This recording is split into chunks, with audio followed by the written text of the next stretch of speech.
Chapter 1. Just woke up groggily after being reborn, and the goddess was blocking my door with her child. Great Xia. Ningqing. May 20th, 2024. Near Ordo-Okyo, in a dilapidated rented room, a strikingly handsome and dashing man groggily wakes up. Ha! Wasn't I wrongly imprisoned by that bastard? How did I suddenly end up here? Damn it, I've transmigrated. But why, even after time traveling, am I still unable to change my tragic fate as an orphan? Am I, Luo Dali, destined to be a lone star? Thump thump. A sudden knock on the door startled the man from his agonizing state. I opened the door, feeling somewhat irritated. Suddenly, a woman whose beauty defied description by Luo Dali's 24 years of knowledge came into view. For example, he saw in the other person the best qualities of top goddesses like Yang Mi, Luifei, and Jing Tian from his past life. She was so beautiful that even a reserved man like him felt embarrassed to defile her. Beside the woman were two children who looked expectant yet somewhat nervous. One was a little girl wearing a pink dress, and for some reason, Luo Dali was instantly captivated. Another little boy seemed to have difficulty walking and was sitting in a wheelchair. His sad and melancholy eyes also made Luo Dali feel inexplicably sorry for him.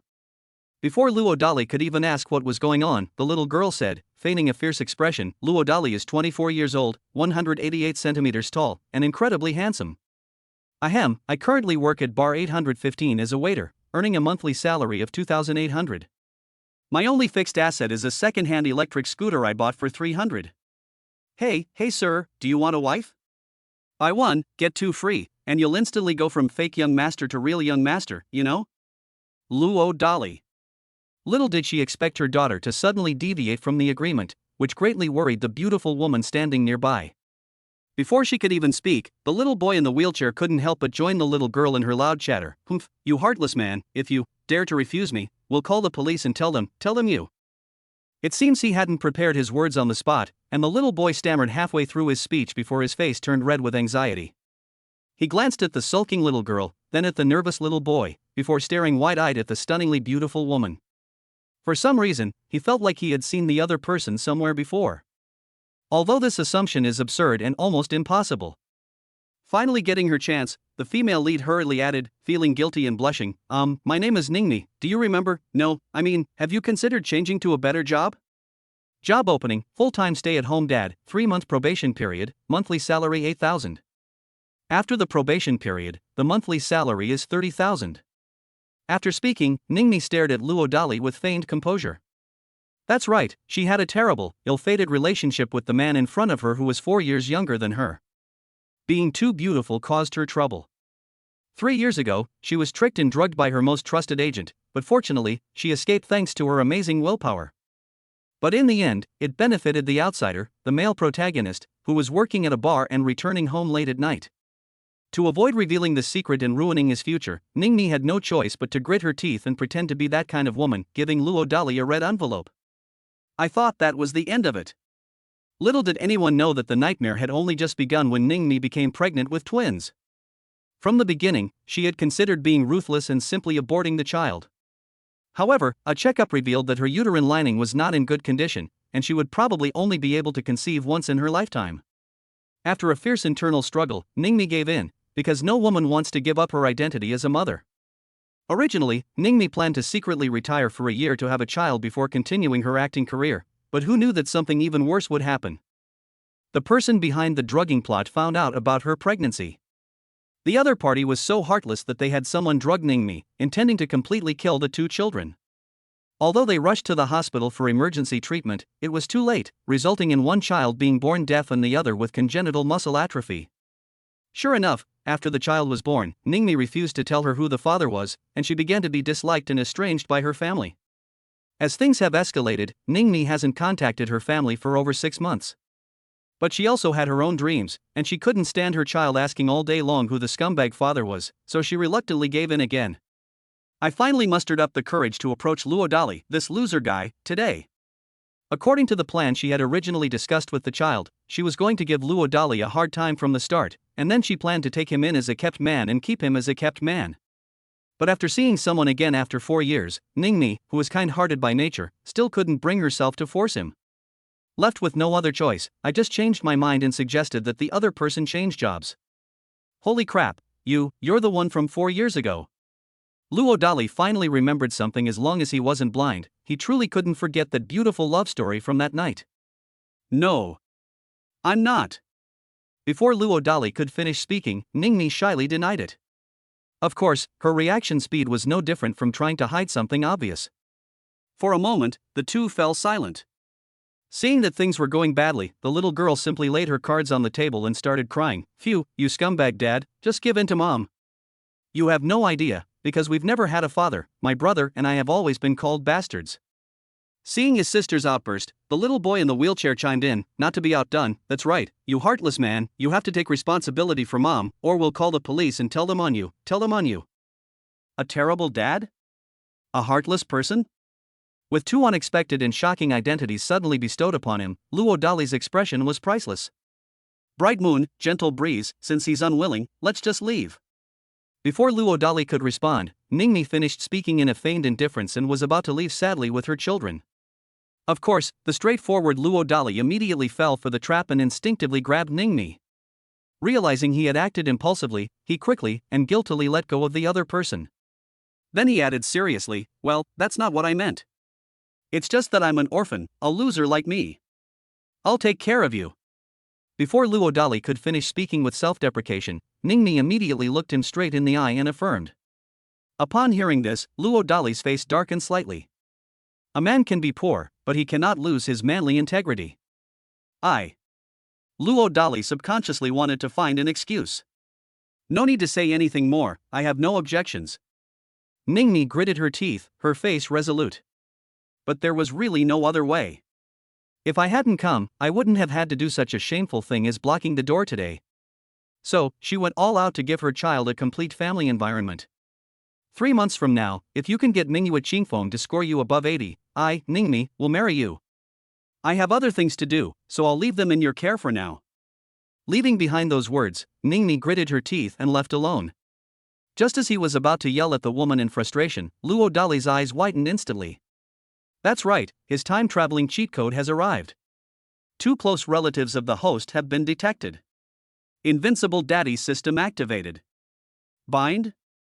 Chapter 2, The Invincible Nanny System Explosive Starting Rewards. Bind. With such incredible fortune bestowed upon him, a fortune only found in novels, Luo Dali had no reason to refuse. The system was successfully bound very quickly. It has 3 main, straightforward functions. First, you can receive a refund for teaching, imparting knowledge, and resolving doubts for children. Secondly, you can activate the check-in function when you go to a place of good fortune. Third, gaining the child's approval can activate the lottery function. Ah Ton, where's the gift package? Before he was in a hurry to study the system's functions, Luo Dali was excited and asked for a big gift package. Ding! Open the gift pack. Congratulations, host, you have obtained the strongest dad physique, the Overlord body. Currently, it is at 1.296% active. As an invincible dad, how can you have a generation gap with your child? Congratulations to the host for obtaining double pupils. Currently at the first level, you can hear the thoughts of all beings within a radius of 33 meters around you. Congratulations, host, you have obtained the spirit field space that is a must-have for a showy dad, which contains 10 acres of black soil and 3 acres of yin-yang pond. The black soil, reaching a depth of 9 meters, is unparalleled in its quality. Yin-yang pond is a tai chi-shaped lake formed by freshwater and seawater springs, and its water quality is among the best in the world. Furthermore, the spirit field space is a dimensional mini-world, where time flows 12 times faster than outside. Ding! As an invincible dad, how can you not have a cool ride? Congratulations, host, you have obtained an Aujia Z13, which is the host's most proud work in 2035 when you were far ahead of the competition with the Ministry of War. It has 3 major operational functions, sea, land, and air. The system detected that the host does not have a driver's license, so a super-level driving skill has been added as a bonus. All documents are legal and compliant, so you can drive with confidence. Name, Luo Dali. Super Armor 1.296%. Lifespan, 24-25. Supernatural Power, Spiritual Field Space, first level of double pupils eavesdropping on thoughts. Skill, God-level driving skills. Resource, 1 Aujia Z13. My God. My God. This gift package is absolutely amazing. Luo Dali was so excited about the amazing reward at the start that he almost grinned from ear to ear. Then, his ugly smile was misunderstood by two adorable kids who were naturally insecure. Ahem, well, you two, don't overthink it, I wasn't laughing at you. Sensing something was wrong, Luo Dali quickly withdrew his strength. Snort! Snort! The two adorable little kids turned their heads to one side. Ahem. Let me formally introduce myself. My name is Luo Dali, and if nothing unexpected happens, I'm your biological father. After confirming through the system that the child was indeed his own, Luo Dali, an orphan for 2 lifetimes, couldn't bear to be angry with the child. Upon hearing this, the two adorable children exchanged a glance. After the younger brother gestured in his older sister's palm for a while, the little girl, having received the message, nervously replied, "Dad, my name is Ning Bauer, my courtesy name is Mingyue, and I was born deaf." Upon realizing this detail, Luo Dali felt a pang of anxiety. No wonder the little boy had been gesturing incessantly in the other person's palm. "You heartless man, my name is Ning Shusheng, courtesy name Qingfeng. I was born with muscular dystrophy, and I also have a slight stutter." Encouraged by his older sister, the little boy introduced himself earnestly and nervously. Just one. As disabled women, they were all afraid that the strange father in front of them would despise them. Ning Shusheng? When Luo Dali heard his son's name, which suggested such a rebellious nature, he was genuinely a little, well, you know. To avoid being misunderstood by his naturally insecure child again, he suddenly slapped himself twice. Then, with tears in his eyes, he said, "Mingyue, Qingfeng, it's all my fault. These past years have been so hard on you three. But please believe me, Dad will definitely find a way to cure your bodies and let you grow up happily like normal people." Phew! Before Luo Dali could finish speaking, the two little ones suddenly broke down in tears. Shoot! Realizing that he had once again unintentionally hurt his child's self-esteem, Luo Dali slapped himself hard. Then she hugged the two adorable babies tightly in her arms. I don't know how much time passed, but the atmosphere finally eased up. By the way, what did your mom mean by 80 points earlier? Remembering something, Luo Dali quickly changed the subject. After exchanging a cunning glance, Ning Mingyue brazenly declared, "First, you, scumbag dad, must buy a house worth 3 million within 3 months. What the heck?" Luo Dali almost lost his temper and started cursing on the spot. After glancing at his sister with wide eyes, Ning Shusheng pretended to continue, "Secondly, you must own a luxury car worth more than 5 million. Good heavens! He thought the house was the main thing, but who knew the car requirements would be so outrageous? Luo Dali's face darkened. If the system hadn't already confirmed that the two adorable babies were indeed his and Ningmi's children, he would genuinely suspect that he had been set up in a pig slaughtering scheme. Is there anything else? How can we disappoint the child so quickly? Luo Dali said, feigning composure. Without activating the system, the first requirement of buying a house alone would have been enough to make him give up completely. But things are different now. As a man with a cheat code, no difficulty is a problem anymore. Third, own a personal company with assets of no less than 10 million. Meeting these 3 conditions will earn me and my brother an 80 out of 100. Well, only if you score above 80 points, you scumbag dad are qualified to marry the most beautiful girl in the universe, Mom. If you can't finish it, then I'm sorry, you'll have to become a live-in son-in-law, a compliant and hard-working lapdog and a gigolo. After exchanging a fierce glance, the older sister announced the final condition. However, the truth is, first, make a down payment of 30,000 yuan to buy a second-hand house worth around 300,000 yuan. As for the car, according to my mother's requirements, a used minivan worth 5 or 6,000 yuan is fine for transportation. As for private companies, it's even simpler. Companies with less than $1,000 can support themselves, and the main advantage is that they don't need to go out to work. However, after being called a bastard for 3 years, how could the two adorable children not have any resentment towards their scumbag father? That's why they're deliberately exaggerating their demands to stir up trouble. Dad, are you incapable of completing this? The little girl feigned disdain and pressed on with the question. Sigh, it's definitely not going to work out. Our stunningly beautiful mom will probably end up with some other uncle. Sigh, the thought of calling other uncles and dads in the future makes me so sad. A heartless person, I'm so sad and heartbroken. Stop, stop, stop. Dad promises you, I will never let you call any other dog of a man dad in this lifetime. Unable to tolerate such a provocative act that humiliated a man's dignity, Luo Dali quickly swore an oath with a dark face. They exchanged a glance and then the two adorable children laughed sheepishly. I was really worried that adding a scene at the last minute would scare the scumbag dad away. Fortunately, the other party was very enthusiastic and didn't disappoint him so quickly. Ding! Congratulations, host, you have passed the first test and have been awarded one chance to draw a prize. Would you like to draw a prize? A test? What the heck, a lottery? Although he couldn't understand some of it, it didn't diminish Luo Dali's anticipation for the system's prize. Ding, congratulations to the host for obtaining 2 top-grade Qi cultivating pills, increasing lifespan by 1.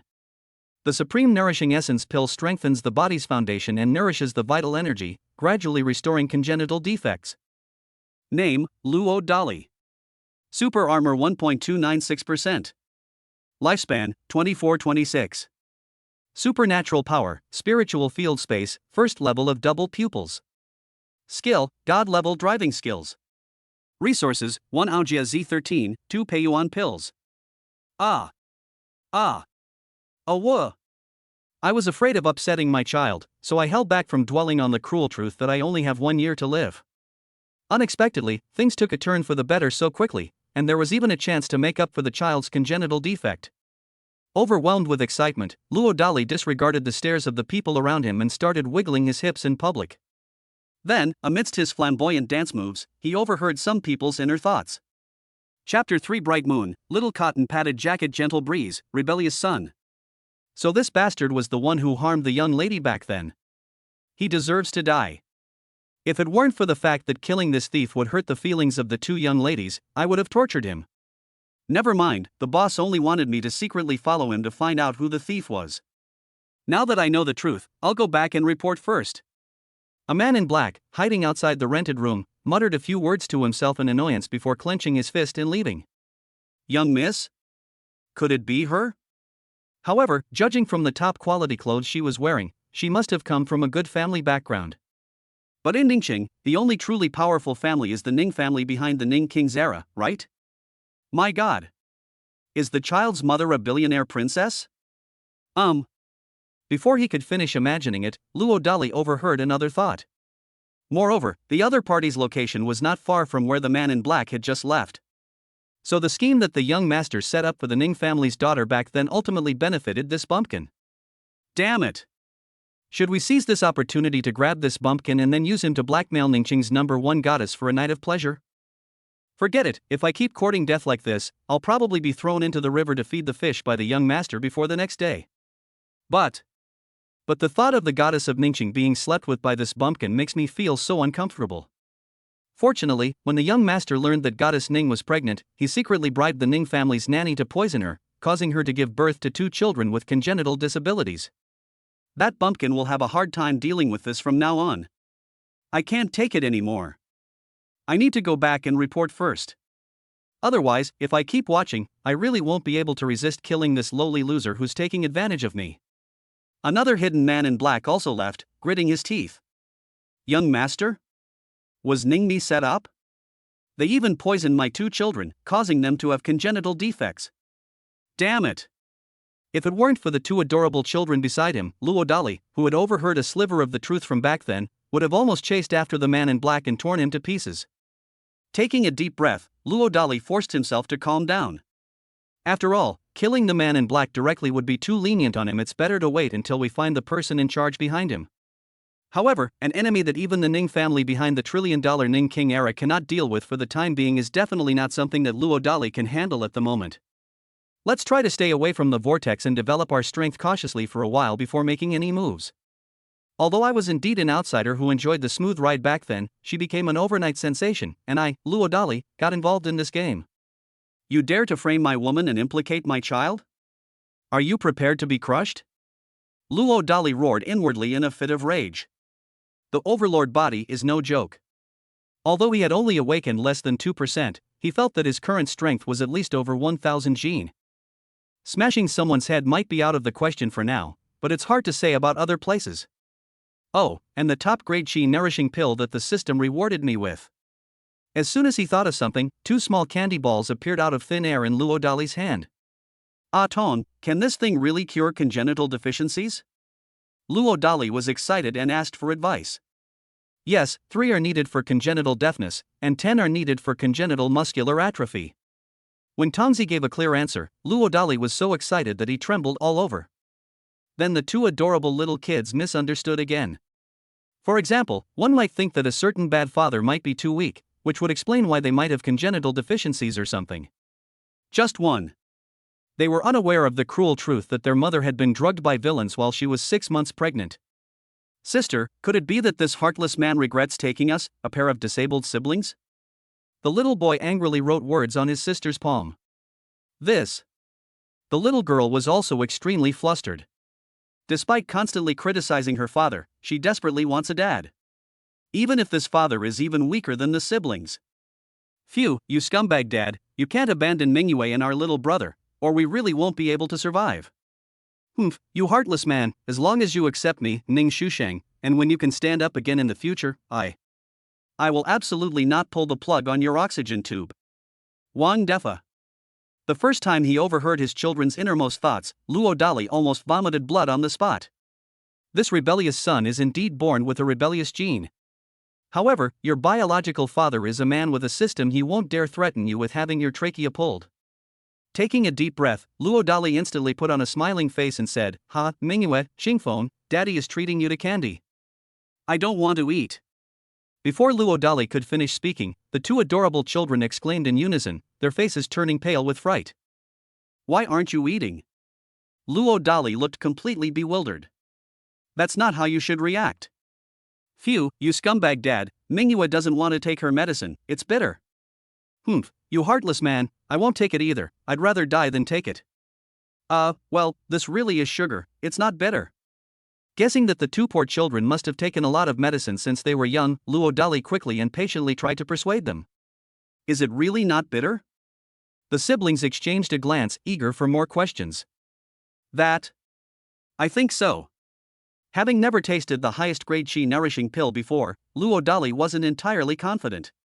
After thinking for a moment, he added, if you eat these candies, Daddy will grant you one request. Goodness. Before Luo Dali could finish his charade, the 2 adorable children suddenly closed their eyes and swallowed the Peiyuan pill without hesitation. It doesn't seem bitter at all.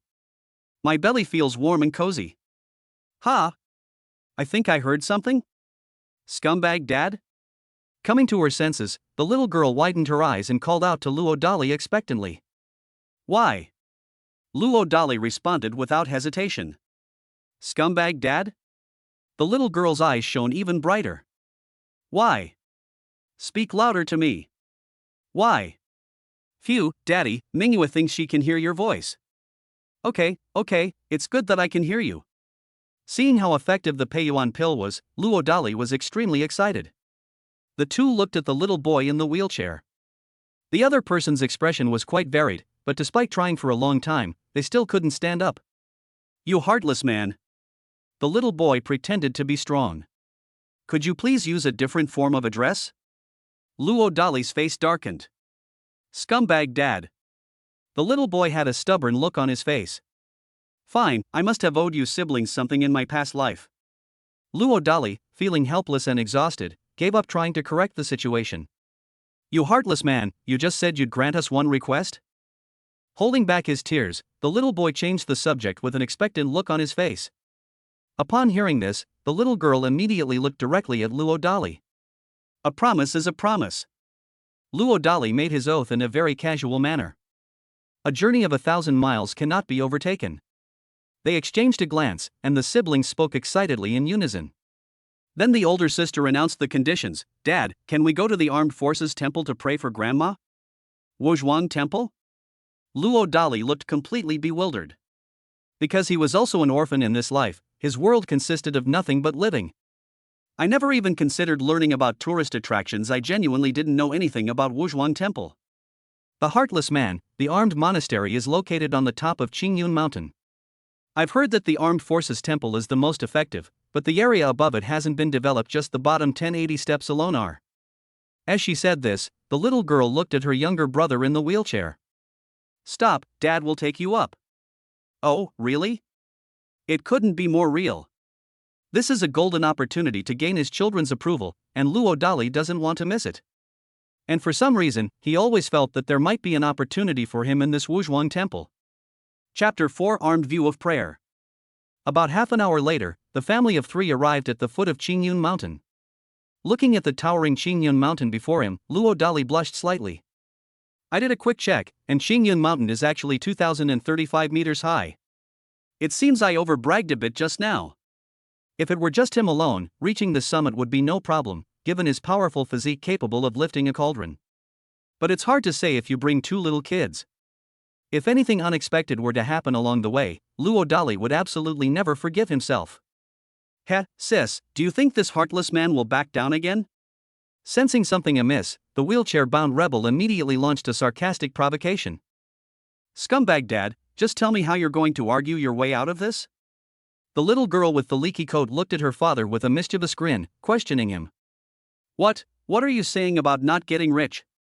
But if I can really get you 2 to the top of the mountain, could you please call me something else? After feigning nervousness, Luo Dali cunningly revealed his temporary conditions. No way. Calling him a scumbag father and a heartless man is utterly disgraceful. Fortunately, I didn't have any friends around, otherwise I can't even imagine what would have happened. Make a deal. They looked at each other and said in unison. Stop. It's not about swapping titles. Luo Dali made his ugly point clear from the start. You can rest assured, you scumbag dad. The little girl looked very confident. Exactly, you can't possibly do it anyway. The assessment is complete. Before being forgiven, the wheelchair-bound little rebel will probably find it difficult to utter any words of praise for his biological father. With a knowing smile, Luo Dali led the 2 adorable children to the foot of a deserted mountain. This bizarre move further fueled the imaginations of the 2 insecure kids, leading them to believe that someone might dislike them and bury them somewhere. As for where this kind of thinking came from, it's not complicated. They lacked love growing up, and their biological mother was too busy to take care of them, so the mobile phone became their spiritual sustenance from childhood. After 3 years of poisoning, they witnessed 100 different ways that terrible children could die. No, why do you 2 siblings have such terrified expressions? Realizing something was wrong, Luo Dali hurriedly said in a panic. Scumbag dad, are you choosing an auspicious burial site for us? The little girl looked utterly dejected. Could you knock me out before burying me? I'm afraid the process will be too painful. The wheelchair-bound rebel also looked pleading. Have to. Enraged by the quirks of his own 2 sons, Luo Dali didn't bother to explain and simply waved his hand with an air of dominance. Buzz. After the white light, a vehicle resembling a 9-seat minivan appeared.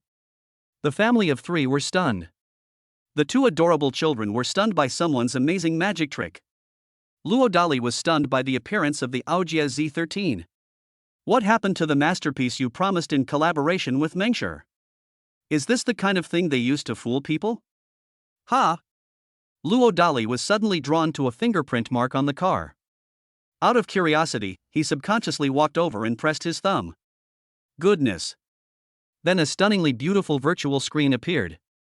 Ding, fingerprint activated, Aojia Z13 vehicle infotainment system activated. Please face the camera. After a series of mindless actions, Luo Dali finally managed to bind himself to the divine car. The functions of the miracle car were also basically unlocked at this time. It turns out that, in addition to the sea, land, and air functions initially introduced by the system, this thing also has a transformation function. One type is a domineering warrior model, so powerful that it can directly confront a tank head-on without being defeated. One type is a flying mecha model, the kind that carries equipment for causing trouble, codenamed Overlord. Needless to say, the last one is the understated version of the dad van model in front of us. It also has another name, Nanny Van. The system's so-called legality and compliance mainly refers to the current low-profile model. As for the price, the starting price in 2035 will be 900 million, and non-citizens of the Great Xia dynasty will not be allowed to apply for purchase. Of course, this is just one of the stringent conditions, there's not much more to it than that. Having a dad-themed minivan model is pretty good, at least it meets one of the 3 conditions, right? But, Atone, are you sure this thing really has a flight mode in this state? Swallowing hard, Luo Dali asked with some uncertainty. Absolutely. Not only that, the supercar also has stealth capabilities, ensuring that it cannot be detected by any radar equipment at present. Luo Dali listened with a look of disbelief. But the words have already been spoken, we absolutely cannot take them back. Otherwise, where would his own father put his face? Oh my god, you jerk dad, you can actually do magic tricks, that's so cool. The little girl, regaining her senses, couldn't help but squeal with praise. What kind of magic trick is this? I think this heartless man was prepared all along. Perfect, with this piece of junk in here, my brother and I are probably really going to lose our lives this time. Oh no! Murder! Help! Unable to bear the traitor's repeated sarcasm, Luo Dali shoved the man into the car with a dark expression. Have to. As expected of a legendary car, it's so amazing that it can even activate the children's ride mode ahead of time. Seeing that things were not going well, the little girl even wanted to run away to inform Uncle Hat or something. Needless to say, Luo Dali shoved him into the car with one hand. You heartless man, I, Ning Shusheng, will haunt you even in death.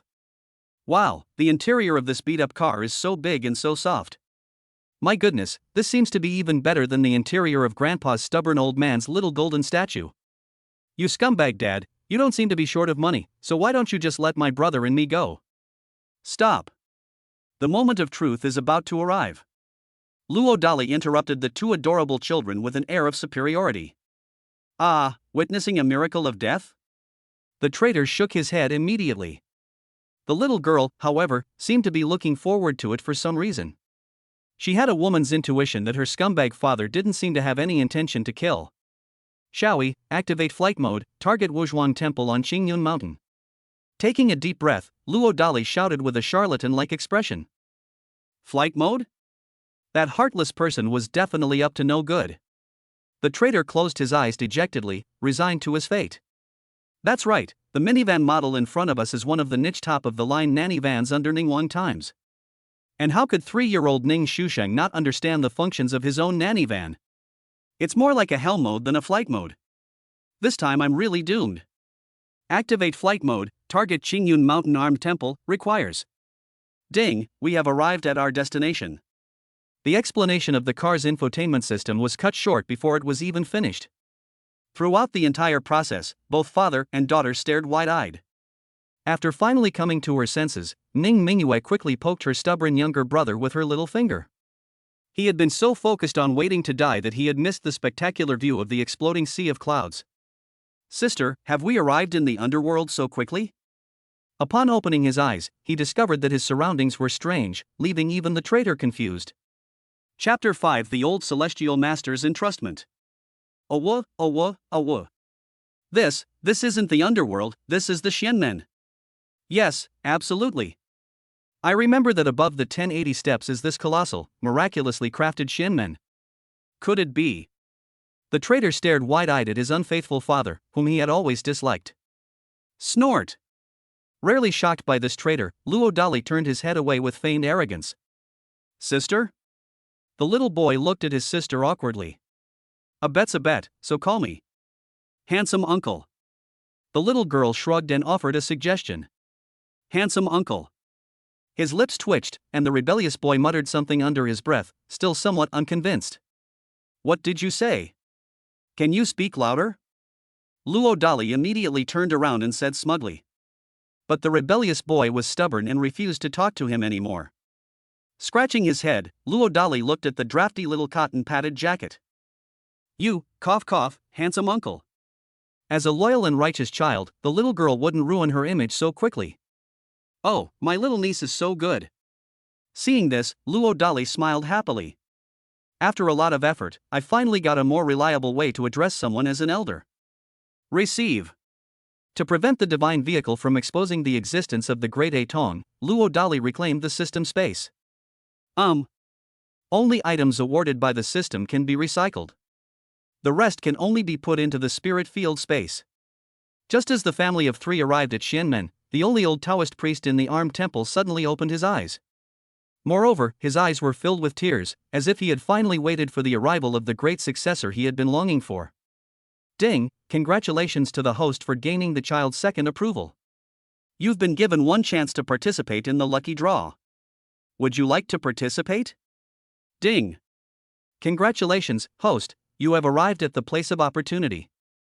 Would you like to activate the opportunity? Ding! Congratulations, host, you have arrived at the land of destiny. The sign-in function has been activated. Do you wish to sign in? Holy crap! The sound echoed in his mind 3 times in a row, making Luo Dali so excited that his face almost contorted with rage. Ah, Atong, please begin your performance. After trying to calm his thoughts, Luo Dali couldn't help but look on with anticipation. Congratulations, host, you have drawn 2 top-grade Qi cultivating pills. Congratulations, host, you have drawn a 2-year lifespan. Congratulations, host, you have activated a half-step opportunity and obtained the Mountain God, a unique skill of the Taoist Patriarch. It is not yet activated. Sign-in successful. Congratulations to the host for obtaining 2 top-grade Qi cultivating pills and the glazed body treasure bone. A body of crystal clear bones, including the spine, sternum, and ribs. Congratulations, host, for activating one of the 4 great treasures of your physical body. Your invincible body has been unlocked to 25%. Name, Luo Dali. Super armor, 25%. Lifespan, 24-28. Supernatural powers, spiritual field space, first layer of double pupils, mountain god not activated. Skill, god level driving skills. Resources, 1 Aojia Z13, for top grade Peiyuan pills. Good heavens! We've come to the right place this time. 25% of the invincibility, a terrifying force of over 20,000 Jin. I could easily crush that young master. I wonder if martial arts exist in this parallel world. Or perhaps demons and monsters. Looking at the mountain god skill that was not activated in the attribute bar, Luo Dali quickly calmed down helplessly. Since the mountain god has already unleashed its skills, who knows what other terrifying secrets it might be hiding? Sensing something suddenly, Luo Dali quickly locked onto a direction. Soon, an old Taoist priest, moving with incredible speed, excitedly rushed towards him. This humble one, Luo Dali, greets the Taoist master. Regardless of the visitor's identity, the children needed to be taught to respect the elderly, so Luo Dali led the way by giving the visitor an awkward cupped hand salute. Mingyue pays respects to the celestial master. Qingfeng pays respects to the celestial master. Sure enough, the 2 adorable little ones followed suit and greeted him respectfully. Old celestial master? What the heck? Luo Dali had never heard of the old Taoist priest's name before. They have never had the power to care. What happened next left Luo Dali dumbfounded, because the old master suddenly started crying for no reason. She cried her eyes out. Old man. Luo Dali instinctively wanted to offer some words of comfort. Ahem, may the heavenly venerable grant me boundless blessings. The wind was strong just now, and I got some sand in my eye. The old celestial master quickly resumed his dignified demeanor. Upon seeing this, Luo Dali's lips twitched. I had an urge to go down the mountain immediately. Oh dear, heavenly master, can you bless my grandmother with good health, all her wishes fulfilled, and everything she desires? Yes, master, could you also bless my mother to stay young forever? The 2 adorable little children stared expectantly at the old Taoist priest. It made the other person blush. He's just a Taoist priest with some skill, not a living god. He shouldn't make such a big wish. Ahem, why don't you 2 little philanthropists make a wish for yourselves? The old Taoist priest suddenly changed the subject. I heard that wishes made to oneself don't come true. The little girl looked nervous. Anyway, neither the Confucius Temple nor the Longxiang Temple at the foot of the mountain are effective. The trader added dismissively. Have to. Having understood everything, the old Taoist priest fell silent. Taking a deep breath, he suddenly looked at Luo Dali and said, this old Taoist is going to die. And then what? Luo Dali's bad guess came true, and he once again felt the urge to run away. This old Taoist priest sees you as handsome, dashing, and exceptionally talented, possessing a vast knowledge. Stop, just get to the point. Ahem, to be honest, benefactor, last night I dreamt that our patriarch instructed me that today a young Taoist named Mingyue Qingfeng would bring the successor of the Taoist temple. And the child you brought happens to be named Mingyue Qingfeng, so what do you think of this matter? What the hell? You want me to succeed this dilapidated temple? Cough cough, it's a bit broken, but don't underestimate it, kid. If it weren't for back then. Wait, this temple is called the Armed Temple? Suddenly noticing a strange place, Luo Dali interrupted and asked. So it wasn't the legendary Wuzhuan temple after all? Then there shouldn't be any demons or monsters here. Otherwise what? The old Taoist priest looked surprised and dejected. At its peak, the Wuzhu temple boasted 21 main halls and 12 laymen's pavilions, totaling 33 buildings, making it a renowned landmark in the Jiangnan region of the Great Xiao dynasty. Unfortunately, of the 369 Taoist priests who went down the mountain to protect their country during the War of Resistance against Japan, only he returned. If he hadn't been unable to find a suitable successor, he would have long wanted to go to the underworld to meet his fellow disciples who died on the battlefield. Why are you looking for me to inherit? After a moment of surprise, Luo Dali continued to ask his question. According to what he had briefly learned at the foot of the mountain, the area occupied by this armed temple was outrageously large, encompassing a radius of 33 li, approximately 11.5 kilometers. It's equivalent to 3 forbidden cities in size. There's no reason why they shouldn't be able to find a successor. Therefore, he concluded that there must be a succession risk involved. Chapter 6, I Become the Abbot, Activating the Mountain God Skill. Less than half an hour after impulsively abandoning her child and leaving, Ningmi immediately regretted it. The main concern is that some cheap man might not be able to take good care of the child. But when she returned to her dilapidated rented room, she received devastating news. Some cheap man actually cancelled his lease. They were so fast that they didn't even take any of their belongings with them, including that second-hand electric scooter worth 300. Damn it! Could this cheap man be planning something bad? Because of her overthinking, Ningmi turned pale with fright on the spot. I called my son's watch phone. No signal. The man who hit the dog still couldn't get through on the phone. No, it won't. Ning tried her best to comfort herself. However, she burst into tears less than a minute later. She took a deep breath to calm herself down and sent a text message to the scoundrel, saying that if he didn't reply by midnight, she would call the police. Dad, why are you here? You were actually following me? The sudden appearance of a small golden statue made Ningmi realize something, and her expression became complicated. Where is the thief? The domineering man who got out of the car was furious and went straight to the point. That angry look made no attempt to hide the urge to hit someone. Ning Hongtu is Ningmi's biological father and also the chairman of Ning Wang era. I don't know. For some reason, Ningmi had a strange sense of luck at that moment, thinking that the scoundrel of a man could run away fast and well. You unfilial daughter.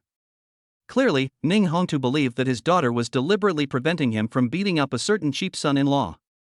At this moment, a man in black, looking rather grim, approached Ning Hongtu and delivered some news. Ning Hongtu's face turned ugly upon hearing this. Dad, I really didn't know. My men are also being followed. If nothing unexpected happens, that scoundrel from the Lin family probably knows about his existence as well. What? Wait, could it be? Thinking of what might have happened, Ningmi's face instantly turned pale. Check. As if he had guessed something in an instant, Ning Hongtu became agitated. Wait, once we find out, let's save that thief's life first. Dad, I'll personally break his dog legs. Ningmi's expression was priceless as she watched her stubborn old man storm off in a huff. Lin Tian, you'd better not be the one who arrested him, or I'll take over your entire Lin family. After clenching her fists and muttering a few words to herself, Ningmi gritted her teeth and left the scene. Sure enough, a convoy arrived shortly after she left. It was someone from the Lin family. When the man in black discovered that Luo Dali had already moved out of the apartment, his face turned ferocious. Young master, we are too late. That scoundrel has already cunningly cancelled his lease and slipped away. We have no idea where he is at the moment. Check. Yes. Wait, we've found it. Break his legs first, especially the fifth one. Ah, yes. Damn it, that son of a bitch is incredibly cunning. Let's call it a day. Enraged, the man in black ordered his men to retreat. Qingyun Mountain. Armed view. After a pleasant chat over drinks with the old Taoist priest, Luo Dali learned a cruel truth that filled him with admiration. I've gained a general understanding of this parallel world system. It's similar to the world system of the previous life, with two main differences. First, after the establishment of the Republic of China, the entertainment industry in Daxia was almost completely invaded by foreign forces. Current films and television shows almost exclusively feature elements of individual heroism from foreign civilizations. So-called hit songs are almost all about simple and crude emotions and attitudes, with almost no artistic beauty of Eastern language. Secondly, martial arts actually exist in this parallel world. However, perhaps due to the advent of firearms, the strongest martial artist at present is only at the Grandmaster level, which is equivalent to the level of a top-level general in ancient times. The old Taoist priest in front of them was a Grandmaster level expert who could be counted on one hand in the Great Xia Kingdom. He was also the longest-lived Grandmaster, and his enemies nicknamed him the Old Celestial Master.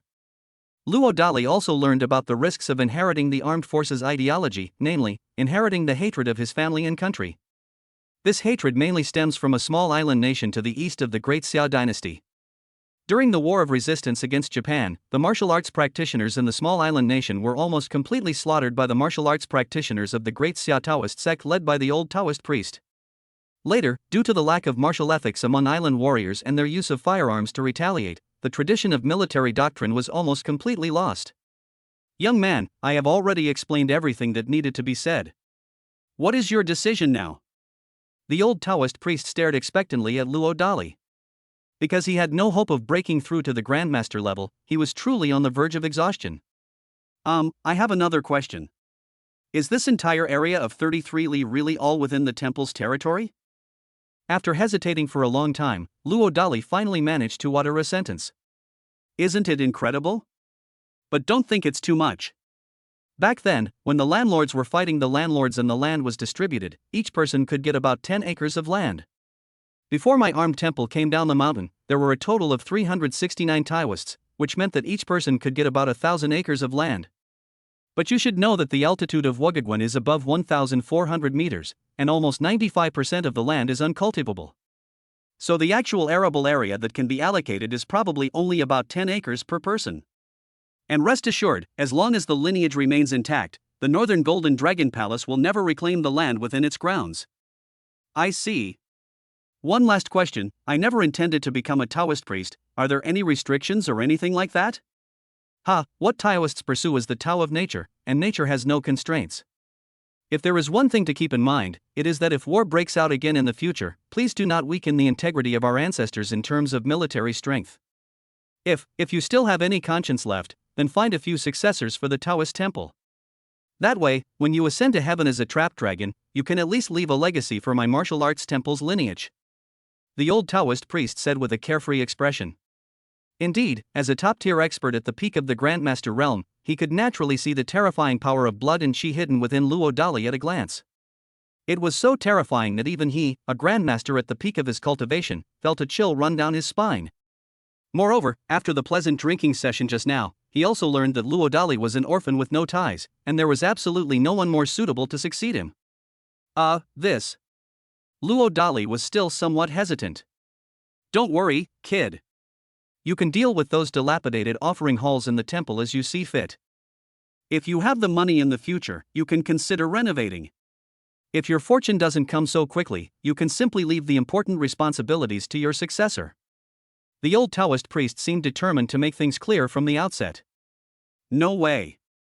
I'm genuinely afraid that my successor will be scared away. Stop, kid. I'll find a place to bury myself later. You don't need to pay for the funeral. Ahem, what are you saying? Stop, just tell me if you're taking it or not. Catch. Don't worry, what other demands do you have? Wait, you just said you accepted? The old Taoist priest stared wide-eyed and cried out excitedly. But let me be frank, I don't really have any grand ambitions. I just want to raise my child and do some farming on this mountain. Good, farming is good. By the way, it's your turn to succeed me, and you're the one with the character Jin in your name. You have a body as strong as a dragon, but your primordial spirit is extremely weak. How about I bestow upon you the Taoist name Jin Yuan? Pfft, Jin Yuan? Upon hearing this, Luo Dali couldn't help but let out a strange cry. Is there a problem? The old Taoist priest pretended to be confused. Without. Luo Dali's lips twitched, but he still had no intention of changing his pretentious Taoist name. Jin Yuan, from now on, this armed temple is in your hands. This old Taoist is off. As if afraid that Luo Dali would change his mind, the old Taoist priest had just finished stamping all the transfer procedures when he left in a second. Luo Dali was stunned for a moment. After checking the old Taoist's breathing and confirming that he had indeed ascended to heaven on the spot, he had no choice but to carefully find an auspicious burial site for him. Ding! Sensing the host's inherited armament view, the mountain god's skill is activated. Within a radius of 33 miles, the host can communicate with all kinds of beasts, shrink the earth to an inch, walk on the void, have eyes as big as a golden eagle, and hear the fighting of ants. The mountain god's ultimate move grants him unparalleled defense by harnessing the immense power of Qingyun Mountain. As long as the 100-mile Azure Cloud Mountain remains intact, the host's defenses will remain unbroken, and this can be used once a month. Chapter 7: The Gardener and the Sweeping Monk. The moment the old Taoist priest ascended to immortality, as if by telepathy, the gardener at the Confucius Temple and the sweeping monk at the Longxiang Temple both looked towards the direction of the armed temple. Has he finally found a successor? After a moment of silence, the gardener looked curious. He has decided that he will definitely go up the mountain to pay his respects when he has time. Grandpa, what are you looking at? A cute little child, covered in glittering gold, ran up to the old gardener and asked a question. She is the gardener's granddaughter, and her flowers are inexhaustible. He was nicknamed Good Fortune Boy. Sure, haven't you always wanted to go to the top of the mountain? After thinking for a moment, the gardener smiled and asked in return. Although he was a gardener, he owned the property himself, because he funded the restoration of the entire Confucius Temple on Qingyun Mountain. Originally, he most wanted to sponsor the armed temple on the mountaintop, but the old Taoist priest refused. He said he wasn't destined to be a follower of the armed forces. This made the gardener somewhat unhappy, because in addition to being a gardener, he had another amazing identity, flower donor, who was once one of the world's top 3 richest people. However, that's all in the past. After retiring, Huabushi gave up all his personal honors abroad and secretly returned to his motherland. In his words, he dedicated the first half of his life to the motherland, and in the second half, he wanted to atone for his sins against his own family. Great! We can finally go to the top of the mountain. But Grandpa, are you sure you're still in good shape? The little girl was only excited for a few seconds before she playfully teased the old man. Sure enough, Wabushi's face darkened upon hearing this. But there was nothing they could do. The old master had refused all donations, resulting in almost no modern facilities in the area above 1,400 meters on Qingyun Mountain. There is no other way to get up there except by human climbing. The entrance to the Wuzhu Temple requires climbing 1,080 steps, equivalent to several hundred floors of stairs. 72-year-old Wabushi admitted that he no longer had the strength to do so. Sure, do you think we should prepare a gift for the new abbot? Huabusher suddenly had a flash of inspiration. What gift? The little girl looked on with curiosity. A gift that can allow my grandfather and grandson to ascend to the Shenmen. Flowery donations are often presented as profound and mysterious. Although it is unclear who the new leader of the armed sect is, since the other party is the successor chosen by the old celestial master, it is worthwhile for him to spend money to befriend him. At the same time, Longxiang Temple. Even a certain monk who was sweeping the grounds stopped what he was doing. He gazed devoutly in the direction of the armed forces. Back then, after retiring from the martial arts world, he personally went to the mountaintop and met the old celestial master. Without exception, he received similar treatment to those who offered alms. But the old celestial master gave the sweeping monk a piece of advice: if you still yearn for it after the new abbot takes office, you can consider coming back. Now, the sweeping monk has finally gotten his chance. Erwo, it's time for my son and me to cook somewhere else. The sweeping monk beckoned to a young monk not far away. He didn't become a monk, he simply used his exceptional culinary skills to make the abbot of Longxiang Temple kneel down and beg to give up his position as head chef. The sweeping monk, whose real name is Xiao Yuanshan, was the last imperial chef of the Great Xia dynasty and was known as the Ghost Chef. The young monk was his son, whose real name was Xiao Yao and courtesy name was Erwo. Sure enough, upon learning of the head chef's departure, the host burst into tears, knowing he would never again be able to enjoy the chef's meals for free. Heartbreaking. Only after burying the old celestial master did Luo Dali have time to study the armed forces industry. They quickly came to the conclusion that the total assets should be no less than 13 million. Hey, you heartless man, you've become the new abbot? Finally finding an opportunity to express his opinion, the traitor stared wide-eyed at someone and asked. Although he is only 3 years old, he has already learned to recognize quite a few numbers thanks to the all-powerful magic of the mobile phone. Sure enough, he got anxious when he saw that a certain unfaithful person had completed the task of setting 80 points in less than a day. Hey, why are you calling me Heartbreaker again? Didn't we agree that you'd call me Handsome Uncle? Luo Dali, his face darkening, gave an irrelevant answer. Didn't I make a sound just now? But. So you just want to call out once and be done with it?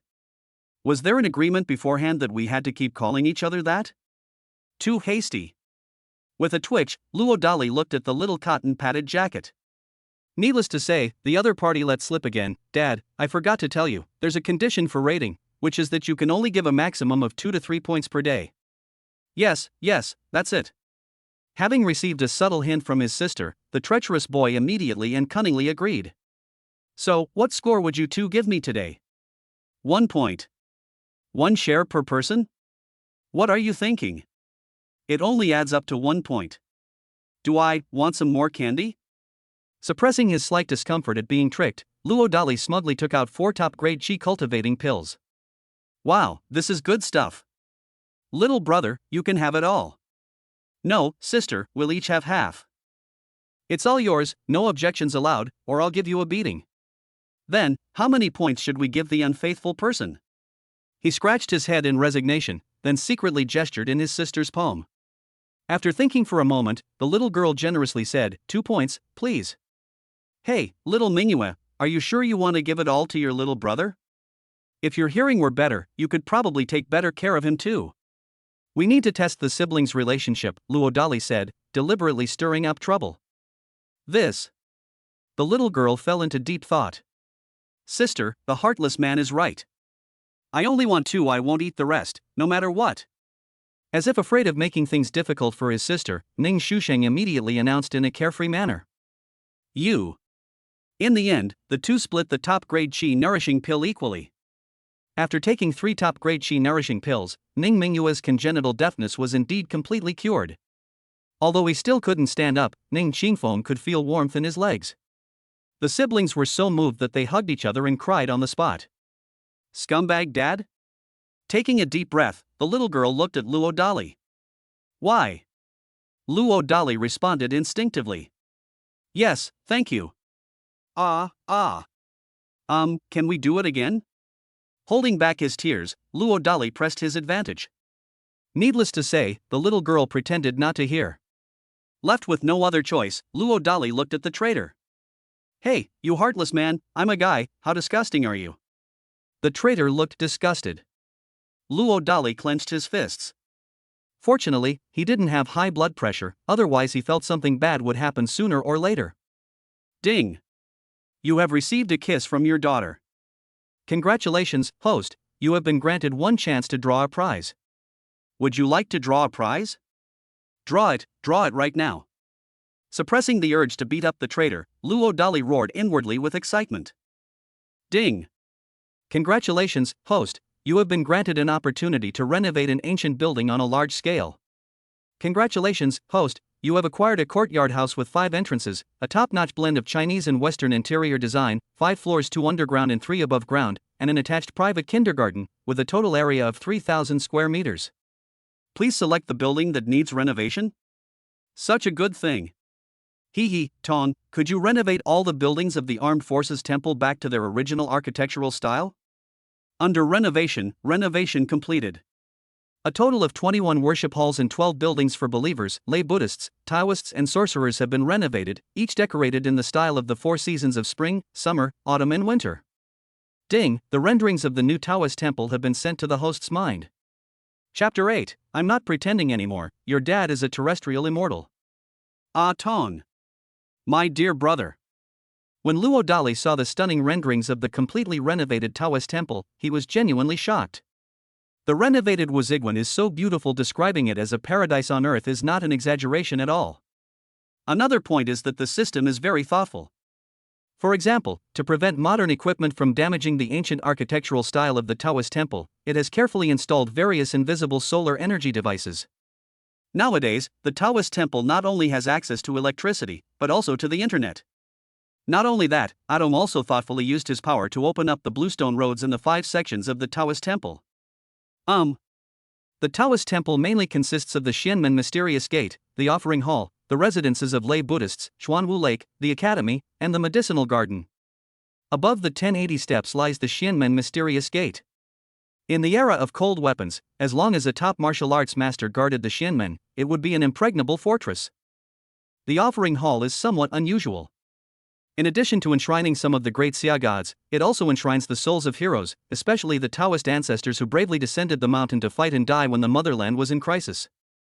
The armed viewpoint got its name from this. Xuanwu Lake, a high-altitude lake, covers an area of 72 acres and is unfathomably deep. It is said that great terror lurks in the deepest part, and anyone who sneaks in never returns. There has been no exception in the past 300 years.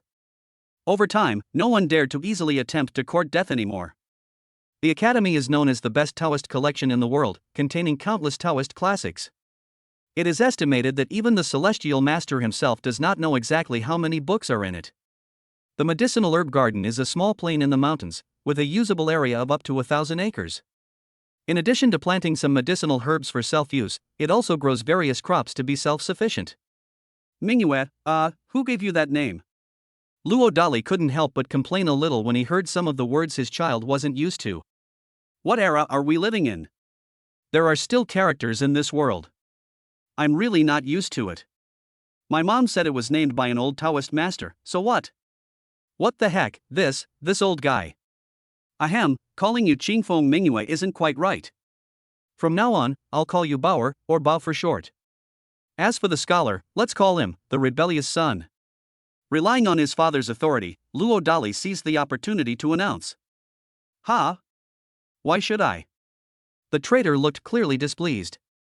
Why is my sister considered a treasure, while I'm seen as a rebellious son? Ha, then what gives you the right to call your father a heartless man? Luo Dali deliberately wore a sarcastic expression. This is called taking the path of a rebellious son, making it impossible for the other party to continue their rebellious ways. You abandoned mom and us siblings for 4 years, what else can you be but a heartless person? The traitor looked furious. It's not that he can't beat him, he probably even considered doing something rebellious. Is it possible that the truth is that you 3 have been hiding this from me for 4 years? Impossible, absolutely impossible. Fine, you win. So, what should I call you? Simple, just call me Little Ancestor. If it makes me happy, I might consider giving you the highest score every day. Wang Defa, you unfilial son. Luo Dali was furious in an instant. Scholar Ning, have you gone too far? My older sister couldn't stand it anymore. In these remote mountains, far from the reach of the emperor, offending the only person who can cook is not a wise move. Well. As if instantly understanding his sister's subtle hint, the rebellious boy finally restrained himself. Ahem, well, you heartless man, where are we staying tonight? What are we eating? Hey, I thought you were so rich you could live on air. Having overheard the 2 adorable children's thoughts, Luo Dali immediately said in an annoyed tone. Upon hearing this, the traitor didn't dare to continue his retort. Ha! Upon noticing a missed call on his smartwatch phone, Ning Shushang would immediately call back. Wait. Don't tell your mom where we are yet. Luo Dali quickly offered a reminder. Why? The traitor looked suspicious. The older sister had a similar expression. Once you've fully recovered, I'll give your mom another surprise. You heartless wretch, you finally used your brain for once. You unfilial son. As expected of a traitor, Luo Dali was so angry that his liver ached again. The other party ignored the father's pain and called the mother directly. Shui, is it possible to prevent that woman from locating this place via phone? Luo Dali communicated with the vehicle's infotainment system through the super smart bracelet that comes standard with the car. This device is a super AI smart product from 2035, so it shouldn't be difficult to handle. Fortunately, the car's infotainment system did not disappoint Luo Dali. Here, mom wants you to answer the phone. A few minutes later, the traitor handed the phone to Luo Dali. Hey, what do you want? Luo Dali pretended to be calm. Did you take them back to your hometown? After a moment of silence, the woman's voice came through the watch phone. I'm an orphan, where would I get a hometown from? Oh, I'm sorry, I didn't mean to. I mean, if anyone asks where you live, please don't tell them. Hey, are you still there? They're doing just fine. Well, let's leave it at that for now. Beep beep. Looking at the phone that had suddenly been hung up, Luo Dali's expression became subtle.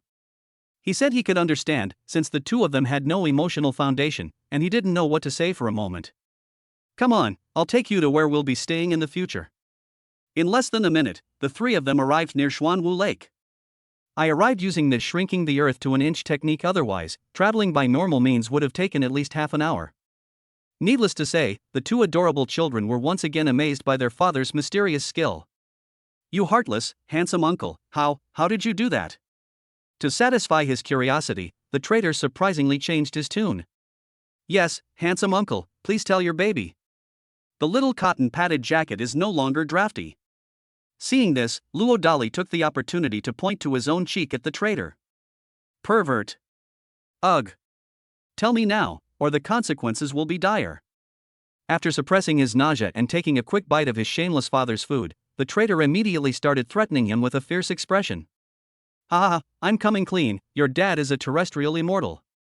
Luo Dali laughed heartily. Bullshit, you country bumpkin. A tone manifest the courtyard house. Oh my god, ba. Seeing the magnificent and seemingly magical courtyard house that appeared out of nowhere, the rebellious son temporarily lost all ability to cause trouble.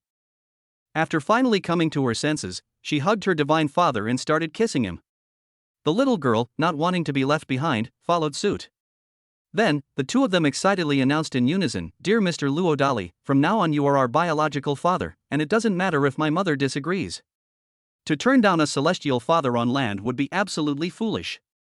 The siblings would never do such a foolish thing. How about helping dad woo your mom in the future?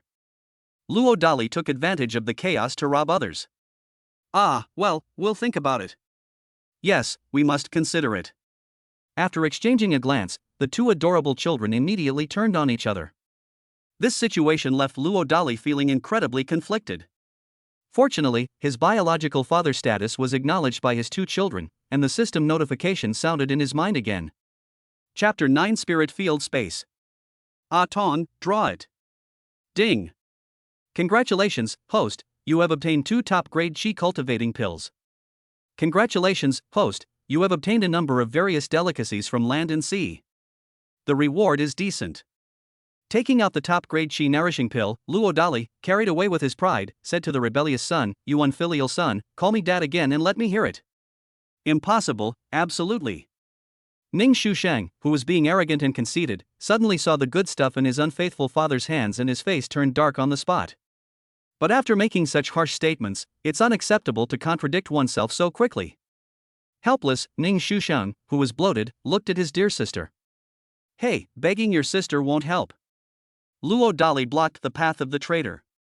A rebellious son can be arrogant and domineering, but not with his father. The child was so angry that he clenched his fists in an instant. Ring ring ring. At that moment, Luo Dali's super bracelet rang. Ever since he learned that this cutting-edge technology could not only summon a magical car, but also create a virtual screen to use as a phone to show off, he threw away the no-name phone that he had gotten as a free gift with a phone plan. Hello, who is this? With the system at his disposal, the person had unknowingly become somewhat arrogant. Dali, why aren't you at work today? A very pleasant woman's voice came from the bracelet. Holy crap!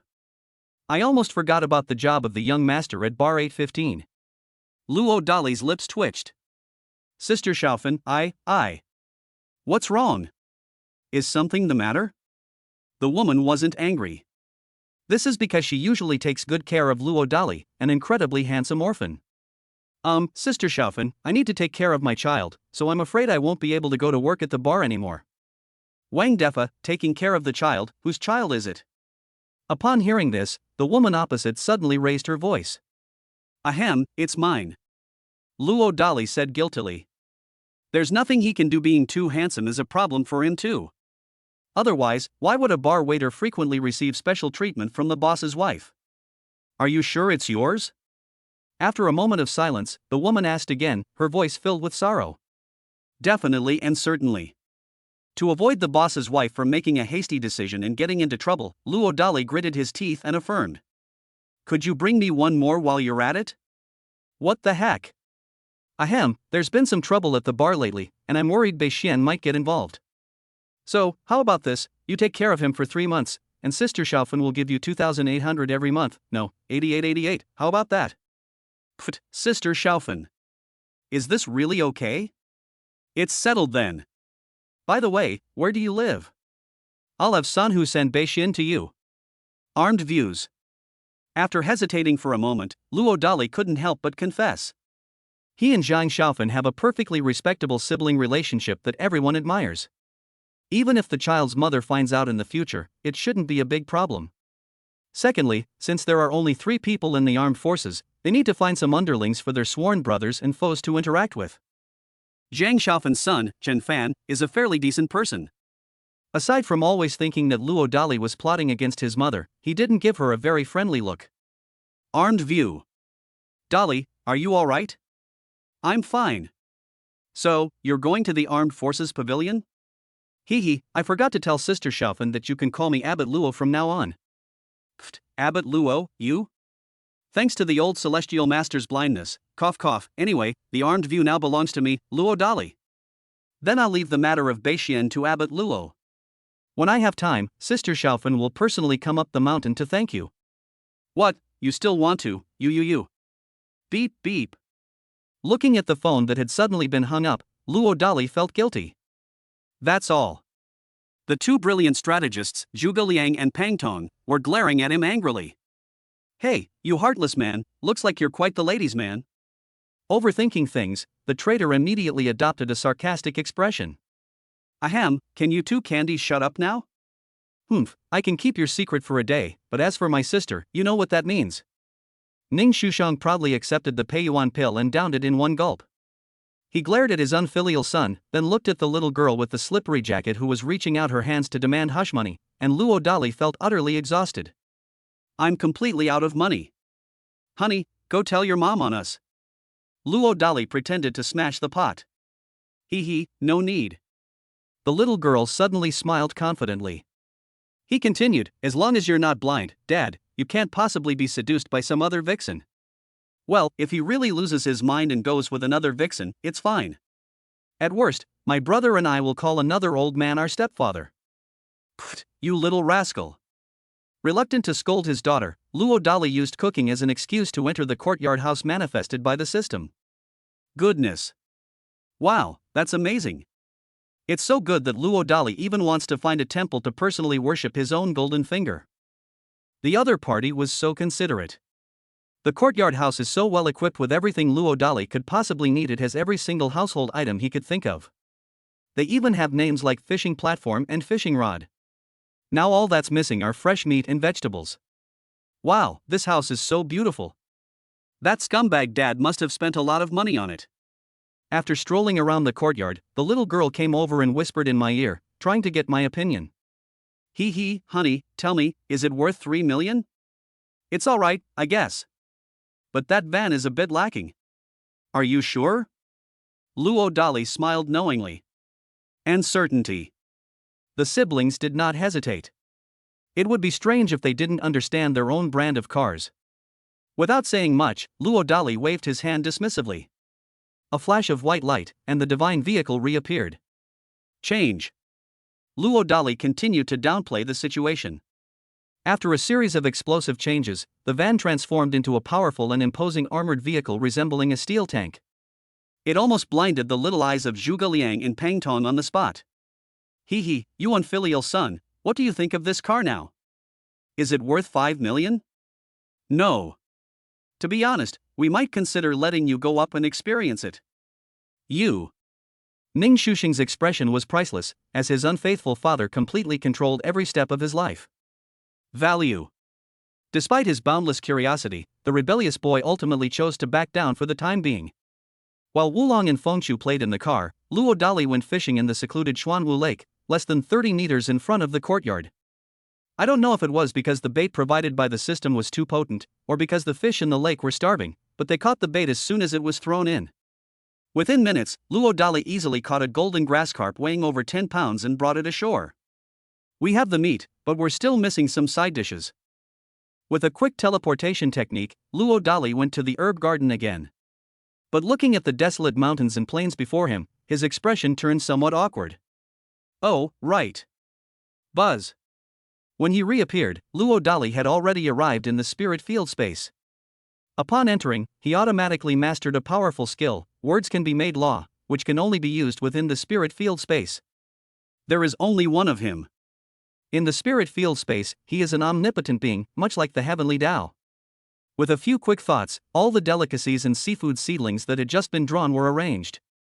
With a growth rate 12 times faster in the spirit field space, some vegetables can be enjoyed in the outside world within 3 days. As for meat, thanks to the various top-quality river and seafood seedlings rewarded by Atong, such as green carp, unforgettable fish, lobster, mud crab, grouper, tuna, and yellow croaker, most of them are about 5 ounces each. It is estimated that the outside world can harvest them in about a week. Ah! Just as he left the spirit field space, a wolf howl entered Luo Dali's ears and reached the range of his ant-fighting divine power. Activating the Golden Eagle Eyes skill reveals a wolf curiously circling the warrior chariot. Meanwhile, the 2 young talents inside the car were already pale with fright. Chapter 10: The Wolf Who Offered Himself a Job. Call out. Shrinking the earth to an inch. Within seconds, Luo Dali arrived at the courtyard house. Roar. Upon seeing Luo Dali suddenly appear out of nowhere, the wolf instinctively assumed a defensive stance. His eyes, however, were full of liveliness. This is no ordinary wolf. This was Luo Dali's intuition. Sure enough, he soon saw 3 horizontal lines and 1 vertical line on the wolf's forehead. Remembering the old Taoist priest's instructions before his ascension, Luo Dali withdrew his murderous intent and said to the Wolf King, "Go away, and don't come here again. It's not good to scare the children." The area within a radius of 33 miles was the territory of the Armed Temple, but the Armed Temple only had 1 old Taoist priest. In addition, almost no one was interested in climbing the 1080 steps to admire a dilapidated Taoist temple. Naturally, the surrounding area gradually became a paradise for some wild animals. The psychic Wolf King before them was one of the regulars at the Armed View. He would often get wild game for the old master when he had nothing else to do. Roar. What? You're saying a new king has been born, and you're now a lonely old man without any wolf cubs to love you? No, a lonely old wolf? Luo Dali never imagined that double pupils could also hear the thoughts of wild animals. Roar. The old Wolf King was overjoyed to realize that the human before him could understand him just like the old celestial master. That's right. Its main purpose in coming here was to find the old master to rely on for survival, but it stopped out of curiosity to take a closer look when it encountered the crouching dragon and the young phoenix. The old celestial master is gone. From now on, work for me. Your job will be to guard the house and property. I'll provide you with food and lodging, how about that? Roar. Damn it, you dare say I'm not worthy. Unrivaled body, activate. Sense it carefully again now. Woof, woof, woof. Upon sensing the terrifying aura emanating from the human before him, the old Wolf King immediately cowered in fear. In order to save its life, it even barked like a dog without any restraint. Wow, your eyesight is pretty good.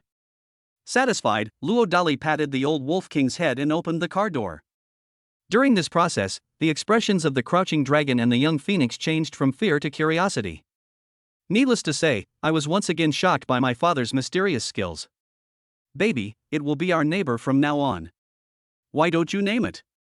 Satisfied with the admiring looks in the eyes of Zhuge Liang and Pang Tong, Luo Dali generously offered them a small reward. Wait, you heartless man, what gives you the right to revoke my naming privileges? Hey, my dear little brother, can't you tell the difference between the king and the queen? Ahem, look what you're saying, sister. I just can't stand unfaithful people, that's all. Interesting.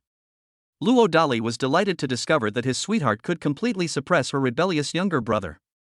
From now on, I'll call you Little Gray. After thinking it over, Ning Mingyue quickly announced her final decision. Woof woof woof. Once he was certain that the wolf's life had been saved, the old Wolf King immediately became a devoted follower, eagerly circling around his young master. The younger brother was incredibly envious. Honey, how do you plan to eat this big grass carp? Steamed. Braised in soy sauce. Ahem, since my sister likes steamed food, then it must be steamed. Seeing that talking out of turn was useless, the younger brother immediately backed down on the spot. With a knowing smile, Luo Dali went to prepare the fish. But 5 minutes later, he looked completely devastated. My fish killing skills aren't up to par. I've never killed such a big wild grass carp in my entire life. As for cooking skills and serving cute kids, Luo Dali had absolutely no confidence in that. Hello, do you need any help? Just then, a strange voice came from outside the door. Using his ability to pinpoint sounds and his keen eyesight, Luo Dali quickly located the old man and the young man. It was Xiao Yuanshan and his grandson who had just come up from Longshan Temple, which was interrupted by Qingyun Mountain. I am Xiao Yuanshan, a chef for 100 years. This is my grandson, Xiaoyao, courtesy name Erwo. He just happened to miss dinner tonight. Would you be so kind as to stop? By sheer luck, you're in charge of handling this fish. Not wanting his own sons to be picky about his first meal, Luo Dali smiled and handed the grass carp to an old man who claimed to be a chef with a 100-year history. Soon, Luo Dali was dumbfounded. I was stunned by the old man's sharp fish killing skills. They'd already sliced the fish into pieces, and then put it back in the water, and it could still swim using its skeleton. It was astonishing that the fish didn't even realize it had been cut up. Such a master chef must be kept on the mountain. But after thinking about it, Luo Dali still didn't know what he could possibly do to keep the person here. Hey, what's your name, you idiot? As if instantly understanding the subtle message in her father's eyes, Ning Mingyue smiled and gestured to a certain chubby boy. It's Erwo, not Erwo. The chubby boy had an honest and straightforward expression. Okay, you idiot. You. Hey idiot, what do you think of this courtyard house? So big and beautiful. Would you like to live here? Is it really possible? The chubby boy couldn't help but swallow his saliva. There was no other way. The living conditions at Longshan Temple at the foot of the mountain were far worse than those of the courtyard house in front of us. Of course not. Ning Mingyue suddenly changed her expression and then said, but, your grandfather's cooking skills seem pretty good. Ah. Miss, you wait. The chubby boy didn't seem stupid. He actually went over and tricked his grandfather. Grandpa, Erwo has grown up and should be self-reliant. Then what? He instantly noticed something, but Xiao Yuanshan remained calm and composed. Handsome, dashing, and debonair uncle, do you hire child laborers on this mountain? Erwo doesn't need a salary, and he can even cook and sweep for you. Ah, this. Luo Dali was a little confused by the little fat boy's way of thinking. Grandpa, you can't bear to see your grandson suffer on this mountain. Stop, Grandpa, don't be so heartless. What? This is not scientific. Science my foot. Spend less time on your phone. What kind of nonsense are you learning? You even have the nerve to use it to scheme against your grandfather. Ahem, sir, you must be the new abbot? I wonder if I might have the honor of staying here for a while. Of course, I won't be eating and drinking for free, but rather helping out. Alright, from now on, the position of head chef at the Armed Forces Pavilion will be handed over to you, old man. Old man, the old celestial master has a successor. Unexpectedly, the young abbot also possessed such a shameless side, lacking any martial ethics. Xiao Yuanshan inwardly cursed, but he still prefaced the situation by saying, I am grateful for the abbot's kindness, but this old man. Don't worry, I'm not afraid of that old man's karma, so I don't need you. In that case, Xiao Yuanshan, I am honored to accept the position of head chef of the Armed Guardian. Okay. Luo Dali smiled smugly, surprised that he had managed to win over a top chef so quickly. As for the other party's karma or anything like that, he wouldn't care. In any case, he is invincible within the Armed Forces sect. Buzzing. Just as we were about to start eating, a roaring sound came from afar. The golden eagle's eyes were wide open, revealing its divine power. A luxurious helicopter came into view. It eventually hovered over the courtyard house. Young friend, would you have the honor of mooching a few meals? Consider this helicopter a gift for your free meals. What the hell? Are all the worshippers at this armed temple so high class? Needless to say, Luo Dali had no reason to refuse. Soon, an old man and a little girl covered in gold jewelry stepped off the helicopter. Greetings to the abbot for the flower offering. Hua Buan greets Uncle Abbot. After exchanging greetings, the old man immediately and honestly handed over the helicopter certification to Luo Dali on the spot. Old manhwa, you must stay on the mountain for a few more days. Despite his conscience, Luo Dali accepted a luxury helicopter worth over 30 million yuan, and excitedly shook hands with the old man, shouting. This country bumpkin's unworldly appearance earned him eye rolls from both Zhuge Liang and Pang Tong. Chapter 11 Chef Xiao and Director Hua. Having lived two lives, this was the first time Luo Dali had ever been so close to such a luxurious helicopter. Forgive him for temporarily forgetting the existence of the system and transforming into a country bumpkin, visiting everything. Hey, old man Hua, what's in these boxes? Cooking wine. But do you all use Russian ingredients to make cooking wine at home?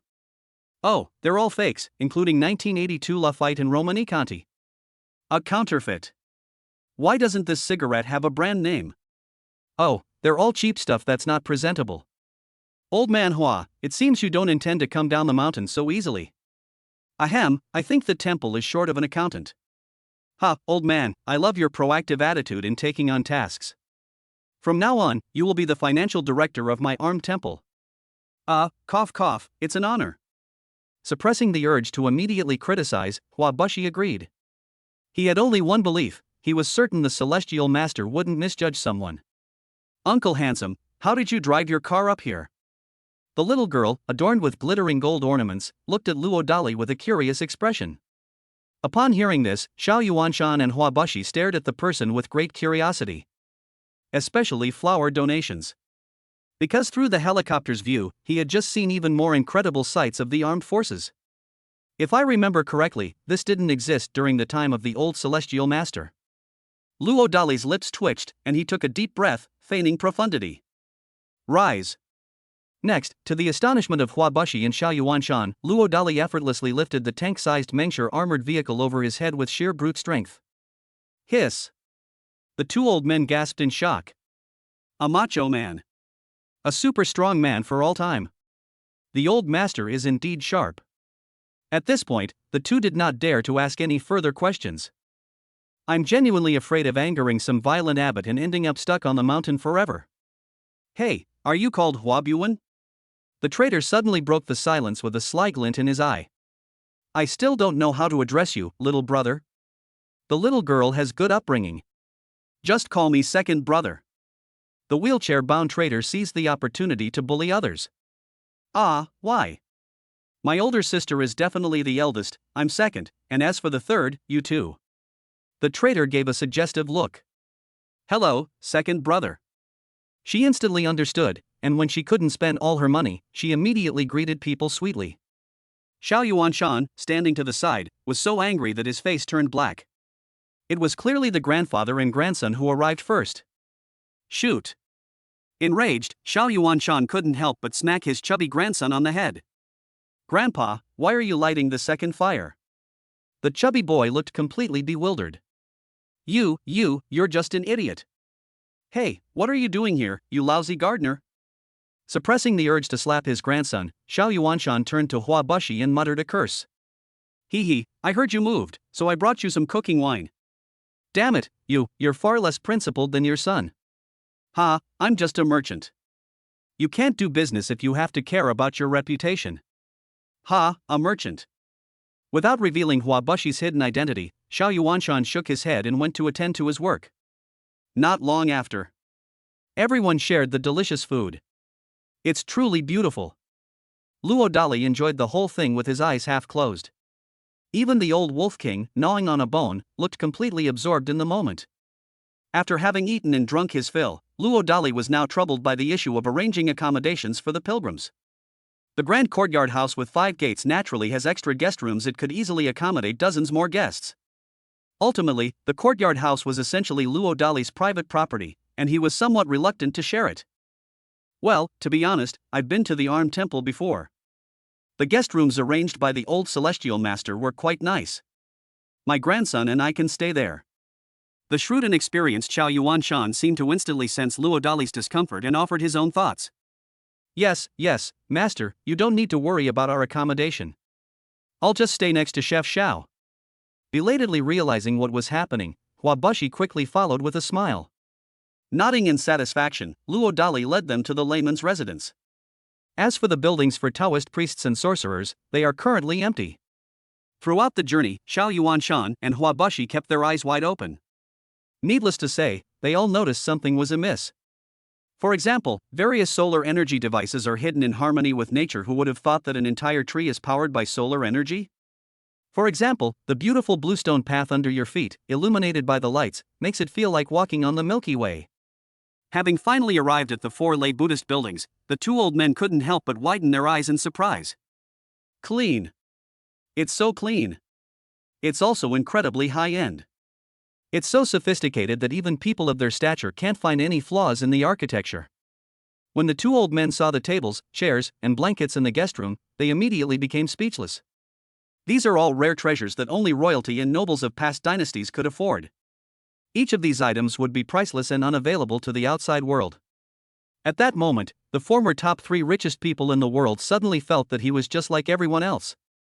There's another absurd misconception, such as the idea that being the CFO of a military-affiliated organization might be the pinnacle of his career.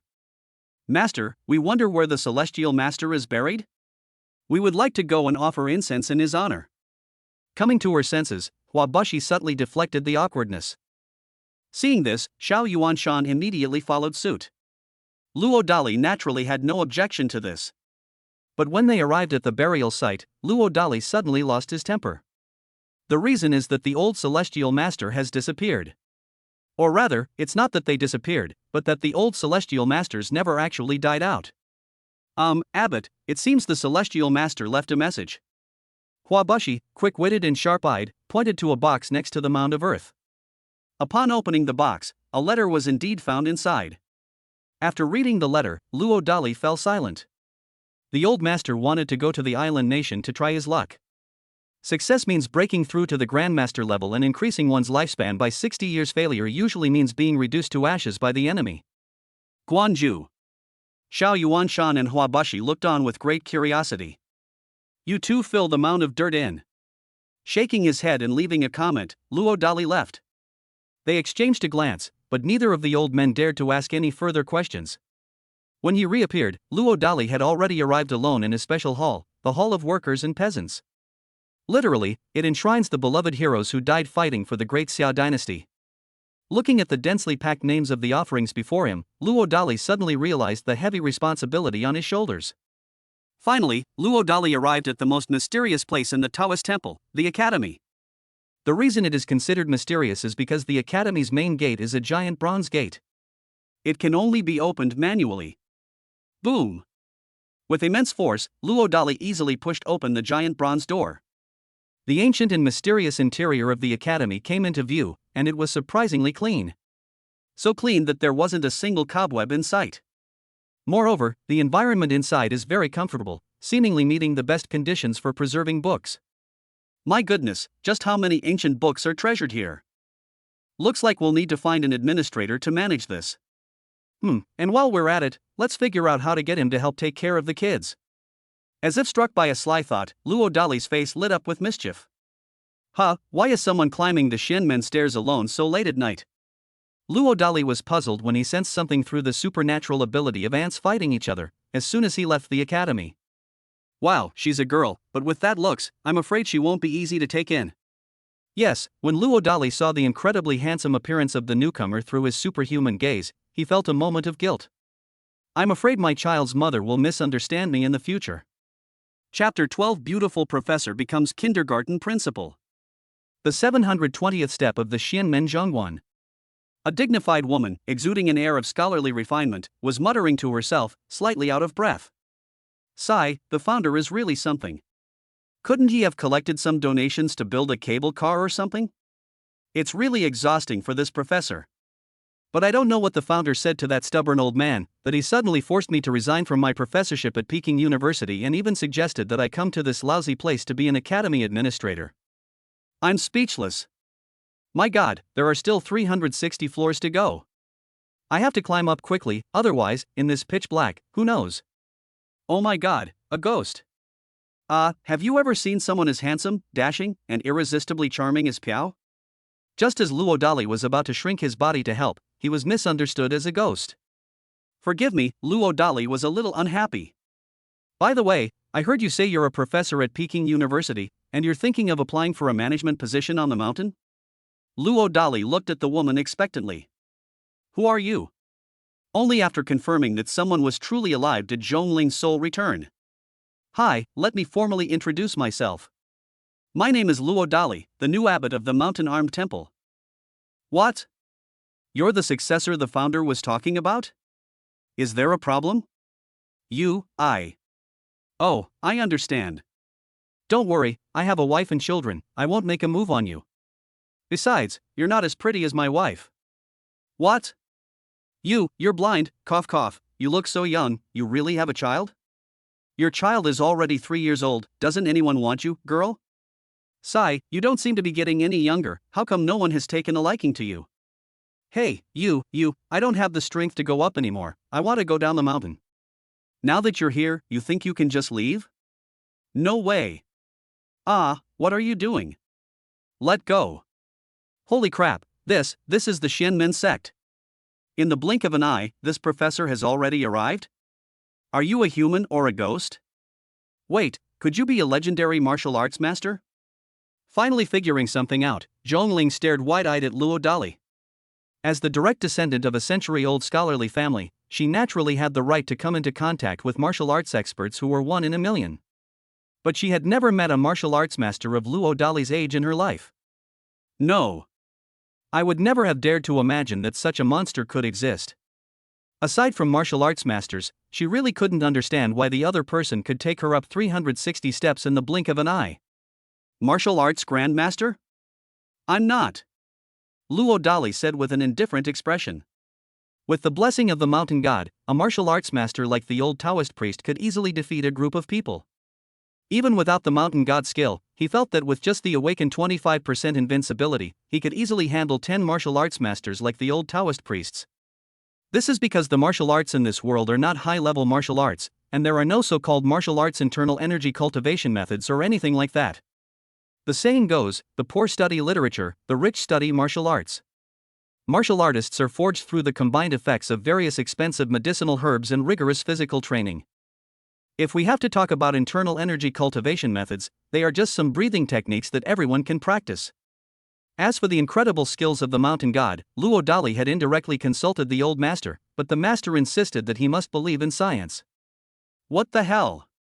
You're not a martial arts grandmaster, how could you be so fast? Stop, I'm not going any faster. Pfft, you're quite an interesting person. I wonder why the founder chose you. Oh, I can tell you that. The old Taoist priest said I'm a mighty man of all time. How fierce is it? Invincible. Luo Dali made no attempt to hide his confidence. Oh. Clearly, Zhongling didn't believe it at all. Hey, have you eaten yet? Not paying much attention to the foolish woman with questionable taste, Luo Dali changed the subject with the courtesy of a host. Is there still food on this mountain? Zhongling said in a sarcastic tone without thinking. The old folks in my family say that our ancestor has been eating wild vegetables for many years, saying he wants to atone for his sins and doesn't deserve to eat good food. It seems, there aren't any for now. Luo Dali then remembered that he had given the only fish bone to the old wolf king. Luckily I'm smart, I brought my own food before going up the mountain this time. By the way, where am I staying tonight? Come with me. Too lazy to pay any more attention to the stupid woman talking to herself, Luo Dali gestured for her to follow him. Then, the youngest professor at Kyoto University began his screaming journey. My god, didn't the old stubborn guy say there was no electricity or internet on the mountain? But what the heck are these invisible sensor streetlights that are supposed to be in harmony with nature? Wow, if I'm not mistaken, this should be a cell tower, right? Full signal. How much money would they have to spend to dare to build something like this?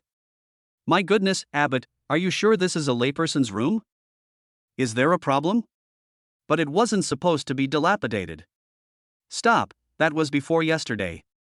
So, does the abbot mean that yesterday was the same as before, and today is the same as before? Professor Jones' comprehension skills are quite good. This is not scientific. Zhongling fell into a daze. Hey, isn't this the Zhong family girl? Hearing the sound, the flower donor from next door came out. Elder Hua, what's wrong with you? Upon recognizing Hua Bushi's identity, Zhongling was even more shocked. Oh, old people can't stay idle, so I found a job in the mountains. What kind of job? Chief Financial Officer. Pfft, he's still, wait, your old master Xiao? Before she could finish teasing a certain young abbot, Zhong Ling was stunned by Xiao Yuanshan, who came into view. Ha, what elder Xiao? I am the head chef of the Armed Forces Pavilion. What? Did I hear that right? Someone like you, cough cough, is going to be his head chef? It's my honor. By the way, Zhong girl, what are you doing here so late at night? I'm here to apply for the position of Academy Administrator, yes, that's it. Zhong Ling muttered to herself. At that moment, she suddenly felt that a certain job was quite prestigious. After all, even the world's richest man is just a CFO here, and the last surviving imperial chef of the Great Xia dynasty is just a head chef or something. Congratulations! You've been accepted. Luo Dali took advantage of the chaos to rob others. No, what I mean is, I, actually, quite like this job too. Zhong Ling initially wanted to deny it immediately, but seeing the two senior figures beside her with ambiguous smiles, she finally resigned herself to her fate on the spot. How about taking on the part-time job of kindergarten principal? Seeing an opportunity to continue exploiting the female professor, Luo Dali shamelessly threatened her. The head of the garden? Does he manage the medicinal herb garden? Zhong Ling looked uncomfortable. No, the kindergarten principal. Luo Dali grinned. What? This is impossible. Zhong girl, my granddaughter Xior is also on vacation in the mountains. Yes, my grandson also plans to stay here for a while. What? I'll do it, okay? Having been targeted by two powerful figures, Zhong Ling had no choice but to agree, though she was on the verge of tears. Great. Here's the contract, let's sign and stamp it quickly. As if afraid the woman would change her mind, Luo Dali quickly took out the documents he had just prepared. Zhong Ling clenched her fists in anger. She was being forced to sign a contract of servitude. Let's go, my director Zhong, your work begins now. What should we start with? Give my little darling a bath. If it's convenient, my dear granddaughter is also included. Can I say it's inconvenient? Cannot. I'm the youngest professor at Peking University, you all. Chapter 13. Shen Beixian ascends the mountain and begins accepting disciples. At the foot of Qingyun Mountain, there is a bar near Erdookyo called 815. The bar is said to have been founded on the 15th of August, hence its name. Those who understand the deeper meaning behind the bar's name are usually happy to spend money here. There's another type of bastard who, after being provoked, will try every possible way to cause trouble at the bar. It's gotten increasingly outrageous lately. They had an arrogant attitude, as if they wouldn't give up until the bar was shut down. Mom, Beixian doesn't want to go to the mountain. In the bar office, a little boy keeps pleading with a hot and sexy woman. The woman was Zhang Xiaofan, the bar owner. 99% of the men who come to the bar are there just to catch a glimpse of Zhang Xiaofan's figure. The little boy was her son, Shen Fan, courtesy named Beixian. Beixian, listen to me. There are some scoundrels causing trouble lately, and Mom is worried they might hurt you. But. The little boy looked annoyed. But what? Zhang Xiaofan is also very troubled by her son's precocious development due to excessive watching of short videos. Mom, what did you just say? Uncle Dali became the abbot of some lousy temple? Is there a problem? Of course, isn't this like handing a lamb to the slaughter? What's the meaning? Mom, Uncle Dali's gaze towards you has been really strange. Aren't you afraid he'll use Beixian to get rid of you? Pfft, you child. Your mother and your Uncle Beixian are innocent. Besides, he already has a child, who is about the same age as you. What? That scoundrel already has a child, and he's always giving Mom those lecherous looks. I can't stand it even more. Stop. Resistance is futile. Di Biao, send Beixian up the mountain tonight. With a dark expression, Zhang Xiaofan interrupted her son's wild thoughts and called out to the outside of the office. The next second, a 2-meter-tall man walked in. Zhang Sanhu, Zhang Xiaofan's younger brother, nicknamed Da Biao. Uncle, if you dare to force me, I'll steal you. Phew.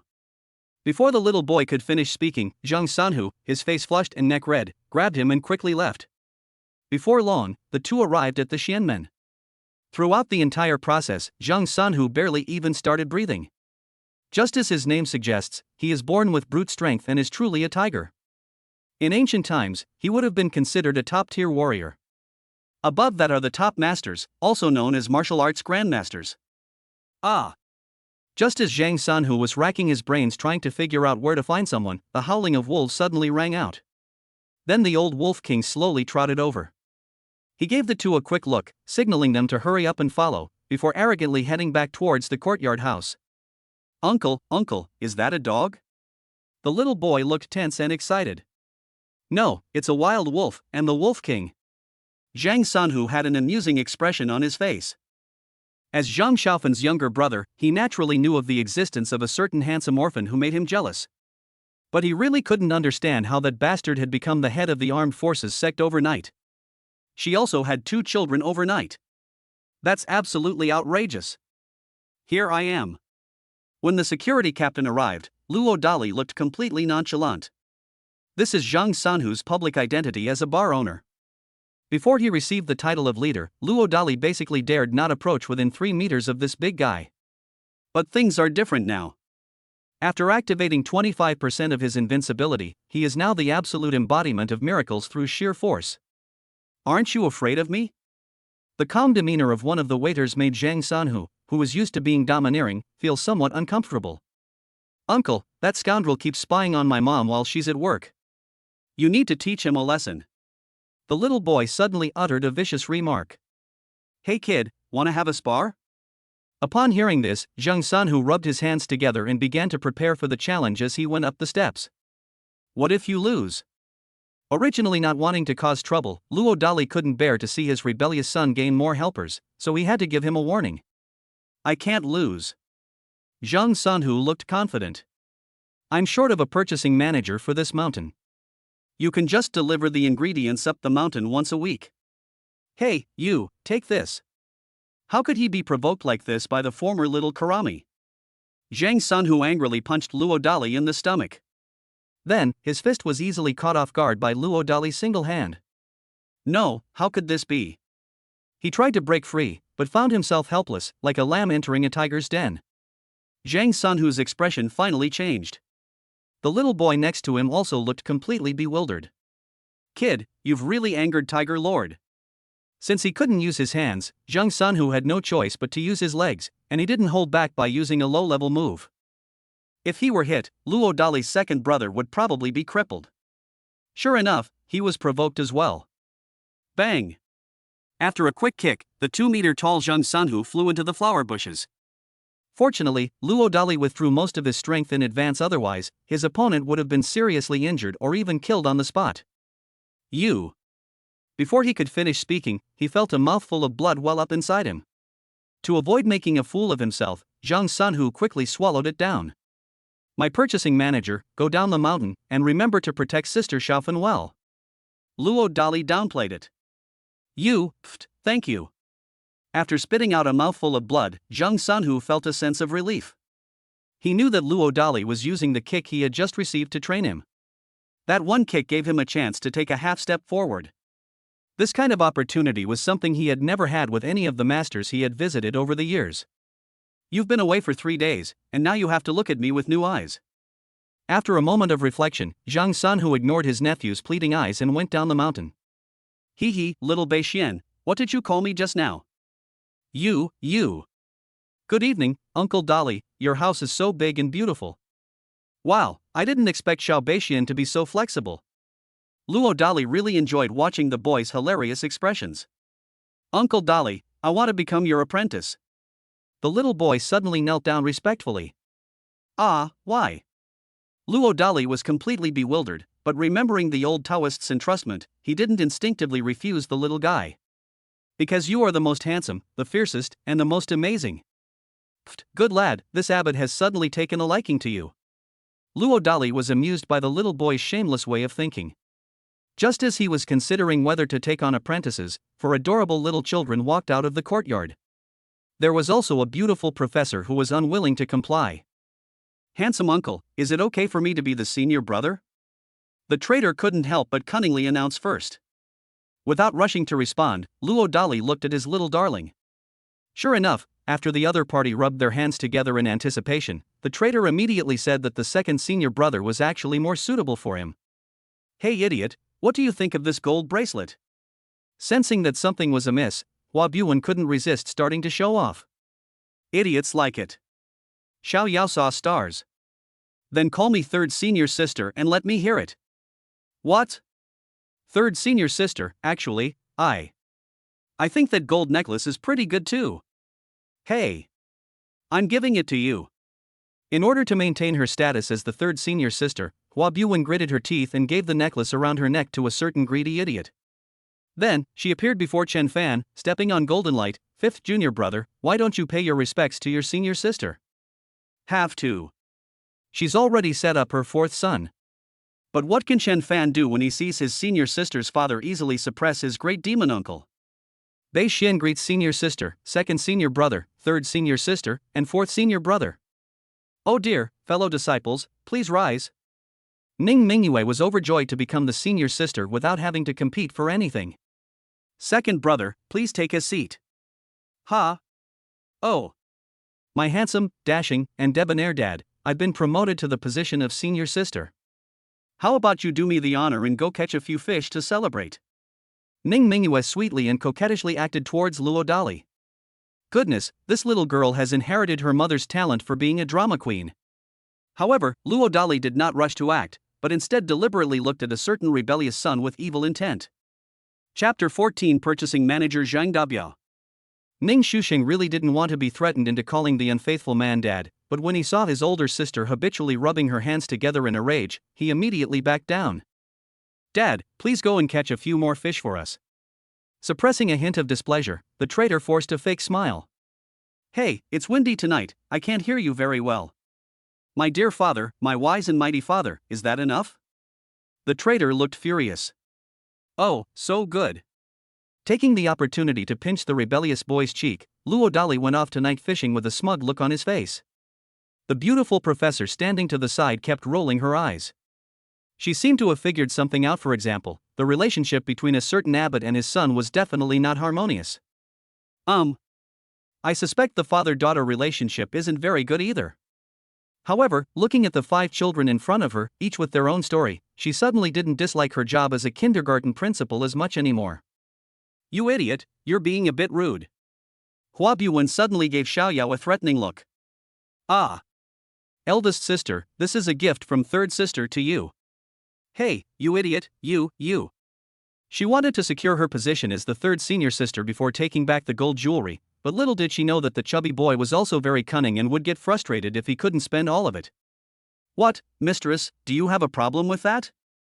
Having received the benefits, how could she not show some appreciation?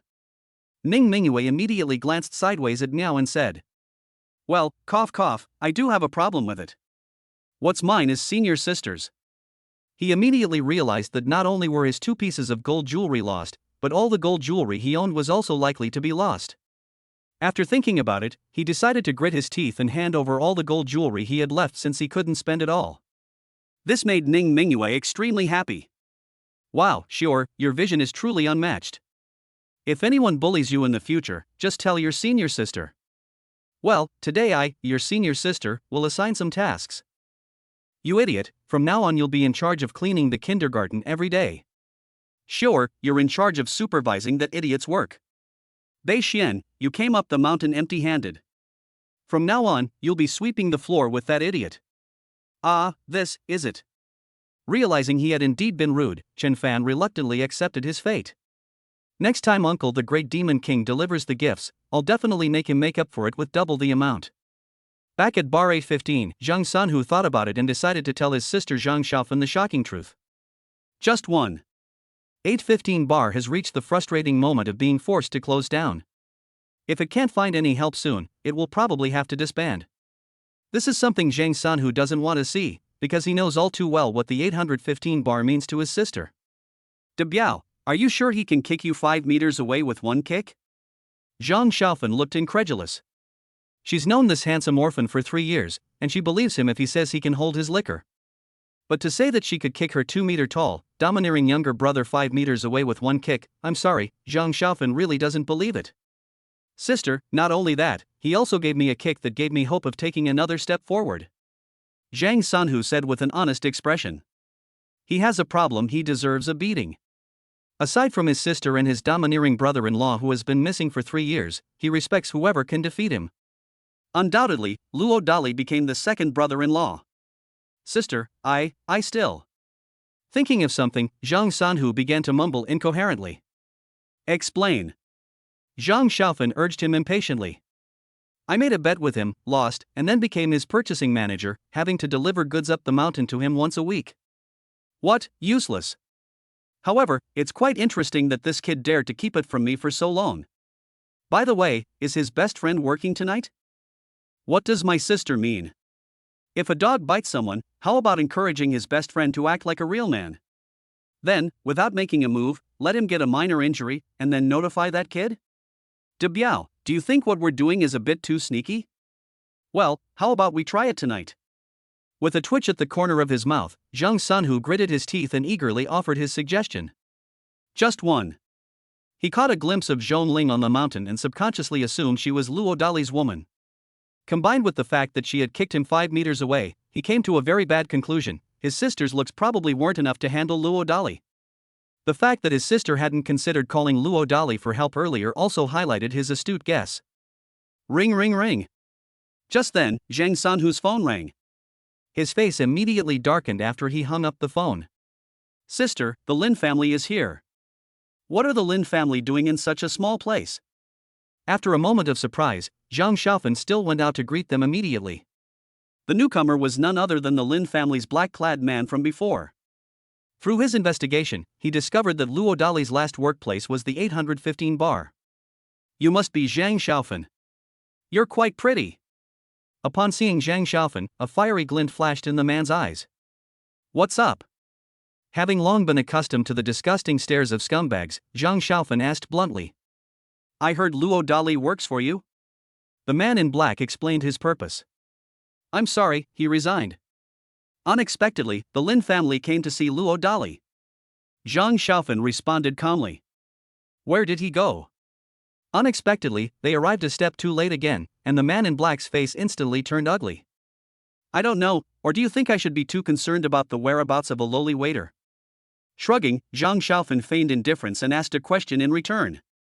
Upon hearing this, the man in black was taken aback, but he also thought it made sense. I heard he has a friend named Zhu Zhu, who's the top DJ here. After speaking, the man in black looked directly at Zhang Xiaofan. Then what? Zhang Xiaofan was a little troubled by the fact that the people who came to investigate had done such a thorough job. She could easily let her younger brother fight off ordinary competitors, but the people who came represented the Lin family, the richest family in Ningcheng. If we offend them, the bar will probably have to close down tomorrow. Sister Xiaofan, I heard someone is looking for me? Just then, a cheerful voice came from the parking lot, and a stylish long-haired man was seen leisurely getting off the electric scooter. His name is Zhu Zhu, a cool drummer who loves DJing. If the male customers came for Zhang Xiaofan, then half of the female customers came for Zhu Zhu, and the other half came for Luo Dali. So you are Zhu Zhu? Do you know where Luo Dali has gone? Before Zhang Xiaofan could respond, the man in black immediately questioned her coldly. Shouldn't that guy be working at the bar right now? Clearly, Zhu Zhu was unaware that his good friend had already resigned. He resigned. Fearing that Zhu Zhu would expose Luo Dali's whereabouts, Zhang Xiaofan gave him a subtle look after she finished speaking. What? This bastard just abandoned me all by himself. Ahem, friend, what do you need my brother for? As if instantly understanding the meaning conveyed by the landlady's subtle glance, Zhu Zhu immediately switched to a frantic expression. This flawless acting left the man in black standing to the side speechless. Zhang Xiaofan, I heard you're almost driven to the brink of bankruptcy by your competitors. How about I help you out? Thieves never leave empty-handed, and the man in black couldn't resist setting his sights on Zhang Xiaofan. Let me be frank, I'm a struggling programmer juggling childcare and writing. Fellow readers, if you like this, please leave a positive review, or, well, never mind, I wouldn't dare ask for a reward. Chapter 15 The brother-in-law and his love rival come knocking. Damn it! Unexpectedly, even a dog from the Lin family dared to target her mother, and Zhang Xiaofan instantly became enraged. Zhang Sanhu, standing to the side, was also ready to tear the dog to pieces at any moment. They simply didn't want to antagonize the Lin family, but that didn't mean they were truly afraid of them. Beep beep. Just then, a small golden car suddenly pulled up in front of the bar, and a distinguished-looking man quickly stepped out. The moment the man in black saw the man, all his pride vanished. From now on, I'd rather not be able to keep 815 bar. You have 3 seconds to get out. Young Master Ning, I'm young Master Lin's man. Shoot. Before the man in black could finish speaking, Ning K slapped him without hesitation. It made the opponent bleed. Although he was extremely frustrated, the man in black did not dare to continue making threats. Walk. The man in black wisely led his men away. Oh. Ning K gave a disdainful smile as he looked in the direction the man in black had gone. He turned to Zhang Xiaofan with a smile and said, Ms. Zhang, I heard that Luo Dali works for you? What the hell? It's unbelievable that the son of the powerful Ning Wang, who once commanded a fortune of hundreds of billions, would come looking for his own servants. Forgive Zhang Xiaofan for being genuinely at a loss. Xu Zhu, who was standing to the side, also stared in astonishment. Having known this good friend for many years, he really couldn't connect this loser orphan with the Ning family and the Lin family, the two major powers in Ningcheng. Ahem, well, excuse me, young Master Ning, he just resigned. Is there anything I can do for you? Coming to her senses, Zhang Xiaofan quickly tried to remain calm and replied. Resigned? Where did you go? Ning K looked displeased. After realizing he had been tricked into getting his older sister pregnant, he wanted to rush over and teach the culprit a lesson, but little did he know it would turn out this way. The feeling of punching cotton with all your might is incredibly unpleasant. We really didn't know that. Shrugging, Zhang Xiaofan continued to feign calmness. If you have any information about that dog, please let me know in advance. Ah, okay. By the way, young Master Ning just now. Stop. I didn't say anything. This is bad luck. He irresponsibly tossed out a sentence and then arrogantly sped away in his car. Zhang Xiaofan clenched her fists in anger. If the man hadn't disappeared, that young master wouldn't have dared to treat her with such contempt. Hey, did Lao Luo really resign? Zhu Zhu broke the silence. Go ask him yourself. With a huff, Zhang Xiaofan turned and stormed into the bar. This left Zhu Zhu completely bewildered. After thinking about it, he still dialed his good friend's number. Hey, Lao Zhu, what's up? Soon, a voice that Zhu Zhu recognized came through the phone. Luo, you really quit? Zhu Zhu asked in a strange voice. 3 years ago, the two of them vowed to form the best musical duo. Why did my good buddy suddenly give up halfway through? Ahem, this matter is rather complicated. Perhaps we can discuss it more thoroughly another time. Bullshit. If you still consider me, Zhu Zhu, your brother, then you'd better confess honestly. Well. I'm coming clean, old Zhu, you're an uncle now. Uncle, what the hell? Wait, don't tell me you have a child. Impossible, absolutely impossible, you don't even have a girlfriend, where would you get one from? Stop, Lao Zhu, you guessed right, but only half right. I have 2 twins, a boy and a girl, who are 3 years old this year. Damn it. We're all single and doing just fine, and you suddenly do this, how am I supposed to accept this? Wait a minute, the Lin family and Ning family were looking for you just now. Could this be related to my future sister-in-law? Old Zhu, it has to be you. Holy crap. Ning Mi or Lin Ting? Zhu Zhu looked furious. Ning Mi. The phone delivered a heartbreaking answer to Zhu Zhu. She's Ningqing's #1 goddess. Why did my good brother suddenly get the benefit? Is it just because that son of a bitch looks like a pretty boy? Old Luo, does the Ning family know about this? Suddenly recalling Ning K's displeased expression when he left, Zhu Zhu asked his own question with a cunning smile. Damn, you figured that out. Okay, I'll lay it out, I was passive 4 years ago. But heaven is so unfair. Tell me, where are you now? I want to duel you. Armed view. What the hell? What are you doing there? Upon learning of his good friend's whereabouts, Zhu Zhu was completely bewildered. What normal person would suddenly go to a Taoist temple? Sigh, I accidentally inherited a dilapidated Taoist temple that covers an area of 33 miles. Old Zhu, I didn't want to. Anyway, come up the mountain to play sometime. That's all for today. Beep beep. Zhu Zhu clenched his fist as he watched the phone suddenly hang up triumphantly. Put. The next second, he suddenly smiled with relief. Ring ring ring. The phone rang. Upon seeing the caller ID, Zhu answered the call in surprise.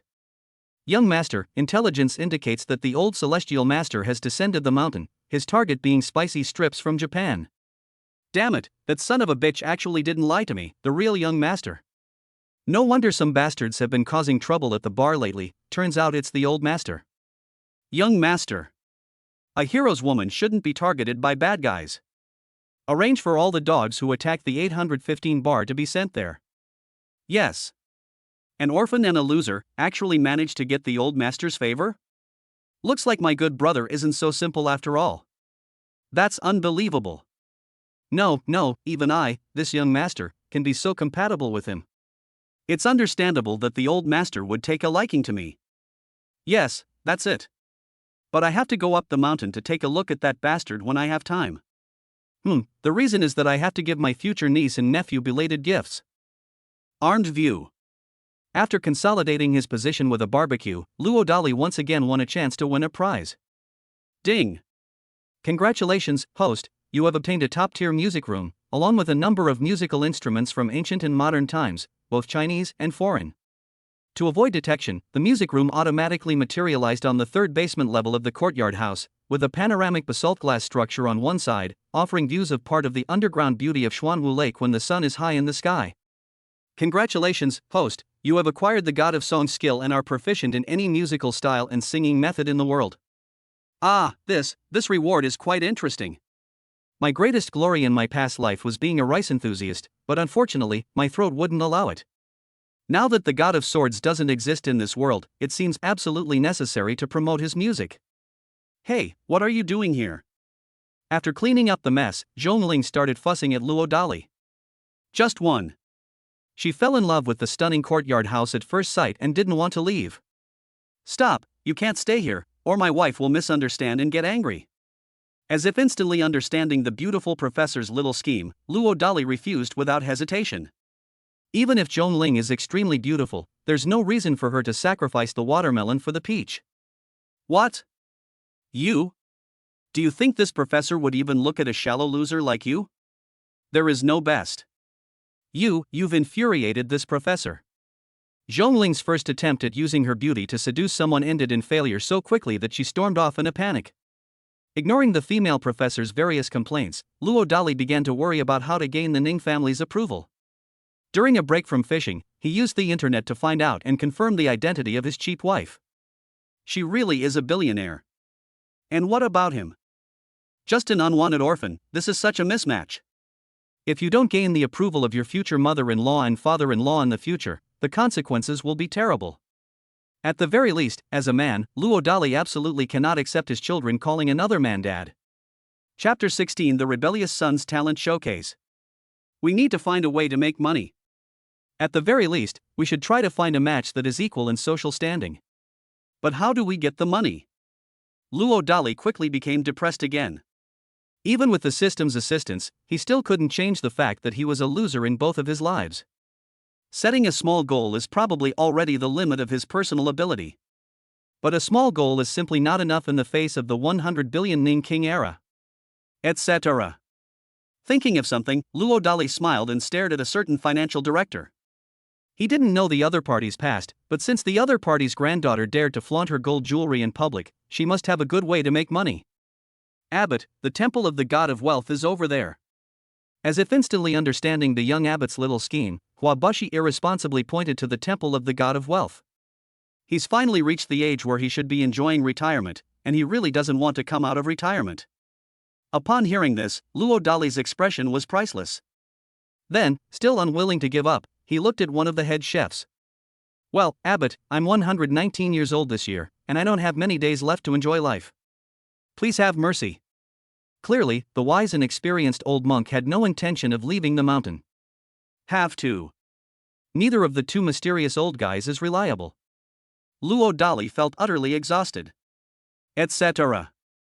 He suddenly remembered something, but looking at the beautiful professor who had already walked away, he felt guilty. If I remember correctly, the other parties seem to refer to the celestial master as the patriarch. The family behind this must have some connection with the Taoist temple. Unfortunately, I offended them quite badly just now. Master, are you trying to make money? Just then, Hua Buwen, the third disciple of Bieni, stepped forward. Stop fooling around. Luo Dali subconsciously didn't take it to heart. Sure, tell us your thoughts first. The eldest sister has spoken. She immediately realized that her father was desperate to make money. Just one. My junior brother said that my uncle went to my father's workplace today. And the Lin family's dog. Hey, senior sister, let's do some live streaming and make some money. Upon hearing that he was being valued, Hua Buwen immediately became smug and offered his suggestions. Needless to say, this young heiress has also watched a lot of short videos. Hey, third senior sister, it seems the platform doesn't allow kids to appear on camera during live streams. Having a rare opportunity to demonstrate his intelligence, Chen Fan subconsciously offered a reminder. I seem to have forgotten that annoying rule. So, master, do you have any talents? Scratching his head, Hua Buwen looked at Luo Dali with an expression of admiration. Before going up the mountain, she had heard her grandfather talk a lot about how amazing the old master was. Presumably, the successor of the old celestial master must be quite good as well. Before Luo Dali could even consider how to answer, the crouching dragon and the young phoenix couldn't help but chuckle to themselves. There was only one. Before going to block the door with her biological mother, the three of them had thoroughly investigated a certain biological father. The final conclusion was that the father was best at serving fruit platters to guests.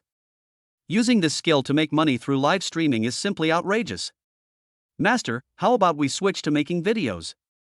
That way we won't restrict the kids from appearing on camera, and the silly boy can provide you with all sorts of cooking ingredients. It's sure to go viral. The chubby boy suddenly volunteered. Master, I can mix drinks and wiggle my hips. How could he be ignored again and again? Chen Fan came up with two amazing skills. Sure, can you do flower arranging?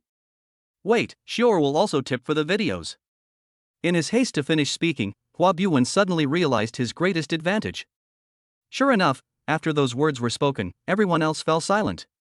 Nodding in astonishment, Luo Dali looked at his own crouching dragon and phoenix chick.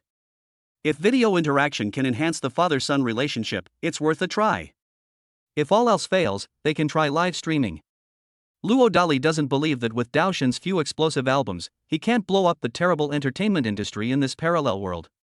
You heartless man, do you think a cripple like me is suitable to appear on camera? Ning Shusheng said in a low voice. The moment those words were spoken, the room fell silent. What, you don't believe Dad can cure you? Realizing he had hurt his unfilial son again, Luo Dali quickly put on a profound act. Wait, do you also have that magical little candy? Thinking of something, Ning Shusheng's mood immediately improved. After consuming 5 candies, he had already noticed a significant change in his legs. If there were more magical candies, they might actually stand up and cause trouble. Call me daddy. Suppressing his laughter, Luo Dali seized the opportunity to rob someone. Everyone should just call him master, there's no need for special treatment, right? Those traitors are really hard to deal with even now, they're still stubborn and unwilling to admit defeat. Seeing this, Luo Dali looked at the absolute nemesis of the traitor.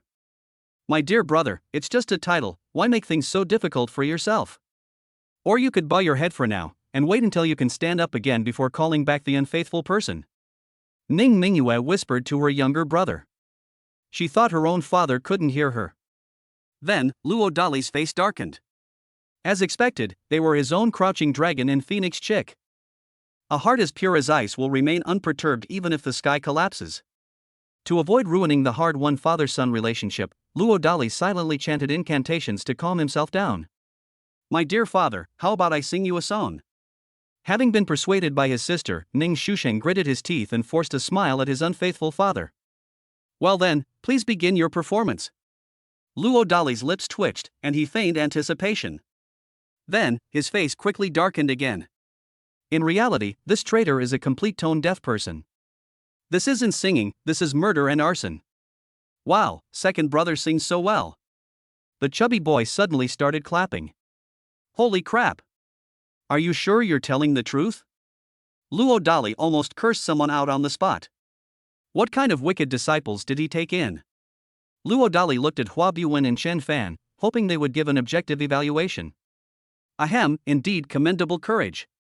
This is a conclusion that can never be exhausted. I reckon I'd need to have 3 drinks to dare to be this good. Chen Fan struggled to utter a sentence. After listening to the two traitors' remarks, Luo Dali felt utterly exhausted. Ding! Congratulations, host, for patiently listening to your son's performance. You have been awarded 1 chance to draw a prize. Would you like to draw a prize? Holy crap, is this even possible? My dear father, what do you think of the scholars singing? Before Luo Dali could even draw the prize, the anti-brother asked for the appraisal results with an expectant look on his face. Clearly, this guy probably had no idea how awful his singing was. Taking a deep breath, Luo Dali decided to lie and say, you sang not badly.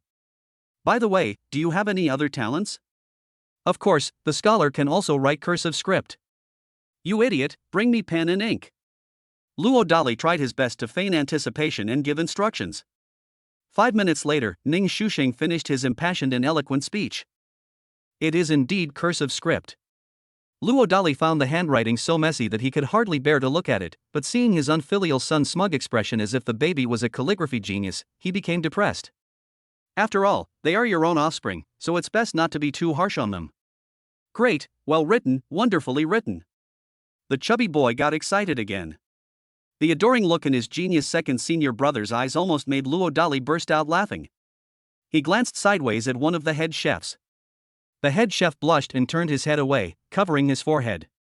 Baby, do you have any talents? Calming his thoughts, Luo Dali looked at the little cotton-padded jacket. In his view, his son's inexplicable self-confidence was mostly due to his muscular dystrophy over the years, which was somewhat understandable. However, a daughter who inherits her mother's stunning good looks shouldn't be too bad off. Chapter 17 I, Ning Shusheng, will stand up completely starting today. All I know is a little bit about music, chess, calligraphy, and painting. Suddenly feeling valued, Ning Mingyue inexplicably became nervous. Just one. She learned all these skills secretly. Even her own mother didn't know. What? Honey, if Daddy heard correctly, you just said you know how to play the zither, chess, calligraphy, and painting? Yes, Luo Dali was shocked. Even Xiao Yuanshan and Hua Bushi, who were standing to the side, looked incredulous. They had never seen such a genius in their lives before, who was already proficient in music, chess, calligraphy, and painting at the age of 3 and was previously deaf. Well, for the past 3 years, I haven't been able to hear anything from the outside world. When I'm bored, I secretly study to pass the time. If it doesn't work out. Before the little girl could finish expressing her feelings of inferiority, Luo Dali hugged her tightly with heartache. They exchanged a glance, their eyes filled with anticipation. As people who are not short of money, how could they not have some ambition? Such a pursuit is something that cannot be satisfied in the mundane world below the mountain. Now, they finally see a glimmer of hope. Just one thing, since Luo Dali can cure congenital deafness, he must have the ability to let them live a few more years. A few minutes later, Luo Dali led everyone to the new 3rd basement level of the courtyard house. Upon seeing the ridiculously large underground music room and the neatly arranged array of top-tier Chinese and foreign musical instruments, the 2 knowledgeable old men couldn't help but gasp in astonishment. Based on his insight as one of the world's top 3 richest people, Hua Bushi concluded, the total value of the instruments in the music room is definitely no less than $3 small, and may even be more. As the last surviving top imperial chef of the Great Xia dynasty, the shrewd and experienced Xiao Yuanshan saw another layer, because he discovered that many of the musical instruments in the music room were related to the treasure hidden in the hands of the last surviving members of the Qing dynasty royal family. This was something that money alone could not accomplish. He concluded that the new abbot in front of us may be a powerful figure with even greater energy than the old celestial master. Honey, this will be your private entertainment room from now on. Ignoring the 2 old men's inner turmoil, Luo Dali casually announced to the nervous young woman in her cotton-padded jacket. Wow, handsome uncle, are you serious? The little girl was overjoyed. She never imagined that her loser father could hide things so well. Still calling me handsome uncle? Luo Dali pretended to be unhappy. That scumbag dad? Startled for a moment, the little girl pretended to be sneaky. Luo Dali was so angry that his veins bulged. Hee, thank you, handsome dad. After suddenly rewarding Luo Dali, Ning Mingyue took a deep breath and finally walked towards a gilded piano. Ding ding ding. The indescribable sound of the piano began, so astonishing that Luo Dali couldn't help but close his eyes and listen for a second.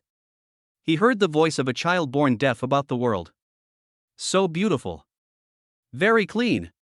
Seeing that her secret skills were actually being recognized by everyone, Ning Mingyue happily started painting on the spot again.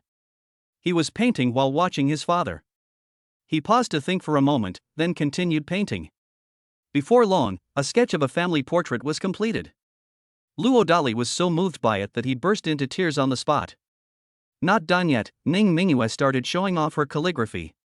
Unlike the sloppy handwriting of the traitorous younger brother, this is a flowing and elegant cursive script. Although it looks a bit immature, the words reveal a vibrant energy. Luo Dali cried again. Hey you guys, who wants to play a game with this senior sister?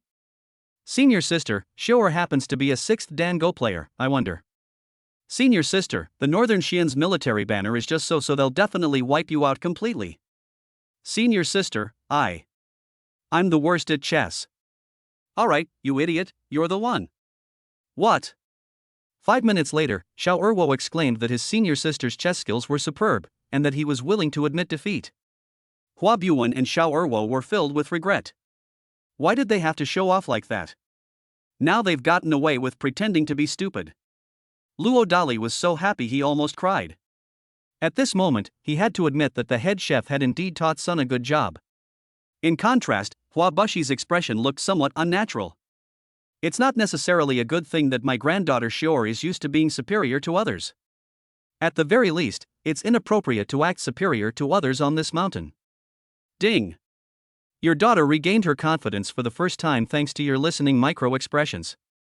Congratulations, host, you have been awarded one chance to win a prize. Would you like to participate? As expected, let's draw them together. Ding, congratulations to the host for achieving mastery of the 4 arts, also known as the Grandmaster level. Congratulations, host, you have obtained 2 top-grade Qi cultivating pills. Congratulations, host, you have been granted 2 more years of lifespan. Congratulations, host, you have obtained 2 top-grade Qi cultivating pills. Name, Luo Dali. Super Armor, 25%. Lifespan, 2430. Supernatural powers, spiritual field space, 1st level of double pupils, mountain god. Skills, god level driving skills, singing skills, master level skills in music, chess, calligraphy and painting. Resource, 1 Aojia Z13. Nice. He gained 2 more years of lifespan. Upon sensing the 4 newly added explosive skills in his mind, Luo Dali couldn't help but get itchy to use them.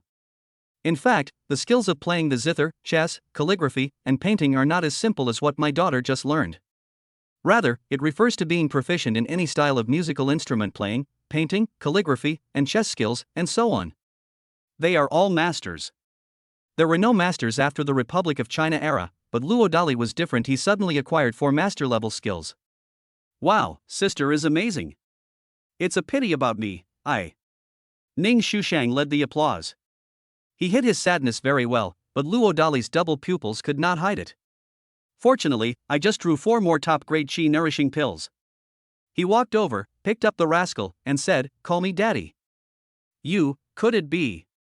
Halfway through his displeasure, Ning Shusheng noticed something in his unfaithful father's smug expression, and his eyes widened with anticipation.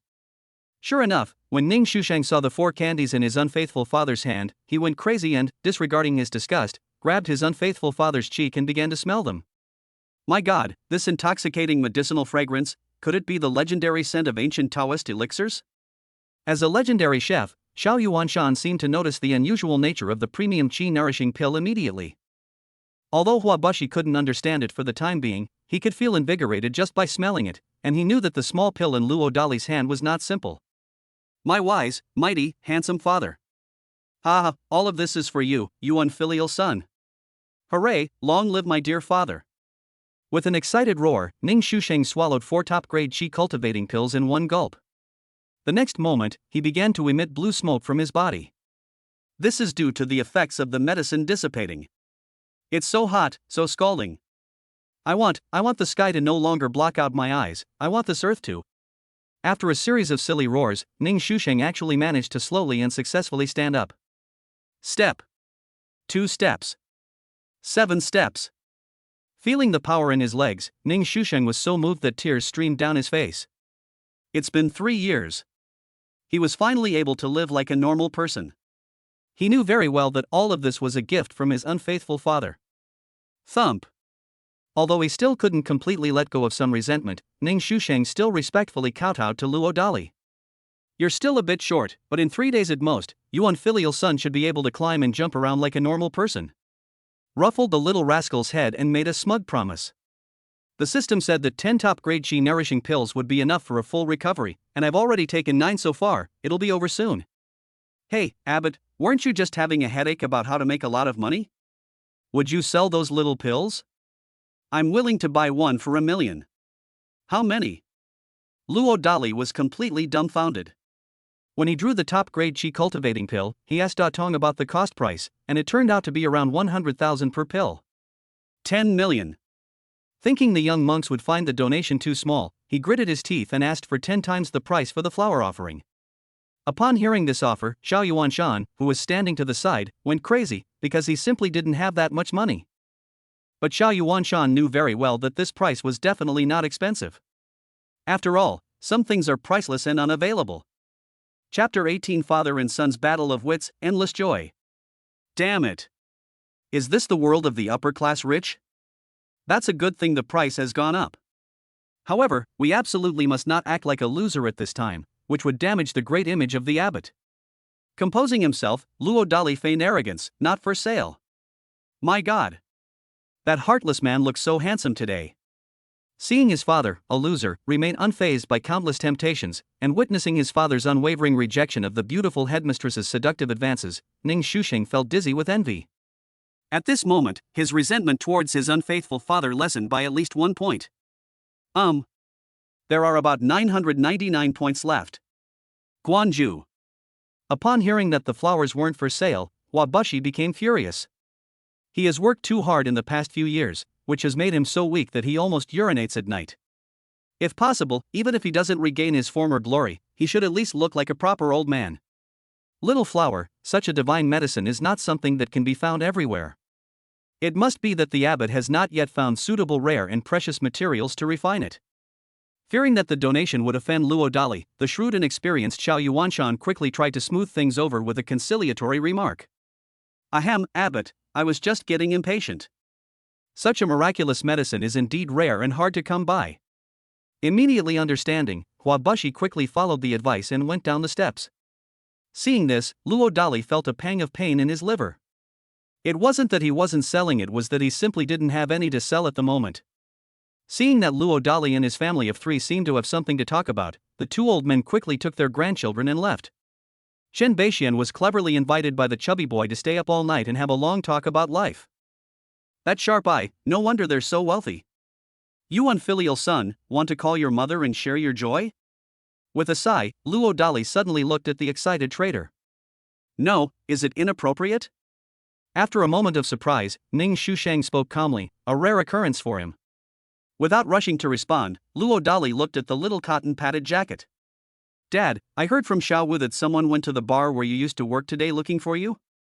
Oh, continue. Unexpectedly, his 3-year-old daughter had found out such information so quickly. Luo Dali still did not respond further, but continued to interact with her. At the same time, he also realized that Chen Beixian, who seemed honest and simple on the surface, was actually a scheming man, the kind who probably had spies planted around his mother or uncle. Another drama queen. Dad, are you in such a hurry to make a lot of money because you want to be a good match for Mom? The little cotton-padded jacket is no pushover either. But you're just a little kid who hasn't even been to kindergarten. Where did you learn all this nonsense? Short videos. Use your phone less in the future. But I learned all my skills in music, chess, calligraphy, and painting through short videos. What, then you can't stay up all night to watch it?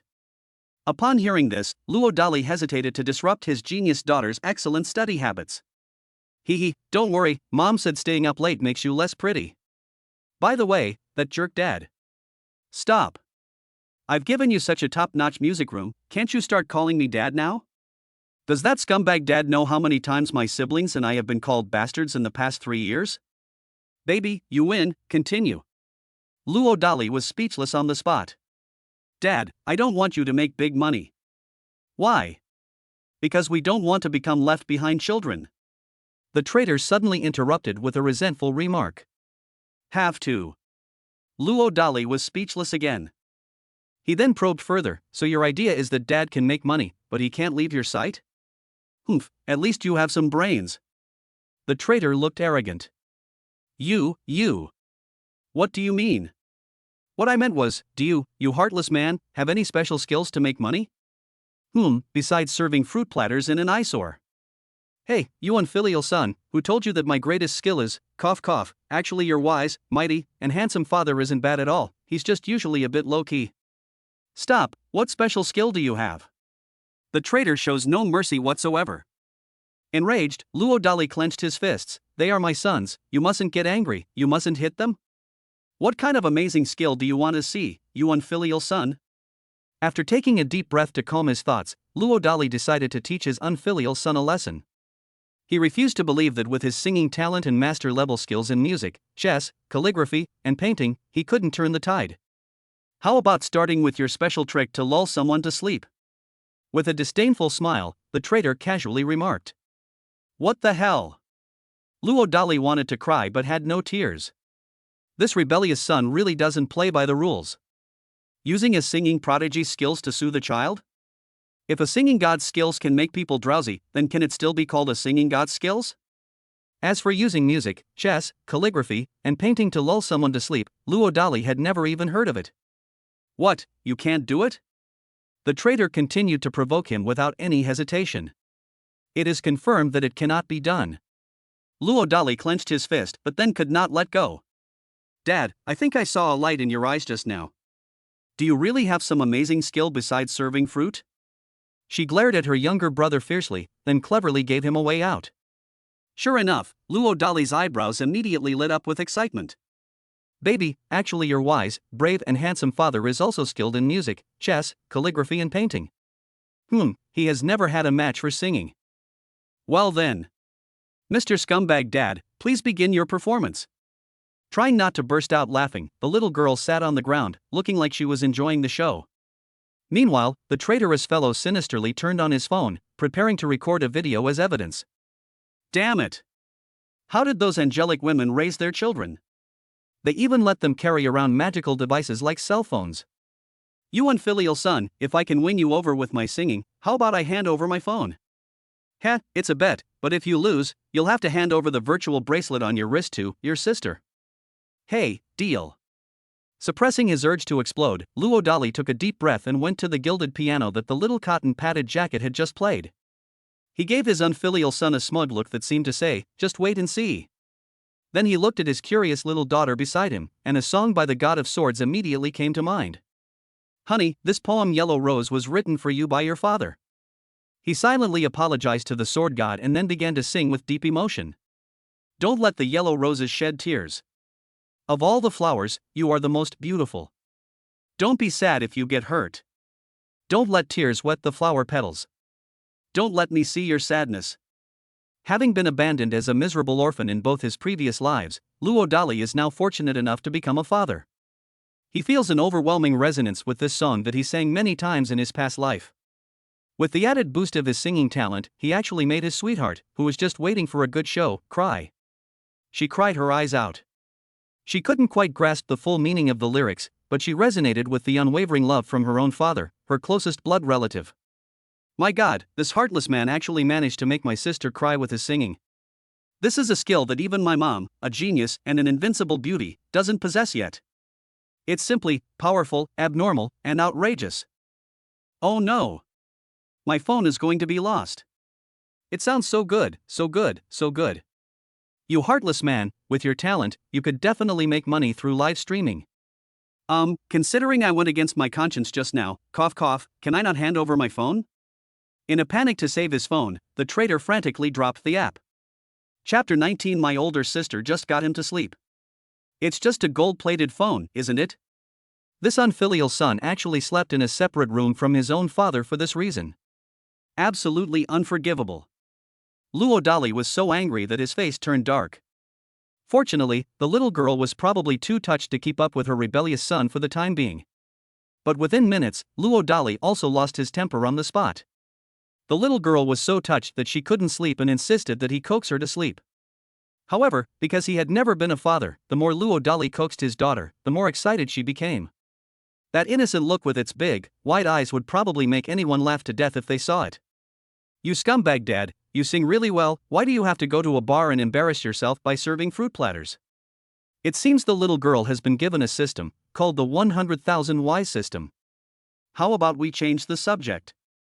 With a twitch at the corner of his mouth, Luo Dali shamelessly changed the subject. "Hey Dad, who do you think is prettier, Principal Zhongling or Mom?" "Ahem, let's try another one." Faced with such a potentially disastrous question, Luo Dali feared that saying too much would lead to making a mistake. "Hey, you scumbag Dad, let me tell you a secret. Apart from your kind grandma who hasn't said anything bad about you yet, everyone else in the family probably wants to skin you alive." "Phew, you jerk Dad, Mingyue misses her mom." "Dad, you actually fell asleep." "Humph, who's really putting whom to sleep here?" Looking at her father, who was snoring without her understanding what was going on, Ning Mingyue shook her head and slipped out of the room in disgust. Sure enough, as soon as I opened the door, I saw my stubborn younger brother lying on the wall outside, trying to sneak a peek. "Ahem, sis, what's going on inside?" Little did he expect to be caught red-handed stealing from the base of the wall. Ning Shusheng quickly composed himself and cunningly changed the subject. "My sister just put him to sleep."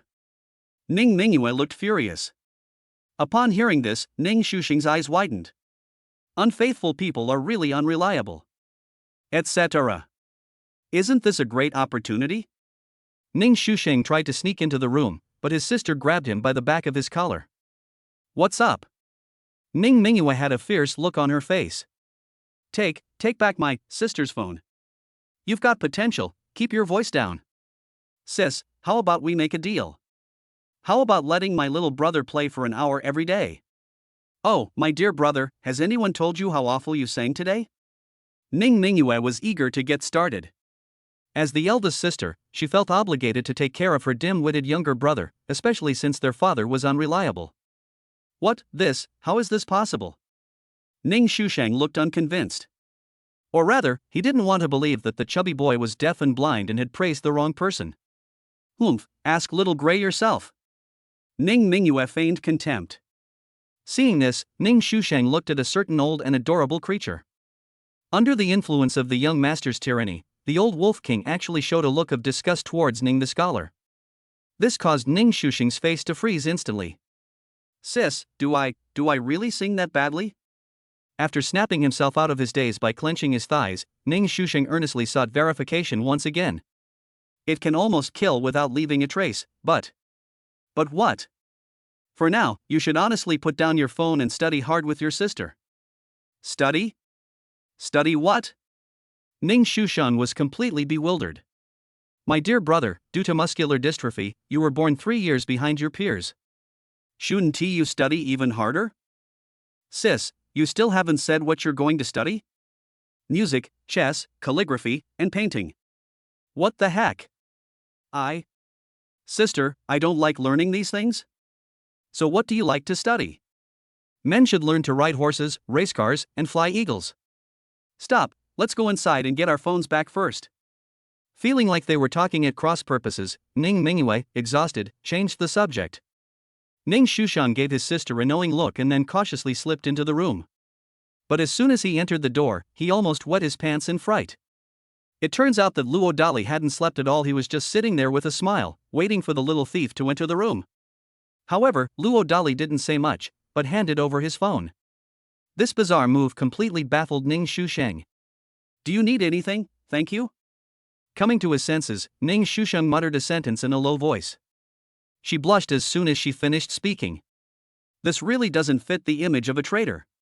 "Get some rest, good night, my darling."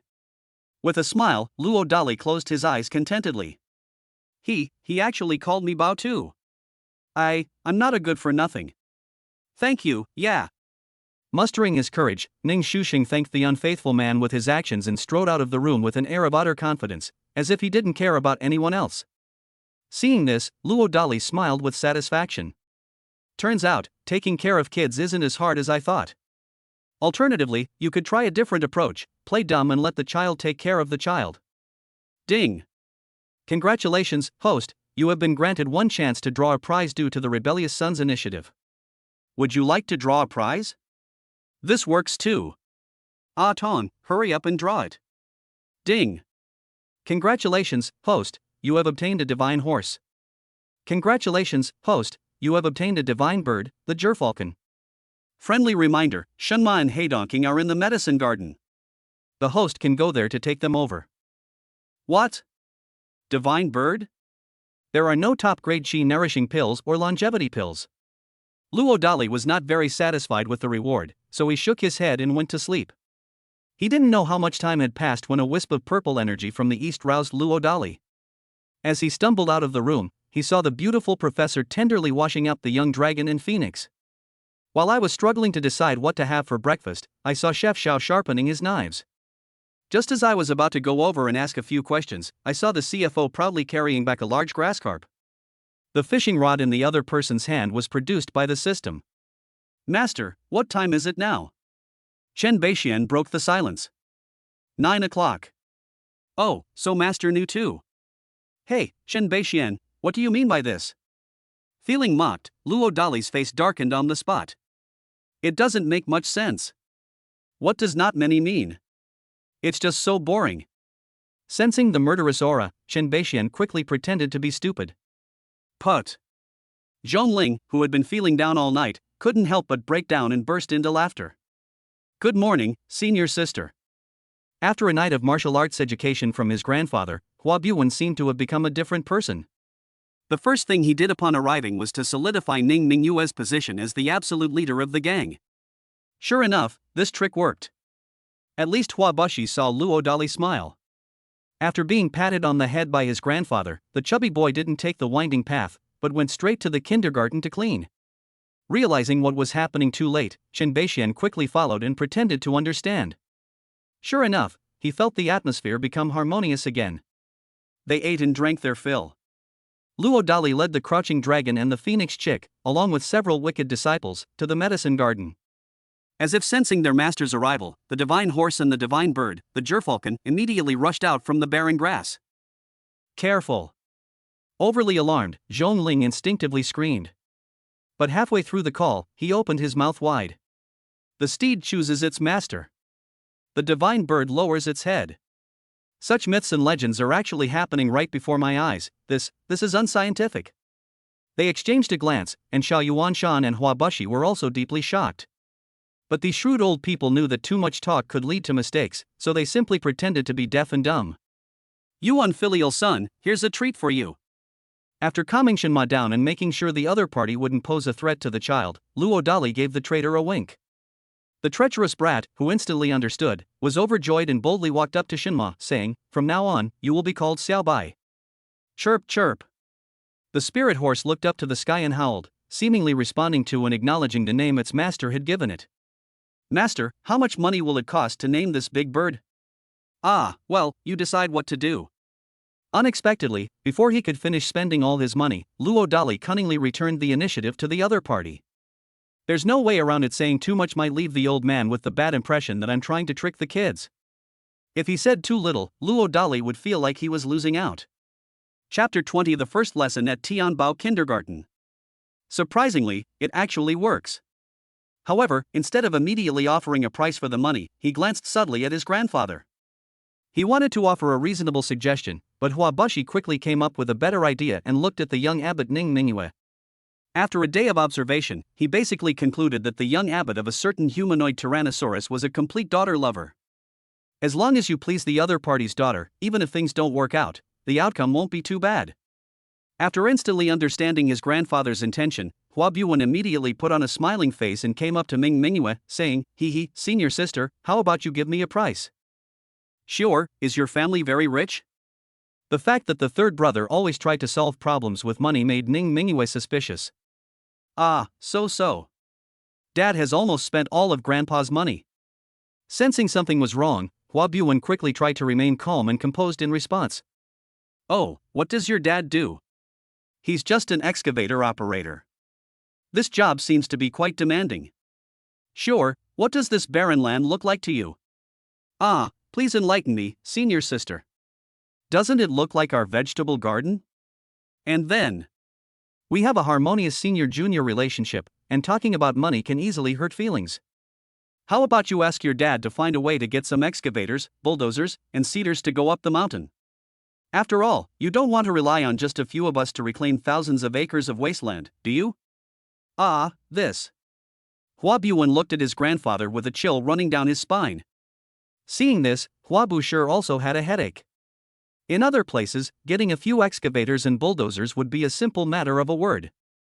But things get really difficult in the territory of the armed forces. After all, there is only one way up the mountain, and that is the 1080 steps below the Xianmen.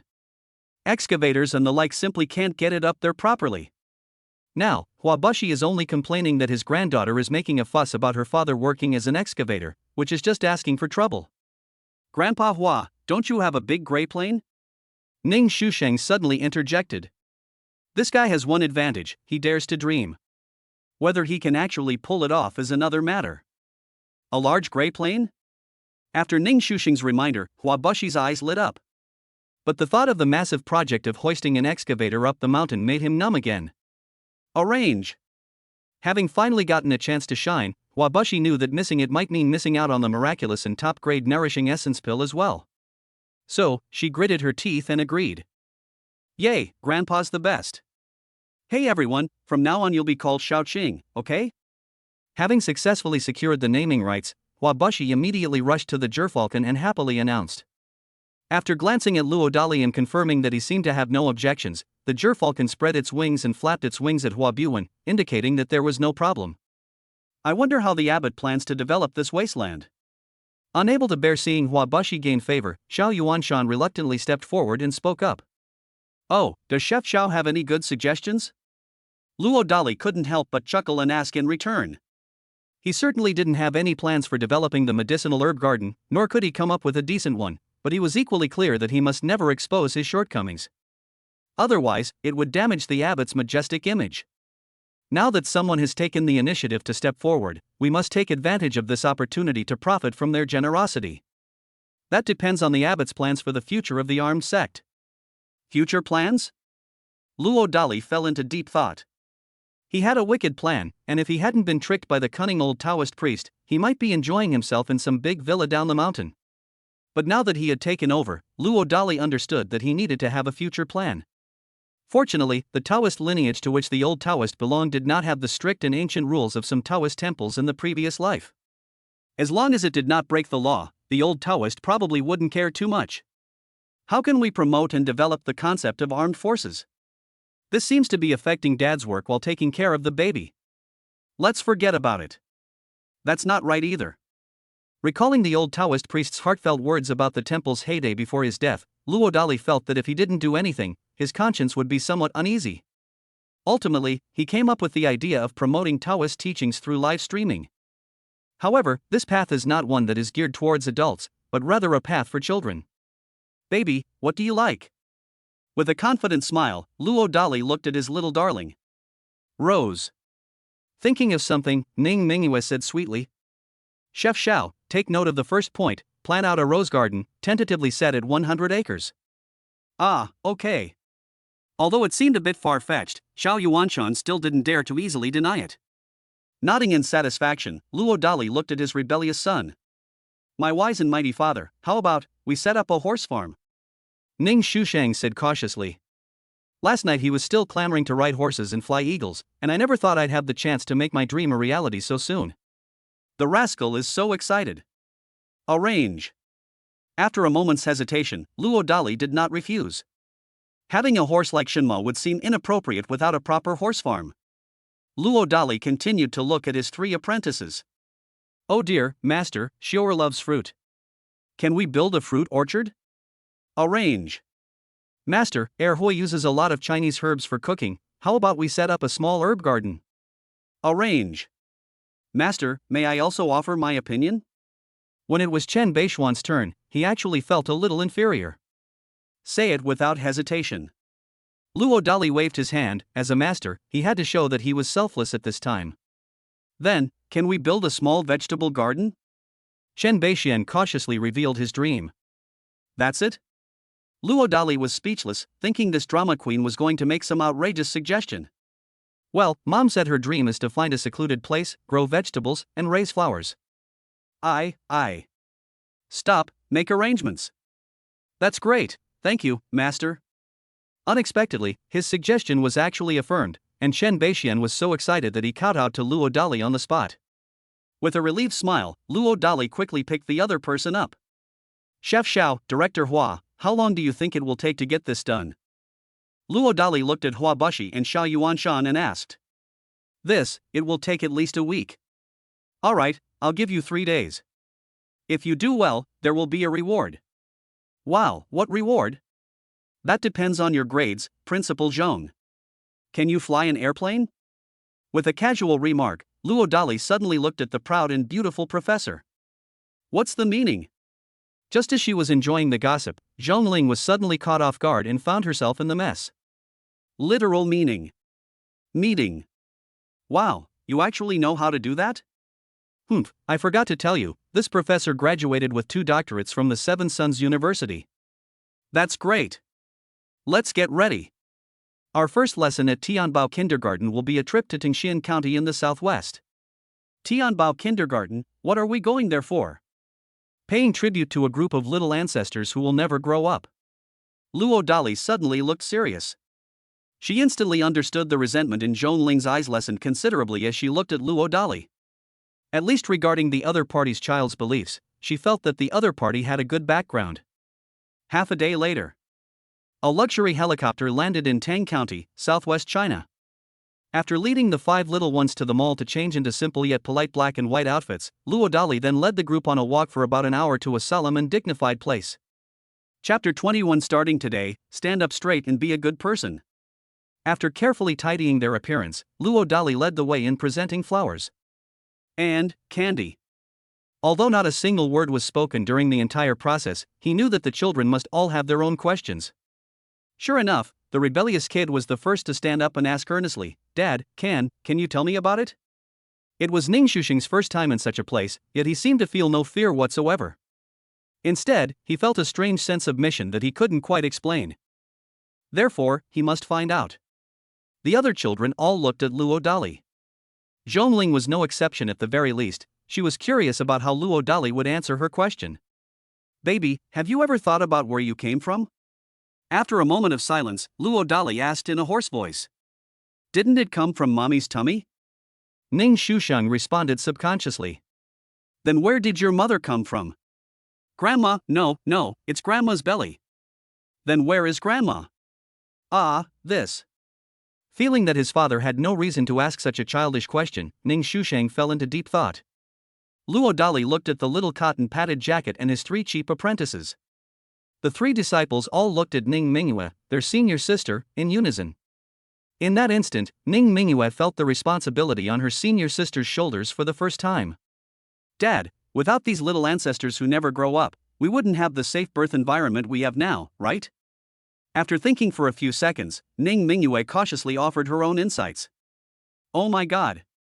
Upon hearing the answer given by Ning Mingyue, a cute 3-year-old, Zhong Ling was completely stunned. Luo Dali smiled with satisfaction. This trip was definitely worthwhile. The 3 apprentices, who had been taken for granted, all fell into deep thought. Clearly, they all took it to heart. Coming to his senses, Xiao Erwo went straight over and started cleaning. Show your attitude through actions. The next second, Zhu Guliang, Feng Chu, Hua Buwen, Chen Beixian, and the others quickly followed. Even the proud and arrogant Professor Zhong Ling was no exception. After filming a few short videos as a memento, Luo Dali also followed up meticulously. After an unknown amount of time, the 5 children were soaked in sweat, but none of them complained about the hardship or exhaustion.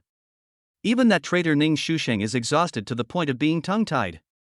Honey, your back isn't strong enough. Luo Dali made a pointed remark to his unfilial son. Then what?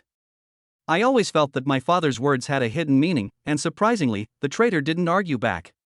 Come on, Dad will take you to a hotel where you can stay one night and stand tall for the rest of your life. After walking for about an hour, the group arrived at a hotel. Upon seeing the flower baskets and various messages displayed at the hotel entrance, the 5 adorable children strode confidently into the hotel, seemingly oblivious to their surroundings.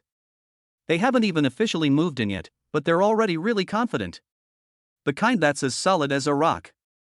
This man has such a charming dad vibe. Zhongling was impressed by Luo Dali's choices and actions. Few fathers would dare to instill hatred of family and country in their children when they are only 3 years old.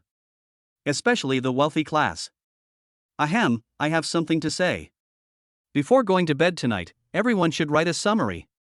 As soon as she entered the room, Ning Mingyue made the announcement on her own initiative. Senior sister is wise. Little fatty is always the first to stand up and express his support.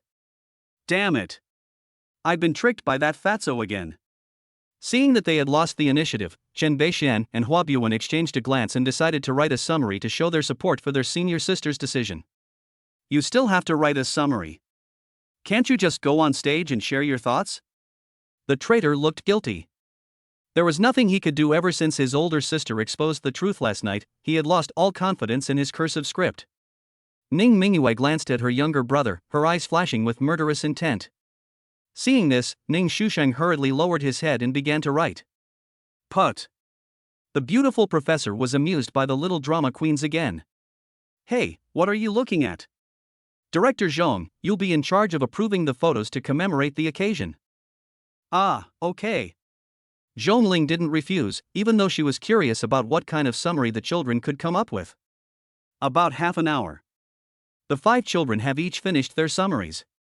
Among them, Ning Shusheng finished the fastest because he could write cursive script quickly. Of course, the wildly unrestrained and scribbled handwriting made Luo Dali's teeth ache. However, after reading the contents with great effort, he smiled with satisfaction. The rebellious kid's summary was just one thing: I'm not watching Japanese anime anymore, I'm switching to watching war dramas every day. I even implied that my dad should return the phone immediately so as not to affect my patriotic education. This rebellious son has the talent of the 6th son. They managed to make getting their phone back sound so respectable.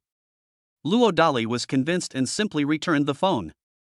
After all, it's really not good to delay the development of a child's patriotism. Taking the phone, the traitor grinned from ear to ear. The little chubby boy's summary was quite interesting. For example, he decided to play in the mud when he got back to the mountain, and try to personally sculpt all the little ancestors he saw today, and then enshrine them in the armed observatory's workers' and peasants' hall. He still habitually spends money to solve problems, even though he can't spend all his money. For example, he wants to open a hotel in Ningxing with the same name as the one in Tingxian County, and then take his senior and junior classmates down the mountain to stay there at least once a month to reinforce the concept of patriotic education. Chen Beixuan's summary was also very detailed. For example, he wanted to personally open a flower shop and a candy shop, and his intentions were obvious. Finally, Luo Dali picked up his little darling's summary, which contained only a few words: unforgivable forever, this grudge will be remembered. To be honest, Luo Dali looked quite conflicted. Women are just as capable as men. The complicated reason is that he doesn't know whether what he did today was right or wrong. Dad, what's your conclusion? As if instantly understanding her father's complex thoughts, the little girl cleverly diverted his attention. Hey, how about you summarize it with a song? Receiving a subtle hint from his sister, Ning Shusheng immediately provoked someone. Luo Dali's lips twitched, but he did not refuse.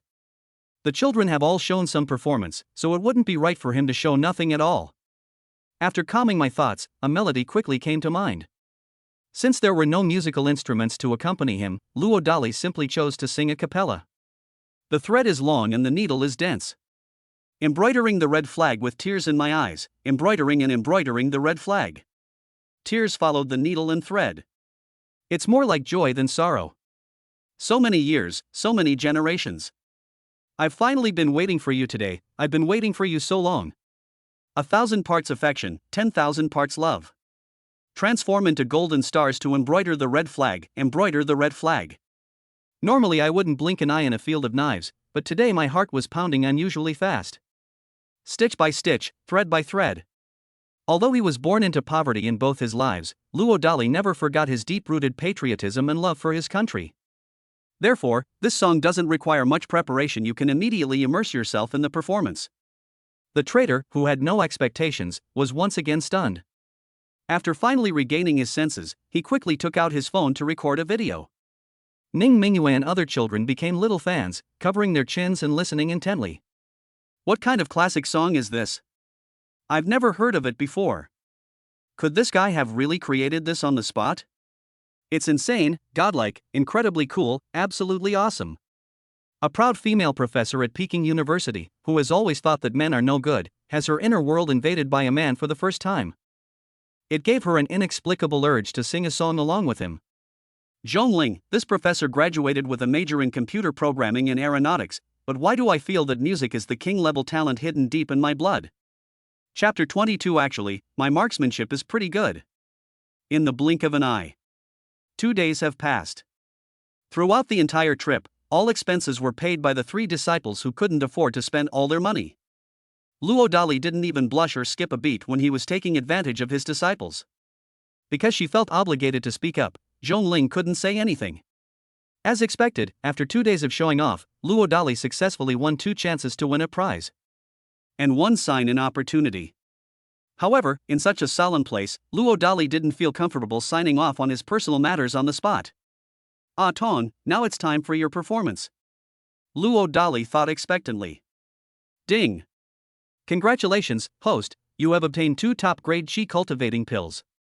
Good, good, now the rebellious son can finally fully recover. Congratulations, host, you have been granted 2 more years of lifespan.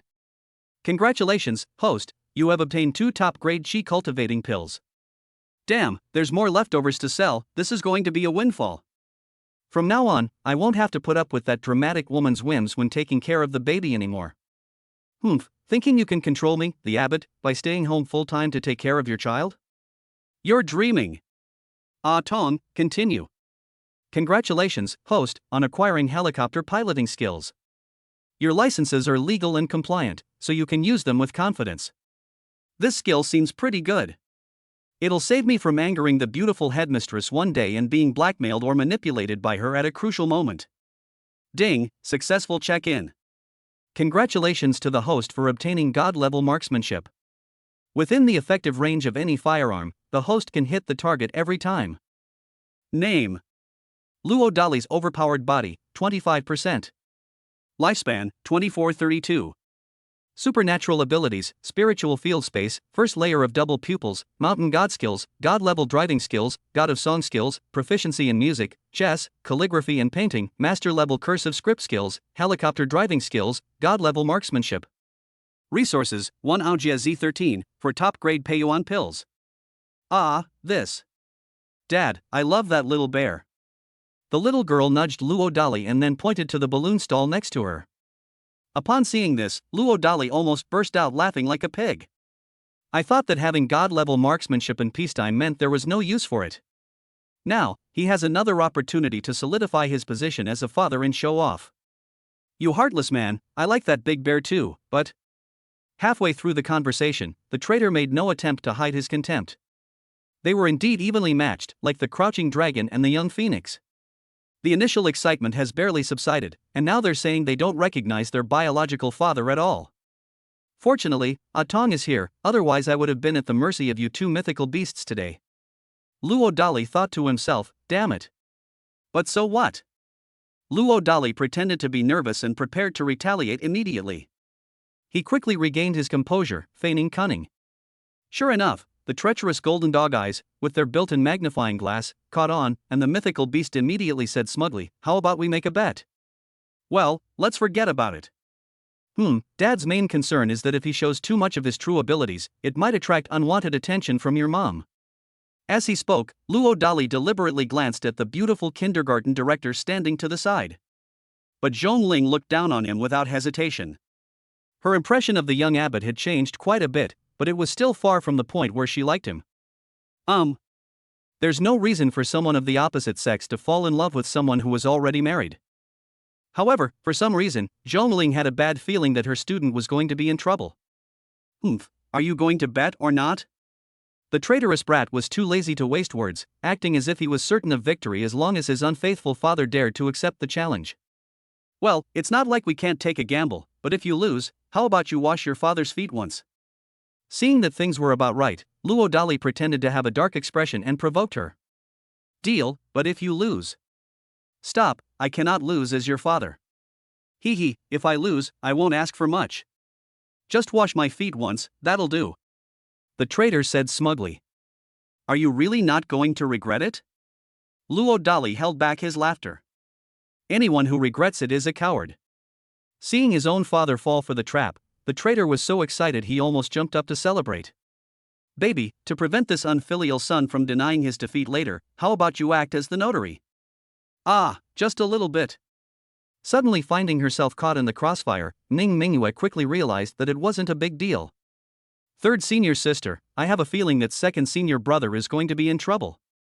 The chubby boy couldn't help but whisper to Hua Buwen. Get rid of the feeling. You can't stop laughing even if you don't finish spending the money. In her eyes, the successor of the old celestial master should be omnipotent and invincible. Luckily we found out in time, but it's still best to avoid hanging out with second senior brother in the future.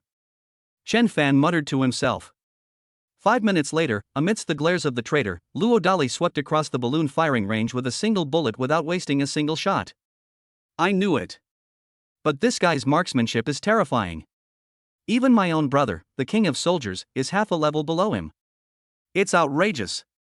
Could he be one of those born with innate knowledge? Zhongling's mind raced with wild speculation. Oh, second brother, please accept my condolences. Coming to his senses, the chubby boy immediately went to comfort Ning Shusheng, who was still staring blankly. Chen Fan secretly rejoiced that he had sided with his senior sister. You unfilial son, is the CPU fried? Luo Dali poked his traitorous son with his finger with concern. Me, you, where did you learn such amazing marksmanship? The soul has returned. Ning Shusheng stared wide-eyed as he sought confirmation on the spot. Men can learn marksmanship without a teacher. Luo Dali laughed heartily. Is it really possible to learn without a teacher? Ning Shusheng got carried away.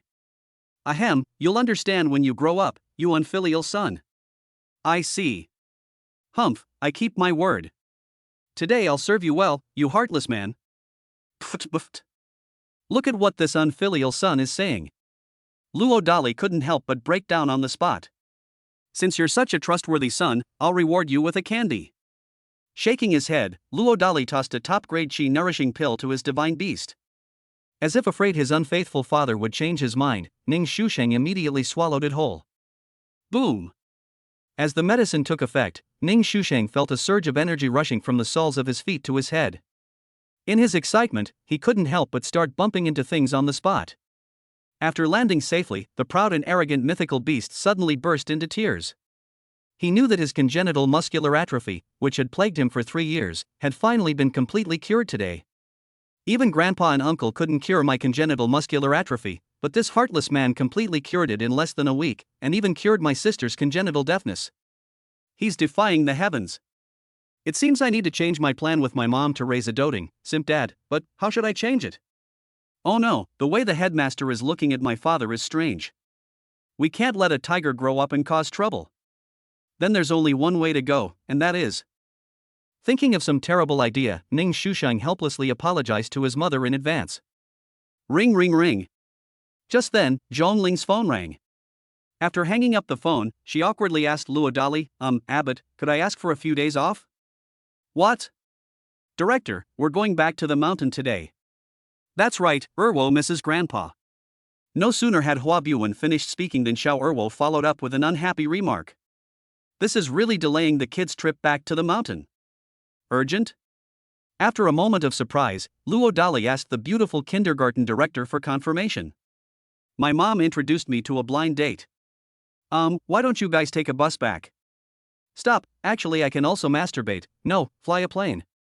Luo Dali was overjoyed to find that he could solidify his image as a doting dad in front of his child so soon.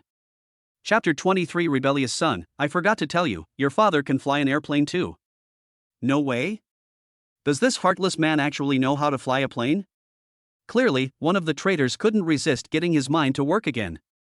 Sensing this, Zhongling, who was about to verify it, immediately pretended to hesitate cunningly. Anyway, there's no rush to verify its authenticity. Erwo, what do you think? Without any impulse, Ning Shusheng took the initiative to give Xiao Ero a signal. Second senior brother, I think. Alright, I'll trust my intuition. No, second senior brother, I think, I. Xiao Erwo really wanted to continue to persuade him, but seeing Ning Shusheng's inexplicably confident expression, he chose to stop in time and cut his losses. Bei Xian, what do you think? For some reason, Ning Shusheng asked Chen Fan another question. Second senior brother is mighty. Fearing that giving the answer directly might offend people, Chen Fan responded tactfully. However, when he saw Ning Shusheng's crooked smile, he knew that the other party must have misunderstood him. But to correct it immediately would be like slapping him in the face, leaving Chen Fan embarrassed. Well, second senior brother, I think you'd better consult with eldest senior sister before making a final decision. As expected of the granddaughter of a super rich man, her conversation skills are simply amazing. This way, she wouldn't offend anyone by expressing her own opinions, and it also subtly elevated Ning Mingyue's status as the senior sister. It's a sure win. Finding this very reasonable, Ning Shusheng quickly looked at his elder sister.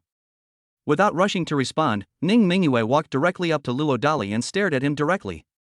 3 seconds later, she turned to offer her advice. Little brother, your scumbag dad doesn't have shifty eyes, he's either confident or... Ning Mingyue paused deliberately halfway through her sentence. What a master! Zhongling, who was watching the drama unfold, almost couldn't help but clap her hands wildly. Or what? Ning Shusheng asked further questions with excitement and anticipation. Or he's just pretending to be calm to scare you.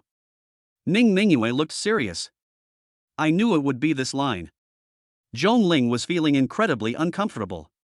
Just one. Ning Mingyue's words were essentially meaningless. She was also a sure winner among the 6th-ranked players. Then, due to a subjective misjudgment, Ning Shusheng leaned towards the second possibility. You heartless man, I want to gamble with you again, this father-son game. Taking a deep breath, Ning Shusheng adopted a daring, self-destructive gait to provoke Luo Dali. Well, that's not necessary, after all, Dad really knows how to. Luo Dali countered with a simple provocation. Stop. Just tell me if you dare to bet or not. Ning Shusheng, who was above, could never turn back. Hey, what if you, my unfilial son, lose again? Luo Dali pretended to have a dark expression and threatened him. I'll cook for you. As if afraid someone would change their mind, Ning Shusheng casually made up a condition. Luo Dali feigned hesitation. Hey, you, if you lose, I don't need you to do anything, just cancel the foot washing service. Make a deal. Seeing that his rebellious son was getting desperate, Luo Dali finally stopped delaying. Then, he looked at the beautiful professor who was watching the melon. Ahem, this is my flight pass. Holding back her laughter, Zhongling immediately showed her identification after finishing her sentence. Just one. This thing is almost impossible to fake, especially in 2024. A simple search on the official website will provide all the details. No. Looking directly at his unfaithful father, Ning Shusheng cursed incessantly in his heart. However, he was destined to be disappointed. Luo Dali then proceeded to take out the corresponding flight pass from his backpack in a very professional manner. Startled, Zhongling quickly took it to verify its authenticity. It's fake, it must be fake. The traitor was inwardly cursing wildly. However, it was still to no avail. It's actually true. Zhongling stared at Luo Dali in disbelief. She thought she already knew enough about the young abbot. Now it seems that this may only be the tip of the iceberg. Ahem, documents, you heartless man, if you dare to start the helicopter, I'll completely admit defeat.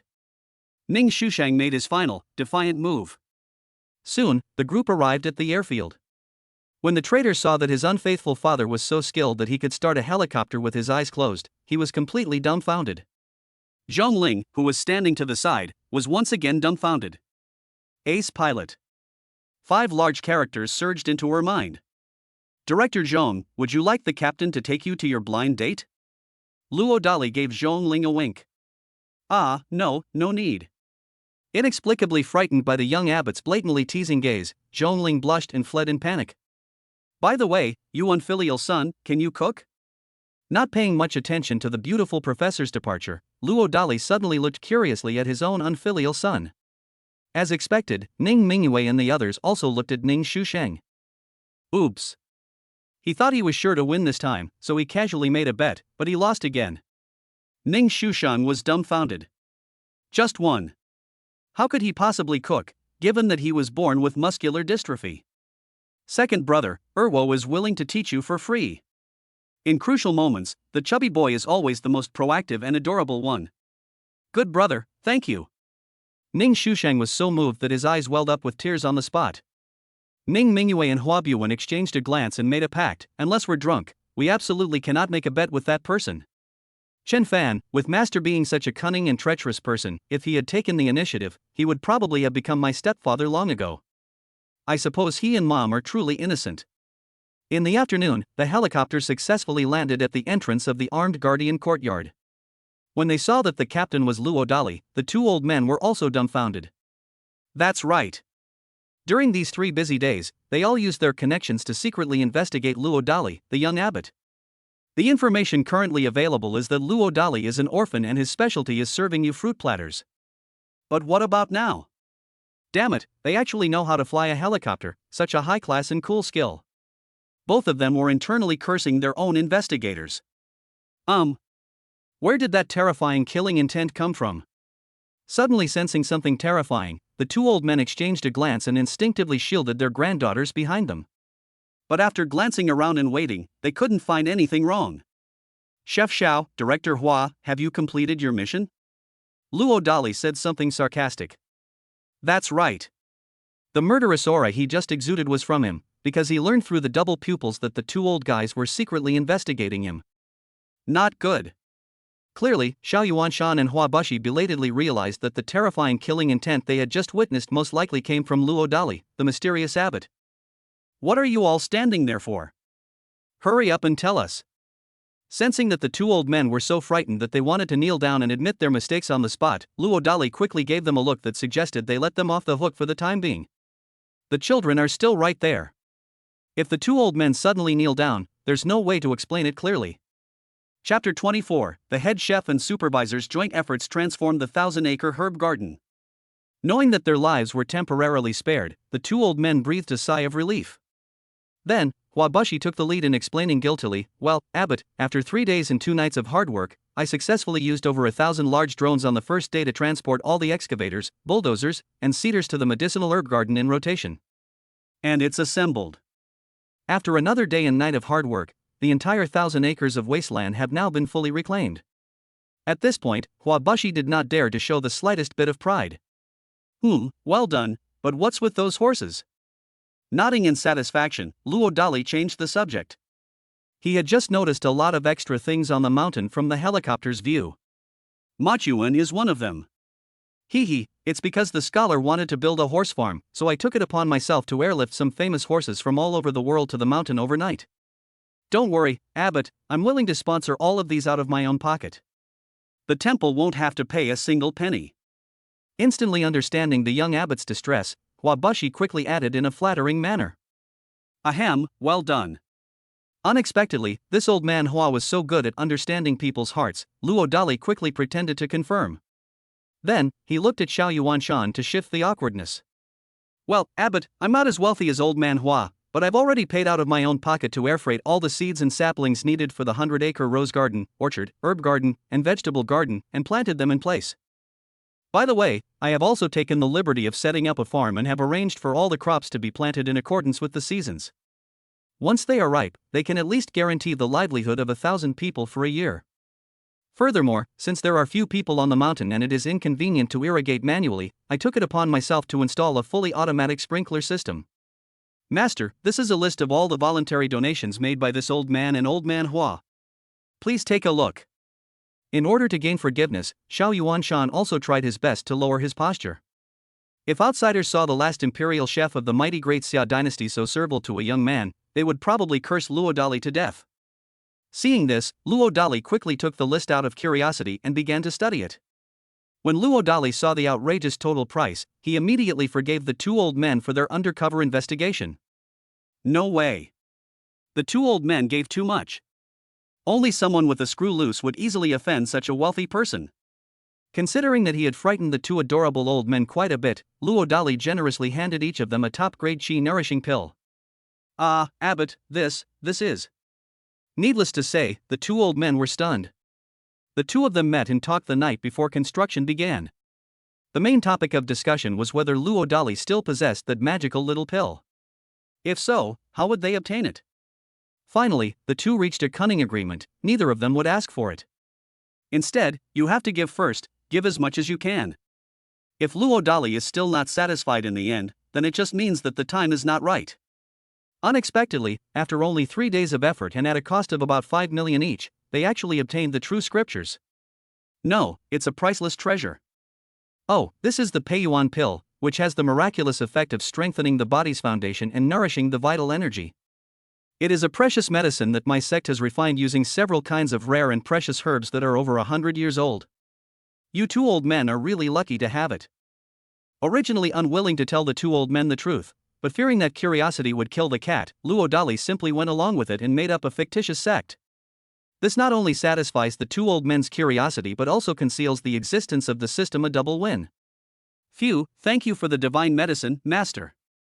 I, Xiao Yuan Shan, will be the head chef of the armed temple forever. As long as the abbot doesn't mind, I'll keep the CFO position until I die, even if it means giving alms. Ha, we're all family, no need for formalities. After patting the two old men on the shoulders to comfort them, Luo Dali hurriedly entered the courtyard. No way. I couldn't keep up the act any longer. There's a risk of being exposed if they perform again. Grandpa, do you think there's a possibility? Seeing his grandfather's tearful gratitude, Hua Buwen couldn't help but mutter something to himself. What's possible? Wiping away her tears, Hua Bushi asked out of curiosity. For example, your master may have already had the idea of giving you a qi-nourishing pill. Then what? And then that was it.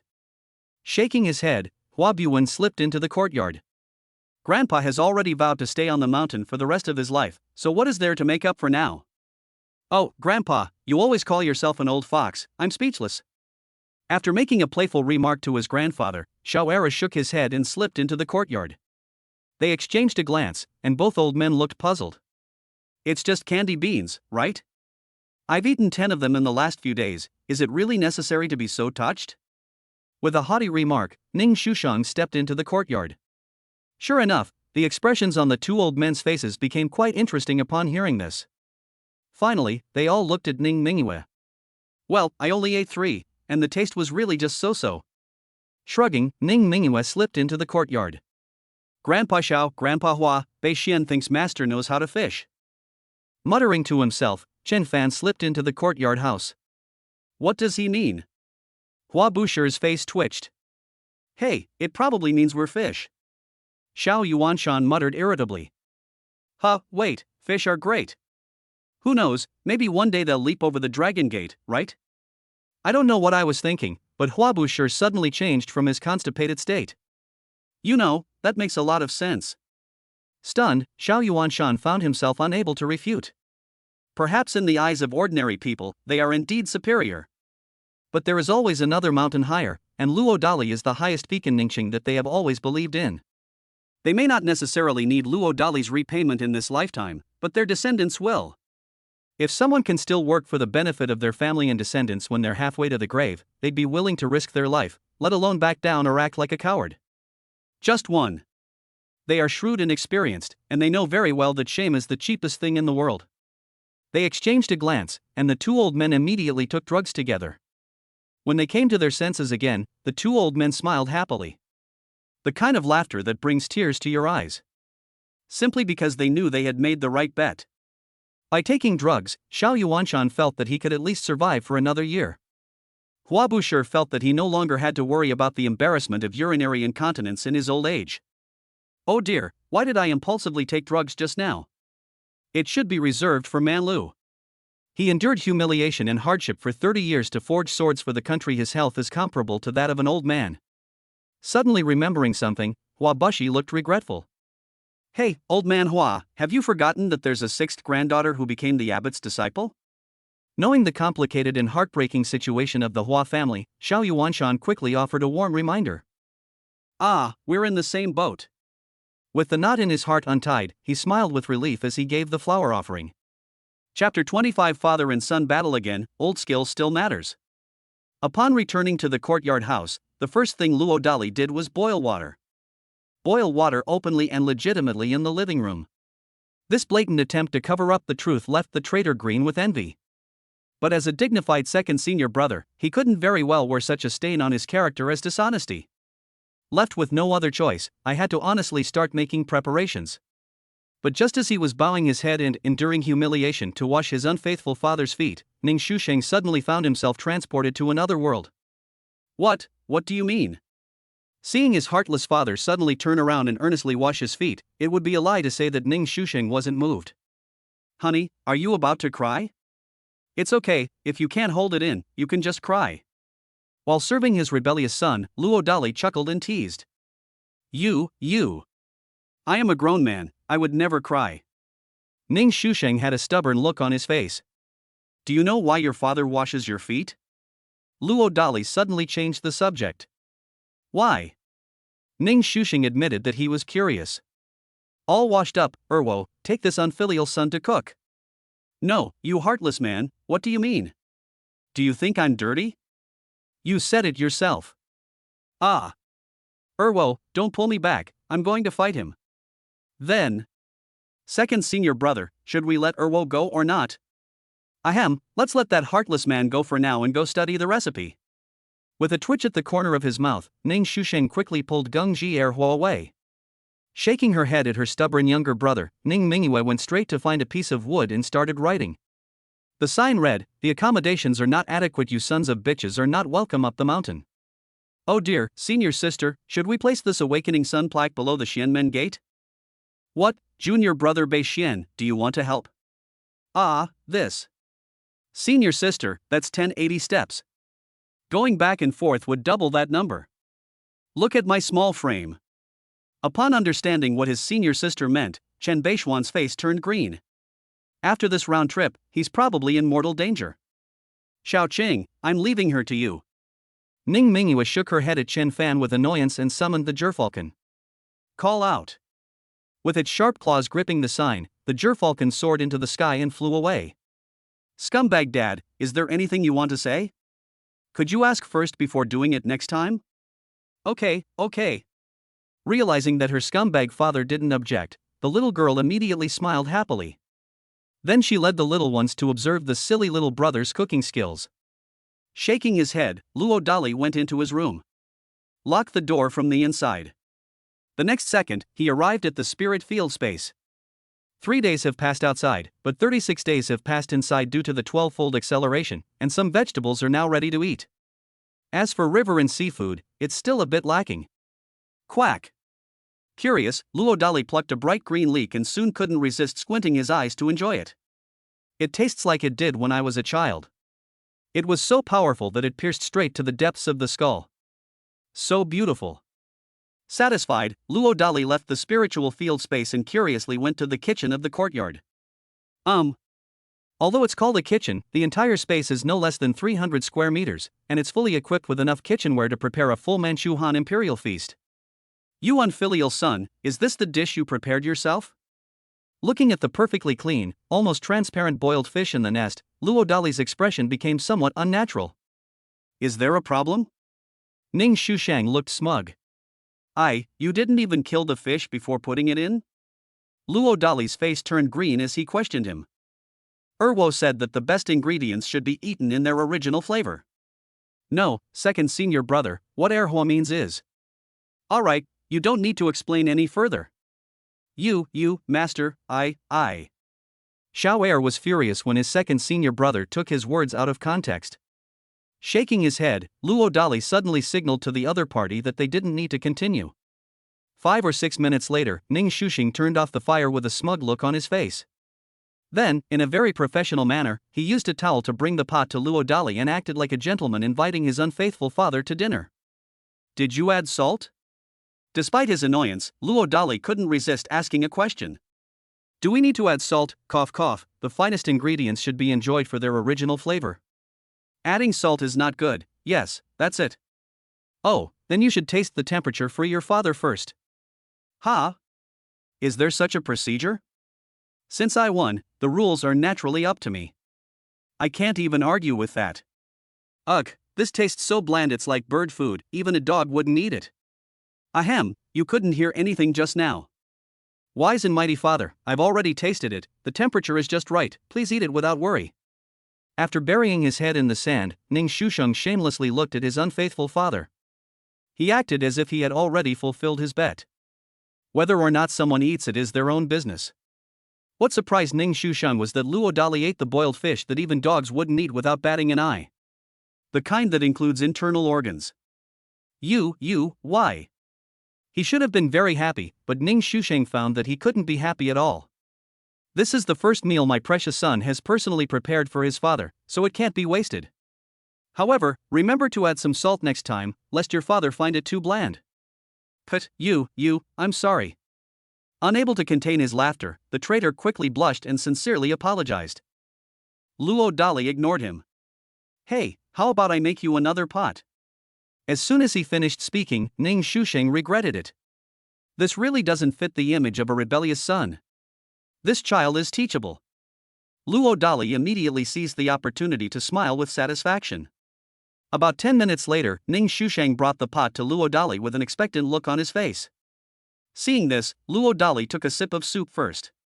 How does it taste? Unable to contain his curiosity, the traitor pressed for more information. So beautiful. Luo Dali said without changing his expression. Let me try it. Ugh, Tui, it's so salty. No, how can you eat it all again? As long as it's my baby's cooking, I'll love it. You heartless man, I'm sure I can cook a decent meal.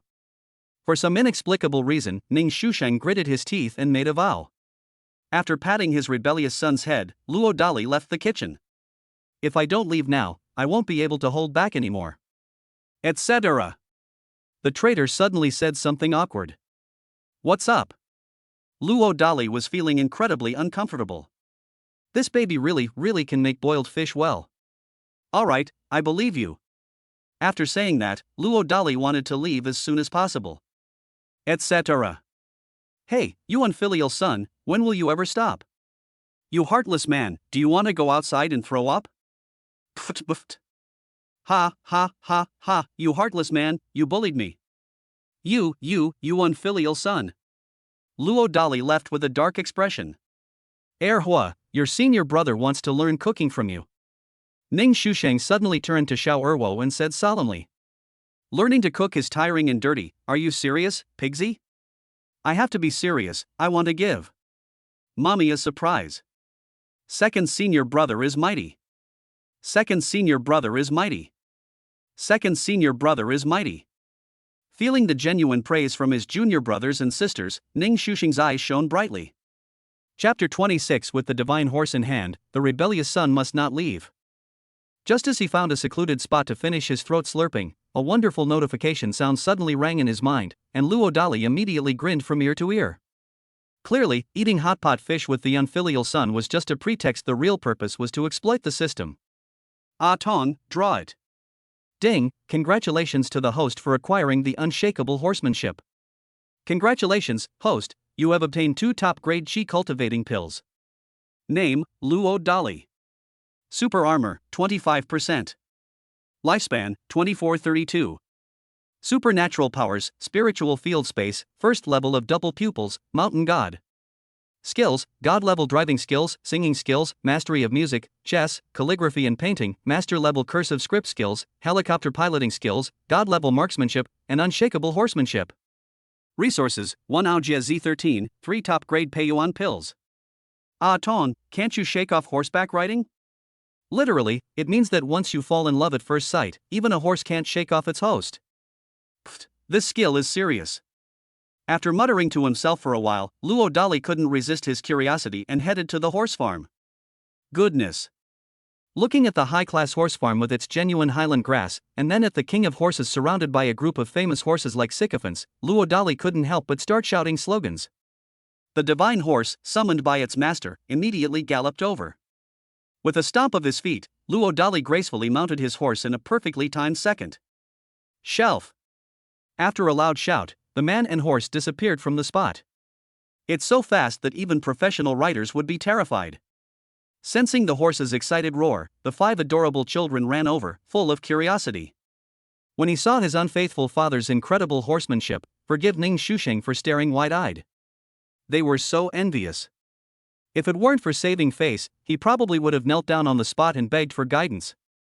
There are very few men who, especially the men of the Great Xia dynasty, can resist the urge to ride horses.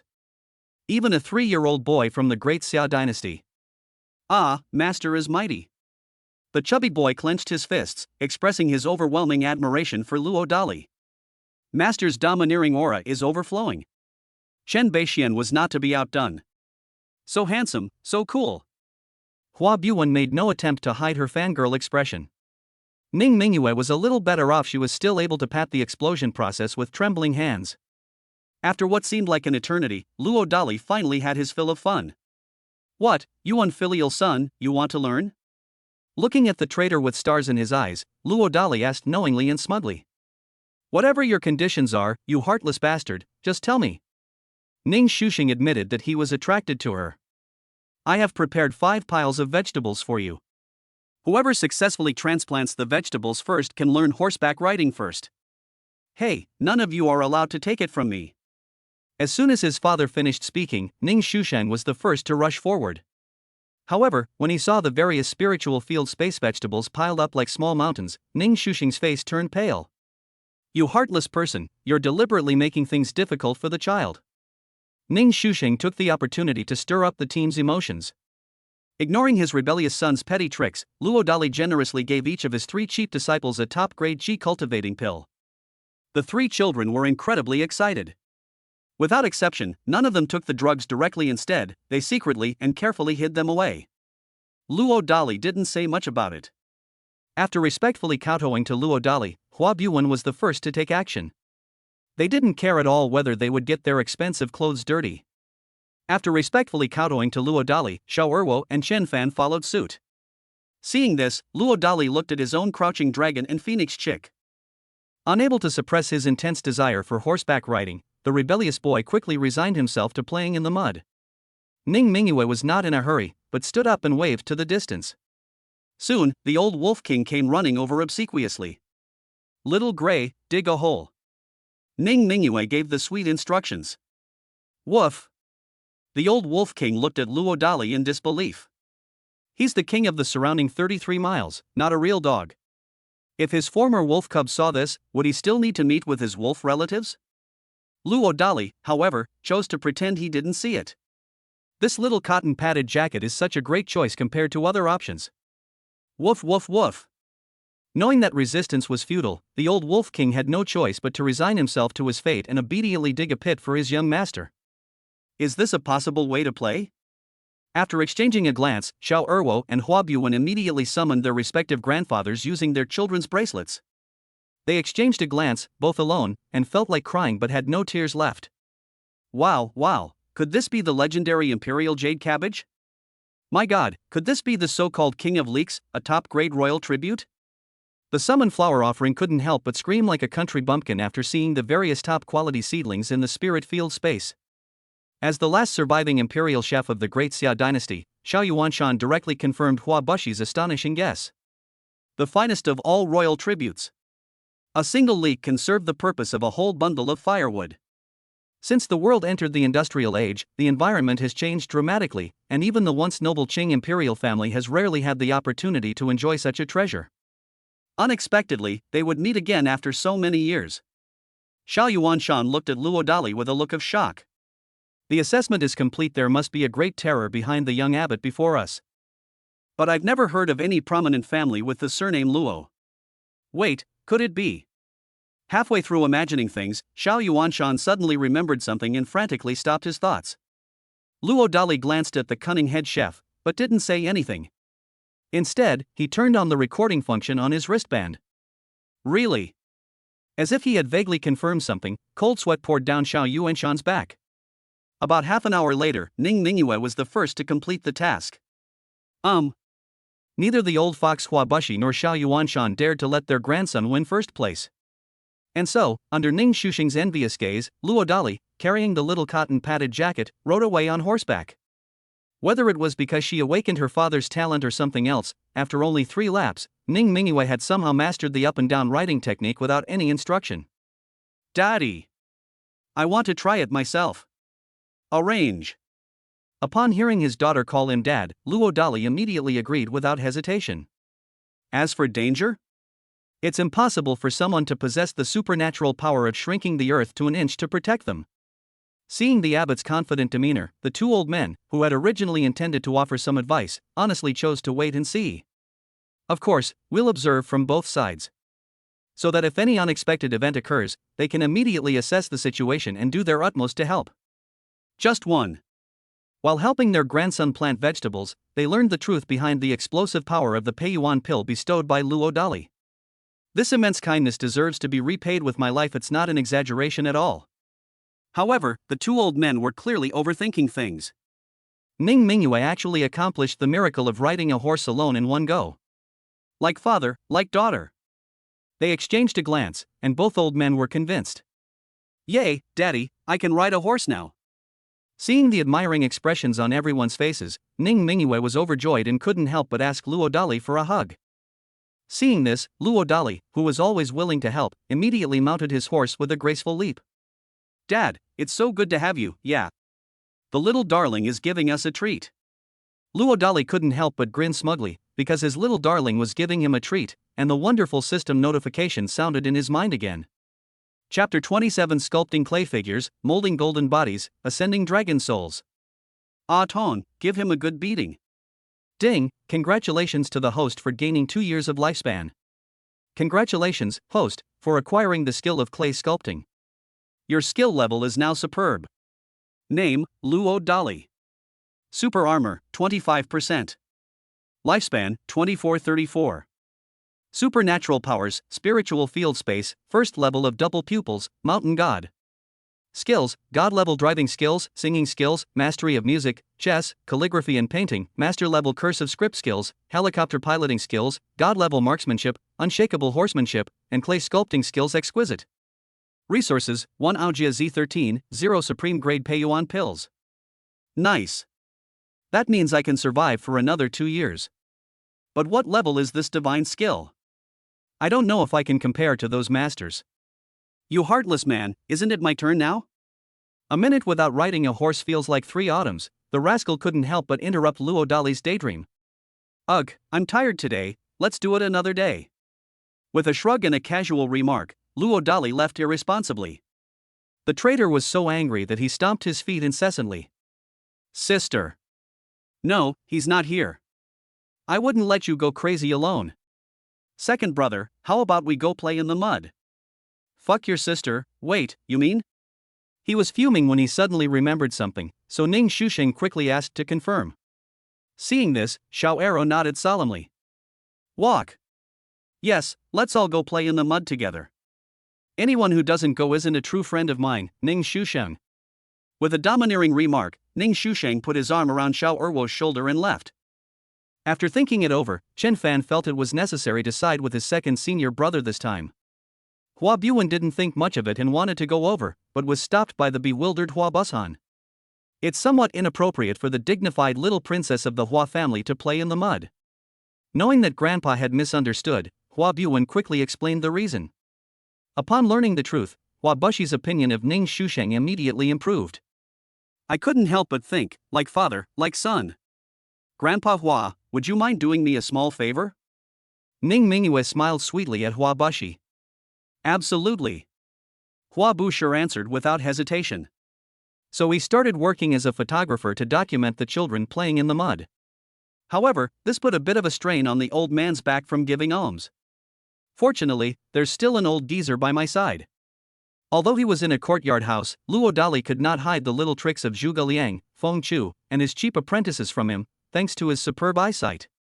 Hoo, Grandpa, isn't Erwo really stupid?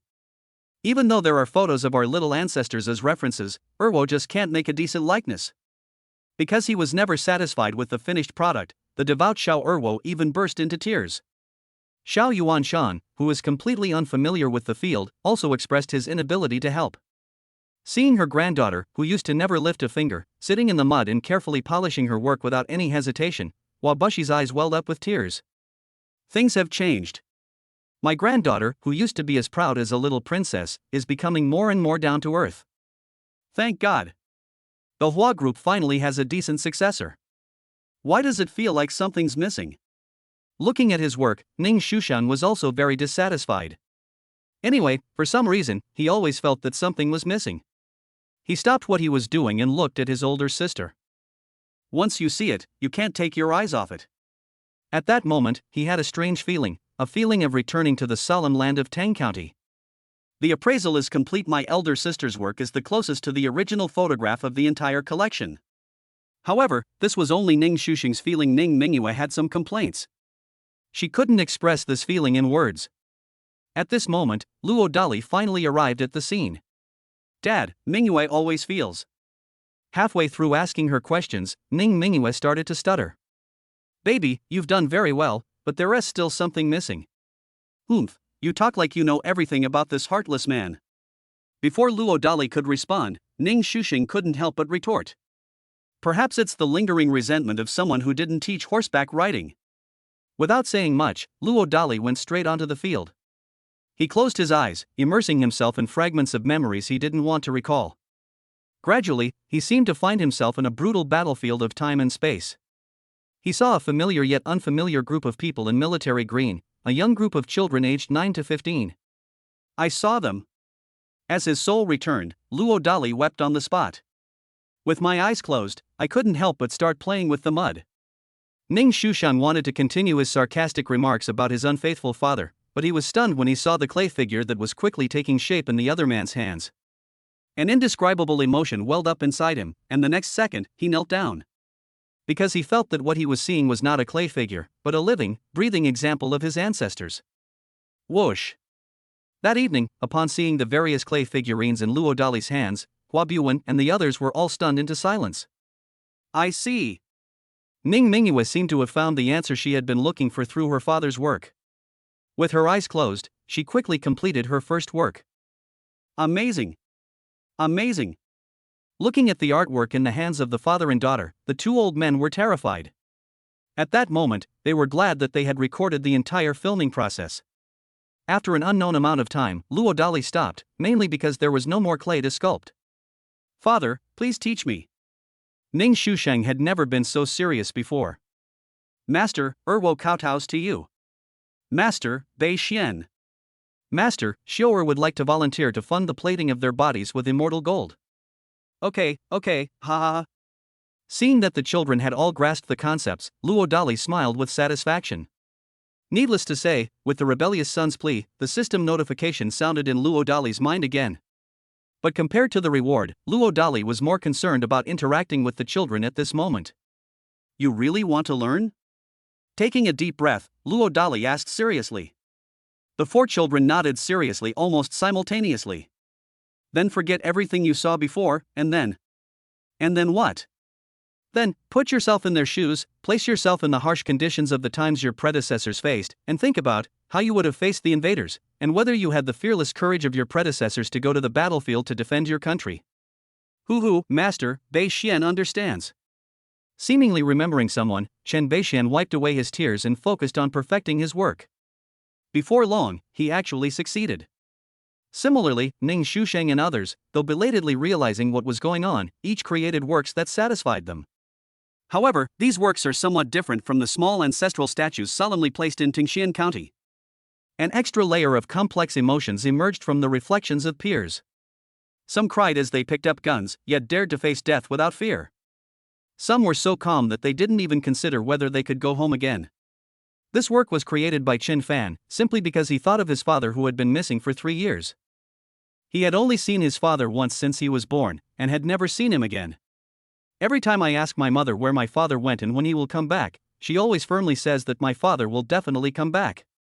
Chapter 28, Followed on the Mountain, Hideout Discovered. Beside the second bridge. 815 bar. Upon receiving some astonishing news, Zhang Sanhu excitedly went to find his sister. De Biao, what's up? Secretly wiping away her tears, Zhang Xiaofan pretended to be angry and questioned him. Ahem, sis, missing your husband again? Stop talking nonsense. Sis, I just got confirmation that all those bastards who tried to mess with our bar have been arrested, not one of them left. Scratching his head, Zhang Sanhu quickly shared loudly. Did young Master Ning do this? Zhang Xiaofan was taken aback. But clearly, she herself didn't quite believe this answer. No, but. Spit it out. Zhang Xiaofan clenched her fist. Sister, I can't find out which kind person helped me either. Scratching his head, Zhang Sanhu said helplessly and guiltily. Could it be him? After a moment of stunned silence, a handsome young man's image flashed into Zhang Xiaofen's mind. Sister, I heard that he took Bei Xian and the others to Ting County these past 3 days. Why go there? Bei Xian said he was going to pay respects to a group of little ancestors who never grow up, and he even stayed at a hotel that would make him stand tall for the rest of his life. Go up the mountain. Suppressing her inexplicable emotions, Zhang Xiaofen suddenly made an announcement. Now. They're almost open for business. Go arrange it. Oh. With a twitch at the corner of his mouth, Zhang Sanhu obediently went downstairs. As luck would have it, he saw Zhu Zhu, the ace DJ. What's up? Zhang Sanhu asked subconsciously. I'd like to ask the landlady for leave to go up the mountain. Zhu Zhu did not conceal his purpose. What the hell? Du Biao, put up the sign and leave. The bar will be closed for the night. Before Zhang Sanhu could finish speaking, Zhang Xiaofen gave instructions from upstairs. The next second, Zhang Xiaofen came downstairs and invited, let's go together. It is an honor. Zhu Zhu smiled calmly. Hey sis, Bei Xian said he wants me to replenish the gifts he brought up the mountain. Looks like that kid's a bit greedy. Then give him some shares in the bar, just 1/3. Holy crap, sis, is this too much? Why don't you bring Bei Xian? Actually, I think. Sis, I'll go prepare the gifts. I guarantee that kid will be so excited he'll wake up laughing in the middle of the night. After saying that, Zhang Sanhu quickly made his escape. My nephew is really hard to take care of. It's simply because the other person knows too many of his little secrets and can't control him at all. It's called taking care of the child, but it's more like being led around by the nose. Gift? Zhu Zhu's lips twitched, and he nodded to Zhang Xiaofen before going to make preparations. Before long, the three of them arrived at the bottom of the 1080 steps of Qingyun Mountain. Looking at the ridiculously long staircase that seemed to stretch on forever, Zhu Zhu's face turned pale. Zhang Xiaofen, who was standing to the side, was in no better shape. If we go up there, we'll probably lose half our lives. Boom boom boom. At that moment, a roaring sound reached the ears of the three, and then a luxurious helicopter came into view. The key point is that it flew down towards their location. Du Biao, you good for nothing. Stop, sis, it really wasn't me. Besides, I can't afford this big guy with my allowance. After a moment of surprise, Zhang Xiaofen looked at Zhu Zhu, thought for a moment, and then quickly shook her head. That's impossible. Me, I'm fucking. Lao Luo? Zhu Zhu, with his sharp eyes, seemed to have spotted a familiar hunchback on the helicopter. But damn it, when did they learn to fly helicopters? Oh my god. Upon seeing Luo Dali piloting the helicopter, Zhang Xiaofen was also stunned. I was inwardly screaming outrageous. Only Zhang Sanhu thought it was normal, after all, he was an insider who had a glimpse of the armed forces concept. However, due to his nephew's reminder, he dared not reveal anything about Luo Dali. Even her own sister wouldn't do. He was afraid that Luo Dali would hold a grudge. What are you standing there for? Hurry up and come up. Luo Dali triumphantly summoned the three men. Old Luo. Stop. You've only been learning for a short time, so don't you dare interrupt my flight, lest you, cough cough, you know what I mean. Realizing that his life was in the hands of his good brother, Zhu Zhu quickly shut up. Zhang Xiaofen, who was standing next to her, also subconsciously reached for the armrest and gripped it tightly. Only Zhang Sanhu remained carefree and easygoing. He's a doting father to his daughter, how could he possibly be so young as to seek death? Not long after, the helicopter landed in front of the courtyard house. Needless to say, Zhu Zhu was completely dumbfounded when he saw the luxurious 5-courtyard Sihiyuan with a total area of 3,000 square meters. Zhang Xiaofen, who was standing to the side, was also completely bewildered. The number of shares given away was too small. Mother! He rushed into Zhang Xiaofen's arms and then hurriedly introduced her happily, eldest senior sister, second senior brother, third senior sister, fourth senior brother, this is my mother, Zhang Xiaofen. Yes, this is my uncle Zhang Sanhu, nicknamed Du Biao. Hey, Uncle Zhu, what brings you here too? Wow, uncle, is this the gift I asked you to bring up the mountain last time? Seeing the big gift bag his uncle brought, Chen Fan finally felt confident. However, none of the three knew this. They were being followed. Since they were outside the Wozhuang temple area, the golden eagle eye divine power became ineffective, and Luo Dali failed to notice this. But this is not their fault, because the Lin family used high-tech equipment for remote tracking. Captain is brilliant. They did indeed know where Luo Dali was, but that loser. When the drone detected Luo Dali piloting the helicopter, the tracking personnel were somewhat confused. If I remember correctly, the captain said that Luo Dali was just a loser who grew up in an orphanage. But does an orphan have the ability to obtain such a cool pilot's license? Little Zhao, you just said you found the scoundrel the young master was looking for? Upon receiving the information, the man in black excitedly shouted as he approached the person who had been following him. With a twitch at the corner of his mouth, Xiao Zhao showed the video recording to the captain in black. Needless to say, after watching the replay of the video, the man in black was also stunned. At the very least, he couldn't understand how a loser like Luo Dali could fly a plane. You know, even a lackey like him, who earns over 10,000 a month, wouldn't dare to have such a dream. Damn it! Where did that scoundrel get the money to buy a helicopter? Could it be that Ningxin Nu was throwing herself at him? I'm so envious and jealous. Captain, do you think we should report this to the young master? Nonsense, but, to avoid that scoundrel accidentally injuring the young master and causing us to lose our jobs, it would be best to find a substitute to go up the mountain and test the waters first. Wow, the captain is really brilliant. Nonsense, how could you live such a life of luxury with a young master if you didn't have a brain? That's right, but Captain, which unlucky guy should we choose? Ning K meaning nothing is better. What the heck? Regarding the fixed point, although I was slapped by him last time, it's clear that he harbors a deep grudge against Luo Dali, that scoundrel who defiled the Ning family's eldest daughter. It's not just a little bit. What if that person found out where that scoundrel Luo Dali was? Would they? Thinking of something, the captain in black smiled sinisterly. If you have an idea, just do it. The captain in black activated a spy hidden during the Ning prince's era, so that the other party could inform the Ning family's young master of this momentous event without him knowing. Chapter 29 Ning K, Men, Target, Armed Sect, Catch the Dogs. Wow, so many shares in 815 bar? Sister Xiaofan, you don't really have a crush on me, do you? Unfortunately, this abbot already has. Stop. That was just a thank you gift from me to thank you for helping me bring Beixian. You really have no other improper thoughts? You wish. That's good, I was so scared. Ouch, Sister Xiaofan, let go. The child is here, at least give me some face. Snort. Hey, is that a DJI drone, the top of the line version? And that's a Huawei phone, the top of the line RS? Holy crap, old Zhu, you finally had a change of heart? Wait a minute, where did you get the money to buy something so expensive?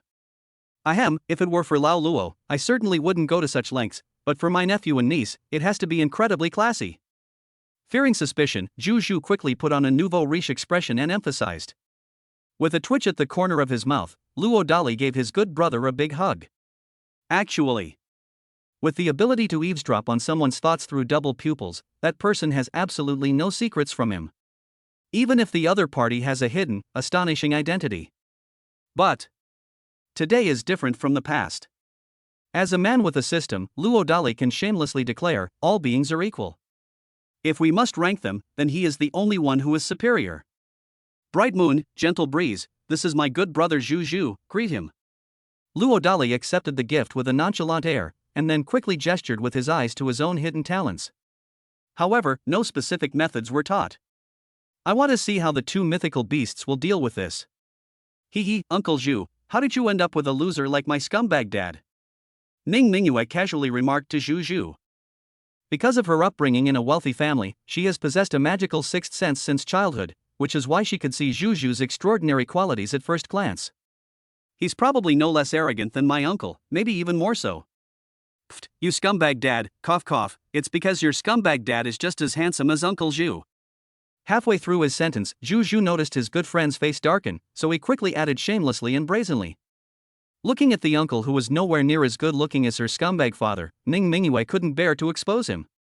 Wow, you're Beixian's mother? You're absolutely stunning. You're just as beautiful as the mother of my invincible, gorgeous girl. Pfft, you little rascal, you have such a sweet tongue, unlike your blind father. Sister Xiaofan has such good taste. My father, that heartless man, is truly blind. What did you call me? Sister Xiaofan. Is something wrong? Yes. Looking at the innocent-looking little boy, Zhang Xiaofan reluctantly nodded in agreement, against her conscience. Unable to bear the seditious words of Zhuge Liang and Pang Tong any longer, Luo Dali quickly led the guests into the courtyard. After wandering around for a while, Zhu Shu felt an absurd sense of being the fake young master and the real loser. Zhang Xiaofan wasn't much better off. Before going up the mountain, she thought giving away a third of the bar's shares was quite a lot, but now she realized that those shares probably wouldn't even buy a toilet in the courtyard house in front of her. That was so awkward. Hey Lao Luo, your cooking skills are terrible, so today Lao Zhu will show off his skills to his nephews and nieces. Damn, has your family gone so far as to use this stuff to make cooking wine? When Zhu Shu smugly entered the kitchen and saw the 1982 Lafite and flying Russian wines that had been flown in from Wabushi, he was heartbroken again. Even a high-class young master like him wouldn't dare to act like this. It's just a fake, is it really that big of a deal? Pfft, a fake. Who told you that? These are just some expired wines that we can't finish drinking at home, young friend, no need to make a fuss. Bullshit expired wine, you. I am Hua Bushi, the financial director of the Taoist temple on this mountain. Guests are always welcome, so let this old man, the head chef of the Taoist temple, cook this meal today. Don't underestimate me, Ben. Damn, how come you're also? Upon recognizing Hua Bushi and Xiao Yuanshan, the usually arrogant Zhu Zhu was completely dumbfounded. One of the world's top 3 richest men and the last surviving top imperial chef of the Great Xia dynasty were both hanging out with his loser best friend. To be honest, he was extremely envious and jealous. No, that's not right. They weren't following any particular person, but rather the old master. Right. That's definitely the case. After mentally piecing together the truth, Zhu Shu felt much calmer. Xiao Zhu, do you know these two people? Sensing something was amiss, Zhang Xiaofan, who had already gone up the mountain with doubts, secretly pulled Zhu Zhu aside and asked him in a low voice. Hua Bushi was one of the world's top 3 richest people before returning to his home country to recuperate. Xiao Yuanshan, the only surviving top-tier imperial chef of the Great Xia dynasty, is known as the Ghost Chef. My god, how could they? It must be because of the old celestial master that they stayed on this mountain, but Lao Luo probably doesn't know their hidden identities, so there's no reason for him to treat them so casually. Good heavens, I was wondering if anyone could help. Where did that kid get a helicopter from? After learning the identities of the 2 big shots, Zhang Xiaofan filled in all the gaps in her imagination. Although she didn't understand why the 2 big shots wanted to help her. Sensing something, Zhu Zhu, who preferred to remain discreet, offered no explanation. After enjoying the most delicious meal of his life with his eyes half closed, Zhu Zhu immediately asked his good brother to take him for a good stroll around the mountain. He was simply filled with curiosity because of that fleeting glimpse he had just caught from the helicopter. Naturally, Zhang Xiaofan didn't want to miss out either. Luo Dali had no objection to this and took them directly to the newly renovated 1,000-acre medicinal herb garden. When I saw the king of horses in the racecourse, Zhu Zhu was absolutely blown away, his eyes practically green with envy. It's not over yet. When Zhu Zhu saw the pure white gerfalcon, the king of divine birds, fly to his good brother's shoulder, he clenched his fist again. Woof woof woof. Zhu Zhu thought he had finally seen something more down to earth, but when he realized that the barking was actually a wolf, and not just any wolf, he was at a loss for words to express his terrible feelings. If I had to describe it in words, it would be, I shouldn't have gone up the mountain tonight. All his previous pride shattered after he went up the mountain. Ningqing. Dizizai Mountain Villa. This is the Ning family residence behind the era of the billion-dollar Ning prince. With the help of a mysterious spy, Ning Ke learned of Luo Dali's hiding place and, as expected, immediately flew into a rage. Men, target, armed guard. Go up the mountain tonight and catch the dog. Kair, why are you catching that dog? Just as Ning Ke was about to leave, a virtuous woman came out and asked curiously. Ahem, Mom, I heard that some stray dogs are causing trouble at the armed temple. I'm just worried about disturbing the old master's cultivation, so you know what I mean. I see. Remember to be gentle, don't disturb the celestial master. Ah, okay. Feeling as if his mother had seen through his intentions, Ning Ke quickly and guiltily left. So my 2 poor grandsons were hidden in the armed camp by that stubborn girl? The woman muttered to herself. Chapter 30 Ning Mingyue releases the wolf, Ning Ke is scared away. DD. Ning Mingyue was caught in a dilemma as she looked at the message that suddenly appeared on her bracelet. Normally, she wouldn't mind if her arrogant uncle went up the mountain to teach that scumbag father a lesson. But after spending these few days together, Ning Mingyue had to admit that she no longer harbored such strong resentment towards her scumbag father. So much so that she didn't want anyone to disturb her peaceful little life so soon. Even if this person is your own uncle. After thinking for a moment, Ning Mingyue secretly pulled her younger brother aside. Sis, what's up? Ning Shushang was busy messing around with the drone when he was suddenly interrupted, and said somewhat reluctantly. Brother, we have secret intelligence indicating that our hiding place has been discovered. Huh, who found out? Upon hearing this, Ning Shushang immediately became somewhat agitated. My hot-tempered uncle, and he's on his way. Come, teach that unfaithful man a lesson? Ning Shushang's face twitched. Barring any unforeseen circumstances. Ning Mingyue shrugged. So what does my older sister mean? How about we find a way to prevent uncle from coming up? Oh, is this really okay? Do you want to end your comfortable life now and go back to that dilapidated mountain village to be despised and called a bastard? But sis, we're all better now. Alas, although we are temporarily surnamed Ning, we are ultimately members of the Luo family. But how can we stop our uncle from going up the mountain? Should we tell that heartless man? Little Gray, can you handle this? Looking at her younger brother's conflicted expression, Ning Mingyue suddenly looked sweetly at her follower. Woof woof woof. Upon hearing that there was a chance to perform, the old Wolf King immediately became excited. It was only because during this time that it had its eye on the top-grade Qi nourishing pill in someone's possession. If he were lucky enough to knock down a few pills, the Wolf King was confident that he could definitely reclaim his throne. Immediately understanding her follower's little scheme, Ning Mingyue went directly to Xiao Erwo and the others to borrow 3 top-grade Qi cultivating pills. All 3 expressed their trust in the eldest sister's character and handed her over immediately without hesitation. Unexpectedly, his wish came true so quickly, and the old Wolf King immediately swallowed the 3 in one gulp in excitement. Ah! Ah! Awwa! Feeling the return of youthful power, even surpassing its former glory, the old Wolf King couldn't help but roar excitedly. What are you doing, going crazy in the middle of the night? Get lost! Luo Dali's voice suddenly reached the Wolf King's ears, but it couldn't see the other person. The smug Wolf King was immediately stunned. Invincible! The next second, he hurriedly and obediently left with the task assigned by his mistress. Before long, the old Wolf King returned to the territory he had come from. After a one-on-one battle, the old Wolf King successfully reached the top again. Not forgetting his master's mission, the old Wolf King immediately took advantage of the night to lead his team to Shenmen to cause trouble. At the same time, Ning Ke also happened to arrive at the steps below the Shenmen, about 180 steps in total. Young master, are we really going to continue climbing the mountain tonight?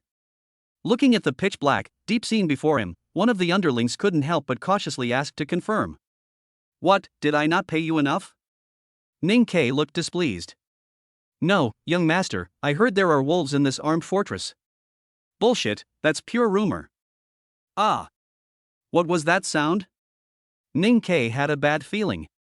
My lord, it sounds like a wolf howling. The younger brother turned pale with fright.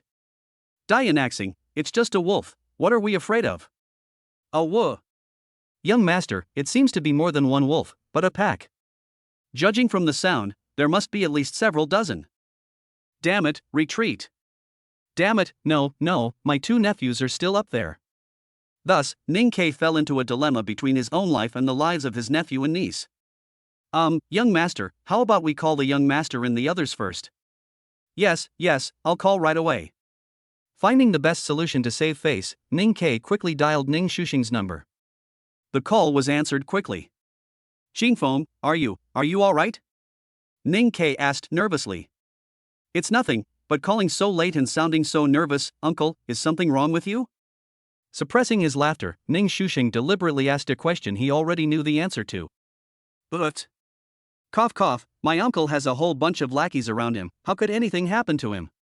By the way, Xingfeng, where did your mother hide you? I'm sorry, uncle, your sister told me not to tell. Are you all really alright?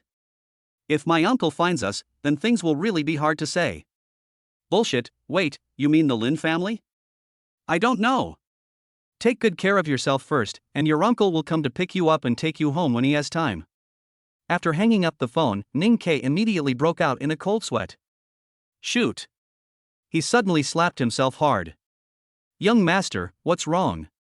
I'm retreating now, but from today onwards, you'll be guarding this place 24/7. If any of the Lin family's dogs come, cripple them. Ah, does young master mean we might be being followed by the Lin family dogs? Snort! Leaving behind a single word, raging hair, Ning Ke left with a grim expression. This trip was too impulsive. Etc.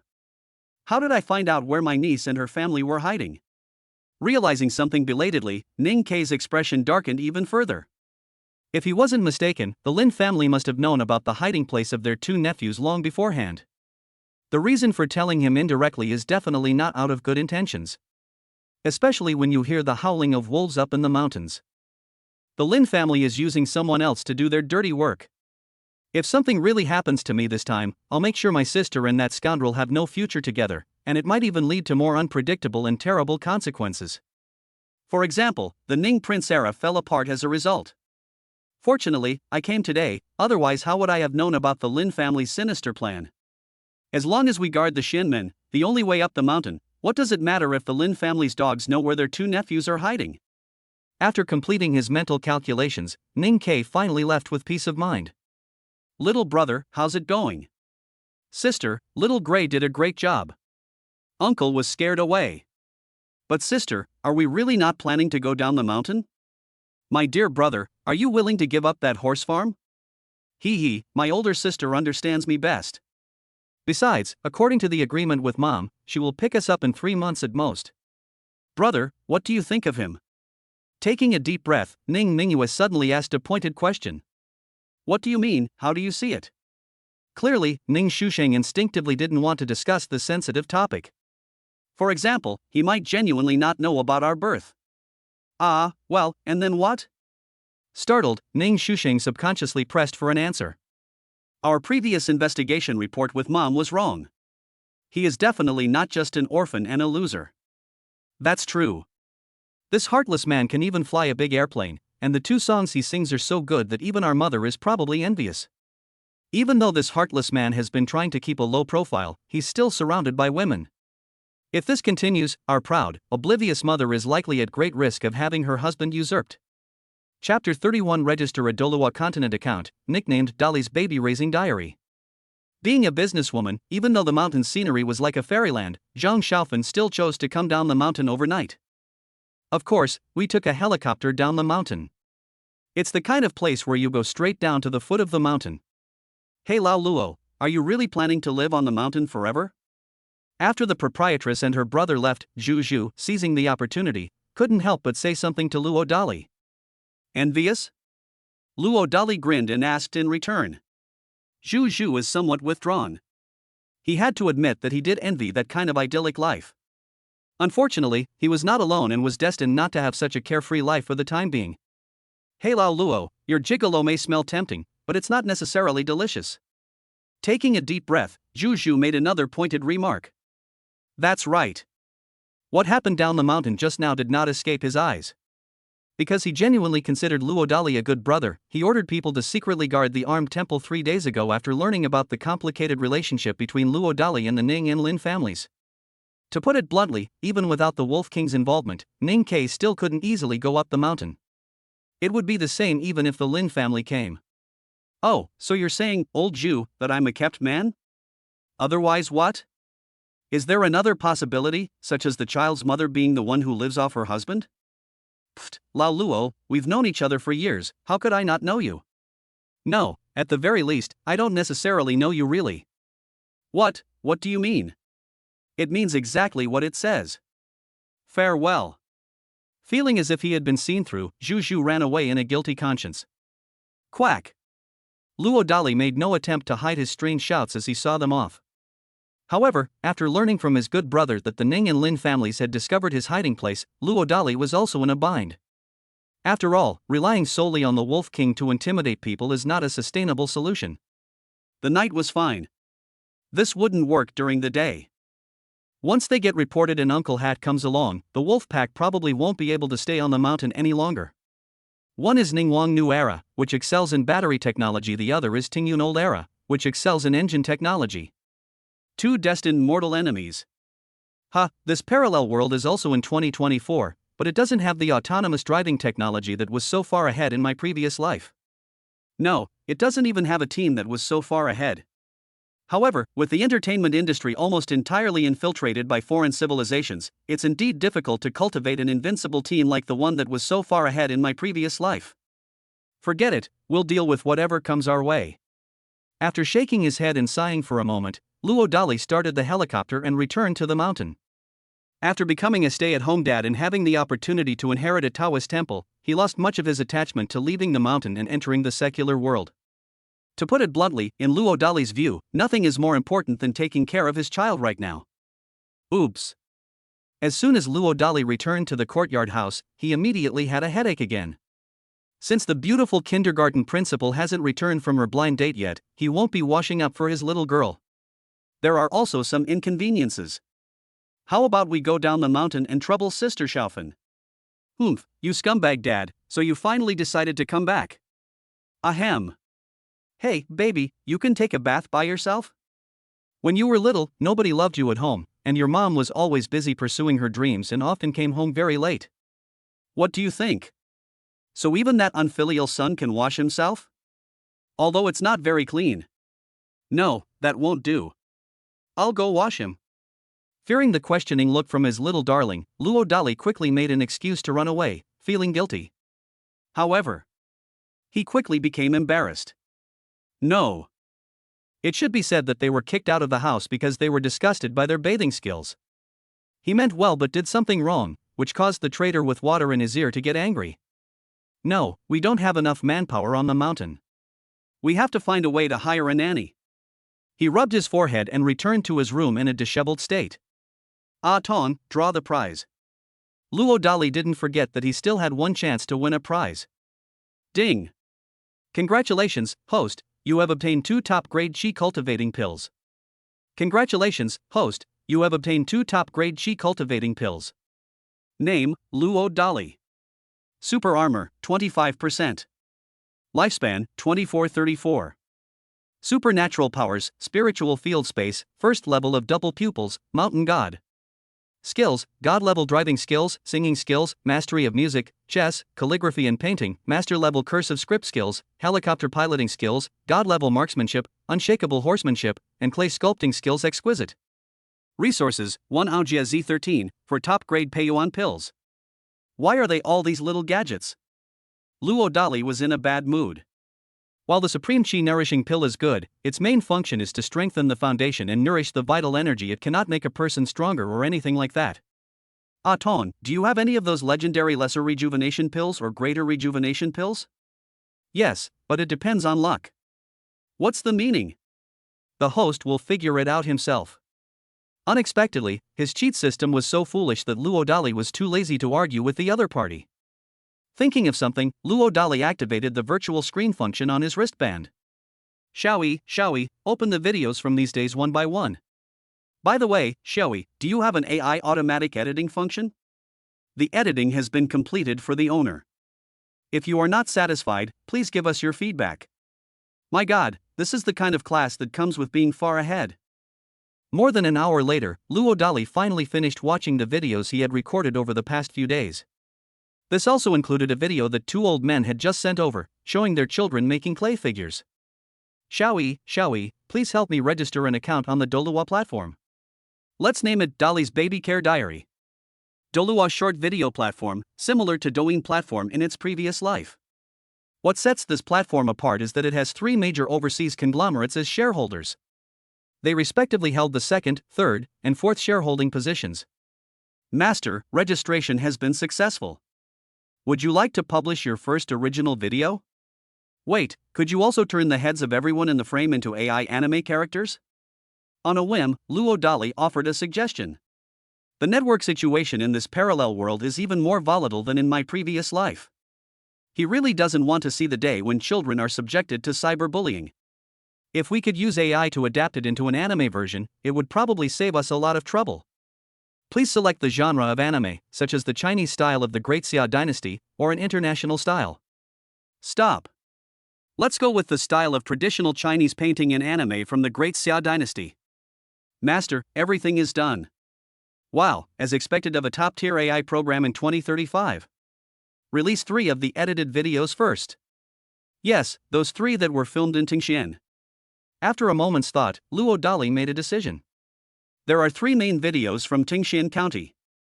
A video of a conversation about where children come from. One is a video of children solemnly busy for most of the day. The last one is a video about checking into the hotel and summarizing the experience.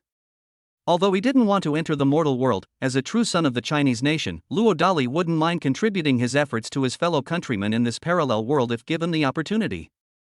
It's perfect that I left early with all the excuses. That is to prevent the children from having their souls corrupted by the terrible entertainment environment of foreign civilizations after they come down from the mountains someday. Chapter 32 The Divine Beast Complains, the Fury of the Future Mother-in-Law. Dizizai Mountain Villa. After returning home in a fit of anger, Ning Ke intended to immediately get rid of the Lin family dog that had indirectly passed on information to him. But after thinking about it, he gritted his teeth and held back. Afraid of alerting the enemy. Or rather, he already has new countermeasures, such as turning the tables on someone else. Kare, did it go smoothly? Did you see that bastard, and how did you deal with him? Mom, you knew all along? Feeling that his mother's words had a hidden meaning, Ning Ke tentatively asked. No what? Su Qingyi feigned a question. Cough cough, it's nothing, Mom, I've already taken care of that stray dog. Ha? How was it handled? Su Qingyi suddenly hit a high note. She harbored a lot of resentment towards a certain scoundrel who had ruined her cabbage, but it didn't warrant murder or arson. They just kicked them out. Ning Ke is prone to making empty promises. Where are you rushing to? Mom, are you really not aware, or are you pretending not to know? You saw him? Taking a deep breath, Su Qingyi reluctantly laid out her true intentions. Cough cough, no. Now it was Ning Ke's turn to be embarrassed.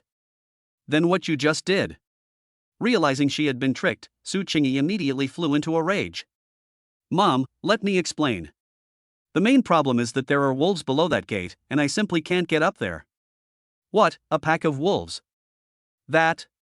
Mom, I've checked with my nephew, they're perfectly safe. Waste.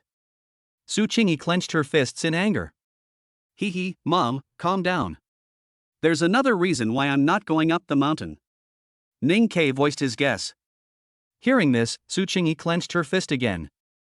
Back then, she was too kind, which led to someone drugging her and ruining her throat, forcing her to completely retire from her beloved acting career. 3 years ago, when she learned that someone had drugged her unborn nephew, she almost fought Lin to the death if her husband hadn't stopped her.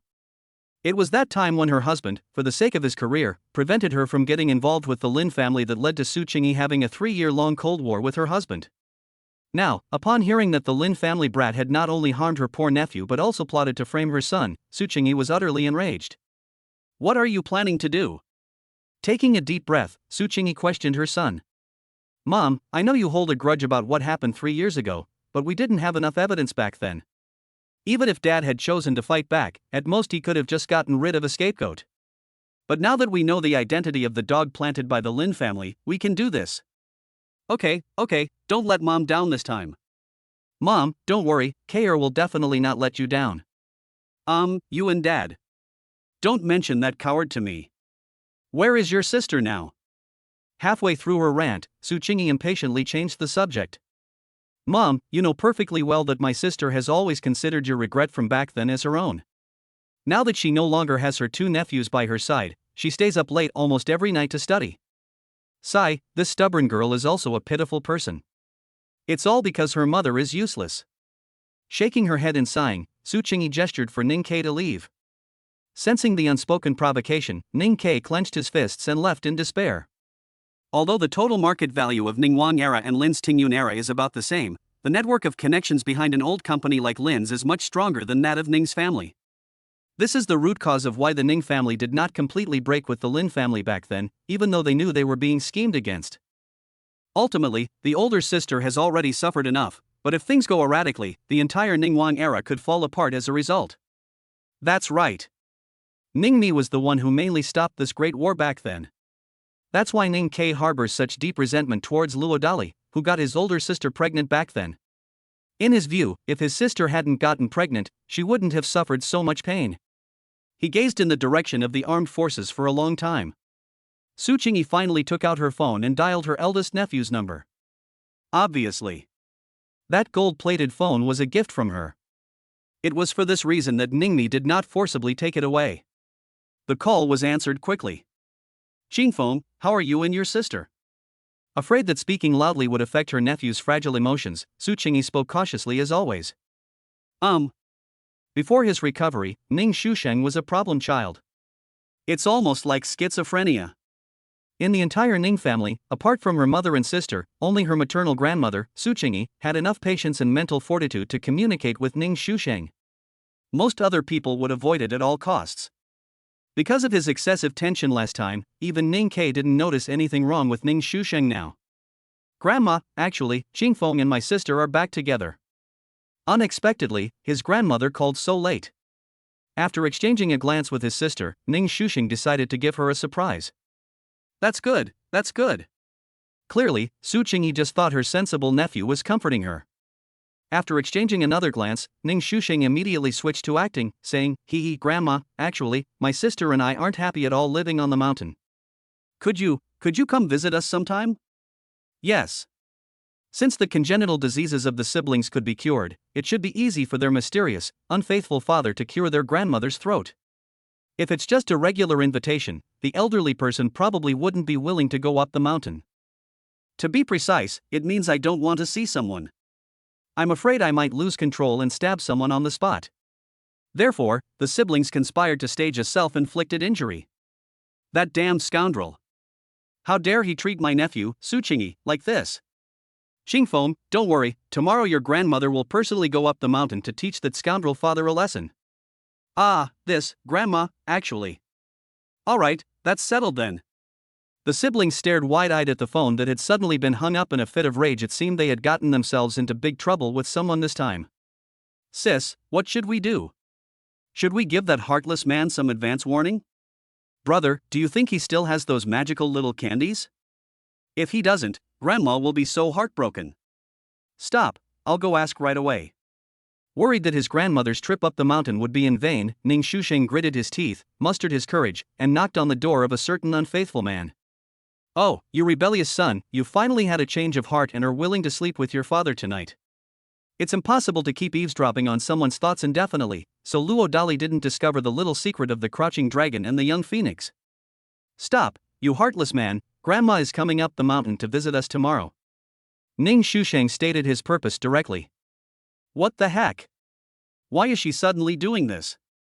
Hey, my sister and I, you heartless man, Grandma was so good to us siblings, do you still have that magical little candy?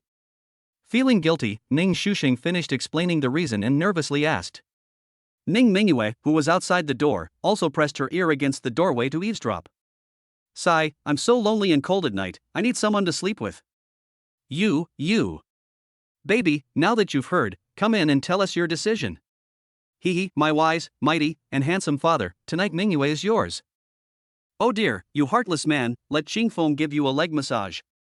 Unexpectedly, Zhuge Liang and Pang Tong were willing to make such a great sacrifice for their grandmother. While Luo Dali was gratified, he couldn't help but feel jealous of his eldest son. There's no harm in comparison. Fortunately, the system's notification sound comforted him after he received the help of the sleeping dragon and phoenix chicks. Chapter 33 Unforgettable, Learning a Clue to His Identity. Ah Tong, draw it. After a wonderful time of being surrounded by women on both sides, Luo Dali was filled with anticipation and wanted to roar. Ding! Congratulations, host, you have obtained 2 top-grade chi cultivating pills. Congratulations, host, on acquiring the ability to remember everything you hear. Name, Luo Dali. Super Armor, 25%. Lifespan, 2434. Supernatural abilities, Spiritual Field Space, First Level of Double Pupils, Mountain God, Unforgettable Memory. Skills, God Level Driving Skills, Singing Skills, Mastery of Music, Chess, Calligraphy and Painting, Master Level Cursive Script Skills, Helicopter Piloting Skills, God Level Marksmanship, Unshakable Horsemanship, and Clay Sculpting Skills Exquisite. Resources, 1 Aojia Z13, 6 top-grade Peiyuan pills. Never forget what you hear. What's the meaning? Ah. As soon as he finished speaking, Luo Dali couldn't help but clutch his head and scream in agony. The next second, two large memory clusters appeared in his mind. A bundle from a past life. The other group is what I've heard of in this lifetime. My God, is this what they mean by forgetting what you hear? I used to have a headache because I couldn't remember all of it and couldn't recreate my Blade God songs in a parallel world. Now that's great, he can remember every single word perfectly, and with the added bonus of his singing skills, he can even clearly memorize the key of each auxiliary instrument. These memories from this life. Damn, I wasn't reincarnated, but rather transmigrated through a fetus. No wonder Atong said they were my closest blood relatives. Wait, I don't think I'm just an orphan. My parents were being hunted down and had no choice but to hide in the wilderness for a while. They were then taken in by a kind person who happened to be traveling and stayed for a few months before being sent to an orphanage. Unfortunately, it's only a matter of remembering what you hear, not what you see, otherwise I could have found it. By the way, is this jade pendant the only token proving my origins and identity? Coming to his senses, Luo Dali took out a jade pendant from his neck that he had worn since birth. The material of the jade pendant looks rather strange. It's neither gold nor jade, and it's engraved with the character Luo. I haven't figured out the plot yet. Are there any fellow cultivators who can help build this thread? You heartless man, are you alright? Just because you can't stand someone having two women on their left and right, you pinch the other person's waist and they scream so horribly? Cough cough, how could anything be wrong? Look, these are the only 6 little candies I have left. Okay, remember to return what you borrowed last night. You have such discerning eyes, how could you notice this? Hee, you unfilial son, as long as your father wants to know, you have no secrets. Humph, does she really think she's a god? Sister, let's retreat. Hey, wait, you guys can't just kick me out like that, can you? Why tear down the bridge after crossing the river? Didn't my brother and I sleep with you just now? You all. Watching the triumphant young dragon and phoenix run out of the room, Luo Dali was utterly bewildered. Air conditioning airflow. Why? The revolution is not yet complete, comrades, we must continue our efforts. Resisting the urge to forcibly bring back the two little traitors, Luo Dali sadly buried his head and went to sleep. One night passed. Luo Dali woke up groggily after sleeping until he naturally woke up. Oops. Realizing that the beautiful kindergarten director had not yet returned, Luo Dali hurriedly ran out to help his unfilial son wash up. But clearly, he was overthinking it. The traitor had already taken care of everything himself. Not only that, but she had already been in the kitchen with Xiao Erwo researching the third recipe for boiled fish. Startled, Luo Dali was about to turn around and leave. Fellow Taoist, please wait. Having finally waited for the testers to wake up, the traitor was not about to let such a great opportunity slip by. Dad, this is a token of my brother's affection. You're not going to refuse me, are you? Ning Mingyue, who loves watching the drama unfold, irresponsibly offered a helpful comment. You brat, where are you going to stand? Ahem, little Bei Xian, what should you call me again? Halfway through his anger, Luo Dali suddenly had a flash of inspiration. This. Sensing obvious malice, Chen Fan cleverly stuttered. Anyway, it's the kind of thing that I can't say it so quickly. Seeing this, Luo Dali looked helplessly at his other two apprentices with a dark expression. Oops. Sensing something was amiss, Hua Buwen clenched his fist at Xiao Erwo. The implication was, someone had better take responsibility for the trouble they caused, or they'll have to bear the consequences. Ahem, second brother, look at the mess this has made. How about we reheat the boiled fish? Feeling guilty, Xiao Erwo scratched his head and cautiously gestured to Ning Xusheng. Hey, Erwo, how dare you doubt my culinary talent? No, second senior brother, what I meant was. Stop, what you mean doesn't matter. I just don't believe it. Ugh, why does it taste so sour? My teeth. Second senior brother, I already told you that it was white vinegar, not cooking wine, yet you still generously poured a whole bottle. You. Unexpectedly, he ended up getting himself into trouble again. Frustrated, Ning Shu ran into the bathroom and started shouting. Depend on. How much does this unfilial son want to betray his father? Luo Dali's expression was priceless. Ring ring ring. The cell phone rang. Soon, the traitor came out of the bathroom. Hey, you heartless man, Grandma has already set off. You'd better get ready. Suppressing the toothache, Ning Shushang gave Luo Dali a curt nod. What preparations should be made? Luo Dali was a little taken aback. My God, are you heartless man, planning to make Grandma climb 1080 steps up the mountain herself? Ahem, how about we arrange for a helicopter to pick us up? Luo Dali finally came to his senses. Humph, at least you have some sense. Luo Dali hesitated again. This move was really a bit too ostentatious. Ring ring ring. Just then, Ning Shushing's phone rang again. His expression after hanging up the phone was priceless. Little brother, what's going on? Sis, Grandma was stopped by our invincible, beautiful mom. Ah, this. Good. Upon hearing that he didn't need to meet the parents so soon, Luo Dali immediately breathed a sigh of relief. He really wasn't mentally prepared. Ningqing. Dizizai Mountain Villa. Ningni, get out of my way. I'd rather die than allow it. Hey, that scoundrel is just a loser, is it really necessary for you to defend him like this? Su Qingyi was so angry that she almost felt like her eyebrows were on fire. She never expected that her own cabbage would turn against her for the sake of a thief. Mom, he's a victim too. Ningni responded with a guilty look on her face. But that's the shocking truth. She did indeed come willingly after being drugged back then. You.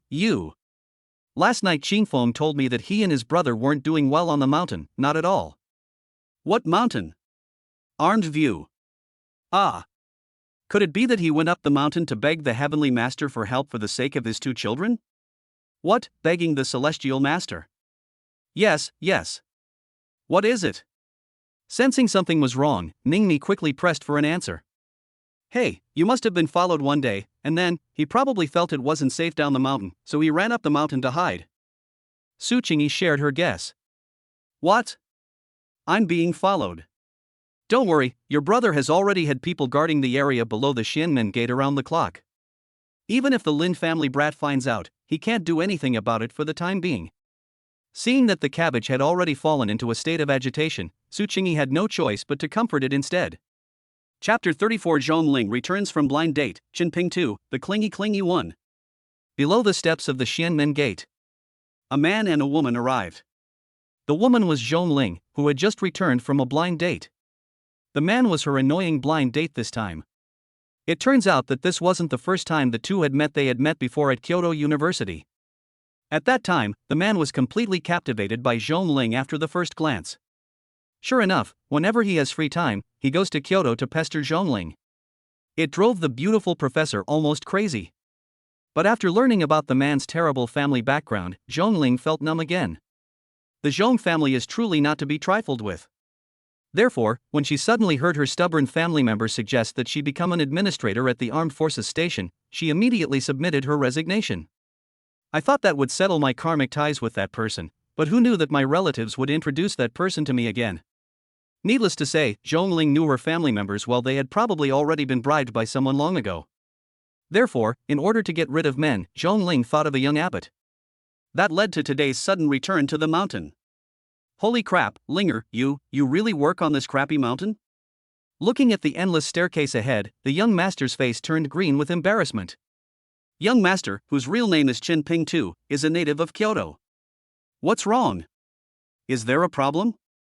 Looking at the troublesome young master whose face had turned pale, Zhongling suppressed her laughter. Actually, the other person wasn't a bad person, it's just that she didn't like their overly superior attitude. They were so smug that they practically bribed all her family members and extended family. So, she wanted to find a young abbot to properly put the other party's arrogance to rest. Just kidding, my name, Qinping 2, is just like the 1080 steps, isn't it? It's nothing to me. How could I embarrass myself in front of the goddess? Chen Ping stubbornly insisted. With a disdainful smile, Zhongling prepared to climb the mountain. But at that moment, someone stopped them. It was Ning Ke who arranged this. Hey, how dare you block my goddess? Are you all blind? Before Zhongling could speak, the honey badger behind her immediately bristled. Heh, see that sign? The armed temple is temporarily not accepting any damned worshippers. Please come down the mountain. How dare you? Who the hell are you calling a son of a bitch? Chen Ping Tu, shut up. Hello, my name is Zhong Ling, and I am the Academy Administrator of the Armed Temple on the mountain. What? A goddess like you working in the mountains? Is there a problem? I'll make a phone call. Thinking of something, the man in black from the Ning family dialed a mysterious phone number. The call was answered quickly. Hey, what's up with you? Why are you calling me all of a sudden? Aren't you afraid your uncle will find out? Ning Shuxing's childish voice came through the phone. Clearly, this man in black was one of his informants. Young master, is there an academy administrator named Zhong Ling on the mountain? Oh, is Sister Zhong Ling back from her blind date? Quickly let her up the mountain. She really does work in the mountains. But young master, she has a scoundrel following her around. Hey, who the hell are you calling a dogskin plaster this time? Whoever talks to me is the one. You, believe me or not, I'll fucking. Hey, Xingfeng, he's the person I set up with on a blind date, but I don't like him, so you know what that means. I see, uncle, let that plaster go up the mountain. Beep beep. After a moment of hesitation, the man in black, who was called Ada, let Chen Ping Tu pass. You blind bastard, if this were Kyoto, I'd make sure you never see me again. Hey, Linger, wait for me. Seeing Zhong Ling suddenly abandon all martial ethics and run up the mountain, Chen Ping Tu gave Ada and the other men in black a fierce and disdainful look before reluctantly chasing after them. Do not Xing, Captain, that bastard dared to insult you, should we deal with him? Need not. Ada remained calm. Even a retired veteran like him, who exercises regularly, wouldn't dare say he was confident he could reach the top of the Xianmen sect in a single day. That pampered young master will probably be begging for help soon. If we were unlucky enough to encounter the wolf pack from last night, it would be unimaginable. Sehiyuan Courtyard House. After hanging up the phone, Ning Shusheng immediately told his unfaithful father about Zhong Ling's return to the mountain. They also revealed that the other party wanted to use his own father to suppress a certain scoundrel. I say, you unfilial son, do you think your father isn't troublesome enough already? Upon hearing that he had inexplicably become a shield for the beautiful professor, Luo Dali immediately felt somewhat depressed.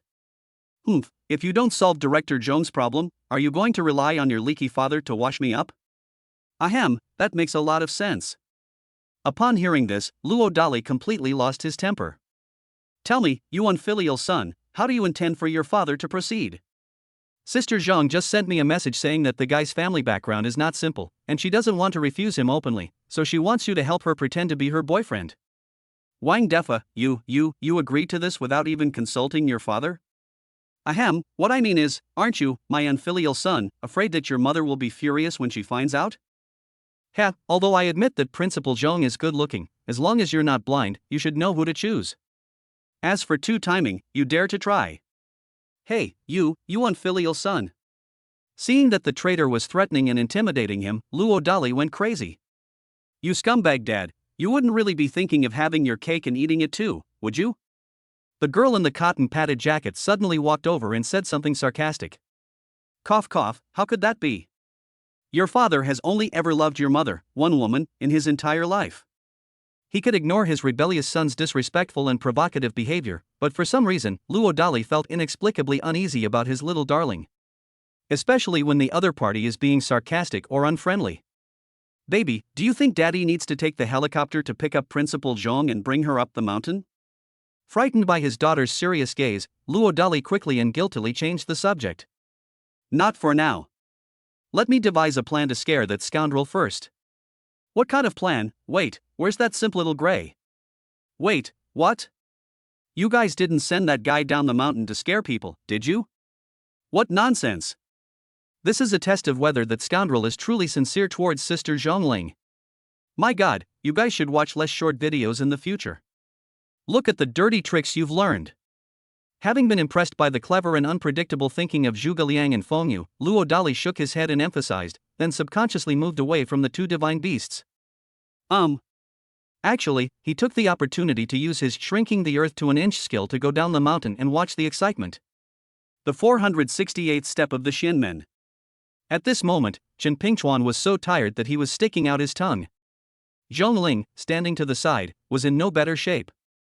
But in order to get rid of that rich young master completely, she gritted her teeth and continued climbing with trembling legs. Wait, Linger, how about we take a break for a while? Ahem, I'm not weak, I'm just worried that you'll get tired, Linger. Ha, Chen Pingchuan, you can't even walk this far? If I were to follow you, I'm afraid I'd have a hard time having a happy life. Zhong Ling deliberately acted strangely and eccentrically. This incident completely turned Chen Pingchuan's face dark with anger. But there was nothing he could do, he was completely exhausted at that moment. Ah! At that moment, a sound came from afar, and as if sensing something terrifying, Chen Pingtu instantly broke out in a cold sweat. Chapter 35, Embroidering the Red Flag, was published, shocking fellow cultivators. Linger, there seem to be wolves on this mountain, and there should be more than one. Swallowing hard, Chen Pingchuan whispered a serious reminder to Zhongling. Zhongling ignored him and continued to climb. Holy shit! How can this goddess be so fierce? Linger. Chen Pingtu still wanted to give it a shot. But before they could finish speaking, they saw a series of wolves with gleaming green eyes coming into view. He was so frightened that he immediately shut up. Linger, I'll ask you to go on another blind date next time. Saving his life was the priority.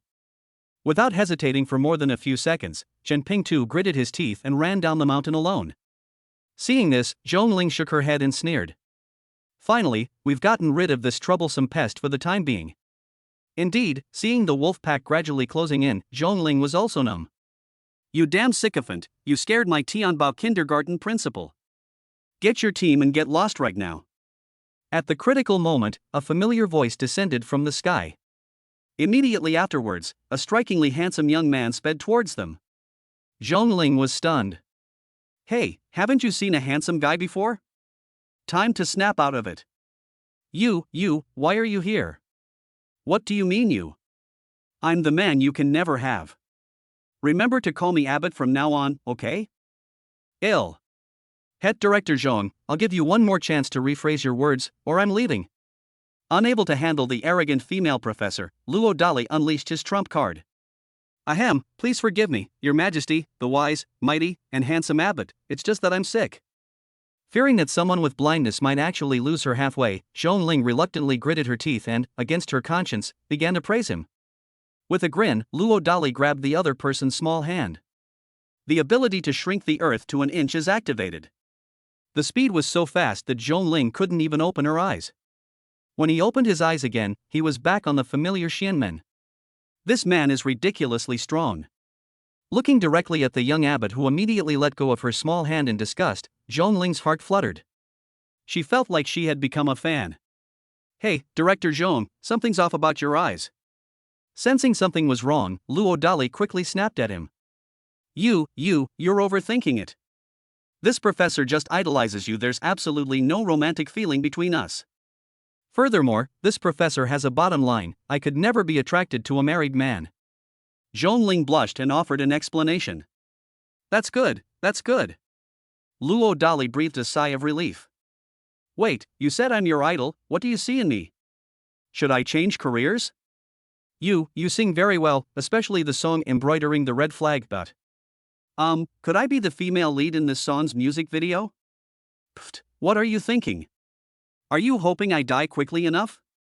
If the child's mother finds out, I'll be torn to pieces. Oh dear, you've misunderstood again. What I meant was, could we sing this song together?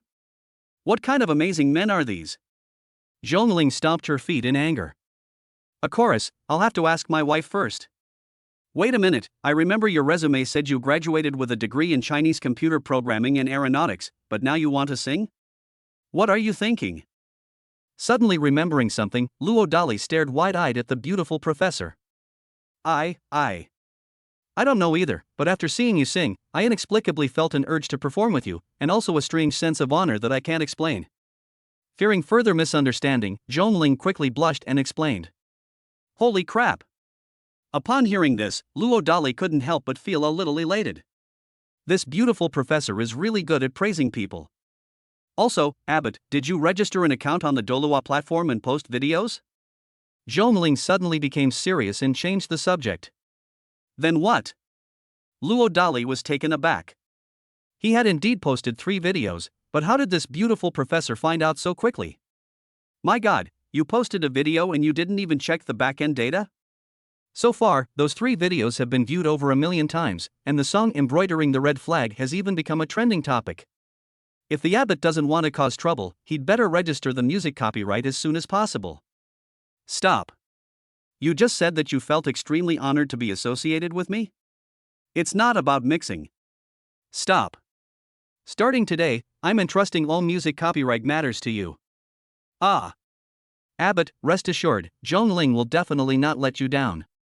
Zhongling was overjoyed to be so highly regarded by her idol. Seeing the beautiful professor blushing inexplicably, Luo Dali shook his head and quickly moved away. As soon as Luo Dali returned to the courtyard house, he was surrounded by 2 old men who excitedly asked him all sorts of questions. Unsurprisingly, it was caused by that song Embroidering the Red Flag. During his years of wandering abroad, Huabushi has always been physically present in Shaoying but mentally in Han. This is also the reason why he did not let his son inherit the group's business, but instead made the son endure humiliation and hardship to forge swords for the country for 30 years.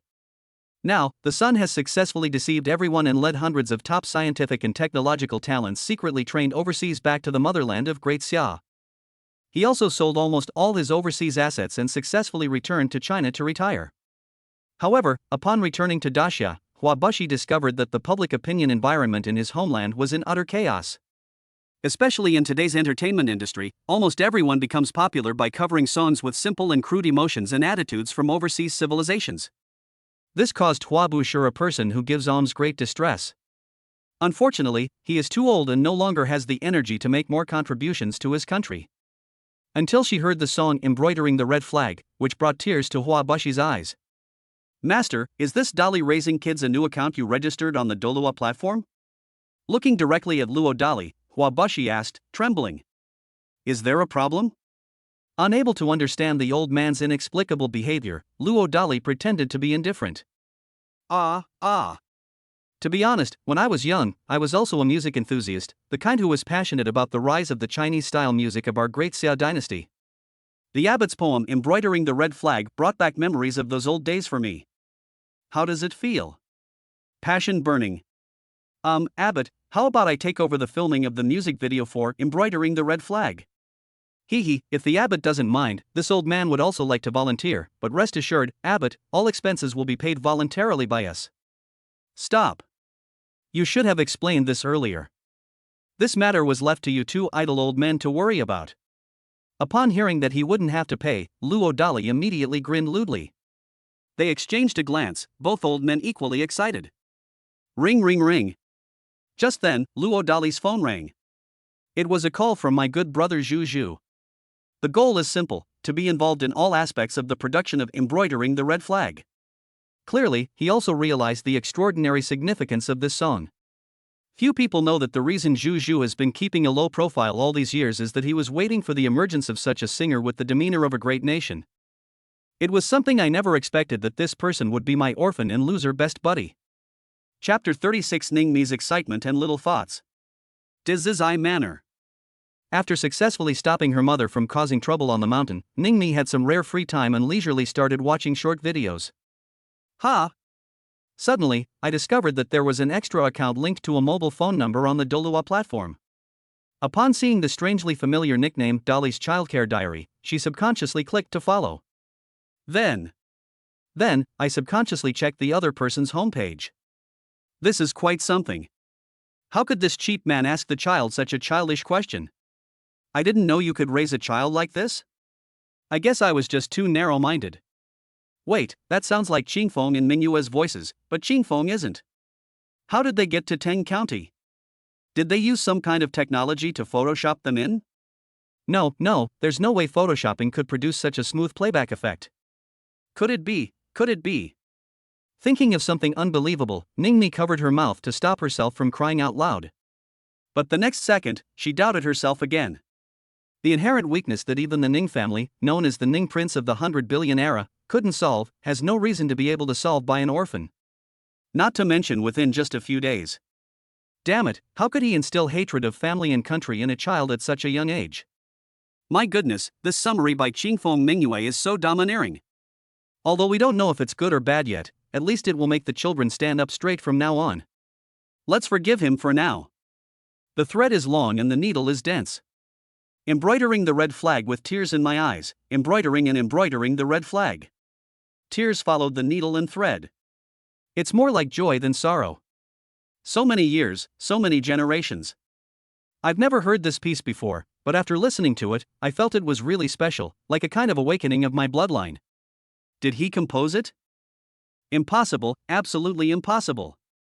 According to the survey data, given his knowledge base, there's no reason why he should have been able to create such a classic piece with the grandeur of a great nation. Wait a minute, how come both the lyrics and music are by Luo Dali? It can't be a coincidence. After finally watching the 3 videos, Ningmi found herself unable to calm down no matter what. She was just too excited. It's like the illusion of suddenly seeing the light after being stubbornly deluded. That's right. Ningmi gained many new insights from the song Embroidering the Red Flag. But these insights made her feel like something was still missing. Her heart was in turmoil. Taking a deep breath, Ningmi gritted her teeth and proactively dialed the number of a certain sheepman. Hello, who is this? You, how could you not save my phone number in your contacts? No, who are you? Ningmi. What the heck, cough cough, so it's the child's mother. Well, my old phone was too crappy, so I lost it. I'm using a fitness tracker now, so. Stop, I just want to figure out a few things, is that okay? Ah, you said? He thought he was going to get a good scolding, but the woman had a surprisingly good temper. In particular, her voice was so sweet that Luo Dali was overwhelmed with joy, and he instinctively responded. Are you currently focused on military strategy? Yes, but I'm sorry, I forgot to tell you. I understand. You went up to ask the Celestial Master to treat Qingfeng and Mingyue's illness, right? Ah, yes. He thought the child's mother already knew everything, but who knew it would be like this? Luo Dali felt guilty and accepted the other party's imagined answer. My second question is, did you take the children to Dingxian County? Hey. Don't worry, I'll transfer the money to you. No. The third question is, did you sing Embroidering the Red Flag? Or did you compose it? This is actually the work of the old Celestial Master. Upon hearing this, Luo Dali realized that the child's mother had most likely watched the videos on the Dolua account and deduced some answers from them. However, he did not create Embroidering the Red Flag, so he naturally felt a little guilty about his deception. Then, can I cover this song? Gritting her teeth, Ningmi finally revealed her little secret. But there's nothing we can do. Influenced by her mother, she fell in love with this revolutionary song at first sight. Luo Dali was instantly struck by a headache when he realized that the child's mother would make this request. After all, they had already agreed to let the 2 old men be in charge of recording the music video. I'm sorry, I know this request is a bit unreasonable. Well, it's not that I'm asking for too much, but I've already promised to hand over the official recording of this song to a friend. If something suddenly happens? I see, it seems our fate wasn't right. Wait, if you don't mind, you can join the recording. I think a duet of this song would be even more meaningful. Oh my god, is it really possible? We've been married for so long, why are you saying things like that won't bring you wealth? Pa! Who said we're an old married couple? I'm going up the mountain tomorrow. What the heck? You're going to go up the mountain yourself?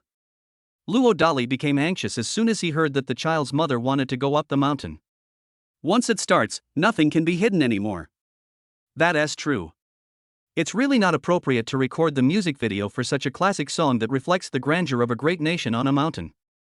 Well then, I'll follow your arrangement. Okay, I'll contact you then. Luo Dali breathed a sigh of relief, surprised that the child's mother had such a vivid imagination. Bite. I received a message as soon as I hung up the phone. After reading the 8,888 comments that were just forwarded, Luo Dali's lips twitched uncontrollably. This child's mother is too honest. The assessment is complete. We can now continue our in-depth discussions. After hanging up the phone, Ningmi thought for a moment and then dialed her son's number again. A day apart feels like 3 autumns. This is a special kind of persistence that mothers have. As for why none of the Ning family members called Ning Mingyue, it's simple. In their minds, Ning Mingyue was born deaf. It was impossible to communicate by phone. Oh no, sis, it's my mom, the most beautiful girl in the universe, on the phone. What should I do?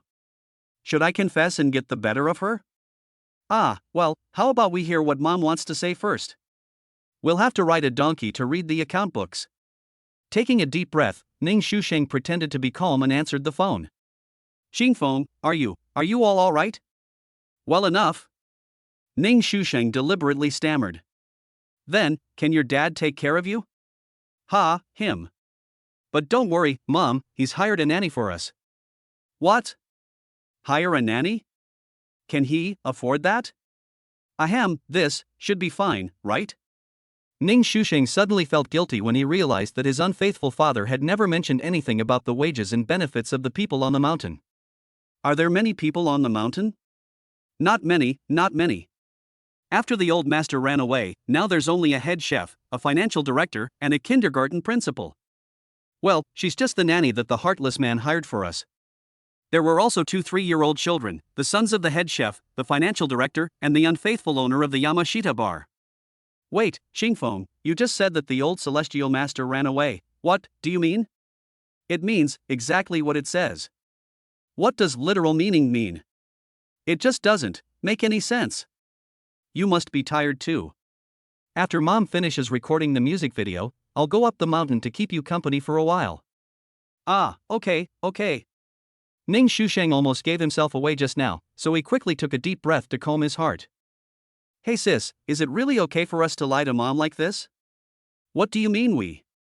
Sis, I didn't say a single word from beginning to end. Ning Shusheng was bewildered in the wind. It's as if I can see my own mother brutally whipping me one day in the future. Chapter 37, Falling for a Honey Trap, Chen Ping-tu reports the crime. After running down the mountain in a disheveled state, Chen Ping-tu, his legs trembling, arrived at the nearest massage parlor. The store's name is Red Romance. The reason I chose this particular shop is simply because the technicians' uniforms have a distinctly Japanese feel. Well, the kind that keeps birds. Hello boss, I'm number 36. What kind of meal would you like? Just as the receptionist led him into the pink private room, a woman whose name perfectly matched hers walked in and sweetly asked for his forgiveness. Chen Ping-tu was instantly captivated. But as soon as he took the menu from the woman, Chen Ping-tu felt an urge to curse her again. Surprisingly, the package deal I wanted wasn't available. Call your manager over here. Chen Ping-tu feigned displeasure. Boss, number 36 is the part-time lobby manager. Holy crap, is it curled like this? I heard the boss just came down from Qingyun Mountain. Hey, how did you know? Sensing something was wrong, Chen Ping-tu immediately snapped out of it. Boss, are there wolves on the mountain? Number 36 calmly countered with a question. Who exactly are you? Anyone with a brain would know they were being followed. Boss, your goddess is still up on the mountain, and she's probably... Damn it, my linger. Boss, you need to call the police. Yes. Despite his suspicions about number 36's motives, Chen Ping-tu, worried about his goddess, belatedly realized what was going on and immediately called the police. Naturally, he also lost interest in choosing a set meal. After watching Chen Ping-tu leave, number 36 went into an office, where a man in black was sitting. It was that Lin family man in black who had been following Ningmi. Captain, why are we going to all this trouble to get that man to call the police? Can't we just call the whistleblower hotline directly? Sitting on the man in black's lap, number 36 asked in a sweet voice. Do you think this captain doesn't want to? But now Ning Kei's men are guarding the Shinmen area 24/7, so calling the police is pointless, and the Ning family will probably just brush it off with all sorts of excuses. But things are different now. With Chen Ping-tu, that scoundrel from Kyoto, around, this armed group is bound to be anything but peaceful. Even that scoundrel hiding in the mountains will be driven down. Then he'll be completely at our mercy. Hiss, the captain is truly brilliant. Manager, I've seen a dragon, do you believe me? The captain in black suddenly said something meaningful to number 36. Hate. Number 36 turned around and locked the door. On the other side, Chen Ping-tu has already told the local hat uncle why he called the police. However, he was quickly stumped by a question from Uncle Hat. It's a matter of whether there's evidence. At the time, Chen Ping-tu was only concerned with saving his own life, so he had no time to preserve evidence. So, Uncle Hat asked him to leave. No, Uncle Hat, there really are wolves on that mountain. Chen Ping Tu looked resentful. Stop fooling around. Uncle Hat looked disgusted. If there were wolves in the mountains, there's no reason why they haven't received any alarm signals for so long. Uncle Hat. Stop. You just said your friend is still on the mountain. Why don't we call her now to confirm? Ah, yes, I'll contact them right away. Reminded, Chen Ping Tu immediately called Zhongling. No one answered. Damn it. Could it be that my Linger is really gone? Having overthought things, Chen Ping Tu looked utterly devastated. Try again. Just when Chen Ping Tu thought no one would answer the phone, the call was connected. Linger, are you alright? Cough cough, I've already called the police, and I'm taking people up the mountain to rescue you right away. Stop, don't call me Linger. Besides, I'm perfectly fine, do I need you to save me? No, Linger, there was a pack of wolves just now. What nonsense are you talking about? Where did you get a pack of wolves? If there were a pack of wolves, would I be able to have a proper conversation with you? Ah, this, why? Chen Ping was completely bewildered when the phone suddenly went dead. Young man, don't let this happen again. Otherwise, we'll have to invite you in for tea. Uncle Hat patted Chen Ping Tu on the shoulder and went to do his work in a bad mood. Damn it! Was I hallucinating because I was too tired at the time? Chen Ping Tu fell silent. Wait, something's not right. Thinking of the romantic little storyline, Chen Ping Tu immediately realized something was wrong. I'd been used as a pawn. This is the result calculated by Chen Ping Tu. Just as he was about to confront a manager with a dark expression, Chen Ping Tu immediately forced himself to calm down. Just one. Despite his prestigious family background, he is currently all alone. To avoid any unforeseen circumstances, Chen Ping Tu chose to wait until all the necessary personnel were in place before making any decisions. After being tricked by his older sister, Ning Shusheng, having learned his lesson, decided to seek advice from a certain unfaithful person. This made Luo Dali a little smug. Being consulted by a rebellious son is definitely a sign of a rise in the father's status. As expected, due to the rebellious son's inquiry, the wonderful system notification sounded in my mind again. Ahem, you unfilial son, what's the problem? Speak up quickly. Resisting the urge to immediately draw a prize, Luo Dali gave his unfilial son a smug look. You heartless man, what do you think of my mother? Taking a deep breath, Ning Shusheng feigned calmness and asked in return. Wow. Sure. Having overheard his rebellious son's thoughts and realizing that the other party was not playing by the rules, Luo Dali was immediately amused. The most beautiful girl in the universe. After thinking for a moment, Luo Dali answered with the answer that the two mythical beasts often used. Don't you think she's gentle and virtuous? Absolutely. Well, you wouldn't want to see her impulsively go against this persona, would you? Ning Shusheng finally revealed his true intentions. Goodness. Upon hearing this, Luo Dali inwardly exclaimed, Little Six. This mythical beast really went to great lengths to avoid being whipped by its mother in the future. Listen to your father all day long. If your mother throws a tantrum, I'll stop her for you, okay? Wow, how did you know what I was thinking? After all that, it turned out that his little scheme had been seen through, and Ning Shusheng's face turned pale. Ha ha ha. Surprised? Unexpected? Exciting? Happy? Let me make this clear first, I will never grant you such an unreasonable request. This was Ning Shusheng's last act of defiance. Don't worry, my request is very simple. Just accompany me fishing all day today. Luo Dali gave a request that made the trader's eyes widen. The advantage of a stay-at-home dad is that he knows how to play with his children and let them learn something through play. That's all. That's it? That's it. Deal. I'll go and get things ready for you. Fearing his unscrupulous father might change his mind, Ning Shusheng hurriedly rushed out the door. With a smug smile, Luo Dali immediately thought to himself, a tong, draw. Ding, congratulations to the host for gaining 2 years of lifespan. Congratulations, host, you have obtained 2 top-grade chi cultivating pills. Name, Luo Dali. Body type, 25%. Lifespan, 2436. Supernatural abilities, spiritual field space, first level of double pupils, mountain god, unforgettable memory. Skills: God-level driving skills, singing skills, mastery of music, chess, calligraphy and painting, master-level cursive script skills, helicopter piloting skills, God-level marksmanship, unshakable horsemanship, and clay sculpting skills exquisite. Resources: 1 Aojia Z13, 2 top-grade Peiyuan pills. Chapter 38: A bizarre relationship between a beautiful girl and a handsome boy. Cousin Yu Rao goes up the mountain. With everything prepared, Luo Dali took his rebellious son to Xuanwu Lake for a carefree time. But as soon as I stepped outside, I ran into 2 old men who seemed to be bored out of their minds, also carrying fishing rods. For a moment, Luo Dali was stunned. "Hey, old man Xiao, old man Hua, didn't you say you were going to be in charge of recording that music video?" "Yes, that's right." Faced with doubts, Hua Bushi smiled and affirmed. "So, are you guys slacking off at work?" "Pfft, Abbott, what are you saying? We 2 old men haven't been working for nothing all these years. We know some professionals, haven't we?" Xiao Yuanshan then added a sentence. After a moment of stunned silence, Luo Dali nodded.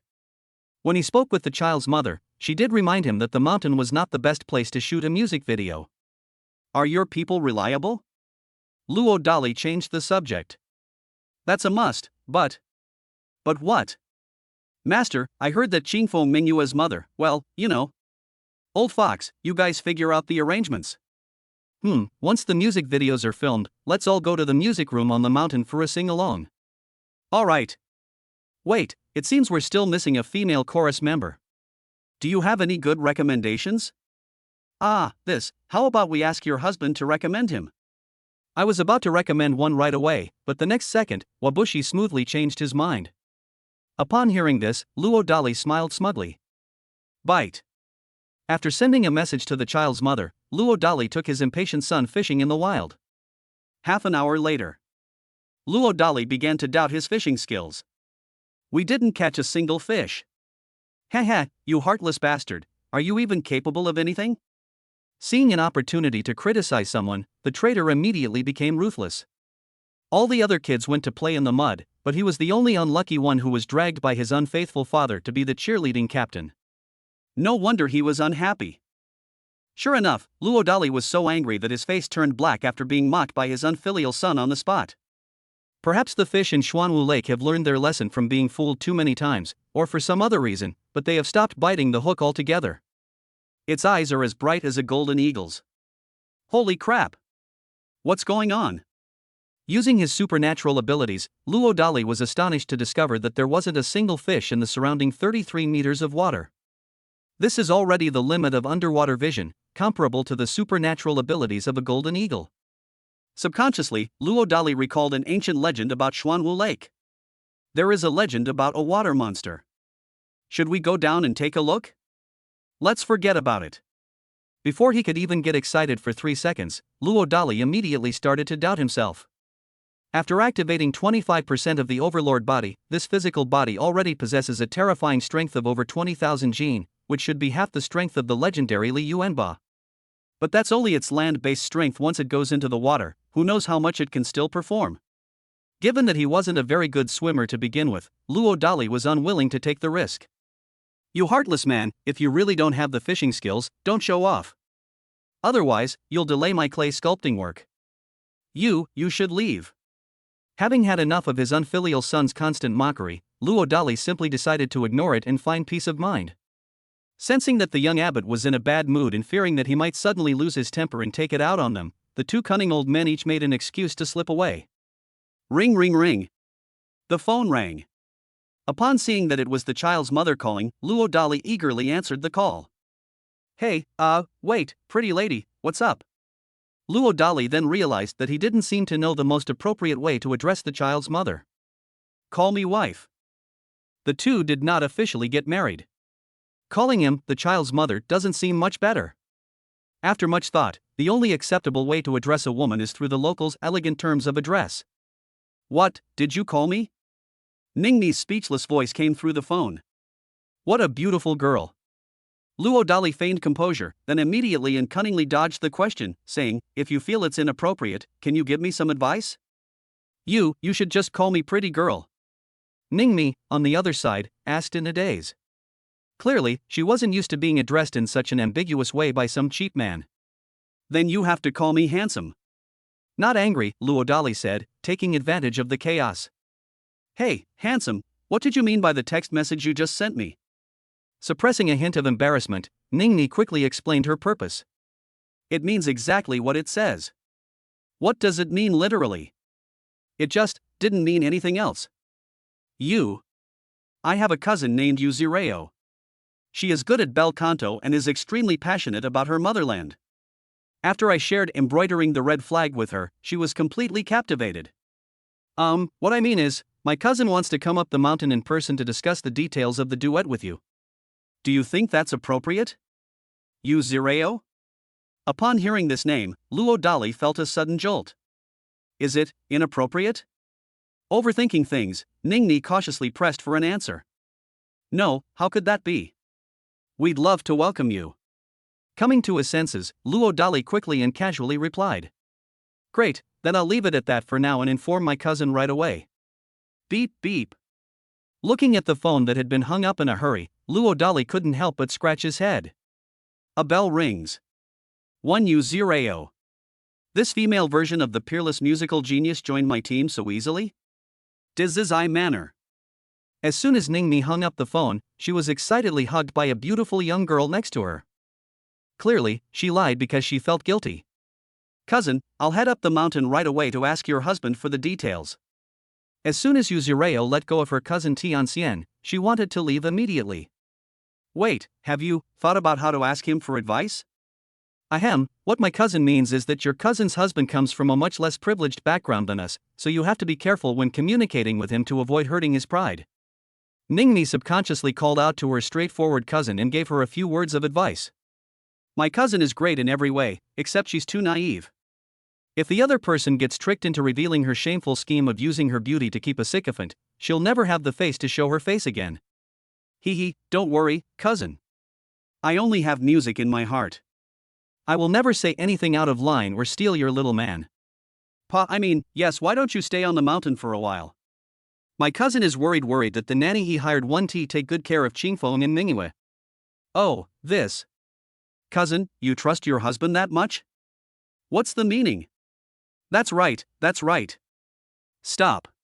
Do you really think you, a little girl, can be as womanly as your older cousin? Cousin, you. Humph. Just because you're older doesn't mean you're so great. After leaving those words behind, Yuzureo stormed off in a huff. Before long, she arrived at the steps below the Xianmen with her belongings. The so-called family possessions mainly refer to some of Yuzureo's favorite musical instruments and some daily necessities. Hello, Miss Zureo. Upon seeing Yuzureo, Adi immediately appeared and respectfully greeted him. Ada, are there any other routes leading to the Armed Forces Temple? That's gone. Adi immediately understood why the young lady was having a headache, but he said he was powerless to help. Oh my god. I was so careless.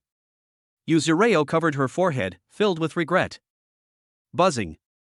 Just then, a roaring sound reached their ears. Looking up, a luxurious helicopter came into view. To Adi and Yuzureo's astonishment, they seemed to see two familiar children on the helicopter. Chapter 39, Eavesdropping on Thoughts, Uncovering the Undercover Agent's Identity, Masterful Cursive Script Stuns the Beautiful Cousin. Needless to say, the visitors were Luodali and his family of 3. As for why the two mythical beasts came down the mountain themselves? There is only one main purpose. Make all the Ning family security guards down the mountain shut up. The helicopter came to a stop as steady as a rock. Ning Shusheng was the first to walk down with an air of indifference, as if he didn't recognize any of his relatives. My god, what did I just see? The young master is actually healed. Ada was so excited that his eyes almost popped out of their sockets. Yuzureo, standing to the side, was in no better shape. Could it be?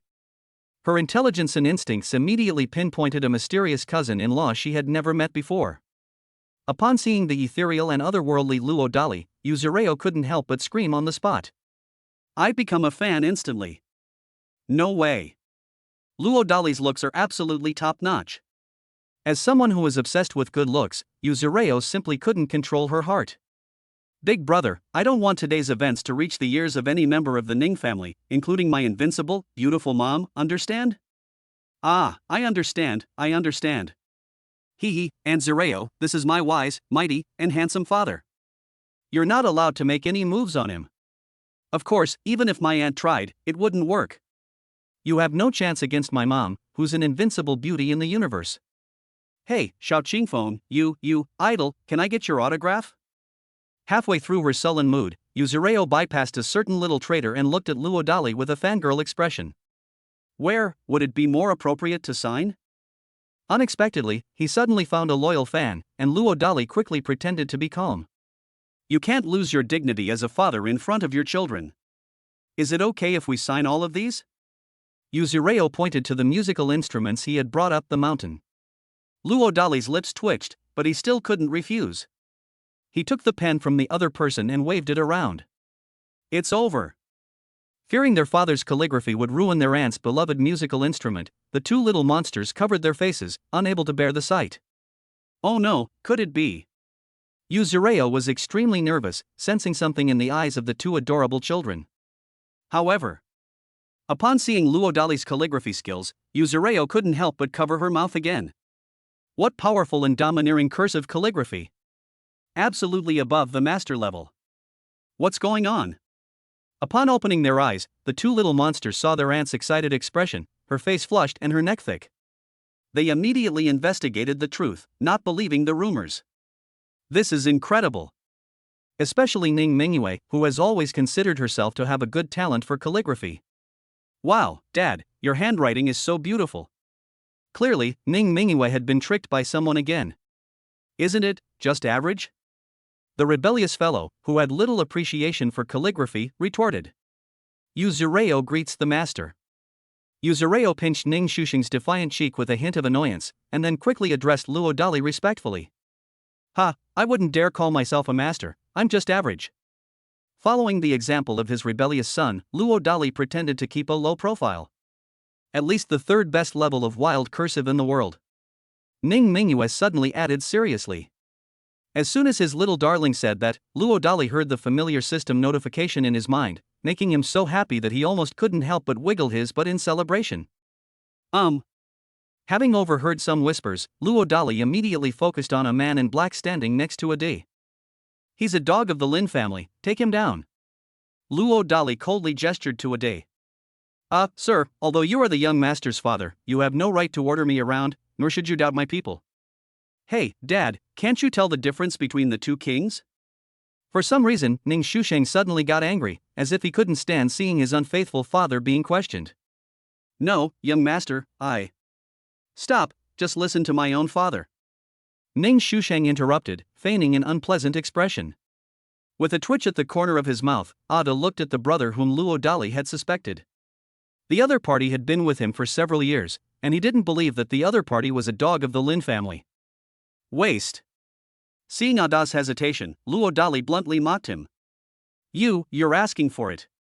What, you want a one-on-one fight? Come on, I'll take on all of you by myself. Luo Dali deliberately provoked him. A certain rebellious son thought he could control these black-clad security guards, but in his opinion, he was still lacking. One can deduce something from the fact that the other party dared to be disrespectful to him. Sure enough, the unconvinced Ada looked at Ning Shusheng. Startled, Ning Shusheng looked at his elder sister, who remained as steady as a rock. It's good to let that scumbag dad teach him a lesson. Ning Mingyue offered her advice. Having been born deaf, she developed an extraordinary sensory talent, which allowed her to discern at a glance that Ada was not wholeheartedly devoted to his younger brother. It's necessary to get a good scolding from that scumbag dad who's practically a humanoid Tyrannosaurus Rex. Idol, how about we just let this go? Unsure of Luo Dali's strength, Yuzureo instinctively tried to mediate. She knew the strength of the Ning family's security team. Almost every one of them is a special forces soldier. Before retiring, Captain Ada was an incredibly powerful figure, a true king among soldiers.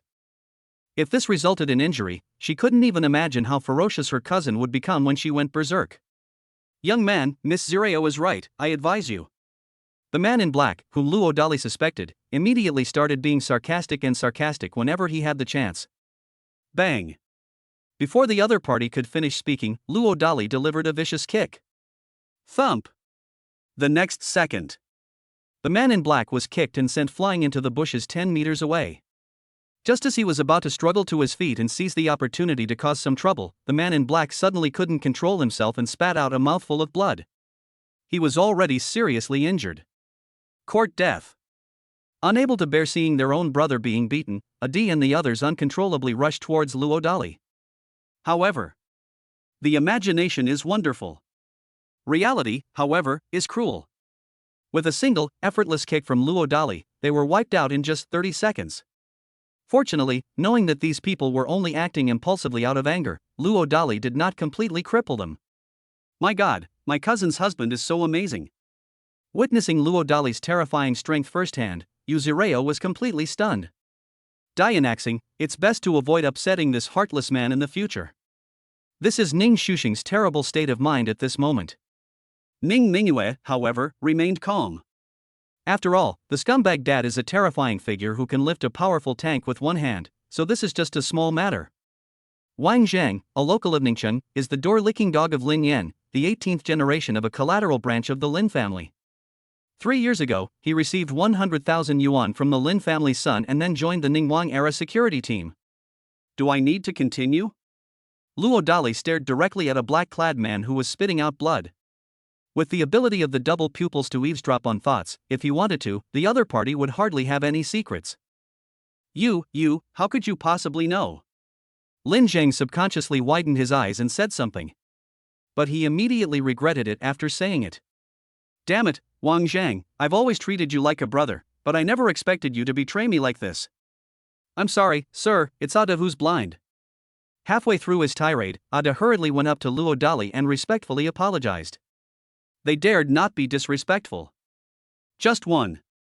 Luodali was definitely the most terrifying man in his life in terms of physical strength. There is no other. It should be noted that his physical strength, if placed in ancient times, would at least be at the level of a top-tier second-rate military general. Yet he still couldn't catch Luodali's seemingly effortless kick. If the other party goes all out, it's truly terrifying to think about. That kick just now cleared up all the blockages that have been blocking your progress over the years. With this, it should be enough to take you to the next level. But remember, you belong to my son, and I dislike idiots who serve two masters. Luodali tossed Ada a top-grade chi nourishing pill and then beckoned Yuzureo to board the plane. Chapter 40 Su Buxiao, a master of 3 faces, is now willing to follow his master. What the heck? Could this be the legendary elixir? Phew. Damn, just smelling it makes me feel lightheaded. It must be the legendary martial arts elixir. It is said that the lowest price for this rare item starts at 1 million, and it is the kind that is priced but not available. Now I really owe the boss a favor. It seems. I can only apologize to young Master Ning Ke. Recalling Luodali's cold instructions before his departure, Adi had already made his final decision. No way. Offending Ning Ke would at most result in a beating. But if Adi stood against Luodali, he couldn't imagine the consequences.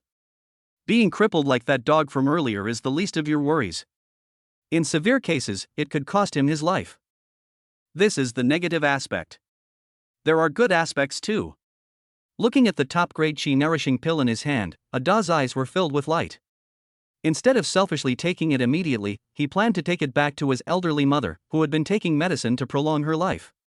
Captain, what should we do with Xiao Wang? A man in black reminded Ada.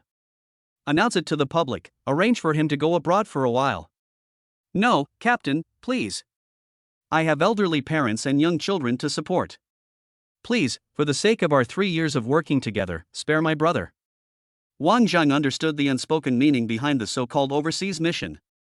To put it nicely, it's called a business trip abroad. Actually, it avoids legal loopholes for people from other countries. Shoot. Damn it, who the hell is brothers with you, you piece of shit? Suddenly, Ada viciously slapped Wang Zhang across the face. Take away. Wait. Captain, I have intelligence. It's a list of spies that the Lin family arranged to infiltrate during the Ning Prince's era. I hope you can let me go. Oh, that depends on whether the list you provided is valuable. Unexpectedly, there was a pleasant surprise, but Ada did not immediately soften his heart. I have a condition. It seems that Wang Zhang has already made a decision. Explain. Ada pretended to be indifferent. Help me bring my family abroad, and I swear I won't lay a hand on you, Captain. I have my reasons. My elderly mother is in poor health and needs a lot of money for treatment. Stop. If the list you provide is valuable, I might consider it. Take away. After having Wang Zheng taken away, Ada immediately rushed home to see his elderly mother. Without hesitation, he gave the other party the highest quality qi-nourishing pill. About 10 minutes later, Ada got the ideal result he wanted and was so excited that he shed tears. Taking a deep breath, Ada dialed Su Qingyi's number. That's right. Before this, he was outwardly Ning Kei's man. Secretly, he was also Ning Shuxing's informant. In reality, he was a distant relative of Su Qingyi. Otherwise, he might not have been able to become the captain of a security team. Su Buxiao, what's the matter? The call connected, and sure enough, Su Qingyi's voice came through. Da's real name is Su Buxiao. Because of the homophony, his nickname is Ade. Madam, I have some information. Su Buxiao revealed everything about Wang Zheng. You didn't tell Kair, did you? Well, I was afraid you'd act impulsively, so I. Very good, you did a great job this time. I'll give you an extra 50,000 next month. Thank you, madam. Also. Realizing he had spoken too much halfway through his speech, Su Buxiao hurriedly stopped in a panic. What else? Su Qingyi, however, sensed something was amiss. No, that's all. Unexpectedly, this still aroused Su Qingyi's curiosity, and Su Buxiao broke out in a cold sweat. Su Buxiao, I'll give you one more chance to rephrase your words. Madam, if you have time, please go to the Armed Forces Temple to offer incense. That's all Ada can say. Okay. After hanging up the phone, Su Buxiao slapped himself in annoyance. The helicopter landed smoothly at the makeshift private airstrip built in front of the courtyard house. Needless to say. At this moment, Yuzureo was completely dazed. I was so shocked when I got on the helicopter that I'm still not quite there yet. Auntie, are you alright? Auntie, my grandma wants to introduce you to a boyfriend. What?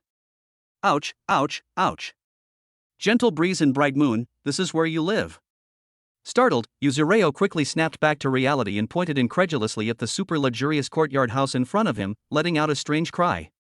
Is this what my cousin meant when she said her husband and I come from very different backgrounds? It is indeed quite large. Mickey's mode of transportation is the same top-of-the-line helicopter used by the world's richest man.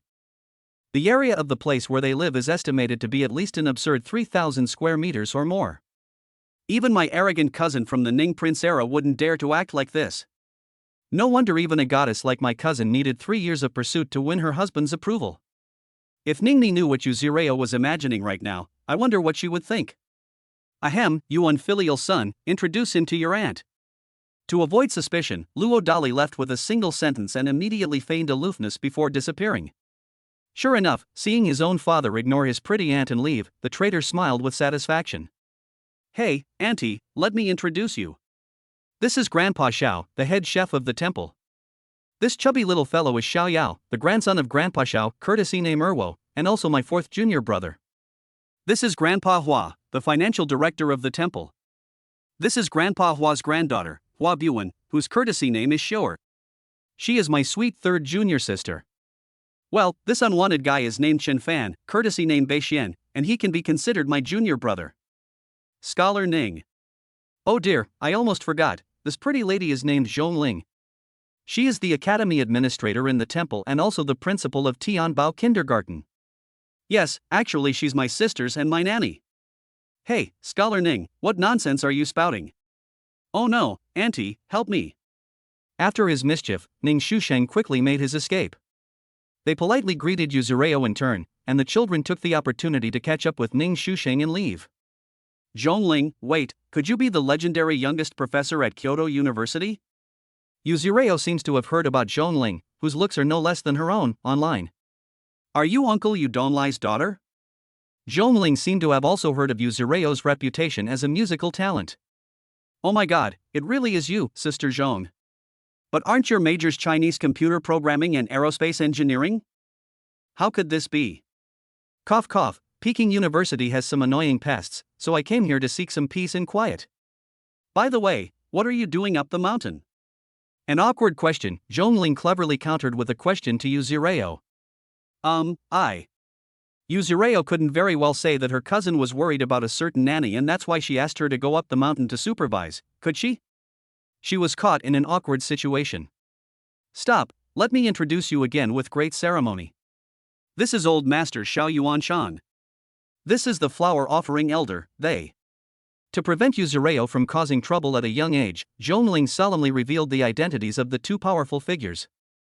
Yuzureo almost burst out laughing upon hearing this. It's absurd that such a powerful figure would be willing to serve as both head chef and CFO for his cousin-in-law. I heard that Tomato is currently showcasing 600 new books every day. New books need data, otherwise they'll easily sink to the bottom. Fellow readers, please leave comments and likes. Chapter 41 Playing the zither for the fish, 100 fish pay homage to the dragon. Ha, so you girl is the chorus girl recommended by madam. Then let's not pretend anymore. Actually, cooking is just an old man's hobby. Playing the suona is the old man's proudest skill in his life. Having lived to be 119 years old, Xiao Yuanshan believes he has few rivals when it comes to understanding the suona, a magical instrument for gifting. Ha, since Mr. Xiao is not hiding anything, then I will also lay my cards on the table.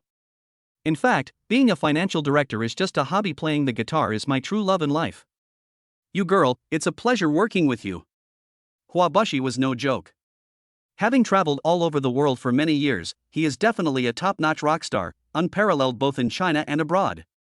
Originally, the light in their eyes had long since died out, but the top-grade chi-nourishing pill bestowed by Luo Dali gave them a second spring. In the latter half of their lives, they decided to follow Luo Dali and unleash their hidden talents.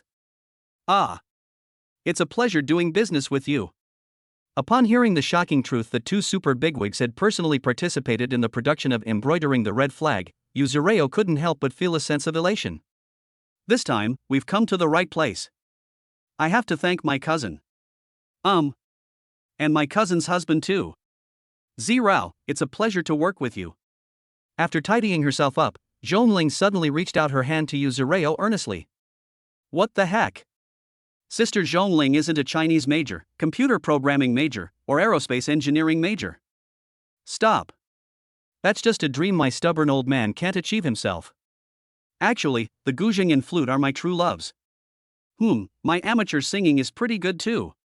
It's a pleasure doing business with you. Feeling that Zhongling was somehow targeting him, Yuzureo quickly put on a smile and shook hands with her. Come on, I'll take you somewhere. Finding nothing amiss, Zhongling led Yuzureo to the third basement level of the courtyard house. Needless to say, when Yuzureo saw the top-notch music room hidden in the basement, she couldn't help but cover her mouth again. Every instrument in the music room is absolutely top-notch. In comparison, the musical instruments she usually brought up the mountain were garbage. There's no comparison at all. Hey, where did that melodious piano music come from? They exchanged a glance, and the two goddesses, using the sound to pinpoint the location, quickly arrived in front of a large and ridiculously long floor-to-ceiling window. What gave them goosebumps was the man by the floor-to-ceiling window and the stunning underwater scenery outside. A godlike figure with an ethereal and otherworldly air. Add to that the underwater coral world that's like a fairyland, it's absolutely stunning. Wow, I never imagined the abbot's zither skills were so superb. He's definitely a master. Even the usually discerning Huabushi was impressed by Luo Dali's guqin skills. It seems to be more than just master level. The abbot's zither skills can even nourish the 5 elements. Xiao Yuanshan, who calls himself a walking pharmacist, seems to have heard something even more outrageous. The so-called musical skills nourishing the 5 elements refers to the shared origin of medicine and music, specifically indicating that highly skilled individuals can use music to regulate the human body. This is absolutely true, because the oldest character for medicine has a grass radical on top and the character for music below. What brings you all here? The underground music room was his little darling's private territory, but now it was suddenly being eyed by 4 people, and Luo Dali had a bad feeling. From now on, this place will probably have to be used for public purposes instead of private ones. Wow, my idol cousin-in-law, you played so beautifully just now. I really. Halfway through his speech, Yuzureo suddenly started to stammer. There's no harm in comparison. Thanks to her upbringing in both the world of music and a family of scholars, she is confident that her piano skills are far superior to those of all her peers. Until he met Luo Dali, this big pervert. How can we see Luo Dali's abnormality? The underwater world seen through the huge, curved floor-to-ceiling windows offers a glimpse into this phenomenon. Luo Dali's piano skills were so amazing that the fish outside the window danced joyfully. This was a phenomenon no less than the 100 birds paying homage to the phoenix or 100 fish paying homage to the dragon. He was definitely a master among masters. Ahem, cousin, could you please control your emotions a little? It's easy for my little monster to misunderstand you like this. Not wanting to be met with the adoring gaze of his beautiful cousin Yuzureo, Luo Dali quickly put on a serious face and emphasized. Sure enough, Yuzureo's face darkened as soon as these blind words came out. As a genius and beautiful girl, she was always the center of attention wherever she went. Now, things have gotten worse and being disliked by everyone. This is absolutely outrageous. Director Zhong, you too. No, I'm locked up. Alright, now that you're all here, I'll explain the production details of this song, Embroidering the Red Flag, to you. After interrupting the sullen female professor, Luo Dali began to explain earnestly. Needless to say, it's a direct copy of the duet version by the God of Blades from the previous life. Details down to the type and color of the clothes worn. Both Xiao Yuanshan and Hua Bushi were secretly filled with awe upon hearing this.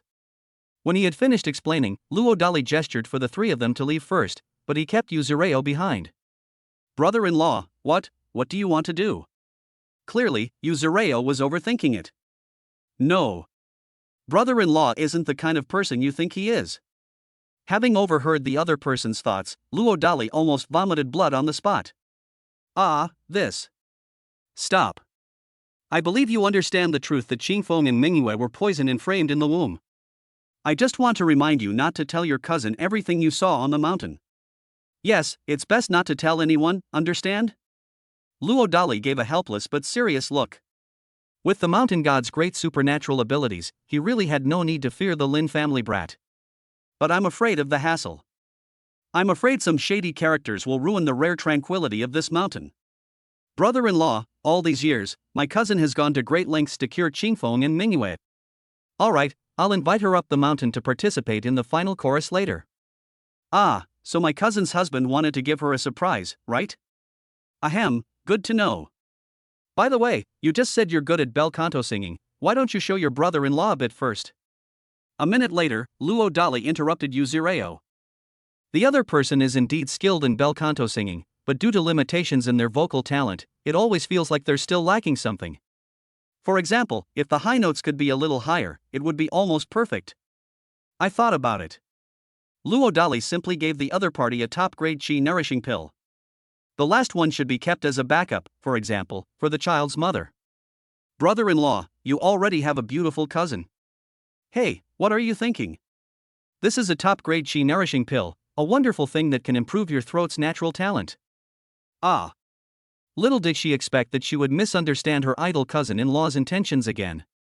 Yuzureo quickly took the pills, her face burning. 5 or 6 minutes later, Yuzureo indeed felt something strange in his throat. Before Luo Dali could give any instructions, she sang another section. 3 minutes later, Yuzureo, having confirmed that her bel canto talent had reached a new level, couldn't help but burst into tears of joy. Brother-in-law. Stop, there are differences between men and women. Overhearing his beautiful cousin's grateful impulse to throw herself into his arms, Luo Dali immediately and straightforwardly nipped the other girl's thoughts in the bud. Enraged, Yuzureo stomped his feet and left. I'm so envious of my cousin. Ignoring his beautiful cousin's frantic departure, Luo Dali calmly said, a tone, draw.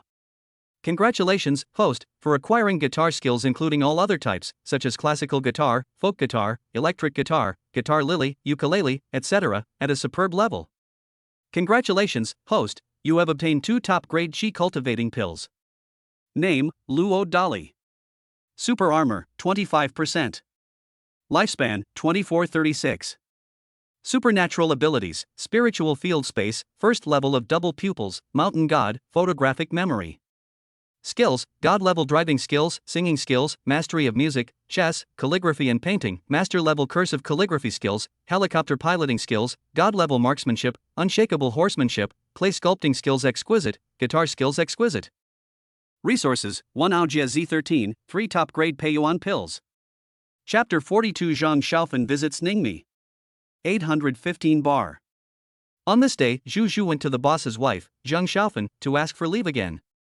When I learned that a certain cool DJ was going to take time off to participate in Luo Dali's music production. For some reason, Zhang Xiaofan also became inexplicably restless. Especially after listening to Luo Dali's rendition of Embroidering the Red Flag. The lyrics reminded Zhang Xiaofan of her husband, who had been missing for 3 years. Her husband's favorite songs were revolutionary songs. If only I could participate in the singing myself. Thinking of something, Zhang Xiaofan revealed a poignant smile. Yes. Although she verbally insisted that the man was still alive, she had no idea at all. Xiao Zhu, do you think he would agree to let me participate in the recording? Coming to her senses, Zhang Xiaofan suddenly stared directly at Zhu Zhudao. Ah, this. Hearing something, Zhu Zhu was immediately conflicted. The landlady is asking him to smooth things over with her good brother. If I say I won't help. Over the years, Zhang Xiaofan has indeed taken good care of him. You could say you're helping out. He wasn't entirely confident. Suddenly, Zhu Zhu had a bright idea and said, Sister Xiaofan, why don't we go and meet the famous star Ning? My good brother is a complete doting father, so I doubt he would dare to disregard Ningmi's feelings. This is called besieging Wei to rescue Zhou. What, you're meeting his girlfriend? Upon hearing Zhu Zhu's terrible idea, Zhang Xiaofan immediately felt a headache coming on. Just one. She entrusted her son to Luo Dali's care. And then, by sheer coincidence, he impulsively gave away shares of Luo Dali's bar. If Ningmi misunderstands this in the future, the consequences are unimaginable. But after thinking it over, Zhang Xiaofan felt that hesitation would only lead to more trouble. Instead of worrying about being suspected by Ningmi, it's better to take the initiative to turn yourself in. About half an hour. The two arrived at a top-notch recording studio, which is Ningmi's personal property under her independent studio. Was it you who called me just now? After meeting, Ningmi subconsciously looked at Zhu Zhu. If the other party hadn't claimed from the start that they were Luo Dali's good brother, Ningmi would likely have ignored them. Hello, sister-in-law. My name is Zhu Zhu. I am Lao Luo's good brother and I am also fortunate to be involved in the production of Embroidering the Red Flag. Don't be silly. Hello? By the way, who is this? Ningmi wanted to deny Zhu Zhu's address as sister-in-law, but for some reason, she didn't refute it. Instead, she quickly pretended to be calm and looked at Zhang Xiaofan. Hello, Miss Ning. My name is Zhang Xiaofan, the owner of 815 bar near Erdokyo. Halfway through her speech, Zhang Xiaofan became a little nervous and started to stutter. So it's President Zhang. I've heard from Liang that your husband has taken good care of him. Just say what you want to say. Suppressing a hint of shame and indignation, Ningmi once again feigned composure and said, As for the suspicion that a certain cheap man has some shady dealings with Zhang Xiaofan, it does not exist. At the very least, Ningmi was confident that once someone saw her and learned about the complicated relationship between the two of them having a child, they would never have any further close relationship with Zhang Xiaofan. Well, to be honest, Miss Ning, I also really enjoy listening to the song Embroidering the Red Flag, but I don't know if it's possible to. You'd like to participate in the recording too? Yes, and also, I can actually play the cello a little. In order to win over Ningmi, Zhang Xiaofan quickly revealed her hidden skills. Before opening the 815 bar, she used this skill to win a man's heart at first sight. However, after the man disappeared, Zhang Xiaofan hid this skill. Now, she wants to use Embroidering the Red Flag, a top-tier revolutionary song that embodies the spirit of a great nation, to let the man who has been missing for 3 years hear her call. That's right, that's Zhang Xiaofan's ultimate reason for being so eager to join. How about Mr. Zhang goes in first and tries playing a tune? After thinking for a moment, Ningmi gave her decision. She was too concerned about the production quality of Embroidered Red Flag. If Zhang Xiaofan's skills were not up to par, then please forgive her selfishness.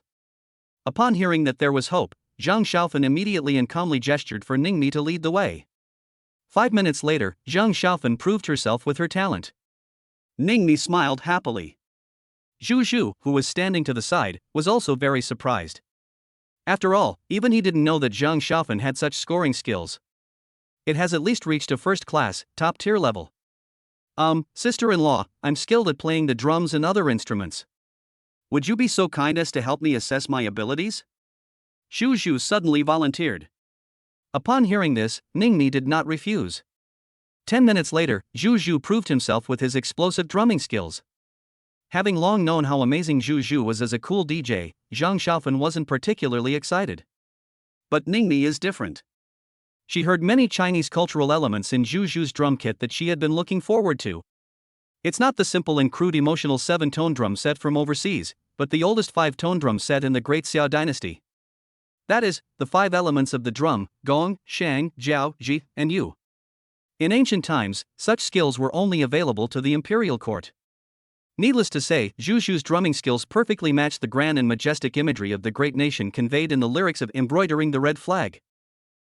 May I ask, how did you two meet the child's father? Taking a deep breath, Ningmi suddenly changed the subject. In her mind, that cheap man was just an orphan. She genuinely couldn't understand why geniuses like Zhang Xiaofan and Zhu Zhu would be willing to get to know Luo Dali. And they seem to have a pretty good relationship. Ahem, to be honest, sister-in-law, Lao Luo has a face that even the heavens would envy. If I were to stay by his side, I reckon I'd find a girlfriend much faster. Zhu Zhu made no attempt to hide his ulterior motives. Put. Upon hearing this, Ningmi couldn't help but break down on the spot, but she had to admit that what the other person said made perfect sense. The reason she took the initiative back then was because she was captivated by Luo Dali's ethereal good looks. Taking a deep breath, Ningmi looked at Zhang Xiaofan. Because of her intuition, she always felt that Zhang Xiaofan's relationship with a certain cheap man was not so simple. To be honest, Miss Ning, the main reason I chose Dali is because he is a very clean and cheerful person. He is so busy that I even trust him to take care of my child. But please rest assured, Miss Ning, my relationship with Dali is absolutely innocent. If I had to say there is a relationship, I would rather be his god sister, because he has no relatives at all. After speaking, Zhang Xiaofan looked directly at Ningmi with a frank expression. Sister Xiaofan, thank you. Ningmi suddenly bowed to Zhang Xiaofan. Hearing Ningmi change how she addressed her, Zhang Xiaofan knew that her years of silent dedication had finally paid off. Miss Ning. If Sister Xiaofan doesn't mind, you can just call me by my name from now on. Sister-in-law, it's a pleasure doing business with you. You. It's a pleasure doing business with you. After seeing the two off, Ningmi ran into the bathroom to wash her face burning. But the thoughts that had been painstakingly formed were suddenly disrupted by a phone call from the resort's security guard. That's right. Despite all our precautions, my own mother still managed to sneak up the mountain and cause trouble. What should we do now? Chapter 43. Su Qingyi goes up the mountain, Ningmi comes to inform her. After some internal struggle, Ningmi reluctantly dialed the number of that cheap man again. You must remind the other party in advance so that you can be prepared to deal with the situation at any time, otherwise the consequences may be unpredictable. Ningmi knew all too well the extent of her mother's anger towards someone. That would definitely explode at the slightest touch. Hey, pretty lady, what's up? Luo Dali was very puzzled to receive another call from his child's mother so soon. Hey handsome, your future father-in-law, my mom secretly went up the mountain. Ningmi, caught off guard by her impulsive words, quickly changed her tune, blushing and turning red. Suppressing his excitement and howling, Luo Dali quickly feigned panic and replied, Hey pretty girl, your mom isn't coming up the mountain with any anger level, is she? What do you think? Oh no, should I take the kids and run away? There's only one road up and down the mountain, where are you going? Then why don't you block the phone? If it were useful, would I need to call you? What should I do? Bear with it, for our children's future, just let my mom scold you. Don't worry, even if she hits you, it'll hurt you more. Oh well, whatever you decide, that's settled. Ningmi hung up the phone, her face burning with embarrassment at how she had said so many wrong things in her haste. On the other side, recalling the various hidden thoughts that the child's mother had not easily revealed, Luo Dali almost burst out laughing on the spot. I thought that the young lady of the Ning family would never fall for an orphan and loser like him. Who knew that the scope would be so small? Where can you find a mother as beautiful and understanding as this? I must find a way to win over my future mother-in-law. But how can we solve this? Luo Dali went into a frenzy. By the way, gift giving. I'm so silly, I don't seem to have any decent gifts for female elders. Hee, you scumbag dad, are you having a headache about how to solve the problem of grandma going up the mountain? Just then, Ning Mingyue secretly came to Luo Dali's side and teased him. Baby, help. In a moment of desperation, Luo Dali almost knelt down before his clever and mischievous daughter. Dad, it's time. Grandma's sudden trip up the mountain this time is definitely. You're here for your father, aren't you? Overthinking things, Luo Dali replied with a worried expression. Yes, but not entirely. Ning Mingyue looked confident. Baby, just tell me what your father should do. Hee hee, you jerk dad, are you sure you can listen to me? This is certain and absolute. Although he had a bad feeling, Luo Dali believed that no matter how leaky the air was, his little darling had no reason to betray him. Dad, Grandma loves traditional opera, but Mom said that she was drugged by bad guys years ago, which caused irreversible damage to her throat. Wait, you mean Little Sugar Bean? Luo Dali's eyes lit up. How could you not have thought of that? That's only one aspect. The little girl still had that mysteriously confident look on her face. Please continue to offer your guidance, Bao. Looking at his arrogant daughter, who seemed to be a little genius, Luo Dali had no choice but to give her face and play along. Ah, this child is teachable. Ning Mingyue, that's enough. Hee hee, you scumbag dad, actually Grandma is very kind, and she would never look down on you for being an orphan, but... Hey, but so what? Luo Dali was driven crazy by his little daring, but he couldn't bear to lose his temper with her. Dad, let me ask you a serious question. Do you know any traditional Chinese opera? Ideally, it should be a song that would completely impress Grandma. Wow, that's brilliant. Luo Dali finally understood his little darling's plan and smiled happily. Sending a top-quality chi-nourishing pill along with a moving opera performance is sure to win over your mother-in-law. Even if they're still a little short, they can usually avoid a good scolding or a beating. Luo Dali turned on the virtual screen function on his phone and frantically searched for information about his future mother-in-law, who was once known as a great woman of her generation. Before long, he found a suitable opera song called Qiling based on the information he had found. Just one. It is said that Su Qingyi's ancestor was Su De of the Ming dynasty. This opera song, full of patriotism and sentiment, is sure to touch the heart of the recipient. Damn it, thank goodness I acquired the singing god skill before, otherwise I really wouldn't have been able to handle this kind of classic song. With a sigh of relief, Luo Dali immediately began his preparations.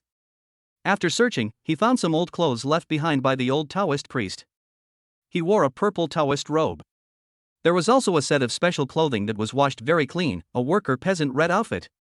Instinctively, Luo Dali chose the latter. Wearing the red dress, Luo Dali inexplicably felt his shoulders suddenly become heavier. In a daze, it seemed as if his soul had been drawn into a fragment of time and space that he could not bear to look back on. Here, he saw the old Taoist priest, as well as many other former Taoist priests from the Arm Temple. I saw them heading to the battlefield. I saw them fighting bravely against the enemy. I witnessed them sacrificing themselves to achieve enlightenment. After finally regaining his senses, Luo Dali held back his tears and used his shrinking earth to become an inch technique. When they reappeared, they had arrived at the bottom of the Xianmen staircase. Sir, what's wrong with you all of a sudden? So it was you, you bastard, who notified my future mother-in-law. Ah, this. I'm so sorry, sir, I really didn't mean to, Why didn't you take the chi-nourishing pill I gave you? Here, give it to my mother. Get out. Luo Dali had intended to vent his anger on someone, but after hearing that the other person had given up taking the top-grade chi-cultivating pill to break through his cultivation because of filial piety towards his elderly mother, he stopped his murderous aura. Thank you, sir. Stop. Help me set up a temporary stage up there before you leave. Ah, okay. Although he didn't understand Luo Dali's intentions, Su Buxiao didn't consider any other excuses after learning that his life was spared. Just listen and do as instructed, and that's it.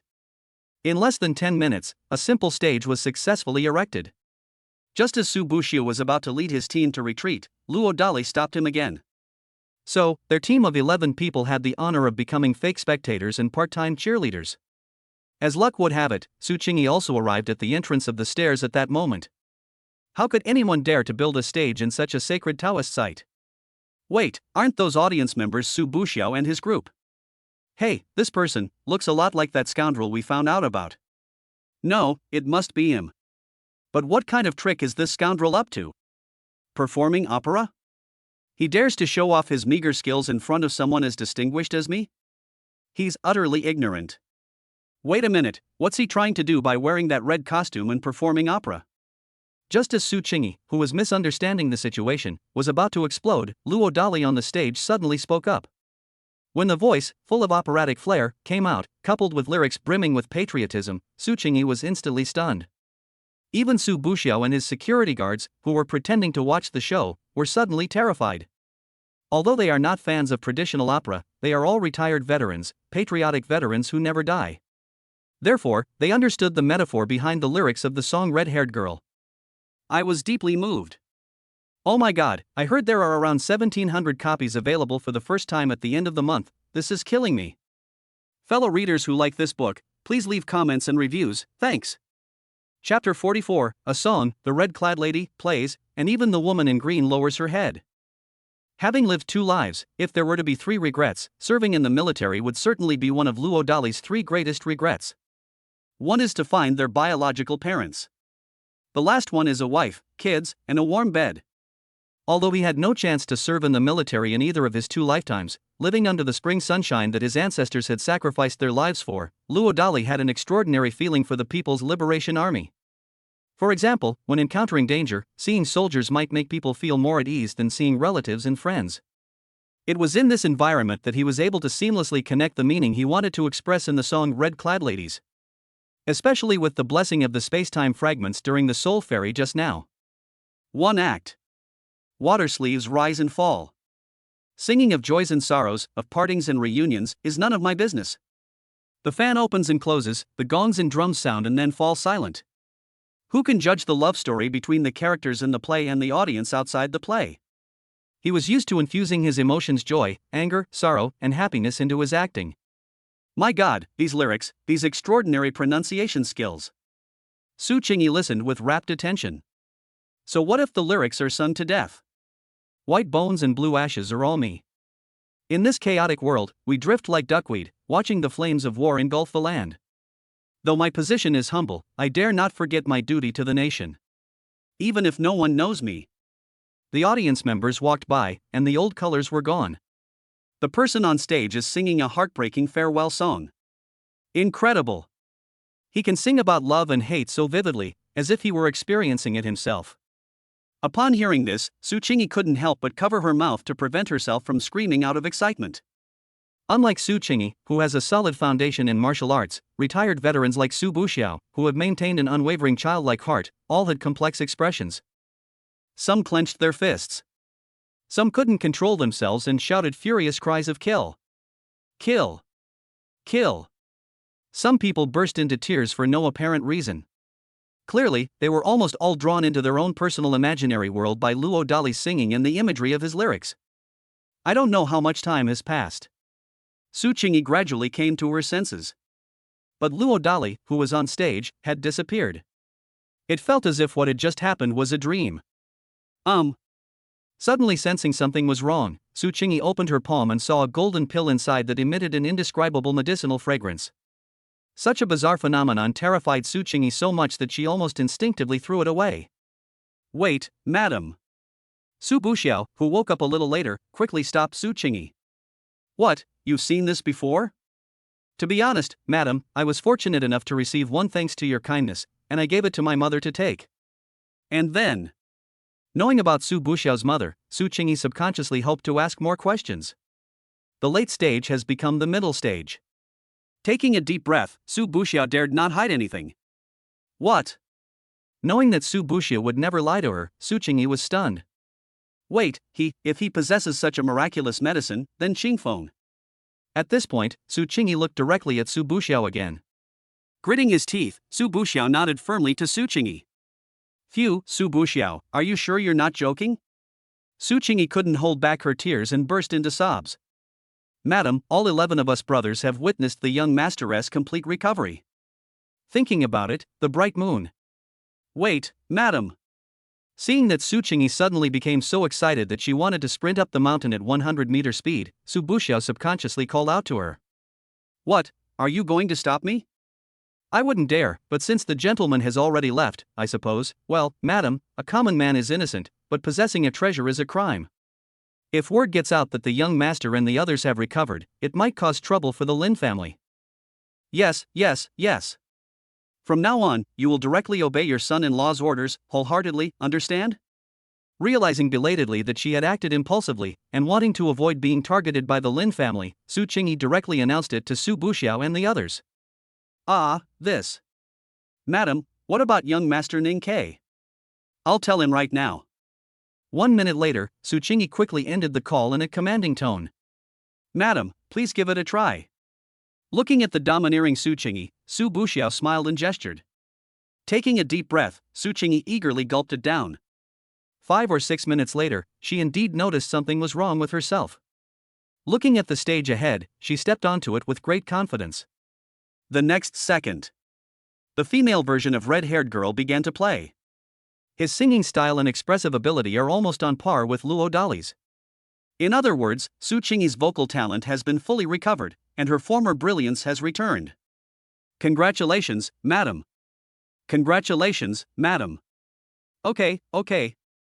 Ha ha ha. Well, madam, I think you'd better start cursing the master all the way down the mountain. Hey, Su Buxiao. That makes a lot of sense. Halfway through her tirade, Su Qingyi immediately realized Su Buxiao's insidious intentions. In a second, she transformed into a dramatic woman and began to hurl insults in the street. Just as Su Qingyi's figure disappeared from Su Buxiao and the other's sight, Luo Dali suddenly appeared on the stage in the next second. Clearly, he didn't actually leave. He simply didn't know how to deal with his future mother-in-law, so he had no choice but to pretend to be an expert. Originally thinking it wouldn't be of much use, who knew Su Buxiao would actually provide such a helpful assistance? In his joy, Luo Dali generously rewarded him with another top-grade qi-nourishing pill. Su Buxiao was so excited that his face was crooked from smiling. Take it. Having just heard that his future mother-in-law had handed over Su Buxiao and his 11-person team to him, making them his own people, Luo Dali naturally hoped that he could become stronger. Without further hesitation, Su Buxiao swallowed the Peiyuan pill in one gulp. About 10 minutes later, he felt something was wrong with his body. Boom!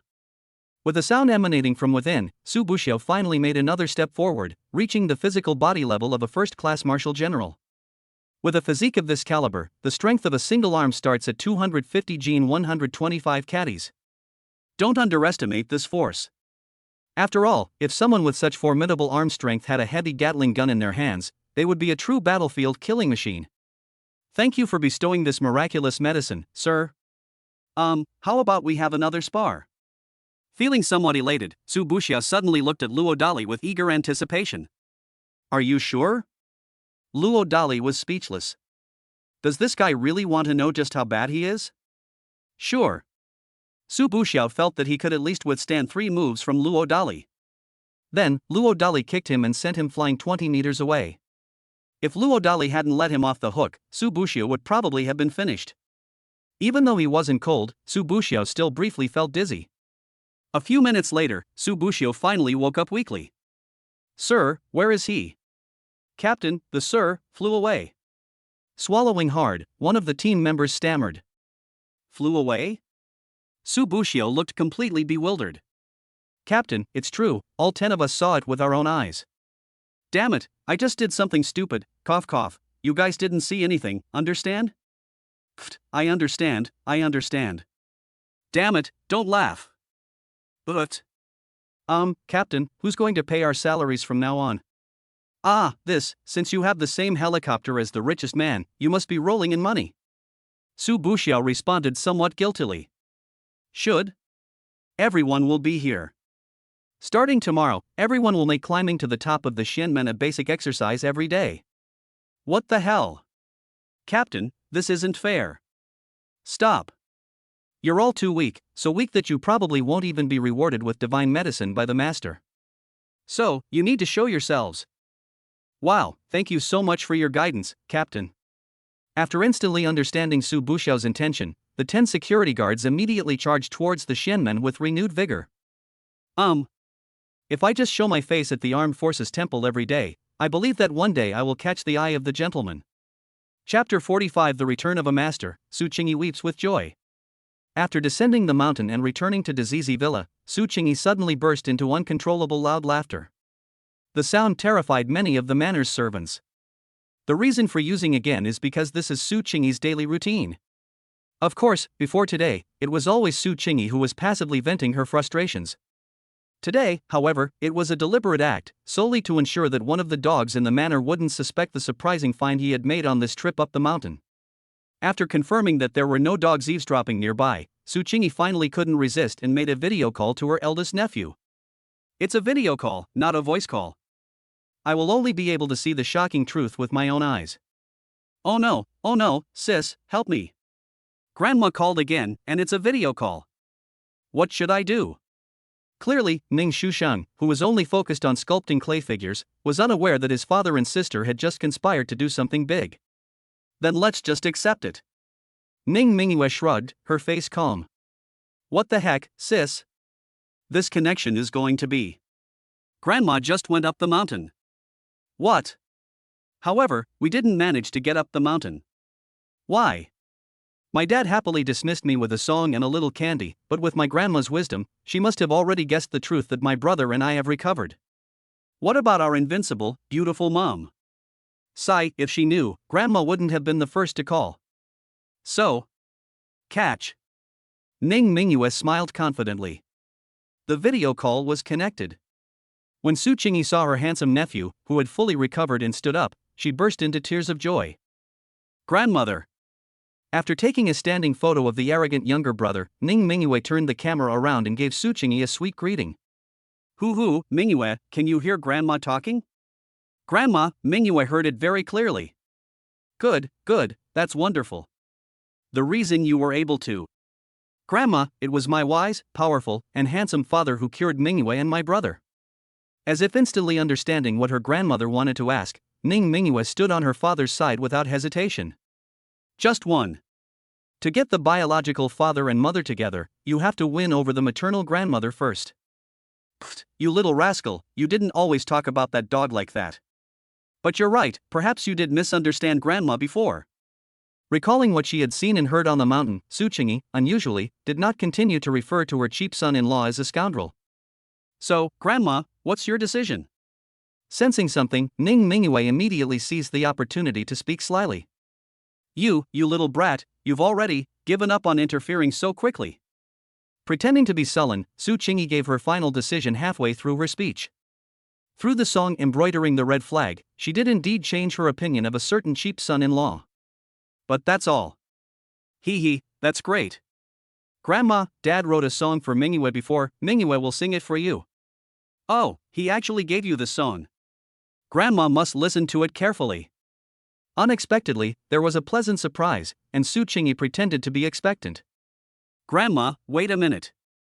On a whim, Ning Mingyue ran to the 100-acre rose garden. Thanks to the generous generosity of a wealthy tycoon like Hua Bushi, many of the mature damask rose bushes that were airlifted here, along with their soil, have already begun to bloom. Grandma, this 100-acre rose garden was planted by Dad for Mingyue. Also, the song Dad wrote for Mingyue is called Yellow Rose. After briefly explaining the reason, Ning Mingyue calmed down. Recalling the time she spent with her biological father during this period, Ning Mingyue spoke up. Don't let the yellow roses shed tears. Of all the flowers, you are the most beautiful. Don't be sad if you get hurt. Don't let tears wet the flower petals. Don't let me see your sadness. I would be heartbroken for her. Don't ask yourself if you're right or wrong. It is beautiful to have love in your heart. Even after saying goodbye to the spring sunshine. You must remain open. My God, such a heartwarming song, and these lyrics. She had only listened with a let's see attitude, but who knew that as she listened, Su Qingyi couldn't help but burst into tears on the spot. Su Qingyi was all too aware of the hardships her two nephews had endured over the past 3 years. Through this song and the rose garden that someone personally built for his nephew, Su Qingyi said it would be a lie to say she wasn't moved. This is absolutely a father's heartfelt expression of love for his daughter. But, looking at the 100-acre rose garden behind her niece, Su Qingyi was somewhat at a loss. If I'm not mistaken, those rose bushes should all be the most authentic damask variety. Planting hundreds of acres would cost so much in transportation alone that it would scare most people to death. This is just the surface. What's even more terrifying is that without a certain level of power, it would be impossible to obtain so many rose bushes from Damascus. Mingyue, did he plant this rose garden for you himself? After her niece finished singing, Su Qingyi couldn't help but ask her question. Ah, yes, I guess so. Ning Ningyue's response sounded somewhat guilty. What does consider mean? The rose garden was planned by Dad for Mingyue, and then Grandpa Hua and Grandpa Shou arranged for people to clear the barren mountain for planting. Once Mingyue and her father return from their 3-day trip to Teng County, the rose garden will be complete. Well, not only that, Grandpa Hua also built a horse farm for my little brother. Grandma, look. Fearing she wouldn't be setting a good enough image for her father, Ning Mingyue pointed the camera at the top-tier pony farm next door. Next are orchards, medicinal herb gardens, farms, and so on. Su Qingyi was completely dumbfounded. That's right. Because of her former status, she had seen many of the extravagant estates of wealthy upper-class families. But what about today? She then realized that she was still too superficial. After all, she really couldn't believe that a dilapidated Taoist temple that didn't even have a cable car to the mountain could hide such an incredible top-notch industry. Grandma, Daddy even taught Mingyue how to ride a horse. Noob. Wait, ride a horse? Little Mingyue, don't do anything reckless. I was only halfway through exclaiming in surprise when a magnificent horse, so beautiful it almost blinded me, came into view. Immediately afterwards, Su Qingyi saw the horse seem to have a spirit, and it lowered its body on its own. Her granddaughter successfully mounted the horse and began to run slowly on her own. My God, this. Su Qingyi was so shocked that her scalp tingled on the spot. But when she saw Ning Shuxing standing to the side looking like a wrong child, Su Qingyi couldn't help but break down on the spot. There's no harm in comparison. Knock knock knock. Just then, there was a sudden knock on the door, and a bite-sized anxious questioning voice came in. Her lips twitched, and after giving her nephew a look that they could talk about it later, Su Qingyi pretended to be calm and went to open the door. Ningmi, what's wrong with you? Why are you knocking on my door like that? Before the cabbage could speak, Su Qingyi pretended to be irritable and questioned the other party. Mom, No, I don't have such a violent daughter. No, Mom, You'd better treat me to a bowl of snail rice noodles that costs over 100 yuan right now, or don't even think about getting my forgiveness. What the heck? Deal. Ningmi had a feeling that something was wrong with her mother, but she couldn't figure out exactly what the problem was. Helpless, she was dragged out of the house by her dramatic mother. Chapter 46: The second level of double pupils, observing the fortunes and misfortunes of others. Wow! What's going on? Luo Dali was bewildered to receive 2 consecutive system notifications. After all, he didn't do anything. Ding, the host followed his daughter's advice and successfully gained a bit of favor from his future mother-in-law, thus obtaining 1 chance to draw a prize.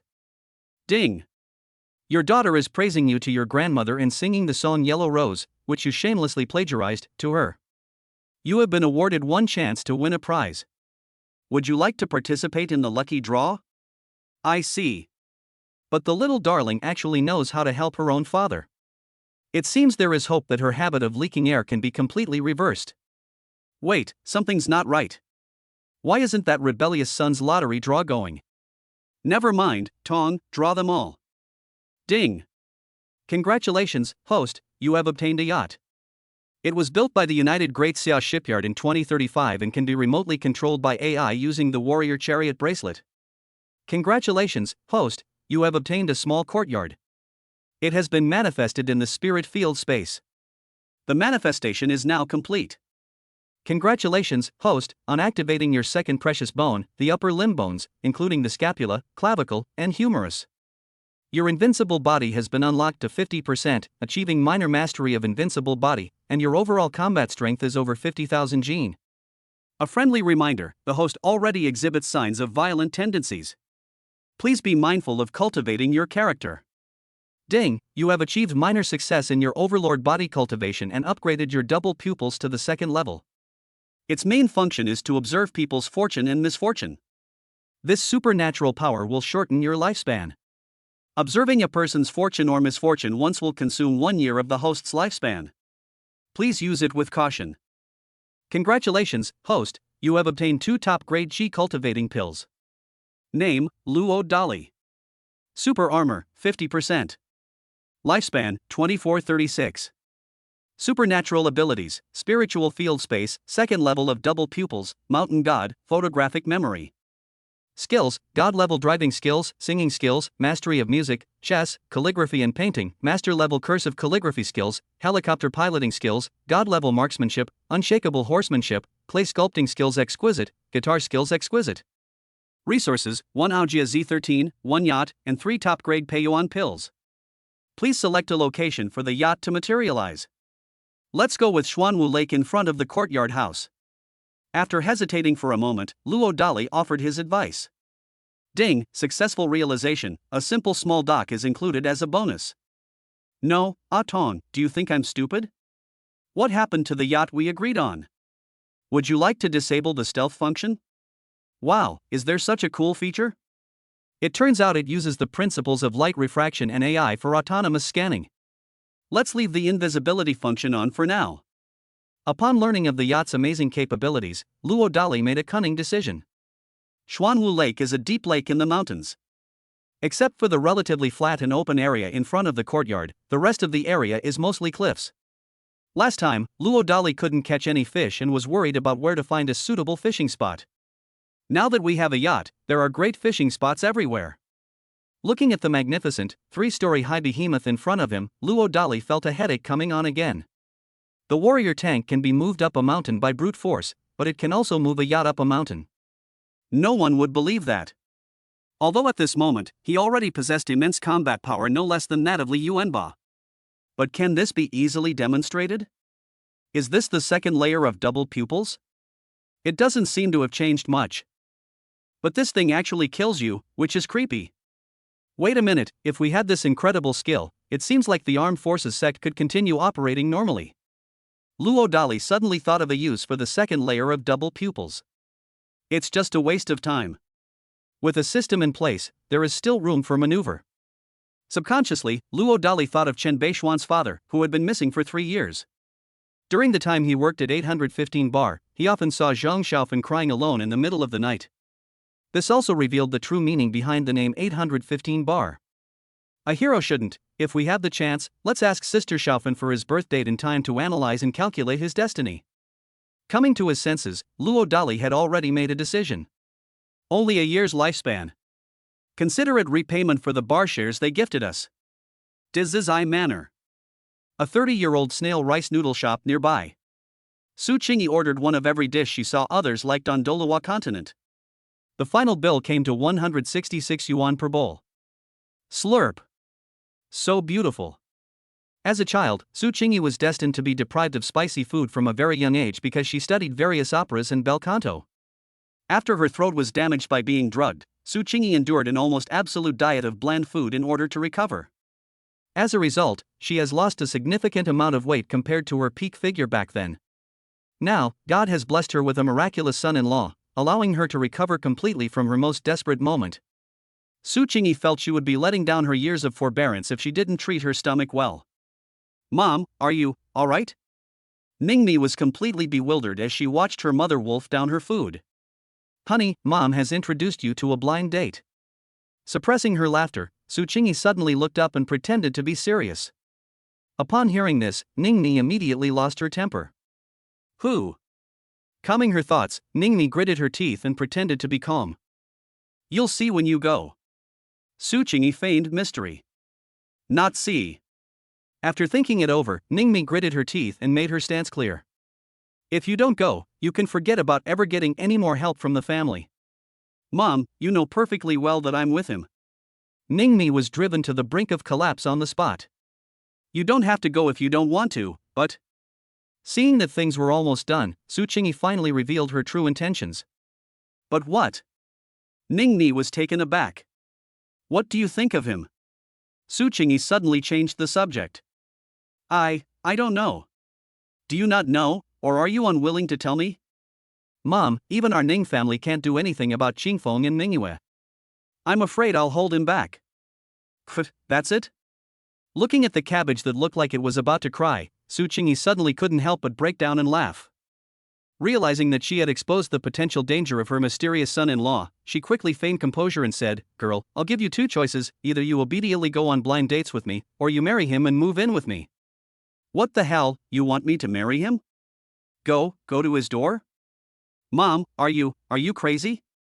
Besides, even if neither of us has any objections, he might not necessarily agree. Stop, I heard you've been going to the recording studio a lot lately? Knowing that what Dabaikai said made sense, Su Qingyi helplessly changed the subject again. If I remember correctly, my niece just mentioned that the 100-acre rose garden and horse farm weren't directly managed by Luo Dali. Instead, it was an elderly couple surnamed Hua and Xiao from the mountain who helped resolve the issue. Although she didn't know the other party's true identity, Su Qingyi was certain that even the Ning family had enough power to transform 1,000 acres of wasteland into such a top-notch scene within 3 days. Not to mention that the thousands of acres of wasteland are located at an altitude of over 1,400 meters, and there is no road leading up the mountain. In short, with these two mysterious old men backing them up, the Ning family probably has no chance of forcefully controlling Luo Dali. This could potentially cause serious trouble. Thinking of the various hidden dangers currently facing the Prince of Ning, Su Qingyi felt a strange unease. Mom, you knew all along? When suddenly asked this sensitive question, Ningmi instinctively asked her own mother in return. Know what?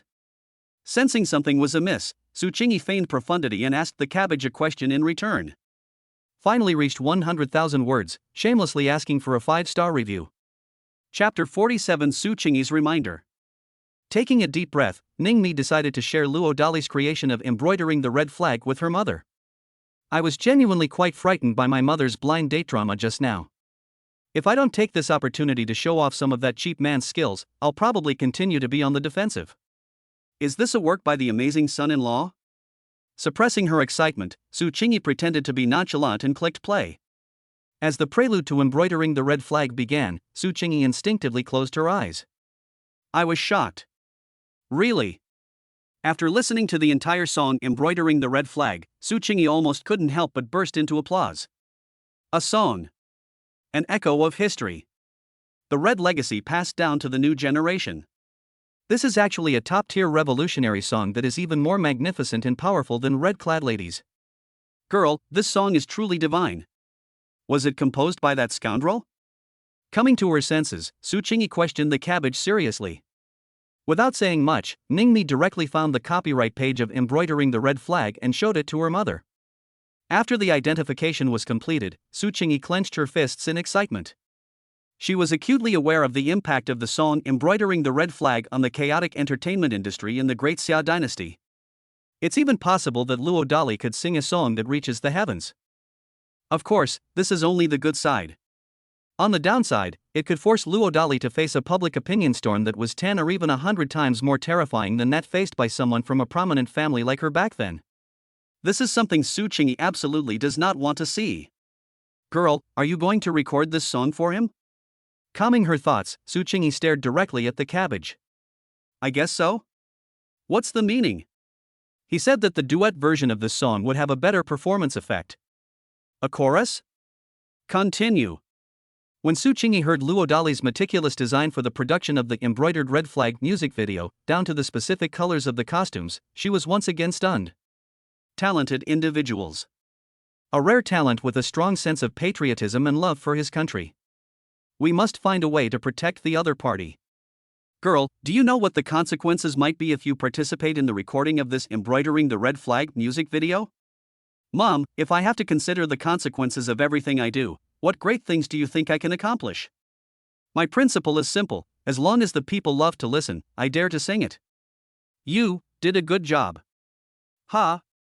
Mom, do you mean you support me? Ningmi was overjoyed, having prepared herself for her mother's ridicule.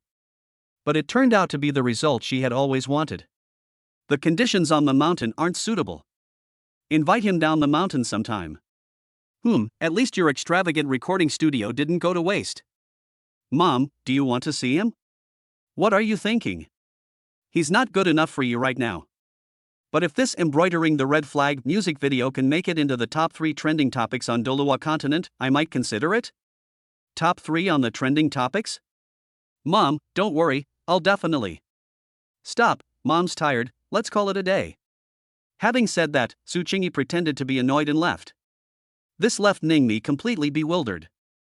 I still feel like something's not right, but I still don't know exactly what the problem is. However, Ningmi heeded her mother's advice. Because her biological mother was a singer who sang for the people, which affected the interests of certain treacherous groups in the entertainment industry. She was ultimately drugged and had her vocal talent ruined. He was forced to retire from public life. As a daughter, Ningmi naturally felt the need to vindicate her mother. However, he has never achieved much. It's estimated that he only possesses about 1/3 of his mother's skill level during her prime. I thought that after handing my children over to someone, I would be able to advance my career quickly. Now that I've seen the cheap man's sudden appearance in embroidering the red flag, I'm sorry, Ningmi is feeling a little inexplicably jealous. Despite being an orphan and a loser who graduated from a third-rate university, she was able to create top-tier hit songs that even impressed her, a second-tier celebrity. It's true what they say, there's no harm in comparison. Taking a deep breath, Ningmi dialed a number. Miss, I am Ada. Su Buxiao's voice came through the phone as soon as it was answered. Tell me about it. Ningmi seemed to be referring to something. This miss, madam did not go up the mountain today.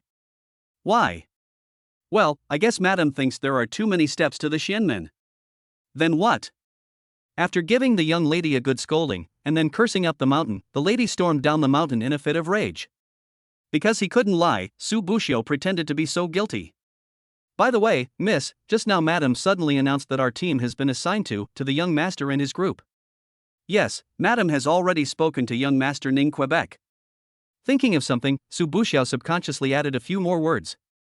From now on, I'll pay your salaries. Ningmi paused, looking puzzled. I honestly don't understand my own mother's crazy actions. Then, she dialed someone else's number. Hey handsome, we just said my mom was going up the mountain, can't you come down and pick her up? This. I went down the mountain, but when I got to the entrance of the stairs, I heard that mom had already left. Stop. Why are you calling her our mom? She's my mom. All right, I've been thinking, I'll take embroidering the red flag and Zireo and I will sing it. Ningmi made it clear what the call was about. Yes. She wanted to draw attention to some cheap man. Also, the conditions up in the mountain aren't great.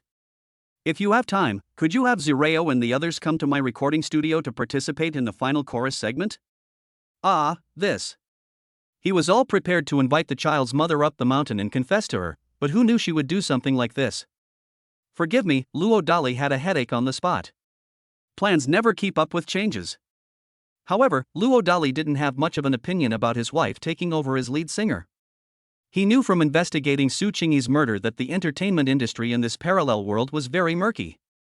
If Luo Dali were to appear on camera in person, he could be subjected to online harassment overnight. This is the main reason why he used AI to transform his own and his children's portraits into Chinese cartoon characters. This is likely the original intention behind the child's mother's sudden desire to take over as lead singer. If it weren't for the system, Luo Dali would probably have gotten Ningmi's wish. Now, all he wants is for him and his wife to be of one mind. What, you can't bear to part with it? Hearing someone remain silent, Ningmi gritted her teeth and taunted them with a few words. No, you and Zireo can take over the lead vocals, but I will still participate. You don't appreciate kindness. No, this is called husband and wife being of one mind. Pa, who's going to be of one mind with you as husband and wife? Beautiful lady, according to the plan, I wanted to invite you up the mountain to complete the final chorus at the end. Are you sure you want to change it? To avoid being targeted by his child's mother in the future, Luo Dali suppressed a laugh and spoke frankly beforehand. Do you think the mountain has the facilities? Don't worry, since you called me a pretty girl, I won't charge you for the recording studio space. As long as the pretty girl is happy, that's all that matters. Wait, don't you dare try anything with Zirao. Don't worry, I'm not stupid. Why would I choose a small apple over a big peach? What big peach and little apple? Pa, Luo Dali, I knew you had ulterior motives towards me. Seeing the phone suddenly hang up, Ningmi was so angry she wanted to curse. But halfway through her anger, she inexplicably laughed out of anger. Chapter 48 The Wicked will be punished by the wicked. After waiting for most of the day, Chen Pingtu finally saw all his men arrive.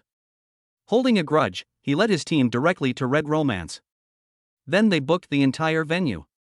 Needless to say, Chen Pingtu directly selected manager number 36. What do you want to do? Think. No, I mean you. What, are you afraid I won't pay? No, I mean we're in a proper place here. Stop. We'll all just wash our feet, but we'll all stay up until dawn. Chen Pingtu looked furious. What? Upon learning the purpose of the young master's visit, the manager's face turned green. If she really works until dawn, her hands will probably be ruined. You can refuse, but whether you can stay open tomorrow is another question. Chen Pingtu feigned indifference. What, do you want to know? Taking a deep breath, the manager gave in. I'm in a bad mood. Let's extend the time to 12 o'clock first. Damn, there's absolutely no problem with his work ethics. Holding back his tears, the manager gritted his teeth and went to prepare for work. With her hands numb, the manager finally made it to midnight. Then, without waiting for Chen Ping to ask, he took the initiative to tell her some things he knew. Of course, she wouldn't be foolish enough to betray a captain in black. Instead, they used tried and true methods to fool Chen Ping too, such as claiming that Red Romance also offered outdoor hiking packages. Sure enough, when he heard about the Tiger's package of mountain climbing in the wild, Chen Ping too subconsciously became much less wary of the manager. Are there any other routes leading to the Armed Forces Temple? Chen Ping too hoped to change the subject. He really didn't want to climb the 1080 steps up the mountain. No. The manager's answer gave Chen Ping a complete headache. It's so frustrating that I'm wondering whether I should continue to bother Zhongling. After all, the thought of having to climb 1080 steps every time I want to see my goddess is awful. Young master, a man must be fierce. Sensing that Chen Ping too might give up halfway, the manager suddenly said something sarcastic. Damn it, you. If a man were willing to climb 1080 steps to confess his love to me, I would be lying if I said I wasn't moved. That makes a lot of sense. Provoked by the manager, Chen Ping too couldn't help but get carried away again. Let's calculate the cost. Tonight, I'm leading the team to the summit. If you succeed in reaching the summit tonight, I'll cover all the expenses. The manager directly cut off someone's escape route. Damn, goodbye. Enraged, Chen Ping too angrily led his team away. Before long, they arrived at the entrance below the Xianmen staircase. Hey, isn't that the dogskin plaster? Upon seeing that ill-intentioned person again, Su Buxiao immediately made a sarcastic remark on the spot. Damn it, are you looking for death? With 10 hunks from the fitness world standing behind him, Chen Ping too wasn't afraid of Su Buxiao at this moment. With a dismissive smile, Su Buxiao calmly clapped his hands. The next second, the 10 brothers hiding in the shadows revealed their true forms. Damn it, do you even know who I am? Seeing the 10 men in black behind Su Buxiao, Chen Ping too was furious. All I wanted was to confess my feelings to my goddess. Why the hell did they have to cause me so much trouble? Hey, you bastard, do you even know who our captain is? Before Su Buxiao could speak, a security guard in black couldn't help but retort to Chen Ping too. Damn it, brothers, let's take them down. As a notorious young master from Kyoto, when had he ever been provoked like this by a mere Karami? Chen Ping too roared and signaled to his men. Good timing. Instead of blaming his own brother, Su Buxiao took the initiative to greet him. He wanted to prove himself to his brothers. Bang bang bang. Under Chen Pingtu's wide-eyed stare, none of the 10 muscular men he brought from the fitness world could withstand a single move from Su Buxiao before being wiped out on the spot. Su Buxiao of Ningcheng, please enlighten me. After proving himself by taking on 10 opponents, Su Buxiao pretended to be fierce and stared directly at Chen Ping too. You won. Unexpectedly, he encountered a formidable warrior of first-rate martial arts level in this desolate wilderness. Helpless, Chen Ping too quickly calmed down. That's right. As a young scoundrel from the capital who could frighten officials from other regions, he naturally had the qualifications to come into contact with martial artists. As far as he knew, the physical strength of a top-tier military general was at least 250 Gene 125 caddies with one arm. In the fitness world, there are very few muscular men who can lift 200 barbells with both hands. The two sides are not even in the same league. Continuing to show off will only make them look more ridiculous. It would be best to leave now. Etc. Su Buxiao suddenly called out to Chen Ping too. Kid, I admit you're tough, but the Chen family of Kyoto. Thinking that someone was really going to do something to him, Chen Ping too helplessly and resentfully announced his family's identity. Stop. Were you persuaded to go up the mountain? Su Buxiao feigned sarcasm. What's the meaning? Behind the romantic red is Lin Tian, the eldest son of the Lin family of Ningcheng. That guy from the Tingyun era? Sensing something was wrong, Chen Pingtu subconsciously asked to confirm. Looks like you're not stupid after all. Su Buxiao nodded in affirmation. Upon hearing this, Chen Pingtu was stunned. At the very least, he didn't believe he had ever offended Lin Tian. Are there Lin Tian's enemies on the mountain? Suddenly realizing something, Chen Pingtu stared directly at Su Buxiao. Ha, the Lin family brat is not worthy to be your enemy. Sir, thank you for letting me know, farewell. Seeing that even a fierce and burly man like Su Buxiao addressed the people on the mountain with the respectful title of Sir, Chen Pingtu was well aware of the terrible truth that he had been used as a pawn. The existence that even first-rate martial arts masters must revere must be a top-tier martial arts master, or a martial arts grandmaster. Such a terrifying existence is something even the Chun family of Kyoto wouldn't want to offend easily unless absolutely necessary. Red Romance, a pink private room. The captain in black shared another story about dragons with the manager. Bang! The door to the private room was suddenly kicked open violently. Damn it, who the hell dares to kick me? Halfway through his outburst, he saw Chen Pingtu leading 10 muscular men from the fitness world blocking the private room, and the black-clad captain of the Lin family was stunned. This is going to cause a disaster. Are you the Lin family's dog? Chen Pingtu stared directly at the black-clad captain and angrily questioned him. This. As expected, the black-clad captain felt incredibly guilty after his bad guess came true. Hold him down. Upon realizing something, Chen Pingtu immediately erupted in a furious roar. You, take that whip and lash him. Chen Ping then made a vicious gesture towards manager number 36. As a cultured young scoundrel, one must know the law. Seeing this, the manager turned pale and looked at the captain in black. Beat. Knowing that Chen Pingtu wouldn't be appeased without a beating, the black-clad captain gritted his teeth and signaled to the manager. That brat is really too much of a troublemaker. Hee manager, if this is all the strength you have, then I wouldn't mind switching roles with you later. What the heck? This captain, treat me like the beast who abandoned you back then, whoa. Before the captain in black could finish speaking, the manager suddenly lashed out with a powerful whip. It was so sudden that even a scoundrel like Chen Pingtu couldn't bear to look at him. 5 minutes later, the black-clad captain, covered in wounds, was carried to the hospital emergency room by his underlings. Manager, let's extend the hours until dawn. What? Holy crap. My work ethics are absolutely impeccable. The manager resigned himself to his fate, feeling frustrated. On the other side, after learning that his security captain had been beaten and sent to the emergency room, Luo Dali's nemesis from Ningqing, Lin Tian, finally showed up. Could I ask for a free little gift? Chapter 49 Su Buxiao, you are no match for the master. When he learned that his security captain had outsmarted him, leading to him being resented by the Kyoto bully, Honey Badger, he forgave Lin Tianma. Don't let his self-proclaimed title of the number one young master in Ningqing fool you compared to the real young masters in the capital. He's no match for them at all. As for attempting to use the Tingyun era to cooperate with the Chen family of Kyoto, that's just wishful thinking. To put it nicely, Tingyun Times claims to have a market value of hundreds of billions, but the Lin family actually owns very few shares. It only occupies the position of the fourth largest shareholder. The top 3 shareholders are similar to those of the Dolua platform, all being held by 3 major overseas conglomerates. To put it more bluntly, the Lin family are the spokespeople for certain foreign interest groups in Great Xia.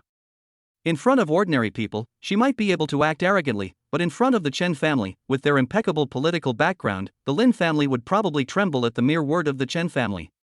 This is the real reason why Lin Tian has been plotting against Ningmi. To be precise, it was the Ningguang era, which aimed to focus on the research and development of new energy technologies.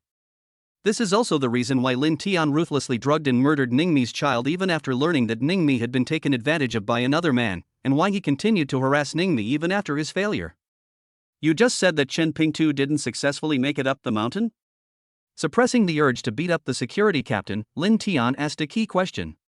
Young master, this is what the people under number 36 just reported. Why didn't number 36 report directly to me? This. Number 36 is the young master's man, so how could the security captain dare to confess and seek leniency? Explain. Sensing something was wrong, Lin Tian's expression turned grim and he became increasingly aggressive. Young master, because you are usually quite busy, so you're kindly helping to take care of my number 36? No, young master, please let me explain. Where's the vet? Put salt on this bastard to disinfect it. What, salt? Young master, spare me. Upon hearing this, the security captain turned green with fright. Sure enough, these seemingly respectable young masters are the worst at manipulating people. Soon, the security captain's cries for help echoed through the emergency room. After listening to a high-energy DJ track without a care in the world, Lin Tian once again entered the emergency room. Why did you hide this from me? Looking at the pale-faced security captain, Lin Tian coldly questioned him. My lord, I have found out the scoundrel who got Miss Ning pregnant back then, and I've confirmed that he's hiding in the armed guardian. What? Continue. Controlling his temper, Lin Tian clenched his fist and gestured to the security captain. Compared to such a fool, Lin Tian was well aware that the armed guard was an absolute taboo in Ningcheng. Even the Lin family wouldn't dare openly go up the mountain to cause trouble. Upon hearing that some scoundrel was allowed to stay on the mountain, Lin Tian nearly went crazy. Well, young master, Ning Ke has already arranged for people to guard the area below the Xianmen staircase 24/7. I was worried that forcing our way in would disrupt your plans, but when I learned that Qin Ping Tu wanted to go up the mountain to confess his feelings, I encouraged him to deal with Ning Ke's people for us. Who knew? Stop, you mean there's someone Qin Ping Tu likes on the mountain? Yes, I heard from Xiao Wang that it was someone named Linger.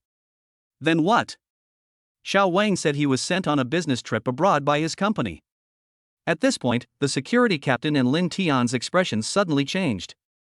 5 or 6 minutes later, they belatedly realized that Xiao Wang had already taken his whole family on an overseas trip. Doctor, disinfect this dog with saline solution again. Realizing that Xiao Wang had definitely betrayed him, Lin Tian immediately made a ferocious gesture at the doctor. The security captain once again experienced the crying and begging for mercy routine. I'll give you a week. If you can't get that bastard down the mountain, then I won't mind arranging for you to go on a business trip abroad. After saying that, Lin Tian got angry and left. It's over. Upon understanding the unspoken meaning behind the overseas business trip, the security captain turned pale. He had already investigated Luo Dali's background thoroughly. The other party was an orphan, and it would be difficult to find an excuse to get him to leave the mountain. Etc. Thinking of something, the security captain hurriedly and with difficulty dialed a phone number. But no one answered the phone. I changed the number, and it was still the same. After some investigation, the security captain learned that some shady characters had been suddenly sent inside. Could it have been Ning Ke who did it? The security captain was speechless, remembering the declaration of protection he had heard from a certain young master last time. It seems I, the captain, will have to take action myself. I refuse to believe that you bastard, can continue to live a peaceful life on the mountain after learning that your former employer and good brother are being targeted. One night passed. After leaving Han Langman, Qin Ping Tu returned to the entrance of the Xianmen staircase. This time, however, he didn't bring along 10 fitness losers. Instead, he chose to be alone. Oh, you stubborn bastard, still not giving up? You fucking look for. Halfway through his heartbreak, Qin Ping Tu realized he was no match for Su Buxiao, a formidable figure, and his expression was priceless. Make way, this young master is going up the mountain to do good deeds. Taking a deep breath, Qin Ping Tu changed his excuse for going up the mountain. Ha, if you're going to pick up girls, then pick up girls, stop talking nonsense. With the confidence that comes from his top-notch military physique, Su Buxiao refused to give Qin Ping any face at all. What the hell? What exactly do you want from me to come up the mountain? This. Just as he was about to send the man away again, one of the team members whispered a few words in Su Buxiao's ear. Instantly, Su Buxiao's eyes lit up. I just checked the almanac, and today isn't a good day for you to go hiking. Why don't you go to 815 bar and have a good time for the night? Damn it, is there some kind of rule about this bar? Halfway through his outburst, Qin Ping Tu realized something was wrong. When did island nations ever bow down to us? Oh, that's interesting. What happens after we get to the bar? If anyone causes trouble, you just need to handle it. That's it? That's it. Okay, wait, who's going to cause trouble? Qin Ping Tu suddenly felt something was wrong. What, does someone in this second-tier city of Ningxing think they can make you, honey badger, back down? Damn it, you know my name and you still dare to be so arrogant? Qin Ping Tu's expression was priceless. Ha, in front of the master, you are no good. Su Bushio had a mysterious confidence on his face. Make a deal. After a couple of twitches at the corner of his mouth, Chen Pingtu still chose to cooperate. After the young master had left, Su Bushio immediately and respectfully made a phone call. It was Luo Dali's new son's phone number. Sir, we just found out that the Lin family's dog is going to cause trouble at bar 815. Oh, and then? Upon learning the reason for his younger brother's call, Luo Dali remained indifferent. Just one. 815 bar is a place where hidden talents abound. The young man from the Lin family dared to provoke his low-key good brother, but he might not succeed. If you anger the other party, you must honestly apologize and bear the burden of guilt. Sir, it just so happens that scoundrel tried to harass Miss Zhongling up the mountain again today, so I took the liberty of having him stay at bar 815. Well done. Unexpectedly, his newly recruited henchman was no pushover either, leaving Luo Dali speechless for a moment. Sir, there's one more thing. I promised that scoundrel that if he helps keep 815 bar in check, then I can go up the mountain to see Miss Zhongling. And what about that? Stop. Anyone who is sincere about going up the mountain will not be stopped anymore. Ah, okay. Su Bushia thought he was going to get a good scolding, but instead he was praised. He laughed heartily. Chapter 50, The Difficulty of Changing the Surnames of Zhuge Liang and Pang Tong. Spirit Field Space. Looking at the beautiful courtyard in front of him, Luo Dali thought of 4 words: harmony between man and nature. Yes. The layout of the small courtyard was so harmonious and coexisted with everything around the spirit field space. It looks more like a small hill than a small courtyard. The spiritual field space was transformed into a mysterious little world where mountains and water blend together. Hey, this octagonal pavilion. As Luo Dali stepped into the pavilion in the courtyard, he immediately felt the entire magnetic field change, which made him think of 2 words: Taoist temple. Studying in this pavilion will surely lead to exceptional comprehension. I asked the system, and it turns out that the area within the small courtyard is not affected by the 12-fold passage of time. If we have the chance, we must find a way to bring in Zhuge Liang and Zhuge Liang so they can study hard and improve every day. Something's not right. These vegetables are clearly ripe, but they haven't withered yet. Ah Tong, what's going on? Luo Dali also discovered something unusual about the vegetables grown in the Lingtian space. Host, the spirit field space has not yet fully evolved. Currently, it only has spring, and there are no summer, autumn, or winter seasons. The downside is that it's difficult to reproduce a second generation. The advantage is that after they reach maturity, they will continue to optimize their talents, and may even evolve into rare and precious treasures. Holy crap, does the spirit field space have such incredible functions?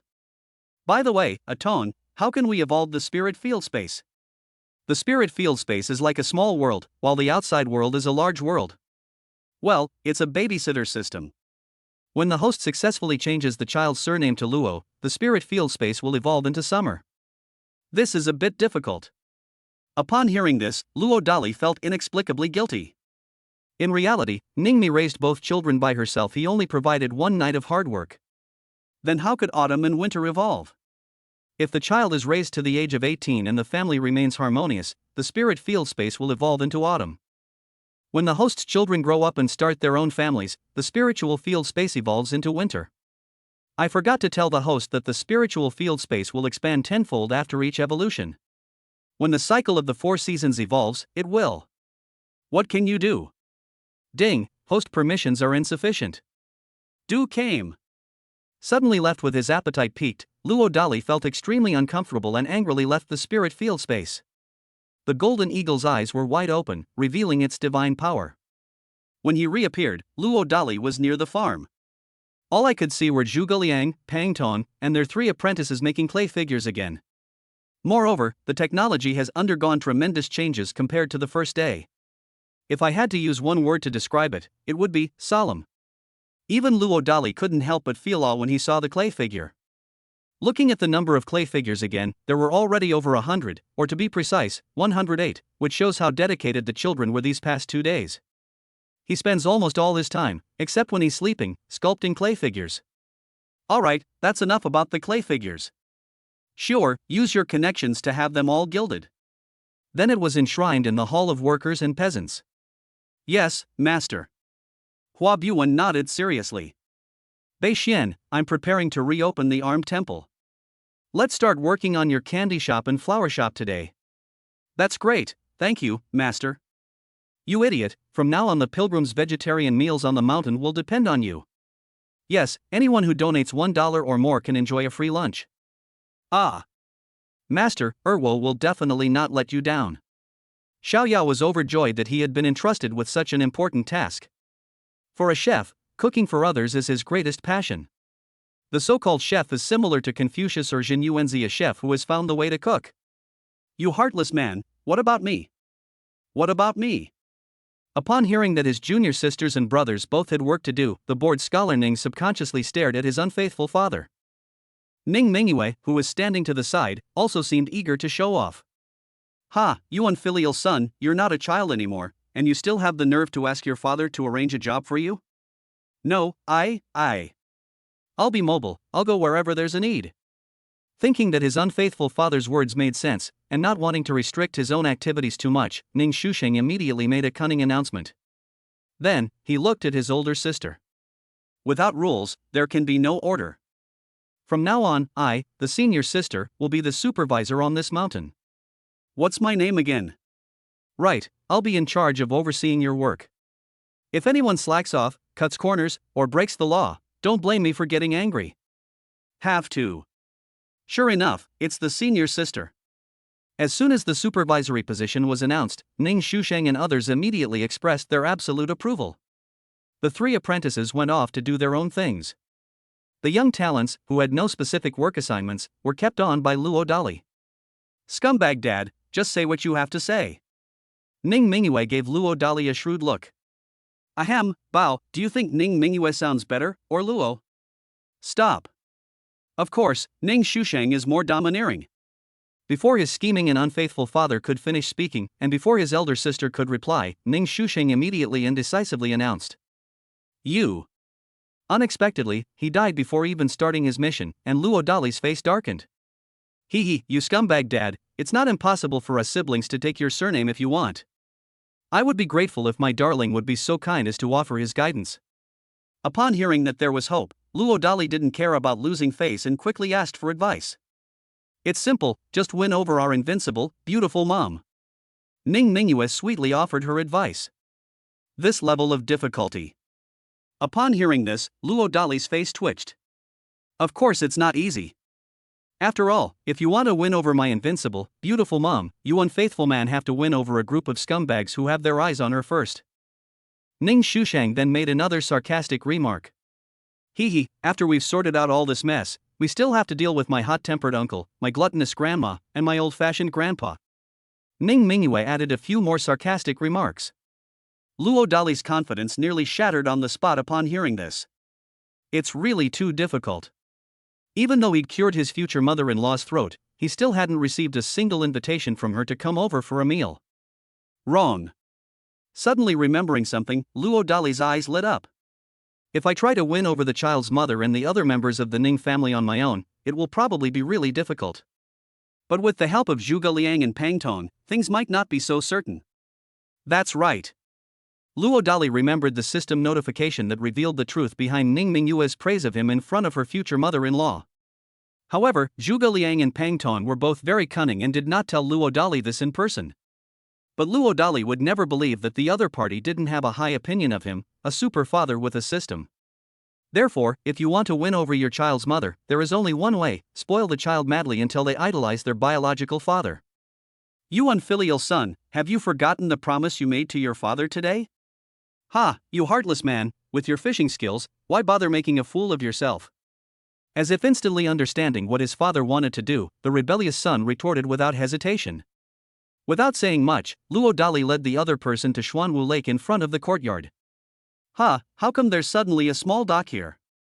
Both Zhuge Liang and Feng Chu noticed something amiss. You unfilial son, do you believe I can conjure up a yacht for you? Luo Dali pinched the rebellious boy's cheek and pretended to be profound. Thank you to user 157955034 for the small gift. I've reached 100,000 words, and finally received my first small gift. However, this book doesn't have a single comment yet. Could a passing reader please do me the honor of giving it a 5-star review to encourage me? Chapter 51. Another bet, miracles happen with great force. Oh. The traitor only replied to Luo Dali with a single word full of sarcasm. Ning Mingyue, who was standing to the side, was no exception. This is not surprising, since they were unaware of the extraordinary existence of such a cheat system. Hee, you unfilial son, if your father could really conjure up a yacht, how about you grant me one request? Without getting angry, Luo Dali cunningly revealed his ulterior motives. The system has three main functions, a lottery and a check-in function, which he has already tried. Now, the only function he hasn't tried is the childcare reward function. We have to find a way to try. Ha, you heartless man, you're not going to try to fool me with some little toy later, are you? Once again, the father and son were caught in a trap, but the shrewd scholar Ning did not act impulsively and fall for it again. A 3-story luxury yacht, with 5 large luxury single rooms and 6 separate bathrooms on the ground floor. The living area is in the middle, and the total area of the lobby alone is no less than 300 square meters. The top floor is a super semi-open air platform, complete with fishing platforms, a swimming pool, large sofas, and more. Luo Dali proudly introduced. This behemoth, a reward from the system, is no ordinary item. It's an upgraded version of the same model as a certain football star, and in 2035, it will cost at least 100 million. Listening to his unfaithful father's confident boasting, Ning Shusheng hesitated for a moment and looked at his wise older sister. Hey bro, you don't have a single hair on your body, what's the panic? Ning Mingyue provoked her silly younger brother with a single sentence. Clearly, she was also curious whether a certain biological father could really conjure up a super-sized creature. I've made a bet, you heartless man, tell me your terms? Realizing he was indeed penniless and not afraid of losing anything, Ning Shusheng decided to take the initiative to provoke his unfaithful father. Simple, if you lose, you just have to learn calligraphy from your father. Your cursive script is really mediocre. Deal. When his unfaithful father openly mocked him, Ning Shusheng impulsively agreed.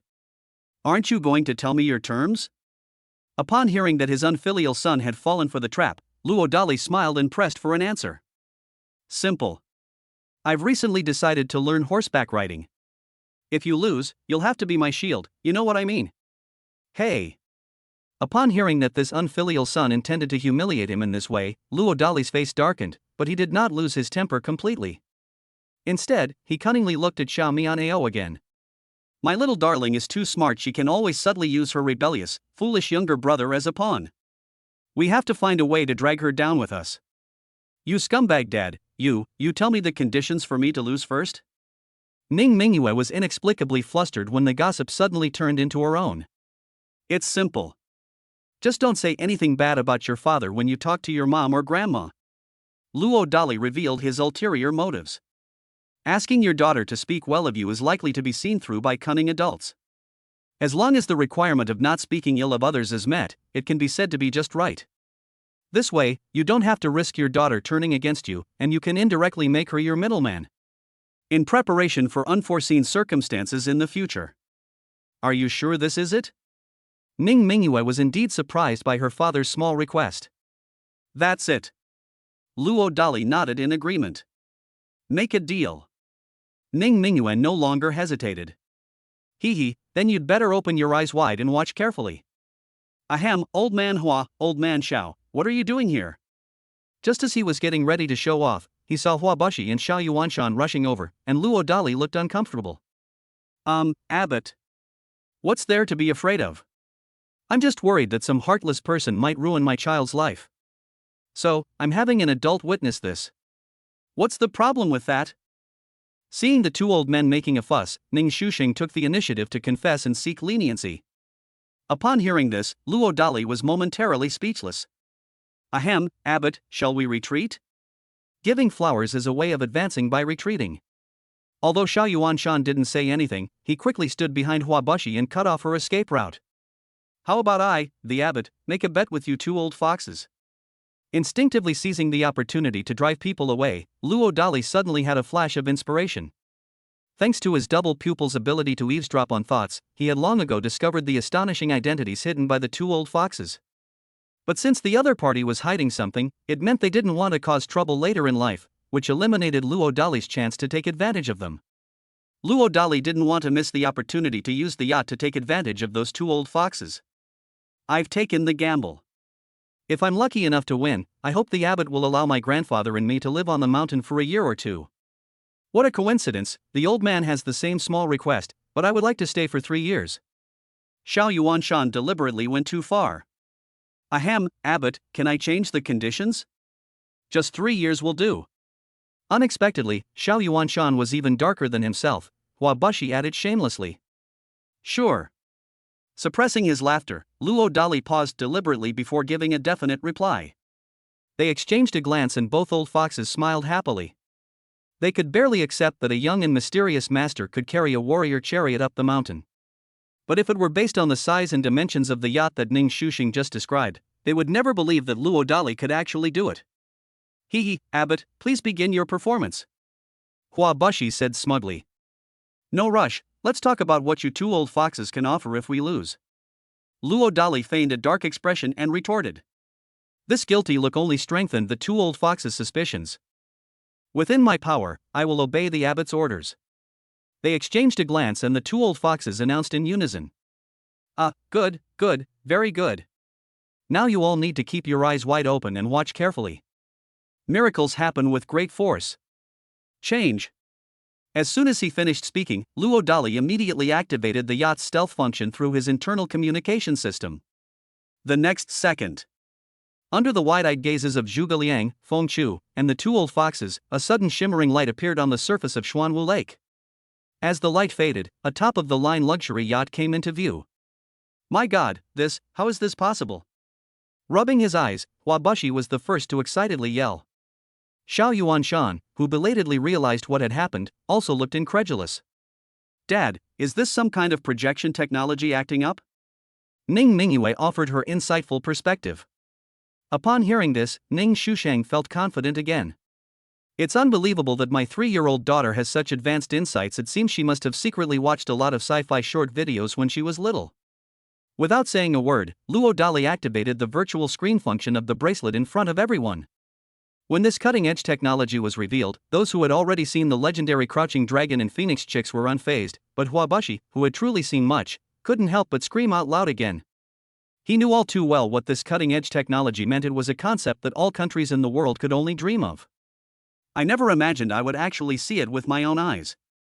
Hua Bushi further solidified his suspicion that there was a great terror behind Luo Dali. It could be terrifying beyond imagination. Chapter 52 Scholar Ning, I will make sure the sky can no longer block my view. Abbot, would you have the honor of going up for a visit?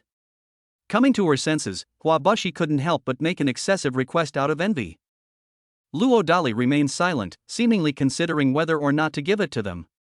Ahem, I've heard that young Master Qingfeng enjoys racing. How about I airlift 10 of the world's top mini supercars up the mountain as your ticket to board the ship? Driven by sheer curiosity, Hua Bushi devised a little scheme. Make a deal. Sure enough, before Luo Dali could respond, Ning Shusheng immediately said excitedly. Luo Dali's lips twitched, and he looked at the other old fox. Understanding what was going on, Xiao Yuanshan said to Ning Mingyue in a generous and open manner, as long as Grandpa Xiao can do it, little Mingyue can ask for anything. Really? That's great, Grandpa Xiao. Is it okay if Mingyue wants to eat seafood for 3 months? What the hell? Upon hearing this, Xiao Yuanshan, who had been so confident, was immediately dumbfounded. Honestly, where would seafood come from at an altitude of nearly 2,000 meters?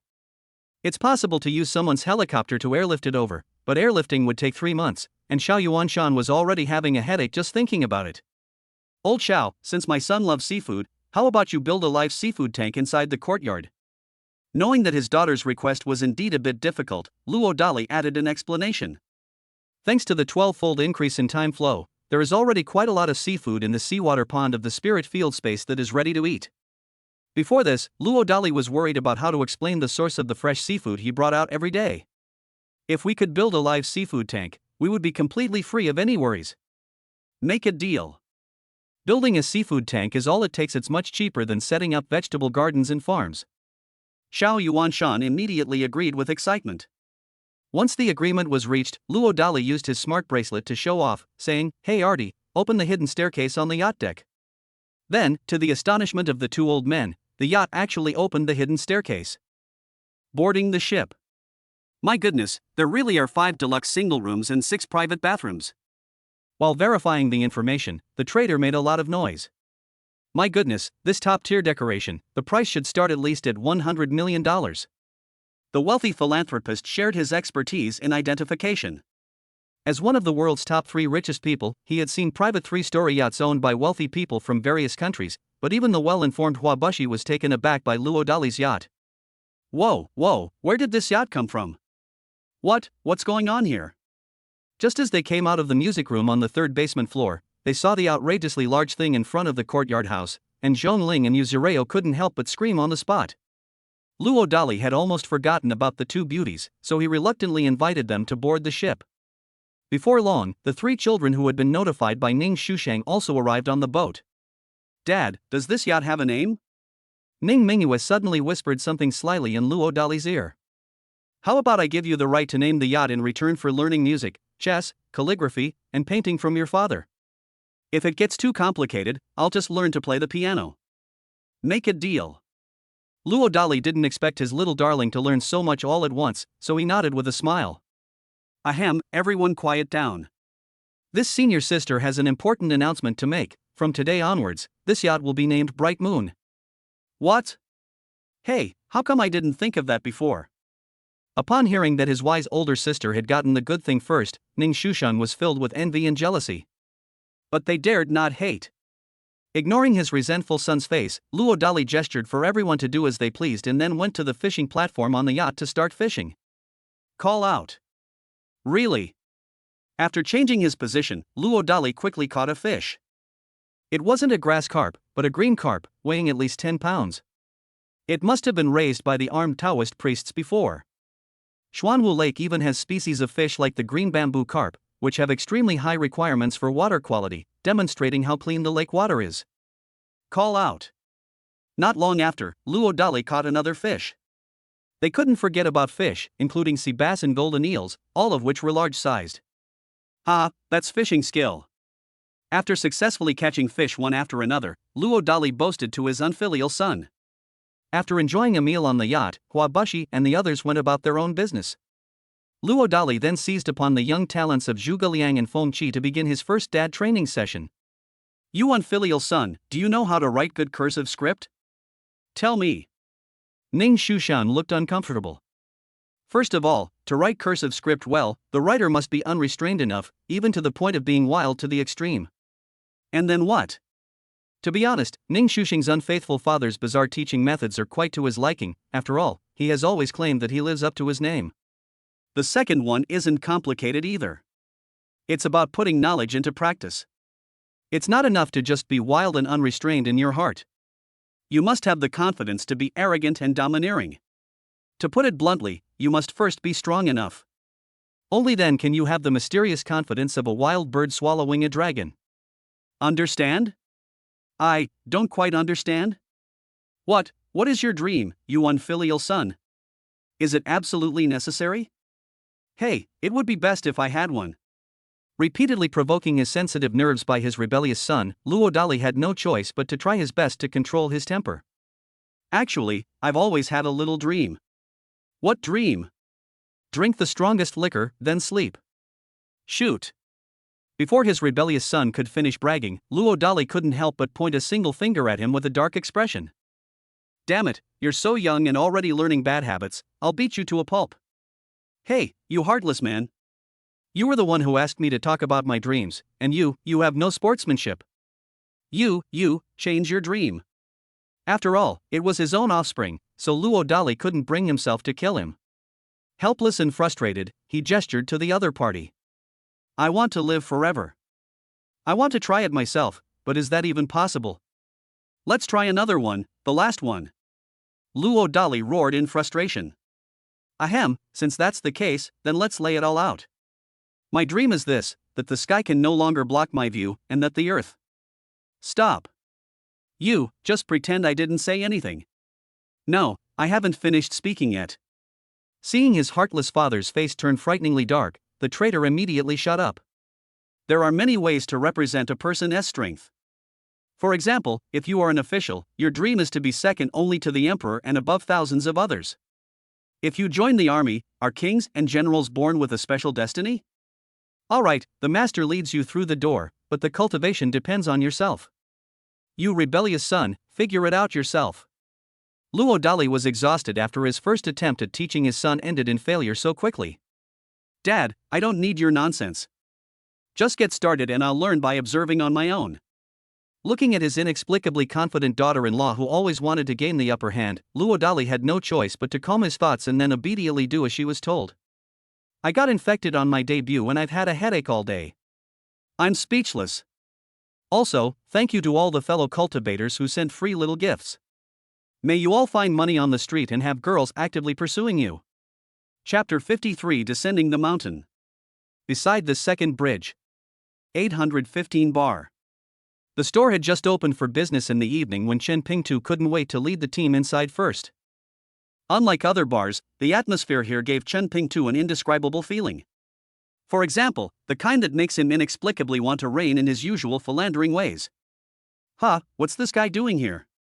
Upon noticing Chen Ping's flat head, Zhu Zhu on the DJ booth couldn't help but mutter to himself. However, after a brief moment of doubt, I went on to get busy with my preparations. Guests are guests, and as long as they don't cause trouble, Zhu Zhu won't pay them much attention. About half an hour. The lobby was packed with people, which shows that the bar was doing very well. As Zhu Zhu's flamboyant drumming performance set the stage, the guests below the stage began to drink freely. Why does it feel like I've seen this somewhere before? Impossible. Someone of that caliber wouldn't come to this run-down place to embarrass themselves as a DJ. Shaking his head, Chen Pingtu continued to urge the 10 fitness enthusiasts to drink heartily. Just then, a group of men in black rushed into the bar. The person in the lead was a black-clad captain from the Lin family. Seeing this, Chen Pingtu chuckled. Before the bar's security could intervene, he stood up and feigned irritability, saying, "Hey, you dog, why do I run into you everywhere I go? Are you deliberately trying to make things difficult for me? Damn, what's this brat doing here? Damn it, this dog actually called me a brat. He's got it. Hold him down. No, young Master Chen, I. Shut up. If you don't finish these 2 bottles of wine today, I'll beat the shit out of you, believe it or not. I'll drink. When you're under someone's roof, you have to bow your head." The captain in black dared not provoke Chen Pingtu again at this moment, and had no choice but to admit defeat on the spot. 10 minutes later, the captain in black, spoiled rotten, collapsed to the ground like a balloon. Don't vomit here. I'm leaving now. Wait, say one more word. What did you say? The captain in black instinctively sensed something was wrong. You're on the tab for everything tonight. What the heck? Is 300,000 enough? That's all my income from the past few years. Although he felt it was going too far, the captain in black bowed his head again to save his life. Nodding, Chen Ping gestured for the other person to pay the bill. Young Master Chen, how about I transfer it directly to you, and then you can show off? Ha, what, do you want me to have a record of the transaction so you can turn around and complain about me? No, I would never have such a dangerous thought. The captain in black turned pale with fright. It was indeed one of his little schemes just now. Remember, go to the DJ booth and show off a bit before you pay the bill. With a contemptuous smile, Chen Pingtu blocked all of the black-clad captain's escape routes. 10 minutes later, the captain in black left with a fake smile amidst the enthusiastic farewells of the guests. Put. Having finally managed to hold it in until he was outside, the captain in black couldn't resist any longer and started spraying in the bushes. It sprayed so much that my eyes almost turned white. Captain, should we call for backup? One of the underlings thought he had been bullied because he hadn't brought enough men, so he quickly pretended to be fierce and asked the captain in black for instructions. Shoot. I had the honor of becoming the black-clad captain's temporary punching bag. That expression was blank. Hey, Captain, how about we go to Red Romance to relax? It's on me. Realizing something was wrong belatedly, the younger brother instinctively took remedial action. Shoot. I was honored to receive a slap from the captain in black as a reward. Team leader. The younger brother looked mournful. Get out of here, all of you, get the hell away from me. The captain in black roared. Wait, help me get my stomach pumped first, ugh. At the same time. Zhang Sanhu reported Lin's dog's bizarre and outrageous actions to his older sister. Needless to say, Zhang Xiaofan immediately identified Qin Ping too. But when asked, even his younger brother, who was always good at spreading rumors, didn't know where the other person came from. "Boss, brother Biao, that guy's gone."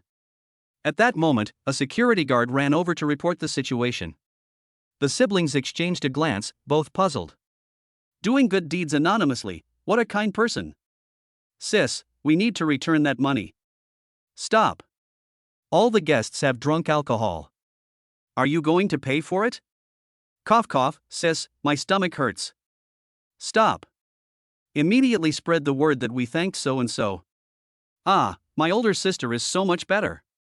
Scratching his head, Zhang Sanhu quickly obeyed and did as instructed. Armed view.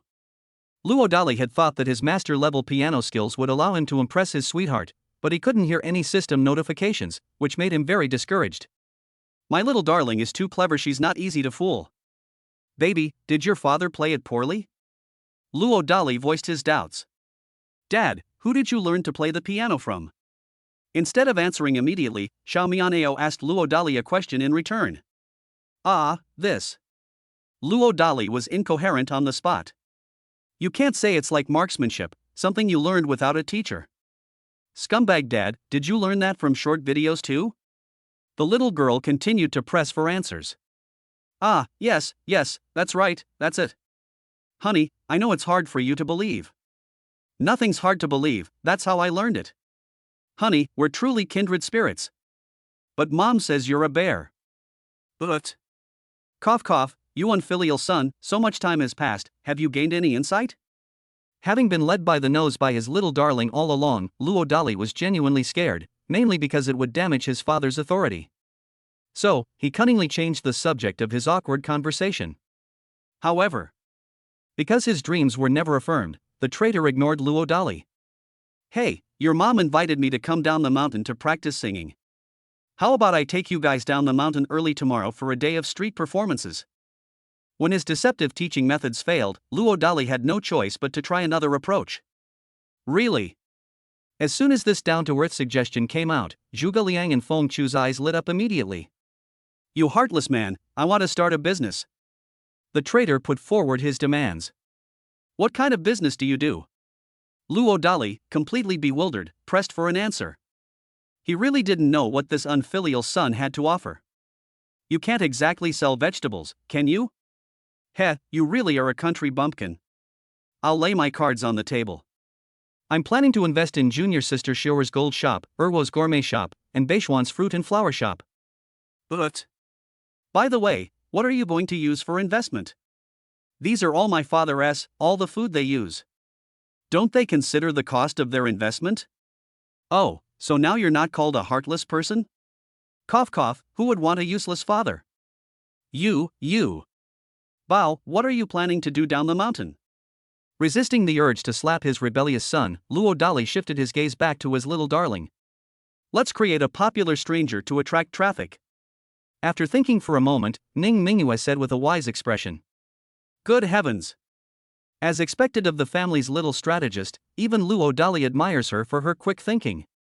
Without hesitation, Luo Dali notified one of the guards on the mountain and immediately ordered everyone to take a helicopter down the mountain overnight.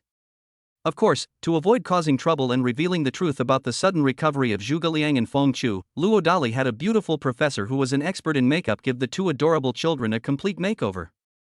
Even his own uncle might not recognize him. Chapter 54, Visiting a Bar, Provoked into Singing on Stage. After fulfilling the promise, Qin Ping too wanted to immediately go up the mountain that night to confess his love to his goddess. But they were told the cruel truth that there was no one left on the mountain. Qin Ping was so angry that he flew into a rage. Just one. He felt that he had been tricked by Su Buxiao, that scoundrel. "You surnamed Su, do you really think I wouldn't dare to mess with you?" Pointing at Su Buxiao, Qin Ping clenched his fist. Xiong shook his head, but Su Buxiao did not refute him and simply made way. "What the hell, is there really no one on the mountain?"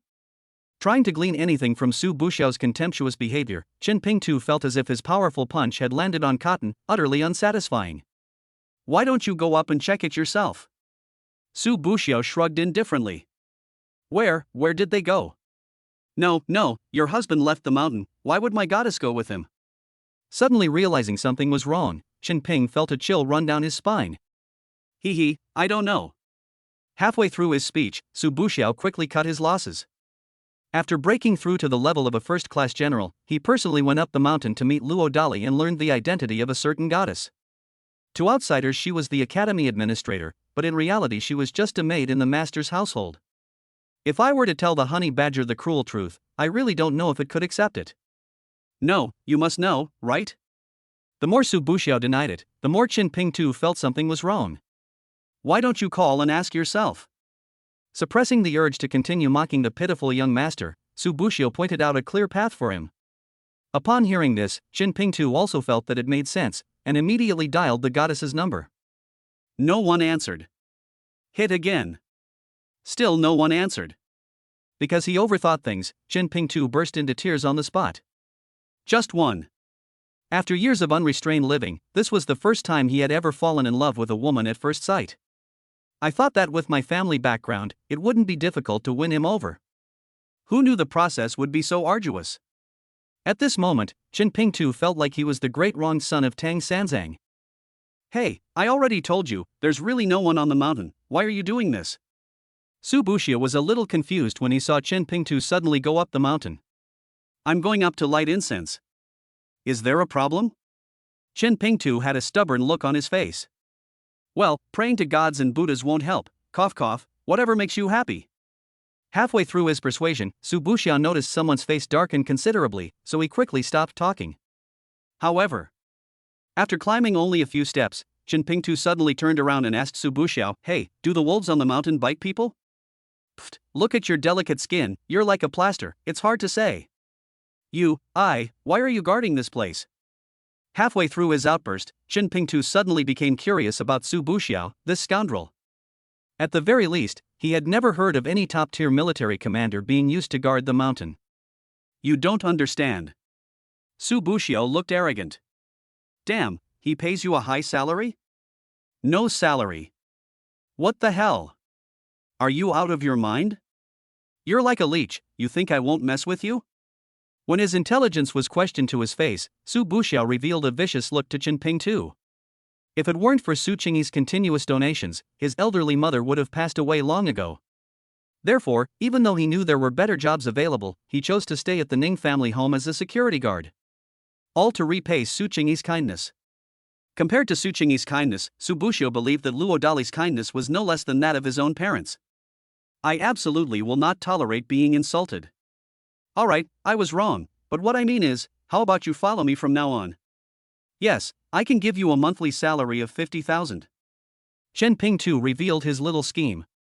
In today's high-tech environment, top-tier martial arts masters with superhuman physical strength are truly rare. Even rarer than a top-ranking soldier. In the Great Xia dynasty, where firearms were practically unusable, the value of top-tier military commanders became obvious. Anyway, if he could get Su Buxiao to be his bodyguard, Chen Ping too believed that he would be able to do whatever he wanted when he returned to Kyoto.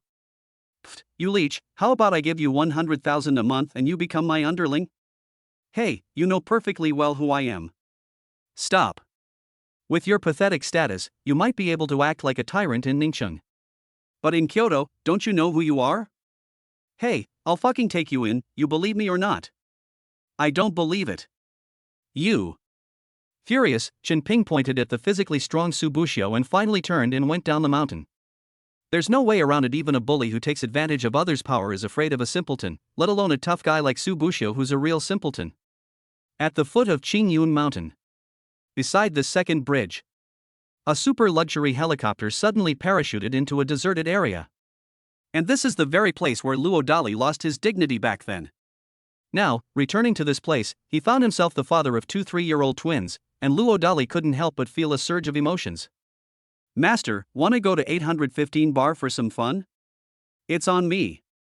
Not far away was the 815 bar, and Shen Beixian happily invited Luo Dali. Since we're already here, there is indeed no reason not to visit his former employer and good brother. Before long, the group entered the 815 bar. However, this scene was quickly overheard by someone who had been secretly observing, and it reached the ears of a captain in black. Hey Lao Luo, what's going on here? Unexpectedly, Zhu Zhu saw his good brother come down the mountain and bring all the people on the mountain to the bar to have fun. He was stunned for a moment. Well, there's nothing I can do. My wife invited me to her recording studio, you know how it is. She didn't know about the top-of-the-line music room in the basement of the courtyard house on the mountain? I doubt she'd believe me even if I told her. You're really something. By the way, since we're already here, why don't we go up and show off a bit? Not believing that his good brother only knew 3 songs, Zhu Zhu immediately seized the opportunity to encourage him. Is this really okay? Luo Dali feigned hesitation. You heartless man, you wouldn't dare to do that, would you? Before Zhu Zhu could continue to instigate, the traitorous fellow beside him gave a helpful suggestion with his sharp ears. After giving his unfilial son a disapproving glare, Luo Dali simply stepped onto the stage without hesitation. Without any preamble, he took the guitar directly from the bar band's guitarist. They were old acquaintances, and the guitarist wasn't angry at all. Instead, he seemed to be strangely expecting something. For at least 3 years, he had never seen Luo Dali show off any guitar skills. Wow, sis, does that heartless guy also know how to play the guitar? Seeing that his father picked up a guitar instead of his usual piano or something similar, Ning Xusheng was understandably surprised. Well, who knows? Having recently lost a bet, Ning Mingyuan no longer underestimated her mysterious, scumbag father. Sister Zhongling, does my cousin-in-law really have impressive guitar skills? Yu Zhirao stared wide-eyed at Zhongling, asking for her advice. Isn't he your cousin-in-law? How dare you ask me, a professor, like that? I'll come clean, actually I only met my cousin's husband for the first time yesterday. Yu Zhirao's response was somewhat awkward. This professor said 4 days ago. Zhongling shrugged. The two beauties stared at each other with wide eyes, looking expectantly at the stage. Ning Mingyue, thank you all for your support and encouragement. Also, I'd like to ask for a small free gift, but please don't ask for anything that costs money. Chapter 55 Man and Machine is One. Mr. Shao, what do you think? Pointing to the mysterious abbot on the stage who was quickly getting into the zone, Hua Bushi looked at Xiao Yuanshan and asked. See with your eyes. Xiao Yuanshan responded calmly. He just lived a few more years than ordinary people because of his master-level culinary skills. He's not a god, so how could he possibly understand Luo Dali? But one thing he believed in was that the old master wouldn't misjudge people. Having seemingly understood something, Wabushi said no more. De Biao, when did this kid learn guitar? Upon hearing her son's report of Luo Dali's sudden arrival, Zhang Xiaofan immediately left her office. However, when she saw a handsome young man preparing to perform on stage, Zhang Xiaofan was somewhat confused. Although they had known each other for 3 years, she had never seen Luo Dali play the guitar. Sis, I don't understand him anymore. Scratching his head, Zhang Sanhu honestly confessed that he was mainly intimidated by the beating and dared not say anything bad about it. Startled, Zhang Xiaofan stared at the stage. At the same time, many young women in the audience took out their phones to record Luo Dali. Needless to say, most of them were Luo Dali's old customers. Every time I open a box, I order Luo Dali's service and I have to give him a tip. Looking at the commotion below the stage, Luo Dali calmed his thoughts and closed his eyes. In that instant, my thoughts seemed to drift back to a night 3 years ago. Instantly, a song came to mind. Luo Dali spoke up. Here's a piece about Okio for everyone. For your captivating smile at Okio 3 years ago. 3 years later, I wandered this deserted street. If the crescent moon in the sky didn't resemble your eyebrows, I will never do it in the quiet of the night. Hear my heartbeat. Not every amorous man. To fit the lyrics, Luo Dali changed the 10-year short song to 3 years, while the rest of the lyrics remained largely unchanged. Little did he know that the moment his female voice sang out, the audience erupted in cheers. With her singing prowess, this female voice can be summed up in 2 words, invincible. So invincible that it's hard to tell the difference between real and fake. My God, my cousin's husband can speak with a female voice, and his perfect voice is almost as good as my angelic cousin's. It's simply amazing. But these lyrics, could they be something my cousin's husband wrote based on his past relationship with my cousin? Yu Zhirao stared wide-eyed and muttered to himself. So this guy really knows how to play the guitar, and he can even achieve such resonance. It's definitely another top-level skill that's no less impressive than the 100 fish paying homage to the dragon guitar technique. It's really awesome, incredibly cool. Zhongling had to admit that she had been fooled by someone again.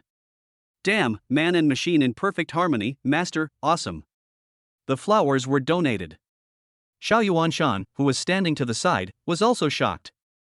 As the only surviving top-tier royal chef of his generation, he was fortunate enough to hear and see many top-notch musicians in the palace.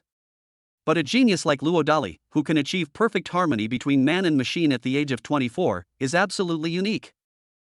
So what if he can play guitar? Sis, the way you're looking at him is a little too perverted. Pa, you music illiterate, what do you know? Besides, it's not that I like him, it's that I understand the story behind this song about Okio. If nothing unexpected happens, this story has been bottled up in his heart for at least 3 years. Wow, this heartless guy can actually play guitar, and he plays it so coolly. But sis, this song sounds a bit weird? If nothing unexpected happens, my brother and I's arrival is related to this song. Well, I was thinking. But it's best for children to stay out of adults' business. Wait, second brother, please continue. Hey, you idiot, aren't you just hoping something bad happens to me so you can take my place? Second brother, you're overthinking it. Erwo just really enjoys listening to short stories, yes, that's it. But junior brother Beixian, why is your mother crying? Could it be that she doesn't? Xiao Erwo, this is my territory. I advise you to be kind. Well, since fourth brother enjoys listening to stories so much, fifth brother, why don't you take him for a nice stroll around? If he can't pick out 10 or 8 stories tonight, I'll let him go hungry for 3 days. What? Senior sister, Erwo is innocent. He just made a casual remark, who knew the consequences would be so severe? Xiao Erwo's face turned green. Take away. Ning Mingyue showed no mercy to her younger brother who dared to blatantly spread rumors about his own father. Even when Xiao Yao begged his grandfather, it was no use. It sounds great, it sounds so good. Handsome guy, sing me another one. One song isn't enough, at least 3, you handsome lad. As long as you make me happy today, the tip. Hey, you old woman, you're old enough to be someone's mother, how dare you call yourself older sister? Dear brother Dolly, could you sing about Okio for me one more time? If you nod, this girl will be yours. You little vixen, trying to steal my man? No way. I'll make you pay today. Wow, sis, are heartless men really that popular? Should we try to stop them? Hearing that a group of young ladies next door were shamelessly trying to steal their own father in public, Ning Shusheng inexplicably lost his composure. What's the panic? Our mom is an invincible beauty in the universe.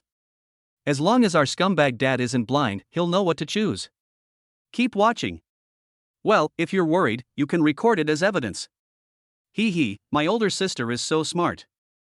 You heartless man, you better rein in your little thoughts tonight, or don't blame me for turning against you. Ning Shusheng secretly took out his gold-plated phone and pointed it at someone on the stage. Having already escaped the range of the armed viewpoint, Luo Dali's mountain god skill was now ineffective, and he could not detect the subtle movements of the crouching dragon and the young phoenix. But as Xiaomian Ao said, after confirming that he was pregnant with the beautiful Ningmi, Luo Dali's willpower suddenly reached an unbelievable level. If I had to use one word to describe it, it would be, hindsight is 20/20. Hey Luo, wanna sing another one? Shu Zhu gave a somewhat complicated look to his good brother. He had only meant to make things difficult for someone, but who knew that the other party actually had such sharp skills? Zhu Zhu was incredibly frustrated at that moment. You should know that for 10 whole years, he didn't care about his family or anything else because of his musical dreams. I thought that this would allow me to learn from everyone's strengths and eventually become invincible in music. Luo Dali's sudden emergence made Zhu Zhu realize that he might just be a fool. What song would you like to hear? Seeing the young master hiding his frustration, Luo Dali grinned. Are there any love songs that would be suitable for a bar? Unable to bear seeing someone so pleased with themselves, Zhu Zhu gritted his teeth and continued to struggle. This was just a spur-of-the-moment idea. I don't believe someone else could come up with it on the spot. If it were truly possible, and it surprised him, then Zhu Zhu would be completely convinced. Chapter 56 Lover. After hearing his good friend's last-minute request, Luo Dali was caught in a dilemma. If we really have to pick the songs that best fit the bar setting, they'd probably be Lover and The Punishment of Impulsiveness. The problem is that if I sing these 2 songs, my wife might easily misunderstand. Haha, you heartless man, so there's something you can't do, huh? You're really not very good. Upon hearing that there was an opportunity, the traitor couldn't resist causing trouble again. Hey! Seeing his unfilial son provoking him while blatantly recording him, Luo Dali was so angry that his face turned black on the spot. Old Luo, as long as you can win me over, I'll follow you from now on. Shu Shu suddenly spoke seriously. Sure. Upon hearing this, Luo Dali immediately became excited and said. Ever since he conceived the idea of making Daoshan song popular in the parallel world, he immediately set his sights on his good brother's sharp skills, such as playing the drums. Naturally, Huabushi, Zhongling, and even her future mother-in-law Su Qingyi were all part of Luo Dali's scheme. That's right. As a stay-at-home dad, there's no way I can work a regular job. But even stay-at-home dads have dreams.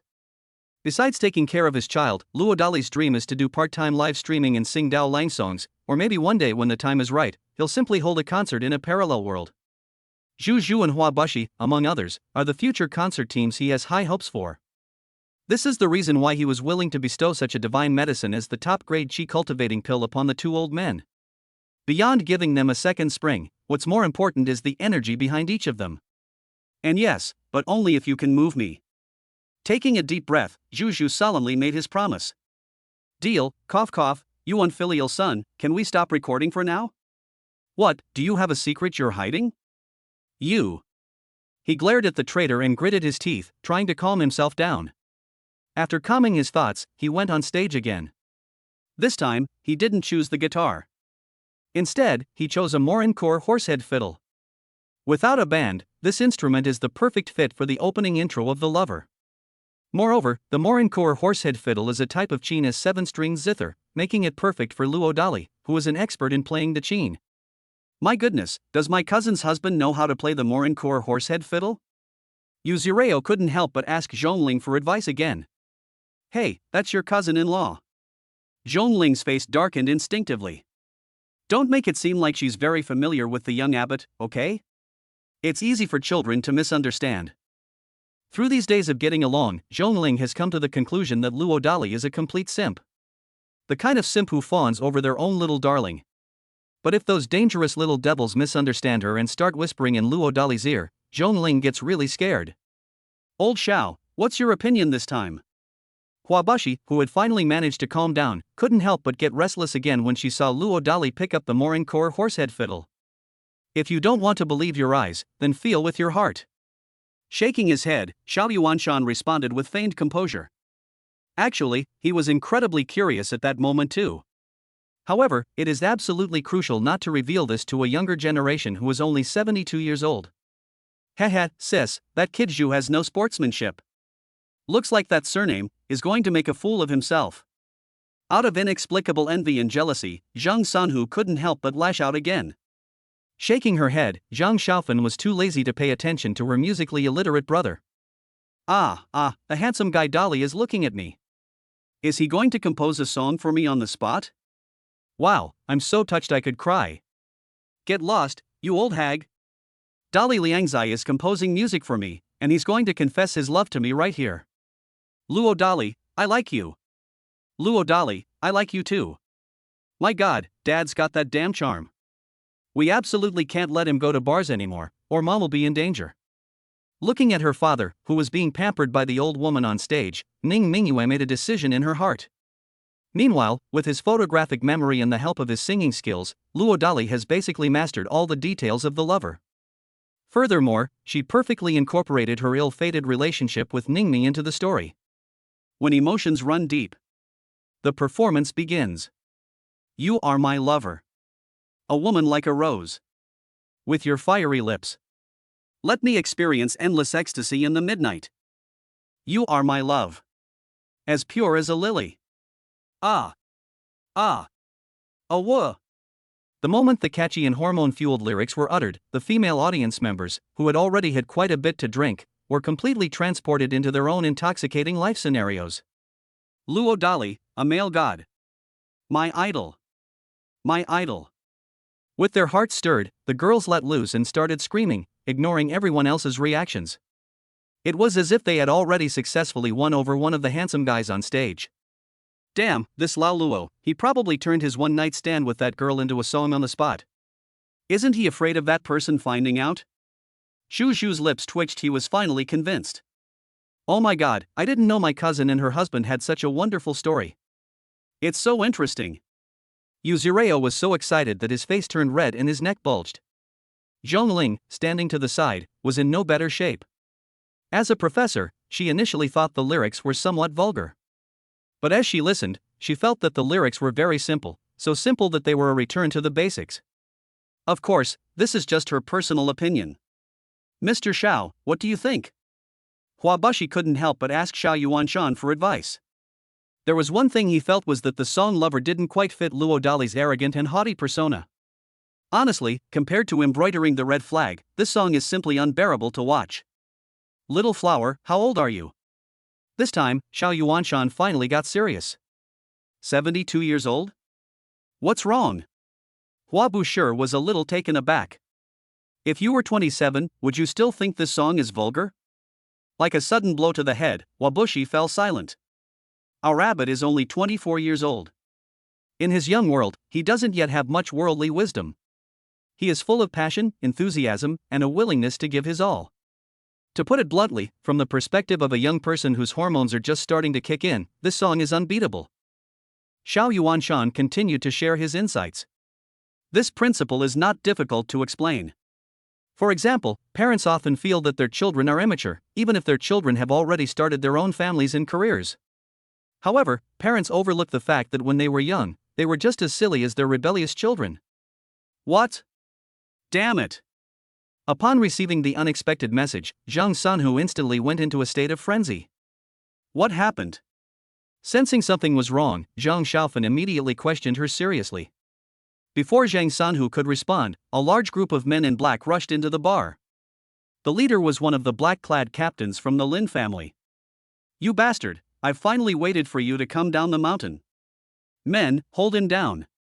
Dunax, what are you little bitches trying to do?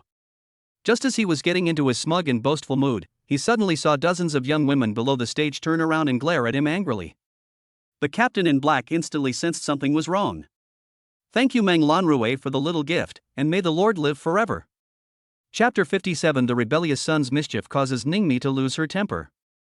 Fine, my man is a section chief, you dare call me a slut? You've got guts. I'm coming clean. My father is the sixth brother of Ningcheng. You dare call me a slut? Just you wait. Wait my ass. My brother is one of the 3 kings of Ningcheng's underworld. I'm the one who always bullies others. How dare you call me a slut? Today, you're going to be crippled. Sisters, hold him down. Anyone who dares to interfere, I'll show you what true terror is. What should have been a wonderful auditory experience was suddenly disrupted, and the woman was even labeled a little bitch. Forgive the women present, almost all of them instinctively lost their temper. There's one more. They would never be the little god who gets insulted in front of them. How dare you? I'm the security captain of the Tingyun era. Let's see who dares to challenge me. After confirming the suspicions, the captain in black intended to use the situation to his advantage. Shoot! Before he could finish speaking, the captain in black was rewarded with a brutal slap. The kind of beating that makes you see stars. You can tell how angry the young woman who hit someone must have been. Team leader. Seeing their captain get beaten, the men in black got angry and decided to take advantage of the situation. Ha, he's just a dog. Are you sure you want to offend so many of us women for him? Don't let yourself lose your job and end up in jail for it. Despite being surrounded by so many men in black, a young woman stood up calmly and verbally countered their threats. That's right. It's the older sister who just said her father is sixth brother. Brother, those stinky security guards from Tingyun Times are trying to hit me. You better bring some men over here right now and arrest them all. The first young woman to step forward immediately took out her phone and began to cry and complain. Its power is indeed extraordinary. The men in black were so frightened that they hesitated one by one, and finally simply pretended to be deaf and dumb. As one young lady said, they really shouldn't have ended up in jail for the sake of a team leader.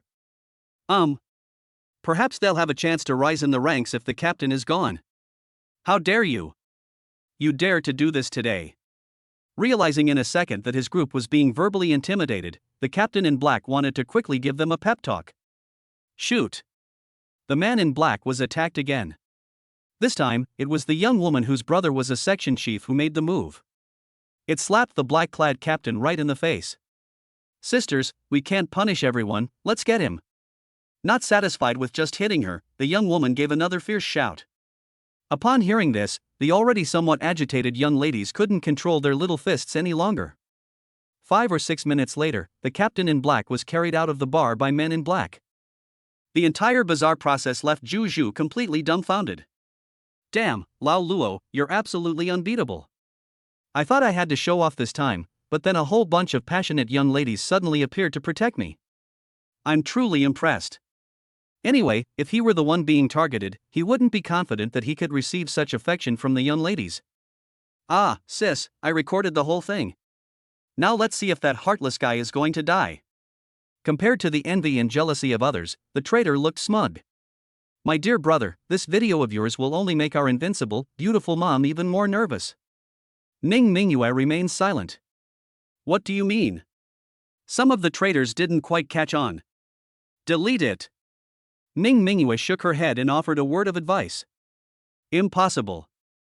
I'll send it to my mom right now." Having finally seized the opportunity to punish his unfaithful father, the unwilling scholar Ning stood up for himself in front of his elder sister for the first time. Seeing this, Ning Mingyue did not stop her. "Senior sister, sure, this second senior brother seems even more foolish than me. At most, I'd get an inflammation. He's gone completely insane." Xiao Erwo, an observer with a clear perspective, couldn't help but sigh at Hua Buwen. His lips twitched, but Hua Buwen didn't refute him. Second senior brother is out of his mind. It's best to avoid provoking him in the future. Chen Beixian then summarized with a sentence. Upon hearing this, Hua Buwen and Xiao Erwo nodded vigorously in agreement. "Mr. Xiao, what do you think?" Flower offerings couldn't help but get restless again. The crouching dragon and the young phoenix. Xiao Yuanshan feigns seriousness. "Put." Upon hearing this, Hua Bushi couldn't help but break down on the spot. Even Zhongling and Yuzureo, who were standing to the side, almost couldn't help but burst out laughing. There's no humor without comparison. Ning Mingyue is undoubtedly the phoenix chick. But whether Ning Shushang, this crouching dragon, is a serious character is another matter. "Ahem, this environment isn't suitable for children, let's retreat." Unable to bear the old man's sarcastic remarks about his rebellious son, Luo Dali speechlessly uttered a remark, then forcefully picked up the defiant son and left. Oops. Sensing the mysterious abbot's slight displeasure, the gossipy Hua Bushi immediately broke out in a cold sweat. Xiao Yuanshan was a little better. After all, he had been quite serious just now. After exchanging a glance, Zhongling and Yuzureo urged the children beneath them to hurry up and catch up. On the other side, Ningmi curiously clicked on the video her son had sent her. Upon seeing the bar environment shown in the video, Ningmi instantly became furious. Just as Ningmi was about to call and give that cheap man a piece of her mind, she was stunned by what happened next in the video. Clearly, she was overthinking the scene depicted in the song about Erdookyo. That bastard, how could he turn what happened back then into a song like that? My god, these crazy women are so shameless, how could they? Bah, how dare they steal my man from Ningmi? Oh dear, Ningmi, you haven't fallen for. Hey, there's also, damn it, the song lover. Once again, overthinking things, Ningmi became so angry that her face turned red and her neck bulged. Just one. She felt that some cheap man had vented the truth of what happened back then through his songs, and how could she ever face anyone again? However, after watching the final video of the women protecting their husbands, I'm sorry, Ningmi doesn't know what to say anymore. The lyrics of this song, Lover, may sound rather vulgar, but its catchy melody is simply intoxicatingly beautiful. No, the man in black just now was from Lin's security. Why did that bastard suddenly come down the mountain without saying a word? Wait, I can't go there myself, or even send the Ning family's security personnel, otherwise everything will be exposed. Just as she was about to rush out the door, Ningmi remembered the fact that she had been hiding her identity as the mother of her child all these years. If this were to be exposed now, the consequences would be unimaginable. It's fine for her personally, but if it's used by someone with ulterior motives to manipulate public opinion against the Ning Prince era, that would be disastrous. Wait, damn it! As Ningmi imagined this, she suddenly understood why that bastard from the Lin family had never exposed her affair with Luo Dali. If nothing unexpected happens, the other side is probably waiting for the perfect opportunity to kill off Ning Wanshur Dai. Chapter 58. Upon learning of the crisis, Ning Ni's request. After finally calming down the girls whose hormones were surging, Zhang Xiaofan was caught off guard by a sudden phone call. It was Ning Ni who called. Since it was inconvenient for the Ning family to come forward, she thought of Zhang Xiaofan, or more precisely, Zhang Xiaofan's younger brother, Zhang Sanhu. This is because he is a notorious ruthless figure in the underworld. Even Su Buxiao, the security captain of the Ning family, was no match for them. The main point is that Zhang Xiaofan knows about her relationship with Luo Dali, so she doesn't have to worry about exposing anything when asking him for help. Sister Xiaofan, it's not convenient for me to show up right now. Could you please ask your brother to protect Qingfeng and Mingyue? Unable to get a response, Ning Ni continued to plead helplessly. However, the truth is that Zhang Xiaofan didn't know how to answer. After all, her younger brother had already told her how terrifying Luo Dali was. That guy could kick her naturally strong brother 5 meters away with one kick. It's still unclear who's protecting whom. But clearly, Zhang Xiaofan knew that Ning Ni probably had no idea about Luo Dali's formidable trump card. Sister Xiaofan. Ahem, sister-in-law, don't worry, my son is right next to Dali, how could I let anything happen to him? Coming to her senses, Zhang Xiaofan hurriedly and guiltily assured them. After hanging up the phone, Zhang Xiaofan gestured to her younger brother to hurry up and catch up with someone. Sis. Stop. Since Dali has chosen not to reveal his abilities all these years, he must have his reasons. Go and help him deal with some of the monsters and demons. Sis, you're getting carried away. That's the Lin family, not some ordinary monsters. But do we have a better choice now? That seems to be true. Scratching his head, Zhang Sanhu quickly led his men to catch up with Luo Dali. Before long, they caught up with a newly established hotel. The same hotel as in Tingxian County. That's right. With the Hua family's extravagant spending and the addition of Ningqing wolf soldiers, Hua Buwen finally succeeded in winning over the owner behind the Tingxian Hotel. Under the circumstances, this hotel does not accommodate sons of bitches. When Zhang Sanhu saw the eye-catching sign erected at the hotel entrance, he couldn't help but grin. All I can say is that the hotel slogan suited his taste perfectly. At the same time, the wording of the slogans is also very important, as they have at least 2 interpretations. First, people who instinctively feel disgusted by slogans will mostly take a detour. Secondly, anyone at the hotel reception who doesn't like the way others act can be categorized as a son of a bitch, making it inconvenient to receive them. We have everything. Immediately send people over to deliver flower baskets, write messages, and post them on social media. Make a big splash for me. Thinking of something, Zhang Sanhu cunningly gave the order. Once this public opinion campaign is successfully launched, no matter how arrogant the Lin family is, they won't dare to openly provoke them. Otherwise, they would definitely be torn apart by the awakened public opinion. Really? When Zhang Sanhu's outrageous actions were reported to the black-clad captain in the hospital's emergency room, the captain was so angry that he vomited blood on the spot. Captain, should we have someone investigate that hotel? A clever underling consulted the captain in black. Shoot. Big Smart received a slap in the face from the captain in black. Clearly, the captain in black is not a brainless idiot. Captain, why do you keep hitting me? Stop, I'm tired, you can all leave. Before Dit Songming could finish complaining, the captain in black closed his eyes. After the Big Smart underlings left, the black-clad captain cautiously dialed Lin Tian's number. Although it's true that going out today without checking the almanac is incredibly unlucky, at least Luo Dali got down the mountain, so it can be considered that the task assigned by that young master has been completed. What? That bastard went down the mountain. Wait, you just said they checked into the Gangjin Hotel? Young master, should we arrange for someone to? After affirming his young master's abilities, the captain in black immediately feigned anger and offered suggestions. Just one. My young master enjoys being flattered. Another point is that my young master doesn't seem to like people around him who are too smart. The captain in black resonated with this sentiment. Don't be fooled by his usual angry demeanor towards his underlings. If a truly brilliant and ambitious individual emerges, he'll immediately find an excuse to fire this idiot who threatens his position. I'll make arrangements for your mother. Let's wait and see how things develop. The call was abruptly ended after the person got angry. The captain in black breathed a sigh of relief after confirming that he hadn't heard anything about being assigned to an overseas business trip. At least I don't have to die. Gangjin Hotel. It means to stand tall and have a strong back. It's not easy to write it explicitly, but those who understand will understand. Wow, third senior sister, I thought you were just bragging. I didn't expect that in just a few days you would actually successfully franchise a hotel similar to the one in Teng County in Ningxing. Absolutely stunning. So cool. Unexpectedly, his third senior sister became a little boss lady without making a sound, and Xiao Erwo, the clever little guy, was the first to show his support. Third senior sister is awesome. Even though he was slow to realize it, Chen Beixian didn't hold back his praise. Ha, it's nothing special. Hey, senior sister, second senior brother, this is a hotel platinum card. Cardholders can stay for free forever. Please accept it. After receiving compliments from his two junior brothers, Hua Buwen didn't get carried away.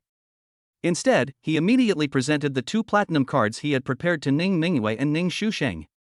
Ning Mingyue simply smiled and nodded. Feeling extremely valued, Ning Shusheng couldn't help but show his two front teeth. He has a shifty, rat-like appearance. Luo Dali shook his head repeatedly at the sight. Compared to the unwavering devotion of the daughter, the rebellious son's resolve is far too weak. Abbot, Elder Xiao, Professor Zhong, and Zireo, the platinum card must be given to everyone who sees it. Sure enough, where there are outstanding children and grandchildren, there are bound to be shameless grandfathers. As soon as Hua Buwen finished showing off, Hua Bushi immediately beamed and started handing out gold cards one by one. Only a fool wouldn't take a free platinum card, so Luo Dali accepted it without a second thought. Snort! Feeling out of place and outmatched, Xiao Yuanshan reluctantly accepted the gold card. After exchanging a glance, Zhongling and Yu Zireo happily and respectfully accepted the platinum card. You heartless man, I'm hungry.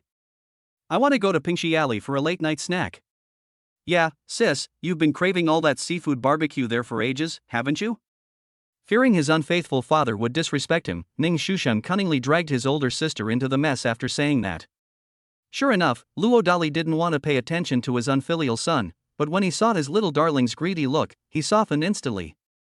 However, he took the opportunity to make a cunning request to Zhuge Liang and Feng Chu. To avoid being talked to by passers-by and having their secrets revealed, they could temporarily announce that the sibling's surname was Luo.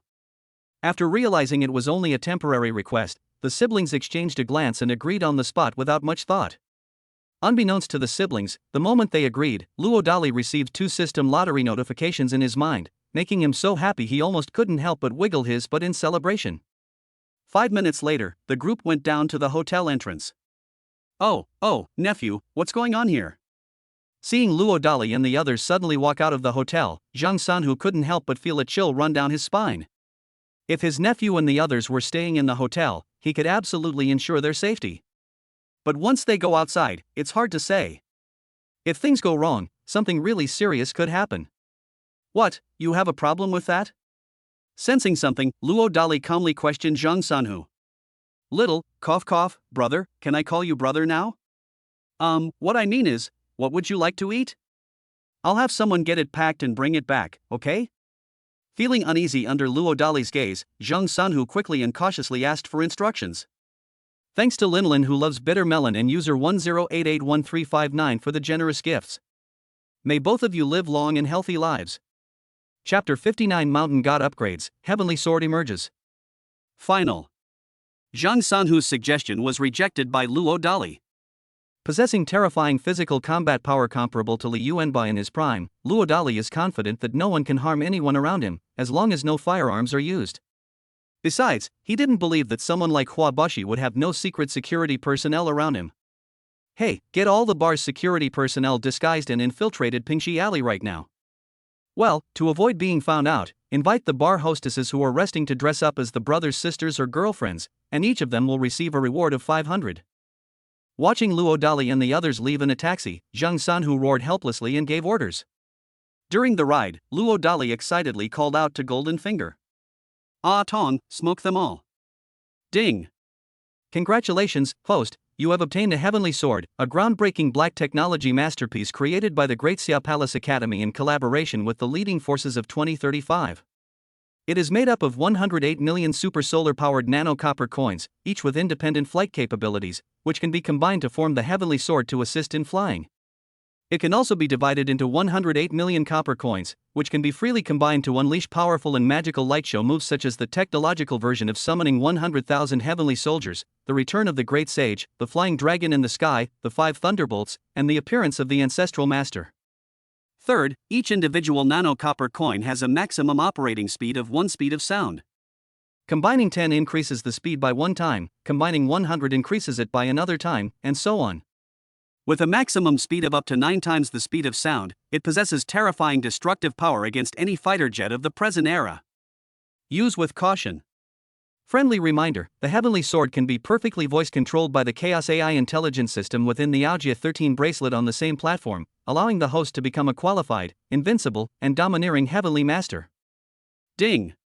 Since the host has successfully persuaded his children not to object to changing their surname to Luo, which aligns with the core principles of the Invincible Dad system, you have been granted an upgrade card, which can be used to upgrade any skill obtained through daily check-ins or draws.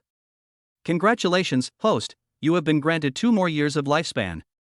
Congratulations, host, you have obtained 2 top-grade chi cultivating pills. Please select the skill to upgrade. Ah Tong, can the Mountain God skill be upgraded? Ding! The Mountain God has been successfully upgraded from immovable to movable. From this moment forward, within any radius of 3.3 li, the host can summon all beasts, shrink the distance between land and land, walk on air, have eyes as sharp as a golden eagle, and hear the sounds of ants fighting. Name, Luo Dali. Super Armor, 50%. Lifespan, 2440. Supernatural abilities, spiritual field space, 2nd level of double pupils eavesdropping on thoughts, discerning people's fortunes, Mountain God mobile, unforgettable memory. Skills, God-level driving skills, singing skills, mastery of music, chess, calligraphy and painting, master-level cursive script skills, helicopter piloting skills, God-level marksmanship, unshakable horsemanship, clay sculpting skills superb, guitar skills superb, dragon's kiss. Resources, 1 Augia Z13, 1 yacht, 1 heavenly sword, and 5 top-grade chi cultivation pills. Holy crap! It actually works! I was just trying it out, but who knew Atong would be so accommodating? Feeling the instant recovery of his Mountain God skills like shrinking the earth to an inch and eyes like a golden eagle, Luo Dali grinned from ear to ear. Although the power of the movable Mountain God skill has been reduced by 10 times, it is more than enough within the Great Xia territory. To avoid being taken for a fool, he quickly tried to calm himself down. Upon seeing the Heavenly Sword's explosive skill again, Luo Dali was stunned. This thing is so high class, it's practically tailor-made for him, the new Celestial Master. Oh no, why am I suddenly having a bloodthirsty instinct?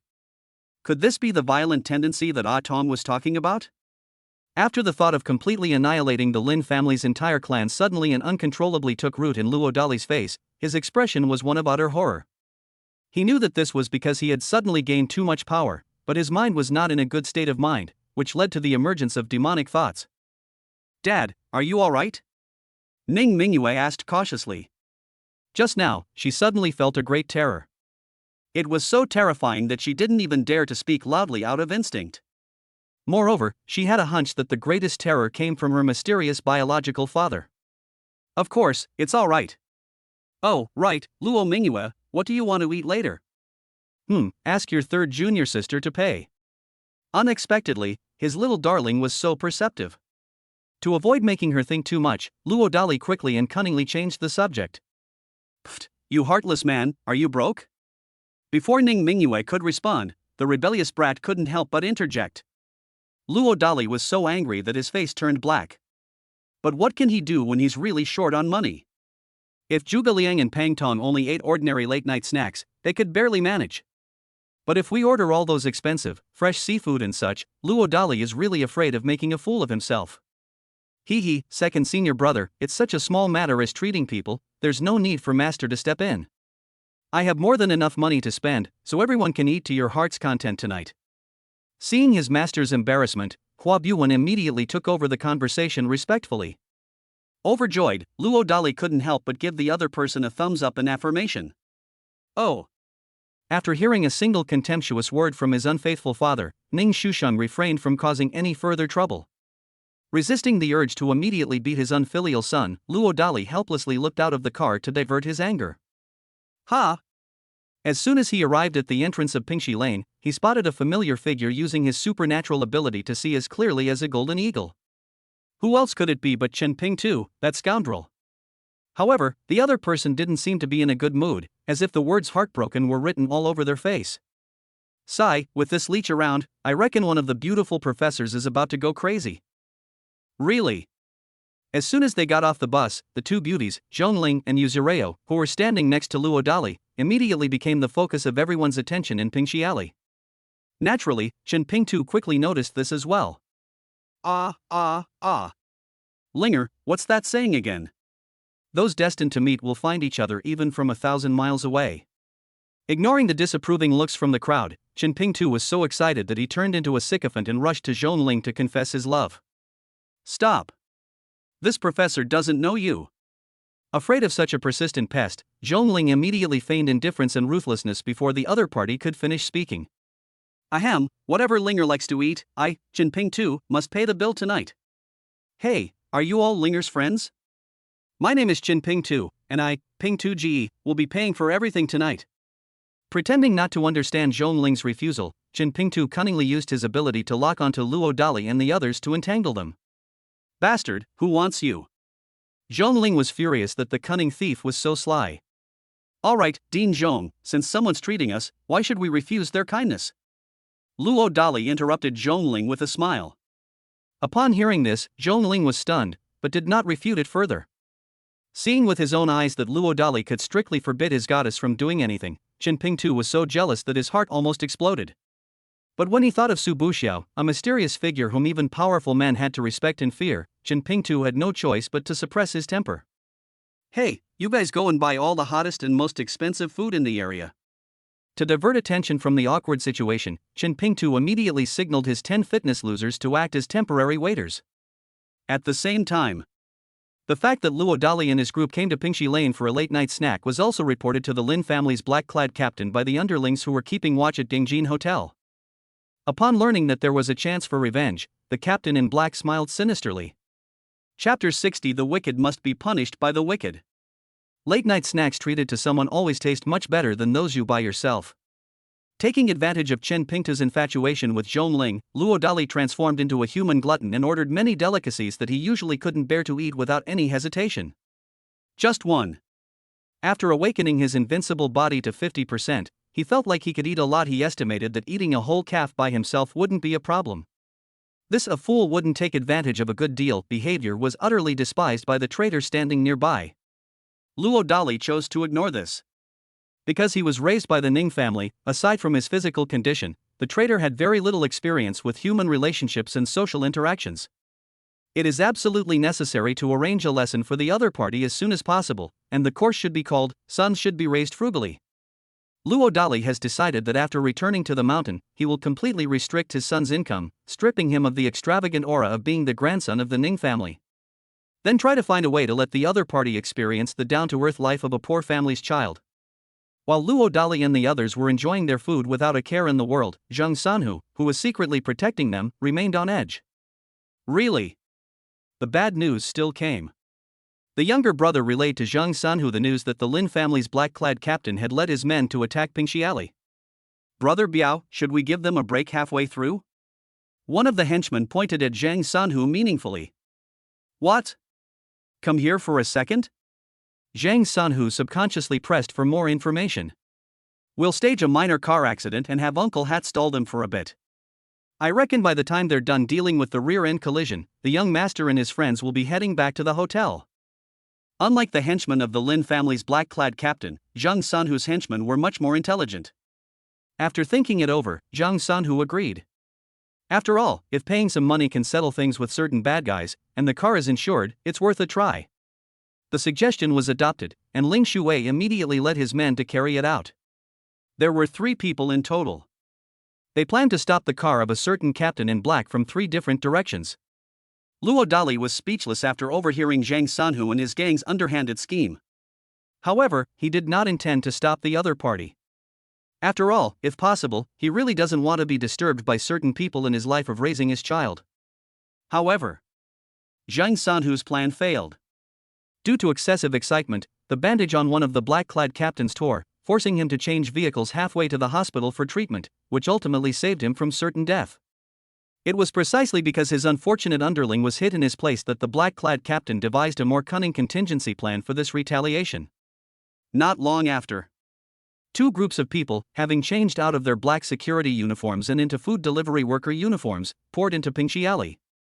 Presumably because they hadn't considered this aspect, Zhang Sanhu's men failed to discover it in time. Under the menacing gaze of the captain in black, a deliveryman disguised as a man in a yellow shirt was accidentally bumped into by Luo Dali. Of course, this is assuming that Luo Dali doesn't mind actively cooperating with the other party in acting. After all, with his eyesight surpassing that of a golden eagle, demons and monsters have almost no secrets from him. This time, the person the black-clad captain arranged was no longer a useless person. To be precise, he didn't need to have any talent. All he had to do was accidentally bump into Luo Dali and he would fall to the ground and be unable to get up.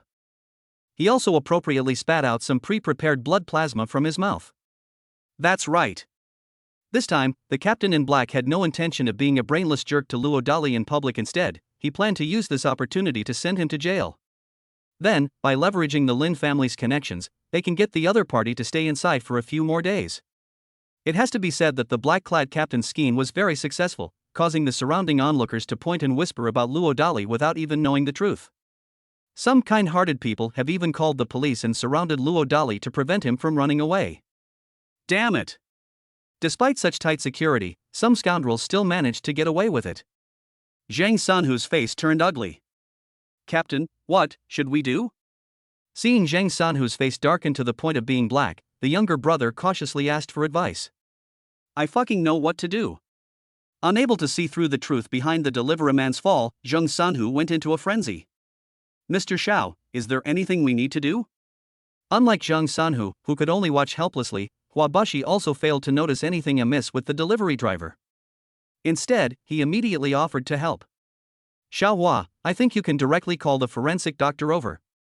Xiao Yuanshan simply said one sentence calmly. That's right. With his centuries-old culinary skills, he could tell in a second that the blood flowing from a certain deliveryman's mouth was not human blood, but pig's blood. What's the meaning? I don't quite understand flower donation. Just call it. Xiao Yuanshan didn't explain further. Upon seeing this, Huabushi immediately gave a signal to the person in the shadows. At the same time, the captain in black, who had been waiting for his chance, or rather, the captain in black disguised as a food delivery supervisor, appeared. Instead of criticizing Luo Dali, he started acting out a dramatic scene of wailing at the grave of the deliveryman who had collapsed to the ground, crying so pitifully. Needless to say, the other party's acting skills directly ignited the gossip-loving crowd. Sis, what should we do? Even having a late-night snack can lead to disaster. At least the trader was reliable enough not to cause trouble. Go to the designated spot, eat and drink as you please. Ning Mingyue glanced at her younger brother and continued to enjoy her meal. This was because she was almost the first person in the entire room to notice something amiss with some of the delivery drivers. Since her father showed no signs of tension from beginning to end, she was certain that he had a strategy in place. Sis, look at that guy, he's vomited all over the place. That heartless man is probably going to jail this time. Hee, second senior brother, that's pig's blood. Unable to bear watching any longer, Xiao Erwo couldn't help but whisper something in Ning Shuxing's ear. Upon hearing this, Ning Shuxing's expression was priceless. He never imagined that the adult world would be so complicated. Pig's blood? What was said in jest was taken seriously by the listener, and Shen Beixian seized the opportunity to quickly approach his great demon uncle. Damn it, these dogs have gotten smarter. Upon learning the sinister truth, Zhang Sanhu was speechless. Nephew, what do you think your uncle should do? Not good at scheming, Zhang Sanhu took the opportunity to ask his nephew for advice. Oh, uncle, Grandpa Hua has already called the police and sent the forensic doctor to the scene. You're too late, but so what? Uncle, since they can pretend to be villains, we can pretend to be their brothers too. Nephew, you know what's wrong with your uncle, just tell me what to do. Hee, uncle, you're doing this. After giving Zhang Sanhu a few instructions, Shen Beixian returned to his seat without making a sound. Having overheard the thoughts of the fifth disciple, Luo Dali was truly impressed, almost bursting into laughter in exasperation. However, he still did not choose to stop it.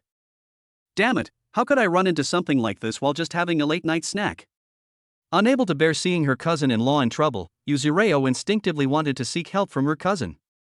Just as he took out his phone, he saw Zhang Sanhu rushing into the scene with a grim expression. Shoot! Under the wide-eyed gazes of Yuzureo and the black-clad captain, Zhang Sanhu actually slapped the delivery man who had fallen to the ground hard. Chapter 61 is Chapter 61, The Auspicious Decree, Lei Lai. My god, the delivery guy is injured like this, and you still hit him. Is there no one to help? Is there no law? Zhang Sanhu's intrusion immediately made the black-clad captain feel uneasy, and he wanted to take the opportunity to further incite public anger. But then Zhang Sanhu roared furiously, "Brother, stop pretending and get up. Hey, Lin Ergo, can't you just be a decent human being? You insist on using pig's blood to extort money from people? Have you really lost your conscience?" Not knowing the name of the delivery man who was pretending to be dead, Zhang Sanhu simply named him Lin Ergu on the spot, and didn't forget to add the word dog in his sarcastic tone afterward. Damn it! How could he possibly know? The black-clad captain turned green with shock when he realized that Zhang Sanhu, that simpleton, had seen through his plan. But he knew it was time to leave. Otherwise, he'll definitely be dragged down by his unlucky underling. What, pig's blood? This can't be right. After hearing Zhang Sanhu's words, the misled and angry crowd calmed down. Looking again at the delivery man whose face was red and neck swollen from being pinched by Zhang Sanhu and who was about to wake up, there was no sign of impending death. The misled, kind-hearted people were furious. They immediately called the police. Seeing that things were not going well, the delivery man, who was finally unable to keep up the act, decided to get up and run away. But Zhang Sanhu seized the opportunity to pin him down. Lin Ergu, you won't be able to cause trouble again this time. Your cousin is going to uphold justice for your parents and kill your own brother. Damn it, you're not my cousin, everyone don't be fooled by him. No, Captain, where are you? Just as I was about to ask the team leader about the next steps, I realized that the other party had already taken the opportunity to slip away. The delivery man's expression was priceless. He knew he had been abandoned. Before long, the forensic doctor and uncle had arrived at the scene. After confirming the truth about the delivery man's extortion attempt, the person was taken away. Shaking his head, Luo Dali gestured for everyone to pack up their food and leave. Throughout the entire process, he only said this one simple sentence. It didn't attract much attention from the public. But on the way back to the hotel, Luo Dali suddenly sensed something was wrong. Hearing that the ant-fighting supernatural power had been released, he soon overheard some chattering among the ants 3 miles away. It was those people led by the Lin family's black-clad captain. It turns out that if one plan failed, they had a second one. This scheme was similar to Zhang Sanhu's previous scheme, except that they ruthlessly replaced the sedan with a dump truck. This is an attempt to kill Luo Dali. Dad, I'm feeling a bit unsettled. With her extraordinary keen senses, Ning Mingyue instinctively warned her father. Luo Dali gently patted his daughter's head and comforted her with a smile, saying it was all right. For the first time, however, he felt a murderous intent. Thinking of the heavenly sword he had just drawn, Luo Dali smiled slyly and said, "Baby, do you want to see a bolt from the blue?" Pfft, you heartless man, why don't you go to the hospital to get your brain checked while you're at it? Have to. The rebellious kid with the best hearing couldn't resist causing trouble again. What if it really exists? Suppressing the urge to slap his rebellious son, Luo Dali deliberately spoke meaningfully. If it really exists, I'll grant you one request. But if... The traitor made no attempt to hide his defiant expression. How about I grant you one request, father? What do you mean, understand? Luo Dali replied, feigning a dark expression. Make a deal. The traitor laughed triumphantly. Wait, Bao, how about you be the witness? Fearing his unfilial son might change his mind, Luo Dali suppressed a laugh and looked at his daughter. Brother, how about we just forget about it? Although she also thought it was impossible, Ning Mingyue could tell from her father's micro-expressions that he was probably very confident. To prevent her mentally challenged brother from being deceived, she felt it necessary to give him some advice. Let it go? How could that be? This time, the heartless one is doomed to lose. Unfortunately, Ning Shushang did not appreciate it. Ning Mingyue's lips twitched, and she shrugged helplessly, accepting the role of witness. Hey, master, how about I take a gamble with you? If I lose, I will give 49% of the shares of Gangjin Hotel to my senior sister. If Shoer wins, master will let her live in the courtyard house. Hua Buwen suddenly interjected. Little fox. Luo Dali overheard that her third apprentice didn't think she would win at all. On the contrary, he wanted to use the bet to send a hotel to his little darling. He didn't know what to say. As expected of the granddaughter of one of the world's top 3 richest men, she is simply unbeatable when it comes to interpersonal relationships. Baby, what do you think? Without exposing his cheap female apprentice's ulterior motives, Luo Dali looked at his own little darling. That's fine, but regardless of winning or losing, Xior can live in the courtyard house from now on. Okay, you can share a room with me, your senior sister. Clearly, Ning Mingyue, who was already exceptionally intelligent, had probably also discerned a sliver of the truth. Excellent, master. Please begin your performance. Flowers bloom endlessly, bringing smiles to everyone's faces. Completely oblivious to the "there won't be a next time" look in her senior sister's eyes. Exactly, you heartless bastard, now begin your self-contradictory performance. The traitorous brat followed suit in a sarcastic and unsavory manner. You unfilial son, watch this. Auspicious decree. Thunder, come. Transforming into a charlatan, Luo Dali began to control things using the bracelet.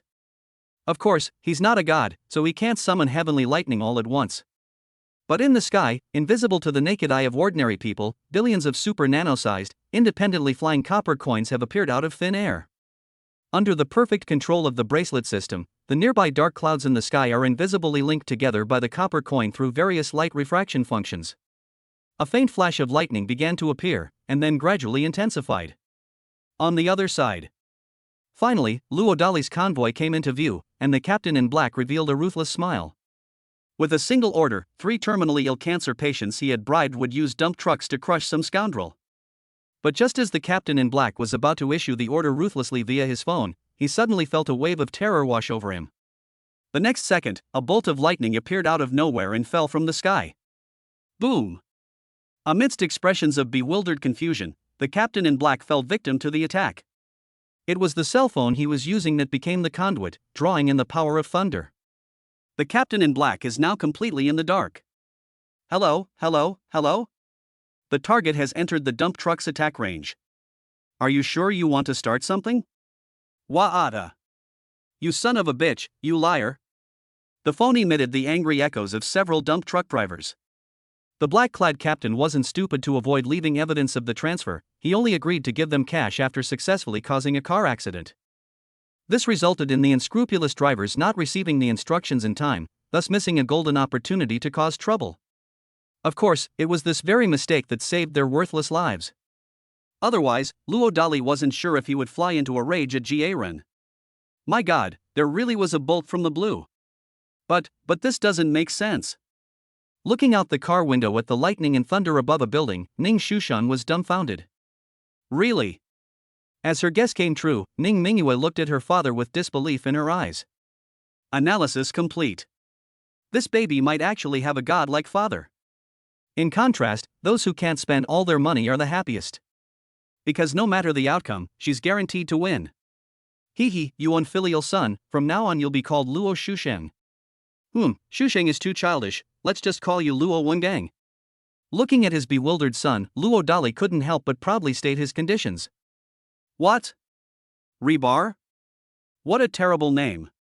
He really didn't want to admit it, but when he saw the notary's sister clenching her fists, Ning Shusheng's face turned green. In the end, he reluctantly accepted his second title. Chapter 62: Gene Suppression That Cannot Be Learned. Thanks to the good moral education he received in his previous life, even though the captain in black had gone too far this time, Luo Dali still did not kill him. He simply used the heavenly sword to draw lightning, giving the opponent an afro. This is a warning. If the captain in black continues his reckless behavior, then Luo Dali, on behalf of Sister Moon, will ensure that the other party never sees the sun again tomorrow. Cough, cough. After exhaling a puff of thick smoke, the captain in black slowly woke up. Looking at his clothes shattered by lightning and feeling the chaotic energy within his body, the captain in black began to doubt his own life for the first time. To be precise, it was a questioning of science that led to a deeper understanding of causality. So, if you do too many bad things, will you really be punished by God? The captain in black muttered to himself, his face filled with fear. Looking again at the clear blue sky and confirming that there were no high voltage lines or anything overhead, the captain in black fell into deep thought.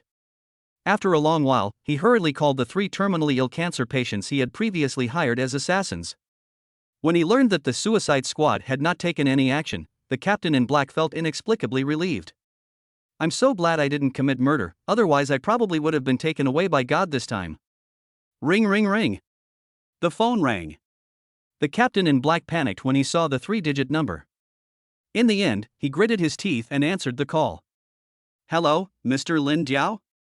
Someone has reported you for extortion. Please come to the station now to turn yourself in. A friendly reminder, your location is now pinpointed by citywide surveillance. For the sake of your family, please carefully consider the consequences." Beep beep. After saying a few domineering words, the man in the hat on the other end of the phone forcefully hung up before the captain in black could reply. The captain in black hesitated again. If he hadn't been struck by lightning, he would either have immediately asked Lin Tian for help, or stubbornly chosen to run away. But thanks to the sudden and unexpected warning from God, he actually turned himself in. When the news of his henchmen turning themselves in reached Lin Tian's ears, this arrogant young master was so angry he laughed. Fortunately, he was confident that the dog wouldn't dare to betray him. Even if the other party is truly brain dead, it's not a big problem, since they have an alibi. There was also no evidence of recorded phone calls. However, when he learned that his security captain had been struck by lightning on a sunny day and then turned himself in, he forgave Lin Tianma. This is really too bizarre. To verify the authenticity, he used his connections to access the playback video from the surrounding cameras at the location of the lightning strike. After confirming the bizarre facts, Lin Tian fell silent. Just one. He also began to doubt science.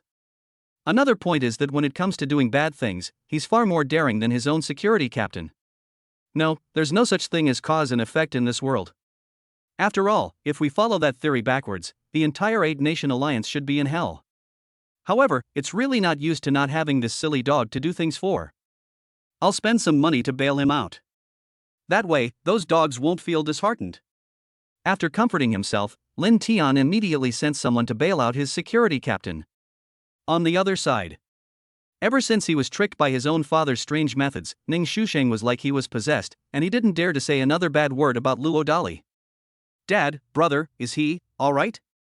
After all, he was her own younger brother, so Ning Mingyue couldn't help but ask Luo Dali for permission. What could be wrong? Luo Dali shrugged, looking completely indifferent. By eavesdropping on his thoughts, he discovered that while his rebellious son was pretending to be possessed, he was actually plotting how to continue his battle of wits with him deep down. "Scumbag dad, you said before that you're invincible. Beautiful mom invited you to come down the mountain to sing, so what about us?" Ning Mingyue glanced at her silly younger brother, then shook her head and changed the subject. She's struggling with whether or not she should go see her biological mother. Seeing her would certainly make his mother happy. It's troublesome, and there are quite a few things to specify. If you pretend not to see them even after they've gone down the mountain, it would be a lie to say you don't miss them. Baby, what are your thoughts? Luo Dali did not force Xiaomian Ao, but instead gave her the initiative. If the other party wants to meet, then we can meet. Just one. After the mountain god's skill was upgraded to the point where he could move, he no longer took the Lin family brats seriously. As for seeking revenge for the other party's scheming back then, Luo Dali was somewhat conflicted. If it weren't for the other party's scheme, a goddess like Ningmi, of celestial beauty, would almost never have gotten away with it. It's possible that he won't even have the chance to awaken the invincible dad system. Therefore, in a sense, Luo Dali should thank that scoundrel Lin Tian. Of course, this only applies to Luo Dali personally. However, the thought that the other party had poisoned his own son, Zhuge Liang, causing him to suffer for 3 years, made him realize that without him, the suffering would likely have continued. Luo Dali felt that as a father, he had to avenge his child. Or, let the child go out on their own. "Little brother, do you want to see mom?" Scratching her head, Ning Mingyue took the opportunity to ask her silly younger brother a question. Seeing that the other person was still immersed in their own world, Ning Mingyue suddenly walked over fiercely, grabbed the other person's ear and twisted it repeatedly. "Ouch, ouch, sis, it hurts, let go." Once he came to his senses, Ning Shusheng quickly pretended to scream and beg for mercy. "Hey, sis, what did you just say?" "Wait, no need to say it, your little brother will listen to his sister. Go brush your teeth and take a shower." Okay. Not daring to even glance at his elder sister, the great demon king, Ning Shusheng immediately and swiftly made his escape. Luo Dali twitched upon seeing this. By the way, Bao, why is that rebellious son so afraid of you? On a sudden inspiration, Luo Dali asked Xiao Mianao for advice. If I could get my hands on the recipe for disciplining a rebellious son, that would be absolutely amazing. Ugh, you can't learn that from a scumbag dad. As if she instantly understood her father's intentions, Ning Mingyue cut to the chase. Why? Luo Dali looked completely bewildered. Innate genetic suppression. Ning Mingyue made a solemn vow. Have to. Upon hearing this, Luo Dali indeed had no way to refute it. Dad, I heard from Ade that you're going to open the Xianmen mysterious gate and let those with good fortune come up the mountain?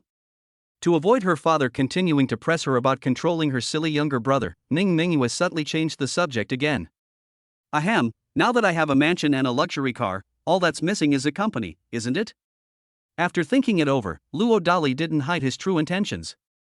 According to the private agreement between Zhuge Liang and Pang Tong, he could run a company, but he could not leave their sight. To put it simply, it means not interfering with the work of a stay-at-home dad. Having lived 2 lives and been a complete loser with no entrepreneurial experience, Luo Dali ultimately decided to pursue a business in armed combat. With the skills of eavesdropping on thoughts and predicting people's fortunes, it's not impossible to get 10 million.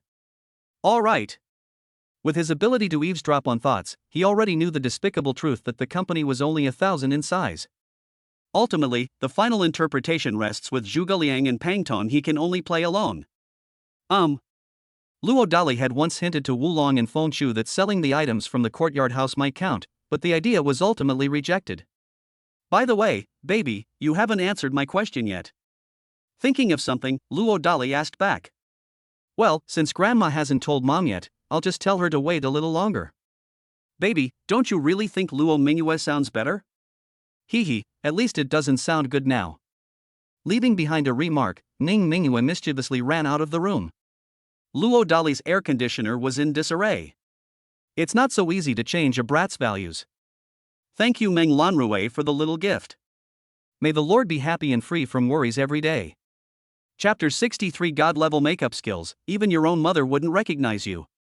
Ding. The host's abdication and relinquishment of power have caused the daughter's confidence to surge once, granting her one chance to draw a prize. Would you like to draw a prize? Wow, I just wanted to ask my little darling's opinion, is that really okay? Upon suddenly winning the lottery, Luo Dali's negative emotions vanished instantly. Smoke. Ding. Congratulations, host, you have acquired God-level makeup skills. You are also given a variety of cosmetics as a bonus. Congratulations, host, you have been granted 2 more years of lifespan. Name, Luo Dali. Super armor, 50%. Lifespan, 2442. Supernatural abilities, spiritual field space, 2nd level of double pupils eavesdropping on thoughts, discerning people's fortunes, mountain god mobile, unforgettable memory. Skills, God-level driving skills, singing skills, mastery of music, chess, calligraphy and painting, master-level cursive calligraphy skills, helicopter piloting skills, God-level marksmanship, unshakable horsemanship, clay sculpting skills superb, guitar skills superb, God-level makeup skills. Resources, 1 Aojia Z13, 1 Heavenly Sword, 1 Yacht, and 5 top-grade Qi cultivation pills. After reading the introduction to the God-level makeup techniques, Luo Dali was stunned. This technique is truly amazing. For example, the divine makeup technique even includes miraculous and ancient Taoist medical skills such as bone shrinking and muscle and skin stretching. Moreover, by altering the bones, muscles, and skin, it can even temporarily affect a person's pronunciation. It is effective for about 1 day, any longer may cause minor damage to muscle tissue. In short, with Luo Dali's God-level makeup skills, he was certain that even a biological mother wouldn't recognize her child. Thinking of the subtle longing for her mother that her daughter had shown earlier, Luo Dali grinned. If nothing unexpected happens, we can have another father-son game soon. Knock knock. There was a sudden knock on the door.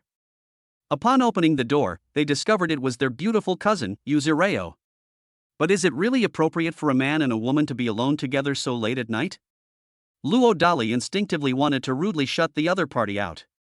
But when he saw the other person quickly reach out their small hand to stop him, he had no choice but to give up. Cousin, what's up? While muttering a curse under his breath, Luo Dali carefully observed his surroundings. I'm really afraid that my unfilial son will suddenly rush over and record something. Hee hee, brother-in-law, I just heard Qingfeng say that you can summon heavenly lightning, is that true? Yuzureo stated his origins. Cousin, you must believe in science. With a twitch at the corner of his mouth, Luo Dali shamelessly offered advice to the other party. To win love, one can certainly show off in front of the beautiful mother of one's child. But in front of other women, forget it. Apart from the mother of her child, all other women are other women. Brother-in-law, just tell them. They promised they won't tell anyone. No, that was really an accident. Was it really an accident? Yuzureo looked unwilling. Otherwise, do you think my cousin-in-law is some kind of reincarnation of an otherworldly emperor from a novel? Luo Dali pretended to have a dark expression. Scratching his head, Yuzureo returned to his hotel room, feeling dejected.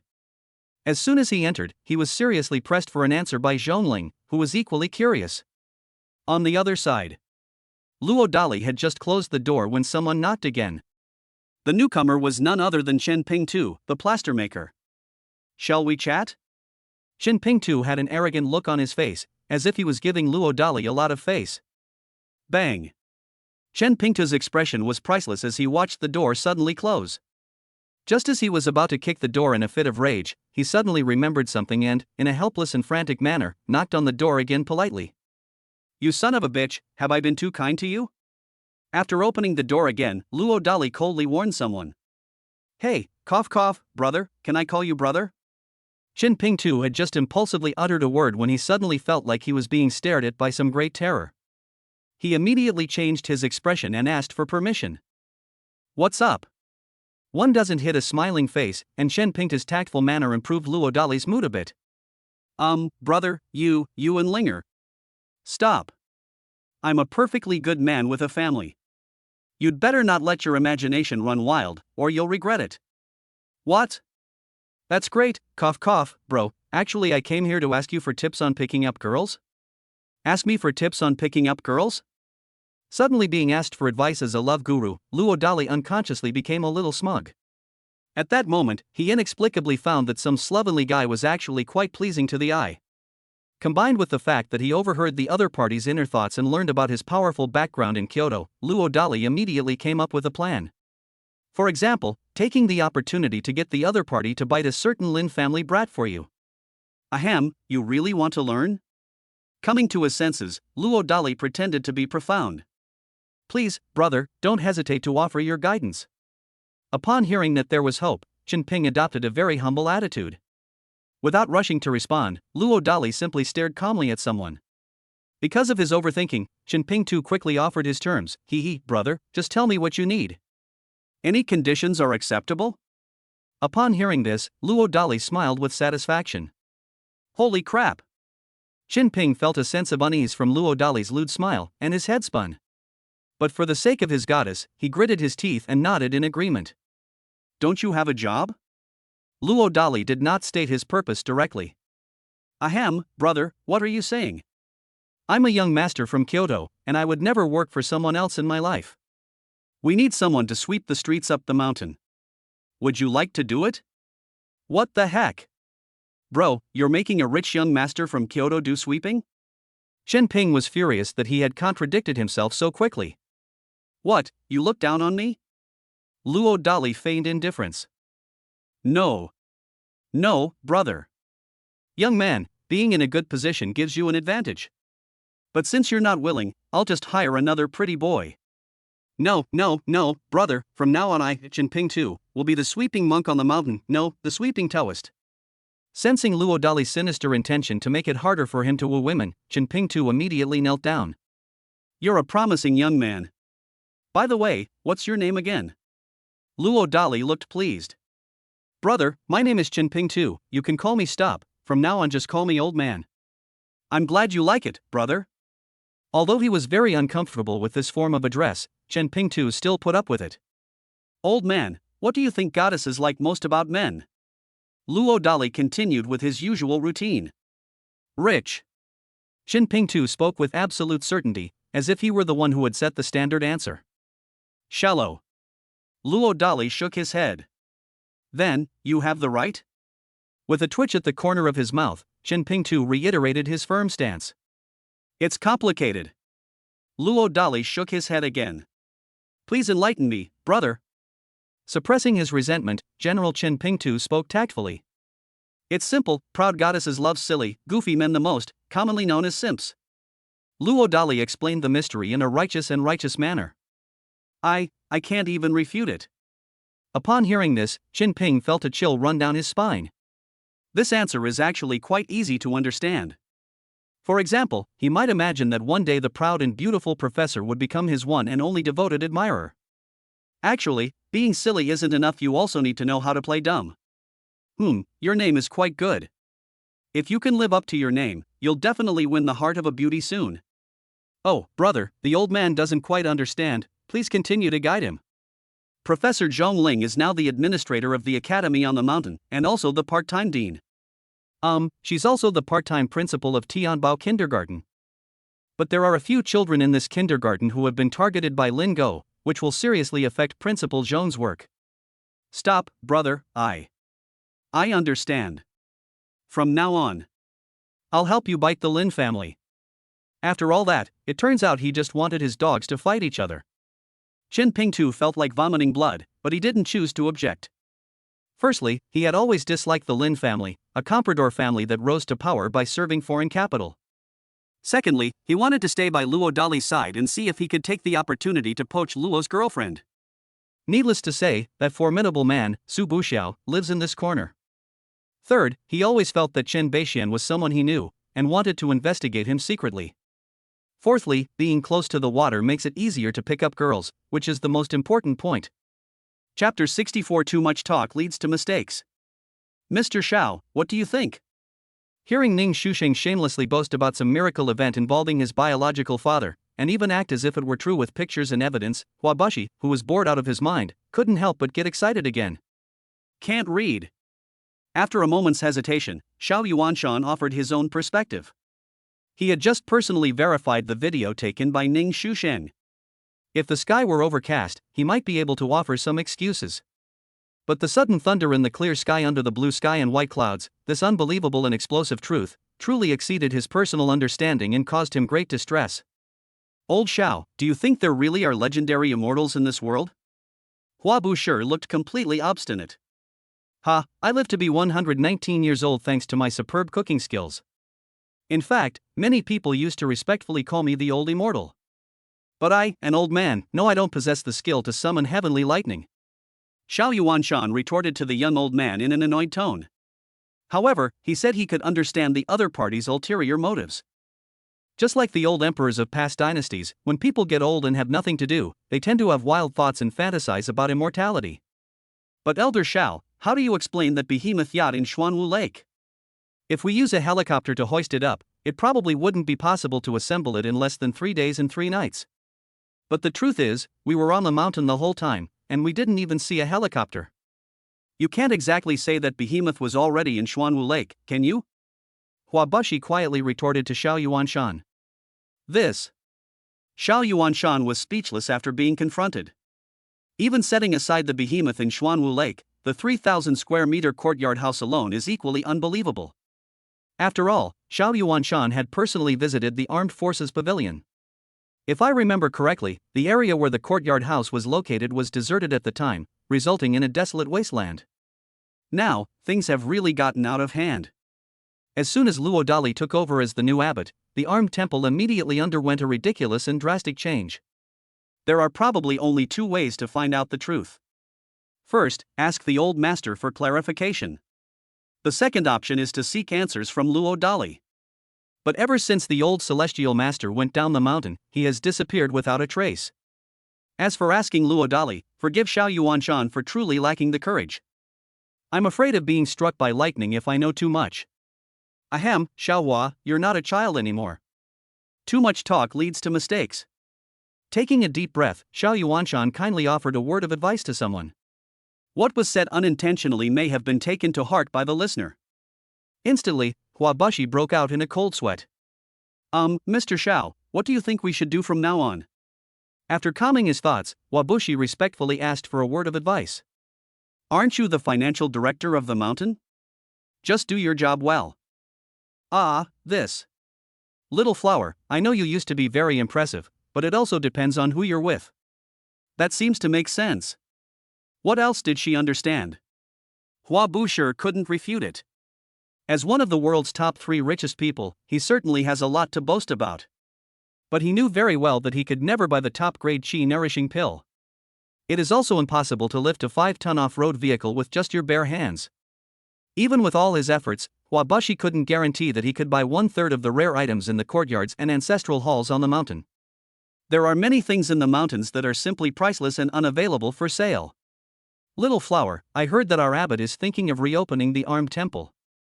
If possible, please have your peerless son, the patriot, come up the mountain to burn some incense. Pfft, how could my son possibly? Wait, it's definitely necessary to send him up the mountain to see Shoer. Halfway through the rejection, he suddenly thought of something, and Hua Bushi immediately revealed a sly smile. Putting everything else aside, my granddaughter still has a top-grade chi-nourishing pill in her possession. If the academician's son could take it, he would surely be able to contribute even more to the country. Mr. Shao, you... Stop. They couldn't outlast me, and they all passed away one after another. If it weren't for that good-for-nothing who was over 80 years old and unexpectedly had a child late in life, I probably wouldn't have had an excuse to hold on until now. Old Shao, I see you're still quite vigorous for your age, how about I introduce you to someone? Get lost. They exchanged a glance, and the 2 old foxes smiled and sipped their wine. They have decided that unless absolutely necessary, they will never reveal their identities to Luo Dali, so as not to steal his spotlight and incur envy, jealousy, or hatred. One night passed. Early on, Ning Shusheng urged his junior brothers and sisters to get busy with the matters of opening a shop on the mountain. I was busy until the afternoon before I was basically finished. Ahem, junior sister Shoer, I heard that you voluntarily gave half of the hotel shares to senior sister yesterday? Upon returning to the hotel, Ning Shusheng suddenly spoke loudly and meaningfully. Have to. As the granddaughter of one of the world's top 3 richest men, Hua Buwan understood perfectly well the unspoken meaning in her second brother's words. After nodding openly, she quickly gave her 4th and 5th junior brothers a wink. Ha, second brother, Hua only knows how to cook but not how to manage. How about you contribute your management skills as equity and take 49% of the shares in the imperial kitchen on the mountain? Immediately understanding, Xiao Erwo put on a fawning gesture and invited Ning Shusheng. Yes, most of the ingredients for my fruit and flower shop come from farms in the mountains. As Master Wulong, second senior brother must also own 49% of the shares, otherwise it would be disrespectful to junior brother. After his mind cleared, Shen Beixian didn't hesitate to bribe Ning Shusheng on the spot. One of the traders was so excited that he grinned from ear to ear. Of course, Luo Dali, who was standing to the side, looked rather sullen. This unfilial son is truly lacking in intelligence. How can he rob someone so openly and brazenly? He, brother-in-law, my cousin made an appointment with us at 2:30 this afternoon. Do you think now is a good time? Fearing that her hot-tempered cousin-in-law would beat the unruly child, Yu Zireo promptly came to Ning Shusheng's rescue. Upon hearing this, the trader realized he had gotten a little carried away and quickly became more obedient. Baby, do you want to see your mom? He glared fiercely at his unfilial son, then instantly put on a smiling face and spoke gently to my little darling. What does scumbag dad mean? Ning Mingyue's eyes lit up. If I can make you look so good that even your own mother wouldn't recognize you, how about granting me one request? Conversely, if I can't do that, I'll unconditionally grant you and your brother one request. Luo Dali pretended to be very confident. This. Clearly, Ning Mingyue had triggered it. But when she thought about all the unbelievable things about her scumbag father, she wavered again. Just one. As a shrewd person, losing too quickly will ruin your image. Sis, let's bet with him. I refuse to believe I'll lose again this time. After excitedly finishing his speech, the trader looked directly at Luo Dali and added, you heartless man, you just said that after you put on makeup, you would guarantee that even my mom, who is the most beautiful girl in the universe, wouldn't recognize you. Does that mean you wouldn't give us siblings the right to speak?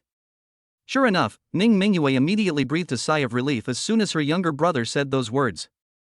Having spent 3 years on the Dolua platform, she has witnessed all sorts of incredible makeup techniques, but she says it's absolutely impossible for even her own mother to not recognize her voice after makeup. This. Suppressing his laughter, Luo Dali pretended to be conflicted. Ha, you heartless man, do you expect us siblings to play the role of wooden puppets? So, if my brother and I lose, we'll grant you 2 requests. If you can't handle it, surrendering means you've lost half the battle. As expected, the traitor, misunderstood, started to provoke him again with sarcastic remarks. You gambled. After his rebellious son finally raised the bet, Luo Dali smiled subtly. Thanks to Meng Lanrue for the free gift. Chapter 65 Meeting. Bang. To avoid revealing his sharpened private skills, Luo Dali kept the curious female professor and his beautiful cousin, among others, out of the door. The beautiful young cousin was so angry that she stomped her feet non-stop. As a super sunny and beautiful girl, she is always a heartthrob wherever she goes. But ever since arriving at the Armed Forces Temple, Yuzureo feels like she's become a village girl who no dog of a man pays any attention to her anymore, which is simply unforgivable. Sister Linger, do you think my cousin-in-law is really more skilled at makeup than us women? I've already told you, that's your cousin-in-law. Can you please stop asking me every time? Hee, Sister Linger, you're not afraid that scoundrel will get jealous, are you? Pa. This professor doesn't like those hotheads. Hey, I'm still here, can you guys please keep your voices down? Shut up. I'm fucking, a real man doesn't argue with a woman. Chen Ping's lips twitched, and with a dark expression, he turned his head away, wanting to avoid seeing it and calm his mind. You idiot, what do you think? Presumably because Xiao Yuanshan had talked to her too much, while Bushi cleverly let her granddaughter take over this time. Scratching his head, Xiao Erwo looked at his grandfather. Xiao Yuanshan's lips twitched, and he closed his eyes speechlessly. These people are just bored out of their minds. About half an hour. The tightly closed room door finally opened. Everyone was dumbfounded when they saw the two young Taoist disciples who came out. No. They were utterly dumbfounded. Who are you guys? Under the subtle kick from his curious grandfather, Xiao Erwo was once again the first to break the silence. Greetings, sir. I am Qingfeng, a humble Taoist priest. Seeing the incredulous looks on everyone's faces, Ning Shusheng smugly pretended to be a wise man. This humble Taoist priest is the bright moon. Suppressing her laughter, Ning Mingyue also gave a self-introduction. My god, not only is his height different, but his voice has completely changed too. How is this possible? Covering her head with both hands, Zhongling screamed uncontrollably on the spot. I was truly shocked by Luo Dali's outrageous makeup skills. My goodness, my cousin's husband is such a gem. It's just a shame he's so lucky to have gotten married to my cousin so young. Yuzureo muttered wildly to himself. She had to admit that this was the first time she had ever felt admiration for a man. But it's just worship. It definitely didn't rise to the point of liking it. Just one. Trying to steal a man from your beautiful cousin will only lead to trouble and no good outcome. Besides, as a genius and beautiful girl who lives for music, she wouldn't dig her own grave. Amazing. They exchanged a glance, and the two old men reached the same conclusion. Wow, dear master, you are so amazing, so handsome, so cool. Can Xior dress up as a little Taoist priest too? Ah, my wise and mighty master. Godfather, please accept my bow, Bei Xian. Pfft, stop, everyone gets a share. Having been disgusted by the shameless faces of his cheap disciples, Luo Dali quickly waved his hand and announced. Ahem, abbot, would you like to see what this professor looks like in Taoist robes? Seeing that the children had all gotten what they wanted, Zhongling couldn't resist the temptation to learn from them. No, Linger, can you consider my feelings? Chen Pingtu got anxious. Shut up. Zhongling clenched her fists, her face contorted with malice. Okay. Chen Pingtu instinctively shuddered, then helplessly shut up. Brother-in-law, I want one too.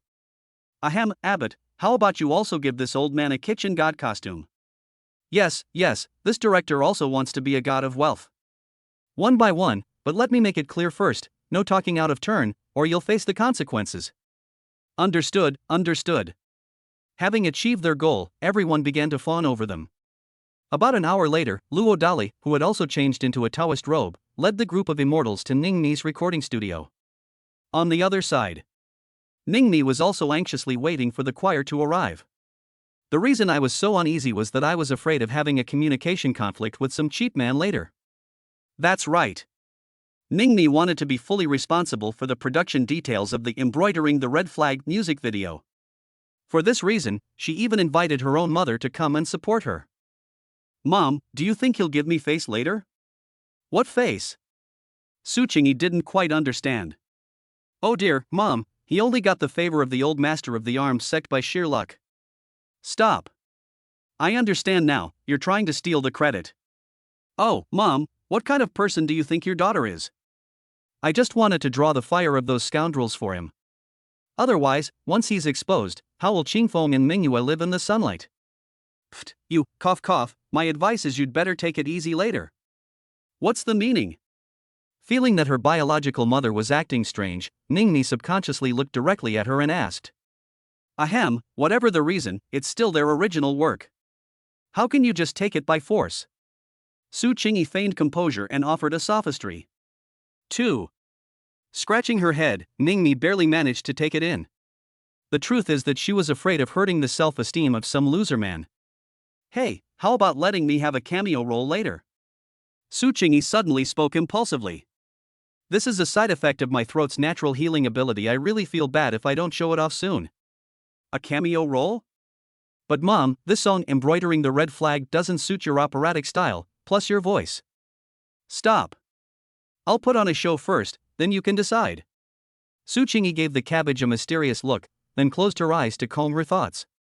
At this moment, she felt as if she had returned to the days when she was young and was invited to perform at various military units. Open your eyes again. Su Qingyi's eyes were full of light. It felt like returning to those passionate, youthful days. My God, this voice. Mom's vocal talent has actually recovered. She was worried that she would rub salt into her mother's wounds, but who knew that the other party would give her such a big surprise?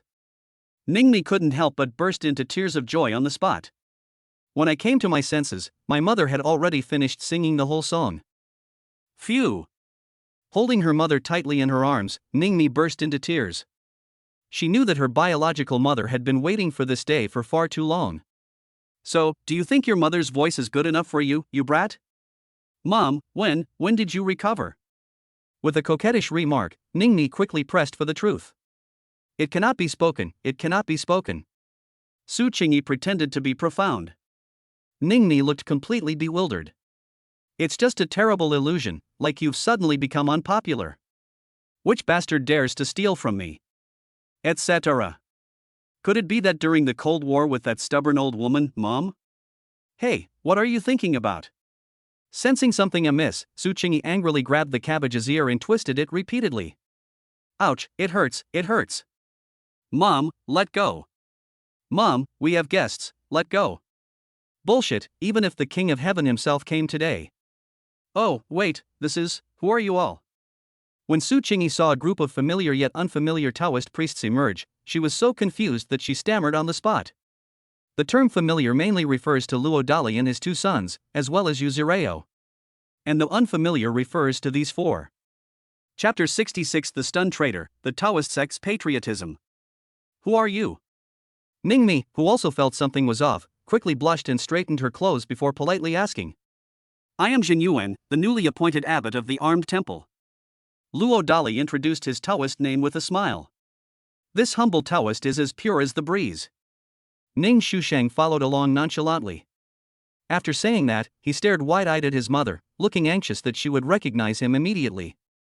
This humble Taoist priest is the bright moon. Compared to her younger brother, who lacked self-control, Ning Mingyue was much more poised and confident. Gentle breeze and bright moon? Impossible, absolutely impossible. There were some guesses, but Ningmi quickly dismissed them. Just one. Although the 2 Taoist boys and the children had the same given name, they were different in both height and voice. Absolutely impossible. Really? After witnessing her own mother unable to resist taking matters into her own hands, Ning Mingyue was convinced and looked at her father with eyes full of admiration. With just a little more, she felt she would betray them. Hey, you've been beaten by that heartless man again, it's really weird. But to be honest, this heartless man knows a lot of things. I should avoid betting on father-son games with him in the future. Otherwise, I won't be able to lift my head in the future. This is Ning Shusheng's terrible inner voice. Luo Dali, standing to the side, was both amused and exasperated. It's really not a good thing that this rebellious son has become so clever. At least it's less convenient for him to exploit the system. Sorry we're late. Oh, Lao Luo, no. Cough cough, sister-in-law, who are these Taoist priests? Xu Xu, Zheng Xiaofan, and the others who arrived late were all confused halfway through their instinctive greetings. Zhu. Ha, ha, Lao Zhu, how's your makeup skill, brother? Fearing that a traitor would ruin things, Luo Dali stopped pretending and quickly changed back to his own voice. Oh my god. This is that cheap man? But how did he do it? Ningni's expression was priceless. She couldn't believe she hadn't recognized Luo Dali even in person. Su Qingyi, standing to the side, was in no better shape. Etc. Could it be? Thinking of something, Su Qingyi looked at the two young Taoist boys and girls who looked like a golden boy and a jade girl. Ning Mingyue gave her grandmother a subtle look, then looked away without making a sound. Oh my god. This amazing son-in-law is truly amazing. Upon discovering the shocking truth, Su Qingyi almost couldn't help but scream on the spot. But when Su Qingyi looked at the cabbage that even her own children couldn't recognize, she could no longer laugh. They even felt like slapping the silly cabbage awake on the spot. What rubbish! You really know how to have fun. Having discerned something, Zhu Zhu did not expose his good brother's ulterior motives. You. Ningni looked at Luo Dali, but hesitated to speak. Don't worry, there are nannies on the mountain to take care of them. Knowing instantly what the child's mother was worried about, Luo Dali calmly reassured her. Pft. The traitor couldn't help but burst into laughter. Stop laughing. Be serious. Luo Dali glared fiercely at his unfilial son. So, what's your look like today? Still unable to discern anything, Ningni voiced her doubts. With the same question in mind, Zhu Zhu and Zhang Xiaofan both looked at Luo Dali. Ahem, I told you that this song was mainly created thanks to the old master of the armed sect, right? Then what? More than 80 years ago, in order to protect their homeland, all 369 Taoist priests of the armed temple went down the mountain to fight against the Japanese, but in the end only the old celestial master returned to the mountain alive. Therefore, my idea is to release this chorus in the name of the armed forces movement and the collective will of everyone present. What do you all think? I see. But, do you think I'll have the honor of wearing a taekwondo uniform even once? Upon learning the truth, Ningni suddenly changed her mind. Yes, good. Kid, I want to wear a martial arts uniform too. What? You want to join the choir too? Unexpectedly, his future mother-in-law was also going to join in. While excited, Luo Dali pretended to be surprised. What, you have a problem with that? To avoid being seen through by the cabbage, Su Qingyi quickly pretended to be indifferent. Mom! Of course I have no objection. Before Ningmi could finish speaking, Luo Dali suddenly made a fawning statement. Ningmi was speechless. Old Luo, would you mind doing some makeup for your brother and sister Xiaofan too? They exchanged a glance, and Xu Zhu, on behalf of the two, made a statement. Arrange. Luo Dali did not refuse. It was simply because he had not forgotten the instructions given by the old celestial master before he descended the mountain to restore the armed forces temple. What kind of restoration is it to just find a few apprentices? Given the dire situation in this parallel world's entertainment industry, where major platforms have been thoroughly infiltrated by foreign civilizations, Luo Dali decides to pull off a big heist. For example, the armed sect was the first to take the plunge, breaking through the disguise of the sacred land being kept by foreign civilizations, and thus leading the local Taoist forces of Great Xia to rise one by one. This Taoist version of embroidering the red flag was the spark that ignited the flame of revolution. More than an hour later. Makeup complete. Su Qingyi was transformed into the form of the compassionate and merciful Houghton Yang Yang by Luo Dali. Ningmi was transformed into the aloof and cold Nine Phoenix Snow Maiden. Zhang Xiaofan's character is based on Chang'e. As for his good brother Zhu Zhu, he disguised himself as Erlang Shen. My god, Lao Luo, I have to say, your makeup skills are simply amazing. Clearly, Zhu Zhu was very fond of his Erlang Shen appearance. Although Zhang Xiaofan didn't say anything, she couldn't help but happily take out her phone and take a bunch of selfies.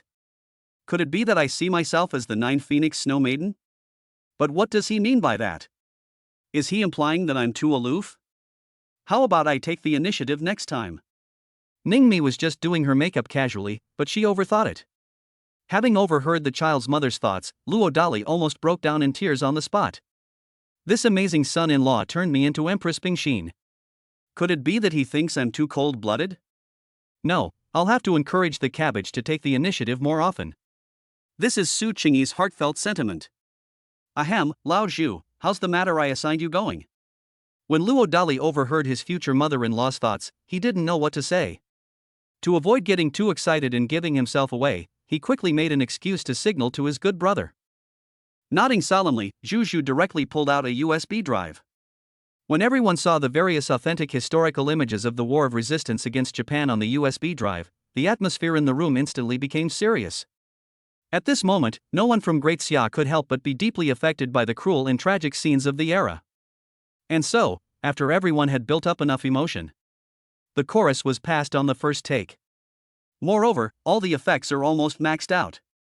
Absolutely perfect. You're planning to. Forget about the real name, just put it as Jinyuan in the notes. As if instantly understanding what Ningmi wanted to ask, Luo Dali calmly responded. Then, what do you think of me using the name Ninth Phoenix? Well, if we're going by the ancient mythological traditions of the Great Xia dynasty, you should call me Grandpa. Uncle. Ningmi said something seemingly out of nowhere. She was so embarrassed after saying that, it was a pity there was no hole, otherwise she would have actually crawled in. Thank you Linner for the little gift. Chapter 67 Ningmi, I'll sing for you. Single people can't stand seeing their friends being all lovey-dovey, so Zhu Zhu's first excuse was to edit music videos. With an envious smile, Zhang Shaofan followed to help. Yuzureo wanted to say something sarcastic, but she knew how hard her cousin had worked all these years, so she pouted and looked away. Zhongling was relatively objective, simply because her trip down the mountain this time wasn't just for filming the song Embroidering the Red Flag. Someone entrusted her with the music copyright matters, and this was a good opportunity to get all the details sorted out in one go. Sis, I have a bad feeling about this. Looking at his parents staring at each other, Ning Shusheng felt a sudden sense of crisis. Ning Ningyue's lips twitched, but she did not refute. It's because she discovered that her invincible, beautiful mother seems to really like her mysterious father, but he's just a little reserved about it for now. Thinking back to the 3 small conditions her mother had given her, Ning Mingyue was almost certain that her mother's plan to raise a sycophantic father was doomed to fail. Not only that, the biological mother will probably have to lose herself and her younger brother as well. But, having thought of something, Ning Mingyue had already made a decision. She knew her mother's aloofness and typical strong woman personality, and her mysterious father was no pushover either. So if possible, she doesn't want to get too involved in adults' complicated matters in the future. Well, her biological mother is very good, but she spends too little time with her. If she were to return to the Ning family someday, she probably wouldn't be treated very well. On the contrary, although their biological father was mysterious, he genuinely loved his siblings. She loved him so much that she went to extremes, feeling like she was living the life of a little princess. Withdraw. Ning Mingyue called to her younger brother. Where are you going? Ning Shushang looked completely bewildered. Recording a song. Ning Mingyue remained calm. She also wanted to take the opportunity to record Yellow Rose, a song her own father wrote for her. But, sis, aren't you afraid that our invincible beauty's mom will hear something while you're recording a song here? That makes sense. Then let's go play other roles. What role? The future heartthrob piano princess. And, what about me? Ugh, you good-for-nothing idiot, now you know the importance of studying. However, it's not entirely useless. Oh, what's it for?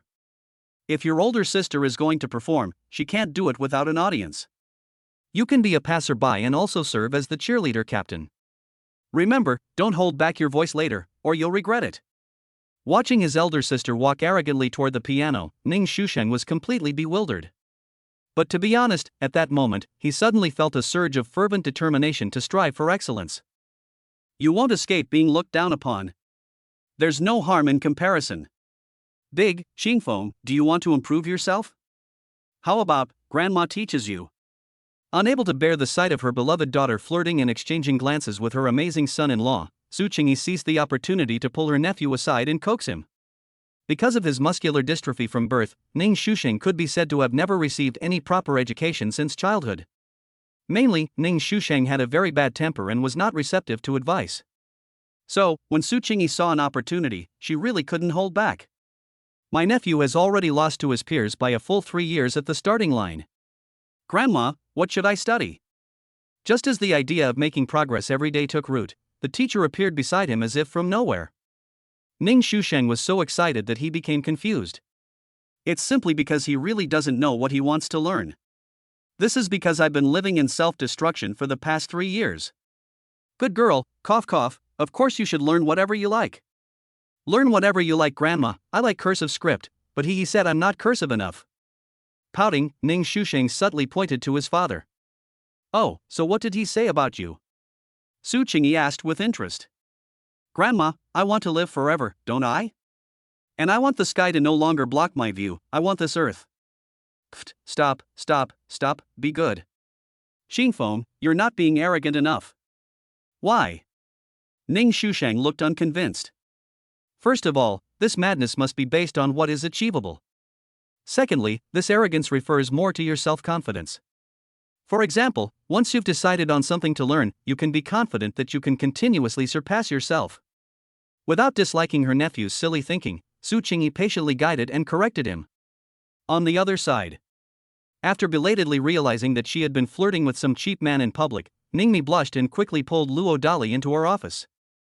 And so, Luo Dali misunderstood and became so agitated that his face turned red and his neck bulged on the spot. Pa, what nonsense are you thinking? Ningmi pretended to be fierce. Ahem, beautiful lady, you've turned the air conditioning up a bit too high. Luo Dali pretended to be calm. But I turned on the air conditioning. Ah, it's the cold wind that makes people catch a cold and get a fever. Luo Dali continued to calmly argue his way out of things. How could you sing those songs in a bar? Ningmi suppressed the urge to lash out and frantically stated her point. Which songs? Luo Dali pretended to be confused. When did you learn to compose music and also play the guitar and more encore? Clenching her fist and then releasing it, Ningmi continued to ask her questions. Hey, you said before that I could marry you if I met 3 conditions. Does that still have any legal effect? Not knowing how to argue his point, Luo Dali cleverly turned the tables and took the initiative. Really? As soon as this sensitive topic came up, Ningmi panicked immediately. The bet was made because the investigation revealed that the man in question was a loser who didn't even have 2,800 in assets. But now it seems incredibly hasty. After all, as long as the cheap man sells the copyrights to songs like Embroidering the Red Flag, he can probably fulfill all the agreed upon conditions within a week. You answer my question first. After a moment of anxiety, Ningmi cleverly retorted with a question. The matter is too complicated. Even if she agrees, her stubborn father will never easily give in because of the unequal social status between them. Well, how about you don't ask, and I don't ask either? With a twitch at the corner of his mouth, Luo Dali reluctantly proposed a harmonious solution. After a moment's hesitation, Ningmi nodded in agreement. She was genuinely not ready to be with some cheap man. Even if there is such a thing, it's just that she treats the other person like a devoted follower. But now it seems a bit far-fetched. Is Qingfeng and Mingyue being obedient? Feeling the atmosphere was too awkward, Ningmi took the initiative to change the subject. Well, how should I put it? Luo Dali made a squeaking sound. It's really hard to tell the truth, otherwise it might disrupt my current blissful and peaceful life. They've been in poor health since childhood, which has led to their introverted and eccentric personalities. Could you be a little more accommodating to them? Misunderstanding, Ningmi took the initiative to speak and make a request. Look at what you're saying. They are also my children, Luo Dali's children. How could I not accommodate them? It's just that if they make you angry, come chat with me, I'll cheer you up. How do you relieve boredom? Luo Dali almost burst out laughing. The mother of this child, who was as beautiful as a fairy, was really imaginative. The main thing I'm imagining is that it's incredibly cute. How about I sing you a song via video? Finding nothing amiss, Ningmi gritted her teeth and shared her little solution. But there's a hidden agenda behind this. For example, she wants to use music-related topics to try and create a spiritual connection with the cheap man. She then used this as a strategic retreat to continue her plan to keep a devoted male admirer. Ningmi believed that as long as she invested a little, such as wearing a tight-fitting cheongsam, she was confident she could play the long game and eventually completely control the cheap man in front of her. Chapter 68: The Punishment of Impulsiveness. Singing, is this even listenable? As soon as he said it, Luo Dali regretted it. Really? The next second, Ningmi immediately showed a fierce look. You haven't heard my songs? While reciting the lady's mantra, Ningmi tried her best to suppress her temper. At the same time, he was staring directly at someone without any attempt to hide it, as if he would immediately fly into a rage if the other person dared to say no. Well, how about you sing one for us now? Luo Dali's lips twitched twice, and he spoke cautiously. It's because he really hadn't heard Ningmi's songs before. He probably heard it indirectly by chance, but during his miserable orphan life, he had little desire to search for who the singer was. We're already like this. During this time, haven't you tried to find out anything about me? Ningmi clenched her fist, then forcibly loosened it. The signal isn't very good up in the mountains. Yes, that's it. Seeing the beauty who was about to explode with anger, Luo Dali quickly and subconsciously tried to fool her. Call. Taking a deep breath, Ningmi gritted her teeth and changed the subject, saying, You just said you're the new head of the armed sect? After saying that, Ningmi looked directly into someone's eyes again. This was because she was also well aware of the special status of the Armed Forces Temple in Ningxing, and even in the entire southern heavenly gate of the Great Xia dynasty. That place was so mysterious that even the Lin family dared not offend it easily. But now, things have gotten out of hand, and some cheap man has actually become the abbot of the armed temple. Ningmi expressed her incomprehension regarding this. Is there a problem? Luo Dali frowned. What I mean is, will you still be able to get married in the future? As if her brain had gone mad, Ningmi suddenly blurted out a sentence. Of course, her face flushed as soon as she finished speaking. You just said. I'm asking you, what makes you qualified to become the abbot? You know, these days, Taoist schools practically won't accept anyone without a graduate degree. No, you. What do you mean not? Answer my question. Suppressing her guilty conscience, Ningmi pretended to be ruthless. Maybe I'm just popular. Without exposing the woman's little scheme, Luo Dali shrugged helplessly. Ha, you think you're popular? Otherwise, why did you hold me down back then? Let's change the subject. Besides about Erdookyo and Lover, do you know any other songs? This. Would it be enough to just answer that question? There's one song I haven't sung yet. Okay, let's go record it on site, that way, it'll make it easier to apply for copyright. After saying that, Ningmi turned and walked out of the office. Scratching his head, Luo Dali followed along guiltily. The lyrics of this song are really intense. I'm afraid my wife might lose her temper on the spot. In about half an hour, Luo Dali first completed all the singing and accompaniment details for About Erdookyo and Lover. Among them, About Erdookyo included a duet by Zhongling, Yuzureo, and Zhang Xiaofan. As for Xiao Yuanshan, Huabushi, and others, they played the roles they were good at. To be honest, when Luo Dali first heard Xiao Yuanshan play the suona, he almost got sent away by the other party. Huabushi's hidden, sharp guitar skills also amazed Luo Dali. When Luo Dali saw that Qin Pingtu was actually good at playing the Shawa type of vertical bamboo flute, he couldn't bear to imagine it anymore. Hey beautiful, how about we head back up the mountain?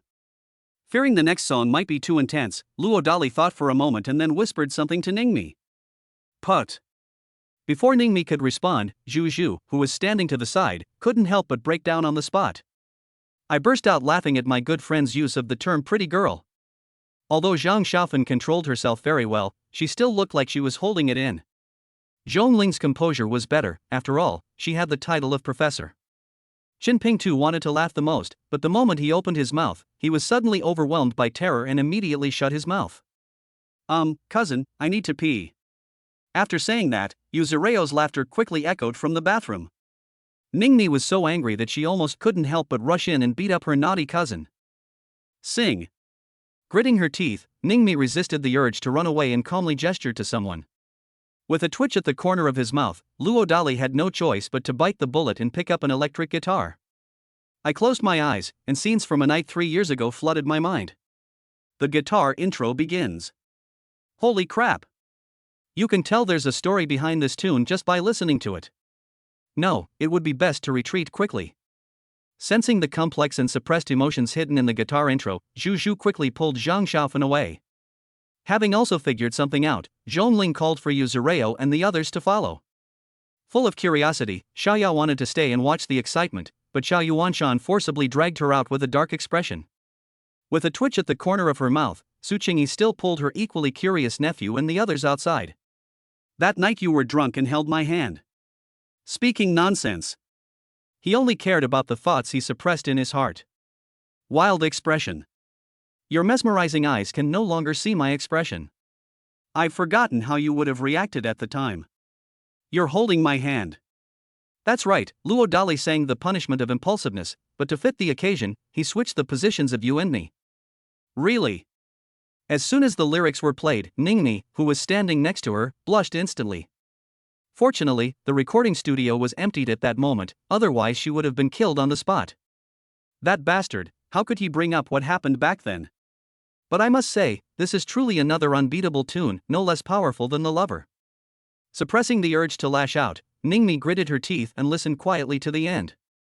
However, after hearing that, she overthought it. For example, some people believe that the punishment someone mentioned is to make their twins disabled. This made Ningmi feel very conflicted. She hopes that Luo Dali can genuinely accept his children who are born with disabilities. But she also knew very well that if even the Ning family, with its billions, couldn't cure her congenital disability, how could Luo Dali, a nobody, possibly cure it? Therefore, it is understandable that the other party would treat the mess left behind after their impulsive actions as punishment. I'm sorry, During my checkup back then, the doctor said I was severely poisoned, which damaged my uterus and made it difficult for me to become a mother again. So, I gritted my teeth and gave birth. But don't worry, I won't let you spend a single penny on Qingfeng and Mingyue's health issues. Hey, what are you doing? Before she could finish expressing her sorrow, Ningmi was suddenly pulled into the man's arms, leaving her bewildered and panicked. Well, actually. Unable to bear seeing a woman sad, Luo Dali wanted to tell her the truth, but Ningmi interrupted him. You don't need to explain, I understand. Don't, let me go. Ahem, beautiful lady, does your dad have any flaws? Realizing his impulsiveness belatedly, Luo Dali quickly changed the subject, feeling guilty. What do you mean? After nervously adjusting her dress, Ningmi questioned him seriously. Well, in order for the child to have a complete family, let's see if we can win him over by washing his feet or giving him a massage. Luo Dali made no attempt to hide his little scheme. Just one. After parting ways at Qingyun Mountain, he was confident that his future mother-in-law wouldn't interfere too much with his relationship with Ningmi. Now there were only two obstacles left. A future father-in-law. A future brother-in-law. Thank you to Eileen for the little gift, and thank you to user 531816667 for the boba milk tea. Chapter 69 The Shackles on Ningmi. After hearing the cheap man's little scheme, Ningmi almost burst out laughing on the spot. It was just a mocking laugh. Because her biological father is the chairman of the Ningguang era, which is worth hundreds of billions, how could he be easily swayed by a foot massage? Absolutely impossible. But after realizing that the man had the idea of taking advantage of her, Ningmi fell silent again. Just one. As a member of a large family, she rarely had a say in her own marriage. Even if you are pregnant out of wedlock and your parents eventually agree, it doesn't guarantee success. Only by marrying into a prestigious family of equal social standing could Ningmi maximize the benefits for the Ning family behind the Ning prince's era. I heard the conditions up in the mountains aren't good. Do you have enough money? Coming to her senses, Ningmi took the initiative to change the subject. Hey, beautiful lady, you haven't. Is it enough? I don't like spending women's money. Then you should go back to the mountain. This. Wait, I bought some daily necessities for Qingfeng and Mingyue. Can you take them up the mountain with them? Good. Luo Dali's lips twitched, but he didn't say anything more. There's no point in saying more. At present, he is really still a little short of the billion-dollar Ning family. At least that's the case with money. However, when Luo Dali saw that the woman's packed bag of daily necessities contained several stacks of red banknotes, he was speechless for a moment. In conclusion, women are sharp-tongued but soft-hearted. They're easy to get along with. Why didn't you invite him to stay for dinner? After Luo Dali and the others had gone far away, Su Qingyi gestured to the cabbage. Mom, do you think he and I have a future? Taking a deep breath, Ningmi looked at her mother with some unease and asked, What's going on? Mom. I won't interfere with you. After a moment of silence, Su Qingyi gave her clear answer. Ningmi was stunned into silence. She genuinely couldn't understand when her mother had become so easy to talk to. But Realizing she was at risk of being exposed, Su Qingyi quickly put on a serious face. The so-called risk is that she knows her own daughter can't keep secrets, especially about her two nephews. Once it's exposed, things will only become more complicated. But what? Ningmi instinctively and cautiously pressed for more information. Ahem, I only agreed not to interfere because I didn't want Qingfeng and Mingyue to grow up without a father. But you should understand that when you're born into a large family, it's sometimes very difficult for us women to control our own marriages. That's why they knew that the Lin family's son had harmed you, yet they still wanted to encourage your father. Mom! Stop. Actually, Mom understands your predicament. 3 years ago, you suddenly gave up your position as general manager of Ningguang Times and let your brother take over. Then you shamefully chose to enter the entertainment industry. You wanted to use public opinion to make it harder for the elders of the family to openly suppress and control your fate, right? Hoo-hoo, I'm sorry, Mom. I know this is unfair to father and the family, but I truly don't want to see Qingfeng and Mingyue. Alright, that's enough. Mom knows everything, but don't rush things, understand? Su Qingyi helplessly comforted the cabbage. Only those who have lived in large families truly understand the helplessness of women in such families. Even in today's modern society, some ancient rules still cannot be broken. Because breaking the agreement means offending your own people. It sounds ridiculous, but it's true. Mom, I don't understand. My body has been like this ever since I was poisoned, why are they still? Ningmi looked stubborn. Hey, they don't care about your health, they care about your identity, or more precisely, the Ningguang Times new energy battery technology behind your identity. Upon hearing this, Ningmi completely calmed down. This is the biggest shackle on her body. Openly continue pursuing your dream of becoming an artist, but secretly keep a close eye on your younger brother. That idiot is still too young and impulsive, and easily taken advantage of. Mom, I understand. Taking a deep breath, Ningmi nodded solemnly.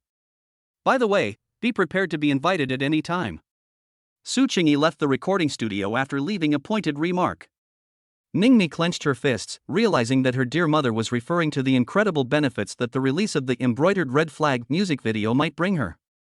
Once she gets noticed by the authorities through embroidering the red flag, she doesn't believe that some clan elders will still dare to openly continue to pressure her. As for the possibility of offending the terrifying foreign civilization agents besides the clan elders, Ningmi has also made mental preparations for dealing with them. 815 bar. It was still daytime, so the store wasn't open for business and no one was bothering us. Zhang Xiaofen, along with Zhong Ling and the children, sang loudly in the private room. Zhu Zhu then pulled Luo Dali to the bar for a drink. Old Luo, you're really going to officially release such a top-notch song like embroidering the red flag for her? Zhu Zhu seemed to be referring to something. Don't try to sow discord, just say what you have to say. Luo Dali pursed his lips and asked in an annoyed tone. Due to the dire internal conditions at the time, we had no choice but to introduce foreign forces, which has led to the current situation where domestic public opinion, the entertainment industry, and even many platforms are filled with elements of remote farming by foreign forces.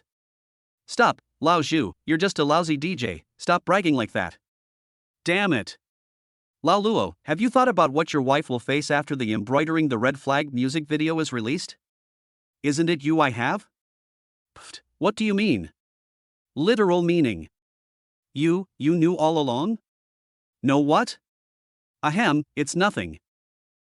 If you're bored out of your mind up in the mountains, how about you compose a hit song for your brother? Feeling like he was being seen through, but unsure, Zhu Zhu quickly and cunningly changed the subject. Suppressing his laughter, Luo Dali said sarcastically, Old Zhu, I admit you're incredibly good at playing the drums, but when it comes to singing, if I remember correctly, your Mandarin is substandard, right? Hey, you. There's no such thing as good or bad Mandarin in this world, only those who don't know its value. Yes, that's it. Zhu Zhu looked frantic and guilty. That makes a lot of sense. Luo Dali's mouth twitched incessantly. That means you. Your hometown is in Guangzhou, how's your Cantonese? It has to be a really boring question. Zhu Zhu's eyes lit up as he sensed something. Nodding, Luo Dali stepped into the private room. Zhu Zhu followed along, full of curiosity. Excuse me, everyone. Lao Luo just said he composed a song for me on the spot. Please give him a round of applause. Before his good brother could even speak, Zhu Zhu cunningly seized the opportunity to checkmate the enemy. Really? As soon as he said this, everyone turned to look at Luo Dali. Having given his good friend a hard time, Luo Dali reluctantly picked up the microphone. My brother Zhu Zhu, he is not a pig. Pfft, Lao Luo, without any personal attacks. Because he is a wolf in sheep's clothing. As if to interrupt, Luo Dali closed his eyes. Just as he was about to continue making excuses, Zhu Zhu quickly realized something and stopped abruptly. Really? As soon as the guitar intro began, Zhu Zhu knew he had guessed correctly. Chapter 73,000 Poplars. I approached cautiously. I'm afraid you'll wake up in a fright. I just wanted to be gentle. I'll kiss you, don't worry. I know it's not easy to be with you. We come from different heavens and earth. Damn, these lyrics, this tune, no wonder Lao Luo asked me about my Cantonese level earlier. But barring any unforeseen circumstances, I reckon this young master can officially debut this time. Shu Shu couldn't help but grin from ear to ear, never expecting his good brother to give him such a big surprise. Etc. A wolf in sheep's clothing? From different heavens and earth? Has this young master been exposed after all? Once again, something felt inexplicably wrong, and Shu Shu's expression was priceless. But within seconds, he forced himself to calm down. Just one. Even local powerful families like the Ning and Lin families in Ningqing couldn't discover his hidden identity, so there's no reason for his good brother to know. After his good friend finished singing, Zhu Shu immediately invited Zhong Ling and others to help refine the other accompaniment details. There was only one exception, Zhang Xiaofan. Sister Xiaofan, how about I write one for you too? Having overheard his thoughts, Luo Dali took the initiative to signal to his former employer. Is this convenient? Zhang Xiaofan was so excited that her face flushed. Of course, but I have one small condition. Luo Dali pretended to be relaxed. You say. Knowing a certain handsome man's character, Zhang Shufan immediately looked him straight in the eye. She appeared poised and generous, ready to agree to anything the other person said. Hey, you know about my nephew Bei Xian becoming my disciple, right? Then what? I need to give him a Taoist name, which requires his birth date and time, and preferably his father's as well. Good. Not understanding anything, Zhang Xiaofan quickly agreed. Having obtained the information he wanted, Luo Dali breathed a sigh of relief. Before this, he wanted to directly ask Zhang Xiaofan for the birth date and time of her husband, but after thinking about it, Luo Dali was afraid that the calculation would yield some bad results, so he took a roundabout approach today. What kind of songs does Sister Xiaofan want to sing? After calming his thoughts, Luo Dali confidently gestured to Zhang Xiaofan. This, may I sing it for him? Zhang Xiaofan said subconsciously. But as soon as I said it, I regretted it, afraid of making things difficult for some handsome guy. Having understood something, Luo Dali fell into deep thought. He already has the song. But he originally intended to use this song to woo the mother of his child, who was as beautiful as an angel. If I were to sing this to Cheng Shufan right now, she might easily be misunderstood by the child's mother. But to be honest, Luo Dali genuinely admired Zhang Xiaofan's unwavering loyalty to love. Dali, maybe we should just forget about it. Mistakenly thinking she had stumped the handsome man, Cheng Shufan offered him a way out. But Luo Dali suddenly waved his hand firmly. Music based on true stories has soul. Luo Dali felt that the love between Zhang Xiaofan and Chen Beixian, the nameless hero's father, was worthy of this song. After calling out to Zhu Zhu, the other party quickly found Luo Dali a very old musical instrument from southern Xinjiang, the satar. It is also a type of ancient zither from the parallel world of Daxia, and it is said that it was included among the court musical instruments during the Qing dynasty. For Luo Dali, who is proficient in all kinds of instruments, the satar is no challenge either. To clarify, the aforementioned music, chess, calligraphy, and painting only refers to proficiency. For example, Luo Dali is also proficient in the calligraphy of other calligraphers, but he is only a master in cursive script. Hey Lao Luo, you don't actually know how to use this ancient thing from the southern border, do you? Shu Shu couldn't help but tease Luo Dali. It was simply because he had never heard of his good brother ever going to the southern border region of the Great Xia. Upon hearing this, even Xiao Yuanshan, Hua Bushi, and the others couldn't help but look at Luo Dali with curiosity. What? If you, old Zhu, can do it, why can't I? Damn, how did you know? But I'm not like you. What's different? Ahem, Lao Luo, please begin your performance. Feeling as if he had no secrets from his good brother, Zhu Zhu quickly tried to remain calm and deflect the awkwardness. Luo Dali smiled and closed his eyes. When he opened his eyes again, his expression had changed. No longer a boy.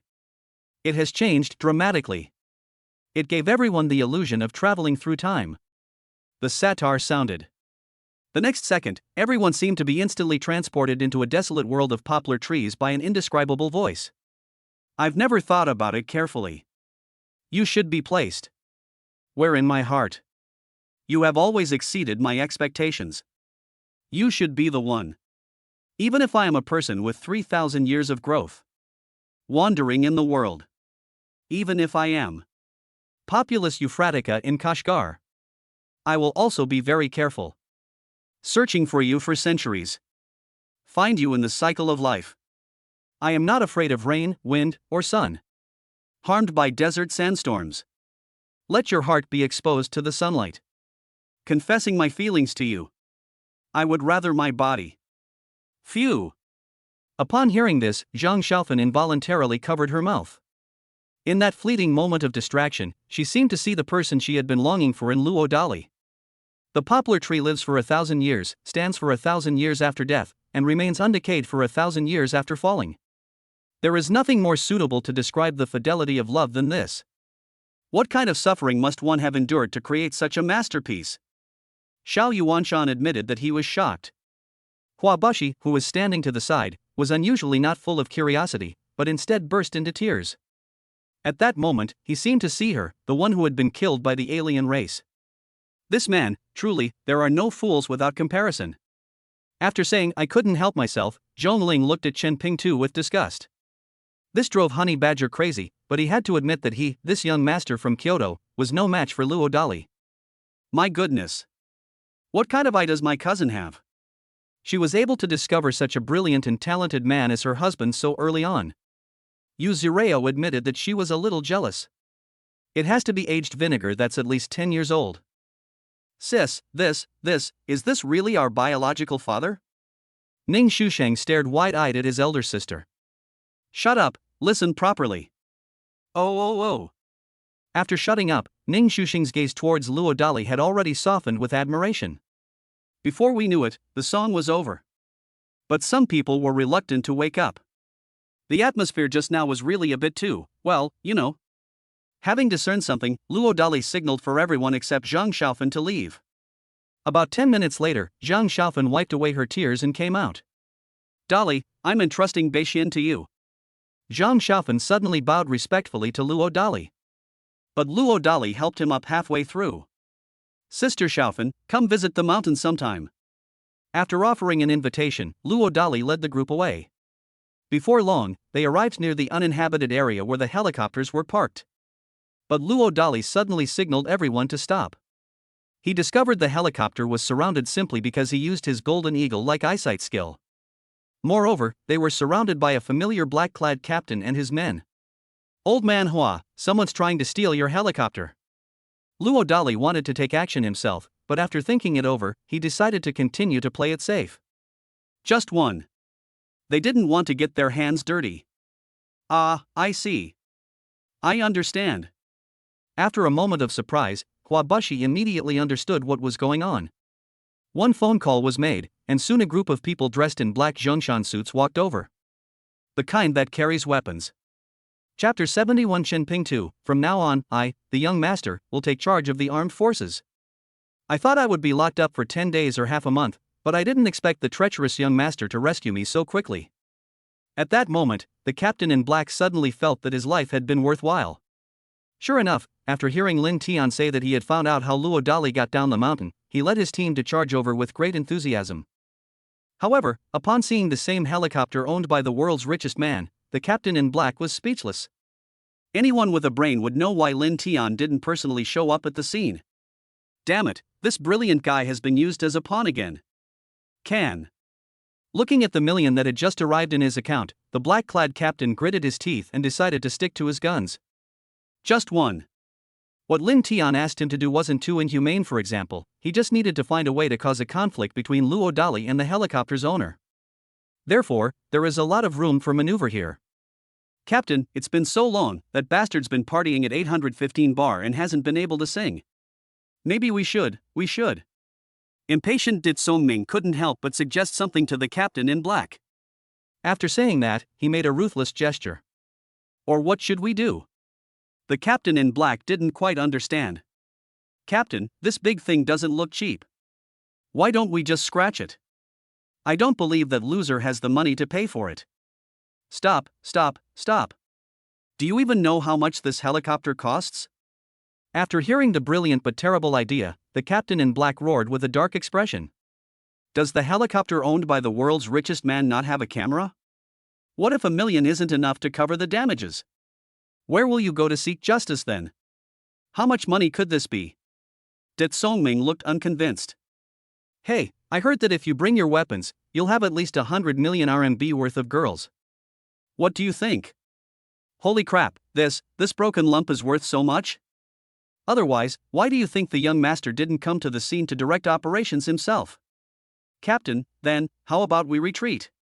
Sensing something was amiss, Det Songming immediately felt guilty. If we retreat, we might get our legs broken by the young master. But if we stay and see how things go, we might not offend either of them too much, and we can still make some money. With a twitch at the corner of his mouth, the captain in black shared his cunning idea. After being struck by lightning, he certainly didn't dare to do anything too unscrupulous, but as long as the problem wasn't too serious and there was room to make money, he might as well take a gamble. You've got money. Captain, look at this number. After his eyes lit up, Det Songming couldn't help but make a tight hand gesture to the captain in black. Seeing this, the other men in black also looked expectantly at their captain. I'll give everyone a W as long as things are done right. One person can't accomplish great things, so the captain in black pretended to have a large amount of blood on his face. Ah!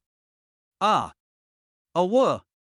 Money makes the world go round, and the clever ones instantly became excited and started yelling. How many times could you go to Han Langman all in one service with that money? It was precisely these lewd cries that caught Luo Dali's attention regarding the ant fighting divine power. Old man Hua, who are they?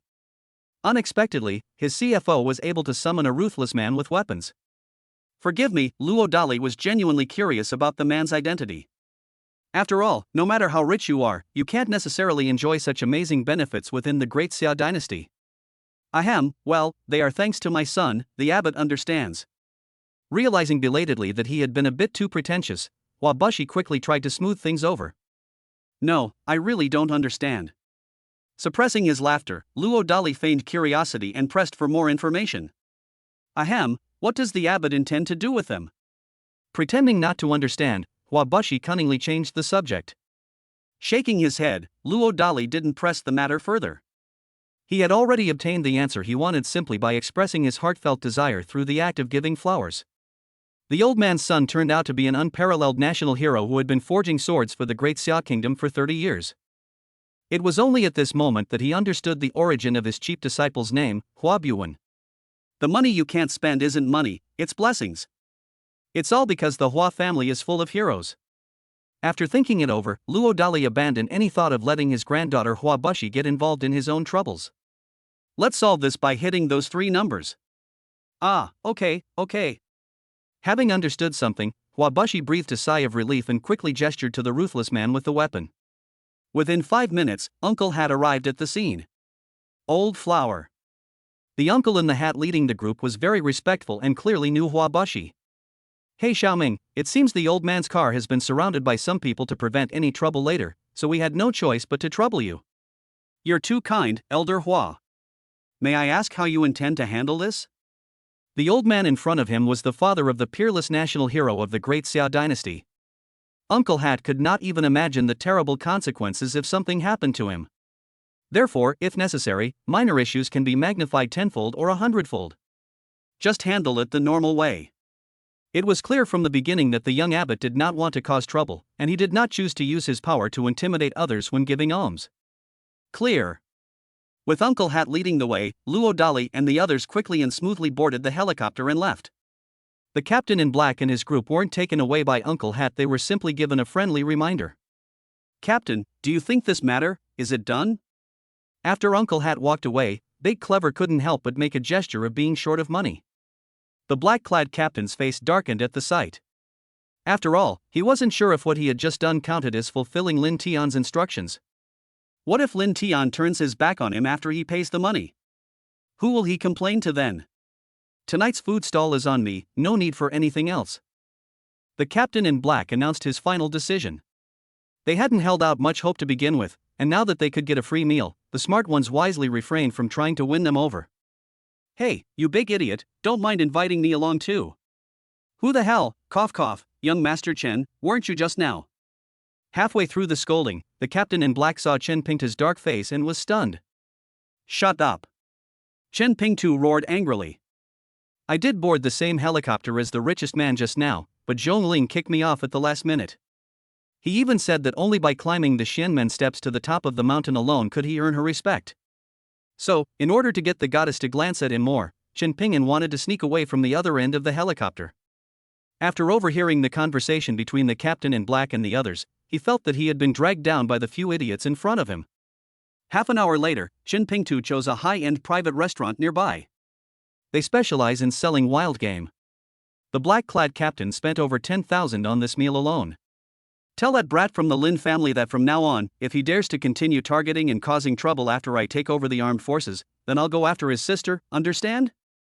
After eating and drinking his fill, Chen Pingtu viciously threatened the captain in black. I understand. But they couldn't afford to offend Chen Pingtu, a scoundrel from Kyoto who had no sense of martial ethics, so the captain in black could only fawn and say he understood. Nodding in satisfaction, Chen Pingtu suddenly had a bad idea.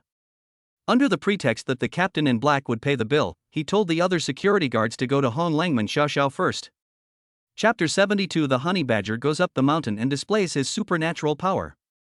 5 minutes later, the captain in black happily escorted Chen Pingtu out of the private room. Just now, he made another million, at the cost of becoming Chen Pingtu's double-standard dog. Normally, he doesn't need to do anything dangerous, he just needs to act as Chen Pingtu's second-in-command and report Lin Tian's affairs to Chen Pingtu when it matters. In particular, Lin Tian's actions regarding all matters, big and small, concerning Luo Dali's family. I can't believe that bastard actually caught young Master Chen's eye. Oh my god, could it be that young Master Chen has also taken a liking to Goddess Ning? His mother forced him to do it, he's blatantly two-timing. This brat really knows how to play the game.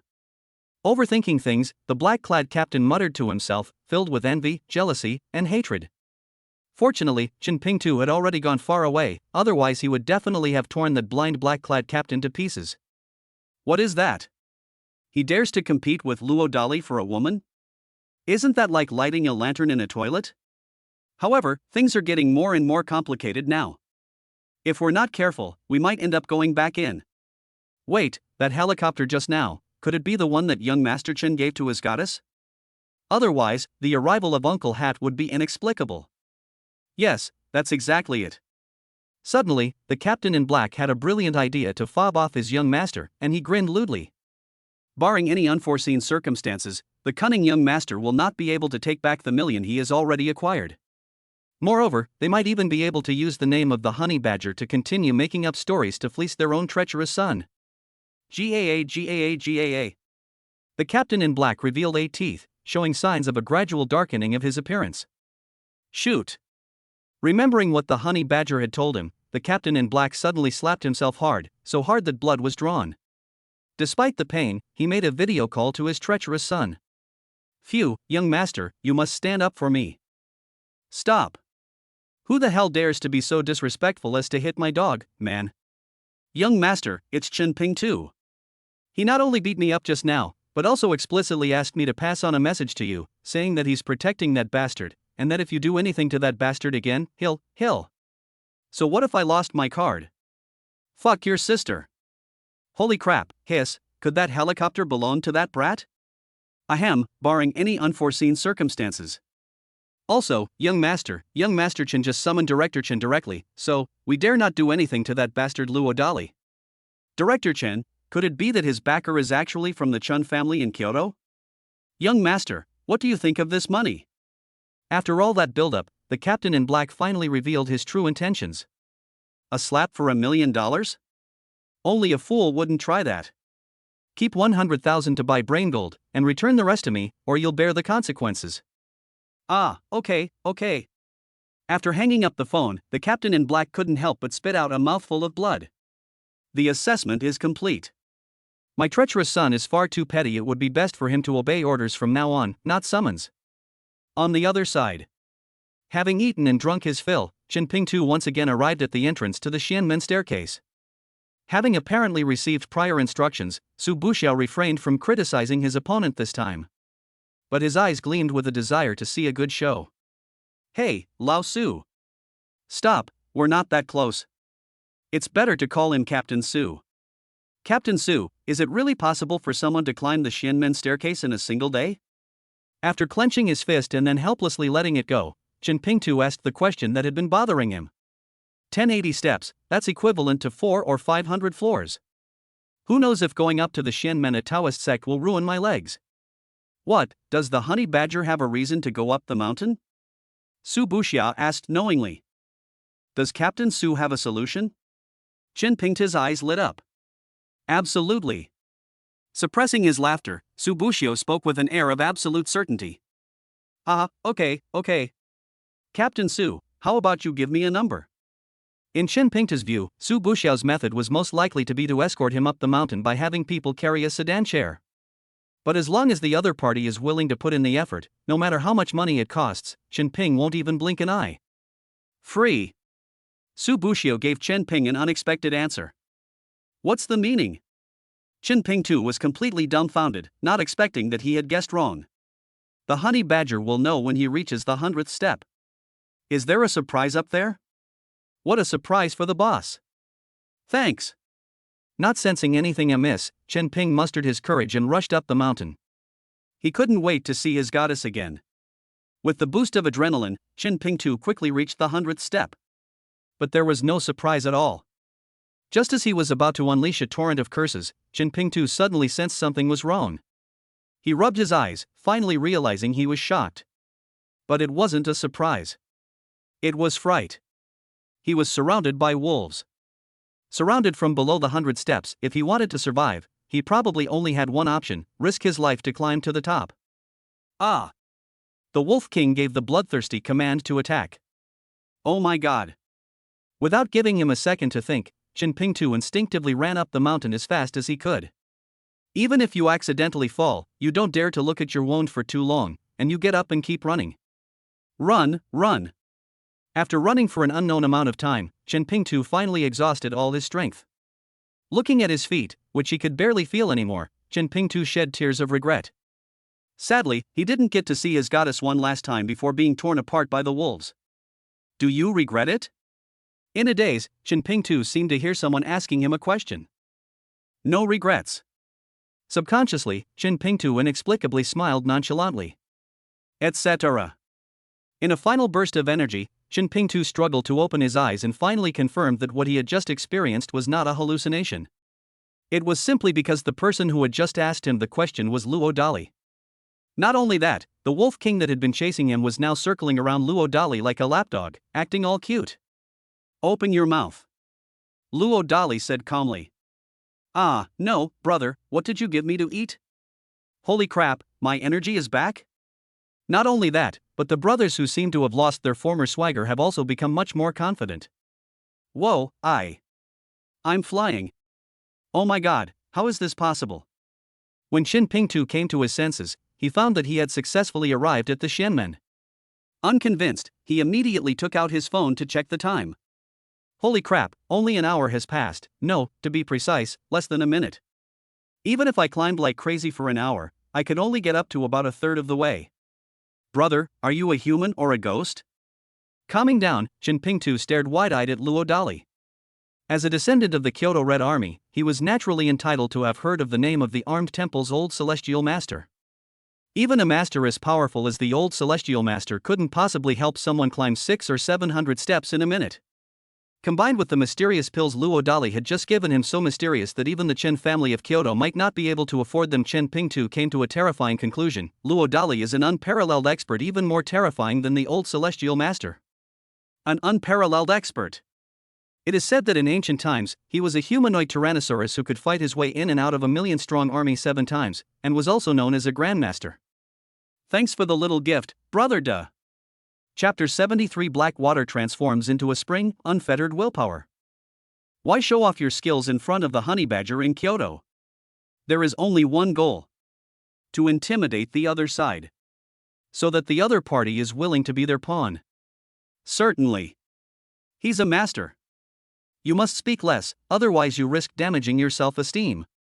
Hey, bro.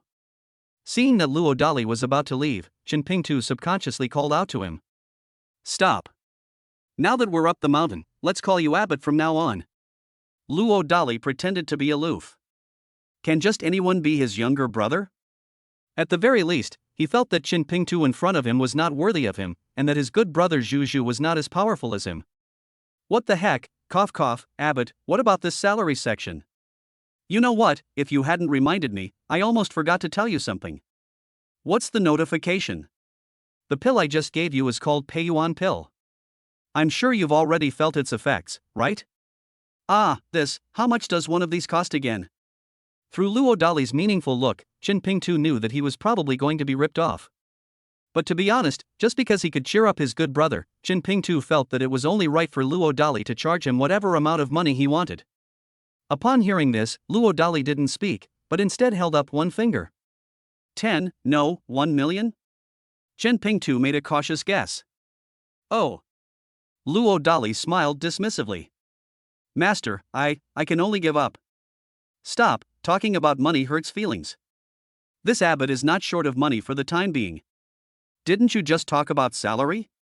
So, if we calculate it using wages, how many years do you think it would take to sweep the streets of this mountain and offset the value of the qi-nourishing pill?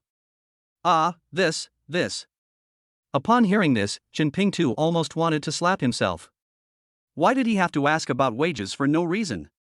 Now it's all right. Once you're on this mountain of thieves, you can't get down. Hey, Abbot, could you also compose a song for me while you're at it? I'm just afraid of being lonely on the mountain. I want a song to cheer me up. Yes, that's it. To avoid dying of old age on the mountain, Chen Ping shamelessly changed the subject. Oh, you want a song in that direction? Luo Dali did not refuse. He simply wanted to create a song for each member of his team. Make good use of this emotional card to make them follow you wholeheartedly. Master, how about something about the direction of one's life? Scratching his head, Chen Pingtu offered his thoughts. That's right. As a good-for-nothing young master from Kyoto who was neither good at academics nor martial arts, he had been feeling lost for a long time. Otherwise, he wouldn't spend all his time wandering around bars. Of course, this so-called neither good at literature nor martial arts mainly refers to comparisons with the core elites of the Chen family. Besides his reputation as the Kyoto honey badger, he also had another name in the Chen family, the useless youngest son. A direction in life? Yes, to be honest, Abbot, ever since I was a child, I've completely lost my goals in life and just spend my days eating and waiting to die. Stop, I've got it. It seems this person isn't speaking human language.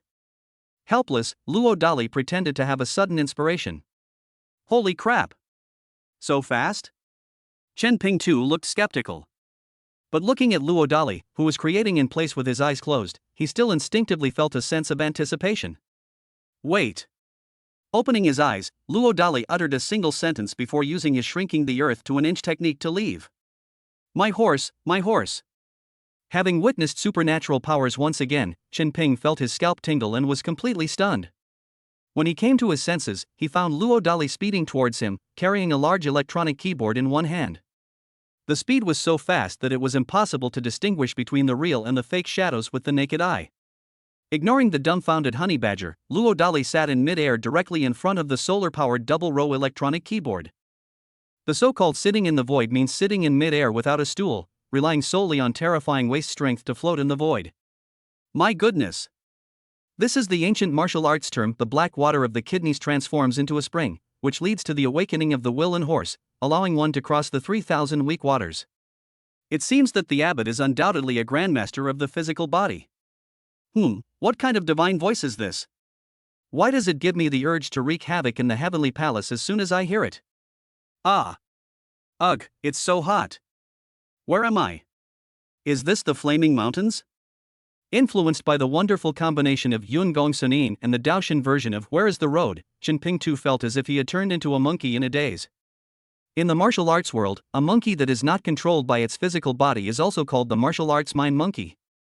It is an ancient inner treasure that can generally only be awakened by martial arts masters. But Qin Pingtu knew very well that he was just an ordinary person who wasn't even a third-rate military general, so how could he possibly awaken the mind monkey divine treasure? Hey, wake up!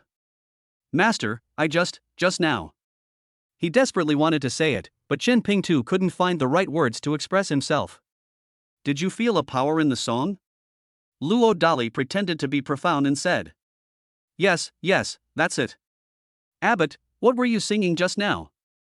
This parallel world also has the novel Journey to the West, but it lacks the TV series and theme song from the previous life, so Qin Pingtu naturally couldn't recognize it. Where is the road ahead? Luo Dali paused slowly in response. Ask whom? Qin Pingtu seemed to understand, but not quite. Ask yourself. Luo Dali smiled with satisfaction. This is the charm of the Song of the Sword God. It allows those who are destined to find strength in the meaning of the lyrics. Sweep the floor well, and one day you will be able to sweep away the dust from your own mind and body, and then everything will naturally go smoothly. After leaving behind an ambiguous statement, Luo Dali drifted away. Thump. So confused and bewildered by the hype, Qin Pingtu actually kowtowed and worshipped in the direction Luo Dali had left. It's because he seems to have truly found his direction. For example, temporarily put aside your obsession with picking up girls, and then focus on cleaning the floor properly. Back to the courtyard house. Luo Dali found the crouching dragon and the young phoenix. After holding back for so long, it's time to fulfill the bet. You heartless man, let me remind you, never make unreasonable demands. Before Luo Dali could even speak, the traitor looked anxious, as if he wanted to say something unpleasant right in advance. Ning Mingyue was better off remaining silent, seemingly intending to remain unchanged in the face of all changes. Don't worry, my condition is very simple. You siblings are not young anymore. Starting today, you need to learn to take care of your own washing and grooming. Is that too much to ask? Luo Dali rolled his eyes at his unfilial son and gave an answer that surprised both Zhuge Liang and Feng Chu. That's it? Ning Xuxing's eyes widened. That's it. Luo Dali nodded affirmatively. You heartless man, you didn't do this just because you don't know how to bathe a child. Hey, can you really do it, you unfilial son? Pfft, you've been exposed. But don't worry, I'm a man of my word, so you won't have to worry about my washing up anymore. You, baby, what about you? Suppressing the urge to beat his unruly son, Luo Dali instantly put on a smiling face and looked at his little darling. Dad, your brother is a man of his word. I think you should take this opportunity to make him study hard. After a moment of hesitation, Ning Mingyue made a suggestion that made Ning Xuxing uneasy.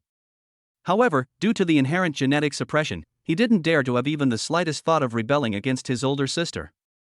Chapter 70 For the Crouching Dragon and the Phoenix Chick enter the spiritual field space. No need. I was an orphan for 24 years. I tried to change my fate by studying hard, but in the end, I was still beaten down by society. If it weren't for the accident with your mom. Anyway, you can do whatever you want in the future, I'll support you all. Luo Dali spoke frankly. Having lived 2 lives, he understood one thing: some people are simply not cut out for studying, and there's really no need to force them. Conversely, if one's own sleeping dragon and phoenix chick are truly geniuses, then there's no need to teach them. Even if you teach them, your own knowledge might limit your understanding of the bigger picture and the grand strategy of Zhuge Liang and Feng Yu. As a stay-at-home dad, Luo Dali feels that all he needs to do is protect and accompany his child as he grows up.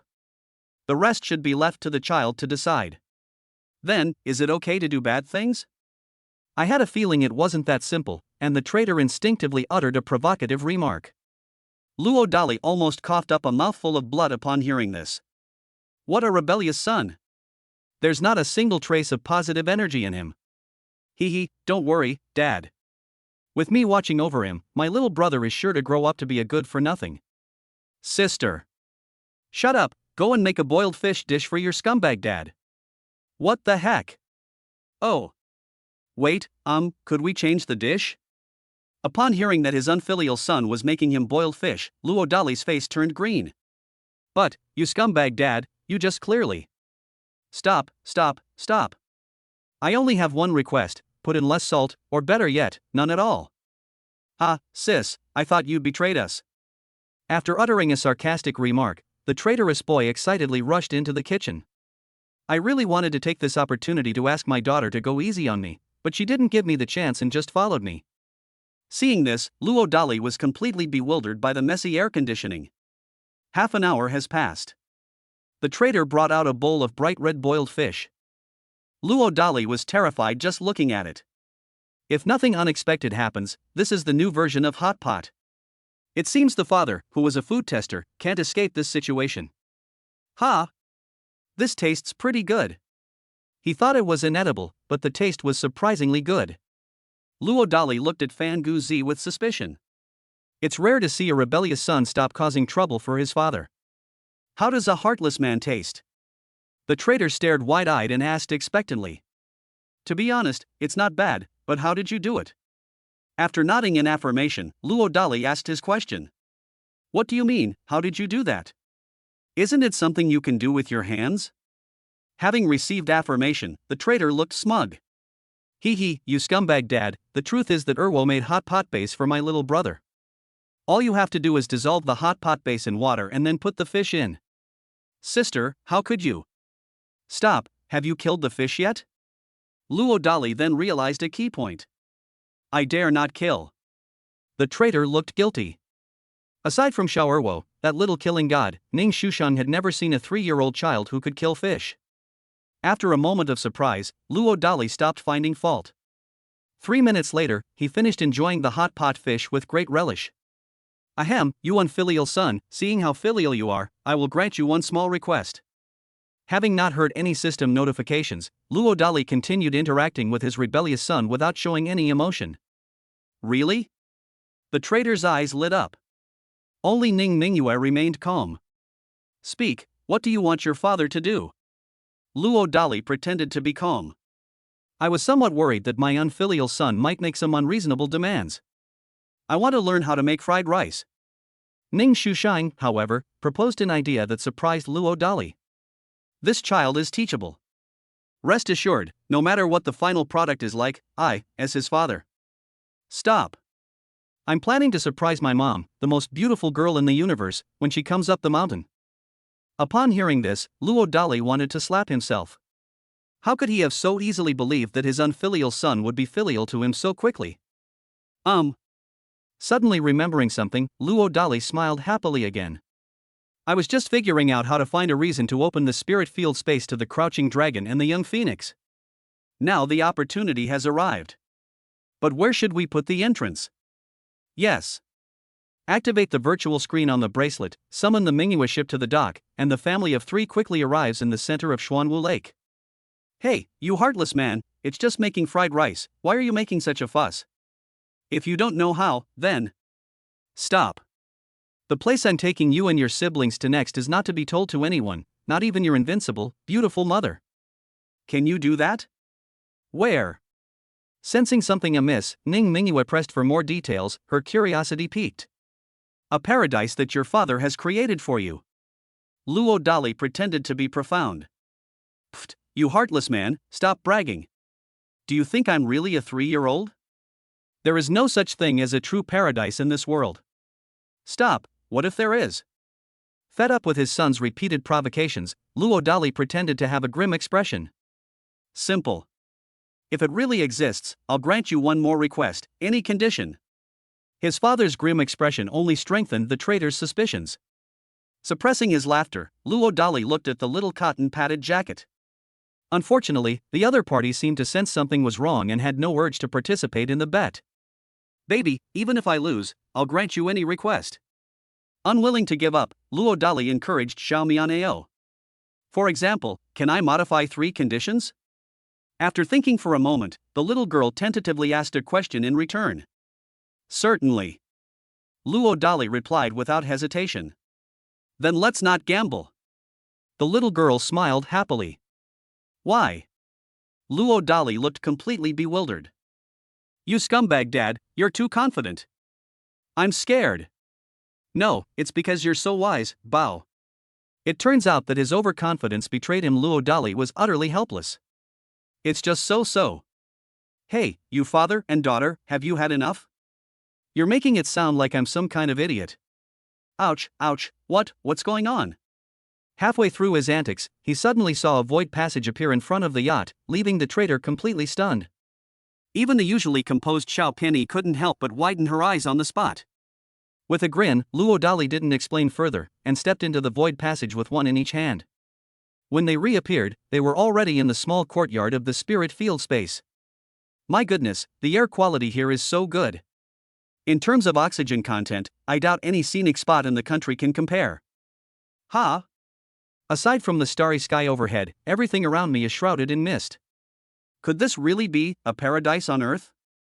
After muttering a few words of disbelief, the trader fell into a state of self-isolation. Clearly, they were genuinely shocked by the various mysteries of the spirit field space. Dad, where am I?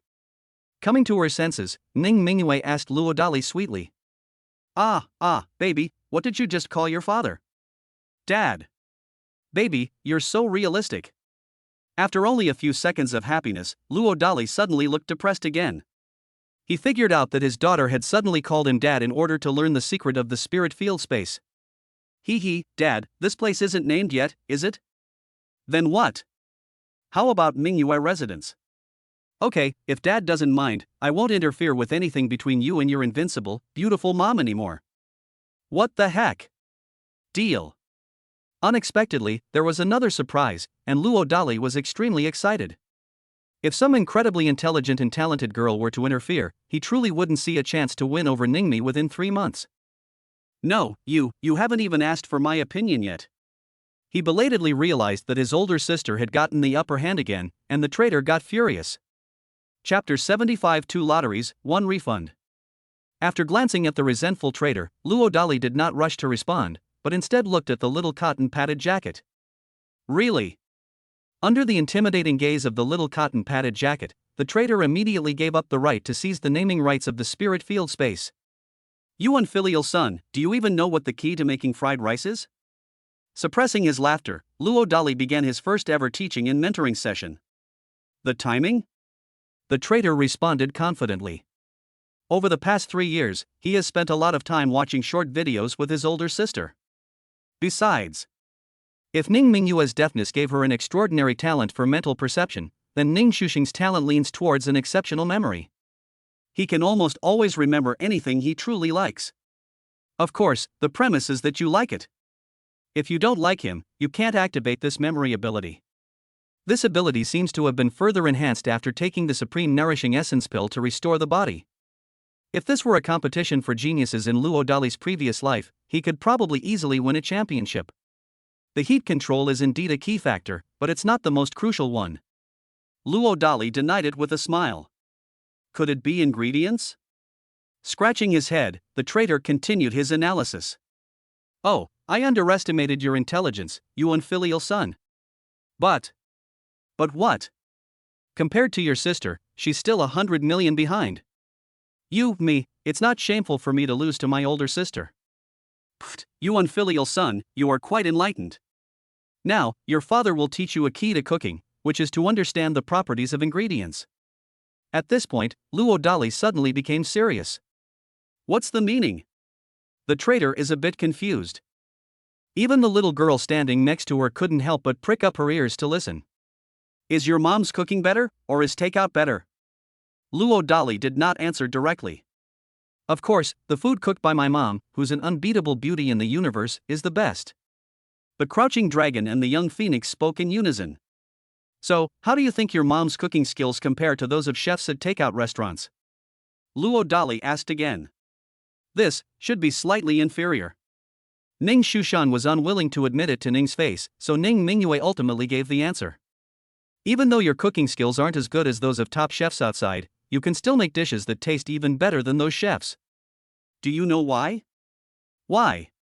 Because of love. Don't know. The crouching dragon and the young phoenix exchanged a glance and shook their heads together. One more question, do the vegetables your grandmother grows herself taste better, or do they taste better when you buy them outside? After thinking for a moment, Luo Dali asked again, seemingly with a hidden meaning. Of course, the vegetables grown by my grandma are the best. The crouching dragon and the young phoenix spoke in unison. Do you know why? Could it be because of love? That's right, it's because of love. Because she loves you all, Grandma would rather work hard to grow her own vegetables than buy ingredients from outside that use pesticides and other high-tech, overly processed methods. Going back to the previous topic, your mom's cooking skills are average, so why can't you make dishes that taste just as good as those made by professional chefs outside? The main thing is that your moms are willing to spend time cooking for you. When it comes to cooking, you have to understand the properties of the ingredients, such as what kind of pot is suitable for which dish, and how long to cook them to bring out their best flavor, etc. Finally, everything has a spirit. You must understand how hard it is to obtain any kind of food in order to avoid waste. After finishing his explanation, Luo Dali led the crouching dragon and the phoenix chick out of the small courtyard.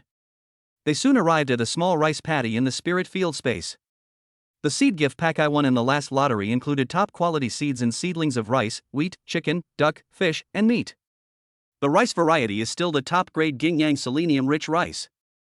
Under a time flow rate 12 times faster, the rice that had already matured, having not been harvested, has now undergone further refinement. The rice straw alone has grown to over 2 meters tall, and the number of fruits hanging on it is outrageous. It is estimated that a single straw plant can produce several kilograms of rice. My God, you heartless man, are you sure this is rice? Seeing such ridiculously tall straw for the first time, the trader looked completely bewildered. Ning Mingyue, who was standing to the side, was also stunned by the plump rice stalks that looked like goji berries. Fall. Receive. Shell division. Without a direct response, Luo Dali used his words become lost skill for the first time in the spirit field space. Thus, the incredible skills displayed left Zhuge Liang and Pang Tong completely stunned. What are you standing there for? Go home and cook. Suppressing his laughter, Luo Dali, carried away with his triumph, woke up the crouching dragon and the young phoenix. My goodness, you heartless man, are you a human or a god? The traitor, regaining his senses, stared wide-eyed and asked his question. Ning Mingyue also covered her mouth and looked at Luo Dali. Here, I truly deserve to be called an invincible god. Here? Ning Mingyue pressed for details, as if hinting at something. Yes, once we leave this place, I'm only a little bit better than the average person. If they go beyond the range of the armed forces, their strength won't be so outrageous. My dad is a living god. Wait, you unfilial son, what did you just call your father? Dad. You're just like your sister, so realistic. Ahem, Dad, isn't it time to teach me how to make fried rice? Feeling guilty after being scolded by his own father, the rebellious boy quickly and shamelessly changed the subject. Without dwelling on it, Luo Dali took Wulong and Fengchu to the nearby flying dragon base to find local eggs, cucumbers, and other ingredients. After everything was ready, he led the two to the kitchen. Wash the rice. Release the water. Start a fire. Luo Dali only talked about all the details. The actual actions were all carried out by his rebellious son. Ning Mingyue was responsible for recording the beautiful moments. Dad, isn't there any electricity here? After searching around, apart from a few iron pots, they couldn't find any modern equipment. The traitor couldn't help but stare directly at his own father. Don't you think this paradise I created for you is a bit too wild? Otherwise what? You unfilial son, what do you know? Let me teach you something else. Truly top quality food must contain the 5 elements: metal, wood, water, fire, and earth. Look at this stove, it's made of earth, and the wood you light creates the fire. After a lesson tailored to his individual needs, the rascal finally managed to make a plate of fried rice. Instead of rushing to take action, Luo Dali gestured to the eager Wulong and Fengchu to try it themselves first. Then. And that was the end of it. Seeing the fried rice completely devoured in the blink of an eye, not a single grain was left, Luo Dali was speechless and his face darkened. Ahem, you heartless man, would you like me to make another one? The traitor licked his lips and said with an embarrassed look. Is it for your father, or for you and your siblings? Pfft, you heartless man, don't be so petty. Hurry up and make it. Oh, and make a lot more. Okay. About an hour later, the family of 3 finally left the spirit field space, feeling quite content. Watching the crouching dragon and the phoenix chick run off to race their friends, the 10 mini supercars that Huabashi had promised had already been airlifted up the mountain, Luo Dali could no longer contain himself and started wiggling his butt in celebration. Just because of the teaching and guidance he had just received, he received 3 notification sounds from the system. 2 of them are prize draws, and 1 is a refund for bringing a child. Chapter 76: Consuming Lifespan, Calculating Chin Pingin.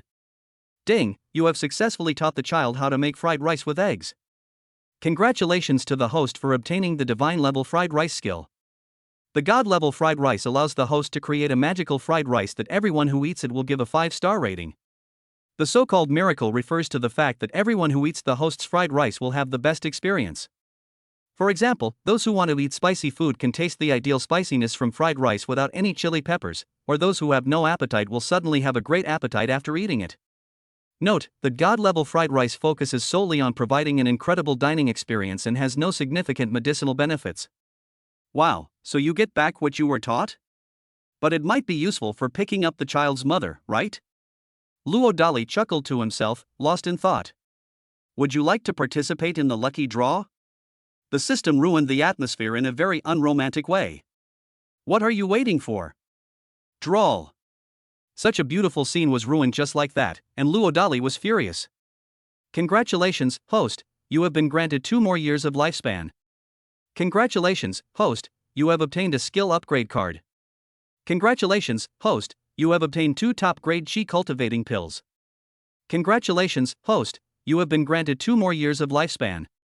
Use the upgrade card? Holy crap, I've drawn this rare item again. But what should I upgrade it to? Mountain God? We already have the ability to move around, which should be enough for now. Of the remaining skills, it seems that only the 4 arts music, chess, calligraphy, and painting are relatively ordinary. But upgrading this thing isn't very useful for the time being. Ton, upgrade your double pupils. After some thought, Luo Dali ultimately chose to upgrade his double pupils. As long as he doesn't commit any crimes, the mountain god's skills can practically make him invincible. Ultimately, it only benefits him personally. If the double pupil skill were upgraded to have even more incredible functions, giving him the ability to spy on or protect those around him, that would be perfect. Ding, upgrade successful. With the double pupils breaking through to the 3rd level, one can detect the basic attributes of all things in the world. No plant, animal, or mineral will remain a secret to the host. Name, Luo Dali. Super Armor, 50%. Lifespan, 2446. Supernatural abilities, spiritual field space, 3rd level of double pupils eavesdropping on thoughts, discerning people's fortunes, detecting attributes, mountain god mobile, unforgettable memory. Skills, God-level driving skills, singing skills, mastery of music, chess, calligraphy and painting, master-level cursive calligraphy skills, helicopter piloting skills, God-level marksmanship, unshakable horsemanship, clay sculpting skills superb, guitar skills superb, God-level makeup skills. Resources, 1 Aogia Z13, 1 Heavenly Sword, 1 Yacht, and 6 top-grade chi cultivation pills. Plants, animals, and minerals? Ton, doesn't that include people? After a moment of surprise, Luo Dali voiced his doubts. I thought I could upgrade to some amazing skill. Looking back now, I realize I was overthinking things. But after waiting for a long time, I didn't receive any response from the system. Fed up with the arrogant nature of the dog-like system, Luo Dali tried looking at some nearby flowers, plants, and trees. The kiwi tree, aged 103, was planted by Zhang Jiga, the old master of the Armed Temple, and it once bore fruit. Wild ginseng, naturally grown, aged 249 years. Unexpectedly, he discovered a great treasure. After a moment of surprise, Luo Dali switched back to studying animals. The Akel teak horse, also known as the Fergana horse, is fast, strong, and has great endurance. It has thin skin and fine hair, and its blood vessels bulge when it sweats after exercise, making the flow of blood on its skin almost visible to the naked eye. The finest horses, 1 in a million, but also fiercely independent. Flowered donations from abroad. Not satisfied with that, Luo Dali simply used his golden eagle skill to lock onto Xiao Yuanshan, that old codger. The next second, a passage of text appeared in his double pupils. Xiao Yuanshan, an immortal old man who has lived from the end of the Qing dynasty to the present, is 119 years old this year. He once served as the last chief chef of the palace. He is the only culinary genius in the world who is proficient in all Manchu Han banquets and was given the title of ghost chef by the royal family. Currently suffering from drip, unable to continue exploration. No, Ton, is that all? Should we use up 1 year of our lifespan to continue calculating more information about Xiao Yuanshan? Damn, it seems like this is the place waiting to kill me. I'll stop trying to figure it out for now. Wait, let's deduce Chen Fan's father. Please provide your birth date and time. 1 minute later, Luo Dali obtained the information he wanted after consuming a year of his lifespan. Just as he had predicted, Chen Fan's father had indeed run into trouble. He was secretly captured 3 years ago in the Black Gold Triangle region and has been tortured in a very cruel way ever since. It was so cruel that Luo Dali didn't even know how to explain it to Zhang Xiaofan. Fortunately, Luo Dali deduced the exact location where Qin Fan's father was being held. An underground prison that remains unknown to anyone in the Ministry of War of the Great Xia dynasty. Luo Dali fell silent. It's simply because he doesn't know how to handle this situation. Tell the Ministry of War of the Great Xia dynasty that, based on the complex situation we just learned from our calculations, even the Ministry of War of the Great Xia dynasty cannot openly do anything about the forces that have imprisoned Qin Fan's father for the time being. Suddenly, Luo Dali locked onto the warrior vehicle parked at the entrance of the courtyard house. If I remember correctly, this amazing vehicle has the third powerful function of transforming into a mecha. It's the kind that can carry weapons. Xian Men. Xin Ping too, who was sweeping the floor, suddenly received a phone call from Kyoto. Hey, where are you now? In Ningcheng. Brother, is there any news about the matter I asked you to investigate before? Big brother, Bei Xian looks so much like our second brother when we were little, do you think he might be? Youngest son, he is indeed the second son's child, but... Just what? Sensing something was wrong, Xin Ping too nervously pressed for answers. We just received confirmation from 749 that the second brother was secretly arrested 3 years ago and has been tortured by those beasts for 3 whole years, tormented into a state that is neither human nor ghost. However, due to the complex and ever-changing national situation, we are temporarily unable to rescue the second brother. What? Brother, I want to leave the country. Upon learning the cruel truth, Qin Ping too couldn't help but make a bloodthirsty plea. Youngest brother, I know you're not afraid of death, but they're deliberately provoking us so that we'll be the ones to suffer, understand? At this critical juncture, we cannot allow our personal interests to interfere with national affairs. I understand. Having understood what he was saying, Qin Ping too hung up the phone. The next second, he broke down and cried uncontrollably. The 3 young masters of the Chen family in Kyoto, with impeccable family backgrounds, had an elder brother who went into politics, a second brother who went into the military, and only he, a good-for-nothing who was neither good at literature nor martial arts, chose to go into business. I thought that with my 2 older brothers protecting me, I would be able to live a life free from worries about food and clothing. Now that he has learned that his second brother has been cruelly abused by foreign tribes, and that he is powerless to forcibly rescue his brother and bring him back to China, Qin Ping too is filled with rage. Fortunately, during his undercover work, his second brother was tricked and ended up having a one-night stand with Chengshu Fan, which led to him secretly having children without his family's knowledge. Otherwise, he wouldn't know how he would have faced all of this. Wait, maybe he can help. Suddenly, an idea struck Qin Ping too, and his eyes lit up. But after a few seconds, he immediately dismissed it. The forces that were trying to capture second brother were far too complex. Even if Luo Dali had incredible physical strength, it was unlikely he could successfully rescue him from the various firearms. Given that the other party already had a child, Qin Ping too felt even more embarrassed to let them take the risk. Chapter 77: The Birth of a Tyrant. As soon as he hung up the phone, Qin Pingchuan uncontrollably spat out a mouthful of blood. His younger brother was being tortured to death, but he, as the elder brother, couldn't immediately go to his rescue. I didn't dare tell my elderly father, who had been suffering from illness for many years, this cruel truth. Bang! Suddenly, the door was pushed open. When he saw his father pushing the wheelchair in, Qin Pingchuan hesitated to speak. Clearly, he knew that his father must have learned of his younger brother's tragic situation through his own means. Bring my grandson Bei Xian and his mother back to the capital. Wait, never mind. The mother and daughter don't know the second son's identity. Let the youngest son indirectly ask them what they think first. I understand, father. Father, could it be that someone has been trying to throw us into chaos, but now is not the time. Put. Before he could finish speaking, the old man, overcome with grief, coughed up a mouthful of blood and fainted. Father. Doctor, doctor. Qin Pingchuan roared. Xian Men. As if sensing something in his blood, Qin Ping too felt a sudden, inexplicable pain in his heart. Thinking of something, he quickly dialed his older brother's number again, but no one answered. Damn it! Sensing a bad outcome, Qin Ping too slapped himself hard to force himself to calm down. A few minutes later, he ran up to Luo Dali in one breath. Abbot, I'd like to ask for leave to go down the mountain, is that all right? Go home? Master, how did you know? Go! Having overheard the other person's thoughts, Luo Dali didn't say much. After finishing speaking, he directly handed the other person a top-grade qi cultivating pill. Phew! Qin Pingtu was so excited that he immediately kowtowed to Luo Dali, thinking that it would be difficult to obtain the precious medicine. He bumped his forehead so hard it bled. Can you fly a helicopter? Meeting. No, you can't do that.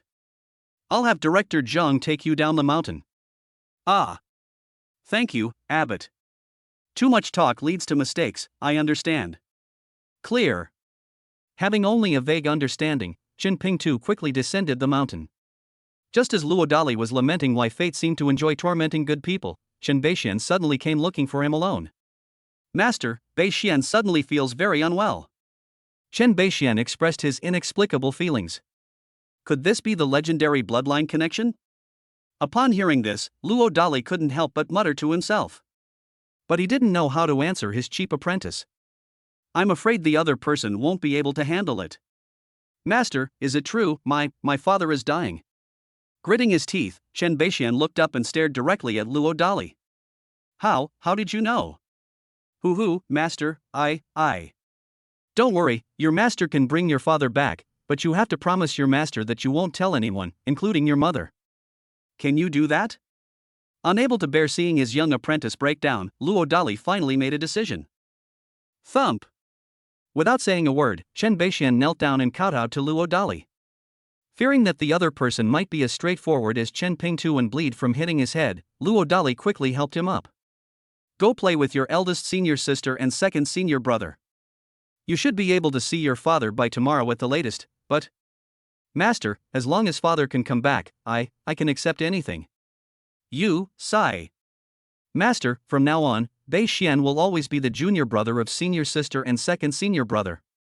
As long as Beixian is alive, no one can bully them. Chen Beixian calmly made the vow. Luo Dali patted his stubborn apprentice's head and gestured for him to go play. In the stillness of the night, Luo Dali arrived in front of the warrior vehicle. Activate the virtual screen on the wristband. After a series of operations, the warrior vehicle underwent a dramatic transformation, turning into a true mecha model. Furthermore, since it carries various advanced technologies from 2035, it is estimated that no technology in 2024 could detect its existence. A tyrant is born. Target, black gold triangle, coordinates. Depart. Buzz. The Overlord mech left Qingyun Mountain almost without making a sound. It was at this moment that Luo Dali gained access to the various explosive functions of the Overlord mech, such as its top speed reaching Mach 36. It was at this moment that he learned why the mecha was named Overlord. Only a peerless physical body that had awakened the Overlord body could control the Overlord.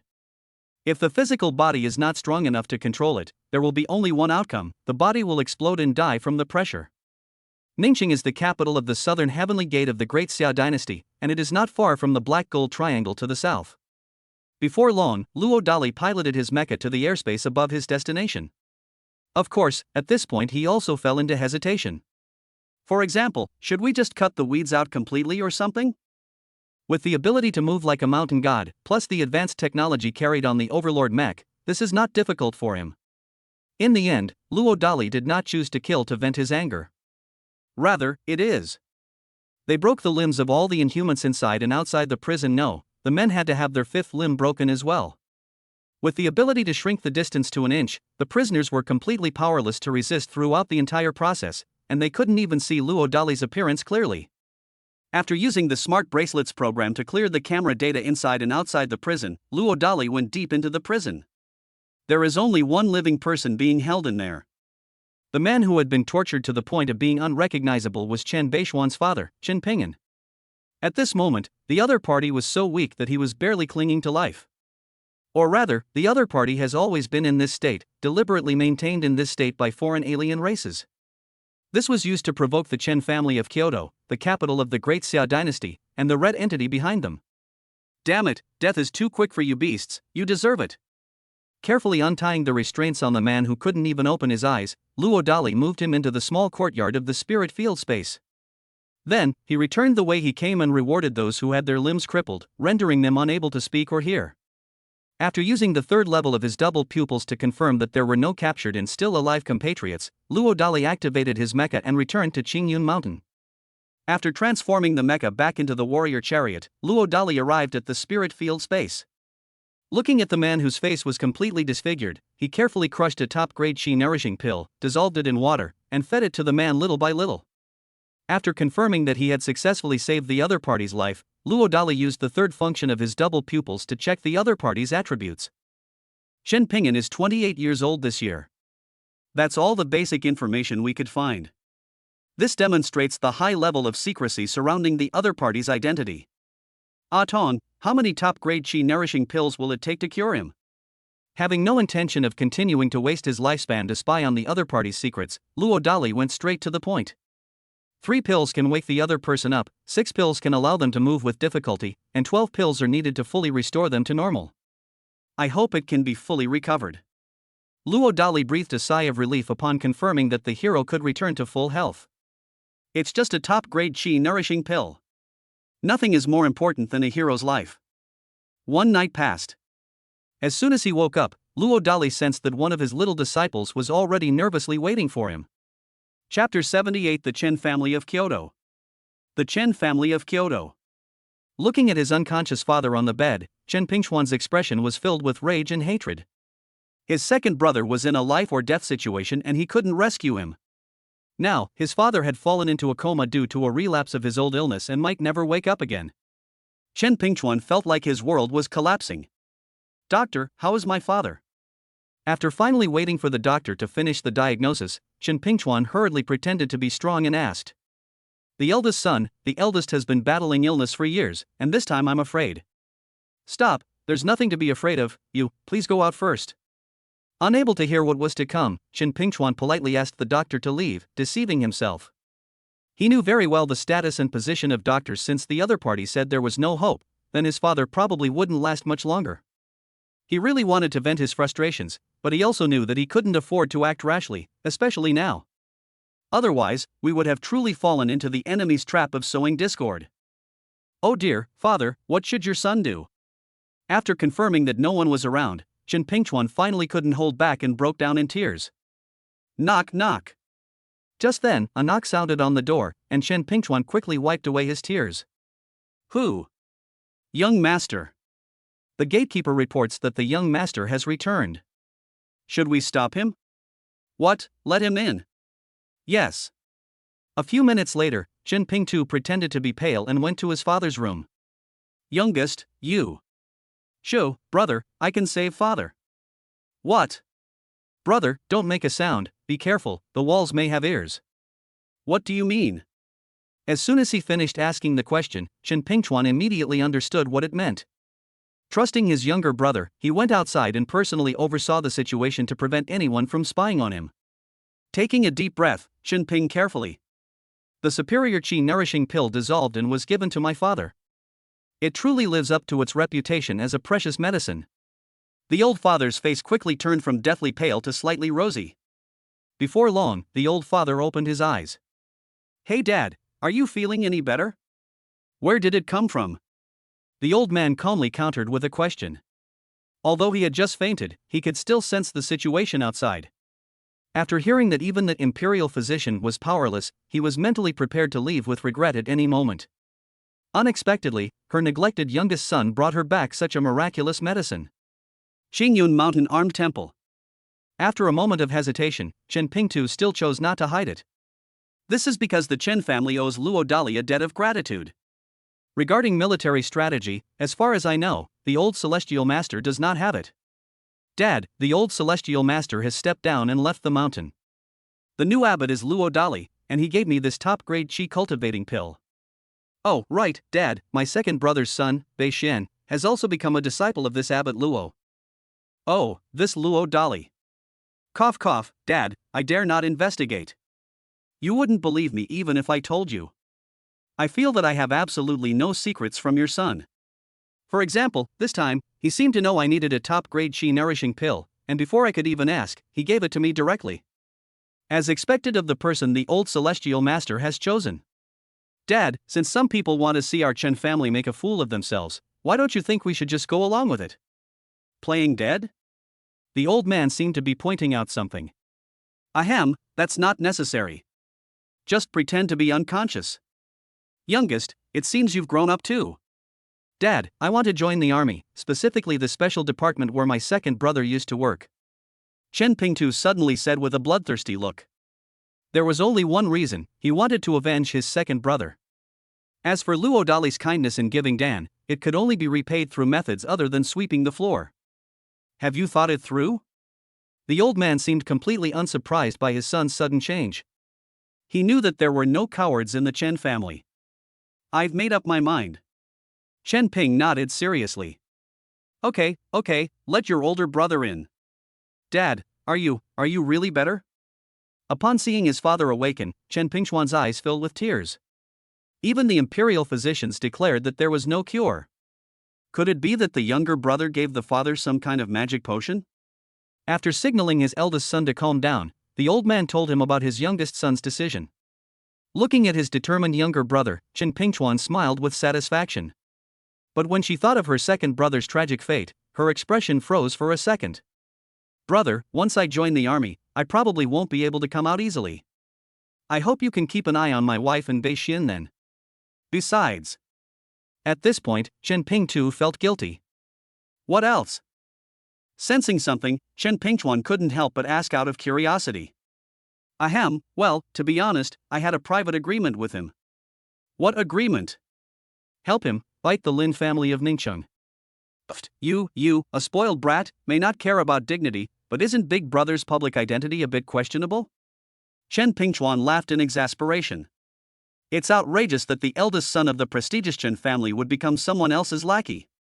But when he thought of the life-saving medicine his younger brother had obtained from Luo Dali, Chen Pingchuan found that he couldn't muster any anger. After all, just for the sake of saving his father's life, Chen Pingchuan really had to bow and kowtow 3 times to Luo Dali, whom he had never met before. You just said that Luo Dali is an orphan? Thinking of some details, Chen Pingchuan changed the subject and asked. I heard that from my nephew, but this abbot is very strange, as if he can read my mind, so I dare not. Alright, you don't need to say anything more. I will go to the Armed Forces Temple on behalf of my father to thank this young benefactor. What? Dad, you. Chen Pingchuan wanted to stop his father from going on a long trip, but knowing his father's stubborn temper, he ultimately didn't say anything more. Ningqing. Armed view. Luo Dali patted Chen Beishuan's head and gestured for him to come with him. Before long, they arrived at the attic next to Xiao Yuanshan's residence.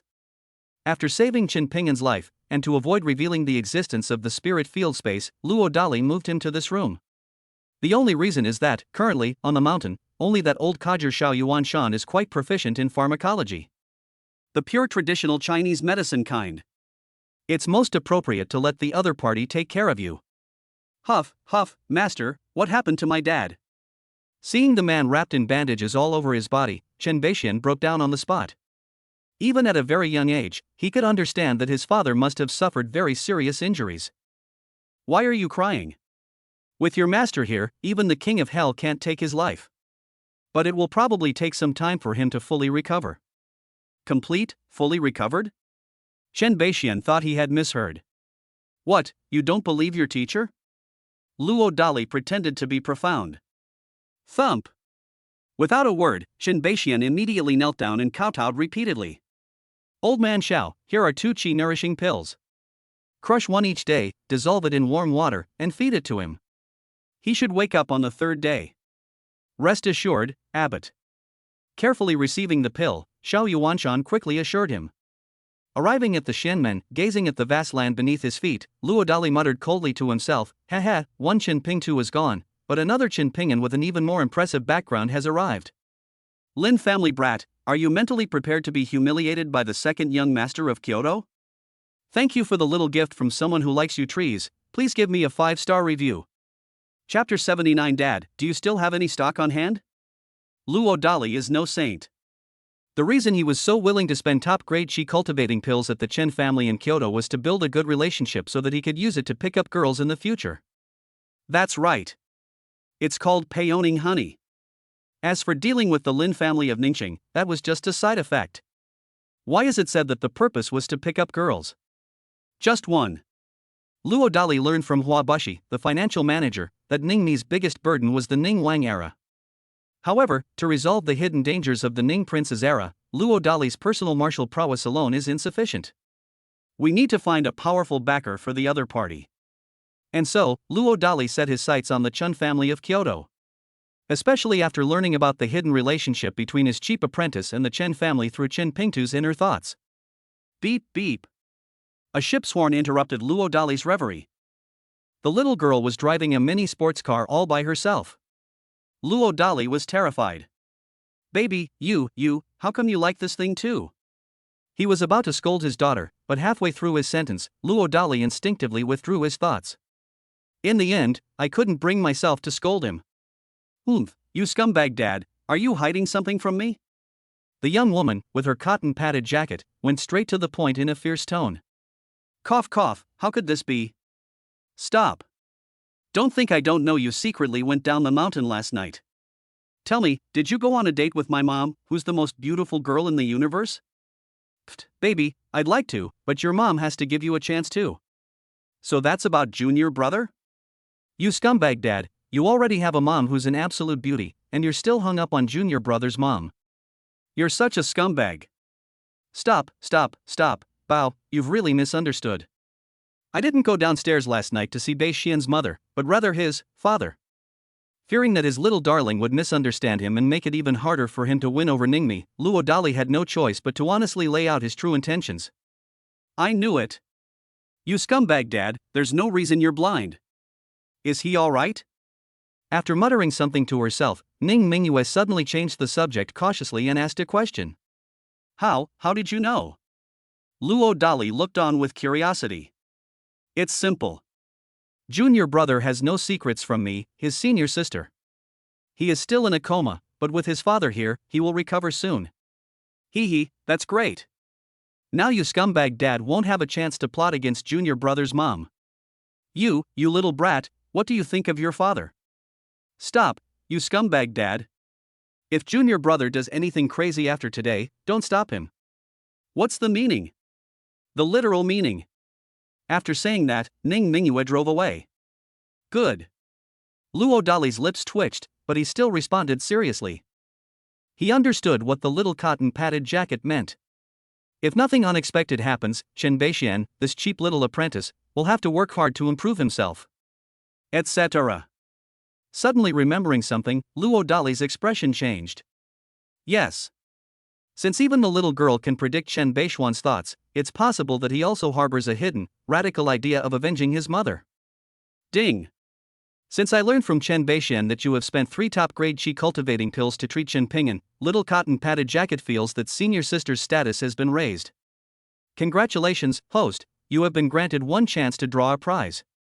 Would you like to draw a prize? Any more surprises like this? Let's draw one. After a moment of surprise, Luo Dali quickly said happily. Ding! Congratulations, host, you have obtained 2 top-grade qi cultivating pills. Congratulations, host, you have obtained 2 top-grade qi cultivating pills. Name, Luo Dali. Super Armor, 50%. Lifespan, 2445. Supernatural abilities, spiritual field space, 3rd level of double pupils eavesdropping on thoughts, discerning people's fortunes, detecting attributes, mountain god mobile, unforgettable memory. Skills, god level driving skills, singing skills, mastery of music, chess, calligraphy and painting, master level cursive calligraphy skills, helicopter piloting skills, god level marksmanship, unshakable horsemanship, clay sculpting skills superb, guitar skills superb, god level makeup skills. Resources, 1 Aogia Z13, 1 Heavenly Sword, 1 Yacht, and 7 top-grade qi cultivation pills. Have to. I just spent 3 coins, and now I've earned 1 more. If there were 2 more pills, Chen Ping'an could fully recover. For a moment, Luo Dali didn't know what to say. A certain attic. Seeing that his 4th senior brother and 3rd senior sister had given him the qi-nourishing pills, Chen Beixian was so moved that he cried. According to master's instructions, 3 pills are enough to wake father up, 6 pills are enough to barely restore his mobility, and 12 pills are enough for a complete recovery. He thought it would be very difficult, but he collected 6 in less than a day. Chen Beixian was so excited that he cowed out to Xiao Yao and Hua Buwen. Hey sis, do you still have any of those heartless guys around? The fact that he messed up at the crucial moment made Ning Shusheng feel very embarrassed. There should still be some, right? Ning Mingyue dared not speak too definitively. Then, I saw the silly younger brother immediately rush out. Beep beep. A mini sports car suddenly pulled up in front of Luo Dali. It was going so fast it looked like it was heading straight down the mountain. Fortunately, the rebellious son indeed had the genes of a stubborn person, and actually showed off his extreme drifting and cornering parking skills in front of Luo Dali. Damn it, you unfilial son, you're trying to scare your father to death, aren't you? Coming to his senses, Luo Dali pointed at the traitor with trembling hands and gave him a good scolding. Hey, Dad, do you still have any stock left? What stock? Ha, you unfilial son, I still prefer you to call me a heartless man. After finally understanding something, Luo Dali immediately pretended to be disgusted. Ahem, let's not talk about things that won't make us rich as a family. So is it true or not? No. How can you have it? You unfilial son, do you even know the value of this chi-nourishing pill? Is it more important than letting me show off and solidify my position as the second senior brother? How much do you want, you idiot? 3 is enough. My sister and I together have 6. You're really good at math. In the end, Luo Dali still gave the unfilial son the pill. This was because he had just used his supernatural abilities of seeing as big as a golden eagle and hearing as big as an ant to learn the whole story. It's absolutely necessary to save face for Zhuge Liang and Pang Tong. Holy crap, there really are unfaithful people. Thanks, yeah. After giving Luo a hard slap, the traitorous show-off drove away. Put. Upon unexpectedly receiving a sweet kiss, Luo Dali's resentment vanished instantly. Not only that.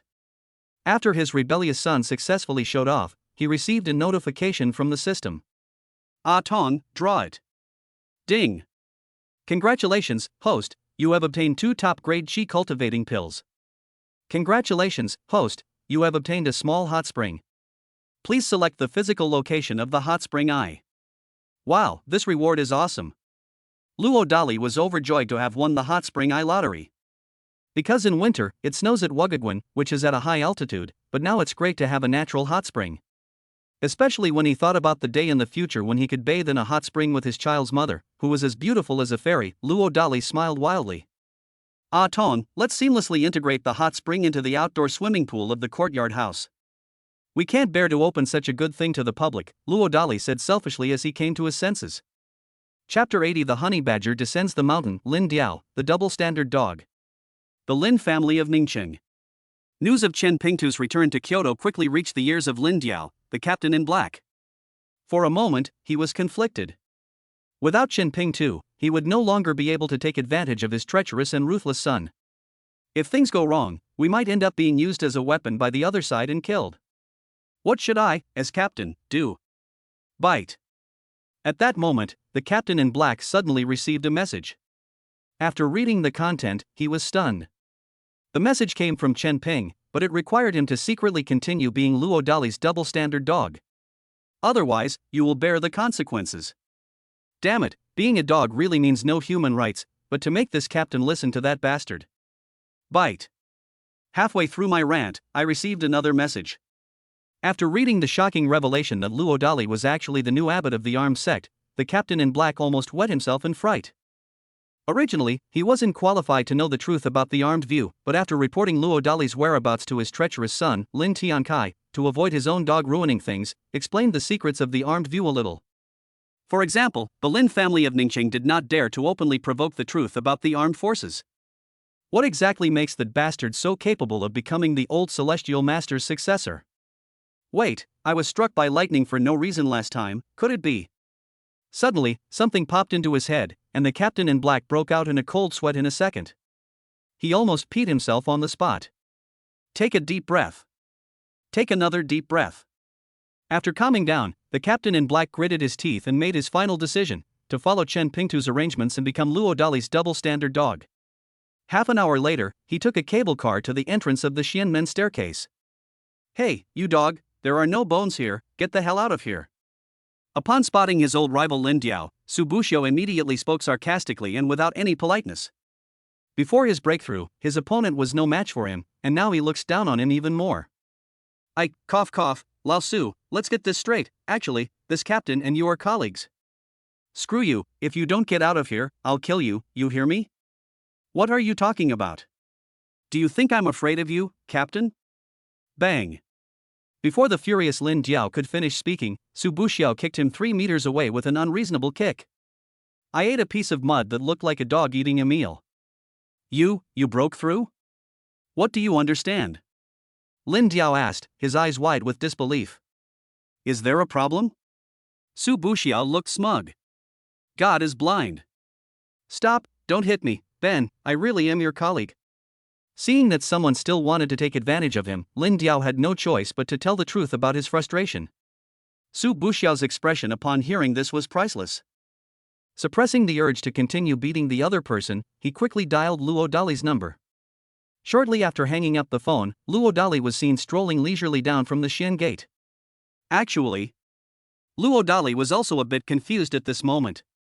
He really hadn't expected Chen Pingtu to give him such a surprise after he left. Sir, this good for nothing. Okay, I understand. You guys go ahead and get busy. Alright.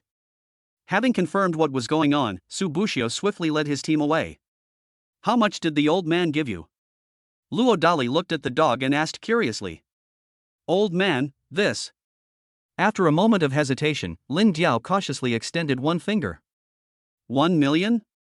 This old man is really willing to spend a fortune. No, how did you know? Unexpectedly, Luo Dali guessed so accurately, Lin Jiao asked a question subconsciously. Your surname is Lin, what's your relationship with that Lin family brat? Luo Dali interrupted the other party domineeringly and continued to ask. There's a tiny bit of a connection between us being dogs. Lin Dian really didn't want to admit the shameful truth, but after thinking about it, he decided to tell the truth. Not bad, you're quite honest. It seems that the lightning bolt last time opened a window in your mind. I knew it, cough cough, please forgive me, immortal, this humble one did not mean to be so loud. Stop. I still prefer your previous unruly self. No. Even though he knew he was being teased, Lin Jiao couldn't feel the slightest bit of annoyance. This is truly an explosive immortal who can summon heavenly lightning. We can't afford to mess with them. Who's behind Lin Tian? Satisfied with the attitude of that hypocrite, Luo Dali continued to ask his questions. This. Immortal, I'm not entirely sure, but I've seen the young master eat with that bastard. Oh, and tell me about that romantic story again, like your relationship with manager number 36. As expected, I couldn't hide it from the immortal. But I suspect that this number 36 is not simple. How is it not simple? She likes to wear white underwear and is estimated to have 500,000 yuan hidden on her. Here's my contact information. If you have any updates on that Lin family brat, let me know immediately. Now get lost. With a twitch at the corner of his mouth, Luo Dali gave the other party a contact number. This is an anonymous number developed for the wristband. Wait, immortal, the honey badger has returned to the capital. This matter can't be kept secret for long. Should we report this to that Lin family brat? Why not? But let's notify that thing the day after tomorrow. This. Just as I was about to ask for clarification, I saw that Luo Dali had already walked away, and at an absurdly fast speed. After rubbing his eyes and confirming the shocking truth once again, Lin Jiao felt numb again. The kind of terror that makes your scalp tingle. If he had just doubted whether the lightning strike was related to Luo Dali, he has now completely confirmed the terrifying truth. We can't afford to mess with them. We absolutely cannot afford to mess with them. Thump. Terrified, Lin Jiao lost control and fell to the ground. Hey, Lin Go, are you alright? Su Buxiao jumped out again, speaking in a sarcastic tone. You. Brother Su, I hope you'll take good care of me in the future. Suppressing his grievances, Lin Jiao reluctantly and wisely lowered his head and admitted defeat. That's easy, but I heard that Brother Lin has made a small fortune. Fuck. I'll give you half, okay? Lin Jiao was heartbroken that instead of being fleeced by Luo Dali, he was being targeted by Su Buxiao, that scoundrel. Brother Lin, you're too narrow-minded. Do you even know what your brother Su is going to do with your stinking money? Damn it, you call me Lin Dog when you don't pay me, but now that you have something to offer, you call me Brother Lin. You have the nerve to think I'm petty? Ahem, this money is to save your life. Otherwise, when the young master settles his score later, you know what will happen. Transfer the money quickly. Snort. After finding this reasonable, Lin Diao obediently transferred the money, but he transferred 1 million directly. Well, I hope Brother Su will put in a good word for you with the young master. With a heavy heart, Lin Diao wiped away his tears and turned to head down the mountain. This child is teachable. He had only meant to fool people, but he never expected to actually get his hands on $1 million. Su Buxiao's smile was so sly. After signaling to his brothers to keep an eye on the entrance, he immediately went down the mountain to buy gifts. After holding back for so many days, I've finally found a reason to get closer to wealth and status. It would be foolish not to take this opportunity to show my respect to my young master. Thanks to user 100158118 for the small gift. Chapter 81 Ningmi, are you feeling down today? Back to the courtyard house. Looking at the crystal clear flowing hot spring pool in front of him, Luo Dali smiled happily. That's right. The system was as thoughtful as ever, even creating a passage from the bottom of the pool to Xuanwu Lake. Moreover, the system thoughtfully created a small secondary swimming pool by Xuanwu Lake before finally draining the hot spring water into the lake. This was done with the other disciples' needs for playing in the water during the winter taken into consideration. Thinking of something, Luo Dali came to an artificial seawater circulation system project by the pool. It was the seafood farming system that Xiao Yuanshan had helped build before.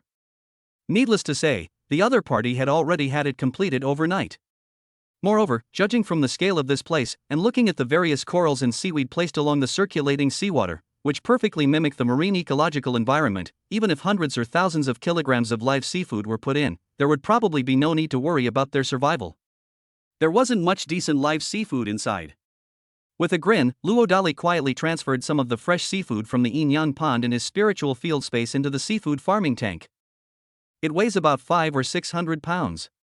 Don't underestimate these 500 or 600 pounds after all, these are all top quality seafood varieties drawn from the system's lottery. There are fish, shrimp, crabs, and various sea snails and oysters. To avoid actually dying, Luo Dali also introduced a portion of the pure seawater from the spiritual field space.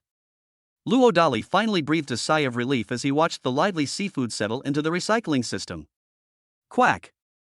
Starting today, the crouching dragon and the young phoenix will no longer have to worry about seafood meals. Ring ring ring. The video call suddenly rang, and Luo Dali was startled to see that it was his child's mother, who was as beautiful as a fairy. We must not let the other party discover the existence of this top-class courtyard house. Otherwise, just explaining it clearly would be a big problem. Call out. With a single burst of his shrinking the earth to an inch technique, he instantly arrived at the most inconspicuous pile of rocks nearby. Hey, pretty lady, what's up? After adjusting his mindset slightly, Luo Dali answered the phone, feigning composure. Don't you ever think about calling me first? Ahem, what I mean is that the Embroidering the Red Flag music video is all finished and it's about to be released. I just wanted to let you know in advance, yes, that's it. Can I call you first? Luo Dali focused on the key points. Important points that must be written down in a notebook. I'm actually not that busy. After belatedly realizing she had been too proactive, Ningmi's face flushed. When are you usually free? As long as you, cough, usually after dinner. By the way, how have Qingfeng and Mingyue been these past few days? Is it alright? Upon hearing this, Luo Dali's response was somewhat insincere. These past few days, Zhuge Liang and Feng Chu have been having a blast. Even her usually quiet and gentle daughter has learned to drive fast. Luo Dali was really afraid that if she told her daughter's mother the truth, the mother would get furious. Young man, Qingfeng and Mingyue are both 3 years old now. Do you think we should arrange some private tutors for them? Not noticing anything amiss, Ningni shared the second key point of her call. The so-called private tutor is very simple. Children from prestigious families generally don't attend kindergarten with children from ordinary families. Teacher? That won't be necessary. Don't worry, you won't have to pay. No, what I mean is, your genius cousin is up in the mountains, so why waste this money? Yes, that's it. But, my cousin has her own things to do, she can't stay on the mountain for too long, can she? That makes sense. Pretty girl, why don't you try to trick her into staying a little longer? What is this? I'll give it a try. After a moment of hesitation, Ningmi still agreed to the handsome guy's bad idea. Just one. She knew her children's tempers well. Apart from her cousin, who was relatively close to them, other teachers might not be able to tolerate their bad tempers. Hey, beautiful lady, if there's nothing else. Fearing that saying too much would lead to mistakes, Luo Dali impolitely tried to end the call. Stop, are you feeling down today? Ningni said something seemingly out of nowhere. But. Pretty girl, would you like to sing for me? Upon understanding something, Luo Dali couldn't help but break down on the spot. The mother was being way too forward, and he couldn't keep up. Are you feeling down or not? Ningmi felt a surge of annoyance when her little scheme was guessed. Ahem, you know what, there really are some. Hey beautiful lady, what song are you going to sing? Suppressing his laughter, Luo Dali pretended to be cautious. Don't worry, you can choose the song. Ningmi looked confident. To prevent someone from falling for another, she has to use some powerful tactics. Although this possibility is unlikely. How about I sing it for you instead? After thinking about it, Luo Dali also blurted out something, almost as if possessed. I need to get that song, The God of Swords, 3000 Poplars, out as soon as possible, otherwise I'll have a headache if my wife misunderstands it in the future. You don't trust me, do you? You, sing. Halfway through her sullen expression, Ningmi realized something was amiss and quickly put on a composed and generous demeanor. Sure enough, Ningmi was overwhelmed with sweetness after listening to 3000 Poplars. For example, due to overthinking, she actually heard someone's 3,000-year-old infatuation with her in the song. Hey, is this the new song you wrote for me? Coming to her senses, Ningmi asked with a delighted expression. Holy crap! It's over. As expected, Luo Dali was stunned when he realized that the child's mother had misunderstood the lyrics. Explain. Sensing something was amiss, Ningmi's tone changed instantly. The moon is so beautiful tonight. Am I prettier than you? Absolutely not. Let's continue talking about the inspiration behind that song. This. Scratching his head, Luo Dali honestly confessed the truth. Just as she braced herself for being scolded, Ningmi on the other end fell silent. Hey, pretty girl. Stop, haven't you ever thought about writing songs for me?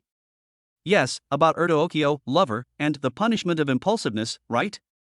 Do you have any more? Halfway through her outburst, Ningmi, still unwilling to give up, pressed on with more questions. Yes, there is. Knowing that if no explanation was given at this point, something unexpected would definitely happen, Luo Dali reluctantly assured him. It can't be worse than the song you just sang. Ah, well. I guess so. How about I sing it for you now? No need. When I have time, I want to go up the mountain to hear you sing. What the heck? You're going up the mountain again? Humph, my children are all up in the mountains. If I don't go visit them and come back in a little while, is that how a mother should act? That makes a lot of sense. Luo Dali had no rebuttal. Alright, that's all for today. I'm going to go talk to my cousin about it. By the way, once the profits from embroidering the red flag come in, I will donate all of it. Stop, donate all the proceeds to the Sister Hong Foundation. What, are you sure? This is quite a lot of proceeds. Yes. On behalf of Qing Feng and Mingyue, I thank you. No. Do. As he stared at the phone that had just been hung up, Luo Dali's lips twitched uncontrollably. After all, he wasn't the true creator of embroidering the red flag, so he was just too embarrassed to accept any benefits. But clearly, the child's mother, who was as beautiful as a fairy, misunderstood. Master, my father has woken up. At this moment, Chen Beixian suddenly ran over, panting, to tell Luo Dali the good news. After saying that, he knelt down and kowtowed to Luo Dali. Just one. To save his father, he knew that the great master before him had given up 9 top-grade qi cultivating pills. Even if you sold the entire 815 bar, you still couldn't afford a single top-grade qi nourishing pill. In this lifetime, I can only repay my father's debts with my own life. Chapter 82 Sweeping Taoist Chen Ping'an. Sehiyuan Courtyard House. Underground Music Room. A giant glass wall facing the bottom of the lake. Hey, cousin, what's up? While engrossed in her own musical world, Yuzureo suddenly received a call from her cousin, looking quite reluctant. Ahem, Zureo, it must have been quite boring up in the mountains, right? Cousin, just say what you want to say, okay? Hey, have you been busy lately? Busy, indeed. No, you're not busy. How about this? Your cousin will hire you for 3 months, with a monthly allowance of 100,000 yuan. Pfft, cousin, you know I'm not short of money. Yuzureo couldn't quite understand her cousin's intentions, but she was also reluctant to leave the mountain, so she instinctively chose to refuse. Zirao, is 3 months enough? No, cousin, tell me what you want me to do first. Seeing her arrogant older cousin bow down to her for the first time, Yuzureo realized that something was amiss. Well, you know Qingfeng Mingyue isn't in good health, but your cousin is worried that she can't take care of him alone. Plus, Qingfeng Mingyue is already 3 years old, so your cousin would like to ask you to help take care of Qingfeng Mingyue on the mountain for 3 months. Is 3 months okay? Pfft, cousin, so you're not okay? Halfway through his strange explanation, Yuzureo suddenly agreed. What was strange was that she realized her arrogant cousin was unaware that her children had fully recovered. No. I suspect that besides his singing skills, my cousin-in-law is unaware of all his other impressive talents. No wonder I heard my cousin call her husband handsome last time. Oh, you agreed to it just like that? Ahem, don't worry, if you think the money is too little, your cousin can add more. Stop, no need to add any more, it's already been given, cough cough, after all, Qingfeng and Mingyue are my nephews and nieces, it's only right that I teach them for 3 months. Before her cousin could finish speaking, Yuzureo immediately interrupted her with a confident statement. Just one. Through these days of getting to know each other, she has come to understand the terrifying value of the pills her cousin-in-law had given her last time. Each one costs at least 10 million, and even then, they're the kind that are priced but unavailable. Therefore, let alone helping to take care of the child for 3 months, 3 years wouldn't be too much. Besides, she basically doesn't need to take care of the kids. Or rather, she felt she wasn't qualified to lead them. This is because among all the people on the mountain, she was the least talented. It's hard to believe even if you tell it, but that's the shocking truth. A former head chef of the Qing dynasty imperial court. He was once one of the world's top 3 richest people. Zhongling, who is only a few years older than me, is also the youngest professor at Kyoto University. There's no comparison at all. This is also one of the reasons why Yuzureo doesn't want to go down the mountain, since not just anyone can get close to such a big shot. Even her arrogant father, a super boss, had to bow his head in respect when he saw her. Zirao, thank you. After confirming her cousin's sincerity, Ningmi couldn't help but feel moved. Cousin, actually I should thank you too, cough cough, cousin, if there's nothing else, I'll go now. Realizing he had said too much halfway through the conversation, Yuzureo quickly made an excuse and hung up the phone. Strange, what did my cousin thank me for? Could it be that she's set her sights on? Impossible, humph, even if she is, she can't possibly outbid me. Ningmi revealed a mysterious confidence. Qin Pingyun of the Chen family in Kyoto thanks the abbot for his help. Looking at Luo Dali, who was several years younger than him, Qin Pingyun, who had just woken up, respectfully finished speaking and tried to get up to bow to him. Stop, your body hasn't recovered yet, lie down properly. Also, your son Beixian is my disciple. There is a karmic connection between us, so there's no need to overthink it. Of course, if you really feel bad about it, I need someone to clean up the mountain. Pretending to be profound, Luo Dali calmly looked at Qin Pingyun. What? Sure enough, Qin Pingyun was stunned when he heard that someone was asking him to stay on the mountain to clean up. It wasn't that he was unwilling, but rather that he carried too many responsibilities, which were beyond his control. Don't worry, it will only take 3 months to scan. Besides, Beixian only learned what his father looked like after he was born. Why are you in such a hurry to leave? Son, it's all my fault for letting you and your mother down. When his weakness was pointed out, Qin Pingyun's eyes suddenly welled up with tears. Dad, Mom said you have your own mission. She doesn't blame you and will wait for you without complaint. Son, the same goes for you. Hoo, you all. Hey, you guys chat, there's no need to rush about sweeping. Wait, Abbot, I'm willing to stay on the mountain for 3 months. Seeing Luo Dali leave disappointed, Qin Pingyun instinctively made a quick promise. Of course, as soon as he finished speaking, he realized that he had been tricked. However, in order to be with his son, he was happy to be schemed against. At this moment, you're starting to look like a father. After saying this, Luo Dali gestured for Wulong, Fengchu, and the others to leave. Leave the private space to the father and son. Son, how is your mother? After a moment of silence, Chen Ping'an asked his son, who was both unfamiliar and familiar, with a trembling voice. His familiarity with Chen Beixian made him certain that the person in front of him was his own offspring. The stranger was someone he hadn't expected to be so grown up and so mature on their first meeting. "It's alright, it's just that I go to bed very late every night." "Oh, right, Dad, Mom asked Master to write a song for you before. Here's a video of Mom singing it." Thinking of something, Chen Beixian took out his phone and found the video. "What? Quick, let Dad see this." Chen Ping'an asked instinctively, a mixture of excitement and curiosity. After listening to Zhang Xiaofan's song, he was already in tears without realizing it. Dad, Mom said you're heartless and never shed a tear, but it turns out she can lie to little kids too." "Pfft, you little rascal, how did you become acquainted with the abbot?" Halfway through the awkward silence, Chen Ping'an voiced his doubts. "Dad, Uncle Luo used to work at our family bar, and he worked there for 3 years. It wasn't until last week, when Qingfeng Mingyue's mother stormed into their house in a huff, that he suddenly came to this mountain to become the abbot." "What the heck? This guy has been working at our bar for 3 years. Wait, you mean he was cornered at the door by Qingfeng Mingyue's mom with her kid?" Halfway through the conversation, he suddenly remembered some explosive details, and Chen Ping'an widened his eyes and pressed for an answer. Also, Dad, you have no idea how strange Uncle Luo's family is." "Strange, what do you mean?" Chen Ping'an became more and more confused as he listened. "For example, senior sister Mingyue calls Uncle Luo a scumbag dad, while second senior brother Qingfeng calls Uncle Luo a heartless man. Also, senior sister and second senior brother's mothers call Uncle Luo handsome." "Pfft, well, this family's relationships are really strange." You kid, don't gossip about adults' affairs in the future, understand?"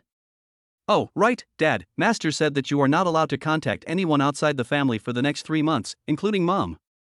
Suddenly remembering something he had instructed, Chen Beixian looked directly at Chen Ping'an and said earnestly. He had an honest demeanor that suggested he would immediately report to the other party if they dared to disobey him. "Don't worry, Dad will keep it a secret." With a twitch at the corner of his mouth, Chen Ping'an quickly assured him. "Just one." He was well aware of the complex karmic consequences surrounding him, and that once exposed, it would bring terrible trouble to Luo Dali. But at this moment, Chen Ping'an was genuinely curious about how Luo Dali had managed to rescue him from that hell on earth. "Moreover, my son said that the other party only used one night. This is something that even his powerful department couldn't handle." Chapter 83 Qingyun Academy. After leaving the attic, Luo Dali led Wulong, Fengchu, and his 2 young disciples to an ancient bronze gate of the armed temple. This is the entrance to the library. Since receiving the phone call from the child's mother, Luo Dali has been rethinking the education of Zhuge Liang and Fengchu. He was well aware of his limited knowledge and was unwilling to let his child repeat the same mistakes he had made in his own childhood. So, he finally made a decision: let the child find the teacher himself. This teacher could be Zhongling. It could also be Xiao Yuanshan, or Hua Bushi and others. However, they forbade them from forcing Zhuge Liang and Pang Tong to learn. They can only passively teach what Zhuge Liang and Pang Tong like. Another type of teacher is the ancient sages of the Xia dynasty behind the thousands of ancient books treasured by the academy. "Abbot, how do you open this bronze door?" Originally intending to become the academy's administrator, Zhongling was now making her first contact with the academy's hidden location. She couldn't resist being the first to try it out, but after pondering for a few seconds, she still couldn't figure out how to open the academy's bronze door. "It's simple, just push it open." Luo Dali shrugged and responded with a smile. "Use force?" Startled for a moment, Zhongling subconsciously tried it out. "Even after using all my strength, it was still no use." They exchanged a glance, and Xiao Yuanshan and Hua Bushi, who were also full of curiosity, took the opportunity to step forward to help. Even with the combined efforts of the 3, they still couldn't budge the ancient bronze door in the slightest. "Brother-in-law, so you're here. We've been looking for you everywhere." "Huh, is this the legendary bronze door? Could there be some great treasure behind this? Why are you all looking at me like that?" Halfway through their boisterous chatter, Yuzureo realized something was amiss and instinctively felt guilty. 3 seconds later, the 4 of them pushed the door together, but it was still no use. They were all dumbfounded. You know, the combined strength of 4 people, let alone more than 500 gene, should be around 500 gene, right? If a door that can't be pushed open even with 500 pounds of force, is this academy really legitimate? Could there really be some great treasure inside? Hey, you heartless man, are you sure this bronze door can only be opened by manpower? Sensing the adult's doubts, the traitor couldn't help but jump out and cause trouble again. Is there a problem? Luo Dali shook his head and said it casually. But even 4 people couldn't push it away together, this is no joke. Wow, the door just opened? Halfway through his sarcastic remarks, the boy saw his father easily push open the bronze door with one hand, leaving the traitor stunned. Oh my god! Even with the combined strength of 4 people, they couldn't match the power of my cousin-in-law's single hand. That's a true warrior. My cousin is so lucky. Yuzureo inwardly screamed. Is this guy even human? Zhongling's inner thoughts were all expressed through exaggerated facial expressions. Xiao Yuanshan and Hua Bushi, who were standing to the side, had similar expressions. But when they thought about how Luo Dali could drag a several-ton Mengshi tank with his bare hands, they felt that everything was just as it should be. Wow, it's so big in here. When she finally saw the space behind the bronze door, even the usually composed and beautiful professor couldn't remain calm on the spot. There really is a big treasure. Yuzureo opened his mouth wide and began to speak incoherently. This collection of books is probably no less than any of the 4 great academies of the Great Xiao dynasty. It's even worse, it's outrageous. They exchanged another glance, and both Xiao Yuanshan and Hua Bushi were filled with shock. Speaking of which, you heartless man, what are you doing bringing us here? Let me make it clear, this baby has only been recovering for a few days, don't mess with a little kid like this. Compared to the astonishment of others, the traitor looked completely panicked. That's right. He started thinking about homework. When Luo Dali overheard his rebellious son's bizarre thoughts, his expression was priceless. However, this only strengthened his resolve not to force his children to study. Suddenly noticing something was off with his little darling, Luo Dali couldn't help but look at her curiously and ask, "Baby, what are you thinking?" "Dad, this academy seems to be missing a name." But upon hearing this, Luo Dali immediately understood his little darling's little secret. Really? When he belatedly realized that he had lost the opportunity to name the child, the traitorous boy next to him frantically slapped his thigh repeatedly. "You heartless man, I'll grant you one more request, how about you name this academy?" Pretending not to see his older sister's fierce gaze, the traitor gritted his teeth, mustered his courage, and hastily began to cram. Seeing his rebellious son looking like he was about to cry, Luo Dali was torn. I was really afraid that if he suffered too many setbacks, his rebellious son's resolve would be broken. "Baby, how about calling it Qingming Academy?" Touching his nose, Luo Dali cautiously offered his suggestion. Great, this name is wonderful." Before his older sister could respond, the traitorous boy next to him shamelessly began to praise her. He knew that gaining an advantage by even a single word was already quite substantial. "We absolutely cannot ask for more." "Sure, what do you think?"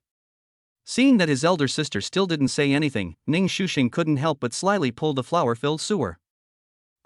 This. ABA. But he couldn't afford to offend his master's sons, so Hua Buwen quickly and cunningly pretended to stutter. Ning Shuxing's lips twitched, and he looked at Xiao Erwo with unwavering determination. "Ouch, I ate too much just now. Second brother, I need to go to the restroom first." Seeing that his 4th junior brother was also unreliable and ran away, Ning Shuxing realized that in front of his elder sister, he was still nothing. "Ahem, dear older sister, I think Mingyue Academy sounds better than Qingming Academy, yes, that's it." Knowing that the situation was hopeless, Ning Shuxing had no choice but to try to salvage the situation. "Dad, what do you think of the name Qingyun Academy?" Ning Mingyue rolled her eyes at her silly younger brother before slowly revealing her final decision. "Qingyun Mountain, Qingyun Academy, wonderful." Xiao Erwo, having somehow slipped back, exclaimed in admiration. "Hey, you idiot, wasn't that just now?" Halfway through his outburst, Ning Shuxing was so frightened by a single look from his older sister that he shut up and simply pretended to be deaf and dumb. "No one will support my lofty ambitions. I trudged through the snow to the mountain peak. If one is not destined for such fortune, even alone, one can ascend Kunlun. Senior sister is truly talented, please accept my utmost respect." At that moment, Hua Buwen suddenly stopped stuttering. Ning Shuxing's expression was priceless. They exchanged a glance and smiled with satisfaction. When it comes to shamelessness, there are definitely successors. Let's call it Qingyun Academy from now on. Pretending not to see his rebellious son's pitiful expression, Luo Dali could only go along with the prevailing trend. After saying that, he seized the opportunity to show off, saying, "Sword, come." Buzz. After a visual feast, the summoned heavenly sword appeared out of thin air, exuding an aura of dominance. Of course, this is because the system is cooperating with a certain host. But it also stunned everyone present, young and old. Clang, clang, clang. Using the heavenly sword's ability to cut through iron like mud with its nano-level laser power, coupled with the terrifying strength of over 30,000 jin in one arm, Luo Dali used the sword as a pen to write the academy's name in cursive script. After thinking for a moment, he wrote the 4 lines of Pretentious King that Hua Buan had just recited on both sides of the bronze door. My God, this limestone carved by the sword, it's real. Brother-in-law, you're absolutely amazing. So handsome, so incredibly cool. Once she came to her senses, Yuzureo couldn't help but want to give him a hug, but Luo Dali dodged her immediately, making the beautiful girl stomp her feet in anger. Compared to the young Yuzureo, the 3 of them, including Xiao Yuanshan, were all filled with the same word of horror: thunder is coming. That's right, at this moment, they were almost certain that the lightning incident that day was definitely not an accident. Chapter 84: The Little Cotton Padded Jacket's Fortuitous Encounter, The Power of the Heart. Ignoring the shocked expressions of the crowd, Luo Dali, with one arm around each of the crouching dragon and the phoenix chick, stepped into the academy. Last time I just casually peeked inside and didn't know what kinds of books were inside the academy. This time, we must bring Zhuge Liang and Pang Tong and pretend to be something we're not. Ahem, baby, from now on this will be your library. Do you like it? After pretending for a while, Luo Dali discovered that he couldn't understand many of the books inside, because most of them were ancient books, and most of them were rare copies. Not only are there rare copies, but many ancient books are written in characters that are not modern simplified characters at all, but in various seal scripts such as small seal script and large seal script, and some of these scripts are ancient scripts that have been lost. However, most of these ancient scripts are inherited from the Taoist lineage, such as the Yin-Yang Talisman script. There are also the scripts of some ethnic minorities in the Xia dynasty. My goodness, there are so many rare and ancient books here. No wonder my stubborn old man at home was willing to let me resign from Kyoto University. Wow, this is right, these are actually Li Bai's original works, and there are so many of them. It turns out that his lost works did not really disappear, but were collected here. This also includes the lost works of the poet Du Fu. My God, there's even Wang Shiji's preface to the poems composed at the Orchid Pavilion, and other original works. Heavens, this is the remains of my Zhong family ancestor, Zhong Ziki. When they finally discovered what was going on, Zhongling screamed uncontrollably. Sensing something was amiss, Yuzureo and the others, having regained their senses, also began to eagerly examine the ancient books around them. This can't be the musical score of my ancestor Yuboya, can it? There's so much of it, it's outrageous. As if sensing something in the dark, Yuzureo, upon touching the ancient book before him, also began to scream without regard for his image. However, this is the strange truth. This was because the first time Xiao Yuanshan came into contact with ancient books, they were all related to his own cooking skills. It even includes many ancient books on royal medicinal cuisine from various dynasties. The ancient books that Wabushi sensed were mostly related to business sages throughout history. It even goes so far as to specify many secret recipes that have been passed down through the ages. Is it really necessary? Seeing that everyone else seemed to have gained something, and then thinking about himself who felt nothing at all, Luo Dali's expression was extremely uncomfortable. Ahem, you unfilial son, why are you looking at your father like this? As expected, what you least want is exactly what happens. At this moment, being targeted by his rebellious son, Luo Dali felt inexplicably guilty. You heartless man, this isn't your first time here, is it? Ning Shusheng asked in a sarcastic tone. Is there a problem? Luo Dali pretended to be calm. Is it hard to understand a lot of it?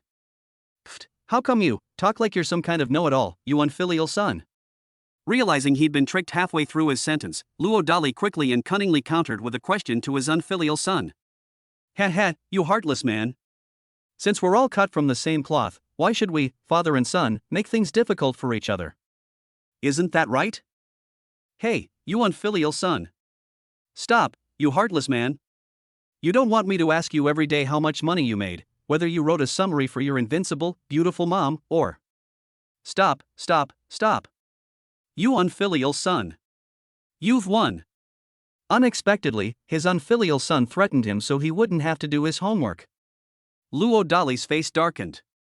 Fortunately, he had no intention of making things difficult for the other party, otherwise the father and son would have fallen out on the spot. Having successfully manipulated his father, the traitorous boy smugly departed. Fortunately, no one had seen his embarrassing state, so Luo Dali quickly calmed himself down and went to check on the other people's gains.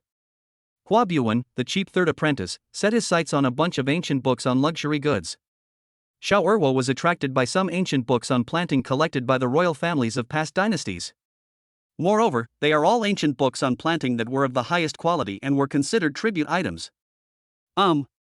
After sensing the surroundings, Luo Dali cautiously approached the little cotton-padded jacket from behind.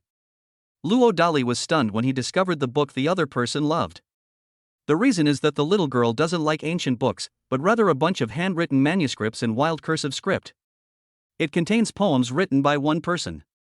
A being who claims to be the closest to a god in 5,000 years can make a country's ruler cherish a handshake so much that he can go 3 months without washing his hands. Shoo, you jerk dad, don't disturb my reading. Sensing something, the little girl gave a warning without even turning her head. After saying that, he continued to immerse himself in a handwritten copy of a masterpiece of wild cursive script called The Power of the Heart. Only. For some reason, Luo Dali discovered that the more his daughter read, the stronger her energy became at a visible rate. Suppressing his curiosity, Luo Dali waited patiently for his little darling to finish reading. I don't know how much time passed, but finally my little darling put down The Power of the Heart. Just as I was about to carefully take the book, I saw the little girl suddenly close her eyes. Buzz. Buzz. Buzz. With his triple pupils, Luo Dali discovered that the energy on Xiao Mianeo's body had suddenly surged. Boom! After a small energy surge from the inside out, the energy on the little cotton-padded jacket subsided. Baby, are you alright?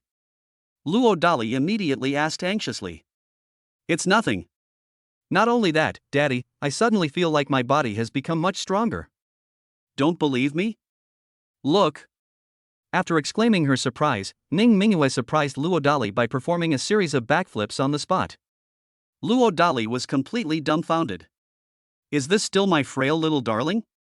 Could it be? The thought of the name of the handwritten copy filled Luo Dali with horror. They say the bigger your heart, the bigger your stage.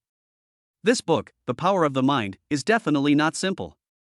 Taking a deep breath, Luo Dali beckoned his rebellious son over. However, the other party did not seem to have the same extraordinary opportunities as Xiao Mianeo, and was completely confused. Undeterred, Luo Dali studied it again himself. However, it was still to no avail. Honey, could you share your thoughts on what you just read? With a twitch at the corner of his mouth, Luo Dali asked his last stubborn question. What insights did you gain? Ning Mingyue looked puzzled. Didn't you see any martial arts techniques or anything like that? What martial arts mental cultivation method? What I mean is, why did you suddenly feel so energetic after you finished reading the book? Yes, that's it. Oh. Keep sharing. What to share? You. Dad, I really don't know what you want to hear, and I don't really have any insights.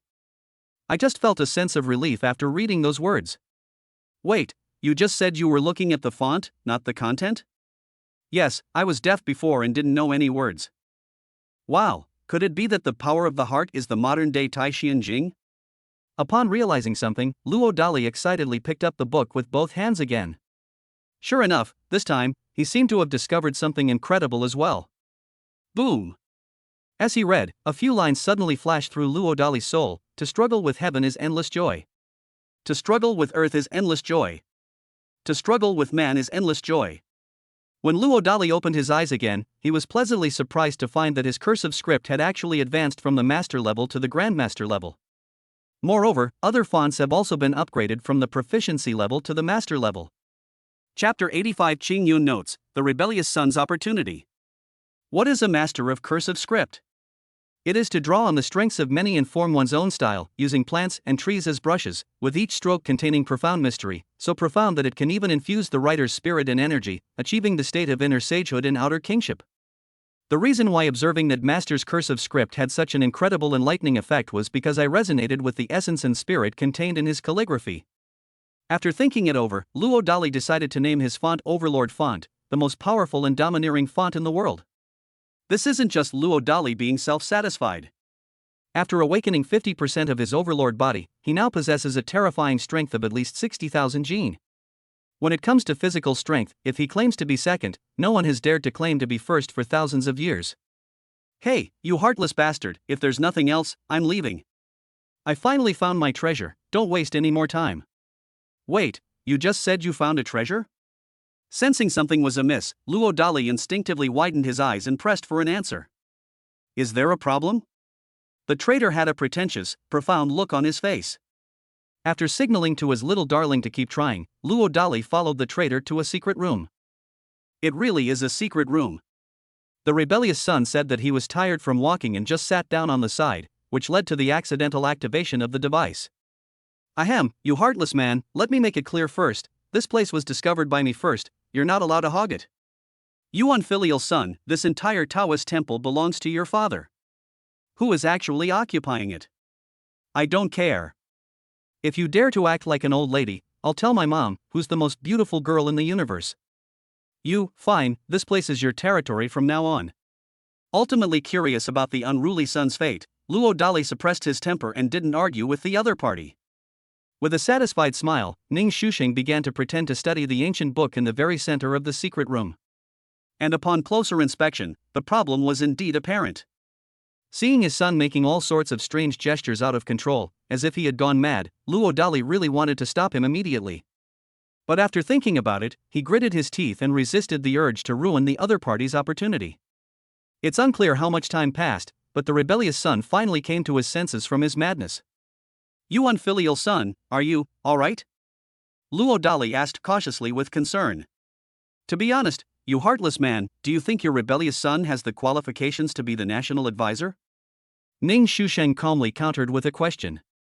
Pfft, you unfilial son, you're hopeless. Imperial advisor? You'd better just fly to the heavens? You heartless man, I'm very serious. As for what you call ascending to heaven, isn't the imperial advisor a path to that heaven? Hey, can I take a look at that book you were just looking at? Sensing something was amiss, Luo Dali quickly spoke up seriously. Without objection, the traitor handed a thick ancient book to Luo Dali. The ancient book is titled Qingyun Notes. The book begins by recording a secret technique called dragon forging. After roughly reading through the contents of this so-called dragon forging court secret method, Luo Dali felt numb. Only then did he learn the true origin of the name Armed View. This is because the abbots of Qingyun Temple throughout the ages were not ordinary people, but national teachers. Every one of them who came into the world was a national teacher. Needless to say, the old celestial master Zhang Zhiga is also a national-level master. However, such a title is no longer applicable nowadays. Therefore, the old celestial master has an explosive hidden title, Great Xiaobad Marshal. Also known as the Dragon King. The hidden Dragon King of the Great Xia dynasty. The so-called arming refers to using the orthodox Taoist ideology to arm the millions of soldiers of the Great Xia Ministry of War. During the War of Resistance against Japan, Qingyun Temple took the initiative to choose the red side, which was the weaker party at the time, and then all its members went down the mountain to follow Master Zhou and formed the Hidden Dragon Organization, which dominated the underground world of the Great Xia dynasty. They were specifically tasked with secretly hunting down spies from various foreign countries. Even now, the information regarding the 368 top Taoist priests who died in the battle at Qingyun Temple has not been declassified. No wonder there's a Gongnon temple on the mountain. Upon learning the hidden, explosive truth, Luo Dali felt a complex mix of emotions. After all, he never imagined that a Taoist temple he had casually inherited would hide such a chilling truth. How can he continue to live a carefree and heartless life like this? Wrong. Suddenly remembering something, Luo Dali gritted his teeth and began to use a year of his lifespan to calculate the situation of the old celestial master. A minute later, he went numb again. The old master actually went to an island nation and even planned to use the blood of a giant spicy snack to make wine. Fortunately, the calculation results were auspicious, at least he wouldn't die for the time being. According to Chongtong's speculation, this was actually the old celestial master's karma, as if this calamity was destined to be his. If Luo Dali were to forcefully intervene, he might end up doing more harm than good. For example, if we were to forcibly rescue the celestial master now, it might ruin his opportunity. This is how fortune and misfortune are intertwined. It was only because of the departure of the old celestial master that he became a grandmaster whose physical body had not been seen again for 500 years in the Great Xia dynasty. If we fail, we'll vanish into thin air. The major cause and effect of this is the result of a century of accumulation during the War of Resistance against Japan. You old fox. You'd better be able to break through to the grandmaster level, otherwise this abbot will truly be invincible to the point of loneliness. After muttering something under his breath, Luo Dali continued studying the remaining contents of the ancient book. After reading it, he finally understood why his unfilial son had gone mad earlier. It turns out that the rebellious son wasn't just bragging, he had actually been chosen by the cunning old celestial master. That's right. The old master didn't really value Luo Dali, who was all brawn and no brains, but rather Ning Shushang, a traitor with the potential to become a charlatan. To be precise, the celestial master valued Luo Dali's strength and made him the protector of Ning Shusheng, the future abbot. This is the truth. The various hand gestures that the rebellious son just performed were the secret techniques passed down by the abbot of Qingyun Temple. This is a supreme Taoist secret technique that can enable a rebellious son to carry on the legacy of his predecessors and potentially become the national advisor in the future. The ultimate move of this secret technique is the Dragon Forging Court secret art, a top-tier Taoist feng shui secret art. If successful, it can awaken the golden dragon that protects the nation's fortune in the Great Xia dynasty. The golden dragon of fortune is an ancient Taoist term. In modern terms, it roughly means to unite the hearts of hundreds of millions of people to ensure that the country enjoys favorable weather and abundant harvests year after year. Therefore, the so-called Dragon Casting Court is not some legendary immortal magic, but a top-level scientific complex of Taoism. For example, the South to North Water Diversion Project. For example, it takes a lot of manpower, financial resources, and material resources, and tens of thousands of people working together for decades to transform the first desert of the Great Xia dynasty. Once the final plan is successfully implemented, even if the outside world is flooded, the Great Xia territory may still enjoy favorable weather and abundant harvests. This is the secret method of the Dragon Forging Court. Another point is that those who participate in the casting of the Dragon Court seem to receive divine favor. Some possess extraordinary wisdom, such as the author of The Power of the Mind. Some, however, possess the physical characteristics of dragons and elephants, such as the old celestial master. The Qingyun notes record an ancient secret about the great Tangbad commander, such as how he eventually reached the peak of the grandmaster level by using feedback from the Dragon Forging Court. If it weren't for the Empress appearing midway and severing the Tang dynasty's fortune, he probably could have broken through to the Golden Core realm recorded by the ancient Taoist sects by taking advantage of the nation's fortune feedback. Suddenly sensing something, Luo Dali looked at his unfilial son, who had suddenly sat cross-legged beside him. Upon closer inspection, my nerves went numb again. It was only through the double pupils that he discovered that his rebellious son had also awakened a similar supernatural power, except that it was not double pupils, but rather something like the heavenly eye. The so-called heavenly eye is explained in detail in the Dragon Forging Court, referring to a divine talent or supernatural ability that allows one to see through the essence behind celestial phenomena. For example, it can observe various complex and ever-changing energy fields through the sky eye, see through and deduce the future trend of the universe in a certain place over a period of time, and thus predict the outbreak of earthquakes or tsunamis in advance. Chapter 86: A Child's Character at 3, A Scholar's Spirit. Damn it, you heartless bastard, what kind of monster are you? Even my heavenly eye can't see through you at all. No way? Even my older sister is shrouded in mystery. Does this mean I'm destined to never rise above my station in this family? Thankfully, the fates of the third, fourth, and fifth brothers are all in my hands. Wow, these three families are incredibly powerful. It seems my national advisor is truly blessed by the heavens, even having the three treasures generals of heaven, earth, and man arranged to be by his side so early on. Shoot. Hey, who dares to hit my head? Cough cough, great demon king, you're bullying a child. Halfway through his rant, he realized that the person who hit him was his own father, the ultimate devil, and the traitor looked utterly aggrieved. After all, it was a terrifying force that even the heavenly eye couldn't see through, so he dared not provoke the other party too much. You unfilial son, never mind, whatever makes you happy. I wanted to forcibly cancel the opportunity for my rebellious son, but the cause and effect behind this opportunity were too terrifying, and I was really afraid that he would die halfway through. After thinking it over, Luo Dali gritted his teeth and decided to turn a blind eye. Just one. As a super dad with a system, and just a national advisor, even if his rebellious son wants to become a saint in the future, Luo Dali is determined to protect him to the end. Etc. This rebellious son said he couldn't see through his sister earlier, and his ambition is to become a national advisor, so doesn't that mean? What the hell? Then, he suddenly deduced some explosive truth, leaving Luo Dali completely stunned. No wonder my little girl has become involved with the power of the heart. No, that's not right. Since the girl has been chosen, why should my wild calligraphy still benefit from it? Is it possible that after a century of accumulation, the post-2000 generation of our great Xia is going to take the path of tyranny? Because of his overactive imagination, Luo Dali felt as if he had been injected with chicken blood, so excited that he wanted to wiggle his butt on the spot to vent his excitement. Why does Luo Dali still regret not being able to join the army in both his previous lives? Just one. Regardless of how the international situation develops in the future, ordinary people will have virtually no chance. Only soldiers have the opportunity to avenge their ancestors.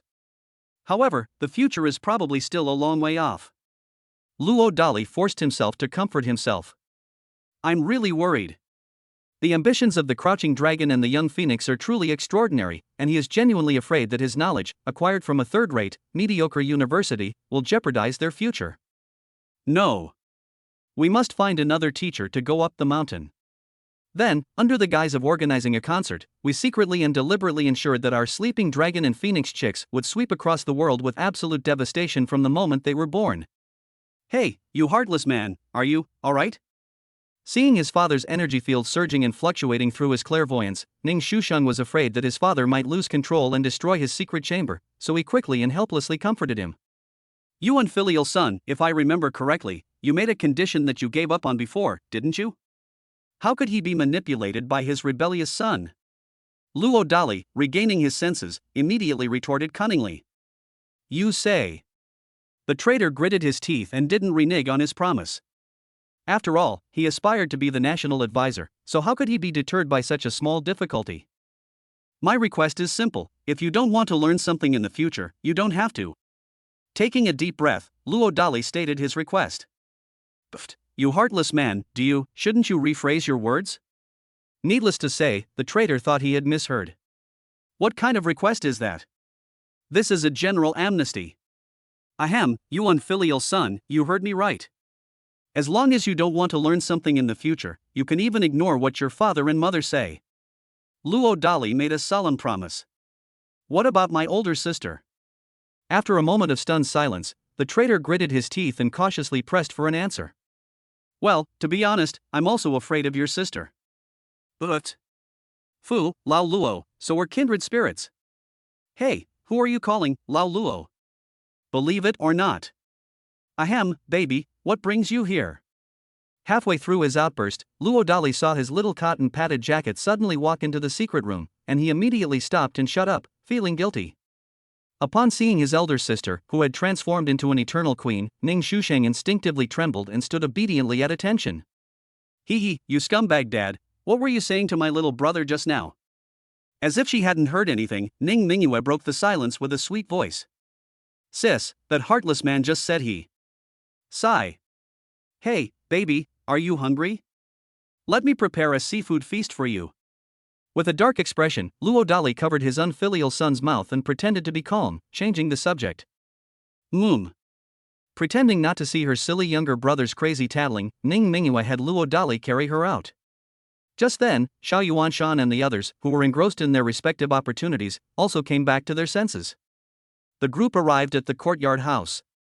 When Xiao Yuanshan saw that the seafood tank, which had not been filled with fresh seafood before, suddenly contained 500 or 600 pounds of top-quality fresh seafood, he subconsciously looked at Luo Dali, the mysterious abbot. If I remember correctly, the other party didn't seem to have come down the mountain. Thinking of Chen Ping'an, who had inexplicably appeared on the mountain, Xiao Yuanshan realized that the young abbot he thought he knew was probably only the tip of the iceberg. This is terrifying to think about. Fairy Mingyue, what kind of seafood feast would you like to have today? The young abbot was too strange, so strange that he seemed to be able to see through people's hearts. Xiao Yuanshan dared not get too close to him, so he simply became Ning Mingyue's sycophant. Little fairy Mingyue, Grandpa Hua wants to make you a set of golden tableware, no, and a golden chair too. Please don't refuse. As if realizing something was amiss, Hua Bushi shamelessly began bribing Ning Mingyue. This little fairy Mingyue, didn't you tell your mom before that teacher Zhong was your nanny? How about this, you don't need the salary, teacher Zhong will even pay you out of pocket, okay? Pfft, what are you guys doing, cough cough, Zayaminjiyu, how can such a big courtyard house not have any entertainment options? Yes, if you want to hear any tune in the future, just tell your aunt. Hey, you guys, have you forgotten there's a handsome young man here? Ahem, Fairy Mingyue, how about leaving the cleaning of the courtyard to your 5th junior brother's father from now on? Oh my god, are you all nearsighted? Can't you even consider how I feel? Brother, go and bring some fruit to Grandpa Xiao and Uncle Chen. No, alright, you idiots, sure, Beixian, what are you still watching? Come and help us. Okay. He couldn't handle the adults, and he couldn't handle a few children either. Only when he saw his 3 junior sisters and brothers obediently come over to help did Ning Shuxing's expression soften a bit.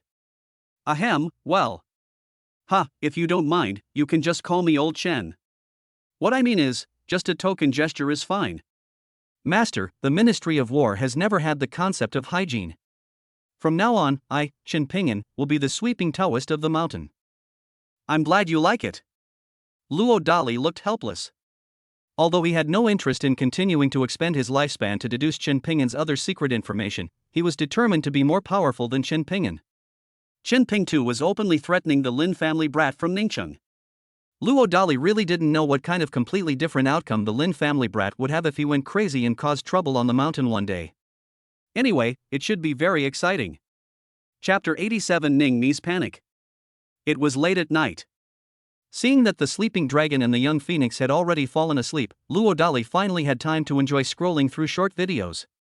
The 3 videos released previously have now surpassed 10 million views in total. The video featuring embroidering the red flag garnered the most views, exceeding 5 million. Just 3 videos were enough to gain 500,000 followers for the Dali Raising Kids account.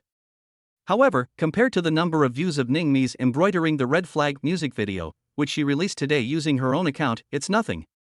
In just half a day, the total number of views for this music video across all platforms has already exceeded 100 million, bringing Ning Mi's Doluwa Continent account 1 million new fans. It has reached the 10 million mark from its original 9 million followers. But, looking at the various vulgarities under Ning Mi's account, Luo Dali's face turned ugly. Sure enough, the child's mother still got herself into trouble.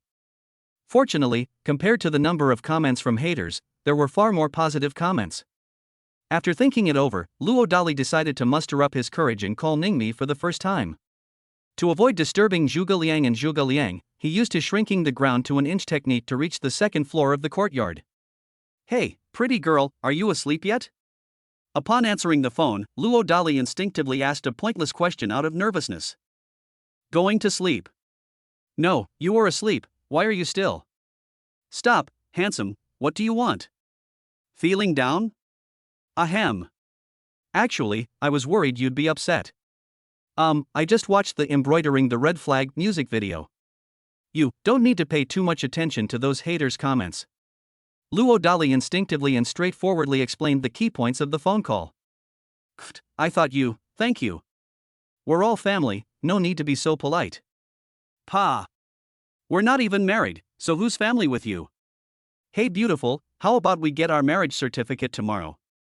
Luo Dali suddenly couldn't help but blurt out something reckless. Pa, what are you thinking?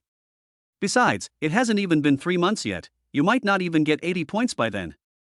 Ahem, it's fine not to get a marriage certificate, but it's not good for the child to always have the surname Ning, is it? Luo Dali stopped pretending and directly unleashed his hidden trump card, which was the key point of the test during tonight's call. What? Hello? Hey, what kind of terrible signal is that on the mountain? Let's call it a day. Beep beep. Luo Dali's face darkened as he watched the woman abruptly hang up the phone. The mountain is equipped with cutting-edge futuristic technology that comes with the system, so its signal strength is definitely unmatched in Ningxing. It seems that changing a child's surname is indeed not so easy. With his plan failing, Luo Dali felt utterly exhausted. On the other side, after hanging up the phone in a panic, Ningmi was completely numb. She really didn't expect the cheap man to be so proactive. If he didn't have any sense of morality and continued to deceive her children while she was away from the mountain, she really didn't know how to deal with him. Knock knock. A knock came at the door. Upon opening the door, Ningmi discovered it was her own mother, and she quickly composed herself. I just watched the music video, the view count is pretty good, but you. Mom, you said back then that as long as this song Embroidering the Red Flag made it into the top 3 of the trending charts, you wouldn't. Now, are you satisfied with the number of plays? I keep my word, but that only represents my personal opinion. As for your brother and that old stubborn man. Mom, you can rest assured about my brother. But could you try to whisper sweet nothings in Dad's ear? Pfft, you little rascal, are you really planning to spend your life with him? Having discerned something, Su Qingyi was gratified, but couldn't help but continue to probe and ask. Mom, because that bastard poisoned me, my body is now. Even if someone had other intentions, and money wasn't a factor, what decent man would want that? Actually, your body. Su Qingyi made a squeaking sound. I'm torn about whether or not to tell the cabbage the truth. One uterine injury is nothing. The amazing son-in-law can even cure the congenital ailments of his 2 nephews within a week, so it must be a piece of cake. Mom, you don't need to comfort me. My lifelong dream is to carry on your dream, but now that you've recovered, it's time for you to think about your own personal matters. Ningni clearly misunderstood her mother's meaning. However, Su Qingyi couldn't explain, lest the news of her nephew's sudden recovery spread and attract the attention of bad people, leading to an awkward atmosphere. At this moment, 2 more people entered the room. It was his younger brother Ning Ke and his father Ning Hongtu. Sister, how could you hand over Qingfeng and Mingyue to that scoundrel? Go out. Okay. After being scolded by Ningmi, Ning Ke immediately ran away like a cat seeing a mouse. Ning Hongtu, standing to the side, looked utterly displeased. It's really strange that the men of the Ning family can't be assertive in front of women. Why come back if you're not helping others make money at your lousy company? Before Ning Hongtu could speak, Su Qingyi retorted coldly and uncontrollably. Humph. With a dark expression, Ning Hongtu managed to utter 3 words before storming off in a huff. Mom, you 2 have been giving each other the cold shoulder for 3 years, can't you just... Shut up. Oh. Seeing her mother's furious reaction, Ningmi had no choice but to behave herself. The comments in the video's comments section definitely contain the Lin family brat's messages, as well as the shady instructions from that little bitch Lin Ting. You can handle it yourself. After giving a curt explanation, Su Qingyi left the room. Not long after, he saw Ning Hongtu waiting for several seconds in his room. Get out. Su Qingyi remained indifferent. Ahem, well, my dear wife, we've been in a cold war for 3 years, can't you just... Cannot. What will it take for you to forgive me? Ning Hongtu looked helpless. As the chairman of the Ningguang era, he was not free to do as he pleased. Especially when it comes to his daughter. It's impossible to forgive. Su Qingyi remained calm. If you don't tell me, I really won't come back to this house for 3 months. Ning Hongtu simply brought the topic to the forefront. That's right. As the head of the family, how could he not know some things? You are not allowed to interfere with your daughter's choice of marriage. Having discerned what was going on, Su Qingyi simply stated her own request. Although she had only met her amazing son-in-law twice, she had already accepted his status as the only son-in-law in the Ning family. That's right. The fact that the other party cured his 2 nephews and his own throat was enough. Whether Luo Dali has money or not, or whether he is an orphan or not from a good social class, are minor issues. At worst, the Ning family can just raise this amazing son-in-law. What? This is impossible. Wait, did you see him in person? Halfway through his outburst, Ning Hongtu suddenly asked in confusion. Let me sing you a song. 5 minutes later, Ning Hongtu stared blankly at Su Qingyi. Then, trembling, he pressed on, him, could it be? Perhaps he doesn't have money, and he's not a good match for the Ning family, but he is, after all, Qingfeng and Mingyue's father, isn't he? Su Qingyi did not answer directly. I want to see him in person, and then we'll talk. Taking a deep breath, Ning Hongtu announced his final decision. Chapter 88. The stubborn Ning family father and son. Even tigers don't eat their cubs, yet a father still does. The reason why Ning Hongtu did not completely break with the Lin family back then was not because he was only after profit, but because the Ning Prince era at that time simply did not have the trump card to go head to head with the Lin family's Tingyan era. If we had stood up against the tide back then, we would have only fallen into the Lin family's trap and caused the Ning Prince's era to fall apart. It could even lead to the downfall of the entire Ning family. This is the root cause of Ning Hongtu's decision to grit his teeth and remain silent. Now, after 3 years of development, Ningguang technology has achieved a major breakthrough in new energy battery technology, and there is no need to worry about being strangled by the overseas suppliers behind Lin's company due to a falling out. Another point is that after 3 years of hands-on training, his son Ning Ke has gradually matured and has developed the business acumen to stand on his own. In short, Ning Hongtu can finally find time to deal with his daughter's affairs. But how should we handle this? The thought of his daughter's ill-fated relationship with some loser orphan gave Ning Hongtu a headache. From the perspective of a father worth hundreds of billions, he would definitely look down on some cheap loser becoming the son-in-law of the Ning family. But the terrible facts have already happened, and no matter how unwilling Ning Hongtu is, he cannot change the past. Therefore, there is only one way to go, which is to find a way to elevate the status of a certain loser so that he is worthy of one's daughter. Come here for a second. After thinking for a moment, Ning Hongtu called his son over. Dad! Stop. I want to hear your opinion on that scoundrel. Tell me the truth. Ning Hongtu got straight to the point. I definitely wouldn't like that scoundrel, but my sister already did that with him. What can I do? Ning Shusheng shrugged, expressing his helplessness. That's right. He kept calling Luo Dali a scoundrel, but he knew very well his older sister's stubborn temper. To put it bluntly, as long as my older sister acknowledges a certain loser, he has to obediently call her brother-in-law. You haven't met him? Ning Hongtu's lips twitched, and he changed the subject. Dad, I did want to last time, but my older sister warned me. By the way, Dad, have you seen that scoundrel? I forgot, I bet Mom wouldn't let you do that either. Bullshit, your mother dares to stop me. What I mean is, I'm not afraid of your mother, I'm just letting her have her way, understand? Yes, Dad, you're right about everything. Have you made any moves by that young man from the Lin family lately? Dad, we may have underestimated that scoundrel. Ning Ke suddenly said seriously. After saying that, he revealed the shocking truth he had uncovered over the past few days. Chen Pingtu had threatened and intimidated Lin Tian in order to protect Luo Dali. How did that scoundrel get to know this young scoundrel from Kyoto? After a moment of surprise, Ning Hongtu voiced his doubts. I'm feeling a little jealous for no reason. Despite his immense wealth and influence, in the vast and powerful capital of the Great Xia dynasty, he's just a nobody. In any case, if Qin Ping is ever unhappy, the Ning Prince era will likely be in turmoil. Well, I heard that Zhong Ling, the goddess of this Kyoto scoundrel, works at the Armed Forces Temple. I guess she's being so roundabout in order to get that scoundrel to put in a good word for her. What's this scoundrel's opinion on weaponry? Have no idea.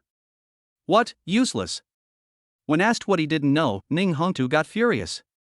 Dad, this can't be entirely my fault. It's because Mom gave Ade and his entire security team to Qingfeng. Your son doesn't have anyone he can easily boss around right now. What, this crazy woman? Hey, Ning Hongtu, who are you calling a crazy woman? Believe me or not, I'll teach you a lesson. Ahem, let's talk somewhere else. Ning Hongtu instinctively shuddered and, feeling guilty, quickly grabbed his son and ran away. Oh. With a disdainful snort, Su Qingyi confirmed that no one was eavesdropping. Lock the door from the inside. I took out my phone, adjusted the volume, and was about to make a video call to my 2 nephews when I realized it was already past 1 a.m. Shaking her head, Su Qingyi could only look for another opportunity. One night passed. After waking up naturally, Luo Dali was suddenly stunned. He was given 2 more chances to win a prize. Just as he was about to draw the prize, his unfilial son walked in smugly and called him to have breakfast. Needless to say, it's still that creepy boiled fish. Fortunately, the unfilial son's cooking skills have indeed improved a lot, at least he doesn't feel nauseous after eating. After they finished eating, Luo Dali was surprised to see his daughter take the bowl to wash it. After washing up properly, they headed to Qingyun Academy. Master, Mingyue volunteered to learn how to wash dishes from me first thing this morning. As if instantly understanding what Luo Dali wanted to ask, the beautiful professor who worked part-time as a nanny quickly revealed her answer. Don't teach her this kind of dirty work next time. Teaching him to be a rebellious son might be a good idea. Okay. Suppressing her laughter, Zhongling quickly made an excuse to follow them to the academy. With his eyes wide open, Luo Dali was both amused and exasperated to discover that, apart from himself and Chen Ping'an, everyone else had gone to the academy for further study early in the morning. Shaking his head, Luo Dali called to the system, Ton, draw them all. Ding, congratulations to the host for gaining 2 years of lifespan. Congratulations, host, you have obtained 2 top-grade qi cultivating pills. Ding, congratulations to the host for gaining mastery of 9 dialects of the Great Xia dynasty. Congratulations, host, you have been granted 2 more years of lifespan. Name, Luo Dali. Super armor, 50%. Lifespan, 2448. Supernatural abilities, spiritual field space, 3rd level of double pupils eavesdropping on thoughts, discerning people's fortunes, detecting attributes, mountain god mobile, unforgettable memory.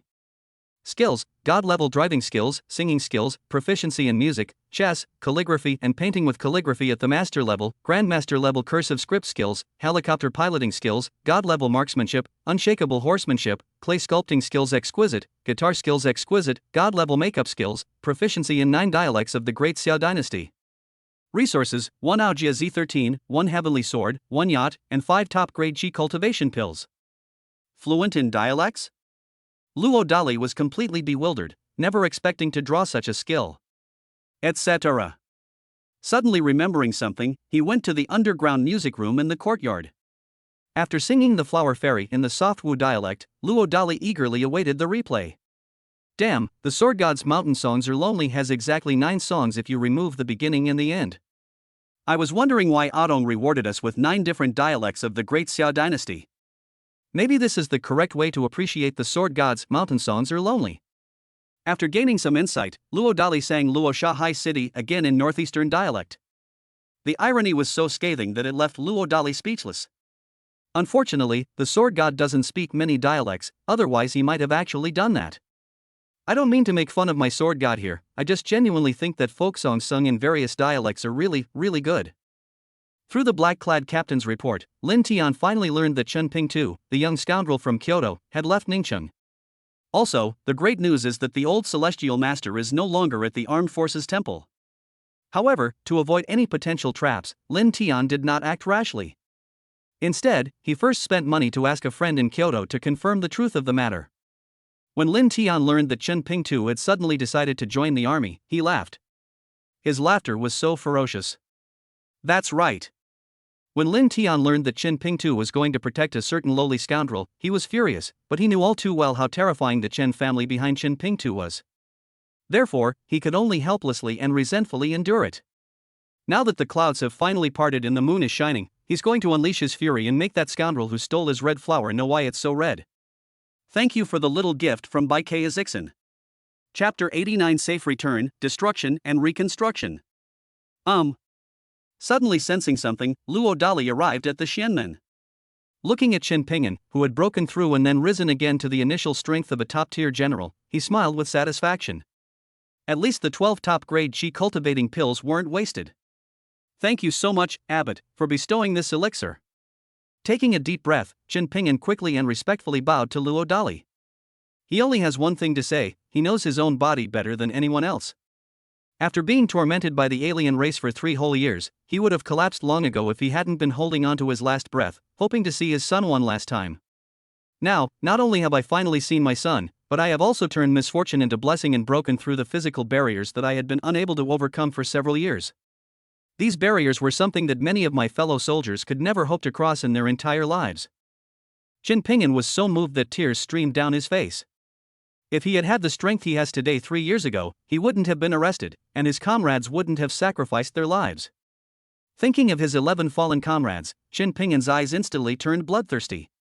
He wants revenge. Kill them all. Etc. Suddenly remembering something, Chen Ping'an looked at Luo Dali, but ultimately did not ask for the truth. Rest assured, I did not kill those beasts. Having overheard Chen Ping'an's thoughts, Luo Dali didn't hide anything from him. What? Abbot, they are utterly wicked. Abbot, how could you? I'm sorry, I. Setting a fixed point means that they can't walk, can't use their hands, can't see, and can't hear. As for their lives, you can keep them. Ahem, Abbott is mighty. May I ask, how exactly did you rescue me back then? Suppressing his shock, Chen Ping'an couldn't help but ask out of curiosity. Old Chen, you want to fight me, don't you? Luo Dali's face twitched. No, absolutely not, but if the abbot's hands are itchy. Feeling as if there were no secrets at all, Chen Ping'an gritted his teeth and continued to probe. Stop. I'm afraid I won't be able to control my strength and will beat you to death. Now, get back to sweeping. With a dismissive remark, Luo Dali drifted away. That's right. He used the technique of shrinking the distance to an inch to leave. He didn't have the habit of bullying little Karami, but he still needed to give him a proper warning. Otherwise, how could we get the second young master to willingly sweep the floor?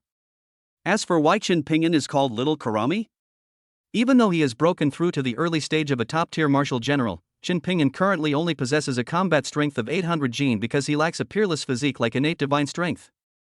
Luo Dali, on the other hand, possesses a terrifying strength of over 60,000 gene, making the two incomparable. My god, is he a man or a god? Chen Ping'an's eyes widened in shock at the shrinking distance technique. At this moment, he finally understood why Luo Dali was able to rescue him from that hellish place and even turn the beasts inside into cripples who were worse than dead. Wait, could it be that he has already broken through to the legendary realm of being able to defeat 10,000 men? Since the Ming dynasty's interruption of cultivation for over 100 years, due to the loss of the essence and spirit of our clan's cultural lineage, our great Xia dynasty has never been able to nurture such an unparalleled physical body again. Unexpectedly.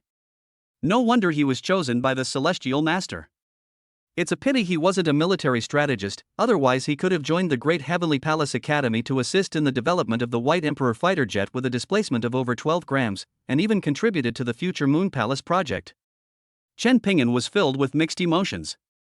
Ordinary people may find it hard to understand the uses of the physical body other than fighting, but it is incredible when applied to top fighter pilots or even celestial soldiers and generals residing in the Heavenly Palace. If we could replicate Luo Dali's combat power, even if it was only 70% or 80% of that, it would be so formidable that it would make foreign alien races tremble in fear. Sigh, I hope the old master can succeed. Chen Ping'an offered another unexpected blessing. That's right. He was one of the few people qualified to know the old master's final choices. He was a ruthless sage who dared to disregard his own life and death for the future of the great Xia dynasty. A master of internal martial arts at the peak of his level. The so-called internal style does not refer to any martial arts internal energy cultivation method, but rather to a kind of chi cultivation technique. In contrast, Chen Ping'an was a more purely physical martial artist. He also has a sense of national responsibility and a broad vision, but he lacks the skill of cultivating inner strength. This chi can refer to one's temper, or it can refer to the breath one is breathing. In short, people who are well-mannered in this regard are less likely to suffer internal strife. Conversely, one is easily misled by one's own karma and falls into demonic obstacles, even leading to death and the dissipation of one's spiritual path. This is also the root cause of why almost all the peerless military generals throughout history were able to live long lives. But where did this abbot get such miraculous pills? Even the old celestial master shouldn't have it, otherwise he wouldn't have bothered going to Japan to get that giant spicy snack. Forget it, someone who has broken through to the peerless level at such a young age must have some extraordinary opportunity. Besides, he deliberately used his supernatural power just now, which was obviously to warn me. But that miraculous pill can continuously repair the human body and even make people's bloodline return to its ancestral state. If we could get a few more, there would be a chance to go further. Even if one can only break through to the mid-stage of a top-tier general, there is still a chance to participate in the core plan of the Southern Heavenly Gate, and even... No way. Even if the King of Heaven himself came, he couldn't stop this colonel from sweeping the floors for 3 months. Because of his overthinking, Chen Ping'an secretly made a vow. What he didn't know was that Luo Dali hadn't actually gone far away. Therefore, after overhearing Chen Ping'an's explosive inner thoughts, Luo Dali was stunned. He wasn't surprised that Chen Ping'an would be eyeing his top-grade chi cultivating pills. After all, old guys like Xiao Yuanshan also had such ulterior motives. What truly horrified him were Chen Ping'an's thoughts about the White Emperor fighter jet, the Moon Palace project, and the South Heavenly Gate plan. Is this some kind of free way to listen to the secrets of a major power? This is terrible. That's right. That's deadly. I'm afraid I might actually be captured and dissected for research or something.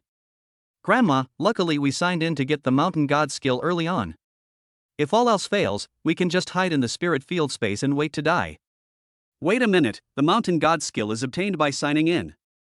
Ah Tong also mentioned last time that even the lesser rejuvenation pill could be obtained through signing in. It seems that once the crouching dragon and the phoenix chick graduate from the academy, it will be time for them to go down the mountain for training again. Immediately after thinking of something, Luo Dali made a decision. Of the system's three main functions, he has basically given up on the function of providing guidance, instruction, and answers to questions. This is really too difficult.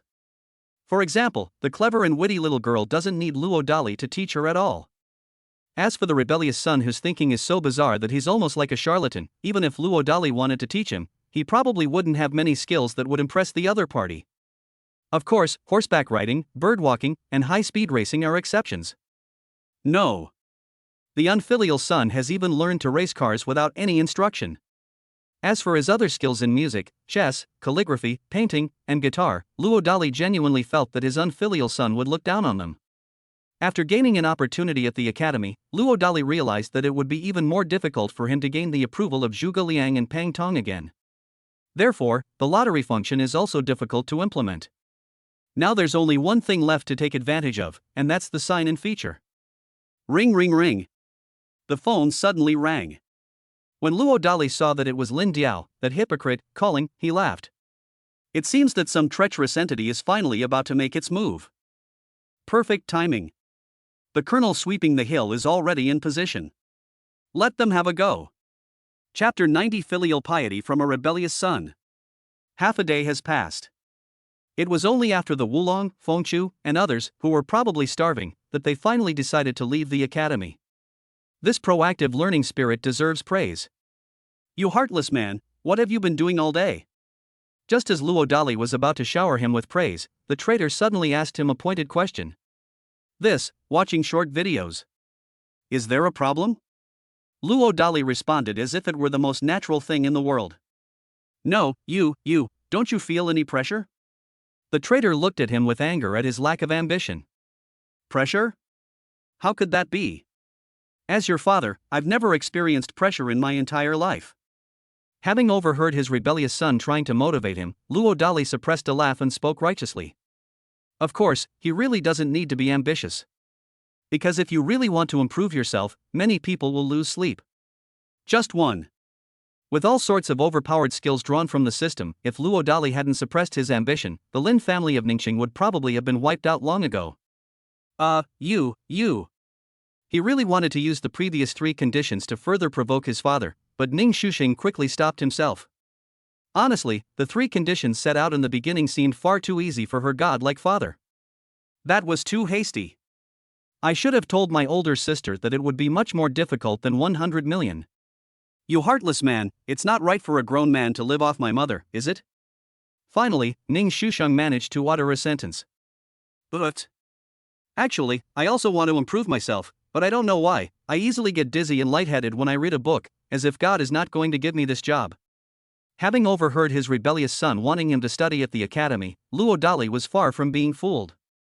It wasn't that he truly disliked reading, but rather, compared to the shortcut of taking advantage of the system, why would he choose to spend 1,000 times more time? Sis, go. Having finally managed to show some filial piety, Ning Shuxing died before he could even begin. He quickly gave his older sister a cunning look. If I remember correctly, the heartless man said last time that he was terrified of his older sister. I'll go up to you. Kid, mind your own business. No, sis, whose side are you on? Ahem, well, there's a saying that goes, reading 10,000 books is not as good as traveling 10,000 miles. Your father plans to take you down the mountain today. Where would you like to go? Hearing that his little darling was on his side, Luo Dali was delighted and quickly seized the opportunity to offer a suggestion. Sure enough, upon hearing that he could go down the mountain and live a carefree life, the traitor lost all interest in causing trouble. You heartless man, I want to go to, sis, why don't you decide? Halfway through his excitement, Ning realized he had crossed a line and quickly flattered his elder sister. That simply adoring expression almost made Luo Dali break down on the spot. No wonder this rebellious son only dared to dream of becoming the imperial advisor. Ahem, sure, Erwo, Beixian, what do you think? Ning Mingyue nodded approvingly at her silly little brother, but instead of giving the answer immediately, she cleverly looked at the three children first. This, of course, it's up to senior sister to decide. After nearly saying the wrong thing in her excitement, Hua Buwen quickly followed up sweetly. Yes, such an important matter must be decided by our senior sister. Xiao Erwo looked utterly shameless. Senior sister, what snacks do you need? Bei Xian will take care of them all. When Chen Beixian uttered those sycophantic words, Chen Ping'an, who was standing next to him, couldn't help but feel heartbroken. But the thought of the ghost chef and the god of wealth's grandchildren vying to become Ning Mingyue's lackeys made him feel helpless and withdrawn. Furthermore, even his own father, a colonel, is now doing chores like sweeping floors. He doesn't seem to have the class to advise his son. Brother-in-law, is it okay if I help carry your bags? It's been a long time since I've had the chance to go to the city and have some fun. Yuzureo couldn't resist joining in. Ahem, how can we let Zureo carry the bag by herself? Zhongling couldn't help but shamelessly remark. Master, how about I reimburse all your travel expenses? Huabushi unleashed a powerful move that Luo Dali couldn't refuse. Well, the food outside isn't hygienic, so as the head chef, I absolutely have to accompany you throughout the cooking process. Wherever his grandson is, that's where his happiness lies. Xiao Yuanshan also came up with a point that Luo Dali couldn't refuse. Stop. Old Chen, you stay on the mountain and watch the house. No, Abbot, I. Chen Ping'an really didn't want to miss the rare opportunity to have a parent-child interactive activity with his son. Stop talking, that's all. Oh, and if anyone comes up the mountain to cause trouble, you. So what? Upon hearing this, Chen Ping'an suddenly had a very bad feeling. Well, let's break the leg of the troublemaker. Luo Dali revealed his little scheme. Really? Having confirmed his bad guess, Chen Ping'an was immediately stunned. But when he thought of Luo Dali's life-saving grace, he simply couldn't refuse such a blatant scheme. Buzz buzz buzz. The same luxury helicopter owned by the richest man quickly disappeared into the mountains. Which idiot dared to offend the abbot? After watching Luo Dali and the others leave, Chen Ping'an couldn't help but shake his head and mutter to himself. Sensing something suddenly, Chen Ping'an arrived at the Xianmen. Very soon, a top-of-the-line helicopter from the Ministry of War came into view. Holy crap! Could the abbot have offended the Ministry of War? Upon deducing what he had figured out, Chen Ping'an's face darkened. He is indeed a top-ranking colonel. Even with his status as the second young master of the Chun family in Kyoto, it's not necessarily true that he would dare to confront the Ministry of War head-on. Especially since they openly flew top-of-the-line armed helicopters up the mountain. Etc. When Chen Ping'an saw the old man stepping off the helicopter, he felt numb again. To be precise, I almost broke down in tears on the spot. That's right. The visitor was none other than the pillar of the Chen family in Kyoto, Chen Ping'an's own father. Little Taoist priest. Holy crap, you. Ping'an, is it really you? Just as he was about to have a young Taoist priest inform the new celestial master, he lost control and started stammering on the spot when he mentioned the middle-aged man. He rubbed his eyes and finally realized that the person in front of him wearing a Taoist robe was indeed his second son, Chen Ping'an. Father, I. Chen Ping'an was equally surprised that his father would suddenly arrive at the Armed Forces Temple, but remembering Luo Dali's reminder, he didn't know how to explain it clearly. Realizing something, the old man gestured for the security guards who had escorted him to step aside. Ping'an, what exactly is going on? Father, I can't tell. Was it Abbot Luo who saved you? Pfft, how did father know? Chen Ping'an was so excited that he realized he had let something slip, and he was incredibly embarrassed. Otherwise why do you think your father came here personally? Father, what do you mean? Sai, when I learned you were about to die, I almost kicked the bucket on the spot. Luckily, your little brother brought me a miraculous pill at the crucial moment. Wait, could it be a top-grade qi-nourishing pill? Sensing something, Chen Ping'an widened his eyes and interrupted. That's right, it's the qi-nourishing pill. Nodding, the old man shared the story of his youngest son's connection with Luo Dali. When Chen Ping'an heard that his spoiled brat was willing to help Luo Dali bite someone for the sake of a woman, he was both amused and exasperated. But when Chen Ping'an heard that his playboy brother was willing to give up his glamorous life to join the army for him, he didn't know what to say. Luo Dali alone changed the fate of 3 Chen family members. Young master, second young master, it seems someone is causing trouble on the mountain. Just then, a security guard in military green jogged over to report. Upon hearing this, the old man was taken aback. Chen Ping'an understood if nothing unexpected happened, the one who had truly offended Luo Dali had arrived.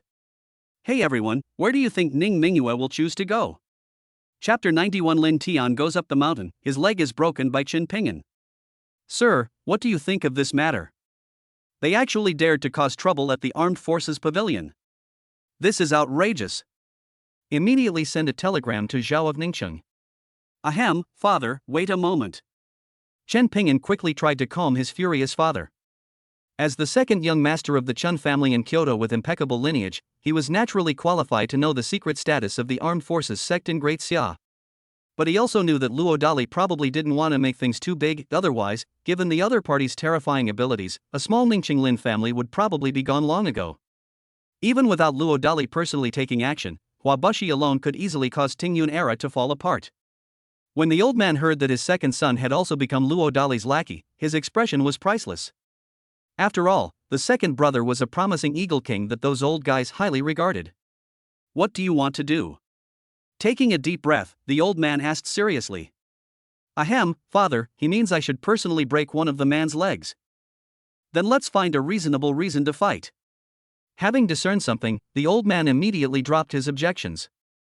Oh, right, you just mentioned his wife. Ahem, father, not yet wife, to be precise, should be, the mother of my children. But just like you? Not bad, about right. Knowing that his father must have learned about his relationship with Zhang Xiaofan through his younger brother, Chen Ping'an's face flushed. The fact that a direct descendant of the prestigious Chen family of Kyoto is pregnant out of wedlock is sure to cause an uproar in Kyoto's social circles. Second prince, what's your opinion on the Ning Prince era? After a moment of silence, the old man suddenly changed the subject. Ahem, father, compared to that comprador dog from Tingyun era, at least it's a native. Stop, I want to hear your true feelings. Dad, to be honest, I'm not very concerned about the Ning Prince's era, but what? Hearing that his second son was teasing him, the old man became furious and clenched his fists. Ahem, father, please calm down. Well, actually, Luo Dali is alright, the real prodigies are his crouching dragon and phoenix chick. Sensing that Lao Tzu had the urge to slap himself, Chen Ping'an quickly shared the terrifying truth he had observed over the past 2 days. Really? When the old man heard that Luo Dali's children could make Xiao Yuanshan and Hua Bushi's grandchildren vie to be his lapdogs, and even his own grandson whom he had never met was no exception, he was stunned. It's one thing for his own father to change the fate of 3 members of the Chen family. Now even his grandson is being completely controlled by the other party's children, which is giving me a huge headache. One last question, do you know about Luo Dali's background? The old man then seriously changed the subject again. I don't know, and I dare not know. Father, it's not that your son lacks courage, but this abbot is very strange, he seems to be able to. Stop. Since you don't know, just continue to pretend you're clueless. After saying that, the old man suddenly boarded a helicopter and went down the mountain. Chen Ping'an was completely confused. But for some reason, he always felt that his father was up to something. Shake your head. He simply waited at the Xianmen for Diao Mao to arrive.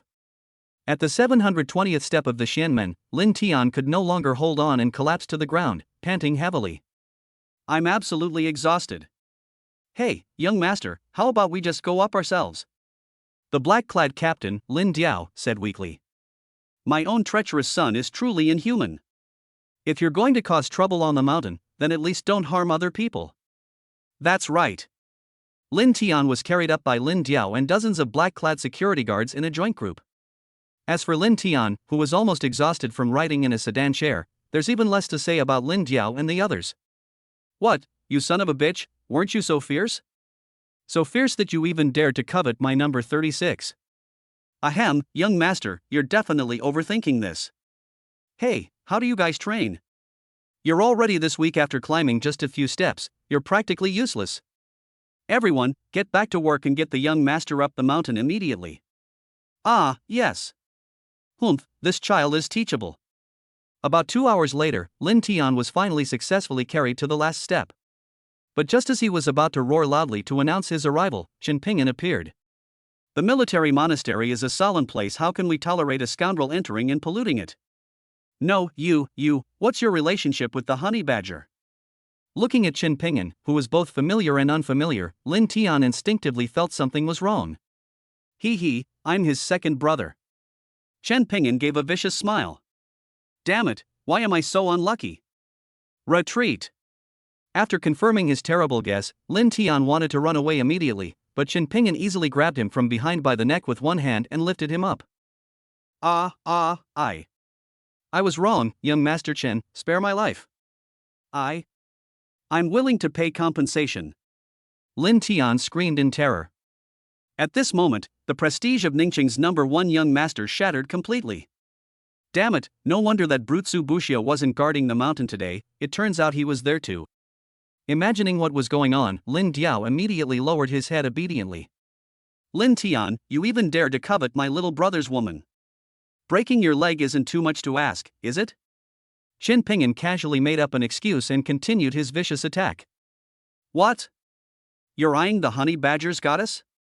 No, young Master Chen, it's a misunderstanding. This is absolutely a misunderstanding. I really didn't go up the mountain. Ouch, my legs. Before Lin Tian could explain, Chen Ping'an suddenly abandoned all martial ethics and delivered a vicious kick to the other party. Crack. After a series of cracking sounds, Lin Tian collapsed to the ground and screamed in pain.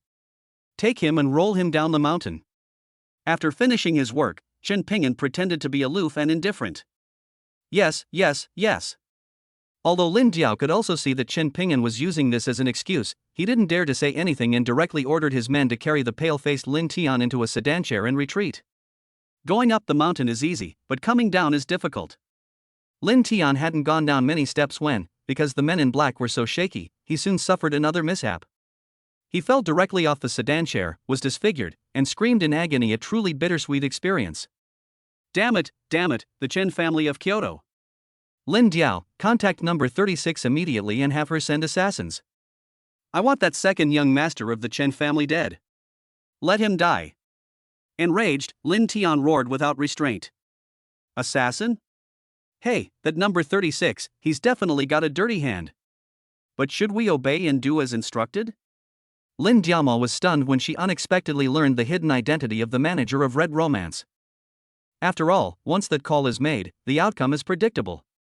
Lin Diao, you idiot trash, are you deaf? Put. Perhaps due to his anger, Lin Tian suddenly rolled his eyes and fainted while he was cursing. It's good that you're unconscious, cough cough, all of you remember this, you couldn't hear anything just now, or you'll face the consequences. Understood. Those who could become security guards during the Tencent era were either Lin Diao's cronies or street thugs, but none of them were fools. They were just working to make a living. They weren't foolish enough to actually risk their lives for Lin Tian. Should I inform the immortal? Sigh, I guess I should. After signaling his brothers to continue carrying Lin Tian down the mountain for treatment, Lin Diao deliberately stayed behind to send relevant information to Luo Dali. Chapter 92. The old master takes action, and the Ning family is shocked. Ningqing. A certain base. Chen Ping'an's biological father did not immediately return to the capital, but instead went to Ningqing to meet an old subordinate. The kind of person who was old enough to be able to handle things independently in the Ningqing Ministry of War. Boss, did I do something wrong? The old boss's sudden arrival startled the middle-aged man, giving him a fright. Unless there are special circumstances, it is virtually impossible for the other party to contact him. Not to mention that the old leader was seriously ill. Xiao, I heard you have a performance for the Dragon Boat Festival? This, old boss, yes, there is, but I don't know what you mean. Realizing that the problem wasn't with him, the middle-aged man breathed a sigh of relief and then asked in confusion. Are there any special guests? Ahem, how could I have forgotten about that? How about you recommend someone, old boss? Finally understanding something, the middle-aged man quickly and cunningly followed the steps, speaking respectfully. You're a quick learner. What do you think of Ningmi from the Ning family? Ningmi? The middle-aged man was taken aback upon hearing the name. Just one. He knew that Ningmi was the daughter of the Ning family, but as far as he knew, Ningmi was just a second-tier singer who had debuted less than 3 years ago. Why would his old boss personally recommend her? If something goes wrong, we'll be laughed at by our peers. Oh dear, boss, I suddenly have a stomachache and need to use the restroom. After using the excuse of stalling, the middle-aged man immediately ran into the toilet. The middle-aged man was overjoyed when he heard Ningmi sing Embroidering the Red Flag. This song, Embroidering the Red Flag, is absolutely perfect for promotion at the base. Even without his former boss's recommendation, he would still insist on inviting the other person to perform. Taking a deep breath, the middle-aged man immediately contacted someone and dialed Ning Hongtu's private number. Hello, I am Zhao. What? Lord Zhao. You've invited my daughter to perform at the base for the Dragon Boat Festival? This. Is there a problem? No, absolutely not. Then I'll trouble Mr. Ning to inform Miss Ning. After hanging up the phone, the middle-aged man calmed himself down and ran out. Hey, old boss, it's all sorted out. Weren't you a bit dim-witted before? Save me a seat when the time comes. What? You're going to come in person? Why are you making such a loud noise? I'm coming in private, so don't be nosy. Old boss, is it convenient? Not convenient. I understand. What do you understand? Ahem, don't worry, old boss, I promise I won't let anyone associated with the young master in Ningmi. Ouch, old boss, why are you hitting me? You, don't pry into her affairs, but I can tell you one thing, just consider her a benefactor to our Chen family, right? Hiss. Bullshit. How old are you and you're still so childish? That's all you've got. As he watched his former boss leave, the middle-aged man instinctively went into a mental whirlwind. The old leader's words were really explosive. He had done a favor for the Chen family in Kyoto, and even his former superior went to the trouble of personally introducing him to them. One can imagine the great terror behind this. Taking a deep breath, the middle-aged man dialed Ning Hongtu's number again. The goal was simple, to use public funds from their department to buy new energy vehicles. Dizzy manner.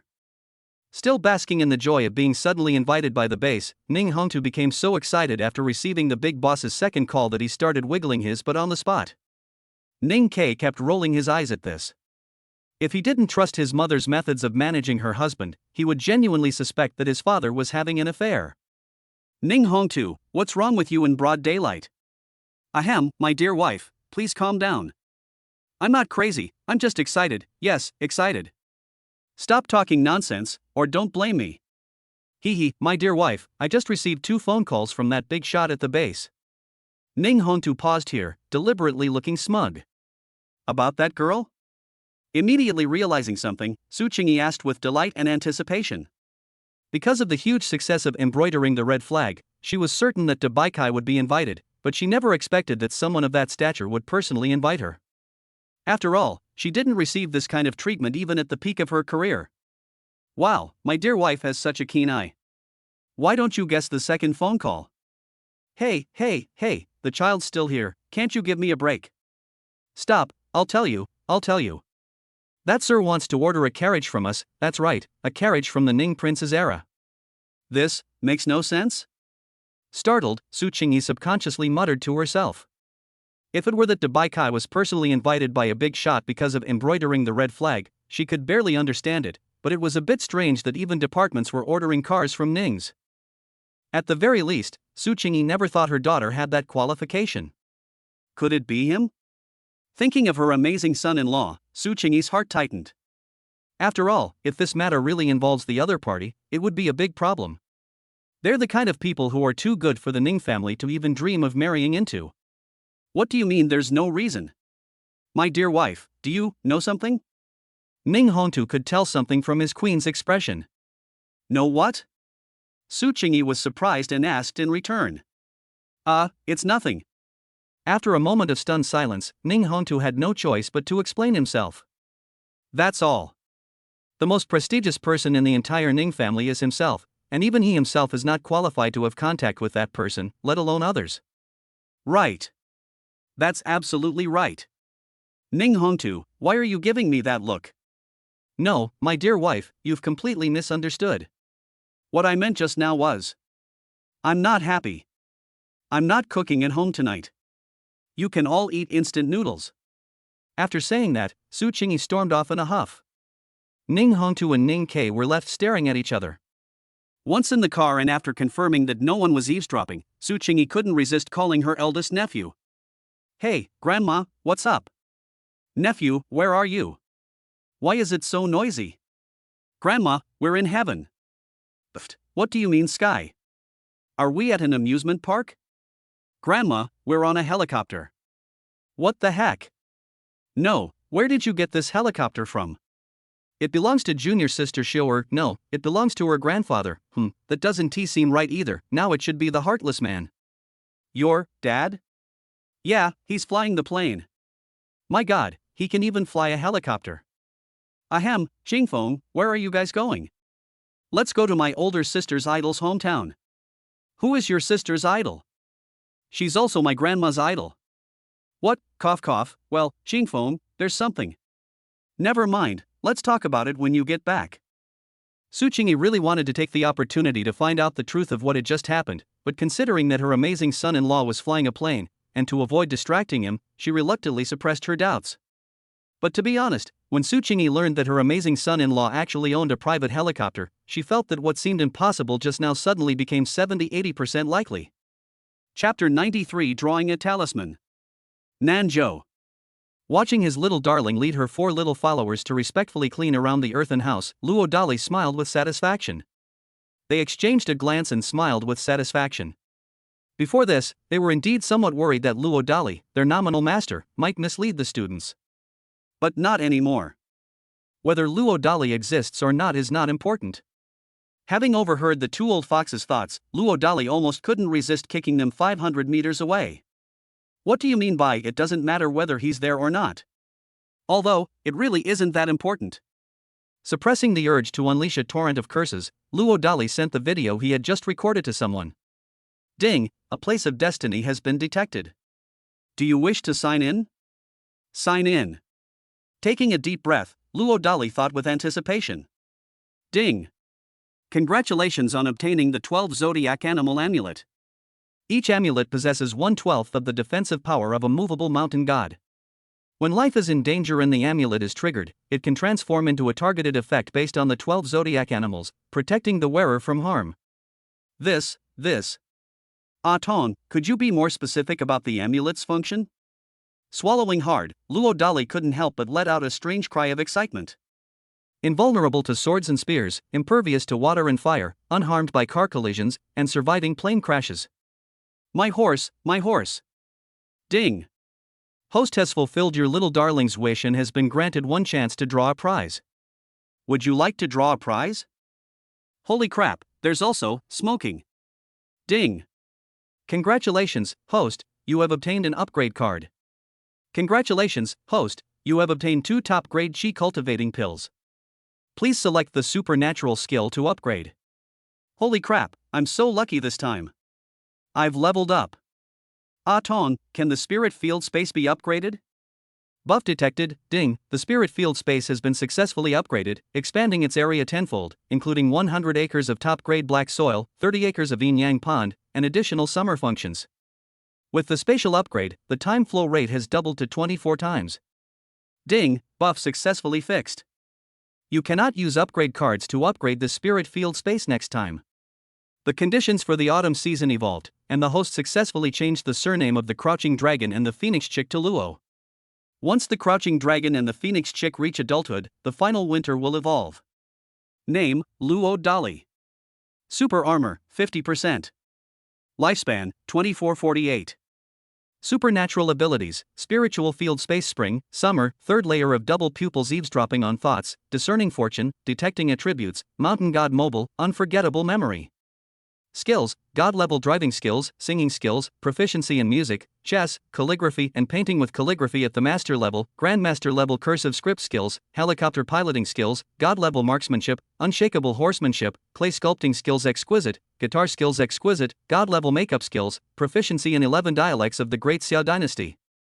Resources, 1 Aojia Z13, 1 Heavenly Sword, 1 Yacht, 7 top-grade chi cultivation pills, and 12 protective talismans. My god. My god. Unexpectedly, the spiritual field space could actually be upgraded. Luo Dali was so excited that he almost started to wiggle his butt in celebration. Within the spirit field space, he was practically a being whose words became law. With each upgrade, the spirit field space expands tenfold. If all areas were upgraded, it would be. Wait, Ton, if the spirit field space is upgraded again, how many times will it expand? 100 times. What? Then the last time is 1,000 times? That's right. My god, those are 10 million acres of top-quality black soil and 3 million acres of yin-yang ponds. This isn't just a space, it's a miniature world. Friendly reminder, the 12 zodiac amulets can establish a connection with the spiritual field space. Would you like to activate them all? What do you mean? Unexpectedly, there was another surprise. Luo Dali's eyes widened as he pressed for an answer. After establishing a spatial connection, the host can instantly travel through space to the side of the person wearing the amulet via the spirit field space. Damn it, we have to establish links for everything. Upon learning of the hidden function of the explosion, Luo Dali immediately roared inwardly. If he was still somewhat worried about the protective effect of the amulet's passive defense function after hearing about it, now that he knows he can go there without any obstacles, he has basically no more worries. Putting everything else aside, simply storing people in the spiritual field space can ensure their personal safety. If they find someone they don't like, they can use their terrifying personal strength to vent their anger on the spot. You scumbag dad, what are you standing there for? Luo Dali, who was brainstorming, was suddenly awakened by Xiao Mianeo's nudge. Oh, baby, where should we go next? Scratching his head, Luo Dali said with a smug look on his face. Upon hearing this, the little girl did not respond, but instead looked at the few little followers behind her. Finally, all three children cleverly looked at Ning Shusheng, whose face clearly said, "It's my turn to make the decisions." Ahem, since that's the case, then you, my unfilial son, shall decide where to go next. However, it must be stated first that this applies only within the southern continent. Luo Dali did not slap his unfilial son in the face. Of course, he also had his own little scheme. Although he had no decision-making power, Xiao Erwo cleverly offered his filial piety to his second senior brother at the first opportunity. A mobile phone displays information about the top 10 attractions in South Asia. Ha, you idiot, you really understand your second senior brother best. Happy, Ning Shusheng patted Xiao Erwo on the shoulder and immediately checked the information. In the end, he chose Fuzizu. The son's choice was quite unexpected, but Luo Dali kept his promise. Before long, he led everyone to their destination. Sure, what do you think he looks like? Pointing to the island in the middle of the river ahead, Ning Shusheng suddenly looked at Hua Buwen and asked. Like, the god of wealth, because Grandpa said he left countless riches for the people of the whole country. After a moment of surprise, Hua Buwen shared his insights. You idiot, what about you? Nodding in satisfaction, Ning Shusheng then looked at Xiao Erwo. Like the kitchen god, because he ensured that all the people in the country had enough to eat. Clearly, this shouldn't just be Xiao Erwo's personal opinion. Junior brother Bei Xian, what about you? He is a hero creator, and my dad and millions of other heroes are his die-hard fans. Second senior brother, what do you think? After giving a righteous and eloquent response, Chen Beixian couldn't help but ask Ning Shusheng a question out of curiosity. This, cough, I think he's like a designer who's been around for ages. First of all, look at this island, doesn't it resemble a futuristic space carrier? The river is the Milky Way, and the old man is the invincible captain who will guide all the people of my great Xia for 10,000 years. As he spoke, Ning Shusheng's eyes filled with light. Designer? When did this unfilial son become so insightful? To be honest, Luo Dali was indeed surprised by his own idea of a hidden dragon. I'll lay my cards on the table, everyone. One of my life's goals is to personally lead the construction of a super space carrier. The commander's height and width will be determined according to. Furthermore, the three of you are the future three treasures generals of heaven, earth, and man that I have chosen. In the future, you will follow me out of Earth, onto the moon, and even contend for supremacy in the Milky Way. Ding! The host has successfully made his rebellious son show off, and has been granted one chance to draw a prize. Would you like to draw a prize? Just as he was listening to the instructions, a system notification suddenly sounded in his mind, and Luo Dali couldn't help but burst into laughter. Chapter 94 Establishing Merit, Morality, and Words. A rebellious son reflecting on his own life. You heartless man, what do you mean by this? Just as he was envisioning an infinite future, Ning Shushang was suddenly interrupted by his father's laughter, and he immediately felt like he had been hit with 10,000 points of damage. No, it didn't mean anything. You guys can continue. Having overheard his rebellious son's frantic thoughts, Luo Dali suppressed a laugh and responded. Do you think I'm joking? Clearly, the traitor believed that his father had just been mocking him. This is simply outrageous. No, there really isn't. Looking at his stubborn and rebellious son, Luo Dali had a headache. No, you do have. Hey, so what if your father is just making fun of you? So young and yet so arrogant. Hey, you're my rebellious son. Don't resort to crying when you can't win an argument. What makes you think I can't do it? Do you know why he is so beloved by millions of people? Luo Dali suddenly became serious. Why? It's very simple. The old man only practiced 3 things in his life. Which 3 things? Establish merit, establish virtue, establish words. I understand. As if struck by a thunderbolt, the traitor suddenly bowed obediently to Luo Dali. Having overheard his rebellious son's solemn words, Luo Dali smiled with relief. He didn't think the rebellious son's dream of becoming the national advisor was wishful thinking. After all, a 3-year-old child should be bold and audacious. However, he needed to reflect on the other's overly pretentious personality, perhaps by changing it to the opposite. In short, the strategy is to avoid revealing one's true strength as much as possible, and instead expand one's team of advisors by making grand promises to their subordinates. You heartless man, I'd like to go for a walk in the nearby villages, is that all right? The traitor suddenly applied to Luo Dali. Certainly. Luo Dali affirmed directly.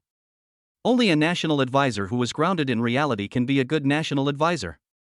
After signaling Zhong Ling to lead the team and having his cousin Yuzureo take charge of photography and documentation, Luo Dali followed behind while communicating with the system in his mind. Tong, draw it. Ding, congratulations to the host for obtaining a Feng Shui treasure land. Congratulations, host, you have been granted 2 more years of lifespan. Name, Luo Dali. Super armor, 50%. Lifespan, 2450. Supernatural abilities, spiritual field space spring, summer, 3rd layer of double pupils eavesdropping on thoughts, discerning fortune, detecting attributes, mountain god mobile, unforgettable memory. Skills, god-level driving skills, singing skills, proficiency in music, chess, calligraphy and painting with calligraphy at the master level, grandmaster level cursive script skills, helicopter piloting skills, god-level marksmanship, unshakable horsemanship, clay sculpting skills exquisite, guitar skills exquisite, god-level makeup skills, proficiency in 11 dialects of the Great Xia dynasty. Resources, 1 Aojia Z13, 1 Heavenly Sword, 1 Yacht, 7 top-grade Qi cultivation pills, and 12 protective talismans. Auspicious location? Ton, what does that mean? Literal meaning. Please select a manifestation location, host. If we want to manifest it further, let's choose the scope of the armed view. With a twitch at the corner of his mouth, Luo Dali said helplessly and casually. Ding, blessing successful. First, starting today, the armed forces will enjoy 60 years of favorable weather and abundant harvests.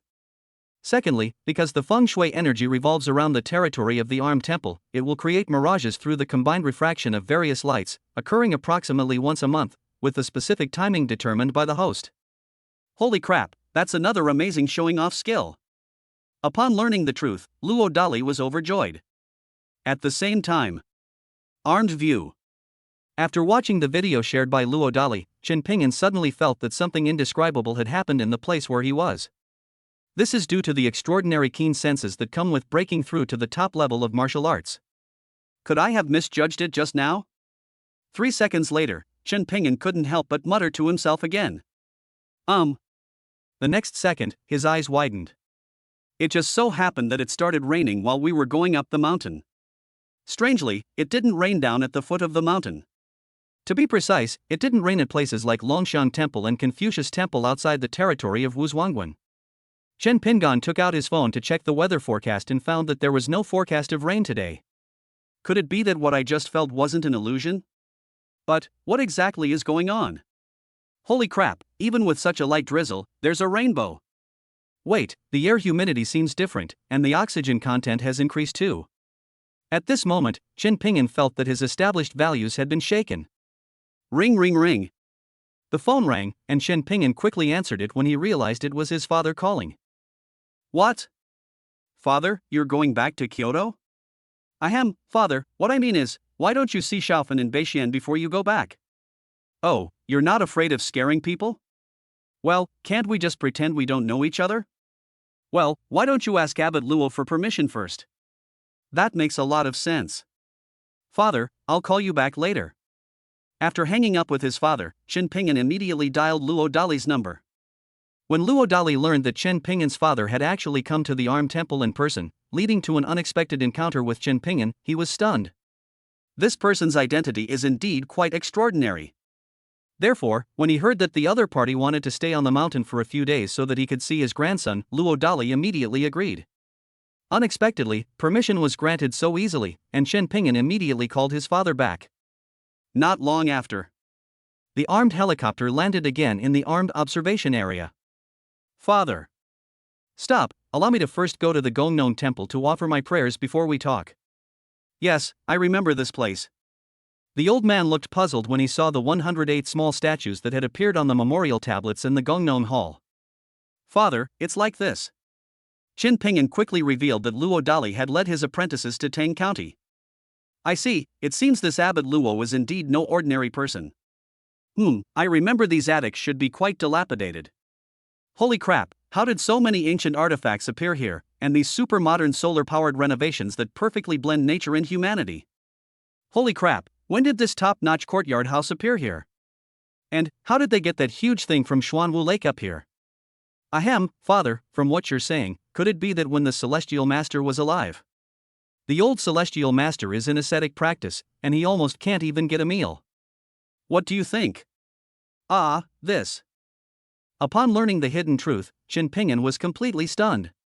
At the time, he was unaware of the situation and thought that all the luxuries on the mountain were left to Luo Dali by the old Celestial Master. But now that I think about it, it's terrifying. Father. Stop. You were right before. This Abbot Luo is indeed very strange. It's better to play dumb for now. Father, Beixian probably won't be back so soon. How about you go down the mountain and go to a bar for me first? 8:15 bar? Well, father, Abbot Luo told me to stay away from strangers for 3 months, and I also. Stop. In the end, it is our Chen family that owes them, mother and son. I will. Halfway through his speech, the old man's face began to flush. If someone of his stature were to go to bars, his peers would probably laugh themselves to death if they knew. But if they don't go, they don't know if the girl's daughter-in-law is willing to marry their second son, which is giving the old man a headache. Father, perhaps we should just forget about it. Stop. Let me have the eldest son come over here. This.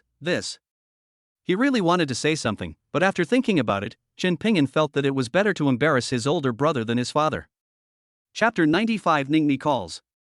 Ningmi went completely crazy after learning that she had been invited by a big shot to sing embroidering the red flag at the base.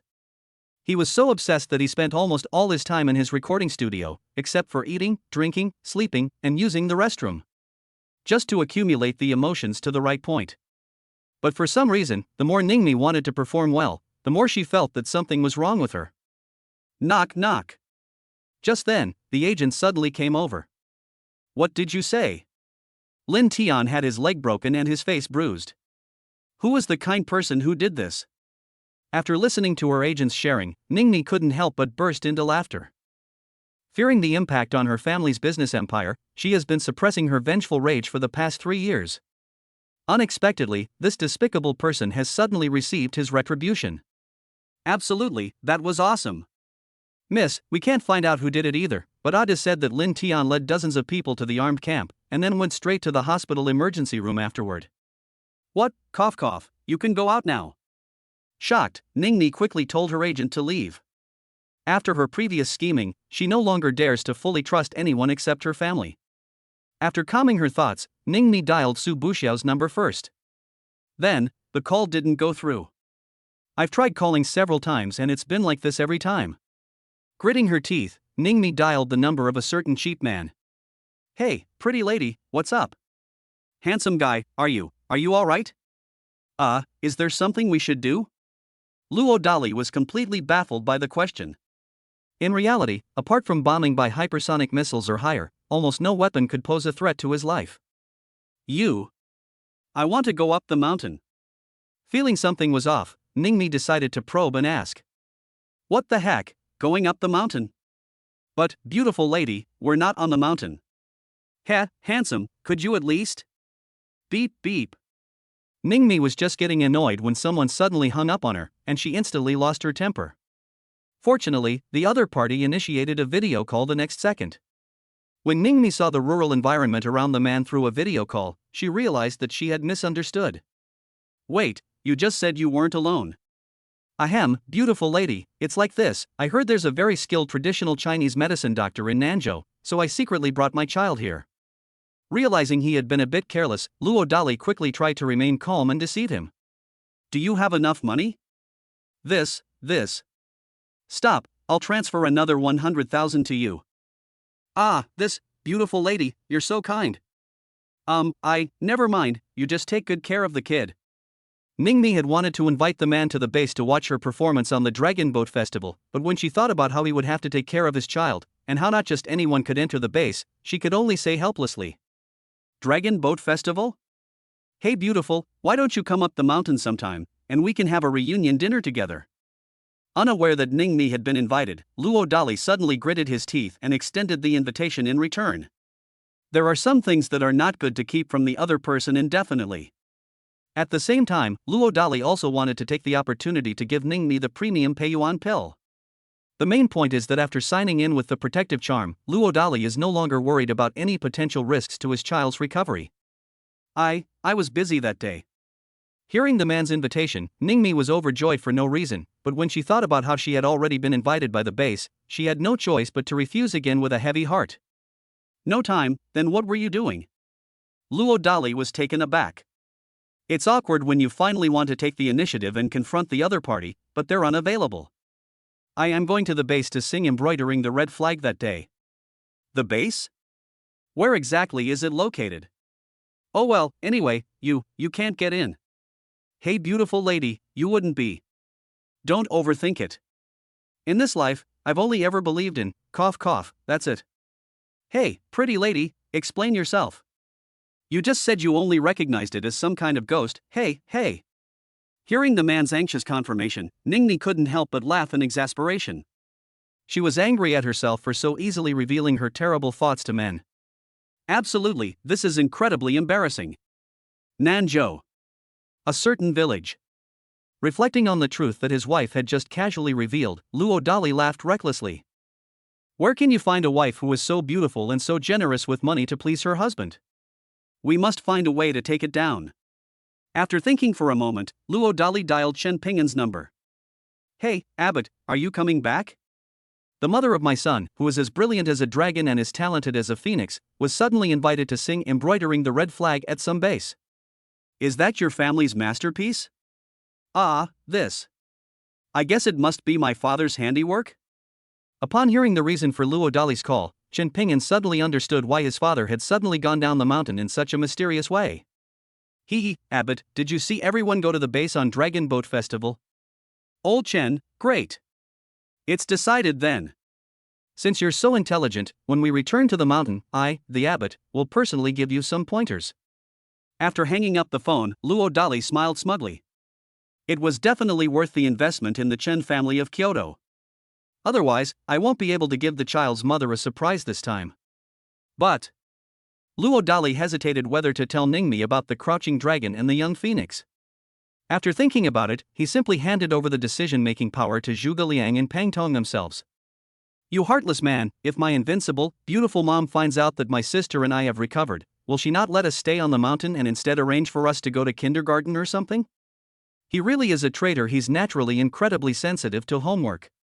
Pretending not to hear his unfilial son's words, Luo Dali looked at the little cotton-padded jacket. You scumbag dad, were you serious about getting your son into kindergarten that day? The little cotton-padded jacket asked Luo Dali a question in return. Absolutely. The reason we named you Tianba was because you and your brother are treasures bestowed upon your father by heaven. In addition, Old Man Xiao, Old Man Hua, and the others are all kindergarten teachers that I, your father, have found for you. Of course, if you like any of them, I can go and persuade them to come up the mountain. A hoax? Ahem, honey, you're focusing on the wrong thing. Then, let's not tell Mom for now. Otherwise, if that stubborn old man finds out, even Mom probably won't be able to make the decision. Ning Minghua shared her final opinion. Then, shall I do your makeup before you go to the base? Nodding, Luo Dali added, I ask. With god-level makeup skills, I guarantee the children's mother won't recognize her own children again.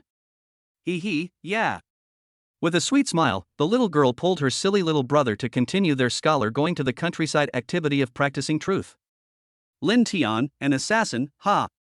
Thinking of what the hypocritical Lin Diao had reported to him, Luo Dali gave a subtle, contemptuous smile. The reason why Luo Dali only allowed Qin Pingan to break one of the other party's legs was that he wanted to use the Lin family to gradually free Ningmi from the shackles of the Ning family. Just one. In the current Great Xia dynasty, it is not appropriate to kill people indiscriminately. However, if Luo Dali were to choose to carry out a forceful and devastating retaliation against the Lin family, he would probably be facing trouble soon and become a target of their attention. That was definitely not the outcome he, a timid and cowardly father, wanted. Chapter 96 The Beauty Trap, Lin Diao's Double Standards. Emergency room of a private hospital in Ningxing. After receiving a blood transfusion, Lin Tian finally woke up again. Recalling something, he immediately and instinctively looked at his golden right leg. Sure enough, Lin Tian's expression turned ferocious when he saw the golden right leg fixed with gauze and steel plates. Etc. Suddenly remembering something, Lin Tian hurriedly called someone in, his face pale. Young master, Stop, you didn't order Agent 36 to send an assassin, did you? Lin Tian nervously interrupted the captain in black. He acted so recklessly because he was so angry at the time. But once he came to his senses, he realized that doing so would get him into trouble. Hee hee, don't worry, young master. I know you were out of your mind to act impulsively back then, cough cough, no. That's good. When Lin Tian heard the idiot security captain say that he was brain dead, his expression was priceless. It's not that it's inconvenient to hit someone right now, he just wants the other person to know who's the boss and who's the king. By the way, what's the story with that honey badger's second brother? After clenching his fist and then helplessly letting it go, Lin Tian took the initiative to shift the awkwardness.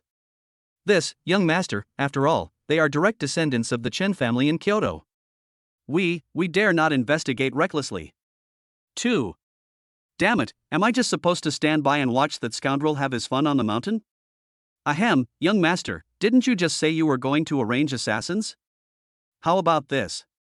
Yo sure, a Diao, you truly are worthy of being my good strategist. I'll leave this matter to you. Hee hee, young master, what do you think about the budget? Damn it, that 200,000 yuan was used up so quickly? Upon hearing this, Lin Tian's expression instinctively turned petty. Young master, you know Lin Diao, am a generous person. Last time, I used all the money to treat my brothers. Besides, they were all exhausted from going up and down the mountain this time, so I'll compensate them for their emotional distress. Stop, how much do you want? Lin Tian questioned him with a dark expression. Upon hearing this, Lin Diao cunningly extended a finger. Damn it, 1 million is too much. I'll give you 20, no, 5 at most. Don't worry, young master. 500,000 will definitely get that scoundrel into a sex scandal, which will then cause a conflict between Goddess Ning and him.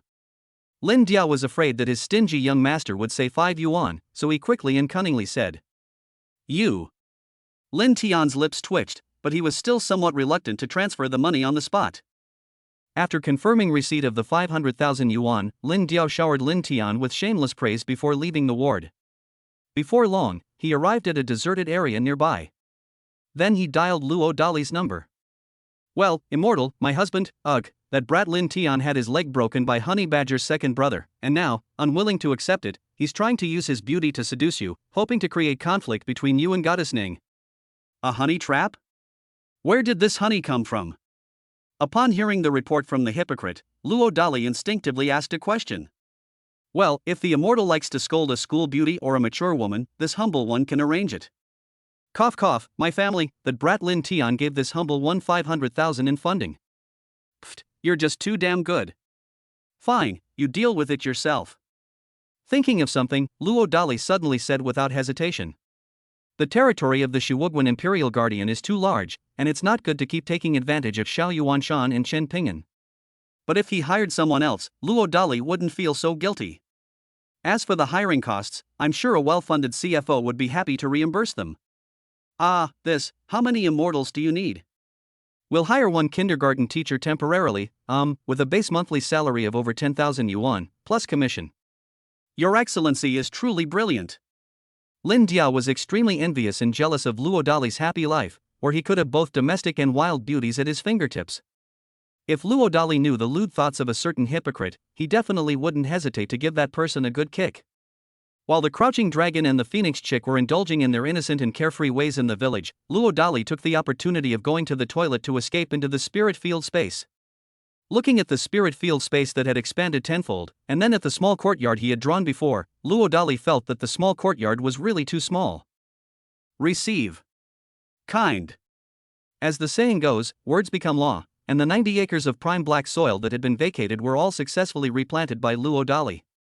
With a time flow rate 24 times faster, newly planted fruits and vegetables will gradually reach maturity within 3 days.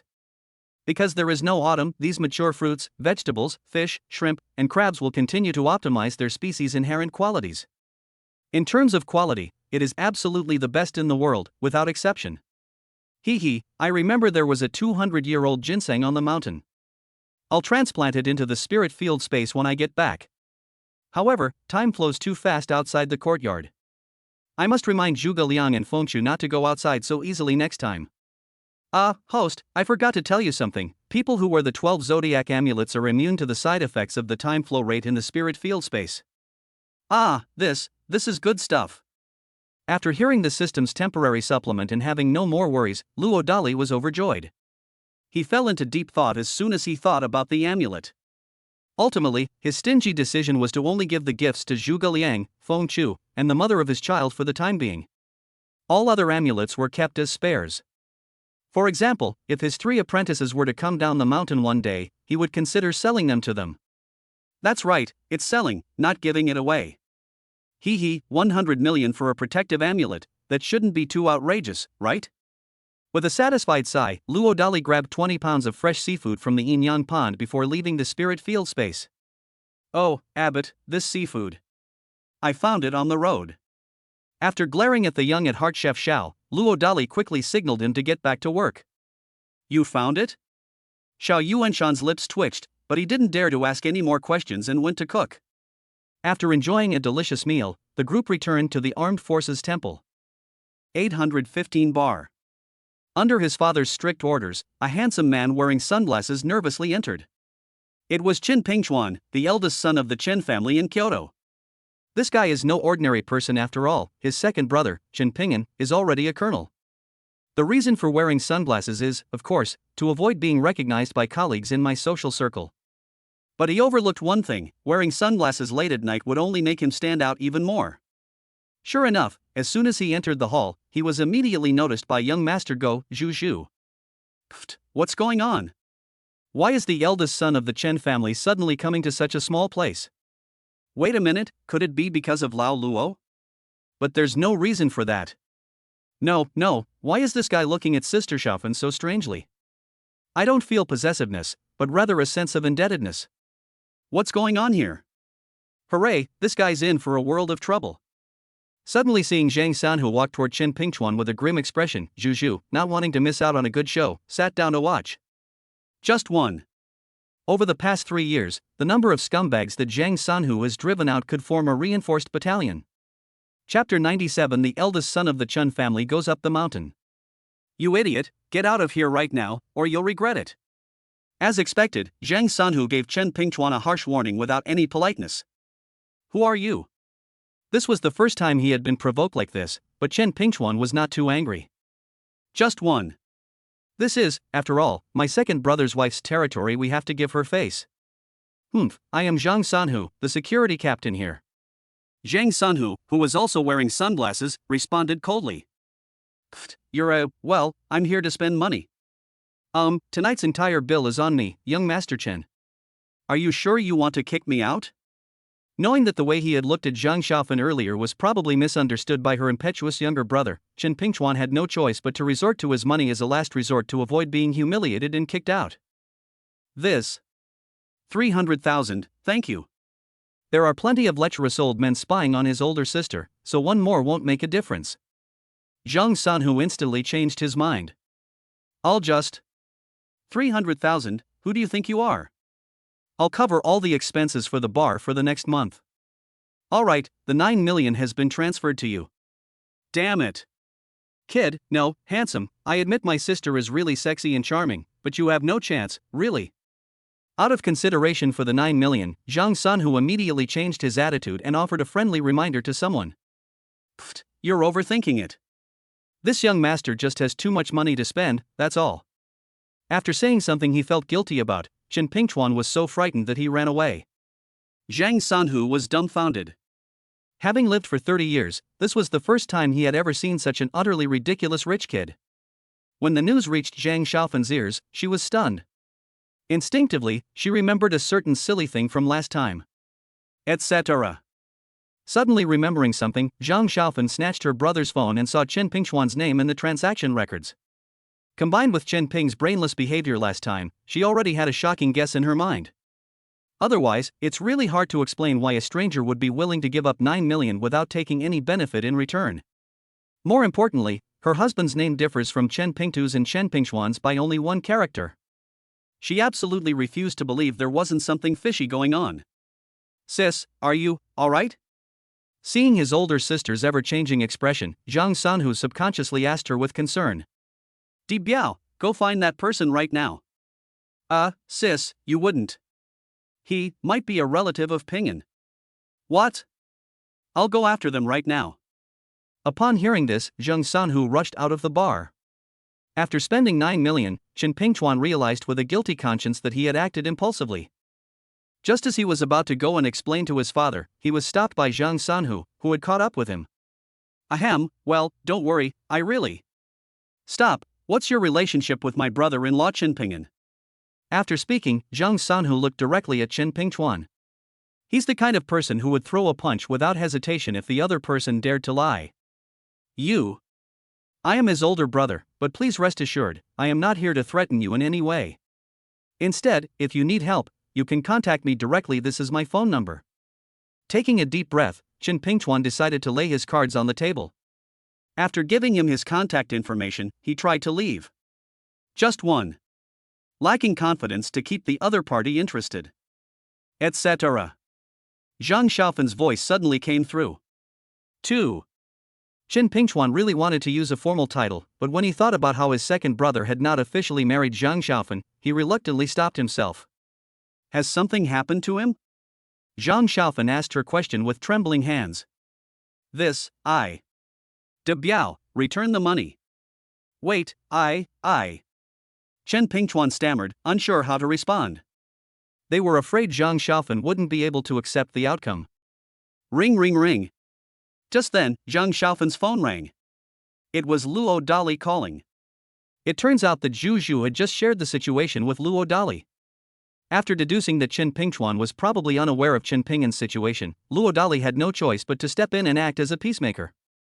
Dali, is something the matter? After calming herself down, Zhang Xiaofan answered the phone. Hey, Xiaofan, I'm bringing someone for you to go on a blind date tonight, you'd better get ready. Dali, if there's nothing else. Sis, are you sure you don't want to see him even once? Who? Someone who won't let you down is waiting for you at the usual spot. You. Beep beep. Seeing the phone suddenly hang up, Zhang Xiaofan was furious. But she believed that a handsome guy wouldn't easily fool her.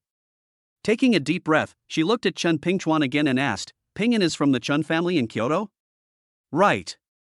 After a moment of hesitation, Chen Pingchuan did not deny it. Who told my underling to have already exposed his identity? You, come with me. Where to? Chen Pingchuan was taken aback. Armed view. What the heck, wait, brother, sister-in-law, this doesn't seem to be the way to the Armed Forces Temple. Before long, the two arrived at a deserted area near the second bridge. Zhang Xiaofan remained silent throughout, which made Chen Pingchuan, who already felt indebted, not dare to ask any questions.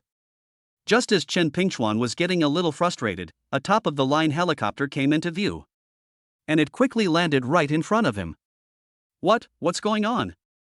Chen Pingchuan felt a pang of doubt. This setup really has a lot of class. As far as he knew, his second sister-in-law shouldn't have the financial means to access such top-tier events. Sister Xiaofan, brother Chuan, come up here quickly. What did you call me? Chen Pingchuan genuinely found it hard to get used to Luo Dali's overly familiar manner. Since brother Chuan likes climbing 1080 steps, then. Wait, I'll go. Hearing Luo Dali's sarcastic remarks, Chen Pingchuan immediately lost his temper. Uncle Chuan, my dad's flying a plane. Are you sure you want to bother him at this time? The traitor suddenly said something to Chen Pingchuan. Well. Scratching his head, Chen Pingchuan quickly fell silent in embarrassment. It was only then that he realized something was wrong with the luxury helicopter. Clearly, Chen Pingchuan also recognized the identities of Xiao Yuanshan, Hua Bushi, and the others. Little Chen, you should be grateful that the abbot calls you brother Chuan. Hua Bushi uttered a somewhat envious and jealous remark. I should definitely chuckle to myself. Xiao Yuanshan's lips twitched, and he echoed the sentiment. It was simply because Luo Dali had always been impolite in calling them the two old men. It's true what they say, there's no harm in comparison. Smirking? Upon hearing this, Chen Pingchuan was momentarily confused. In Kyoto, anyone who has the right to call him brother Chuan should truly feel honored. But just as he was about to ask further questions, he was suddenly startled by two figures that came into view on the mountain. One was his father. The other one was... Rubbing his eyes, Chen Pingchuan finally confirmed that he hadn't seen wrong. Through Chen Pingchuan's exaggerated reaction, Zhang Xiaofan also noticed that something was wrong. When she saw that figure she had been longing for, she couldn't control herself and burst into tears on the spot. Chapter 98 Brothers Heart-to-Heart Talk, Chen Pingchuan's Scheme. Mom, aren't you going downstairs to let Dad give you a hug? Bei Xian, did you already know all along? Yes, but Master said he would tell you after Dad has fully recovered. Sis, I told you this guy wouldn't disappoint you, right? You. Humph. Without thinking, Zhang Xiaofan said something coquettishly and then rushed off the helicopter. Chen Pingchuan followed closely behind. Xiaofan, I'm sorry, Shu, don't speak. After interrupting Chen Ping'an, Zhang Xiaofan was so nervous that she trembled and immediately reached out to touch his cheek. She was afraid that she was dreaming. After confirming everything, she finally couldn't hold back and burst into tears in Chen Ping'an's arms. Big brother. After comforting Zhang Xiaofan, Chen Ping'an quickly greeted his elder brother. Good, it's good that you're back. Chen Pingchuan's eyes reddened. By the way, Abbot, this is my father. After giving his elder brother a hug, Chen Ping'an quickly introduced his father to Luo Dali. Uncle, my name is Luo Dali. Welcome to the Armed Forces Temple. What did you call my dad? Before his father could respond, Chen Pingchuan, who was standing to the side, stared wide-eyed at Luo Dali and yelled strangely. I've already called you brother Chuan, shouldn't you call me uncle? Do you know, my dad is over 80 years old. Bei Xian, call me grandpa. Ignoring Chen Pingchuan's startled reaction, Luo Dali directly gestured to the other little protagonist of the day. Sure enough, after hearing Luo Dali change the subject, the old man gave him a grateful look and then looked at Chen Beixian expectantly. Bei Xian kowtowed to his grandfather. Chen Beixian directly and politely acknowledged his ancestors. This was the advice Luo Dali gave us on the way back. The reason is that Chen Beixian's mother is shy, and as her son, he has to take the initiative to stand up for her. Okay, my dear grandson, let grandpa give you a hug. After bursting into tears of joy, the old man happily hugged Chen Beixian in his arms. Master, thanks. Seeing this, Chen Ping'an couldn't help but give Luo Dali a grateful look. Without Luo Dali's help, he couldn't be sure if Zhang Xiaofan would resent him for hiding his identity from her all these years. Sister Xiaofan. Luo Dali smiled and gave Zhang Xiaofan a wink. After glaring fiercely at a certain handsome young man, Zhang Xiaofan looked guiltily at the old man and Chen Pingchuan. But she couldn't bring herself to say it. Just one. A name that is not correct will not be proper for one's words. Seeing this, Chen Ping'an became anxious and quickly gave his father and elder brother meaningful glances. Daughter-in-law Xiaofan greets her father-in-law and elder brother. Upon seeing the two nod in approval, Zhang Xiaofan hurriedly greeted them nervously.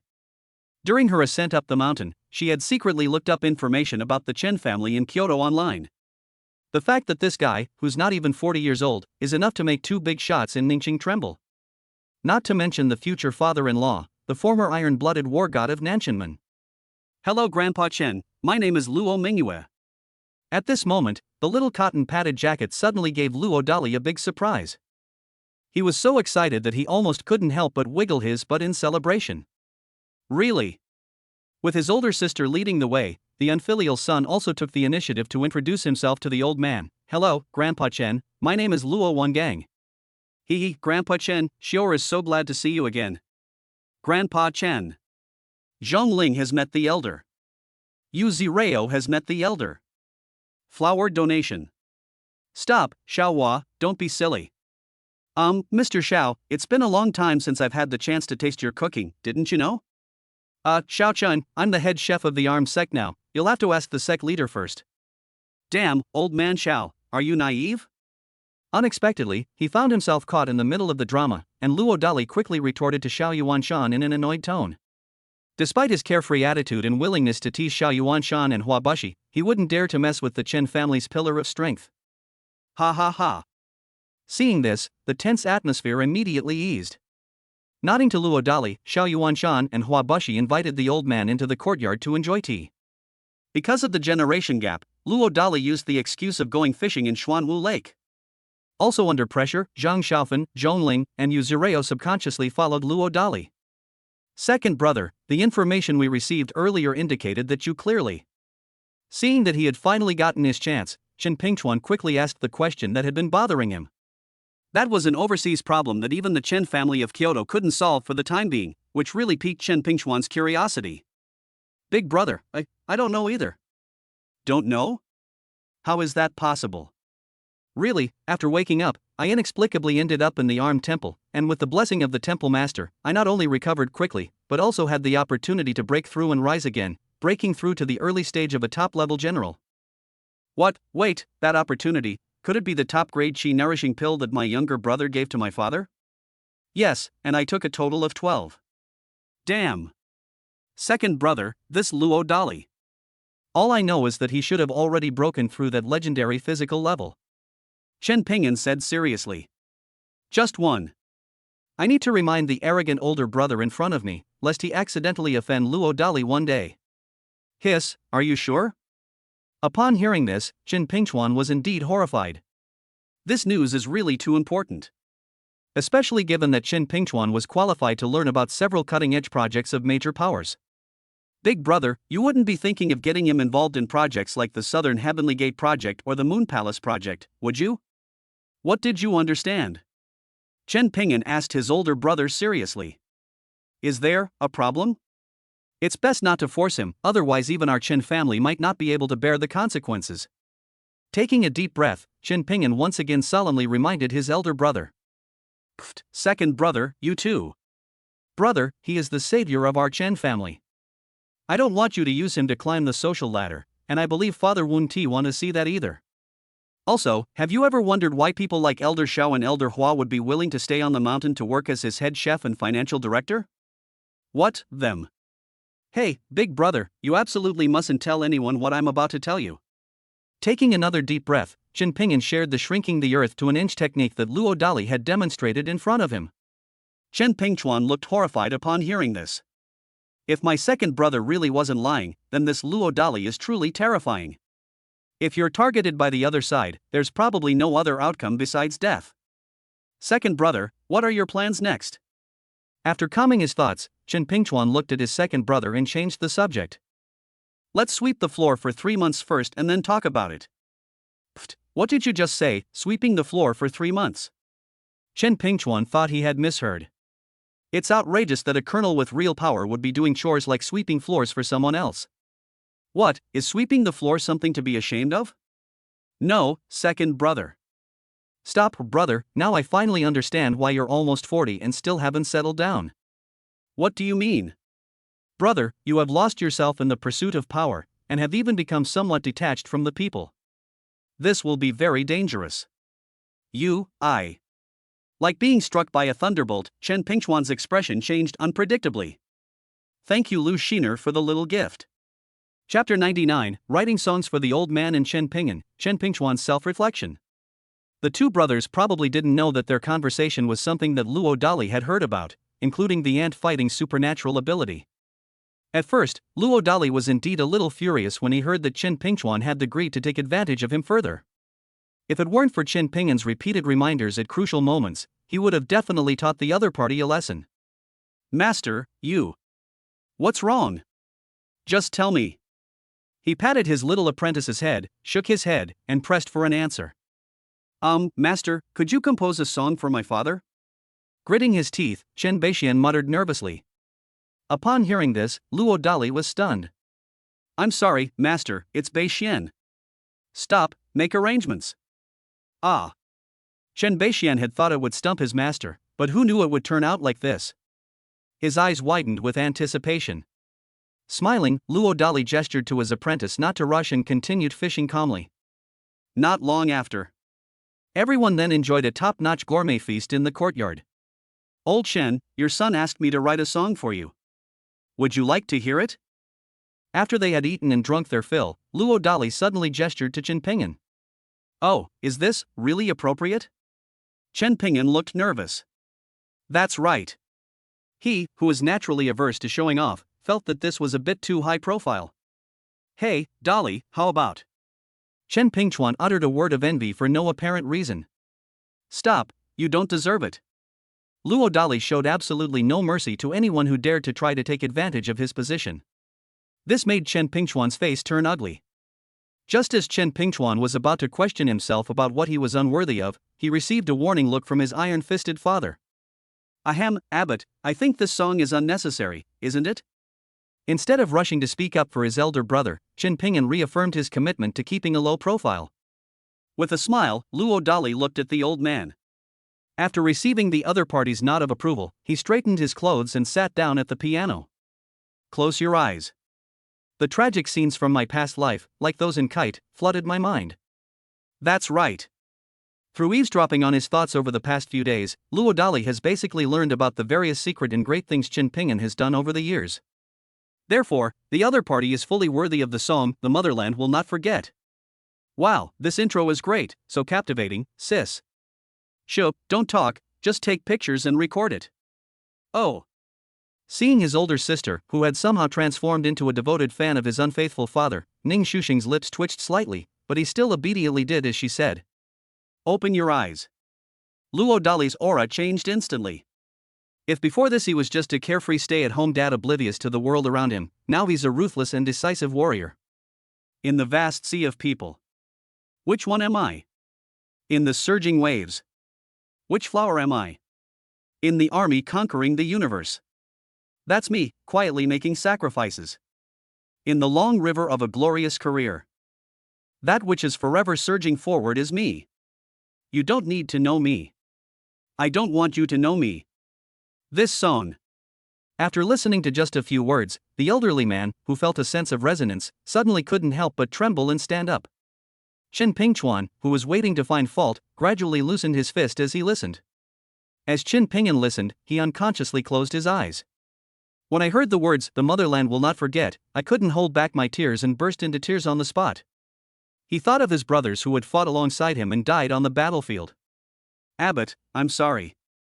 As the singing stopped, Chen Pingchuan, regaining his senses, suddenly gritted his teeth and bowed deeply to Luo Dali in apology. Just one. Through the emotional impact of the lyrics, he realized that his mindset had indeed become problematic over the years, and that, just as his second brother had said, he had become somewhat alienated from the people. The change in how he addresses Luo Dali shows that he has indeed let go of a lot. Brother Chuan, do you still want me to create something for you? I really don't deserve it. After his lips twitched twice, Chen Pingchuan gave a helpless, bitter smile. Master, why don't you compose another one for Grandpa? Chen Beixian suddenly interjected cleverly, and the atmosphere instantly eased considerably. He's so young yet already knows how to read people's expressions. This nephew is someone you can get along with. Chen Pingchuan felt a surge of relief upon realizing what had happened. Ha, Grandpa's practically halfway to the grave, what need does he have for that? Master, please compose a piece for my father. Qin Pingchuan suddenly bowed respectfully to Luo Dali and made the request. Startled, Luo Dali looked at the old man. It made the old man very embarrassed. Clearly, the other party probably doesn't like receiving such fame and fortune either. No, it's not necessary. Abbot, young Qin is shy, so I'll agree on his behalf. At the critical moment, Xiao Yuanshan spoke up. The old man's lips twitched, but he ultimately did not refute it. Nodding, Luo Dali switched to his guitar. Close your eyes. A movie about the Southern War in the 1980s came to mind, and the pale-faced scholar protagonist in it was almost a reflection of the old man's youth. Perhaps I will say goodbye. They will never come back. Do you understand? Do you understand? Maybe I'll collapse. It will never rise again. Do you still want to? Perpetual expectation. If that's the case, don't be sad. On the flag of the Republic, our glory is stained with blood. Sure enough, the old man was instantly moved by the song, as if recalling some tragic memory, and his eyes welled up with tears on the spot. That year, he was still an ethereal, pale-faced scholar. Through his mother's connections, he was assigned to the southern border of the Great Xia dynasty to gain seniority. That was a memory he would never forget for the rest of his life. This was because, during that gilded period, his superior died in battle while protecting him, a rich young man. Almost all of his roommates were also dead. Finally, he went mad. He transformed overnight from a pampered scholar who never lifted a finger into a ruthless and iron-blooded war god. They defeated the southern barbarians, who dared not provoke the Great Xia for decades. I'm tired. You all eat first. When the singing stopped, the old man, regaining his senses, walked away alone, looking dejected. He misses his dear comrades in arms. After exchanging a glance, the two brothers gave Luo Dali a grateful look and then quietly followed their father. Master, did Bei Xian do something wrong? Stop, how about your master composes a song for you too? This. Master, is there a duet? After scratching his head and asking for instructions, Chen Beixian subconsciously looked at Ning Mingyue and the others. Certainly. Seeing this, Luo Dali smiled with satisfaction. Having understood something, Ning Mingyue and the others smiled happily. This sensible junior brother is someone I can get along with. Xiao Yuanshan, Hua Bushi, and others were all curious about what kind of music Luo Dali could compose for the children. Of course, this kind of creation puts no pressure on Luo Dali at all.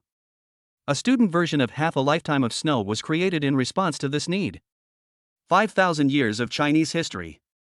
How many heroes have emerged? Faces amidst the flames of war touch the heartstrings. Unyielding belief. The red boat fearlessly faces all difficulties. The revolutionary spirit will forever be remembered. Undeterred by wind and snow.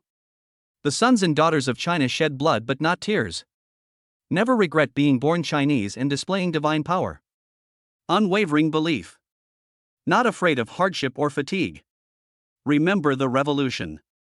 The heroic fearlessness of the martyrs. Full of passion. When Luo Dali finished singing, Xiao Yuanshan and the others subconsciously clenched their fists, a sign of their excitement. Even the old man who had just walked away in dejection, somehow caught up in the singing, returned to the courtyard house. At this point, they almost all shared a common feeling: they could entrust their children to Luo Dali's care with peace of mind. You heartless man, I want to lead the team to the base to sing this song, is that okay? Inspired by the lyrics, Ning Shusheng suddenly pleaded with Luo Dali. Upon hearing this, Luo Dali looked at the old man. Having understood what was being said, the old man nodded in agreement without hesitation, and then asked Luo Dali to sing "The Motherland Will Not Forget" and "The Blood-Stained Glory" as well. Luo Dali's expression was quite interesting. What if he overshadowed the child's mother? Etc. How about we do a group sing-along sometime? Chapter 100: The Young Master Returns, Temporary Driver Qin Pingchuan. If you think of something, just do it. Treating the Chen family father and sons as family, Luo Dali led everyone to the top-notch music room on the fourth basement floor of the courtyard house. Of course, along the way, the three members of the Chen family in Kyoto were quite astonished. Especially after seeing the 100-meter-long underground super-floor-to-ceiling glass.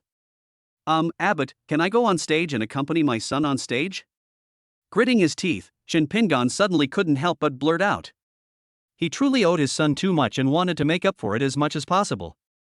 Oh, what instrument are you good at? Luo Dali asked the question knowing the answer already. With his ability to eavesdrop on thoughts, he knew that none of the three Chen sons were simple. It's surprising to find that the honey badger, known as the bad boy of Kyoto, is also skilled at playing the flute. I have a basic understanding of most musical instruments, Chen Ping'an said modestly. Luo Dali's lips twitched, and he suddenly looked at Chen Pingchuan. After overhearing that the other party had resolved their hatred, he didn't mind letting the other party show off for a bit. Well, Abbot, may I be skilled in using various types of bells? Unexpectedly, Luo Dali took the initiative to invite him, and Chen Pingchuan subconsciously became excited, revealing his amateur skills. Where are the Iho chime bells?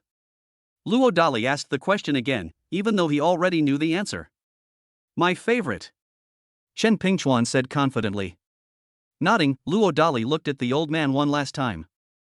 If you could take the opportunity to drag the other person down with you, like providing background music for the child's mother, that would be incredibly awesome. It's enough for the child's mother to brag about for at least 30 years. This old man is not suitable. The old man was suddenly struck by the audacity of the young abbot. Brother Chen, let's lay it all out. Besides being the chief financial officer of the temple, Xiaohua also works as his personal guitarist. Receiving a subtle look from Luo Dali, Hua Bushi didn't hesitate to offer a helpful suggestion. Of course, Xiao Yuanshan was no exception. Young Chen, I am still the abbot's personal swana player. Well, master, besides being the academy administrator, I'm also the best era player for the abbot. Chang, I am my cousin-in-law's Guzheng. Dad, my daughter-in-law also plays the cello part-time when she's not busy. You guys? Abbot Luo, what is your dream? With a twitch at the corner of his mouth, the old man suddenly seized the opportunity to ask Luo Dali a question. Upon hearing this, Chen Pingchuan instinctively looked at Luo Dali immediately. The other person's dream was really important to him. Dreams? I don't think I have any. Luo Dali looked completely unimpressed. Well, if I had to pick one, it would be to hold a few national concerts when I have free time while taking care of my child. Or, globally, if you will. Luo Dali added. Despite having a system at his disposal, he didn't actually have any particularly complex ambitions in his life. As for winning over the child's mother, that's no big deal.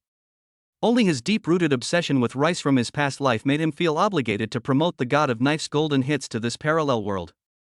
What the heck? A concert? Before his father could speak, Chen Pingchuan, who was standing to the side, widened his eyes and let out a strange cry. It's utterly absurd that a peerless martial arts master like you, who is a rare talent even in 500 years, dreams of simply holding a concert. Oh, do you want to sing the songs you just composed? Compared to his eldest son's impulsiveness, the old man seemed much calmer. At the very least, he believed he should have a good understanding of Luo Dali's dreams, such as the idea that Luo wanted to use music to bring the great Xia civilization back to the top of the world. It includes, but is not the main one. Luo Dali readily admitted it. Not the main point? Looking at the confident Luo Dali, the old man couldn't help but become curious again. Master Luo, our Chen family owes you 3 favors, which we will repay at any time. The old man suddenly made a serious promise. No need for so much. Just ask Brother Chuan or Lao Chen to help me connect with the local authorities when I hold a concert. Oh, are you sure you don't need me to help you deal with the Ning and Lin families? Just a little karami raised by a foreign race. I can wipe him out with a flick of my wrist if I want to. You brat, one last question. Do you know the status and significance of the armed forces view in the Great Xia dynasty? At this point, the old man became serious again. Isn't it just a dilapidated Taoist temple? Upon hearing this, Luo Dali looked completely bewildered. Honestly, when the celestial master went down the mountain, he didn't give any special instructions. Otherwise, he wouldn't have impulsively taken it over. Ha ha ha. After a hearty laugh, the old man left without saying anything more. Luo Dali was completely confused. Just one. You can't hear what the other person is thinking. Even in Chen Ping'an and Chen Pingchuan's thoughts, there was nothing special about their views on armed forces. Never mind. Why think so much? Things will work themselves out when we reach the bridge. Shaking his head, Luo Dali suddenly pulled Chen Ping'an aside. Abbot, I really don't know about this. Stop. I have a protective amulet here. Could you arrange for someone to deliver it to that cunning and shameless old Taoist priest? But the old celestial master? Right. This amulet. Just tell me if it's possible or not, and that's it? Certainly. Although he couldn't understand Luo Dali's crazy move, Chen Ping'an immediately spoke up righteously. That's good. Patting the other person on the shoulder, Luo Dali pulled Chen Pingchuan aside again. Master, what's wrong with you? Hey, Brother Chuan, you seem a bit weak. Hey, you'd better not talk nonsense. Your brother Honey Badger used to be incredibly weak, but ever since he took my miracle drug, he has become so powerful that even cows are afraid of him. Damn it, Master, just tell me what you want me to do. Sure enough, Chen Pingchuan, who had been stubborn just moments before, immediately blushed and admitted defeat on the spot. There are still 3 days until the Dragon Boat Festival, so you should ask for leave and stay on the mountain.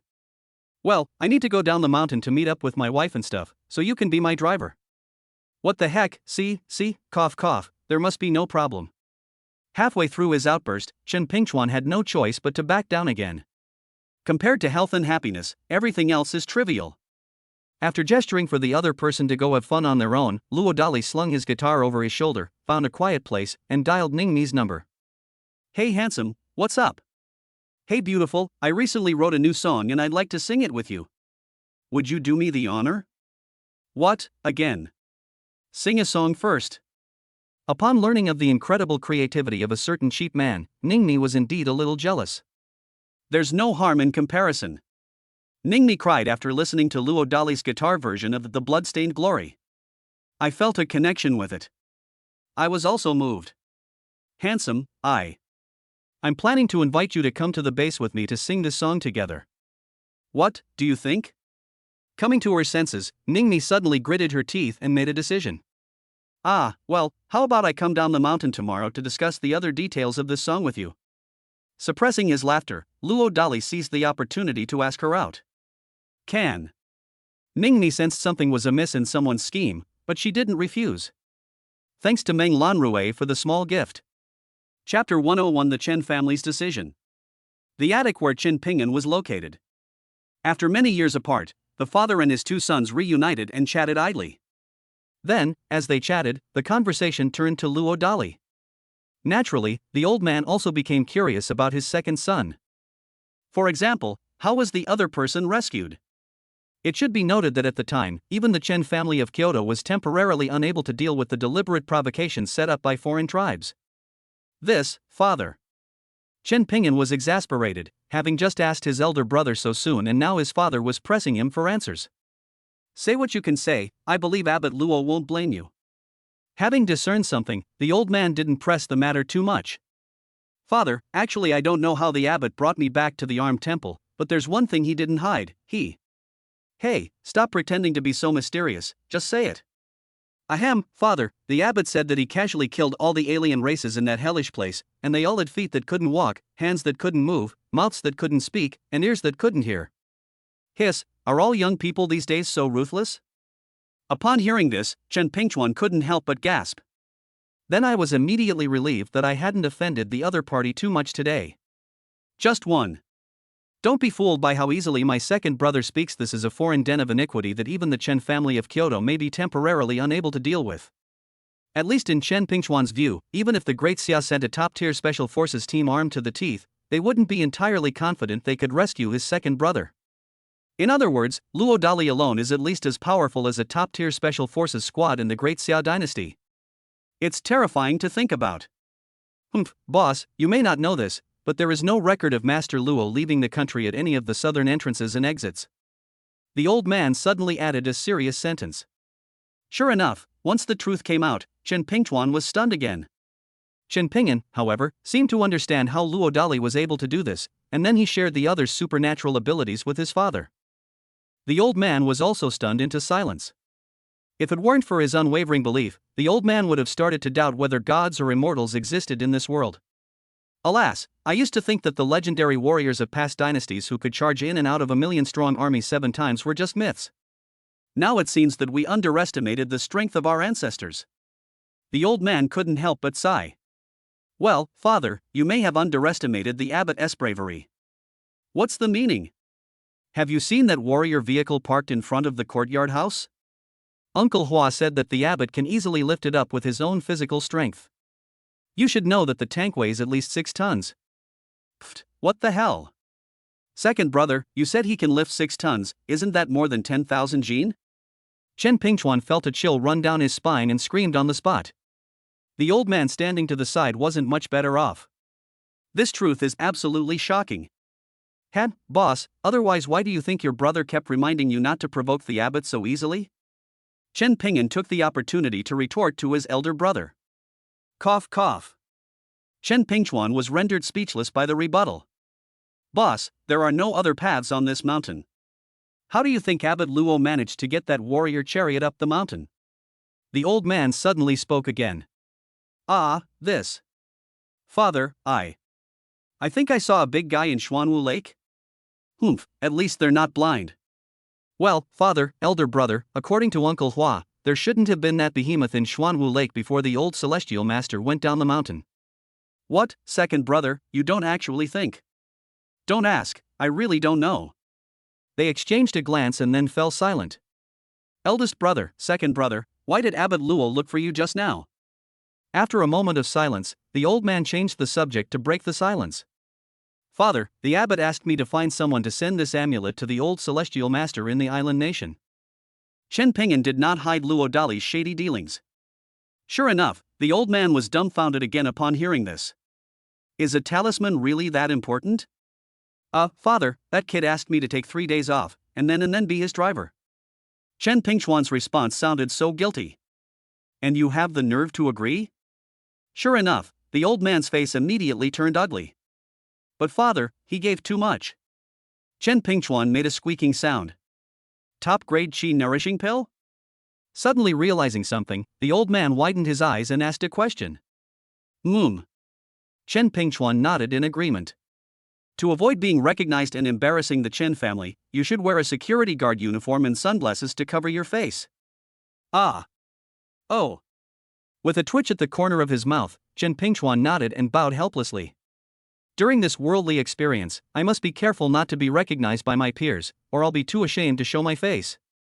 Etc. Well, father, since that kid, since Abbot Luo cares so much about Ningmi, why don't I keep going? The old man nodded with satisfaction. Although his eldest son had a lot of ulterior motives, without that flaw, it would have been really difficult for him to deal with all sorts of strange and powerful people on the way to the summit. In contrast, the honest and unassuming second son is not suited to follow the shameless path of the eldest son. Father, my younger brother has joined the army. How about we take some of those entertainment businesses he messed around with and collaborate with Ningmi? Oh, tell me how the cooperation will work? Of course we have the upper hand, how about a 50-50 split? This child is teachable, let's proceed with this egalitarian approach. Once he was certain that his eldest son could be saved, the old man smiled with satisfaction. One night passed.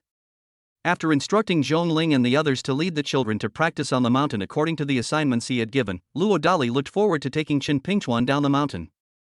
However, before going to meet Ningmi, he didn't forget to visit his good brother first. If I remember correctly, after the last time we created something at the bar, the other person had already become his person. What, go perform at the base? Upon learning the purpose of his good friend's visit, Zhu Zhu feigned shock. Come on, Lao Zhu, we're like brothers, there's no point in pretending anymore. Pretend? What am I pretending for? Zhu Zhu looked completely bewildered, stubbornly refusing to believe that his best friend would know his secrets. Go up the mountain yourself. Oh, and this is for you. After tossing his good brother a top-grade qi nourishing pill, Luo Dali called Chen Pingchuan to leave. When Zhu Zhuma saw the eldest son of the Chen family, so respectable, obediently handing over his duties as a driver to his good friend, he was stunned. Looking at the small pill in his hand again, he subconsciously tossed it into his mouth without a second thought. As the effects of the medicine took hold, Zhu Zhu stared wide-eyed on the spot. Young master, you. I'm fine, you protect me. After about 10 minutes, feeling the primordial power within his body, Zhu Zhu went numb again. The constraints that had kept them inactive for 3 years suddenly underwent a qualitative change. This allowed him to advance from the peak of a first-rate military general to a near top-tier level. He is still at the half-step grandmaster level of internal martial arts dual cultivation. He was just half a step away from becoming a grandmaster. Damn it, where did this old Luo get that magical thing? Could it be that he really knows my background? No, perhaps it doesn't matter whether we know it or not. After all, even my Zhu family can't produce such a treasure. After a few twitches at the corner of his mouth, Zhu Zhufeng was completely bewildered. If he was somewhat unwilling to become the other party's lackey after losing the bet before, he is now truly speechless. After all, he didn't have any great ambitions.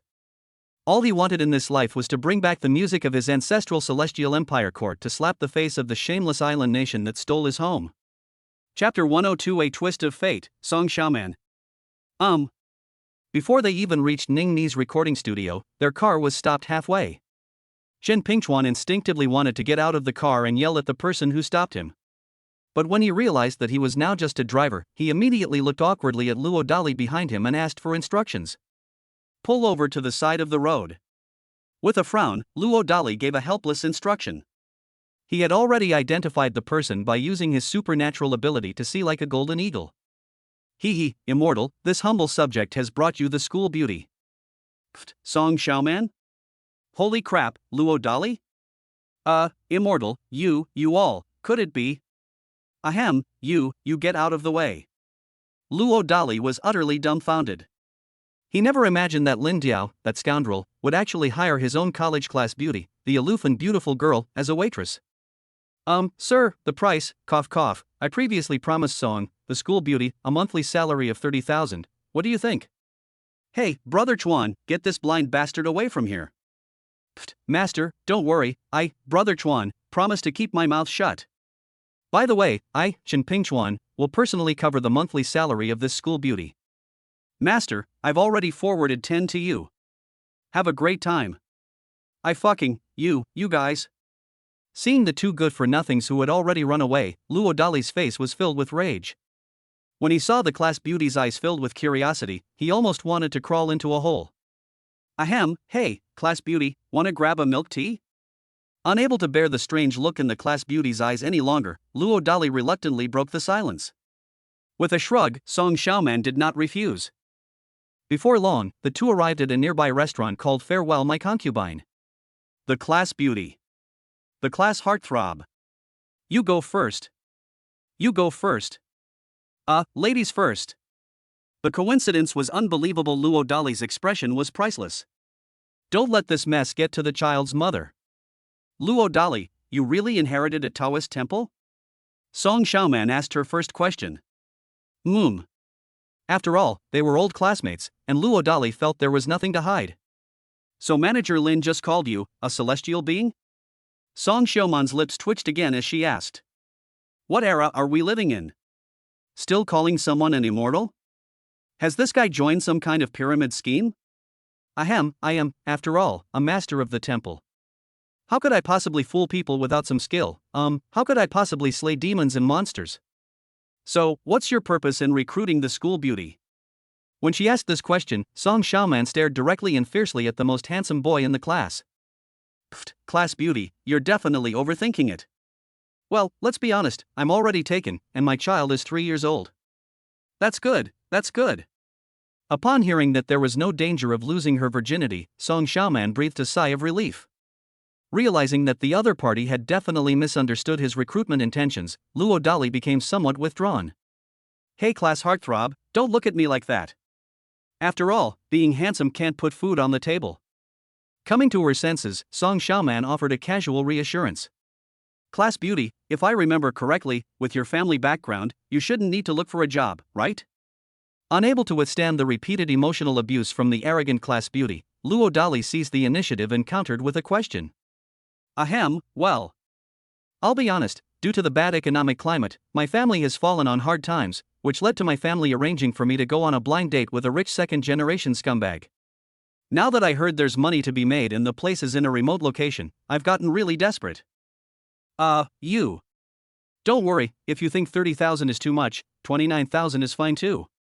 Oh, right, you just said you have a child, who's the mother again? Ningmi. What, which Ningmi? Upon hearing this, Song Xiaoman's eyes widened and she screamed. It's the one you're thinking of. With a shrug, Luo Dali made no attempt to hide anything. Wow, so being handsome really does allow you to live off a woman. Hey, class beauty, I've put up with you for ages. Hee hee, stop, one last question, is your Taoist temple legitimate? After giving her exasperated old classmate a disapproving look, Song Xiaoman suddenly became serious. As for the level of the Taoist temple, she didn't care much. As long as it's remote enough, so remote that even a scumbag can't find it, that's fine. Humph, over 1,500 meters above sea level, what do you think? That high, it can't be a military-style place, can it? You guessed right. Wang Defa, old classmate, you really aren't lying? With my brains, do you think I could fool the class beauty? True. Ahem, class beauty, let me first explain your future job responsibilities. If you don't think it's suitable, how about we just drop the matter? Luo Dali pretended to be serious to deflect the awkwardness. Okay, go ahead and say it. Song Xiaoman still didn't seem to care much. Let me think about your job. How about you become my secretary? Pfft, if there's something to do, the secretary will do it. If there's nothing to do, no way. Class beauty, how do you think you compare to Ningmi? Continue. After being roasted by her old classmate to the point of depression, Song Xiaoman helplessly and frantically signaled the other person to continue. Originally, I was looking for a clean-cut school beauty to do odd jobs. Hey, Luo Dali, are you implying that the class beauty isn't clean? The focus is on doing odd jobs, okay? Luo Dali rolled his eyes. What's the meaning? Literally, for example, if there's any temporary work that no one can do, the secretary has to do it, like tending the vegetable garden or helping edit videos. Stop. The class beauty agrees. Then from now on you have to call me Abbott, understand? Pfft, Luo Dali, that's enough. Monthly salary of 30,000. The Abbott is mighty. With a slight twitch at the corner of his mouth, Luo Dali beckoned Chen Pingchuan to continue towards Ningmi's recording studio. As he watched the immortal depart, Lin Diao's eyes were filled with admiration. Just now, he had already learned the identity of Chen Pingchuan, the eldest son of the Chen family in Kyoto. Lin Diao was certain that no other young master from Kyoto could be willing to be his driver. There was no one of his generation in the entire Ningqing. Not long after, the car arrived near Ningmi's recording studio. Guanju. Stop. You're my driver. If you don't cooperate with me to elevate my status, where do you think you're going to go gallivanting? That makes sense. To avoid making a fool of himself, Chen Pingchuan wanted to take the opportunity to slip away, but Luo Dali's rebuttal left him speechless. Pfft, Abbott, what about me? Aren't you afraid the lady will misunderstand? Stop. The main purpose of this temple is precisely this stimulating effect. Wow, you're awesome. Clearly, Song Xiaoman was also bewildered by her old classmate's bizarre actions. Just as she was mentally prepared to watch the drama unfold, she realized she had been overthinking things. Ningni didn't even have the energy to look at her in frustration. When she saw Luo Dali, she immediately pulled him into the recording studio to talk about the details of the music. Just one. Song Xiaoman may indeed be quite good-looking, but she can't compare to Ningmi, let alone Yuzureo and Zhongling. So how could she possibly put any real pressure on Ningmi? Chapter 103 Chen Pingchuan's overt scheme. Hey driver, do you have a girlfriend? For the first time, Song Xiaoman questioned her own school beauty's looks, and couldn't help but tease Chen Pingchuan. Although he's not quite as handsome as the class heartthrob, he's still definitely a top-tier good-looking guy. You called me? Being ridiculed by the terrifying Luo Dali was bad enough, but now, hearing a dim-witted school beauty dare to tease him, Chen Pingchuan's expression was priceless. Hee hee, if it's not you, then who else could it be? Because she didn't recognize young Master Chen, Song Xiaoman continued to tease him in a carefree manner. You don't. So what do you think of this school beauty? Heh, even the abbot doesn't think much of someone, do you think I would? Wang Defa, there's absolutely a reason why you don't have a girlfriend. You. The middle-aged man and the beautiful young woman, who had met by chance, stared at each other, looking like they were about to come to blows on the spot. Take a deep breath. Take another deep breath. After reciting the mantra, "A good man doesn't fight with a woman" several times, Chen Pingchuan finally managed to turn his head to one side. Through this experience as a driver, he had to admit that his manners were indeed lacking. Hey, you're a handsome older man, you wouldn't actually be angry with a pretty girl like me, would you? Ha, you, a pretty girl? Hearing that someone was still shamelessly acknowledging him, Chen Pingchuan's hard-won stable Dao heart shattered once again. Absolutely, this school beauty is in the same class as Luo Dali, and we're only this year. Ahem, why can't you hear the important point that this school beauty is calling you a handsome uncle? With that kind of keen eye, no wonder he can only be a lowly driver. Hey, you, I heard you took this job to avoid being set up on blind dates with rich scumbag boyfriends? What's wrong? Is there a problem? I have a part-time job here. I won't do it. What about a monthly salary of over 100,000? Wow, handsome uncle, are you serious? Sigh, how could this school beauty be so brain-dead as to believe a lousy driver's bragging? Hey, you. Feeling repeatedly looked down upon, Chen Pingchuan was so angry that he almost impulsively revealed his identity. Take a deep breath. Take another deep breath. He decided he would never again engage in awkward conversations with the blind school beauty. Hey, handsome uncle, how about you be my school beauty shield? For some inexplicable reason, Song Xiaoman suddenly blushed and said to Chen Pingchuan. For some reason, she always felt that the handsome driver in front of her gave her a sense of security. Pfft, what did you say? Chen Pingchuan's Dao heart shattered once again. I said, how about we try dating? No, we're more than 10 years apart in age, okay? After confirming that he hadn't misheard, Chen Pingchuan almost collapsed on the spot. He simply doesn't have the habit of dating older men. The main problem is that the old man wouldn't allow him to do such reckless things. What's the big deal? Dolly and Miss Ning are the same. Stop. It's impossible between us. Don't worry, although my family is now down on its luck, I can still support you, uncle. Besides, you don't want to keep being pressured by your family to get married, do you? Ahem, that makes a lot of sense.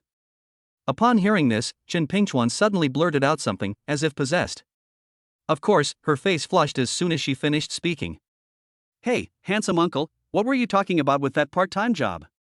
Having successfully captured the handsome older man, Song Xiaoman subconsciously came to her senses and asked a question. No way. The family fortunes have truly declined. Down on his luck, to the point of being in debt. What did you major in at university? With a slight twitch at the corner of his mouth, Chen Pingchuan feigned composure and asked a question in return. Business administration. Song Xiaoman feigned confidence. Do you have any management experience? Does managing a penguin colony count? What do you think? Upon hearing this, Chen Pingchuan's face darkened. However, he quickly forced himself to accept it. Just one. After a sudden inspiration, he decided to use the beautiful and popular girl in front of him as a middleman between the Chen family in Kyoto and Luo Dali. To be precise, it means having the other party, on behalf of the younger brother's entertainment company, connect with Ningmi's management company to handle future business. If the other party is too shrewd, it might not necessarily be a good thing. For example, I was afraid of scaring Ningmi. Ahem, Uncle, you can just call me Xiaoman. Then could you please stop calling me uncle? Is that Brother Chuan? This child is teachable. Pfft, you're so fat, you still. Stop. I do have connections, Brother Chuan. I can introduce you to a part-time job with a monthly salary of 100,000. And you don't need to do anything. All you need to do is drive the Abbott's driver when I'm not around, and incidentally facilitate some business between the company and Ningmi company. Wait, Brother Chuan, it sounds like you're plotting something against Miss Ning. Phew. My goodness, my little darling, there are some things you can't say carelessly, understand? After covering Song Xiaoman's mouth with his pale face, Chen Pingchuan angrily warned her. Brother Chuan, you seem to be afraid of my classmate? Even if she was incredibly dense, Song Xiaoman seemed to sense that something was amiss. Humph, you'll understand once you get up the mountain. Chen Pingchuan didn't say much. After a moment of surprise, Song Xiaoman gestured for the handsome older man to continue bragging. Recording studio. Having overheard the conversation between the two adulterers outside, Luo Dali almost couldn't resist rushing out to kick them both. Sure enough, there were clues to why Brother Chuan was lying. Handsome guy? Luo Dali. Oh, beautiful lady, what's up? Did you just? Honestly, how did you create such a top-notch revolutionary song? After all, logically speaking, someone like you who has no military experience. Ahem, beautiful lady, I've loved watching war dramas since I was a kid, yes, that's it. Immediately understanding what the child's mother was questioning, Luo Dali immediately emphasized in a carefree manner. This works? As expected, Ningmi was stunned. Simply because she couldn't find a more plausible reason. About embroidering the red flag. Don't worry, I'll bring my whole family to the base to accompany you. Pfft, do you think just anyone can come to the base? I'll try my best to apply for it for you. By the way, who was that pretty girl just now? To avoid being further manipulated by the cheap man, Ningmi quickly and cunningly changed the subject. Really? Now it was Luo Dali's turn to subconsciously tense up. However, he quickly added seamlessly, well, actually she's my college classmate, but don't worry, there's absolutely nothing between us. Stop. What I'm more curious about is why she came with you. Is she trying to provoke me? Pfft, this beautiful lady, let's be honest, she and my buddy have a pretty good relationship.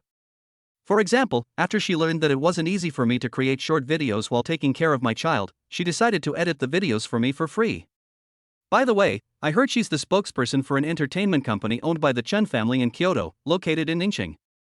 Oh, then go and let her in to talk to me. Upon hearing about the Chen family of Kyoto, Ningmi indeed became even more interested in Song Xiaoman. Feeling guilty, Luo Dali gave Ningmi an okay sign, then pretended to be calm and got up to leave. About 2 minutes later, Song Xiaoman, who had received temporary guidance, casually walked up to Ningmi. Hello Ms. Ning, my name is Song Xiaoman, the spokesperson for Kyoto Flathead Entertainment in Ningxing. Our company has always had high hopes for you, Ms. Ning. Luo Dali's expression was priceless as he watched the class beauty, who was acting like a complete drama queen.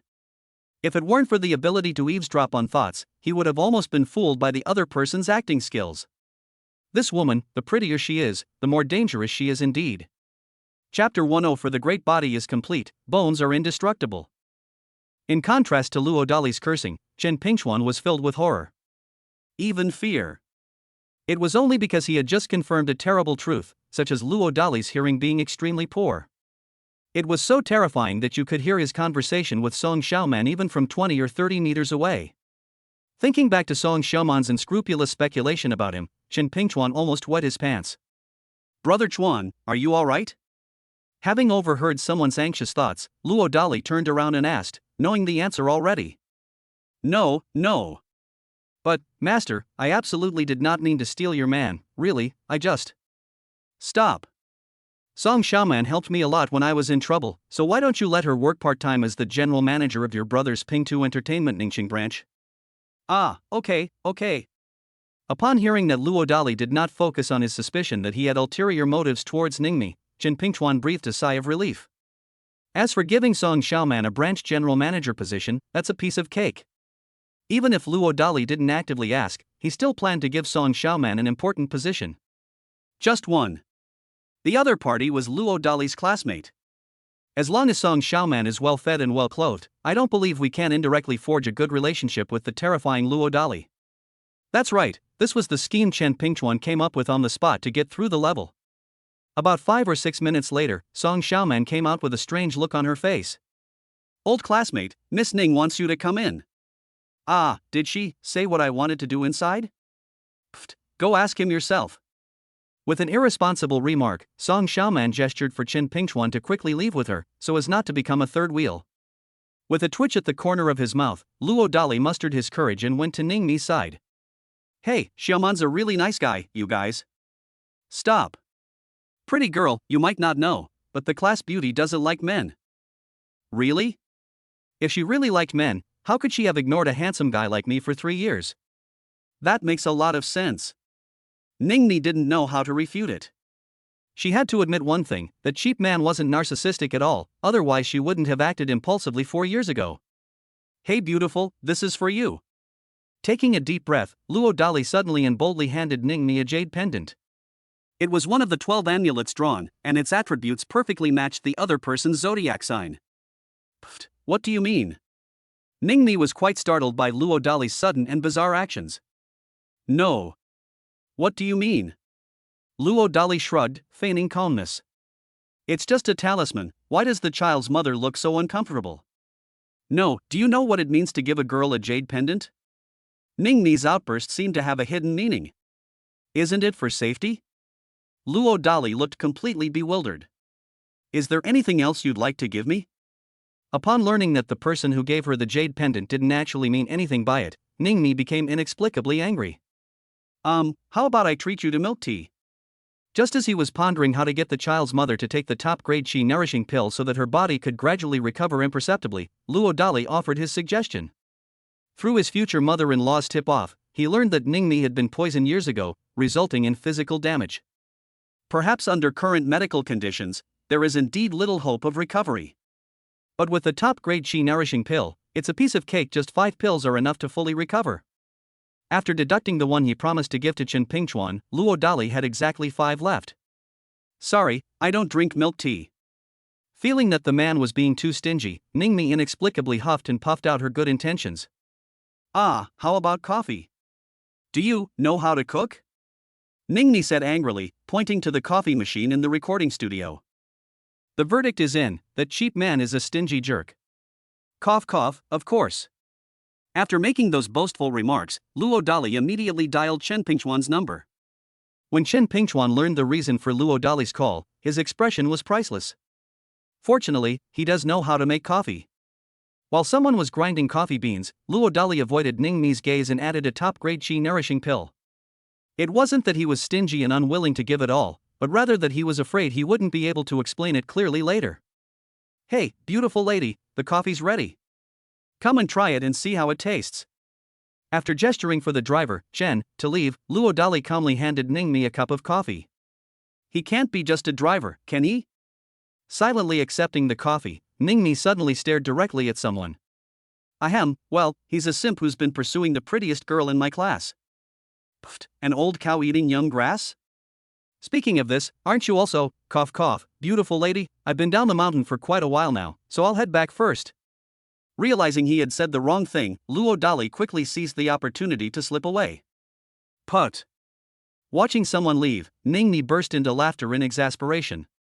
She was angry that someone claimed to be older than her, even though she was indeed 4 years older than him.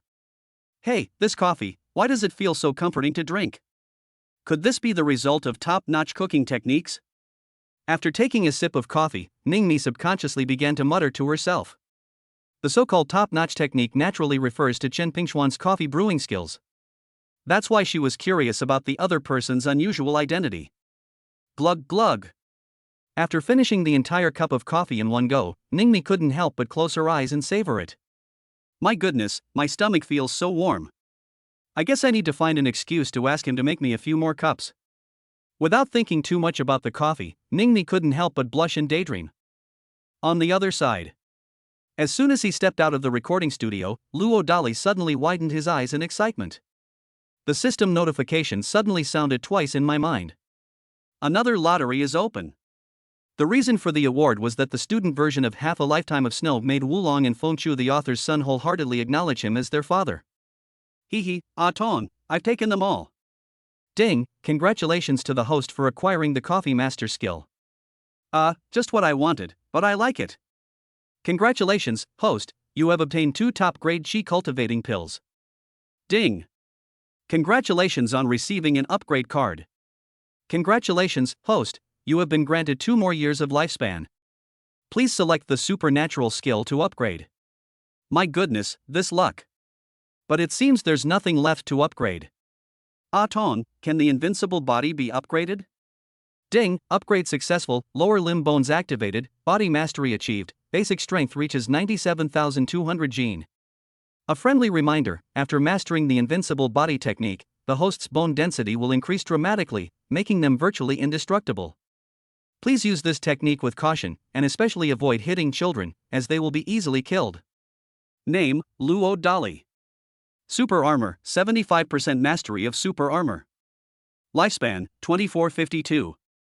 Supernatural abilities, Spiritual Field Space Spring, Summer, 3rd layer of double pupils eavesdropping on thoughts, Discerning Fortune, Detecting Attributes, Mountain God Mobile, Unforgettable Memory. Skills: God-level driving skills, singing skills, proficiency in music, chess, calligraphy and painting with calligraphy at the master level, grandmaster level cursive script skills, helicopter piloting skills, God-level marksmanship, unshakable horsemanship, clay sculpting skills exquisite, guitar skills exquisite, God-level makeup skills, proficiency in 11 dialects of the Great Xiao dynasty, coffee master. Resources: 1 Aojia Z13, 1 Heavenly Sword, 1 Yacht, 6 top-grade Qi cultivation pills, and 10 protective talismans. I don't know when the rating will be available. Handsome guys and beautiful girls passing by, if you have time, please give me a fair review. If you have even more time, I'll send you a free gift to encourage me to update more. Thanks. Chapter 105, Intercepted on the way back to the mountain, a pre-arranged drinking party to find out the truth. A sudden increase in bone density? As if indestructible? Luo Dali was stunned after hearing the system's bombshell notification. Just one. He felt the system had underestimated the impact after mastering the Overlord body. It wasn't just a matter of bone density increasing dramatically. Even the skin and hair underwent some incredible qualitative change. Although there were still no obvious changes in his skin on the outside, Luo Dali had a feeling that even a venomous snake might not be able to break through his skin's defenses. And then there's his hair, which is even more outrageous. It's so frizzy that Luo Dali feels like it could be used for acupuncture. What Luo Dali found most terrifying was his evolved stomach function, which was so terrifying that he felt he could now eat a whole cow in one meal. The speed at which it eats is probably not much different from the speed at which it digests, and it doesn't need to poop. That's right. That's just how outrageous it is. Brother Chuan, hurry up, to the nearby food stalls, I want to eat lots and lots of big pieces of meat. Abbot, it seems someone is blocking the way again.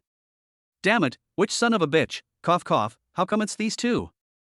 Halfway through his outburst, Luo Dali used his golden eagle eyes ability to see his future father-in-law and brother-in-law in the car ahead.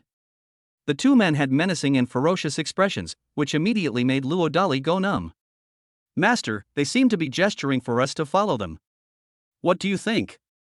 After belatedly recognizing the person blocking his way, Qin Pingchuan couldn't resist indulging in watching the spectacle. Dear Abbot, should I, your secretary, inform Miss Ning to seek help temporarily? Song Xiaoman, who was standing to the side, also joined in the trouble, not wanting to miss out on the chaos. You guys, catch up first. Having no time to blame the adulterous couple, Luo Dali reluctantly feigned composure and gave instructions. Not long after, the car actually arrived at a nearby food stall. What's going on? The fact that a chairman of a company worth hundreds of billions would bring him to a street food stall filled Luo Dali with doubt. Oh, right, eavesdropping on what's on your mind. However, when Luo Dali learned what his future father-in-law and brother-in-law were thinking, his expression was priceless. First, the reason for choosing a street food stall was that his future father-in-law had no intention of treating him to a meal, so naturally, Luo Dali would be the one to pay. They probably considered this point, which is why they didn't choose a place that was too high-end, in case someone couldn't afford to pay the bill. The second thought was indeed malicious, because the future father-in-law wanted to team up with his brother-in-law to get Luo Dali drunk, under the guise of wanting to hear Luo Dali's true feelings. Well, even if you were given the chance to eavesdrop on my true thoughts, you wouldn't be of any use. Shaking his head, Luo Dali inwardly grumbled. After mastering the Overlord body technique, he could eat an entire cow. Even if it were wine, it would probably take a whole platoon to get him drunk. Ahem, father-in-law. After getting out of the car and walking up to the father and son, Luo Dali shamelessly addressed them. Stop. Don't yell like that. We're not even that close. Suppressing the urge to unleash a torrent of curses, Ning Hongtu interrupted with a dark expression and emphasized. That's right, you're just a country bumpkin. Anyway, even if you have a child with my sister, you can forget about me, Ning Ke, calling you brother-in-law for the rest of my life. Ning Ke, feigning a fierce expression, chimed in with a comment. Ahem, well, uncle. Unable to address him properly as father-in-law, Luo Dali awkwardly changed his form of address. Hey, why call me uncle? Call me uncle to make me look younger, that's it. Uncle, well, he seems to be 2 years older than me, what's the appropriate way to address him? But, you know your own age, call me brother Ning. Clearly, Ning Hongtu was somewhat confused by what someone had said. This. Luo Dali looked completely bewildered. But it seems that calling the younger brother-in-law brother isn't a big problem. The future father-in-law probably hopes that the abbot and his younger brother-in-law can get along peacefully. Yes, that's it. Brother Ning, uncle, please order whatever you'd like to eat today, it's on me. After calming his thoughts, Luo Dali simply and casually changed the subject. You, serve the wine first. Ning Ke managed to utter 3 words. Yes, yes, boss, bring out all the beer you have here. Ning Hongtu, not one to shy away from trouble, let out a loud shout. To avoid the boss thinking someone was causing trouble, Chen Pingchuan cleverly transferred 1,000 coins to the other party as a minimum. Instantly, the boss rushed into the kitchen with a fawning expression to prepare snacks to go with the drinks. Kid, this mess between you and my daughter, how the hell am I supposed to explain this? Never mind, how about you drink 3 glasses first? That's not too much to ask, is it? Halfway through his frantic speech, Ning Hongtu pretended to get angry and gestured to someone. It's just a way of fooling yourself into drinking. Without saying much, Luo Dali obediently downed 3 glasses of 98. Although my sister had no choice at the time, you don't mind if I punish you with 3 drinks, do you? Following suit, Ning Ke didn't even bother to make up an excuse and directly provoked Luo Dali. Have to. Out of respect for his future brother-in-law, Luo Dali still drank 3 more cups of 98 without complaining. And so, under the combined deception of his ill-intentioned father-in-law and brother-in-law, before the food was even served, Luo Dali drank a case of 98 yuan each, a total of 12 bottles. Looking at his son-in-law, who seemed to be in a daze, Ning Hongtu subtly signaled to his son to start causing trouble. Kid. Stop, brother Ning. There is a fact that we can no longer change, and that is that I, Luo Dali, am your sister's man and Qingfeng Mingyue's biological father. You can ask me anything, but 1 question for every drink, and I'll drink every single one with you. Is that too much to ask? Not wanting to remain passive, Luo Dali, taking advantage of his drunkenness, pretended to be confused and put his arm around Ning Ke's shoulder. After exchanging a glance, Ning Ke, realizing that he and his father had no reason to be outmatched by Luo Dali, who had already drunk a bottle of wine, agreed. Glug. Without rushing to ask questions, he downed a bottle of 98 liquor and immediately gave Luo Dali a provocative look. Glug. Suppressing his laughter, Luo Dali pretended to be stubborn and downed a bottle, getting so drunk that his face turned red and his neck became thick. Kid, what do you think of the clear breeze and bright moon? After asking the first question seriously, Ning Ke looked directly at Luo Dali. Ning Hongtu, who was standing nearby, followed suit immediately. This answer is important to them. Whatever you think, they are my children, Luo Dali's children. No matter what their current situation is, I will take full responsibility for them. Luo Dali announced loudly without hesitation. They exchanged a relieved glance, and then Ning Hongtu asked calmly, Kid, what do you think about your future with my daughter? This question is full of traps. If Luo Dali's answer is not satisfactory, Ning Hongtu will definitely not allow him to continue to spend time with his daughter. Ha! Can a loser like me even have ideas? Luo Dali pretended to widen his eyes and asked back. What do you mean? Neither the father nor the son reacted at first.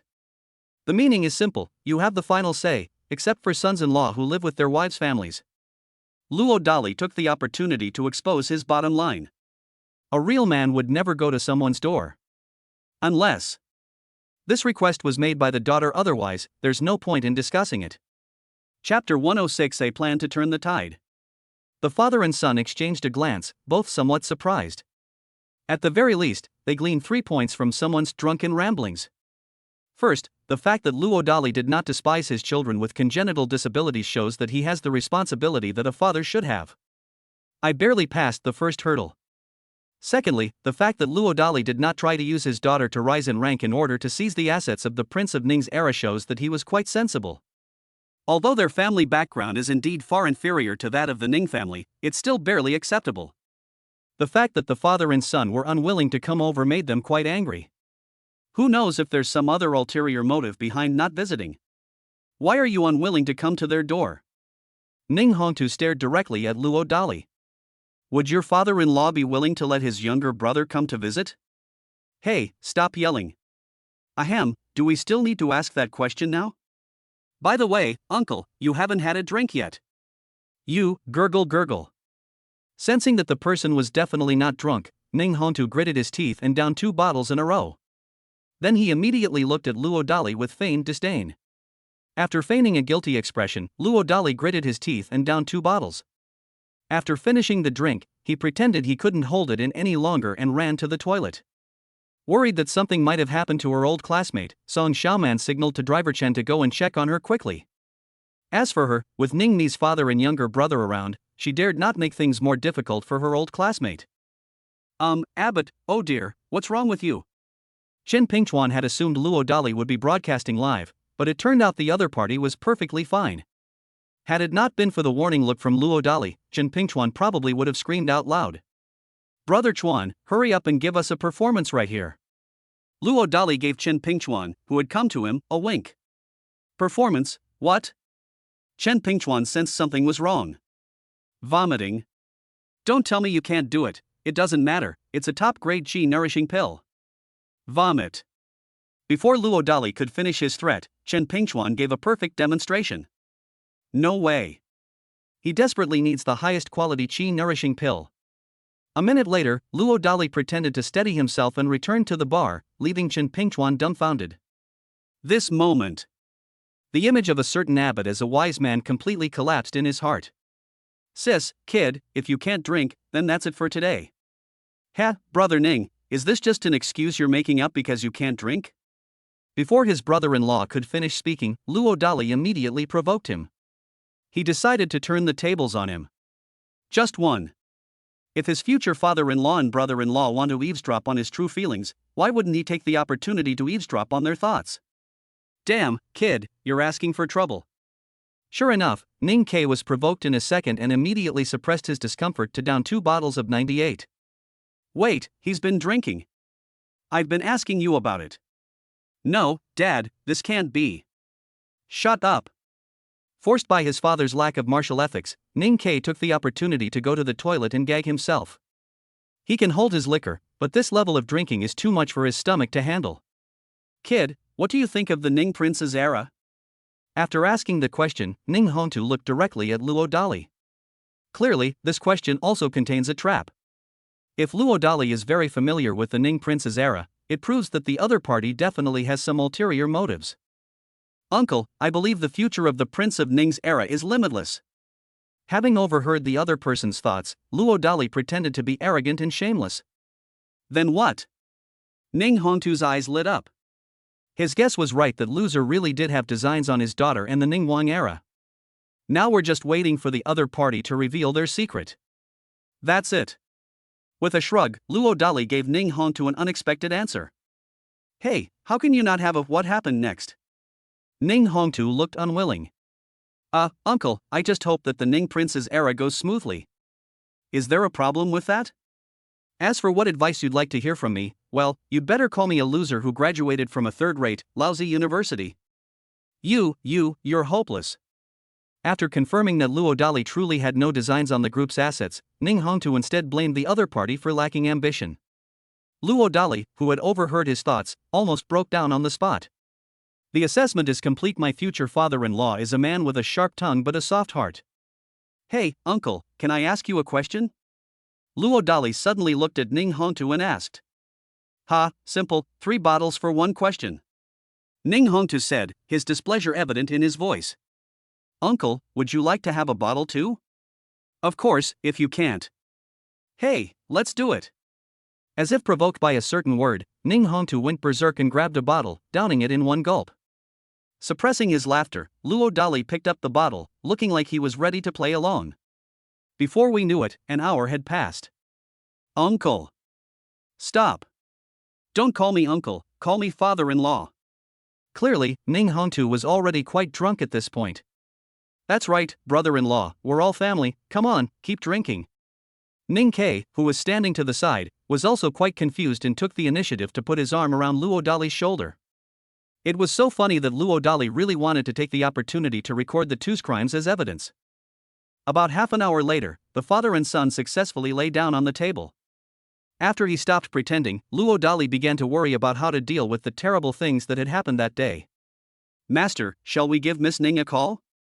After learning about her old classmate's treacherous nature from driver Chen, Song Xiaoman was no longer as carefree as before. I'm really afraid that my old classmate will make things difficult for me. Well, maybe we shouldn't use it. Fearing that the child's mother would misunderstand, Luo Dali thought for a moment and then called Su Buxiu over. Holy crap, boss, what's going on here? Stop, just send them back. Remember, don't say anything more. Ah. Oh. Scratching his head, Su Buxiao honestly asked the brothers who had come with him to help carry the person. Not long after, they returned to the Great Freedom Manor. My god, Ada, what's going on? This was the first time Su Qingyi had ever seen such a spoiled brat so drunk, and his son had been dragged down with him. She was furious and questioned Su Buxiao. This. Remembering Luo Dali's explanation, Su Buxiao felt awkward and conflicted. What, now I can't even know the truth? Su Qingyi pretended to have a bad expression. Well, madam, I really don't know, but master and young master got drunk with the master. Sir, you mean God? Luo Dali? Upon understanding what was being said, Su Qingyi's expression was priceless. If I remember correctly, someone did say before that they would personally test the amazing son-in-law, but is this all they've got? How embarrassing. Su Buxiao didn't dare to say anything more.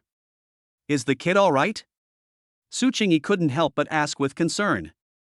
There are at least 7 or 8 empty beer bottles on the scene, but the gentleman seems to be completely unharmed. What? I'm glad you're all right, Madam, look. Please call a doctor over, then you can go back to the mountain. Okay. Seeing Su Qingyi's dark face, Su Buxiao was so frightened that he quickly ran away.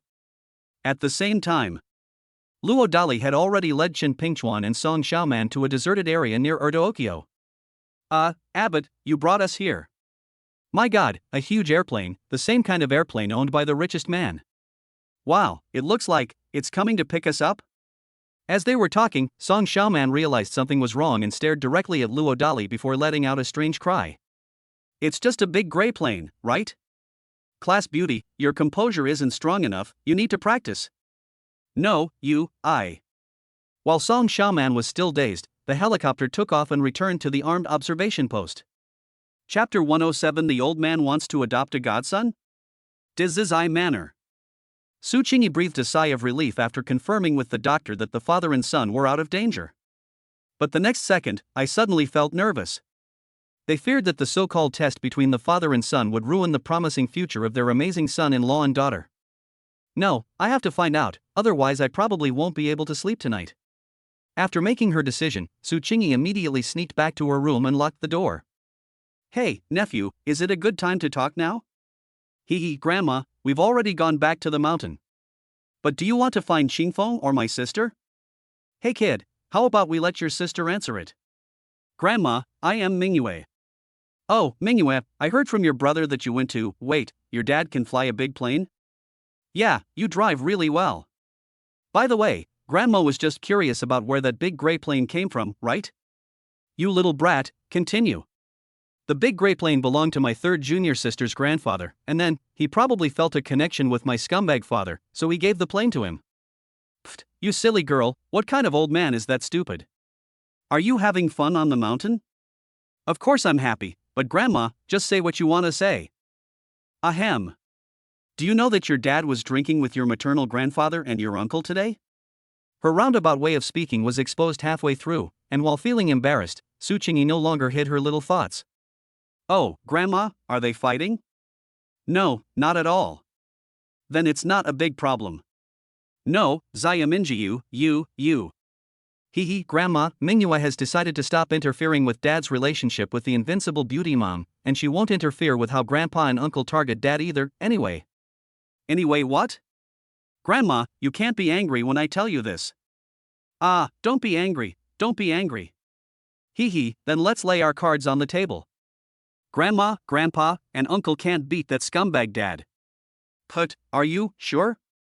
Halfway through her laughter, Su Qingyi couldn't help but feel a little worried. Grandma, Mingyue knows your worries, but if you have time, come up the mountain, and everything will be clear. Up the mountain? But... Grandma, have you made up your mind? I'll have your scumbag dad come down the mountain to pick you up. How about tonight? Okay. As soon as she hung up the phone, Su Qingyi thought for a moment and then dialed her daughter's number again. Not long after. After receiving news that her father and younger brother had been drugged and made drunk, Ningmi quickly returned to the Great Freedom Manor. Oh my god, Mom, what's going on? Ningmi looked bewildered as she watched her father and younger brother snoring in a contest on the bed. Ahem, well. I heard from Ada that after that kid left your date, those two idiots blocked his way, dragged him to a roadside food stall for drinks, hoping to eavesdrop on his true feelings or something, and then, this is what happened. Oh my god, is the handsome guy alright? Upon learning the horrible truth, Ningmi's mouth dropped open. No, shouldn't you be concerned about your father and brother first? Ahem, Mom, Dad, and my brother? Ningmi looked guilty. Humph, he won't die. Su Qingyi's face twitched. What about the handsome guy over there? Ningmi couldn't help but ask again anxiously. I heard from Ada that the kid is perfectly fine. Su Qingyi rolled her eyes. That's good, that's good. Hey, Ningmi, never mind, you stay home tonight and take care of these two idiots. I have to go out for a bit, so I won't be back tonight. What the heck, Mom, what are you doing? Ningmi looked at her strangely. My own mother was just criticizing me a moment ago, how come I've suddenly become one of them? You, little kid, don't pry into adults' business. Feigning composure, Su Qingyi dropped a sentence and then made a hasty retreat. Watching her mother leave, Ningmi's lips twitched, and she was about to call a handsome guy to find out what was going on. But when he thought about how his father and brother had acted without any martial ethics, he had no choice but to stop. This young man is really something, how could he be so ruthless? Isn't he afraid? Forget it, let him go down the mountain to talk about music tomorrow, and then take the opportunity to find out more. On the other side. As soon as he returned to the mountain, his daughter told him that he had to go down the mountain to pick up his future mother-in-law. Luo Dali was immediately stunned. Just one. I'm afraid my mother-in-law is coming to interrogate me or something. Wow, old classmate, you actually have such an outrageously large, top-class courtyard house on this mountain, it's simply. Stop, Hood Brother Chuan, quickly take this woman somewhere else to have some fun. Not in the mood to pay attention to the class beauty, Luo Dali directly gestured to Chen Pingchuan. No, Abbot, I have nothing to do with her. Upon hearing this, Chen Pingchuan immediately panicked. Who can blame them when their own father is there? Grandpa, Brother Chuan is not young anymore. Damn it, Abbot, I beg you, please don't play matchmaker. Alright, you're just taking care of the little one, cough cough. Grandpa, my name is Song Xiaoman. You can just call me Xiaoman. Not recognizing the old man's identity, or perhaps not daring to even think about it, Song Xiaoman grinned and deliberately stirred up trouble. Okay, boss, why don't you take Xiaoman for a stroll around the neighborhood, have some fun? Sure enough, Chen Pingchuan was completely stunned when the old man uttered those ambiguous words. This is a mess, even if you jump into the Yellow River, you can't clear your name now. Old Xiao, my future mother-in-law is coming up the mountain soon, so go and prepare a big meal right away. It has to be top-notch. Arrange. Old manhwa, you, help me prepare an apology gift. This.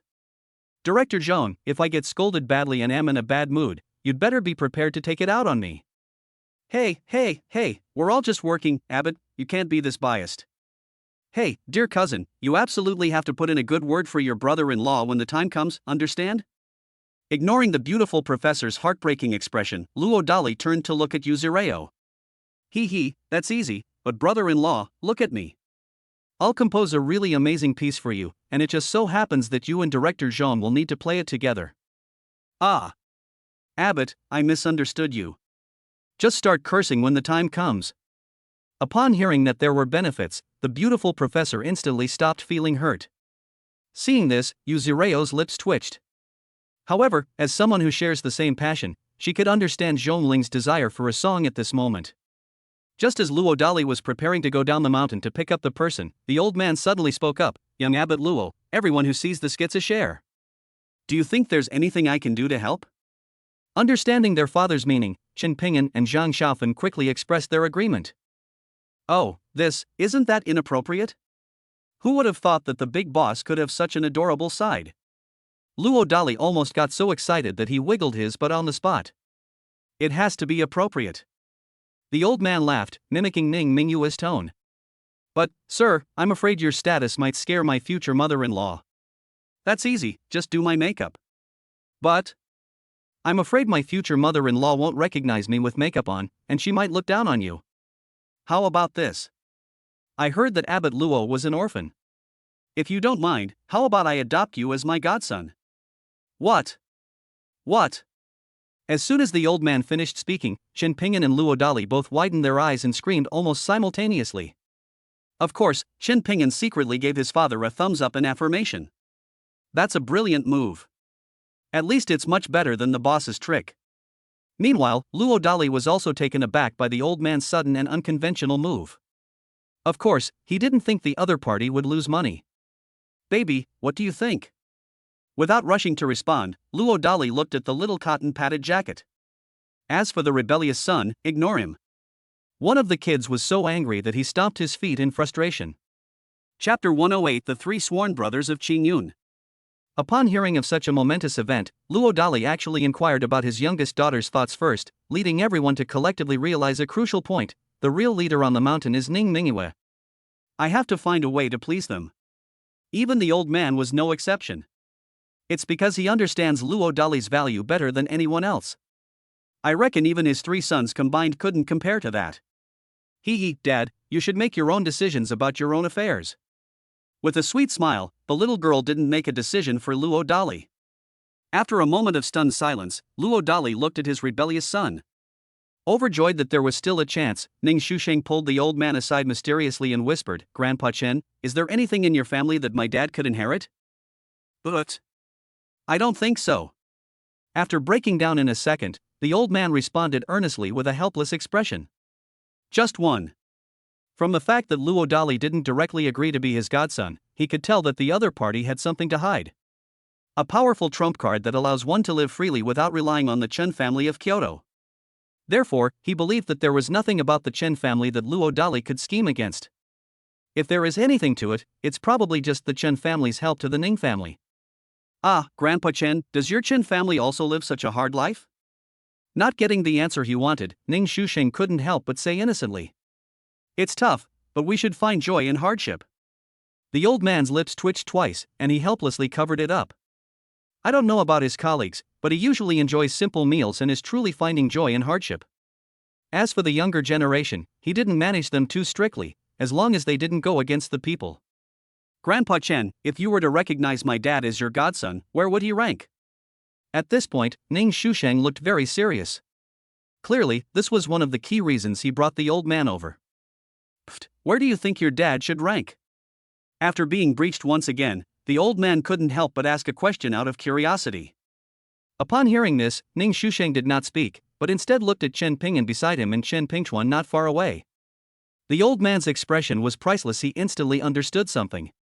But the fact that Luo Dali could easily control all three of his sons was undeniable, and he had no choice but to admit it. "Hey, Grandpa Chen, I think it's best to forget about the shameful thing of adopting godson.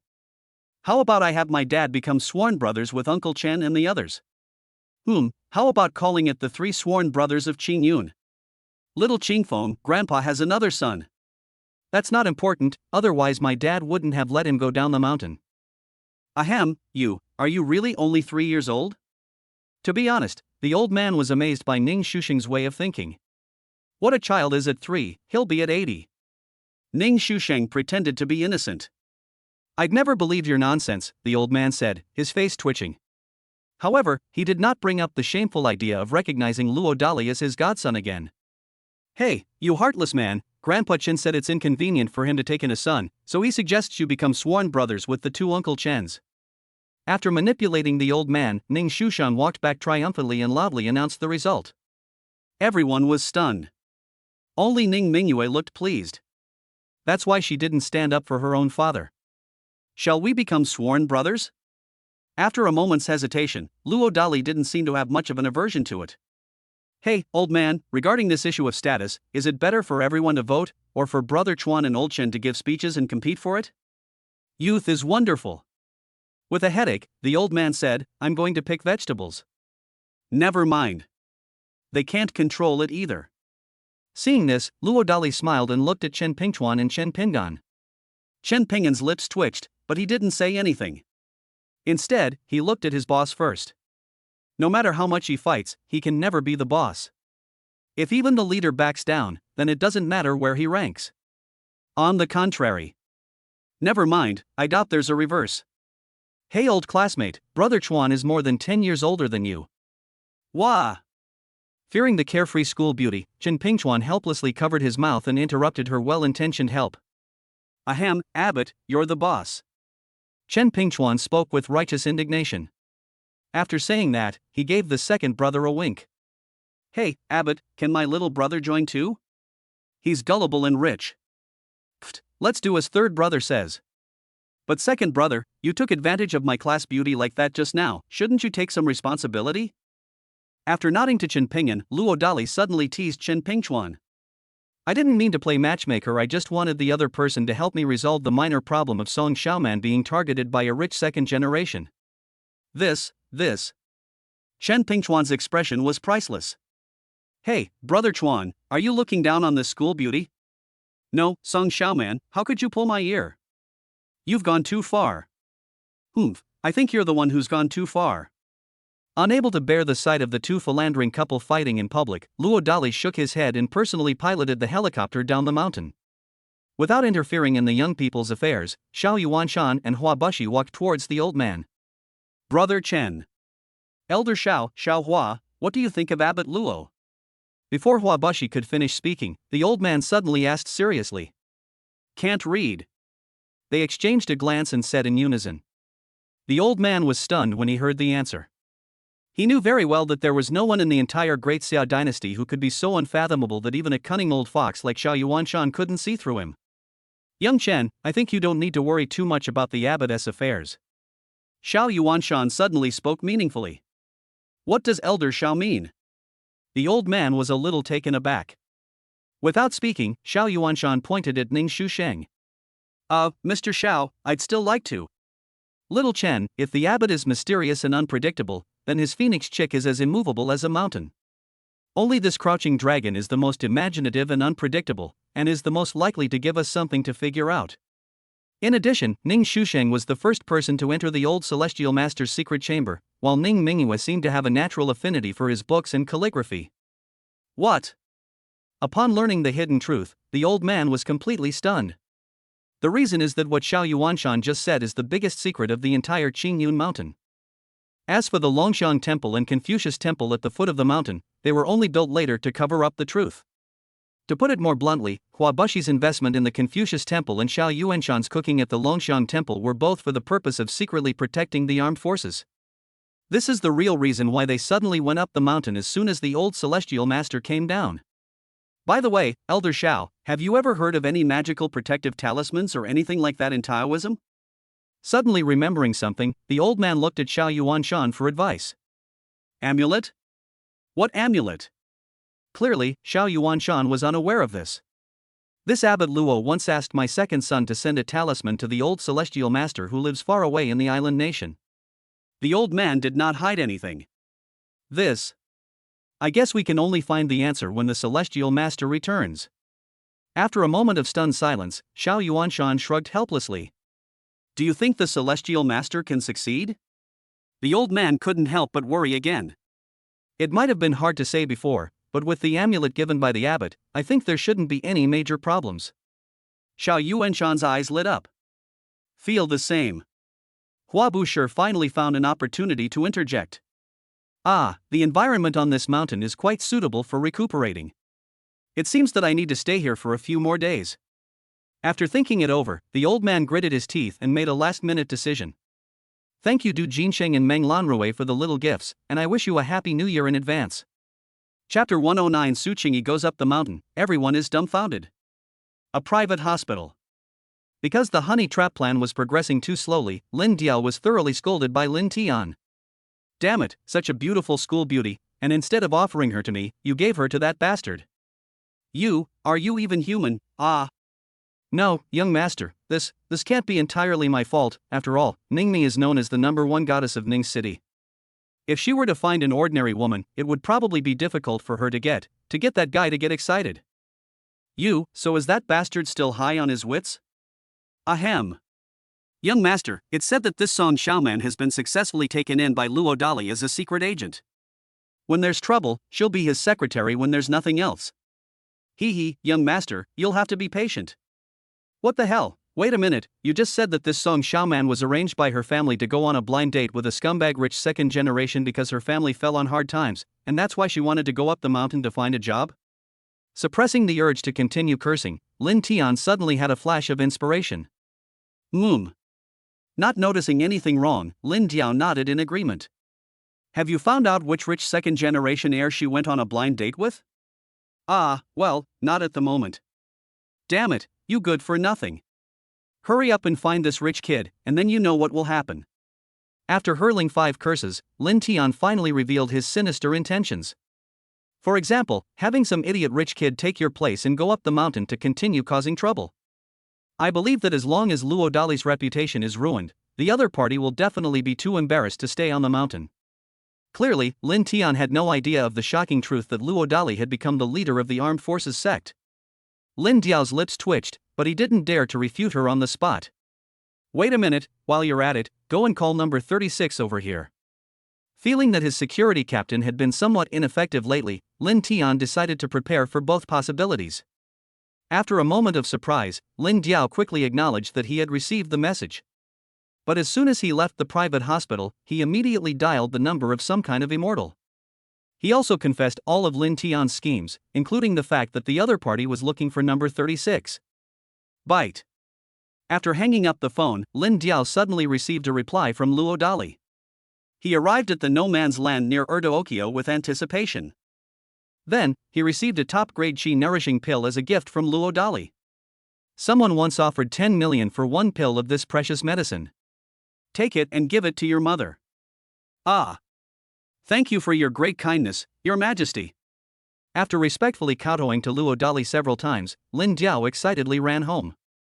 Following Luo Dali's instructions, Lin Diao dissolved the premium chi-nourishing pill in warm water and fed it to his elderly mother little by little before waiting for the results. 10 minutes later, he burst into tears of joy. All these years, he had only been willing to be treated like a dog by Lin Tian because of his need to save his elderly mother. But now things were different. He wanted to be a loyal double-standard dog, outwardly in Xiao Qiao's camp but inwardly in Han. On the other side, Luo Dali finally met Su Qingyi at the intersection of 815 bar.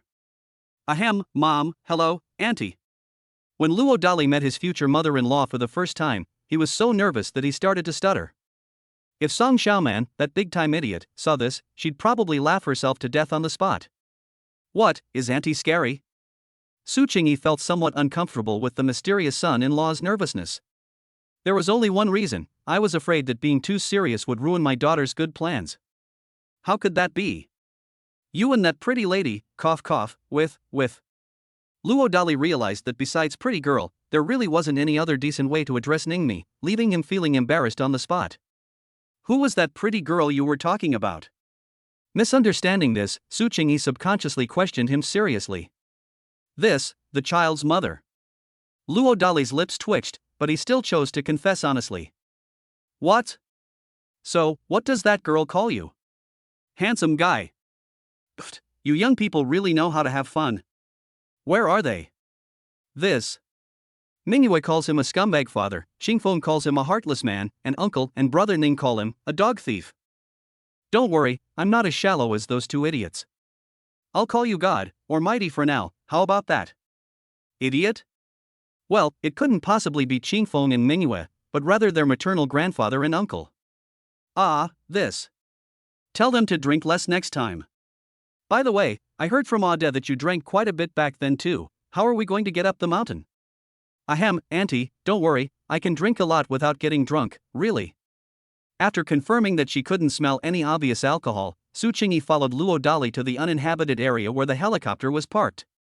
It's called an uninhabited area, but it's actually a helicopter-only area temporarily contracted by Huabu Shi Baijia. This was just to avoid the same situation as last time, where Lin Diao and his gang of scoundrels gathered around and caused trouble. My god, this helicopter looks so familiar, it seems to be the same model as that richest man's. Ahem, Auntie, you have such a sharp eye. So there really are some complete idiots in this world. Cough cough, Auntie wasn't talking about you, I was talking about the old man who gave you the helicopter. By the way, what was that idiot's name again? Flowers for Charity. What, Hua Bushi, the former richest man in the Great Xia dynasty? If there aren't any other people with the same name, it must be that old man. Dolly, did Auntie say something unpleasant just now? Absolutely not. Then let's go up the mountain. Looking at the person who could lie without batting an eye, Su Qingyi felt gratified, but at the same time, she couldn't help but feel inexplicably worried. For example, they worry that their naive and innocent daughter might be bullied by her cheap son-in-law. After seeing the completely new look of the armed observation deck through the clouds, Su Qingyi no longer had any interest in Debite-Sai's personal affairs. Even if it weren't for the fact that it might damage her image as a mother-in-law, she almost couldn't help but scream on the spot. The current concept of armed forces is so beautiful that it's no exaggeration to describe it as a fairyland. Dad, Dolly, if I remember correctly, that courtyard house. Auntie, I had someone build this temporarily for Qingfeng Mingyue. Those top-of-the-line yachts in Xuanwu Lake? I arranged for it to be airlifted up the mountain for assembly. Having probably told so many lies, Luo Dali remained completely unfazed, without even blushing. Does that also include the newly built horse farm, rose garden, and farm on that 1,000-acre plot of land? Ahem, Auntie, you have excellent taste.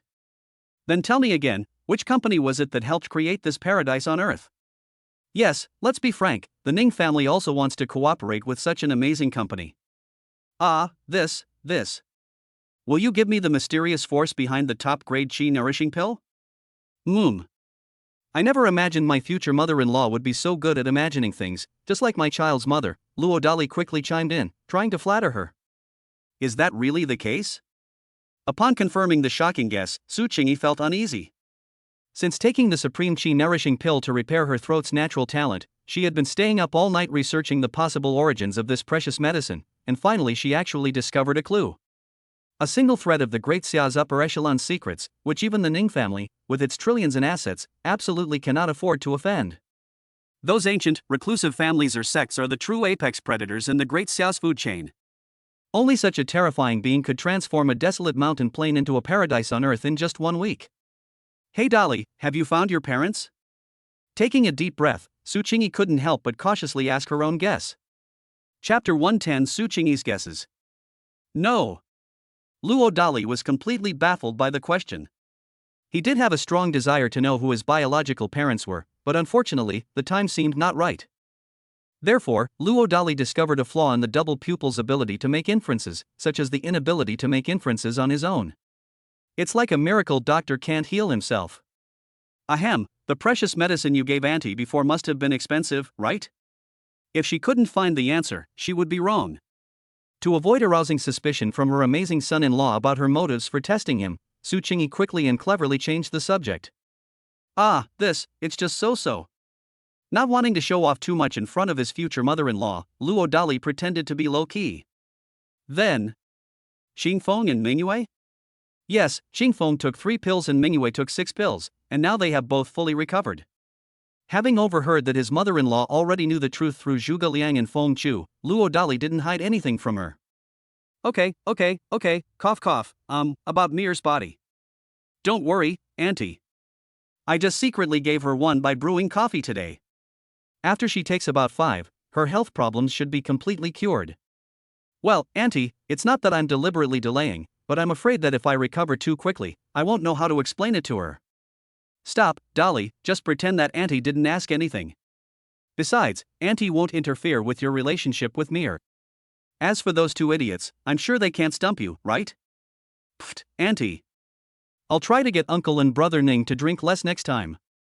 Unexpectedly, his future mother-in-law had already sided with him so easily. Luo Dali was so excited that he grinned from ear to ear. During the awkward conversation, the helicopter landed next to the entrance gate. This was a last-minute request from Su Qingyi, just so she could first go to the Gongnon temple to offer sacrifices. However, as soon as Su Qingyi got off the helicopter, she felt a chill run down her spine. I was startled by the top-of-the-line attack helicopter parked nearby. Dolly, this is. At this moment, Su Qingyi had an urge to run down the mountain immediately. I'm really afraid of accidentally offending the owner of the armed helicopter and bringing great terror to the Ning family. Oh, this is a friend of the old celestial master. Seeing his future mother-in-law's terrified expression, Luo Dali didn't dare reveal the old man's identity. Then, them. Don't worry, I've gone to have tea somewhere else. That's good. After confirming that it was just a false alarm, Su Qingyi respectfully went to the Gongnon Hall. Upon seeing the additional 108 golden statues, Su Qingyi couldn't help but feel puzzled again. I remember when I came to the mountain when I was young, there didn't seem to be any of these small golden statues of our ancestors in the temple. Auntie, these little statues of our ancestors were sculpted by Qingfeng and Mingyue themselves after they returned from paying homage in Tang County. Having noticed something, Luo Dali quickly explained. My god, they're so young, and you went there, what was their reaction? Su Qingyi's expression was complicated. With a smile, Luo Dali showed Su Qingyi 3 videos from the Dali Raising Kids account on the Doluwa platform. After watching the video, Su Qingyi's worries vanished instantly, and she even showed a relieved smile. First Tingxian, then Fuzazutu, where do you plan to take them next? Taking a deep breath, Su Qingyi looked directly at Luo Dali and asked seriously. Well, to be honest, Auntie, apart from Tang County, which I requested, I want to leave the decision-making power for the other training locations to Qingfeng and Mingyue. So, it was the 2 of them who requested to go to Fuzazu? Yes. Aren't you afraid they'll choose to go to bad places? Auntie, I'm not afraid of them making mistakes. You're still too young. Never mind, let's go to your place. Halfway through her persuasion, Su Qingyi suddenly stopped talking.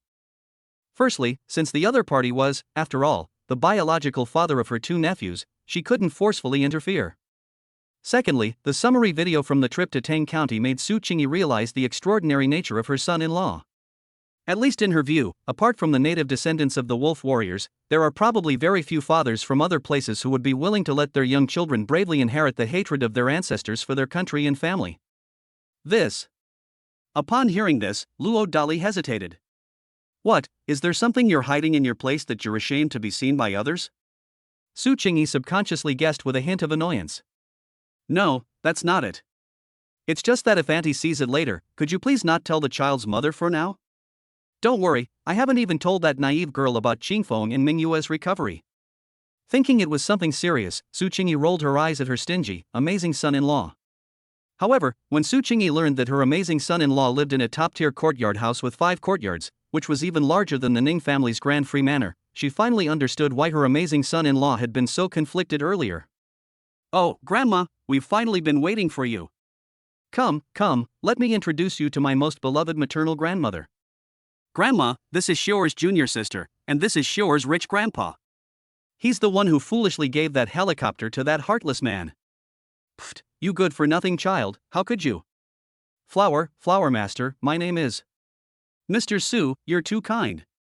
If you don't mind, you can just call me Brother Hua from now on.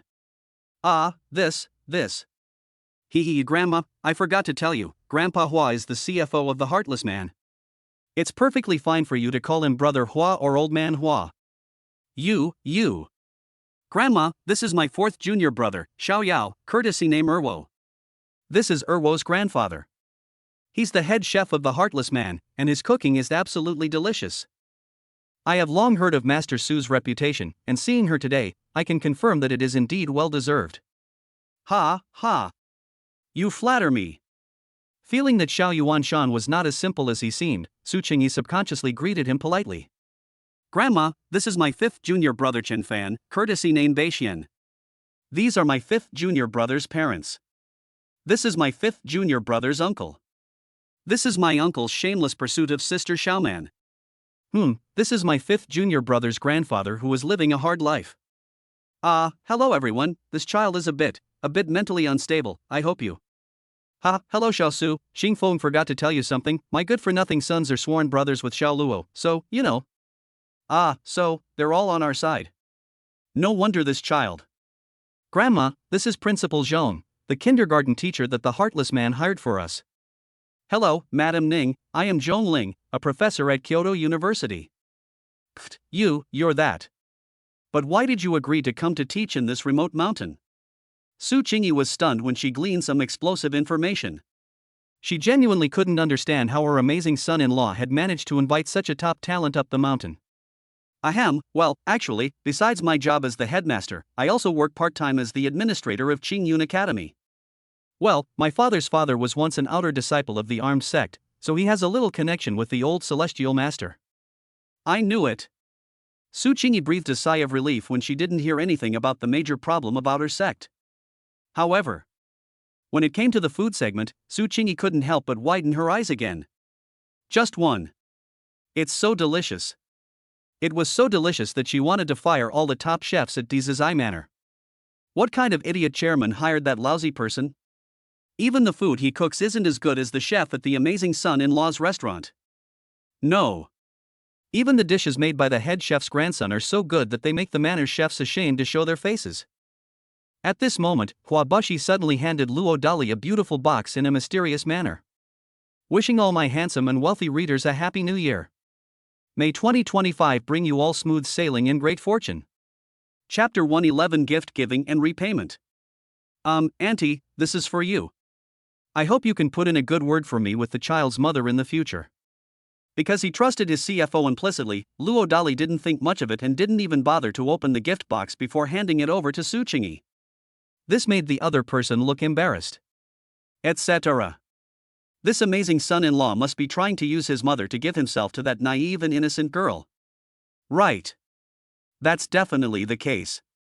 After a second of mentally filling in the blanks, Su Qingyi decided not to open it. Unfortunately, things didn't go as planned, because one of his rebellious sons couldn't resist causing trouble again. Dear grandma, this is the first time that the heartless man has given you a gift. Open it and let us all take a look. This. Su Qingyi glared at her troublesome nephew and then looked helplessly at her amazing son-in-law. Without much thought, Luo Dali calmly gestured for the other party to open it directly. It's open. Inside, however, there was only a USB drive. Dali, what's this? Su Qingyi looked at someone with a puzzled expression. Scratching his head, Luo Dali looked at a financial director. What the hell are these freebies? Abbot, I recently heard from my son that he was bored during the 3-day Dragon Boat Festival holiday, so I secretly sent him a picture of your car and asked him to see if he could find a time out of his busy schedule to get this old man a limited edition, cool ride. Stop, just tell me the answer. Feeling that the CFO was implying something, Luo Dali reluctantly gestured for him to get straight to the point. Ahem, to be honest, master, this car is based on the technology available during the Ning Prince's era, plus half a day of research by my son's team. The final product cost around 500,000 yuan, but in terms of all its functions, it can be said to be far ahead of other cars in the same price range nationwide, and even surpasses luxury cars overseas that cost millions or tens of millions of yuan, especially in the area of autonomous driving. What the hell? Holy crap, isn't this an alien? When the CFO was halfway through his speech, Luo couldn't resist plugging the USB drive directly into his wristband to check it. The truth was finally revealed, the super new energy vehicle in front of them was almost the same as the far superior M9 version from their previous life. The fact that the CFO's son's team could design a feasible solution for this kind of technology in just half a day made Luo Dali realize that he might have underestimated the connections behind the old man. However, at the same time, he also learned about the CFO's little scheme through the voice message. Auntie, if you're not satisfied, I can have old man Hua. Stop, Dali, how could you, cough, Elder Hua, this information is far too important for our Ningguang era. We are willing to give up 30% of our shares in exchange for this information, how about it? Su Qingyi glared at her clueless son-in-law before turning to Huabushi and cautiously asking for instructions. If this information were sold to the Lin family's Tingyun era, it would be nothing short of a devastating disaster for the Ning Prince's era. What, exchange shares? No need. If Madame Ning doesn't mind, please tell the abbot that my sickly son can come up the mountain for just one day. After speaking hastily, Huabushi felt a little guilty and dared not look at Luo Dali. Startled, Su Qingyi subconsciously looked at Luo Dali. Seeing this, Luo Dali didn't say anything, but instead habitually looked at the little cotton-padded jacket. Grandma, is this gift important to you? Of course, if this gift were given to a business rival, it would probably cost your grandfather half his life. Although she couldn't quite understand her son-in-law's strange actions, Su Qingyi still chose to be honest. Oh, then, you scumbag dad, why don't you let Shore's dad go up the mountain once? Okay. No, you just made a decision so hastily? Grandma, maybe Shore's dad is really amazing, but he's still a million points behind that scumbag dad. Pfft, you and your daughter are really. Grandma, my sister isn't joking. You guys. Dali, is it convenient for you to take Auntie down the mountain right now? Oh, is it in such a hurry? Ahem, those two idiots were so drunk by you that they were completely unconscious. I was a little worried. Yes, that's it. It was the first time Su Qingyi had lied, and her face was burning. Without exposing his future mother-in-law's ulterior motives, Luo Dali had no choice but to obey. After cleaning, the old man couldn't hold back any longer and immediately called his son, Hua Bushi, and others to his attic. Xiao Chun, you want to ask about the abbot's bracelet, right? Before the old man could speak, Xiao Yuanshan asked a pointed question in advance.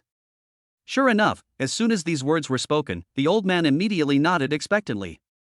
This virtual imaging technology is absolutely amazing, so amazing that even the Great Summer Palace is still in the conceptual research stage.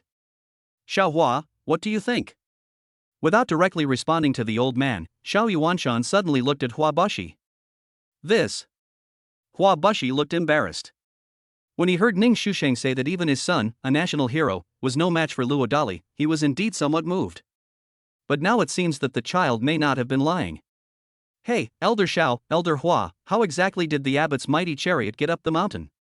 Seeing an opportunity, Chen Pingchuan couldn't help but interject. As soon as this new question was raised, everyone fell silent again.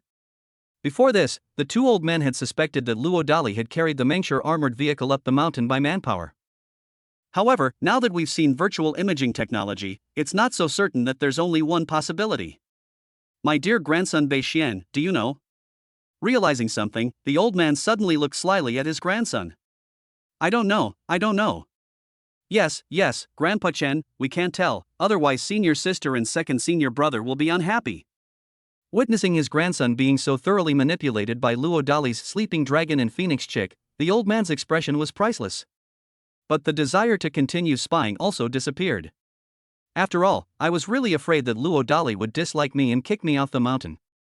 Erda Okio no man's land. As soon as the helicopter landed, the security convoy led by Su Bushio immediately surrounded it. Madam, sir. Stop. From now on, call me Abbot in front of Auntie. Ahem, Dali, don't rush back to the mountain. Auntie will help you arrange to meet near, you know what I mean. Oh, it's so late, will she still come out? Don't worry, I'll just say I gave you a good scolding, and she should care about your feelings. Oh, Auntie, here are 2 hangover remedies. Take them back and give them to Uncle and Brother Ning. I guarantee they'll be back to their old selves in no time. My God, Dali, you, it's just to sober up, you didn't have to go to such lengths. Auntie, we're all family, no need to spend money. Okay, Auntie thanks you on behalf of those 2 idiots. Ahem, old boo, you must make sure to escort Auntie back to the manor safely. I understand. Watching his future mother-in-law leave, Luo Dali was so excited and nervous that he subconsciously twisted his hips to relax. As soon as she got into the car, Su Qingyi immediately dialed her own naive and innocent sweetheart's number. Hey, Mom, you. Stop. I just yelled at him in a fit of anger. You should go to the intersection near 815 bar and comfort him. Ah, but Dad and my brother. With me here, they won't die. Beep beep. Before the naive girl could refuse, Su Qingyi cunningly hung up the phone. The expression on Su Buxiao's face as he drove in front was priceless. Getting his future mother-in-law to help him pick up girls the abbot is truly amazing. Chapter 112 has so many? Dizai Manor.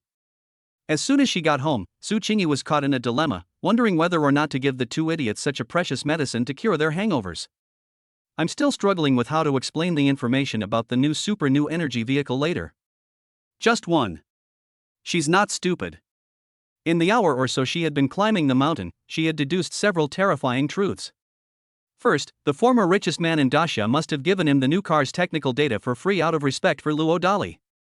Combined with her nephew's statement that the other party was also the financial director of the miracle son-in-law, Su Qingyi became even more convinced of this guess. The fact that this extraordinary son-in-law could make the former richest man in China willingly become his financial director is chilling. The second group consists of Chen Beishuan's family. She felt she had seen the other person's grandfather somewhere before, especially his grandfather. After recalling the events, Su Qingyi trembled as she took out her phone to search for information. Eventually, I found the old man's photo on an official website, along with a terrifying description below. Thump! Su Qingyi's legs went weak and she collapsed to the ground, truly terrified. To become sworn brothers with the son of the god of war of the southern heavenly gate, this kind of top-tier relationship is something the Ning family probably couldn't achieve even if they worked hard for decades more. Luckily, I was wise. I already had that naive girl take the initiative to seduce him. Wait a minute, if these two are so terrifying, then that old man must be no ordinary person either. Thinking of something, Su Qingyi quickly started looking up information again, but couldn't find anything at all. Just one. She greatly underestimated Xiao Yuanshan's age. As a powerful figure who had lived through 3 dynasties, the number of people in the entire Great Xia who knew that Xiao Yuanshan was still alive could be counted on one hand. As for getting the other party to cook, currently, apart from the old master and Luo Dali and his 2 sons, it's almost impossible to find anyone else. Anyway, the pillars of the Chen family don't feel they deserve it. Phew, but since Dali is willing to give it, he must still have some left for the naive and innocent ones. Let's just let those 2 idiots have it. Taking a deep breath, Su Qingyi reluctantly gave the father and son 2 top-grade qi cultivating pills. Really? Less than 10 minutes later, the father and son, who had been unconscious, gradually regained consciousness. Hey, my dear wife, what time is it? Damn, after being drunk like that scoundrel, I've recovered so quickly? Could this be Lao Tzu's final burst of energy before his death? Tell me what? And who did you just call a dog thief? Unable to bear the disdain shown towards her extraordinary son-in-law, Su Qingyi snapped and interrupted a chairman worth hundreds of billions.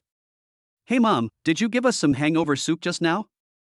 Just as the chairman of the billion-dollar company was feeling awkward, Ning Ke, having regained his senses, curiously interjected.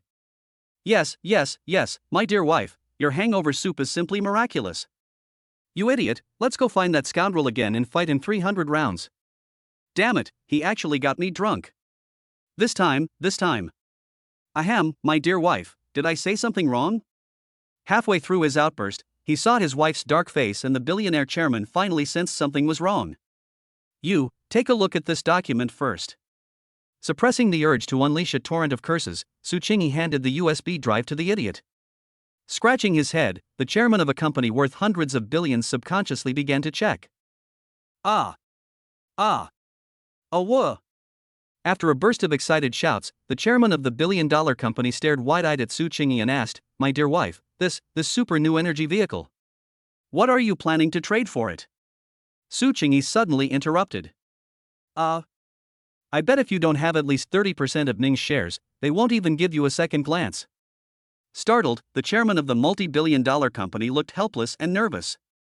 Humph, at least you have some sense. Hee, my dear wife, who exactly is this peerless genius? Stop, never mind who it is, but I can tell you one thing, the other party has already given this information to me for free. What, free, for free? You heard me right, it's free, but I can't possibly accept it. So tell me what I can give them in return. What does my wife mean? Realizing the seriousness of the situation, the chairman of the multi-billion-dollar company did not act arrogantly. Oh, honey, sometimes things are better left unresolved than done. You mean the Ning clan elders and the others? Yes, or we could take the opportunity to set them up so they would voluntarily relinquish their management rights and only enjoy the dividends and benefits. Or we could set up a separate company, with the person who delivered the documents owning 51% of the shares, and us owning 49%. Wait, my dear wife, I can accept your suggestion, but could you tell me first who this expert is who sent the information? A person you can't believe. Su Qingyi feigned mystery. Upon hearing this, the father and son stared at each other in disbelief. My dear wife, does this car have a brand name? How about Deluo? I'm planning to develop 3 more brands based on this, Shura, Jaluo, and Emoluo. Su Qingyi made a mistake. So many? Could it be? Impossible. Absolutely impossible. The moment a possibility arose, the chairman of a company worth hundreds of billions immediately began to doubt himself. Hey mom, you haven't told your son what kind of hangover soup you just made? Ning Ke couldn't help but emphasize it again, his heart still pounding. Hey, you idiot, what the hell? Wait, my old leg doesn't seem to be, my dear wife, same question. Halfway through his outburst, he belatedly realized something was wrong with his body, and the billionaire chairman instantly transformed into a sycophant. Don't ask, I just don't know. Su Qingyi, feeling helpless, pretended to be profound. My dear wife, leave this matter to me. I plan to try diplomacy first, and if the elders are still unwilling to relinquish power, I will set up a branch company in Miura's personal name. Humph, at least he's got some manliness this time. After leaving those words behind, Su Qingyi happily went off to do her work. The father and son, still full of curiosity, exchanged a glance but didn't know what to say. Anyway, I feel a little bit uneasy. 8:15 bar intersection. A red supercar quickly stopped in front of Luo Dali, and the person who came was Ning de Piaoliang. Get in the car. Ningmi greeted a handsome young man. Where to? To play along with his future mother-in-law's act, Luo Dali pretended to be unhappy. Get on the bus. About 10 minutes later, the two arrived at the recording studio. At this time, the place was empty, as everyone had already left for the day. After parking the car, Ningmi, acting like a lady, took the initiative to open the car door for Luo Dali and boldly took his hand as they walked into the recording studio. The handsome young man was so excited that he almost couldn't help but wiggle his butt on the spot. Okay, handsome, what song do you want to hear? Ningmi went straight to the point and asked. Well, how about I sing it for you? No, my mom scolded you today, and my dad and brother even made you drink without any manners. I have to come and help you cheer yourself up. Ahem, well, do whatever you like. Suppressing his laughter, Luo Dali feigned anticipation. You really haven't heard any of my songs? To be honest. Not at the moment. You should sing the song you wrote for Mingyue, Yellow Rose.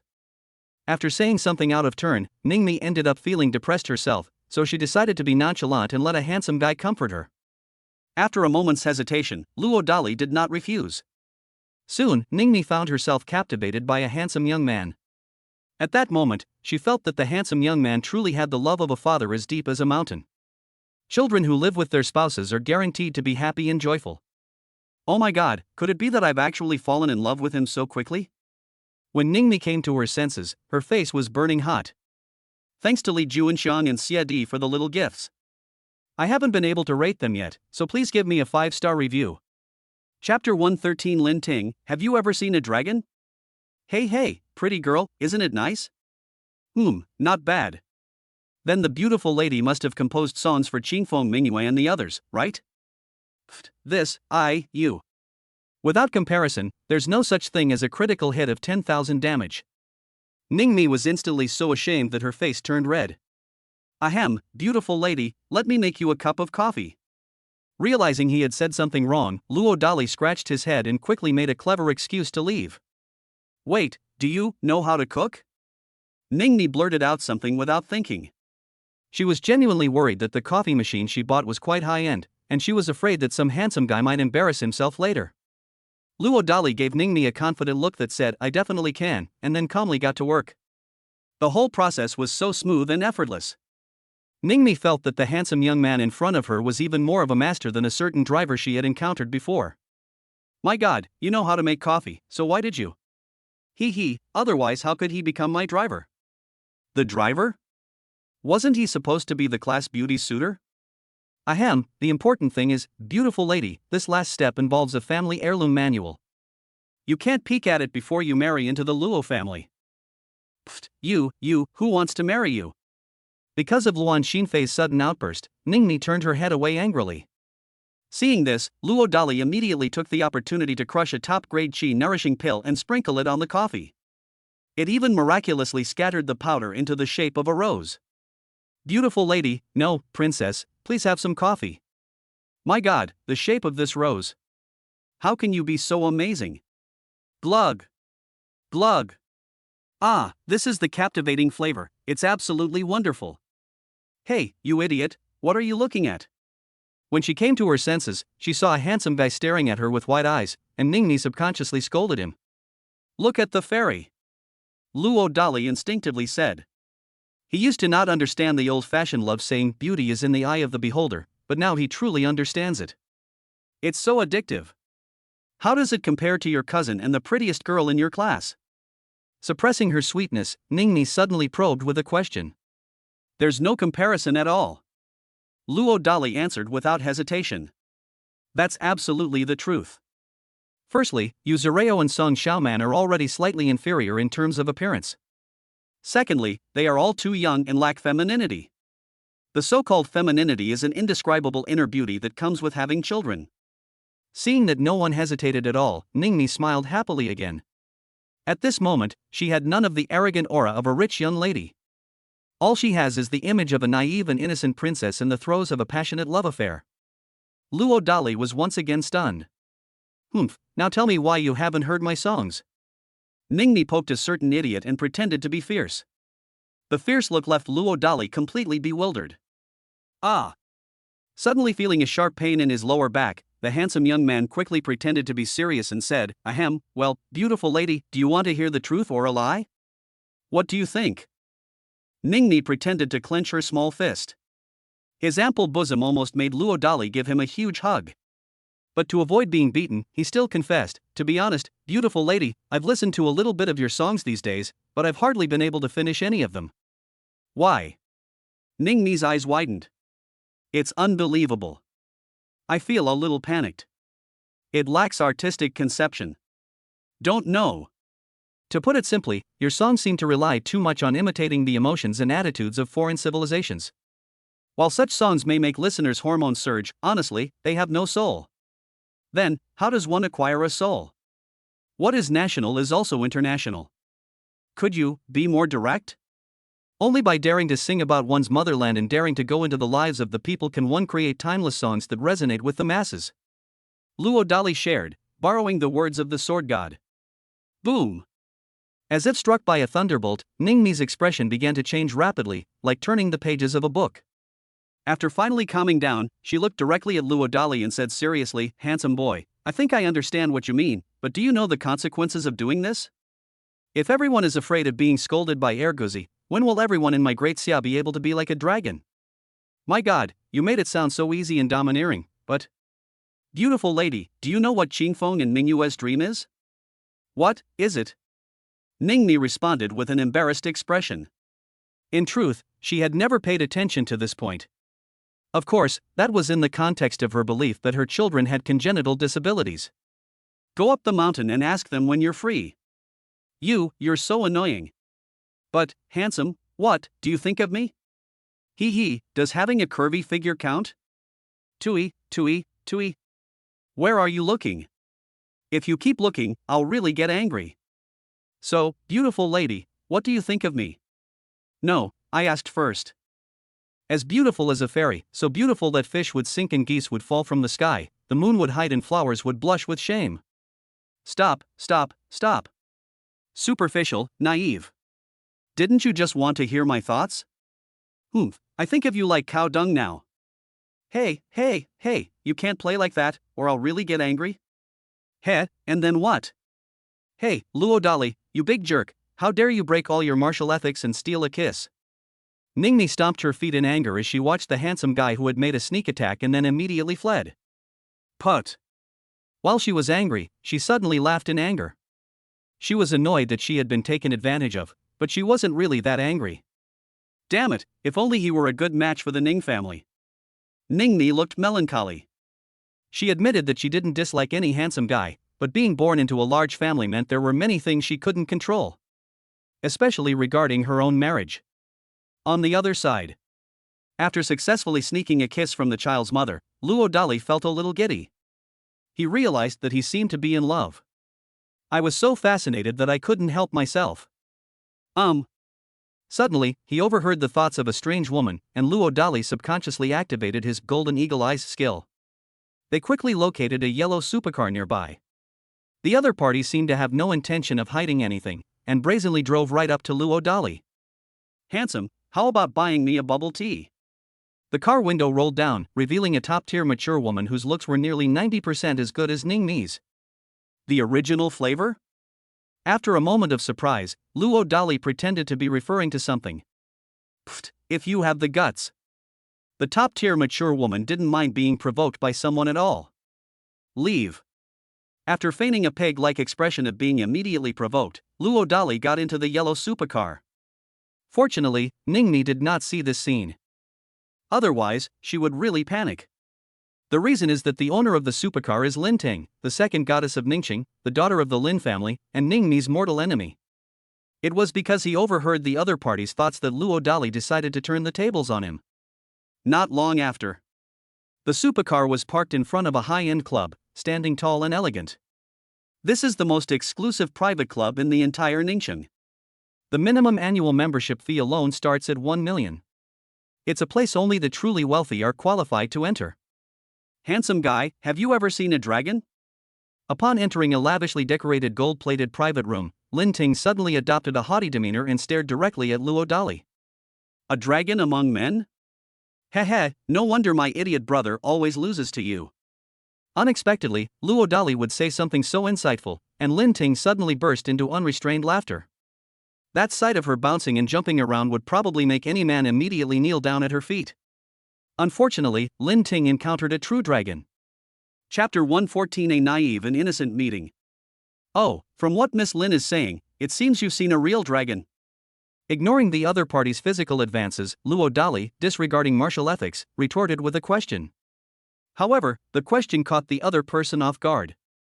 As the eldest daughter of the Lin family, whose background was even stronger than Ning Mi's, Lin Ting considered herself to have seen countless people, but she felt that she had miscalculated when it came to Luo Dali. Just one. She realized that she couldn't see through Luo Dali. Furthermore, the source of some of Luo Dali's recent explosive revelations could not be found. For example, the fact that the other party can pilot a top-of-the-line helicopter. Based solely on the bank card deposit information obtained from the investigation, she concluded that Luo Dali should not have had any opportunity to acquire helicopter piloting skills. But the other person really did know how, and there were no problems with their driver's license. That's why she was conflicted about whether she had really seen a real dragon. Or to put it more bluntly, Luo Dali in front of us is the truly terrifying being who is elusive and never-ending. Since you know me, aren't you afraid of me? After all, according to my investigation, you don't have any savings in your bank account. At this moment, Lin Ting was no longer as confident as she had been before. Oh, may I interpret it this way? In Miss Lin's eyes, only money can show whether a person is powerful or not? Isn't that so? It seems you've never seen a real dragon. You. If you're not busy, take me to the intersection near bar 815.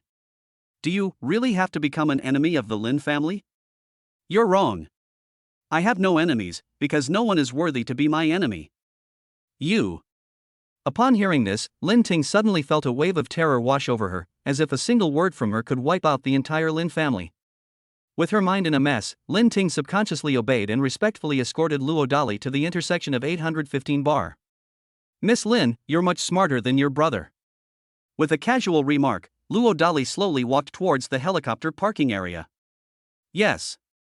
He did not use his shrinking the earth to an inch technique to intimidate the other party. No need.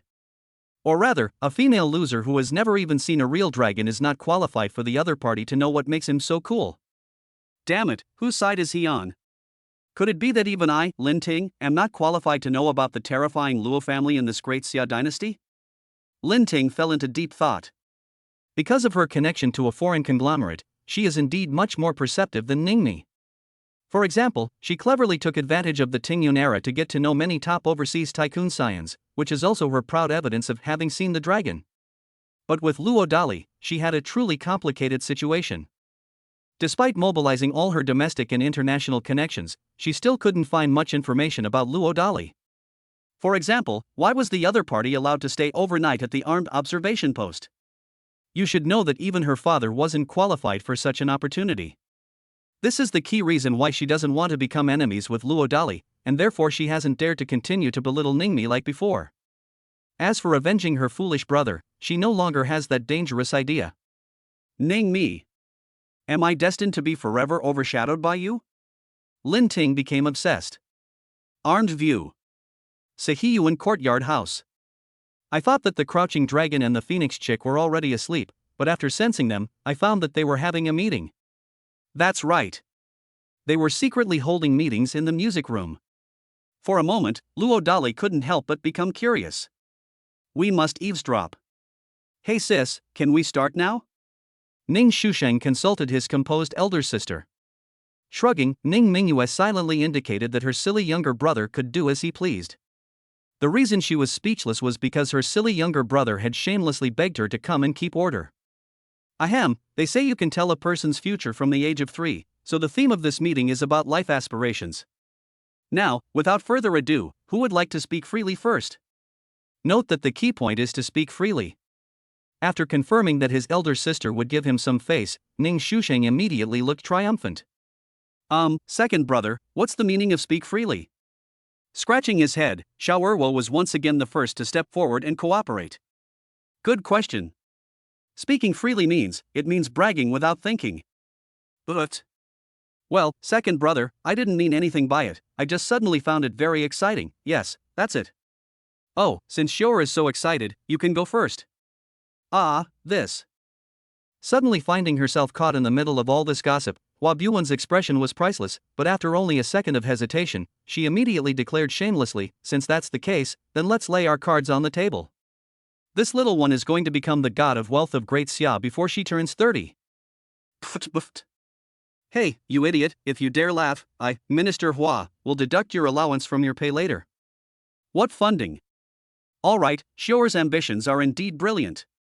Now it's your turn, you idiot. To avoid being cheated out of funds by my third senior sister in the future due to her lack of martial ethics, I have decided that before I turn 30, I will become the Shinong of the Great Xia dynasty. If anyone makes me unhappy, I'll cut off their food supply. Fifth junior brother, what do you think? I'm telling you guys, do you have to do this? Ahem, okay, I'll stop pretending. I only have one small dream, to become the #1 killer in the solar system before I turn 30. Well, before I come of age, let's try to conquer an island nation to liven things up for you all. Damn it, brother Bei Xian, I have to say, you really hit the nail on the head, but. At this point, Ning Shusheng paused deliberately. But what? Sure enough, apart from the sister who remained as steady as a mountain, the other 3 children instinctively focused their eyes on Ning Shusheng. Well, your ambitions are all fine, but the timeframes you've set are a bit too long. Let's reduce them by 12 years. Nodding in satisfaction, Ning Shusheng shared his thoughts with high spirits. Hiss. When the offer of almost half price was announced, the 3 children's eyes widened in surprise. Really? Without enough audacity, one certainly cannot casually become the second senior disciple. Hey, second brother, what are your ambitions in life? Coming to his senses, Xiao Erwo first looked forward to and respectfully asked Ning Shusheng for instructions. Well, I only have one small dream, like becoming the grand preceptor of the Great Xia dynasty in 3 years. 3 years later, he dares to. Damn it. Second senior brother is mighty. What era are we living in? How dare you defy the heavenly gang like this? Second senior brother's domineering aura is overflowing. Second senior brother is awesome. From now on, Bei Xian will follow your lead. Keep it low key. Hey sis, everyone's already posted theirs, shouldn't you do something too? As soon as Ning Shusheng finished speaking, all the children stared at Ning Mingyue. I need to read, I don't have time to think about ambitions. Well, if I had to choose one, it would be to keep an eye on your troublesome little brother, who's always causing trouble, for your scumbag dad. Don't worry, senior sister, we will do our best to assist second senior brother. Same as above. That's right, me too. Ha ha ha. That's all for today's meeting adjourned. He had finally managed to put on a great show, but his older sister casually dismissed him with a single sentence, bringing him back to square one. Ning Shusheng's expression was priceless. If he knew that the whole scene had been secretly recorded by some unscrupulous father, I wonder what he would think. Thanks to Meng Lanrui, Ji Ling, and Tai Lang for the encouraging gifts. Chapter 115 Filial Piety from a Rebellious Son. I've trained these 2 outstanding talents so well, should I send them to their mother to show off a bit? Sigh, let's just forget about it. She has her own path to follow. If she finds out the truth now, her drive will probably vanish instantly, and she might lose all her goals. However, there are only 2 top-grade chi cultivating pills left. We need to find a way to get more as soon as possible. After muttering to himself for a while, Luo Dali pretended to be embarrassed and loudly searched for the crouching dragon and the young phoenix. But after finally finding it, he was heartbroken. I was heartbroken by my rebellious son's words, this baby is all grown up now and wants to sleep independently. Even the little darling temporarily changed her mind. I don't know how many sheep I counted by myself, but the next day finally arrived. Knock knock. A knock sounded on the door, and the next second, the unfilial son eagerly brought in a bowl of boiled fish. This made Luo Dali's face turn green. I'm telling you, my unfilial son, I've been eating boiled fish for breakfast for the past few days, and it's really making me feel a bit hot and bothered. Can you please change the menu? Luo, the wrong son, had no choice but to beg for mercy. But this is the only dish I know how to make. The traitor, however, looked completely innocent. Having overheard his rebellious son's thoughts through his skill, Luo Dali realized that the other party was deliberately trying to mess with his mentality, leaving him speechless. However, he still finished the boiled fish out of courtesy. Just one. At least the boiled fish is still within a controllable range. If we cut off this rebellious son's outrageous idea, who knows what other outrageous things he might do. You heartless man, how was the boiled fish today? Is it ready to be served? Having confirmed that his biological father had even finished the spicy soup, the traitorous boy couldn't help but smugly ask for his opinion. What do you want to do? Luo Dali instinctively felt something was wrong. I recently learned another dish from that idiot. No, I'm planning to learn a new dish from him. What dish? What do you think of the raw marinated delicacies set meal? Are you sure that idiot can cook this dish? Upon hearing this, Luo Dali's face turned pale. This stuff has far more severe side effects than boiled fish. I really don't know if the digestive system of the great body can withstand the ejaculation. Ahem, you heartless man, the point is that I'm very filial to you. I say, you unfilial son, I ask myself, I don't think I've offended you in any way these past few days, have I? Are you sure you don't have it? You, just say what you have to say. Next time we go down the mountain, let me be in charge. Seeing that his antics had worked, Ning Shusheng finally couldn't help but reveal his ulterior motives. Don't worry, as long as you agree, I promise to make breakfast for 3 days straight. 3 days is too short, at least a week. Deal. You heartless man, I've recorded this. If you dare to go back on your word later, humph. With a pointed remark, the traitor smugly departed. In an instant, Luo Dali was bewildered by the messy air conditioning vents. As for why he so indulged his rebellious son's disgraceful behavior? Just one. Rather than letting your child grow up and cause you trouble, it's better to thoroughly familiarize yourself with all of their tricks and schemes while they're still young. Why? With a long sigh, Luo Dali reluctantly approached Xiao Mianao to discuss the issue of taking the initiative in choosing the next location for their trip down the mountain. Dad, what were you doing down the mountain last night? Before Luo Dali could speak, Xiao Mianao suddenly asked with a fierce look on her face. Oops. Luo Dali was stunned when his eavesdropping daughter, Xiao Mianao, used her powerful sensory talent to guess that he had had an affair with another woman last night. Ahem, baby, your father. Dad, you shouldn't be so nervous. Okay, I'll lay it all out. Last night, I went on a date with your mother, and on my way back, I was dragged into a club by your mother's nemesis, Lin Ting, and stayed there for a minute. Yes, that's it. Fearing being misunderstood by his little darling, Luo Dali instinctively confessed and became more lenient. First, why would your mom, who's an invincible beauty in the universe, be willing to go on a date with you? Second, are you sure you only spent a minute with that woman? Third, regarding your trip to the club, did you explain the details to your incredibly beautiful and capable mother afterwards? Cough cough, no, baby. Don't change the subject. Okay, firstly, the reason you were able to go on a date with your mom was mainly because your grandma played a supporting role. What? You bribed grandma too? Saying things like that won't make you rich isn't bribery, it's about moving people, okay? Continue. Secondly, I did only stay in the private room with that Lin woman for 1 minute before coming out. Thirdly, I haven't had a chance to tell your mother yet. At this point, Luo Dali felt extremely guilty. You scumbag dad, at least you know what's good for you. But do you think my invincible beauty mom is better than that woman from the Lin family? After first offering some affirmation, the little girl suddenly changed the subject. After saying that, she immediately stared directly at her father without showing any emotion. Of course your mother is better. No, it should be said that Lin Ting is no match for your mother at all. You scumbag dad, I recorded this. It's absolutely necessary to record this.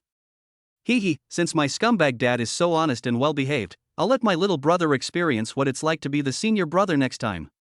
Watching his daughter leave, Luo Dali finally breathed a sigh of relief. No way. The pressure is too much.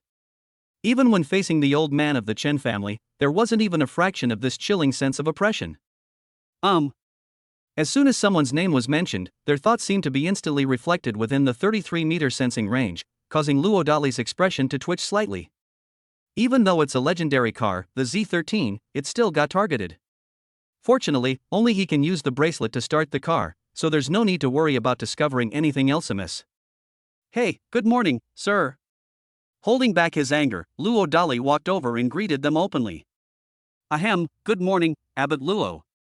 Feeling somewhat uncomfortable being stared at by the young man, the old man quickly tried to remain calm and replied. When will the old man come down the mountain? What the heck, no, Abbot Luo, what have I done to offend you? Don't you have any self-awareness? But Abbot Luo, what's your opinion on the complex public opinion environment in the Great Xia dynasty today? Fearing the strange young abbot, the old man had no choice but to cunningly change the subject. Old man, why do we always have to habitually prove our innocence to others? After a moment of surprise, Luo Dali gave an irrelevant answer. This was because he discovered that in this parallel world of Great Xia, some of the top-tier open schemes from his previous life did not appear. What do you mean? The old man seemed to understand, but not quite. It's simple. Just grant some overseas self-media bloggers a 120-day visa-free entry policy. I'm sure that when the time comes, great scholars will naturally come to debate the classics for our Great Xia. Wow, amazing, amazing. As if struck by a sudden enlightenment, the old man couldn't help but burst into excited laughter. Since you think it's alright, hurry up and go down the mountain to make arrangements. Otherwise, having you, this old fox, watching me all the time is giving me the creeps. No, you little rascal, one last question, what does Abbot Luo think of my stubborn youngest son? This guy, since he's been involved in the underworld for years, is only familiar with some petty criminal tricks. If you're not worried about him dying young, you could consider giving him a job as a member of the Imperial Guard in ancient times. This matter requires me to go back and consider it. The old man had to admit that he was indeed horrified by Luo Dali's suggestion. Chapter 116 Father's love is as solid as a mountain. By the way, Abbot Luo, the matter you asked me to handle with the second brother has been taken care of. Just as he was about to leave, he suddenly remembered something and stared directly at Luo Dali without making a sound. So fast? Luo Dali was taken aback. Hee, that's a must, but Master Luo, what about this amulet? The old man couldn't suppress his little scheme again. Just one. The old celestial master could be considered the foremost figure in the Great Xia Daoist sect today, and he was genuinely curious as to why Luo Dali would send such a strange object to the other party. It's just for safety. Having overheard the old fox's thoughts, Luo Dali shrugged and looked completely serious. The amulet is one of his most powerful trump cards, he wouldn't share it so easily. Then, could you give one to my youngest child? Gritting his teeth, the old man suddenly shamelessly made a request. What, are you sure you've really let him embark on that path of becoming a god of death? Sensing something amiss, Luo Dali became serious. Sigh, the eldest brother has to be out in the open playing dirty tricks with some demons and monsters, and the second brother almost died once, so he should also have his own bright path. Only the youngest brother is the most stubborn. Of course, I hope he will stay this tough for the rest of his life. What will you use to buy it? After a moment of silence, Luo Dali looked at the old man seriously. Oh, you little brat, how many do you want?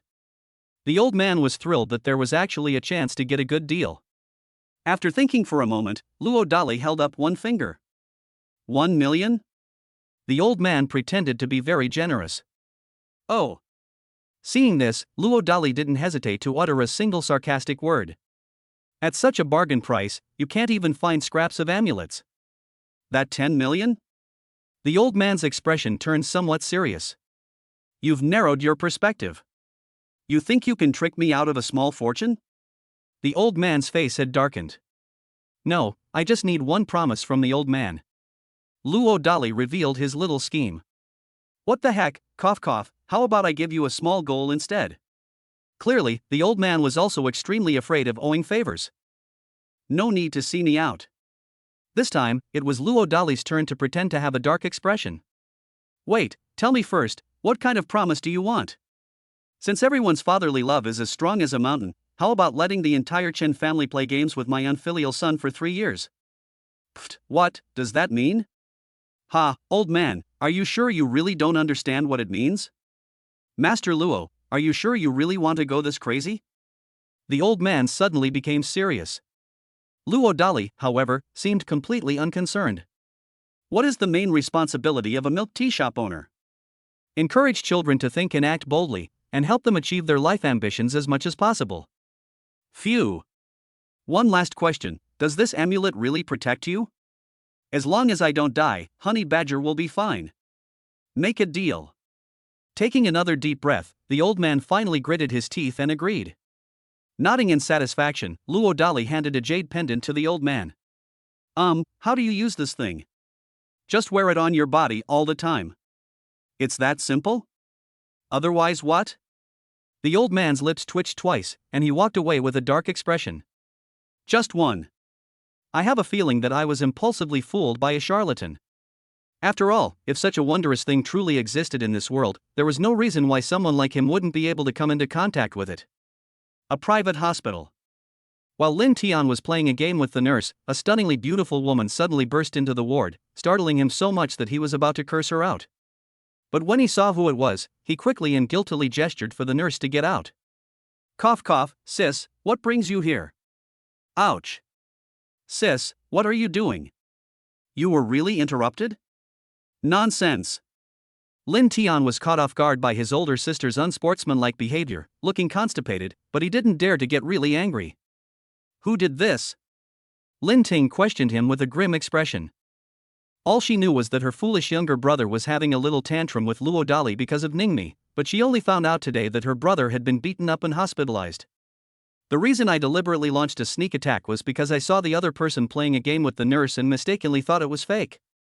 This. Lin Tian looked guilty. That Luo Dali? Lin Ting took the initiative to guess. No, that's not it. Oh, is that someone from the Ning family? No, it's not that. Oh, sister, a gentleman uses words, not fists. I confess, it was Qin Ping'an. Could it be Qin Ping'an from the Chun family in Kyoto? Upon hearing this, Lin Ting's eyes widened in shock as she pressed for an answer. Seeing this, Lin Tian had no choice but to nod in agreement. Then she recounted the undeserved misfortune she had suffered. Do you really think this is an undeserved disaster? Suppressing her anger, Lin Ting questioned her foolish younger brother. What's the meaning? First of all, have you ever wondered why Qin Ping'an would be interested in military strategy? No. I don't know. At this moment, Lin Tian finally realized that something was wrong. For example, if it were really a fight, the one who should have attacked first would have been Qin Ping too.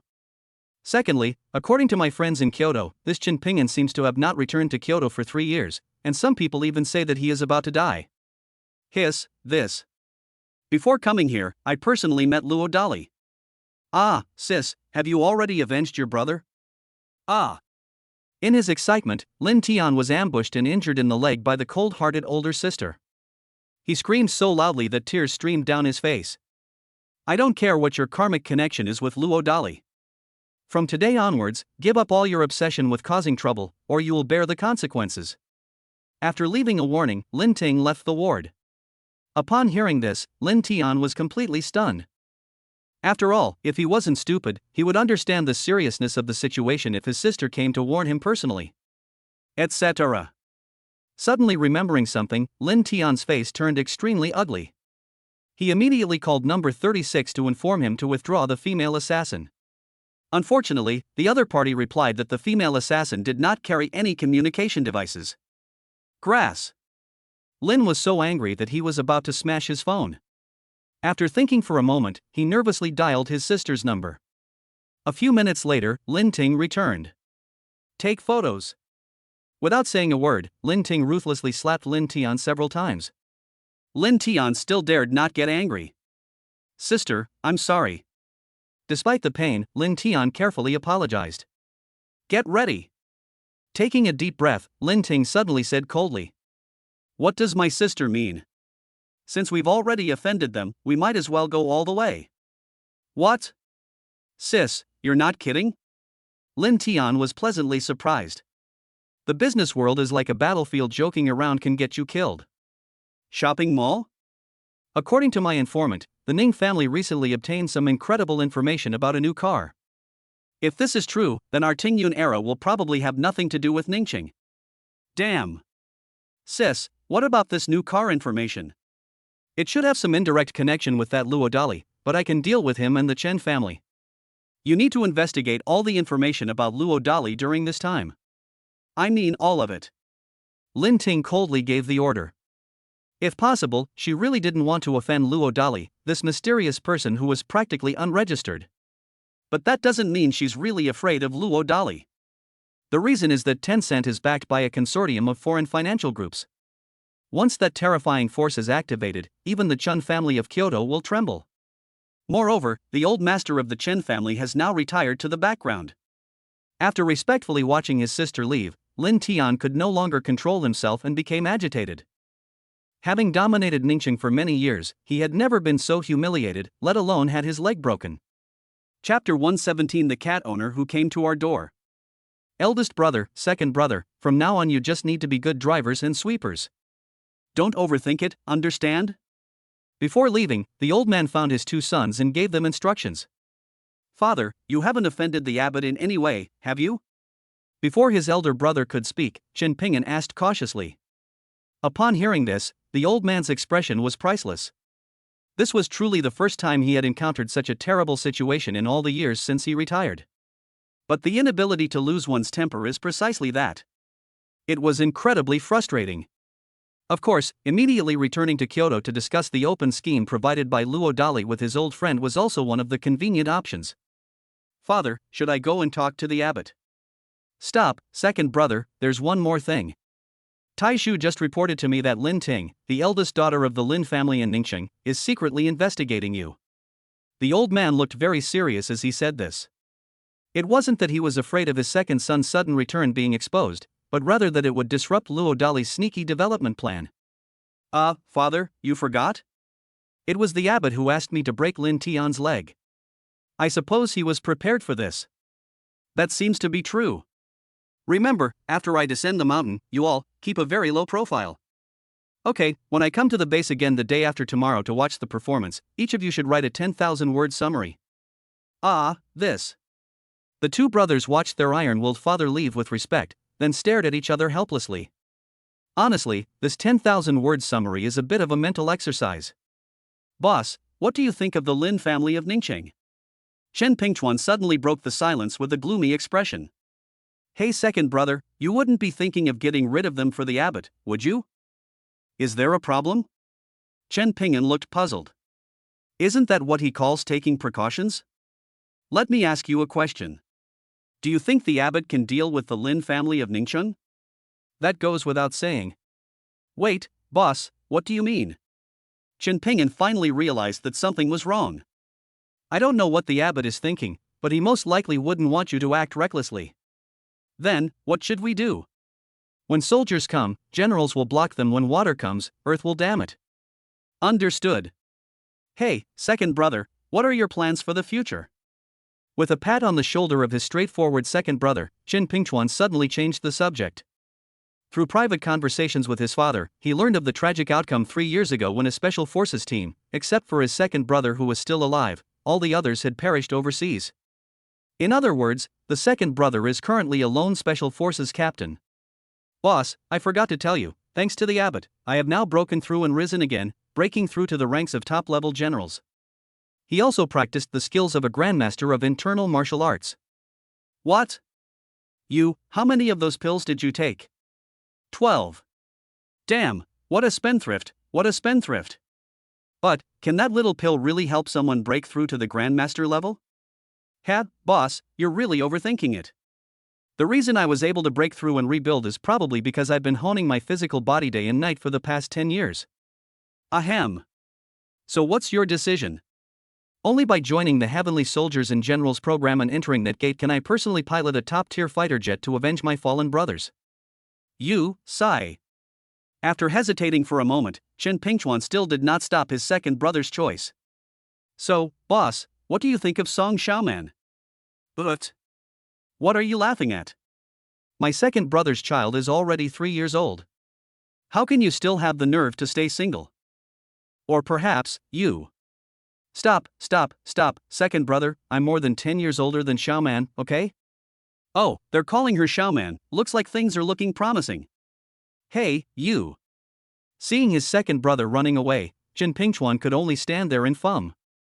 But as she got angry, she inexplicably started laughing awkwardly. It's absurd to laugh at yourself for having a crush on some silly school beauty. But, thinking of the forced blind date that the clueless school beauty had casually complained about to him today, a cold glint flashed in Chen Pingchuan's eyes. On the other side, Luo Dali had thought that after inviting the old man down the mountain, he would have some peace and quiet for a while, but he soon realized that he had been thinking too much. Because its eyes possessed supernatural powers, it was able to sense a mountain climber who did not follow the orthodox path of cultivation. She was still a woman in a black yoga outfit. With such eye-catching equipment on the mountain, even Luo Dali himself wouldn't believe that the other party wasn't there to cause trouble. To avoid being misunderstood again by Zhuge Liang and Feng Yu, he quickly used his shrinking earth technique to attack. Below the edge of a cliff, a woman with a stunning figure is climbing a 90-degree steep slope without any safety measures, her eyes filled with ease and confidence. Hey, need any help? Nani? As if by illusion, the woman shook her head without even looking and continued climbing. Hey, you're really leaving if you don't need me. Ah, are you a human or a ghost? The woman looked up sharply, but when she saw Luo Dali standing beside her, bragging on the edge of the cliff with only one finger, she almost fainted on the spot. The difficulty of the other person's move was so high that even her master's master would have to shake his head in disbelief.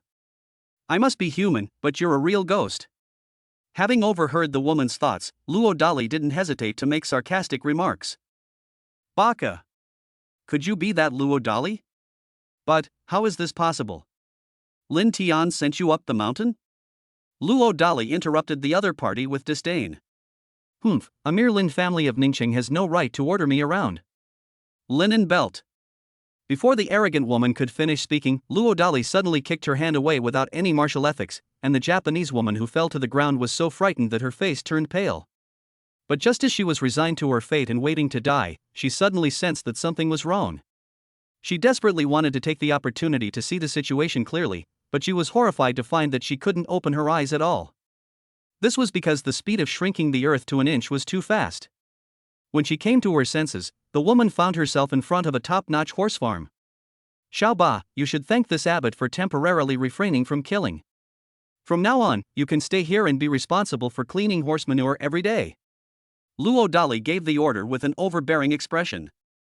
What? You're making Ben sweep horse manure? The woman looked on incredulously. Looks like you have a lot of opinions? Luo Dali looked completely indifferent. You idiot, you're asking for it. Enraged, the woman suddenly attacked Luo Dali's second brother. It has to be said that this ruthless tactic would probably work every time on anyone else. Unfortunately, he encountered Luo Dali, who was even more monstrous than ever before. So the woman stared wide-eyed as she discovered that Luo Dali had easily pinned her feet into a split with just one finger. The pain was so intense that she almost split open on the spot. Bang! Just as the woman was about to unleash a few curses in a fit of rage, she suddenly felt herself take off. It really flew. Luo Dali cruelly kicked her around like a human soccer ball, hitting her squarely on the soles of her feet every time. Damn it, you bitch. Flax belt, no, stop kicking me. I surrender. After a few unprotected bungee jumps, the arrogant female assassin was completely terrified and immediately backed down. There's nothing we can do, it's just that someone did something inhuman. Chapter 118 Young Palace Organization, Thousand Leaf Lotus Stew. Thump! Upon hearing that the foreign woman had given in, Luo Dali used the wild goose descending on the sand move when she was about 2 meters off the ground for the last time, causing her to fall face first into the mud on the horse track. If the grass at a top-tier horse ranch wasn't soft enough, the female assassin would probably have to go to her own lap today. Tell me about your background. Ignoring the woman's feigned sorrow in her eyes, Luo Dali coldly questioned her directly. I am Chiba Renroku, the behind-the-scenes investor of Red Romance. She really wanted to say something to prove her superiority, but when she saw a certain humanoid Tyrannosaurus Rex clenching its fists in a ferocious manner, the woman immediately backed down on the spot. She was really fed up with the passive bungee jumping she had just experienced. Oh, let's continue talking about this Red Romance. For example, how many branches does it have in Daxia, and what was its original intention in opening the stores? How could you possibly know? Cough cough, sir, wait a minute. Red Romance is an organization that secretly invested in decades ago, and now it has grown to over 100,000 branches. As for the initial reason for opening the shop, it was to gather intelligence. Yes, that's it. Woman, are you sure you're done talking? As expected, we couldn't hide it from our wise and powerful lord. In fact, besides facilitating intelligence gathering, the organization also wanted to use this opportunity to spread rumors among the people and to offer bribes. You're quite honest. Now, continue telling me about your organization. After confirming through his thoughts that the woman wasn't hiding anything, Luo Dali changed the subject with satisfaction. Upon hearing this, the woman suddenly looked panicked. Just one. If only Red Romance's secret is exposed, she might barely survive. But once the organization's secrets are exposed, there will definitely be no good ending. I'm sorry, sir, please, kill me.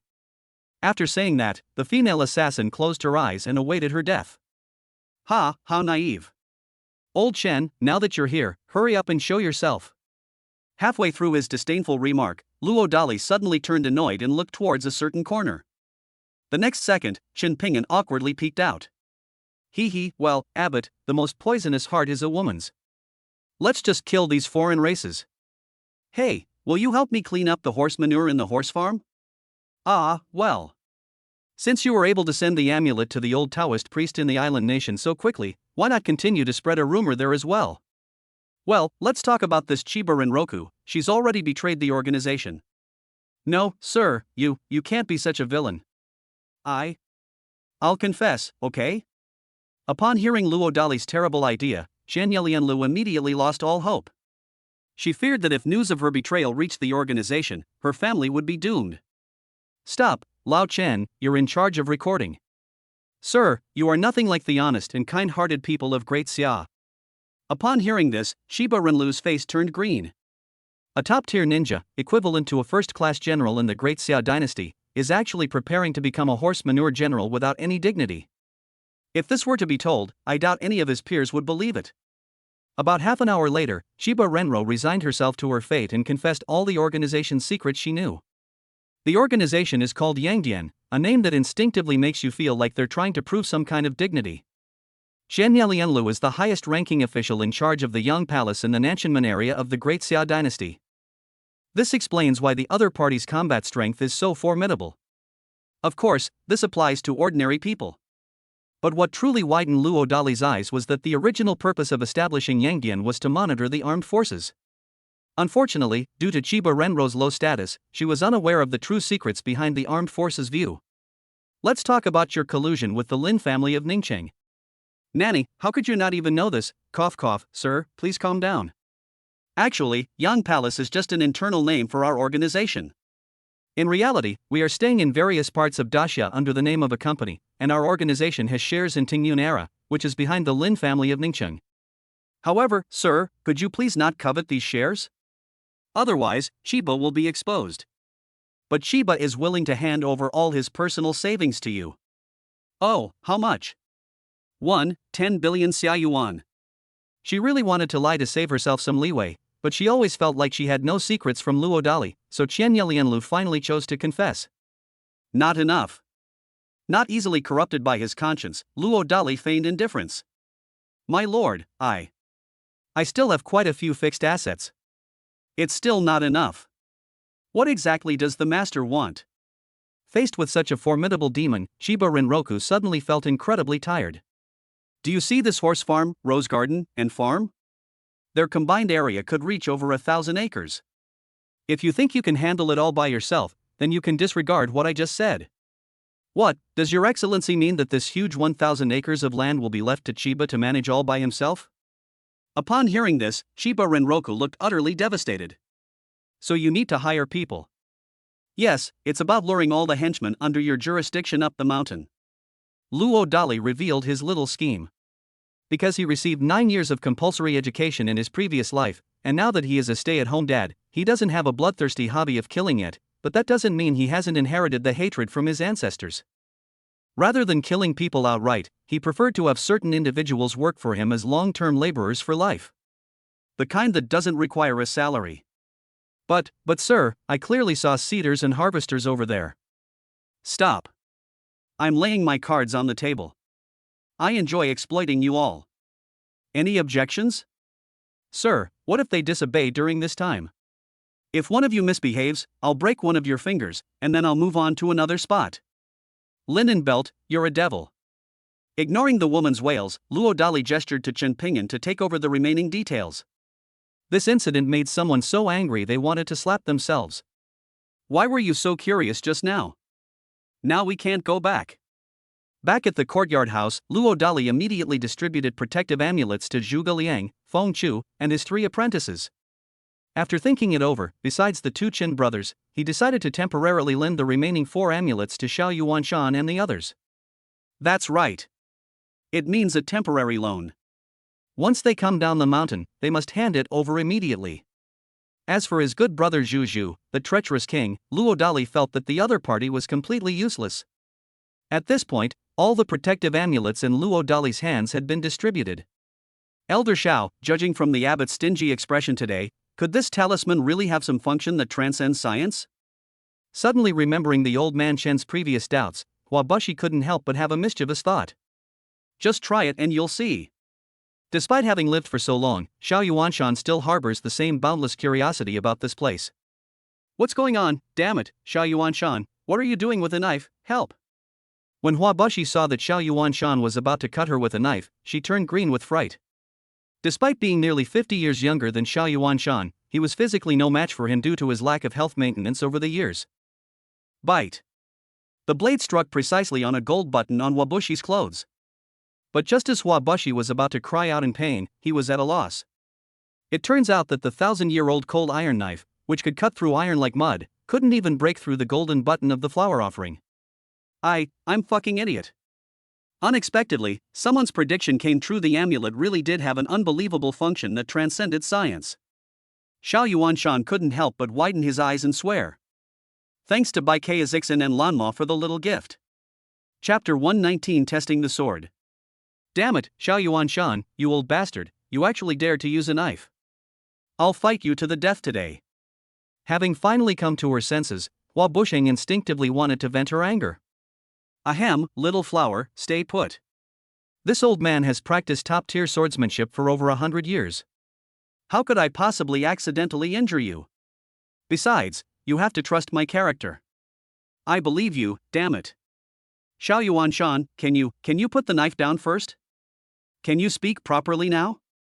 Seeing that kind words could not persuade him, Xiao Yuanshan helplessly feigned a cold look in his eyes. Of course, this indifference wasn't just an act. This is because over the past 100 years, quite a few foreign invaders have died by his 1,000-year-old cold iron sword. In short, although Xiao Yuanshan no longer possesses the formidable physique of his youth, when it comes to swordsmanship, he considers himself second to none in the world. That's the source of his confidence in using the flower cloth to test his magic. Did you use any force just now? With a slight twitch at the corner of her mouth, Huabushi, having regained her composure, reluctantly shifted the awkwardness. That's enough strength to slaughter a pig, don't you think? My goodness. Elder Xiao, do you think this thing is worth spending 100 million to buy from the abbot? Why don't you give it a try? Upon hearing this, Xiao Yuanshan admitted that he was also tempted. Ahem, you are a highly respected elder, perhaps we should. Stop, Xiao Hua, I advise you to forget about what just happened immediately. Oh. Seeing the serious-looking senior, Huabushi no longer harbored any gambler's mentality about making a deal. The matter of the amulet is too bizarre. If it were to accidentally spread, the armed forces sect would probably never be able to remain peaceful. Just to save their lives, even 1,000 more steps couldn't stop the frenzied buying by some unscrupulous capitalists. If the purchase fails, those people are probably capable of any illegal or criminal activity. Once things get out of control, Huabushi can hardly imagine how terrifying the consequences of Luo Dali's outburst would be. On the other side, when Luo Dali overheard the 2 old foxes' thoughts from a distance, he felt a surge of damn it in his heart. Fortunately, he had been mentally prepared for this from the moment he decided to give away the amulet. I won't really be angry with those 2 old foxes. Just then, Chen Ping'an found Luo Dali with a somewhat dejected expression. Abbot, could you? Cannot. Before Chen Ping'an could finish speaking, Luo Dali immediately pretended to be annoyed. Saving someone's life and helping them break through to the martial arts grandmaster level, they think they can repay the debt by sweeping the floor for 3 months? They're really dreaming. Big brother, Stop. Call me Abbott during work hours. Besides, calling me big brother won't help. No, Abbott, aren't you worried that bringing those alien assassins up the mountain might cause some accidents? Taking a deep breath, Shin Ping'an revealed his true purpose. Isn't that why we have a martial arts master like you? Upon hearing this, Luo Dali remained indifferent. Pfft, Abbott, I can only stay for 3 months at most. Simple, after 3 months, you can just bring them all down the mountain, right?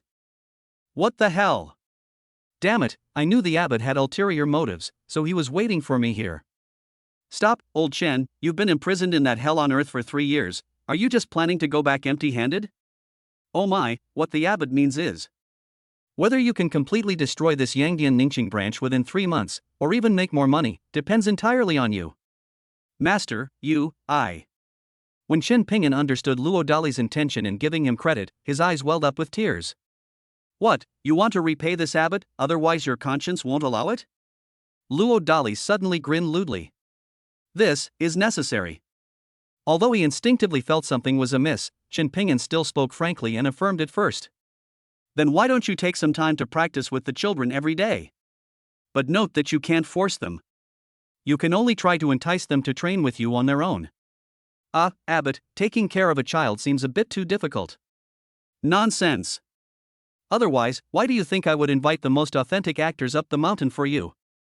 The most realistic actors? Is the abbot referring to those members of the Yan Palace organization? That's right. Those who are not of our kind will surely have different intentions. They will definitely try to do something underhanded. What you need to do is set an example for the children, but don't make it too bloody. Understood, but Abbot, regarding security. Stop. Let me put it this way, as long as I am here, there will be absolutely no chaos in this armed temple territory. Absolutely, understand? This. Looking at the confident Luo Dali, Shin Ping'an's face twitched. I wanted to argue back, but I didn't dare. In the end, he still chose to believe Luo Dali.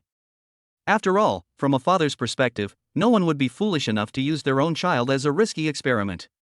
By the way, Abbot, what are your plans for dealing with this red romance? Scratching his head, Shin Ping'an revealed his second purpose for coming. What does this have to do with me? Luo Dali looked completely indifferent again. The mother is too busy taking care of the baby and playing with the child to have any time to think about anything else. Then, how about letting my older brother handle it? After scratching his head again, Shin Ping'an said with a serious expression. Given his straightforward military character, he really wasn't suited to playing mind games with certain cunning foreigners. Before long, Shin Pingchuan came running over excitedly.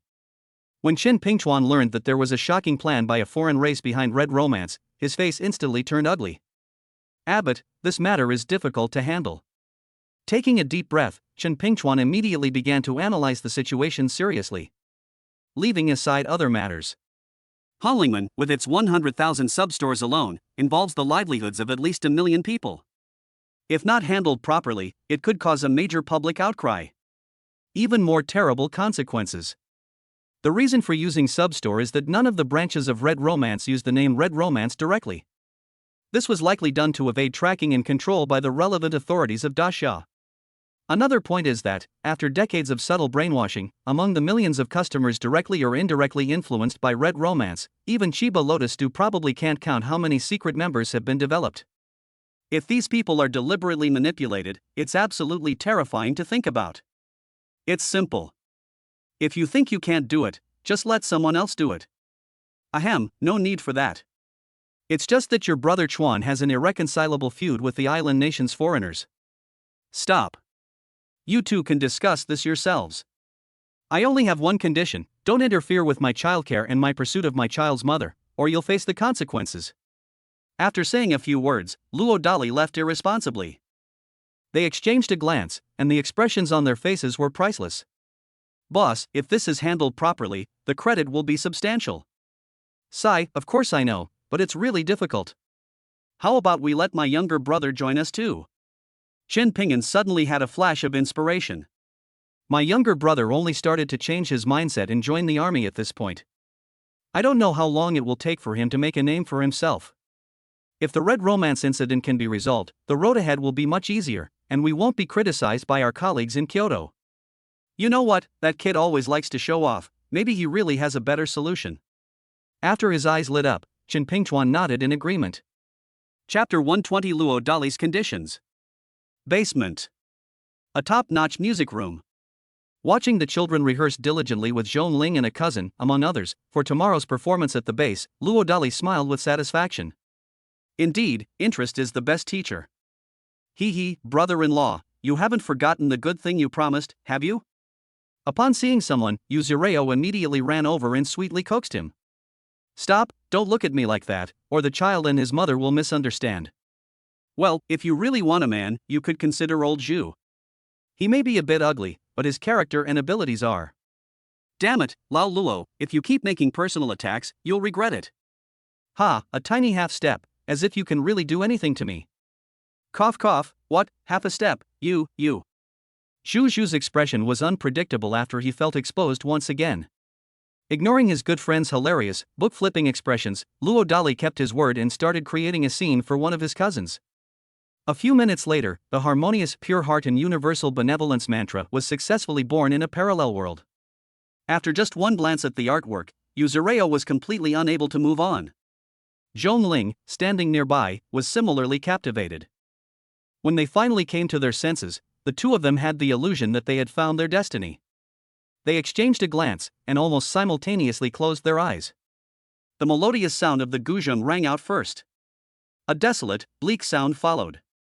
The seamless transition, like the harmony between heaven and man, sent chills down Zhu Zhu's spine. To be able to collaborate so seamlessly on the first time, Zhongling and Yuzureo truly deserve to be called the contemporary sleeping dragon and phoenix chick in the world of ancient style music. Ha! Halfway through muttering to himself, he realized that his mind was being affected by the harmonious sounds of the zither and lute. Just like its name suggests, the song has a calming effect, which left Luo Dali utterly shocked. Just one. After mastering the overlord body technique, he found that his violent tendencies were becoming increasingly severe. That's why he tried his best to control himself from killing the alien female assassin. I'm afraid that once this path is taken, there will be no turning back. Wow, Auntie and Sister Zhang played so beautifully. Ning Shusheng, who was always quick to find fault, was the first to offer his heartfelt praise. Two fairy sisters, please accept my sincere worship. After speaking in a serious tone, Xiaoyao actually knelt down and worshipped. He was so agitated that no one dared to help him up.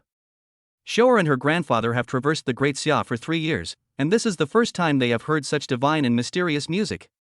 This is enough for her in this lifetime. This is an endless stream of boastful and shameless sentiments. Perhaps due to his limited vocabulary, Chen Beixian simply pretended to be still possessed and unable to wake up. You know what, Lao Luo's cousin. Having finally come to his senses, Zhu Zhu immediately fell back into his own obsessive world. He looked heartbroken, as if his Dao heart was about to break. Hey Lao Luo, we've been through thick and thin together, good brother, you see? Coming to his senses again, Zhu Zhu couldn't help but look at his good brother with a sly grin. Most people on the mountain received their good brother's masterpiece, and he was very envious. What, you want me to compose a hit song for you too? You. Zhu Zhu instinctively sensed something was wrong. Cousin, what do you think of Lao Zhu? There was no response. Instead, Luo Dali suddenly looked at one of his cousins and teased her. Just one.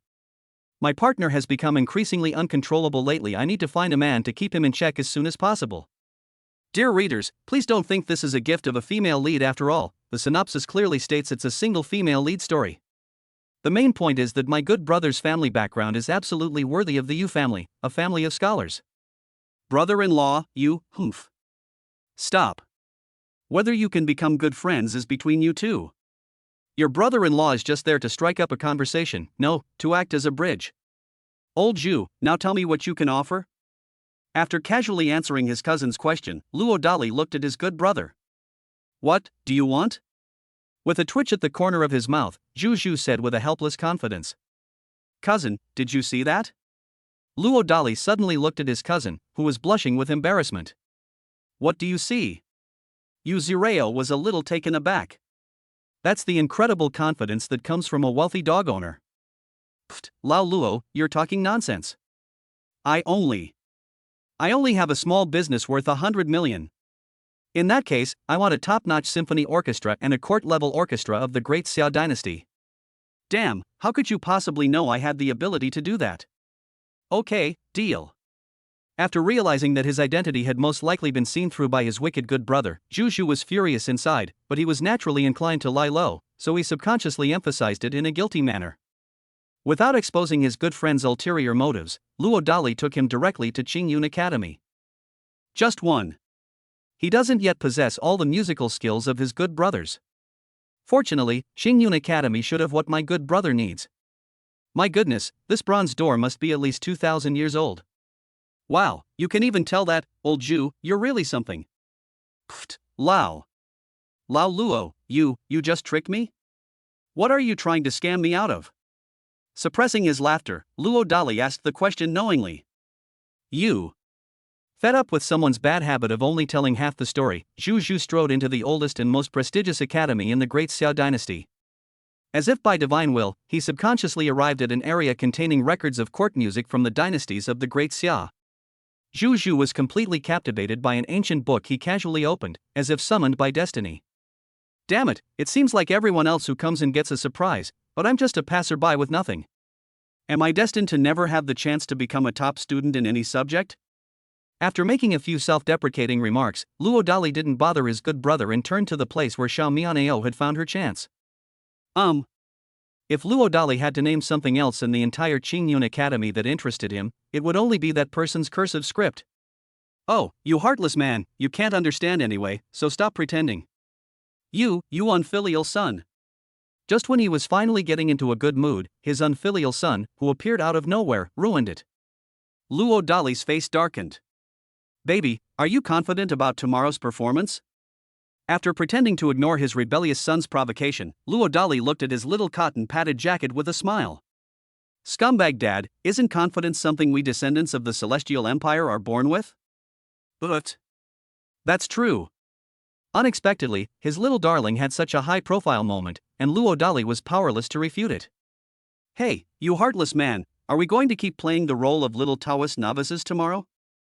Feeling somewhat ashamed of being ignored, the traitor shamelessly sought to make his presence known. Baby, what do you think?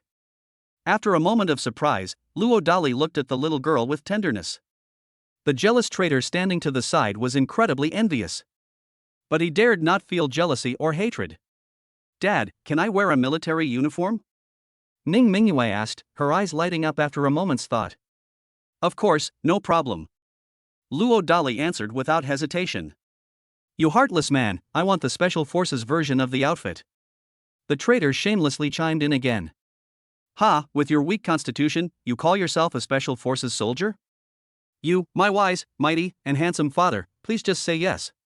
Pfft, stop, I'm really impressed by your shamelessness, you unfilial son, you're like a dead pig that's not afraid of boiling water. About half an hour later, Luo Dali dressed up his unfilial son as a little Special Forces soldier. Or the kind where you have to have 3 camouflage lines painted on your face. My goodness, with looks like an immortal descended to earth, a decisive and ruthless demeanor, and irresistible charm, it seems like I'm destined to be famous tomorrow. But I have to say, you heartless man, your makeup skills are truly amazing, yeah. After indulging in a self-satisfied escapade, the traitor suddenly gave Luo Dali a big reward. He wanted to wipe away his son's drool in disgust on the spot, but the next second the system's notification sounded in his mind. Forgive Luo Dali for instantly losing control and starting to celebrate by sexy hip wiggling. Chapter 121 Zhu's Provocation. Ah Tong, draw it. Ding. Congratulations, host, you have obtained 2 top-grade Qi cultivating pills. Congratulations, host, on obtaining Tai Chi, reaching a superb level. Name, Luo Dali. Super Armor, 75% Mastery of Super Armor. Lifespan, 2452. Supernatural abilities, Spiritual Field Space Spring, Summer, 3rd layer of double pupils eavesdropping on thoughts, Discerning Fortune, Detecting Attributes, Mountain God Mobile, Unforgettable Memory. Skills, God-level driving skills, singing skills, proficiency in music, chess, calligraphy and painting with calligraphy at the master level, grandmaster level cursive script skills, helicopter piloting skills, God-level marksmanship, unshakable horsemanship, clay sculpting skills exquisite, guitar skills exquisite, God-level makeup skills, proficiency in 9 dialects of the Great Xia Dynasty, coffee master, Tai Chi exquisite. Resources: 1 Aojia Z13, 1 Heavenly Sword, 1 Yacht, and 4 top-grade Chi cultivation pills. Well. Tai Chi? Luo Dali's face twitched as he never expected to draw such a square dance skill. Ha! After receiving the Tai Chi skills instruction, Luo Dali's expression was priceless. It turns out that this Tai Chi is not some square dance version, but the ancient Zhang Sanfeng version. It also includes 3 explosive traditional martial arts skills: Tai Chi Chuan, Tai Chi Sword, and Tai Chi Staff. This is really becoming more and more like a Taoist priest. Shaking his head, Luo Dali couldn't help but feel a strange sense of Gonkai, mixed feelings. My initial intention in going up the mountain was simply to find a quiet place to hide away. Now, things are really messed up. Some things can't be undone. Sis, why does this heartless guy keep grinning like an idiot all the time? Could there be something wrong with him? Due to a habitual misunderstanding, Ning Shuxing couldn't help but tattle on the matter to his elder sister. Head, brother, do you think the people here with problems could possess so many incredible and explosive skills? Ning Mingyue rolled her eyes at her silly younger brother and retorted irritably. Scratching his head, Ning Shuxing realized that he seemed unable to refute it. Putting aside other things. As for her unfaithful father's makeup skills, she can't afford to be unfaithful anywhere. Really? The adult world is still too complicated. Ha, ha ha, ha ha ha. Just then, someone's silly laughter suddenly came from not far away, startling Luo Dali and snapping him out of his reverie. Ah, Lao Luo, brother, I have finally found my destiny. From now on, please call me Zhu Zi, Zhu is in Lao Zhu, and Zi is in the 100 schools of thought. Upon running up to his good friend, Zhu Zhu couldn't resist showing off and loudly announced. As soon as he finished speaking, his energy suddenly changed dramatically. This was due to his breakthrough to the level of an internal martial arts master after finding his destiny. That's right. In ancient times, especially during the period of the 100 schools of thought, those who dared to call themselves master almost all had one prerequisite: that they had found their destiny. It is said that once one reaches such a profound state of mind, it becomes almost impossible for negative energy to affect one's emotions. Ha, Zhu ha? I think you really are like a living pearl. You, hee Lao Luo, how about we go out and find a place to have a match? As expected, Zhu Shu was not so easily provoked, and then invited someone with a kind look on his face. This time, he was determined to take the opportunity to figure out what was so strange about the other party. Are you sure? Hearing that someone had just broken through and wanted to use him to establish his authority, Luo Dali tried his best not to laugh out loud. What, are you scared, Lao Luo? Uncle Zhu, I advise you to take it easy, really. Out of consideration for the fact that someone had once given him equipment, Ning Shuxing quickly offered a friendly reminder. Don't worry, nephew, Uncle Zhu won't really hurt your dad. Zhu Zhu, however, had a mysteriously confident expression on his face. Shaking his head, Ning Shuxing decided not to say anything more to the mentally challenged uncle. Before long, Zhu Zhu led Luo Dali to an ancient martial arts arena at the Armed Forces Temple. In order to stir up trouble, he even boldly brought his other colleagues from the mountain over to witness it. Luo Dali's expression was priceless. Of course, there was another person who was also holding back that discomfort, such as Qin Pingan, who was also a martial arts master. When it comes to the accuracy of understanding Luo Dali's monstrous martial prowess, no one on this mountain is more qualified than him. These young people are truly formidable. Although he no longer possessed the formidable fighting prowess of his former days, his sharp eye remained, and Xiao Yuanshan was able to discern Zhu Zhu's extraordinary qualities. Elder Xiao, are you saying that the abbot is going to be in trouble this time? Under misunderstanding, those who give alms should be prepared to watch the drama unfold. You are a promising young man indeed. After a brief pause for 3 seconds, Xiao Yuanshan shook his head and blurted out a sentence. Having lived to be 119 years old and served 3 dynasties, he naturally had the privilege of meeting top-tier military generals and formidable figures. Even a grandmaster like the old celestial master could see through it. But with Luo Dali, Xiao Yuanshan only saw a fog of confusion. Therefore, he had absolutely no confidence in Zhu Zhu, this prodigy junior. One can only say, why was Luo born if Zhu was also born? Hey, you old geezer, what do you mean? Are you insulting me? Feeling that the old fox was implying something, Huabushi subconsciously lost her temper and snapped. There's no need. Shrugging, Xiao Yuanshan didn't even bother to argue. Just one. Someone may have indeed been very rich, but after all, they've never seen a real dragon, so their perspective is limited.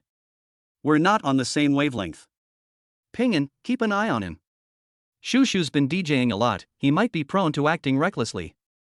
You absolutely mustn't let Dolly get hurt by him. Pfft, Xiaofan, what did you just say? Hearing his wife ask him to protect Luo Dali, Chen Pingin looked completely bewildered. Is there a problem? Clearly, Zhang Xiaofan was unaware of the terrifying nature of Luo Dali's hidden abilities. Ahem, no, I promise I won't let anything happen to the abbot. Realizing he had talked too much, Chen Pingin quickly tried to remain calm. In contrast, the others did not yet have the foresight to see the extraordinary qualities hidden in Luo Dali and Zhu Zhu, and basically just enjoyed the spectacle. Old Luo, we've known each other for 7 or 8 years now, how about we open up to each other today? Seeing that all the audience members were in place, Zhu Zhu couldn't help but smugly probe Luo Dali. A competition of singing? Or a competition of songwriting? Shrugging, Luo Dali pretended not to understand. Pfft, you're still pretending even now, is that funny? So what do you want to compete in? Seeing his good brother's overconfidence, Luo Dali felt helpless. After all, if possible, he really didn't want the other person to develop inner demons so quickly. Humph, of course we'll have a contest between men. Zhu Zhu looked triumphant. How about horseback riding? The kind where you ride a horse and play with a falcon at the same time. Ahem, well, relying on external tools isn't much of a skill. Let's try something you're best at. Once they got up the mountain, Zhu Zhu realized how skilled his good brother was at horseback riding, so skilled that even a prodigy like himself had to admit defeat. Helpless, Zhu Zhu pretended to be calm and asked his brother to choose another horse. Chapter 122. Are you a human or a ghost? How about a marksmanship contest? With a shrug, Luo Dali offered a suggestion. Bullshit, there's nothing like that up the mountain, let's find another one. Lao Zhu, why don't you decide what to compete in? Competing based on what he knows feels a bit unfair, so Luo Dali, exhausted, simply handed over the decision-making power to his good brother. Then let's keep it simple and compare our fist and foot skills, how about that? What corresponding skills do you have? Does this count as square dancing or Tai Chi? Luo Dali's lips twitched, and he pretended to be modest. Honestly, I feel a little embarrassed to use this powerful skill I just got so soon. That's great. But Jiquan is the one I'm least good at, so please. Holding back his laughter, Zhu Zhu deliberately belittled himself to provoke his good brother. Without exposing someone's shameless scheming, Luo Dali deliberately responded with a strange, unorthodox Tai Chi gesture. In short, he still wanted to save face for his good friend. Pfft, Lao Luo, are you sure you know Tai Chi? As expected, Zhu Zhu was affected by his good brother's strange Tai Chi stance and couldn't help but break down and laugh. Old Zhu, I can be really cool and fierce when I get serious, so maybe we should just forget about it. Ha, you, take this. These past few days, my good brother has been messing with my mind, so I have to take this opportunity to figure out some of the speculations. Zhu Zhu naturally didn't want to let the opportunity slip by easily, so after saying that, he suddenly abandoned all martial ethics and launched a sneak attack. To avoid hurting his good friend, he only used 1/10 of his strength, which is equivalent to a little over 100 pounds. Bang! Zhu Zhu's sneak attack was successful. Feeling the pain in his palm, he felt a surge of rage. For example, he suspected that his good brother, lacking martial ethics, had equipped himself with iron armor or something similar beforehand. Old Luo, are you alright? Unsure of the true defensive capabilities of his fully developed overlord body, Luo Dali instinctively asked his good brother a question. No, let's try again. Shaking off distracting thoughts, Zhu Zhu made another move. Bang! When Zhu Zhu punched his good brother in the chest, he couldn't help but twitch his lips. Damn it! It seems like they've hit the armored vehicle again. Old Zhu. Stop, Lao Luo, take your clothes off? Wang Defa, what do you want to do? Damn it, what kind of reckless look is that? Come on. This time, Zhu Zhu was smarter and directly chose his good brother's thigh area. Bang! Ah! Zhu Zhu could no longer hold back and let out a strange howl. Needless to say, it feels like they brought up armored vehicles again. Unconvinced, he stormed up the mountain to investigate. But the truth surprised Zhu Zhuma. Clearly, Luo Dali did not cheat at all. Old Luo, are you a human or a ghost? After finally regaining his senses, Zhu Zhu couldn't help but widen his eyes and stared directly at his good brother, asking a question. Damn it! Having finally broken through to the level of an internal martial arts master, Zhu Zhu now couldn't even break through his good brother's defense. He felt as if his martial arts values had been shattered. That's outrageous. Pfft, old Zhu, are you impotent? You. I forgot to tell you, I only used 1/10 of my strength just now, look how capable you are. Shall we continue? Of course not, it's just that I'm afraid of hurting you, brother. Yes, that's it. Cut. These words were uttered by Ning Shusheng in his complaints. Zhu Zhu blushed upon hearing this. After glaring at his unruly son, Luo Dali made an excuse and went off for a stroll. Old Zhu, you weren't really discouraged, were you? Chen Ping'an approached Zhu Zhu and said something meaningful. Wait, shall we go for it? Only then did Zhu Zhu realize that something was wrong with Chen Ping'an, and he felt that he was back to his old self. Shrugging, Chen Ping'an gestured for the other person to follow him. Before long, the two arrived near the horse farm. Of course, Zhu Zhu soon discovered a certain manure handler in the horse farm. Isn't this the person in charge of Yangdian from that island nation in Ningchun? Zhu Zhu muttered to himself unconsciously. Goodness, no wonder you became the abbot's brother, you're definitely not simple. Ahem, how can I compare to Brother Ping'an? It seems I haven't formally introduced myself to you yet, have I? Me, what's going on with this 1,000-petal lotus dew? Realizing belatedly that his mind was in disarray, Zhu Zhu reluctantly feigned composure and changed the subject. Who exactly are you? There was no response. Instead, Chen Ping'an looked directly at Zhu Zhu and asked seriously. If Luo Dali hadn't pressed him for answers, even he, the second young master of the Chen family in Kyoto, wouldn't have known the hidden identity of a certain cat owner. It's a bit creepy that a bar DJ could be recognized at a glance. Zhu Zhu as in old Zhu as in the 100 schools of thought. I'm more curious about where your hometown is. You're my girlfriend again, why are you checking my background? Hey, looks like we'll have to go through with this, won't we? Chen Ping'an pretended to be frantic. Then what are we waiting for? Zhu Zhu showed no respect whatsoever. Bang! Suddenly, the two of them bumped fists together. The outcome was a draw. As expected of a top-tier military general's physique, continue. Do you think I'm afraid of you? Bang bang bang. When evenly matched, the two engaged in a fierce battle with almost no restraint. The attack kicked up a cloud of dust in the surrounding area. Before a winner could be determined, the pet owner was already paralyzed with fear. Yen Dai, besides that monster, there are actually 2 Grandmaster-level experts on this mountain. If we add the old Celestial Master, wouldn't that be equivalent to 4 Grandmasters? No wonder our predecessors were defeated back then. However, with the blessing of that divine beast's blood, we will definitely make a comeback this time. As if remembering something, Shiba Renro's eyes filled with anticipation. Clearly, just as Luo Dali had predicted, Shanyelian Lu had not completely submitted. Shiba Renroku had no idea that her mutterings had been overheard by a certain 6th brother. What era are we living in? Mythical beasts? Wait, could it be some kind of mutant spicy snack? Luo Dali muttered to himself in surprise. The so-called big spicy strip was something he overheard from his good friend Zhu Zhu's inner thoughts. Holy crap, could there really be some creepy genetic warriors or something behind this Yan Palace? Suddenly remembering some horror movie from his past life, Luo Dali couldn't help but mutter to himself. Of course, it was just a casual remark. After all, no matter how much genetic enhancement he gets, he doesn't believe there's anyone in the world more monstrous than him, who was born with an invincible physique.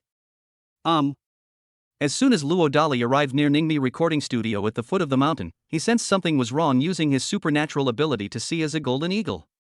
He quickly located the suspect not far away. To Luo Dali's surprise, he didn't see any familiar faces, but instead saw several alien races with violent auras. Chapter 123 Mercenaries and Stray Dogs. Instead of rushing into the recording studio, Luo Dali dialed the number of a certain talent. But the other party did not answer the phone. Has something happened? This is Luo Dali's guess. Otherwise, it's impossible to explain why the other party suddenly turned their back on Lin Diao's mother so quickly after her condition had just improved. Bite. At that moment, Luo Dali suddenly received a message. He laughed after reading it. It turns out that the hypocrite hadn't betrayed them, but rather, feeling that he might be suspected and wanting to avoid things getting worse, he cunningly set Luo Dali's phone number to an unknown number for harassment. Normally, you can't get through, but you can receive a text message notification after a failed call.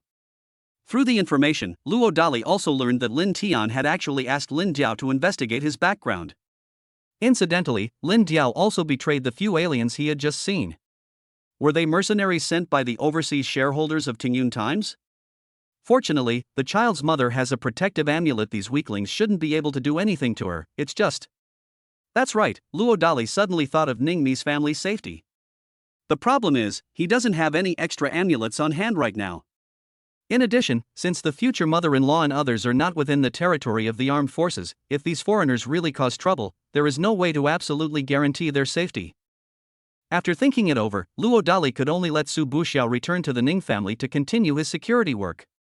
The opponent has already broken through to the level of a first-class general, and dealing with unarmed alien mercenaries is no problem for him. As for the issue of guarding the entrance to the Xianmen staircase, Luo Dali already had a better arrangement.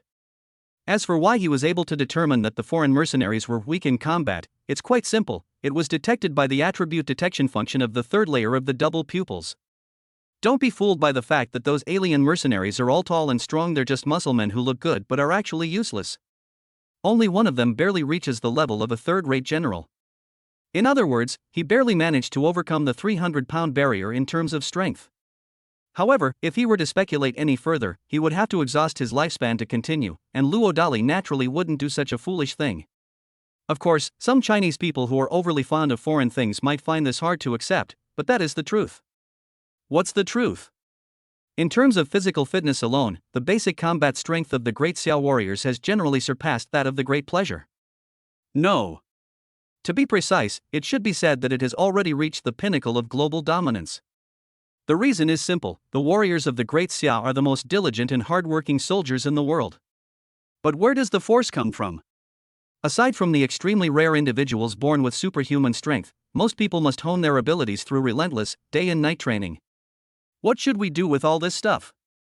A minute later, the mercenaries who were secretly waiting in the recording studio were all knocked unconscious by Luo Dali using his shrinking the ground technique and dumped in a stinking ditch 3 kilometers away. Throughout the entire process, none of the mercenaries were able to clearly see Luo Dali's face. In fact, due to the speed of the attack, they had no idea how they were knocked unconscious in an instant. Sigh, I wonder if that force just now gave them concussions. After muttering something to himself, Luo Dali slowly returned to the recording studio. Hey handsome, why did it take you so long to get here? Ningmi glanced at her watch and, confirming that the handsome young man had exceeded the time limit by 3 seconds, pretended to be unhappy. Ahem, I ran into a few vicious dogs on the way here, so I chased them away before coming here. A stray dog? Ningmi didn't think much of it. More or less? After giving a composed reply, Luo Dali immediately went to make coffee for Ningmi as if they were old friends. Seeing this, Ningmi instinctively felt a sense of anticipation and joy. When Ningmi tasted the flavor again, a flavor she could never replicate no matter how she cooked it, she couldn't help but close her eyes and savor it. When she came to her senses, she almost screamed in fright. Why are you so close to me? Beautiful lady, you're so pretty. Luo Dali's face showed genuine admiration. Do you even need to tell me that? By the way, are you confident about tomorrow's performance? Suppressing her sweetness at being praised, Ningmi pretended to be calm and changed the subject. Isn't it enough to just have hands? What do you need to be confident about? Luo Dali shrugged, looking completely unconcerned. Anyway, whether it's the confidence that comes from mastering the overlord body, Luo Dali now feels that he will not feel inferior in front of anyone. Therefore, he felt no psychological pressure at all for this performance at the base. Won't you even ask if I can really invite you all to perform at the base? Suppressing the urge to immediately confront someone, Ningmi deliberately created a tense atmosphere. Beautiful lady, I believe in you. Holding back his laughter, Luo Dali immediately put on a confident expression. Just one. Whether or not their mothers helped them, they were absolutely qualified to perform at the base. Or rather, I was invited in. Well, it's alright, this beautiful lady didn't disappoint you. I knew it. But I forgot to tell you, my parents will also be going to the base to watch the performance tomorrow, so don't feel too much pressure. What the heck, cough cough, pretty lady, are dad and brother-in-law alright? After feigning nervousness, Luo Dali cunningly probed the child's mother with another question. Pa. Who are you calling dad and brother-in-law? That's me. I heard you drank quite a bit that day, are you really alright? Fearing that continuing the awkward topic might cause unnecessary misunderstandings, Ningmi cleverly changed the subject again. How is that possible? Upon hearing this, Luo Dali looked confident. Despite the fact that he drank almost 4 cases of 98 yuan worth of liquor by himself that day, it had virtually no effect on the great body of hegemony. They didn't even allow Luo Dali to release any excess alcohol fumes that would bother others, as they were all completely digested on the spot by his enhanced internal organs. You, just drink less in the future. Also, my dad has a bad temper. If he continues to cause you trouble, you should give in to him, understand? Clearly, Ningmi believed that the handsome guy was just being stubborn. Hee, I get it. But seriously, beautiful lady, do you think we have a future? You. I'm not telling you. Feeling guilty under the intense gaze of a certain handsome young man, Ningmi instinctively turned her head away. In the past, she really wouldn't have had much confidence in continuing a relationship with a handsome guy. But things are different now. It was all because her own mother gave her a wonderful surprise today. With the added honor of being invited to perform at the base, Ningmi is confident that the day when she can control her own destiny is not far off. Sigh, I knew it. How could an orphan and loser like me possibly, phew. He was feigning sadness when his wife suddenly covered his mouth in alarm, almost causing Luo Dali to burst into laughter. The mother of my child, who is as beautiful as a fairy, is indeed sharp-tongued but kind-hearted. We could date her. You don't need to be so insecure, because I, Ningmi, never judge people by their appearance. What? Beautiful lady, you just said you wanted to marry me, right? Pa, if you keep thinking nonsense, I'll. Let's practice quickly, and then go to the base for a rehearsal first thing tomorrow morning. Oh, by the way, I'll arrange a car to pick you up and take you to the base tomorrow. Ahem, well, there's no need to arrange a car, Are you going to take the bus? No, it's just that we recently received a notification from the base saying they'll arrange a car to pick us up tomorrow. Ah, how come I didn't know about this? Ningmi looked puzzled when she heard this. Well, I guess they're afraid of disturbing your practice. Luo Dali tried his best to remain calm and deceive. As for the base arranging vehicles for pick-up and drop-off, that's true to be precise, they directly arrange helicopters to pick you up and drop you off on the mountain. Of course, the assistance of the Chen family patriarch played a crucial role in this. Chapter 124 Climbing High. A stinking ditch. The mercenaries woke up one by one. The funny thing is, their expressions were almost all uniformly confused. Then came a host of inexplicable fears. What happened this time was truly bizarre. It was so bizarre that they had no idea how they had fallen unconscious from beginning to end. If the other party had been any more ruthless, they would have been buried far from home. Captain, what should we do next? A pale-faced, burly black man broke the silence first. But judging from his expression, this guy was already considering backing down temporarily. What, old black, you want to quit? Sensing something, the captain instinctively looked displeased. Captain, this isn't our territory after all.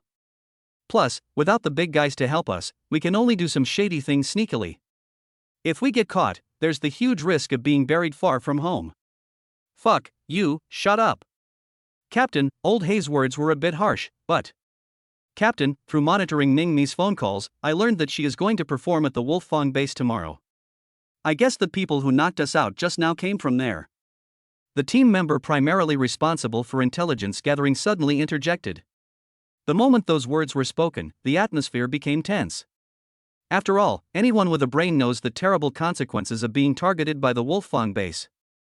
It couldn't have been people from there who did it, otherwise we wouldn't be here in this stinking ditch. Hiss, does the captain mean Ning's security? But supposedly their most capable security captain is only at the peak of the second tier, there's no reason he could have taken us down without our knowledge. Stop. Tomorrow, all the core members of the Ning family will be going to the base to watch the performance. We only have one chance. Once we get that new energy vehicle data. Unbeknownst to the few alien races, their conversation was being overheard by a secret old man. It turned out that Luo Dali had sensed that some animals were waking up one after another by listening to the ants fighting. He then used the excuse of needing to urinate to come and eavesdrop. The news he heard really gave him a headache. The information on the new energy vehicles that Ning's family donated was leaked less than 2 days ago. Their security level is really terrible. However, the thought that Ning's elite squad had been given to him by his future mother-in-law made Luo Dali feel awkward again. After knocking out several more of the alien animals in the stinking ditch in 10 seconds, Luo Dali returned to the recording studio with a smug look on his face. To prevent some of those animals from messing with his mentality again, he added a bit more force this time, enough to give them all a concussion. As for how serious it was, that was beyond Luo Dali's consideration. Ahem, beautiful lady, what's going on? Stop. The toilet is over there, how did you get back from outside? This. How old are you? Still urinating and defecating anywhere? No, Can I make you another cup of coffee? No, I'm afraid of waking up. Luo Dali's face twitched from being rebuked. After rehearsing for about an hour, Luo Dali was asked to leave the recording studio by Ningmi, who pretended to be disgusted. They also gave Luo Dali a bunch of new clothes and other gifts for the children. Hey beautiful, I'm suddenly feeling a bit of pressure. Then what? How about a hug to encourage me? Good. Oh, no, beautiful lady, what do you mean? Sending you encouragement from afar. See you tomorrow. Unexpectedly, the child's mother also had such an uncivilized side, leaving Luo Dali helpless and frustrated as he left. Put. After the down on his luck handsome guy walked away, Ningmi suddenly couldn't help but burst out laughing. His smile was complicated. It's because she almost threw herself into his arms just now. On the other side. After storing all the gift packages in the small courtyard of the spirit field space, Luo Dali met Su Buxiao in a secluded corner of the recording studio. I don't know, sir. Stop. After saying this in a bad mood, Luo Dali gestured for the other person to follow him to a stinking ditch. Sir, this is... Fool who tries to steal things in tomorrow's Ningguang era. So what does the gentleman intend to do with them? My mother-in-law said she's planning to start a new company. You can go work for that company and protect the child's mother while you're at it. Luo Dali gave an irrelevant answer. On that mountain. Once we've finished with the performances at the base, I should let the armed temple reopen. Why are you still stopping people from going up the mountain? I see. Please rest assured, sir, as long as Ade is alive, no one can harm madam. Alright, I'll leave the follow-up work to you. Wait, should we call the police? Otherwise what?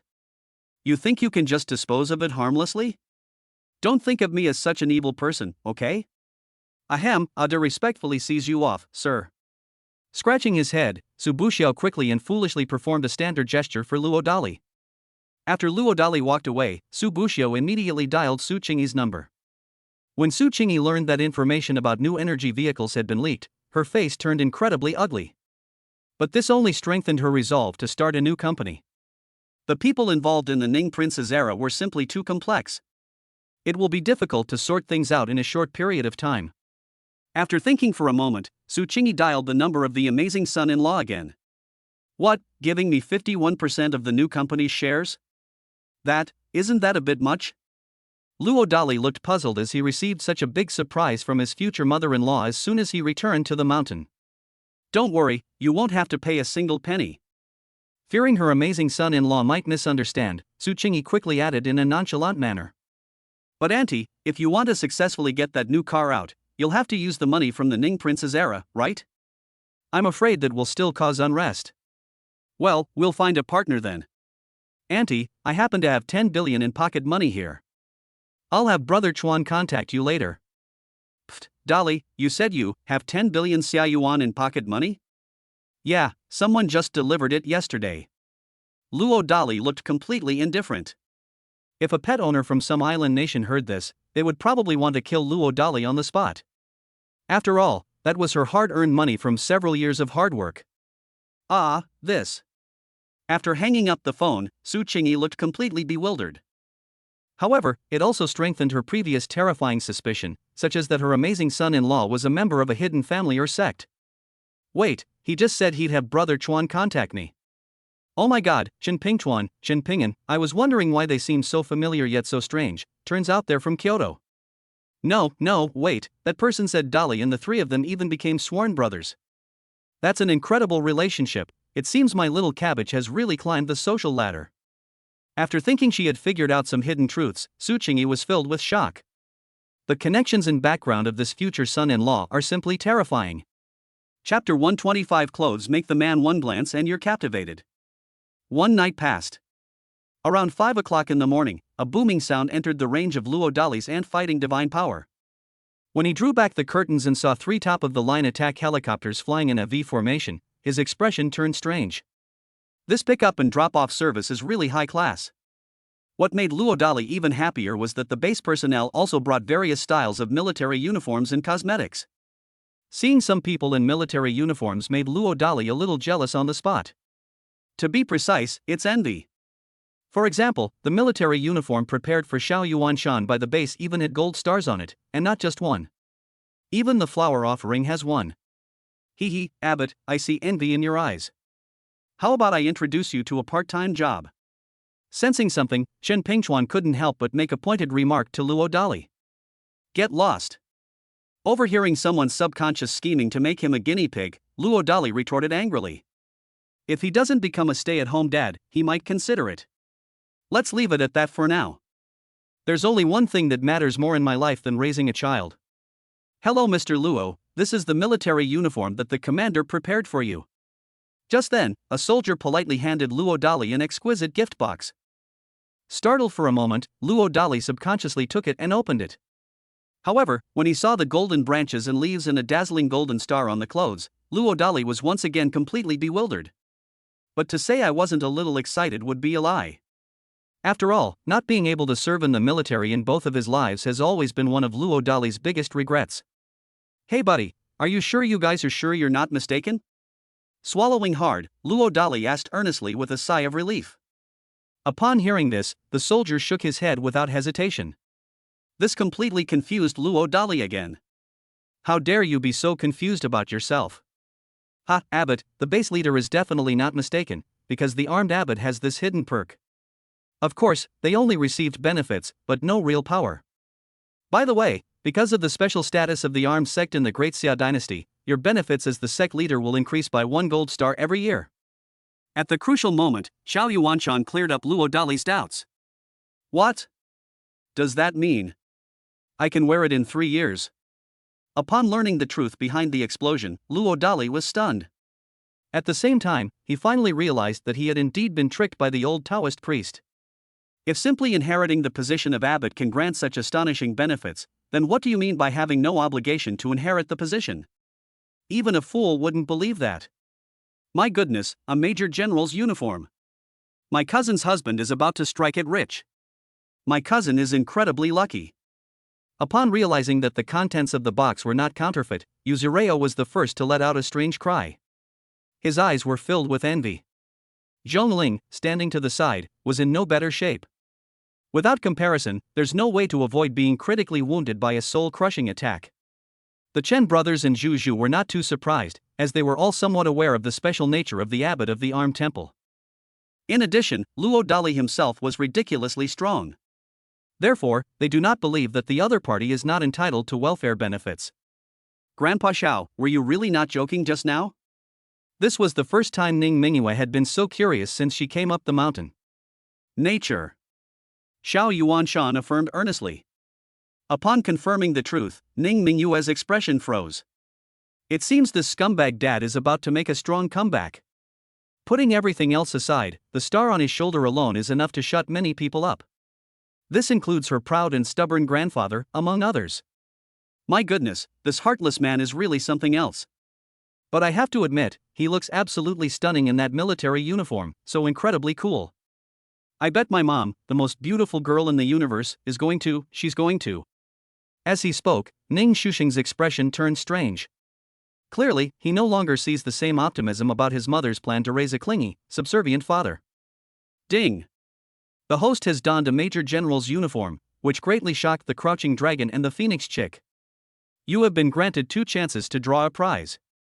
Would you like to draw a prize? What is this? I won't smoke it yet.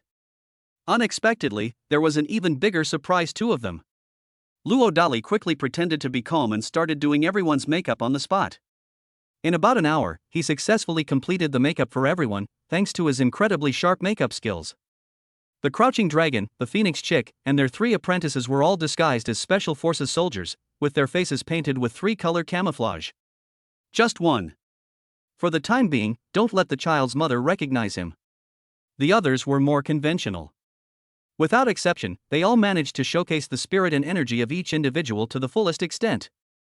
The makeup artists who were temporarily brought in from the base were completely stunned. Before leaving, Luo Dali made an excuse to pee, and used his shrinking earth to winch divine power to knock out a certain cat owner and throw him into the spirit field space. As for guarding the mountain, that task has been temporarily left to the Wolf King and his companions. Boom boom boom.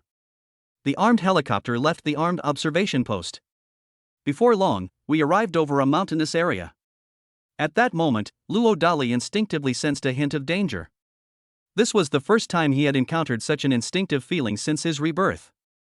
It seems that the defensive capabilities of the mobile mountain god skill are also limited. At the very least, it should not be able to withstand the barrage of hidden heavy weapons from the base in front of us. This is Luo Dali's conclusion at this moment. However, he wasn't too worried. Firstly, the movable mountain god skill only has 1/10 of its original power.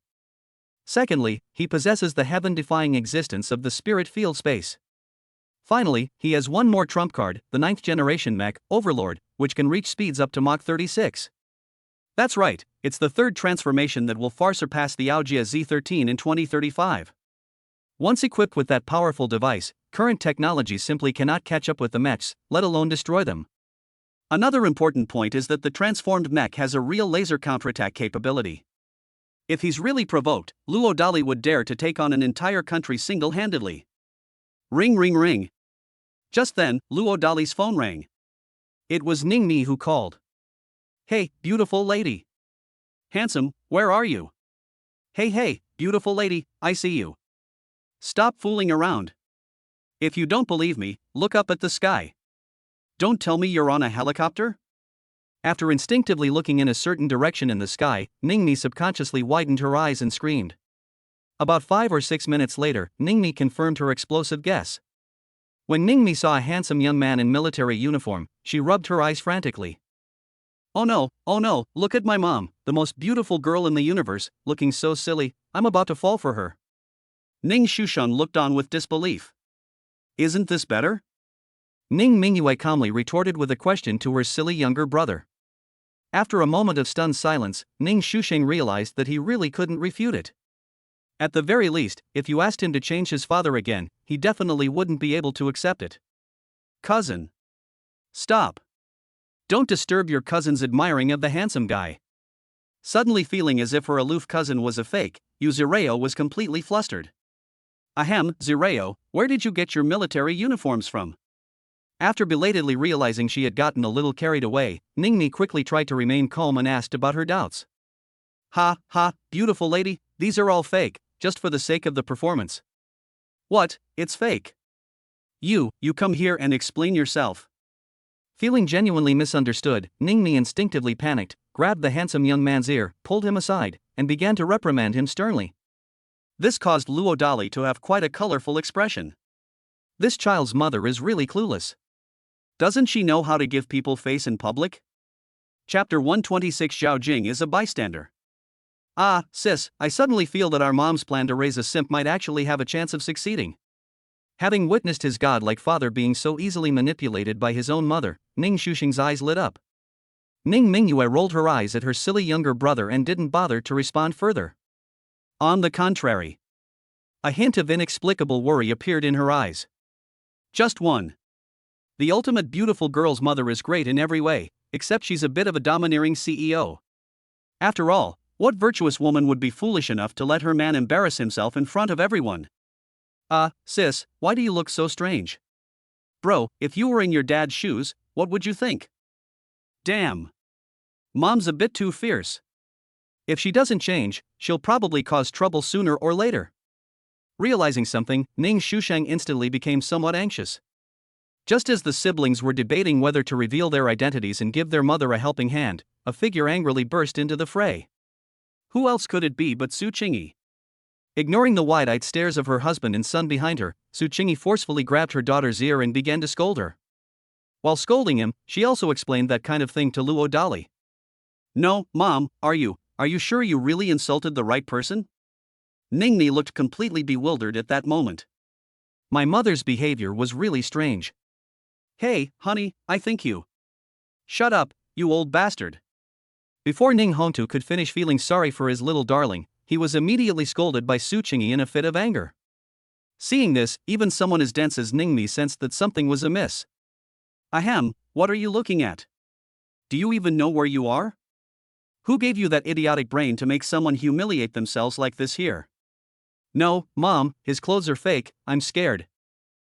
Miss Ning, you've misunderstood. Actually, the base made a mistake with the clothes, but our intention was good. The song you two are about to sing requires you to wear military uniforms to make it look more appropriate. After being urgently reprimanded by the old man, Zhao Jing from the base quickly ran over to act as a peacemaker. Who are you?" When Ningmi realized that she had actually misunderstood a handsome guy in her haste, her face flushed. "Hey, you blind girl, this is from the base." You're too kind, Mr. Su. If you don't mind, you can just call me Brother Zhao from now on." After learning from his former superior that there was a great threat behind the Ning family, Zhao Jing dared not act arrogantly. "What the heck? Brother Zhao?" Upon hearing this, Su Qingyi looked completely bewildered. "But it would be a lie to say I wasn't excited." That's more like it. Ms. Su, Ms. Ning, please. President Ning, young Master Ning, please." After shamelessly making a casual remark, Zhao Jing nonchalantly invited the Ning family members to enter the base to perform on the stage. But clearly, he instinctively ignored Luo Dali's presence. An old man not far away shook his head repeatedly. "Even when given a chance, it's useless." Scratching her head, Su Qingyi first gestured for Luo Dali to go ahead, and then pulled the still dazed Bai Kai and the others to follow. "Old Xiao, Old Hua, Ping Chuan, I'm done, Ping and you, everyone." "Hey, Xiao, you got the order wrong." Before Zhao Jing could finish his excited speech, Xiao Yuanshan couldn't help but remind him. After saying that, the old fox shrewdly pushed someone's crouching dragon and phoenix chick in front of him. What's going on? Clearly, Zhao Jing misjudged the situation once again. Shaking his head, Xiao Yuanshan said no more. "In the end, we missed our chance. I'm afraid if I say anything more, I might really get disliked." Scratching his head, Zhao Jing followed, looking completely bewildered. Just as Zhao Jing finished arranging the rehearsal, the old man with a dark face called him aside. Old boss, I don't think I've done anything wrong, have I?" "You, forget it." The old man wanted to scold Erlingzi, but after thinking about it, he decided not to force him. "No, master, please don't only say half of what you mean, it's making me uneasy." "You idiot. Haven't you ever thought about why the old man came to your show in the first place?" "Hiss, the old leader means the Ning family." "Stop. Where are you arranging for the helicopter to pick up people today?" "Armed viewpoint." "Oh no, could it be? But that doesn't make sense either, old leader. You also said that the celestial master isn't on the mountain. This. You, aren't you curious why the old celestial master was willing to come down the mountain?" "Why?" "Fool, of course we've found a successor. Otherwise, do you think the old man was drunk and told you to send 3 top-tier fighter jets to show off and pick someone up?" "My horse, its successor, who is it?" After finally understanding the terrifying truth, Zhao Jing hurriedly asked his old leader for advice, his breathing quickening. The old man's lips twitched, and he pointed at Luo Dali. "Hey, you little rascal. How could it be him?" When Zhao Jing saw that the person his old leader was pointing to was actually a young man even younger than Chen Ping Tu, his expression was priceless. Thinking back to Xiao Yuanshan's guidance, he felt like slapping himself. This is a missed opportunity. Humph, old leader, I was blind and didn't recognize you. Stop. The old man is telling you this so you'll learn to be more careful in the future, at least not to offend him, understand? I understand, but don't worry, they won't care about someone as small as you, but some things, once missed, are missed forever, understand? Oh, well, old boss, what's the relationship between this gentleman and Miss Ning? After resigning himself to his fate, Zhao Jing couldn't help but ask another question. He and Miss Ning had a connection 4 years ago. See those two adorable little kids? Those are their hidden dragon and phoenix chicks. But. Cough cough, sorry old boss, this script is just too exciting, that's why I couldn't help it. Huh, why is it suddenly so cold? Oh my god, old boss, are you alright? I guess they got a warning, don't you think? The old man's lips twitched, and he looked uncomfortable.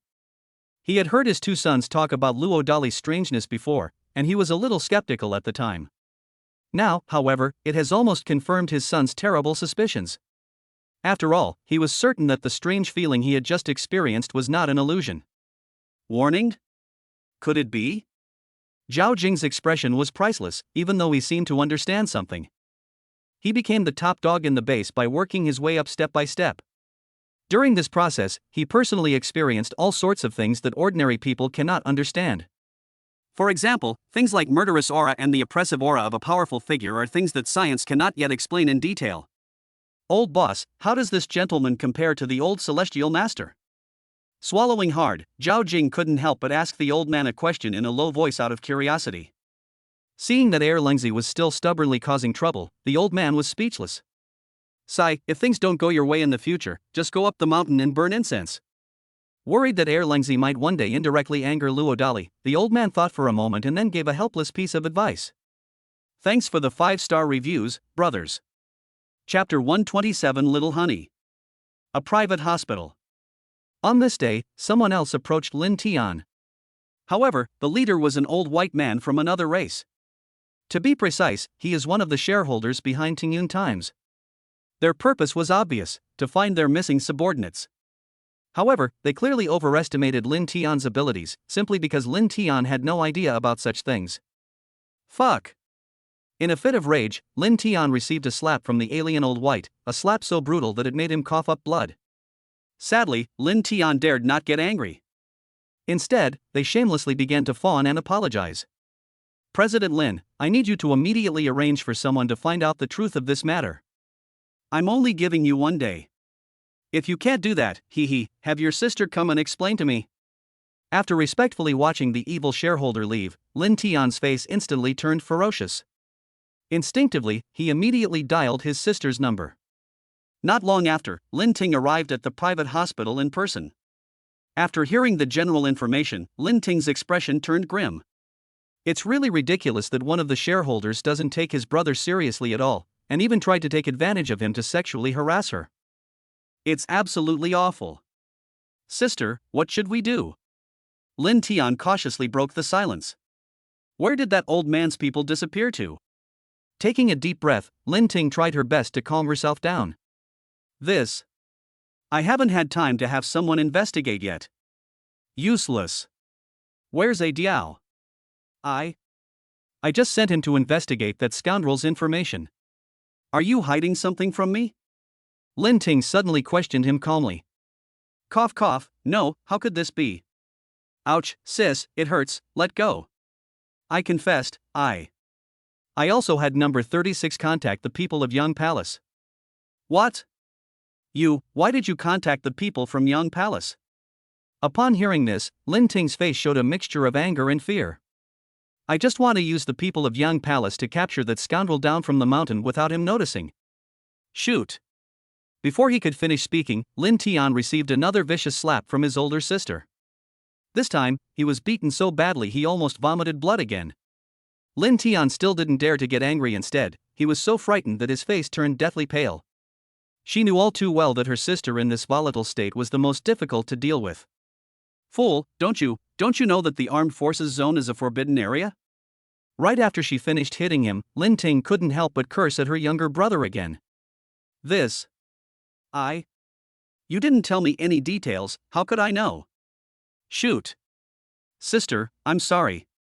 Seeing his sister lose control again in a second, Lin Tian finally realized the seriousness of the situation. Get rid of that number 36. Taking a deep breath, Lin Ting tried her best to make amends. Just one. The Lin family cannot afford to offend the armed forces. They didn't even dare to let the forces guarding the armed forces suspect the Shanglin family. No, sis, is this concept of armed force really that terrifying? Terrifying is not even an adequate description of its full power. That old man was incredibly audacious, but he would definitely back down from anything related to armed forces. Even his colleagues are this cautious. Holy crap, how come that scoundrel is allowed to remain at the armed forces pavilion? This. I don't know either. Lin Ting was suddenly stumped by the question. Subconsciously, she remembered a sentence Luo Dali had once told her, a domineering statement that the other party had no enemies, simply because no one was qualified to be his enemy. At the time, Lin Ting didn't pay much attention to this, but now she realizes that she may have greatly underestimated Luo Dali's abilities. Immediately, at this moment, have a Diao stop investigating Luo Dali. Thinking of something, Lin Ting gave her younger brother a serious look. After a moment of stunned silence, the wise Lin Tian didn't dare to ramble on and procrastinate any longer. After confirming that nothing had been missed, Lin Ting contacted Ning's company. About half an hour later, she learned an important piece of information. The Ning family suddenly obtained complete information about a new energy vehicle. And it was because some old man had his eye on this information that he suddenly disappeared. No. It should be said that he was arrested and imprisoned. But what truly chilled Lin Ting to the bone was that all of that old man's men had become mentally impaired with concussions before they were arrested. This really gave her a chilling feeling. What Lin Ting didn't know was that her informant had already been exposed. Because of the various supernatural abilities of the double pupils, the Ning group members had almost no secrets from Luo Dali. That's right. After practicing with Ningmi down the mountain these past 2 days, Luo Dali took some time to use his shrinking earth technique to secretly eavesdrop on her thoughts and detect her attributes. However, he only told Su Bushio about this and asked him to secretly collect evidence. The reason Luo Dali ruthlessly beat several aliens into concussions was to alert them. The next step was to use this opportunity to create a rift between the Lin family and the shareholders, with the ultimate goal of helping Ningmi take over Tencent. Yes. After his future mother-in-law told him about the plan to create 4 major Luo car brands, Luo Dali suddenly came up with this explosive idea. Why are there so many obstacles when you were so far ahead in the previous life? There's only one reason: there's no direct way to manufacture cars. In this life, Luo Dali decides to use the help of his child's mother to personally create the 4 most advanced cars in the Great Xia dynasty in a parallel world, cars that will completely sweep away all competitors in the current automotive industry as soon as they are born. However, to accomplish this measure, the Ningguang era alone is not enough. The Tingyun era must be added as well. Bite. During rehearsals, Luo Dali received messages from 2 different people. They came from Su Buxiao and Lin Diao respectively. When Luo Dali learned the truth that Lin Tian had been slapped by a foreign shareholder and that his sister had been blackmailed and subjected to sexual harassment, he dared not get angry. He couldn't help but shake his head and sneer in silence. Some people who have been kneeling for too long eventually forget that they are capable of standing up. Why are you laughing? This. Knowing that he was most likely being misunderstood by his child's mother, who was still sulking, Luo Dali felt extremely embarrassed. Hey, you brat, how dare you talk to people like that? No, Mom, what exactly are you? What? Both embroidering the red flag and the blood-stained glory were generously provided by them, and you still have the nerve to turn the tables? No, I'm sorry. Unable to refute her mother's rebuke, Ningmi thought about it and realized that she had indeed been a bit too domineering, so she quickly apologized to the handsome guy with a guilty conscience. Ahem, Auntie, well, after all, the pretty girl is the lead singer of both songs, so it's necessary for her to be serious. Stop, what did you call her? From now on, you can just call me Little Honey. Pfft, Mom. Alright, that's enough. You can continue rehearsing. Ignoring her own naive and innocent girl's frustration, Su Qingyi pretended to be serious and walked away. Chapter 128 Zhao Jing adds scenes. Hey, beautiful lady. Stop. If no one's around, you can call me Honey. As soon as she blurted it out, Ningmi regretted it and her face turned red. I wouldn't even dare to look at a certain handsome guy. But you're not small at all. Holding back his laughter, Luo Dali couldn't help but make a light-hearted joke. You bastard, is it because you think I'm 4 years older than you that you're disgusted by it? But. We probably don't need to rehearse here anymore. I'm going to check on the kids. Wait. Now that you've all gone down the mountain, who will take care of Qingfeng and Mingyue? Oh, well. I have a nanny. How much does it cost per month? No, not many. I've transferred 100,000 to you. Watching his sharp-tongued but kind-hearted mother transfer the money and then go off to do her work, Luo Dali's expression was priceless. I almost couldn't resist revealing the truth that Zhuge Liang and Pang Tong had fully recovered. It was so close. It was only because her brother-in-law took the opportunity to pull her aside halfway through. Of course, there was his future father-in-law waiting impatiently nearby, but Ning Hongtu's face was dark with anger at that moment. Kid, when do you have time? Let's have another drink, this time with Baijiu. He had intended to take this opportunity to get his hands on someone, but after seeing his wife's warning look, Ning Hongtu had no choice but to quickly whisper a signal. Well, I'm generally available, uncle can arrange at any time. What, you scoundrel, you're planning to take advantage of me? Ha, I really have to admire your stupidity. You managed to get my sister to transfer money 3 times in a week. Impressive. Luo Dali was left speechless by his future father-in-law and brother-in-law's barrage of questions. After all, what they said was true. Get out. Ning Hongtu really wanted to say a few more words about that scoundrel's mentality, but he was forced to clench his fists and signal Luo Dali to get lost because of his wife's repeated warning looks. With a twitch at the corner of his mouth, Luo Dali shrugged helplessly and left. Sure enough, as soon as Luo Dali walked away, Su Qingyi couldn't help but rush over. Tell me, what were you and your son trying to do to him just now? Su Qingyi looked displeased. No, my dear wife, you were before. Stop nagging. Ahem, we wouldn't dare. We just wanted to treat that dog, kid to a couple of drinks again, right? Need one? No matter what, he is still the biological father of the 2 children, do you understand? Taking a deep breath, Su Qingyi gave a pointed hint. Actually, she really wanted to use Luo Dali's investment of 10 billion yuan in the new company to slap the face of the arrogant father and son in front of her, but she also knew very well that the 2 idiots in front of her couldn't keep anything to themselves. The fact that the new car de Luo was leaked so quickly shows that she could only indirectly warn the father and son. But mom, he's an orphan, how can he be good enough for my sister? Shut up, you idiot. Chairman Ning, did you even listen to what your mother said? You, cough cough, I know. Fearing his wife's fierce glare, Ning Hongtu had no choice but to temporarily compromise. But deep down, he disliked Luo Dali, that scoundrel, even more. Next time, I'll definitely get that scoundrel drunk. Ning Hongtu made a silent vow in his heart. The rehearsal time passed quickly.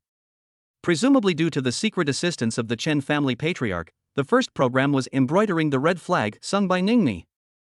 The effect of the performance was evident in the tearful expressions of the audience. The second program was The Bloodstained Glory, sung by Ningmi. Younger audiences probably won't be able to grasp the true meaning of this song at first. But one person listened with tears streaming down his face. It was Zhao Jing, the leader of the base. This is because his father sacrificed his life on that battlefield. The third program was Half a Lifetime of Snow, led by Qingfeng Mingyue. The song also brought great joy to the audience. It is gratifying that our motherland has successors. One of them, with a face full of pride, was Su Qingyi, the only one in the Ning family who knew the lead singer's identity. Although Ningmi, as a mother, still couldn't recognize her child's identity, she was still moved to tears. He looked like he desperately wanted the lead singer to be his own child. Seeing this, Luo Dali felt incredibly guilty. The fourth performance was The Motherland Will Not Forget, sung by Chen Ping'an. The moment the song started, it brought tears to the eyes of the veterans in the audience. It's because the song touched their hearts. Or rather, what they sought throughout their military service was nothing more than what the lyrics described. After the performance, Luo Dali was about to call everyone back to the mountain when Zhao Jing suddenly stopped him. Well, first of all, on behalf of the base, I would like to thank you all for gracing us with your presence today. Secondly, I feel that you all seem a little unsatisfied. I wonder if anyone is interested in exploring the base further. Yes, we have some competitions at our base. Whoever wins can take home some model fighter jets and other equipment. After saying that, Zhao Jing looked slyly at the children. Really? Upon hearing that there were benefits, the traitor immediately couldn't help but look at his unfaithful father. Ahem, sir, what kinds of competitions are there here? Presumably having been secretly informed in advance, Chen Pingchuan immediately feigned curiosity and cooperated. Men naturally like to play with guns, but I wonder. Ah, master, go. Ah. Master, your second senior brother is calling you to go up. Master, I'm sure you won't let us down, right? Master, you are Bei Xian's spiritual idol, you must not back down. Under the intimidating gaze of their second senior brother, the three adorable children quickly joined in the mischief. This caused Luo Dali's face to twitch. It's not that he's unwilling to help, but he's worried about embarrassing a certain bigwig at the base. Hey, are you even capable of this? Also subconsciously influenced by the rhythm, Ningni couldn't help but provoke someone with a remark. Needless to say, he's definitely feeling guilty. Ning Chuexin made a sarcastic remark. Although one of the chairmen standing nearby did not speak, he made no attempt to hide his disapproval. Mr. Shao, what do you think? Hua Bushi, who loves watching a good show, couldn't resist his curiosity again. The old man from the Chen family, who was standing to the side, also looked at Xiao Yuanshan. Little flower, before you met the abbot, did you ever imagine that he could possess master-level cursive calligraphy? Furthermore, have you ever seen anyone your age who has mastered the arts of music, chess, calligraphy, and painting to a master level like the abbot? Furthermore, his aggressive horsemanship, explosive guitar skills, clay sculpting skills. In short, I advise you to be kind. The flower donation was met with a rebuttal that left the recipient speechless. The old man standing to the side was also dumbfounded. At this moment, he no longer dared to look at Luo Dali with the eyes of an ordinary person. Boss, did you understand? Chen Ping'an suddenly glanced at his elder brother and said. Listen, what do you understand? Chen Pingchuan responded with a guilty look on his face. Obviously. Zhao Jing did ask him to play support just now. Let me put it this way, after breaking through to the Grandmaster of Internal Martial Arts, I'm confident I can hit the bullseye every time within 100 meters. How terrifying do you think the abbot must be? Father, help me. Realizing that he had once again carelessly provoked Luo Dali, Chen Pingchuan was on the verge of tears. Thanks to Brother Chua for the small gift. Also, I haven't given a rating yet. Brothers who like this book, please leave comments. Chapter 129 The Great Luo Spear Technique, every shot hits its mark. Kid, how about we have a match? Seeing that the scoundrel remained unmoved, Ning Ke, encouraged by his father's gaze, couldn't resist stepping in to provoke Luo Dali. Just one.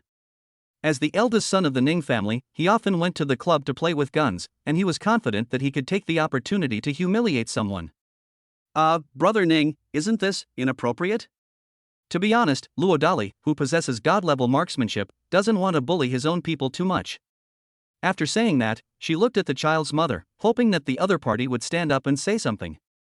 Knowing that her younger brother was indeed a decent shot, Ningmi wanted to stop the other party from humiliating someone, but unfortunately, her own father stopped her first. Dad, you. Stop. If he can't even accept the humiliation from your brother, how can I, as his father, be at ease knowing that he won't bully you in the future? Dad, I. After understanding her father's good intentions, Ningmi no longer had the courage to look at that handsome guy. It was so agitated that Luo Dali's expression twitched. This child's mother is good in every way, except that she trusts her family a little too much. Kid, are you even up to the task? Ning Ke continued to fan the flames, even deliberately using insulting words. Well. Brother Ning, let me state first that although my marksmanship is self-taught, it's really amazing. Coincidentally, my marksmanship has never been defeated. Clearly, Ning Ke believed that someone was feeling guilty. What about the bet? Knowing that it was unavoidable, Luo Dali said helplessly. Since his brother-in-law wouldn't listen to advice, he had no choice but to take advantage of the situation. Simple, if you lose, just agree to one of my conditions. Suppressing his excitement, Ning Ke pretended to be relaxed.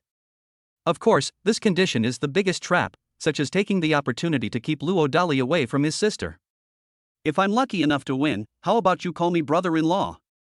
Having overheard the other party's scheming thoughts, Luo Dali almost laughed in anger, but pretended to be furious and went along with the plan. Upon hearing this, Ning Ke subconsciously looked at his father behind him. After receiving a look of approval from the other person, he immediately smiled smugly. Kid, it's settled then, let's get started. Wait, to prevent anyone from backing out, how about we have a notary on the spot? Hey kid, you've voiced my concerns. Well, if you two young heroes don't mind, how about I act as the notary? Zhao Jing suddenly volunteered. Sure enough, as soon as he said that, Luo Dali's expression immediately improved. In contrast, Ning Ke instinctively felt that something was amiss. But having already said those harsh words, wouldn't it be shameful to back down now? Before long, the group arrived at a shooting range at the base. The field was already filled with all kinds of guns, all of them real ones. Kid, you go first, otherwise when I make my move, you might not have the courage to embarrass yourself. Ning Ke teased Luo Dali with an arrogant expression. Fine, I'm still your brother-in-law, how can I bully a younger person like this? You go first. Damn it, just you wait. Unable to tolerate that scoundrel so quickly and shamelessly calling himself his brother-in-law, Ning Ke immediately lost his temper and went to fight. Bang bang bang. Ning Ke grabbed a pistol and fired 3 shots quickly. A perfect 10-ring shot. 2 shots, 8 rings. That's definitely a very good result. At least among amateurs, I doubt there are many people who can achieve such good results. Kid, it's your turn. Feeling quite satisfied with his results, Ning Ke smugly challenged Luo Dali. Just as Luo Dali was about to take his place, Ning Mi suddenly walked over and said, Hey handsome, if your hand is really shaking, just admit defeat, otherwise it might hurt someone else if you lose control. No, beautiful lady, I'm really good with a gun. Luo Dali's expression was priceless as he watched the child's mother walk away after kindly reminding him. So he decided to slap his cunning brother-in-law in the face. He raised the same pistol. Bang bang bang. 1 shot hits the bullseye, 2 shots miss the target. Haha, kid, I have to say, you're incredibly lucky to have hit the bullseye, but unfortunately, you still lost. My condition is simple, you're not allowed to be with my sister anymore. Wait, young Master Ning, you misspoke. Young Master Luo didn't miss the target twice, he hit the bullseye 3 times, and all 3 shots hit the same single hole. Zhao Jing interrupted Ning Ke's excited announcement with wide eyes. What, this, how is this possible? Ning Ke looked on incredulously. But when he saw the 3 bullets behind the target, he was completely stunned. Chairman Ning, standing behind him, also looked unable to accept the truth. This handsome guy actually. Ning Mi looked relieved, equally surprised by the outcome. Why should we be happy? Although her younger brother hadn't finished speaking, she had already discerned that he was conspiring with their father to break her up with a certain handsome guy. Fortunately, the handsome guy's marksmanship is indeed very good. Big brother, what are your thoughts now? Seeing his dumbfounded older brother, Chen Pingon couldn't help but tease him in a low voice. Of course, he was also very shocked at that moment. After all, even he couldn't guarantee that all 3 shots would hit the same single hole. This is actually much harder than hitting the bullseye every time. Hey Ning, why don't you call me brother-in-law? Ignoring everyone's reactions, Luo Dali seized the opportunity to retaliate against his arrogant brother-in-law. Damn, this, cough, kid, haven't you heard of best of 3? After making a guilty and sophistical excuse, Ning Ke urgently looked at his father. That's right, best 2 out of 3 has always been the old rule for duels in Ningxing. Kid, why don't you have 2 more matches with Kair? Unable to bear seeing that scoundrel so smug, Ning Hontu shamelessly joined in. Seeing this, Luo Dali pretended to look uncomfortable and looked at a notary. This. Zhao Jing looked extremely embarrassed. But to be fair, what Chairman Ning said makes some sense. Or rather, he wanted to take the opportunity to see Luo Dali's abilities with other firearms. Handsome guy, I believe you. Feeling intimidated by her father's glare, Ning Mi reluctantly stepped forward to chime in with another comment. What can Luo Dali do about this? We can only accept our fate for now. Kid, who goes first, you or me? Ning Ke, carried away by his success, provoked Luo Dali. Shaking his head, Luo Dali had lost all interest in playing with the children. He picked up a rifle at random and fired 3 shots without even looking at the target. Then, he quickly picked up a sniper rifle with one hand and fired 3 shots with his eyes closed. Not satisfied with that, he casually fired 3 more shots into the air with one hand. Brother Chuan, make the arrangements, let's go back to the mountain. Hey kid, what do you mean? Can't you handle losing, huh? Before Ning Ke could finish speaking in a fit of rage, 3 unlucky birds with blown-out heads suddenly fell from the sky. Then, Luo Dali's results after closing his eyes twice came out, and both were in absurd concentric rings. This immediately dampened Ning Ke's spirits, leaving him without the courage to even make a move. Hey kid, wait a minute. Coming to his senses, Ning Ke frantically called out to Luo Dali, who was about to leave. What? Luo Dali pretended to be annoyed. sister, brother-in-law. Ning Kei's face darkened, and he spoke with reluctance. Pfft, what did you say? Can you speak louder? You, brother-in-law, brother-in-law, brother-in-law, is that enough? Hey, listen carefully. Brother-in-law, remember to come visit the mountain sometime. Hey, what are you standing there for? Hurry up and grab your prize. Ah, okay. Feeling uneasy under Luo Dali's gaze, Zhao Jing instinctively and without complaint went to retrieve the spoils he had prepared beforehand.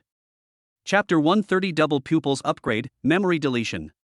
When the dazed Ningmi came to her senses, Luo Dali and the others had already boarded the helicopter and left. This caused her a lot of inner turmoil. I'm conflicted about how I foolishly sided with my brother twice. I hope the handsome guy isn't angry anymore. Because of her overthinking, Ningmi couldn't help but feel a little flustered. Hey sis, are you alright? Speak your mind. After all, he was her own younger brother.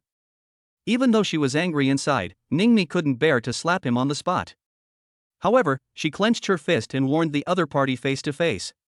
He looked irritable, as if he would really turn on her if there was a next time. Ahem, sis, well, according to my investigation, there shouldn't be any reason for your husband to have a chance to handle a gun. Ning Kei continued. What do you mean? Sis, we probably underestimated him. Ningmi fell into deep thought. This was because she had long harbored suspicions about Luo Dali. After all, based on the information from the previous investigation, it was indeed very difficult for the other party, who was an orphan and a bar boy, to have access to firearms. Not to mention, the opponent's marksmanship was even better than his younger brothers, who often practiced at the club. Hey sis, he invited me to go up the mountain for fun, what do you think about this? Ning Kei suddenly spoke again. What, you don't want to go?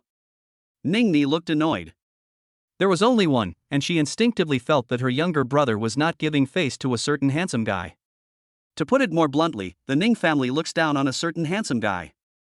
Pfft, sis, you and Mom both seem to like him? What did you say? Mom approves of him too? I'm not entirely sure, but she just warned me and my father. What are you warning me about? Upon hearing this, Ningni felt a surge of anticipation. He's just warning us not to mess with him. If he gets provoked up on the mountain, I really can't guarantee I won't slap him. Then let's not go up the mountain for now. Ningmi said subconsciously. No, sis, what is it about him that makes you so protective of him? Ning Kei looked uncomfortable.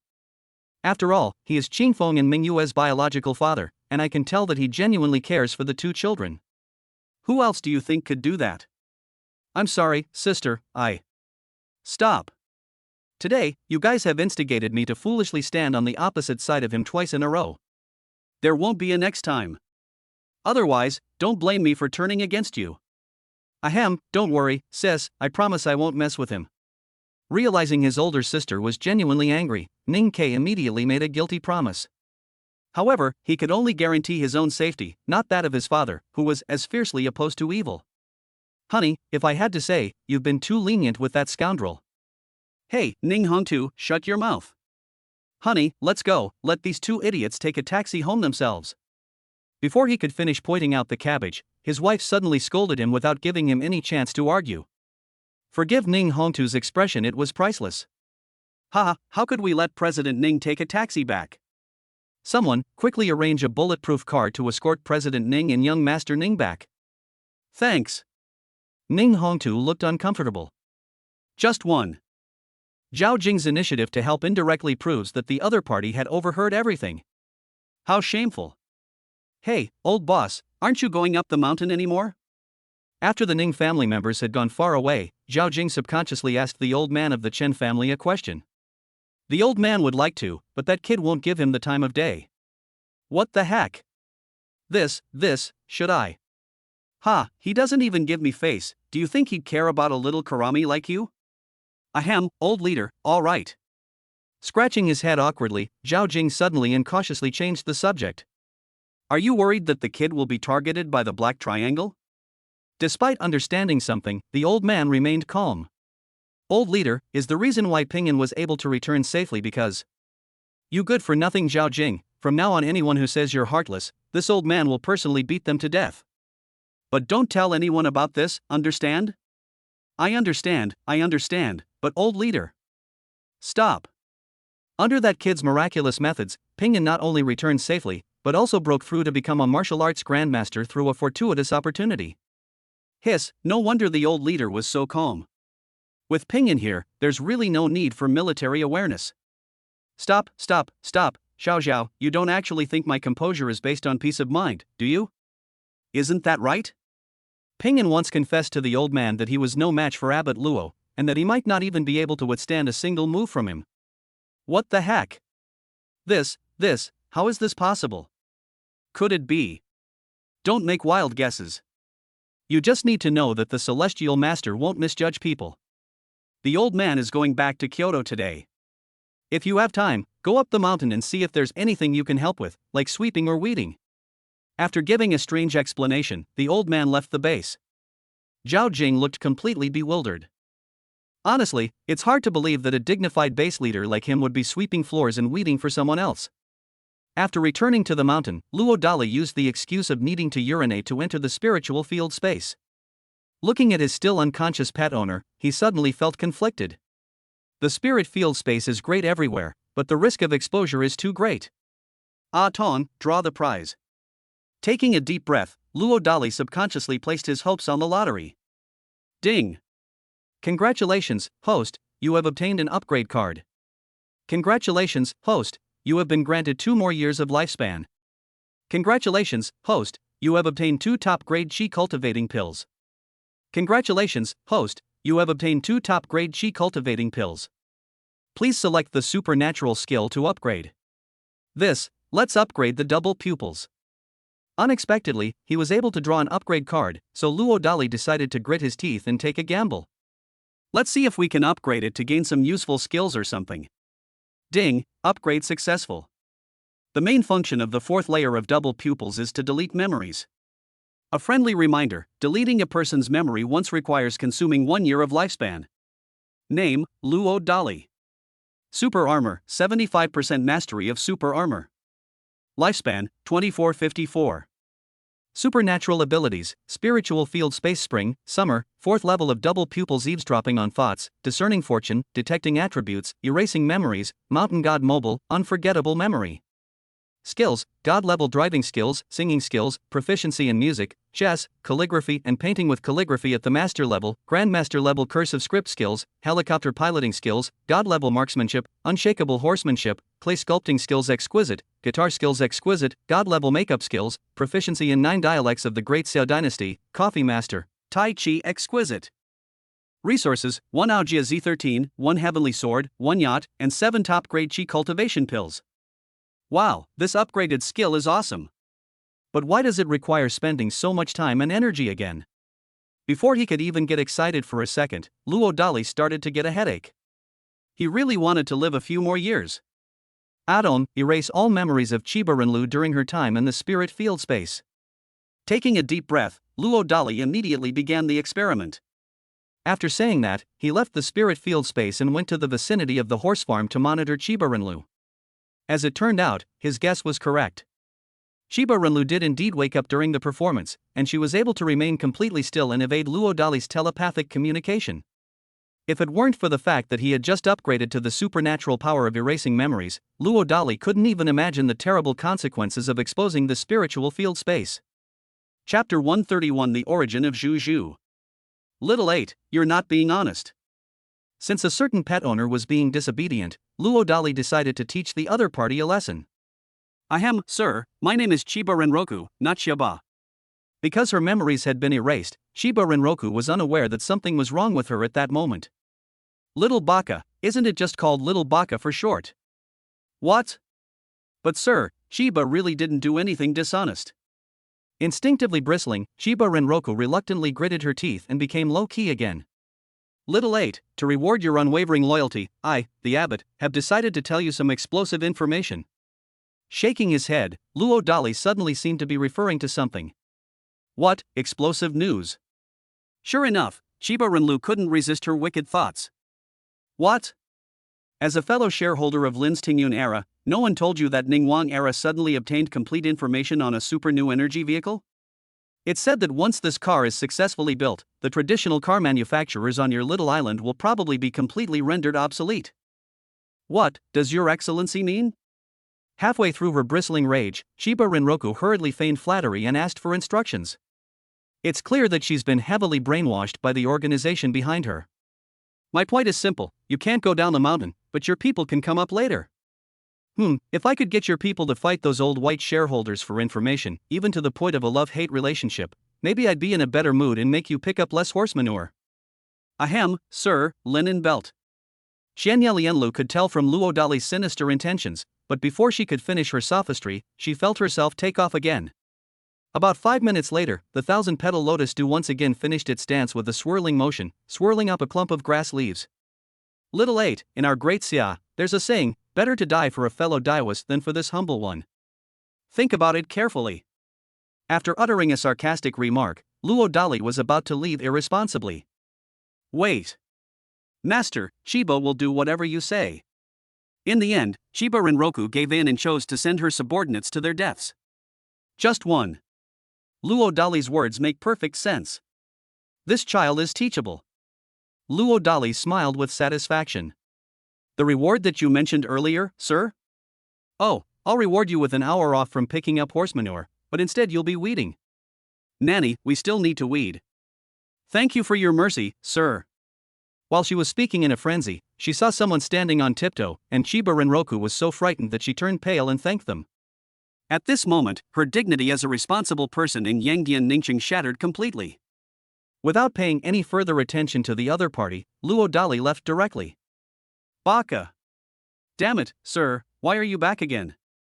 Thinking that Luo Dali had already gone far away, Xianya Lianlu couldn't help but curse loudly, but who knew that she would suddenly see someone who had gone away and returned halfway through her cursing, and she was almost scared to death on the spot. Xiaoba, who were you just cursing? Luo Dali remained calm. Reporting to you, sir, Shiba was cursing that old white shareholder from Tingyun era. Yes, that's it. Really? Then keep cursing, but remember to be really vicious, preferably cursing the other person's ancestors for 18 generations. Seeing Luo Dali recording with his phone without any sense of martial ethics, Xianya Lianlu almost broke down on the spot. But when she saw someone habitually and fiercely standing on tiptoe again, she had no choice but to grit her teeth and speak eloquently. After successfully obtaining the evidence, Luo Dali left satisfied. Thump! Shiba Rinroku collapsed to the ground, utterly exhausted. This time, there's no way to clear my name now. On the side.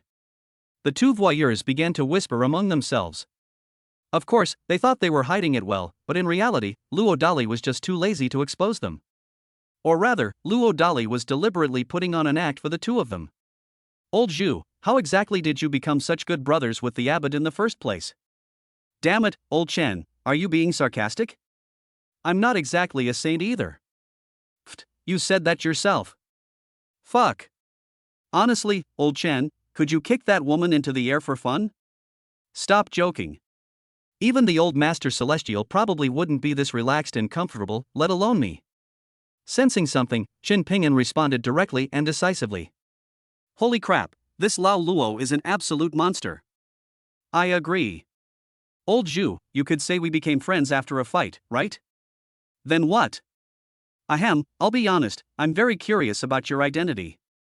Chen Pingan did not hide his scheming. Didn't I tell you?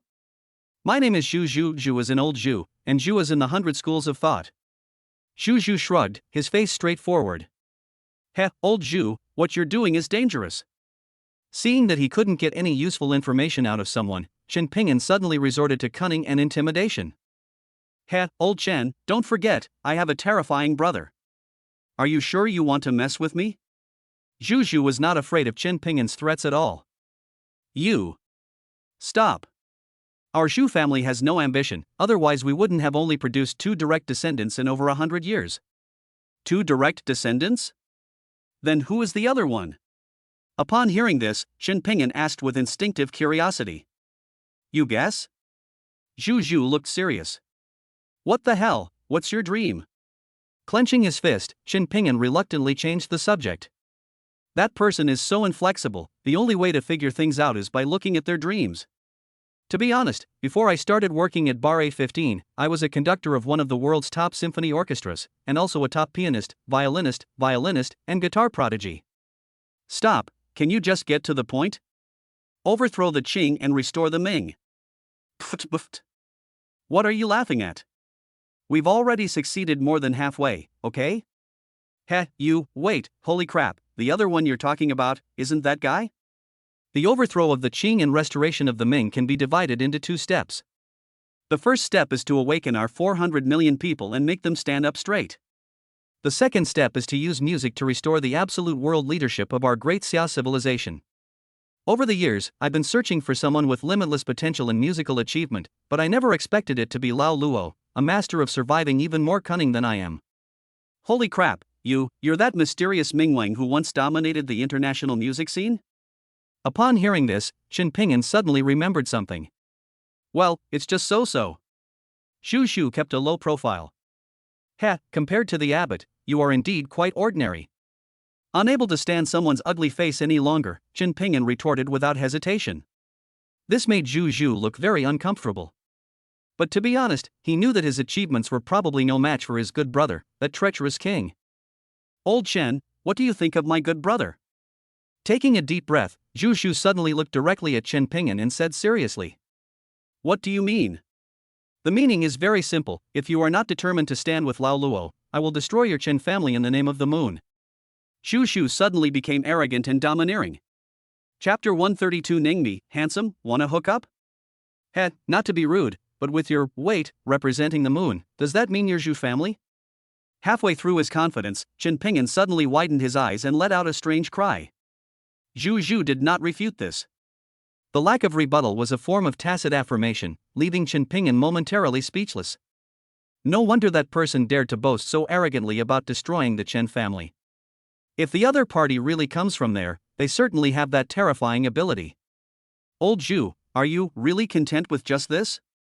Taking a deep breath, Chen Ping'an looked directly at Zhu Zhu again and probed. Ha, Lao Luo is even more awesome than me. Have you seen him get cocky? 2. Chen Ping'an was speechless after being confronted. But old Chen, you've died once, I wonder what your thoughts are on lying low now. This time it was Zhu Zhu's turn to stare directly at Chen Ping'an. What do you mean? Chen Ping'an looked uncomfortable. I heard you want to go there? Pfft, how the hell did you know? Is it difficult to calculate? Can you introduce me? Certainly. What, do I have to give up? Your vision is too narrow. What's the meaning? Chen Ping'an looked uncomfortable again. If you insist on helping, do you think I have a chance with Lao Luo's cheap cousin? Pfft, you bastard, so you're. I'll try my best to get Xiaofun to put in a good word for you. Make a deal. Zhu Shu smiled happily. Chen Ping'an didn't know whether to say yes or no. Just one. Leaving aside the hidden family behind Zhu Zhu, the Chen family of Kyoto alone is far superior to the Yu family, a family with a century-old scholarly tradition. But this person, contrary to expectations, actually started chasing after Yu Zureo. Is it just because the other party is Luo Dali's cousin? By the way, Lao Zhu, what do you think of the Lin family of Ningqing? They're just a small karami. If it weren't for Lao Luo playing around with them, I would have wiped them out long ago. Aren't you worried about the overseas shareholders behind them? Heh, how do you know if any of those people's groups have members from the Zhu family behind them? Furthermore, do you think that without our indirect help, that flower donation scheme could have escaped unscathed from overseas back then? Holy crap, you guys? Upon realizing something terrifying, Chen Ping'an's expression was priceless. Does the abbot know about this? Chen Ping'an couldn't help but ask again out of curiosity. I don't know, don't look, I just don't know if he knows or not. Oh, so there are times when even you, old Zhu, don't know. No need to goad me, I, Lao Zhu, really don't know who Lao Luo's family members are. What? Chen Ping'an thought old Zhu was scary enough, but who knew that the other party didn't even know Luo Dali's background? He was completely dumbfounded on the spot. This is terrifying to think about. On the other side, having overheard their conversation using his supernatural ability to hear ants fighting, Luo Dali was speechless. It can only be said that some people have really overcomplicated things. But Thinking about his identity, Luo Dali subconsciously took out the strange tag on his body that was neither gold, silver, copper, nor iron and began to examine it. Unfortunately, they still couldn't figure it out. "You heartless man, I heard you've decided not to close the mountain?" Just then, a trader suddenly approached Luo Dali. "Then what?" After putting away the sign, Luo Dali calmly gestured for the trader to continue. "Of course, it's about doing business." The trader had a shifty, rat-like face. Upon hearing this, Luo Dali almost burst out laughing in anger. But after thinking about it, he felt it was normal again. Instead of suppressing the rebellious youth's desire to make money, you can take the opportunity to train their emotional intelligence and IQ. You unfilial son, continue with your business plan. Is there even a question? What's the meaning? Live streaming to attract traffic is the key. Pfft, what's wrong with your thinking? But it seems the platform doesn't allow kids to appear on camera? That's why I just came to you. Hey, what do you mean? Are you trying to embarrass your father? Hee, how could it be just you? Everyone else has to join in the fun. Then we kids can just lie back and count our winnings every day. Wouldn't that make life better? You, go and make the arrangements. We'll try to get it going tomorrow. He really wanted to kick his unfilial son, but after thinking about it, Luo Dali chose to compromise. Yay! You heartless man, I accept you as my father, yes. After instinctively giving Luo Dali a sip of incense, Ning Shusheng immediately became excited and went to persuade the others. Ding! The host's paternal love has won the approval of the trader once again. You have been granted one chance to draw a prize. Would you like to draw a prize? Luo Dali grinned slyly, surprised that he could actually take advantage of the system. Ah Tong, draw it. Ding! Congratulations, host, you have obtained 2 top-grade chi cultivating pills. Congratulations, host, you have obtained a courtyard upgrade card. Would you like to upgrade your spirit field space courtyard? Ah, that's it. Let's upgrade. Ding, upgrade successful. First, the courtyard has been upgraded from 1.18 mu to 5.20 mu, and from 1 floor above ground to 2 floors underground plus 3 floors above ground.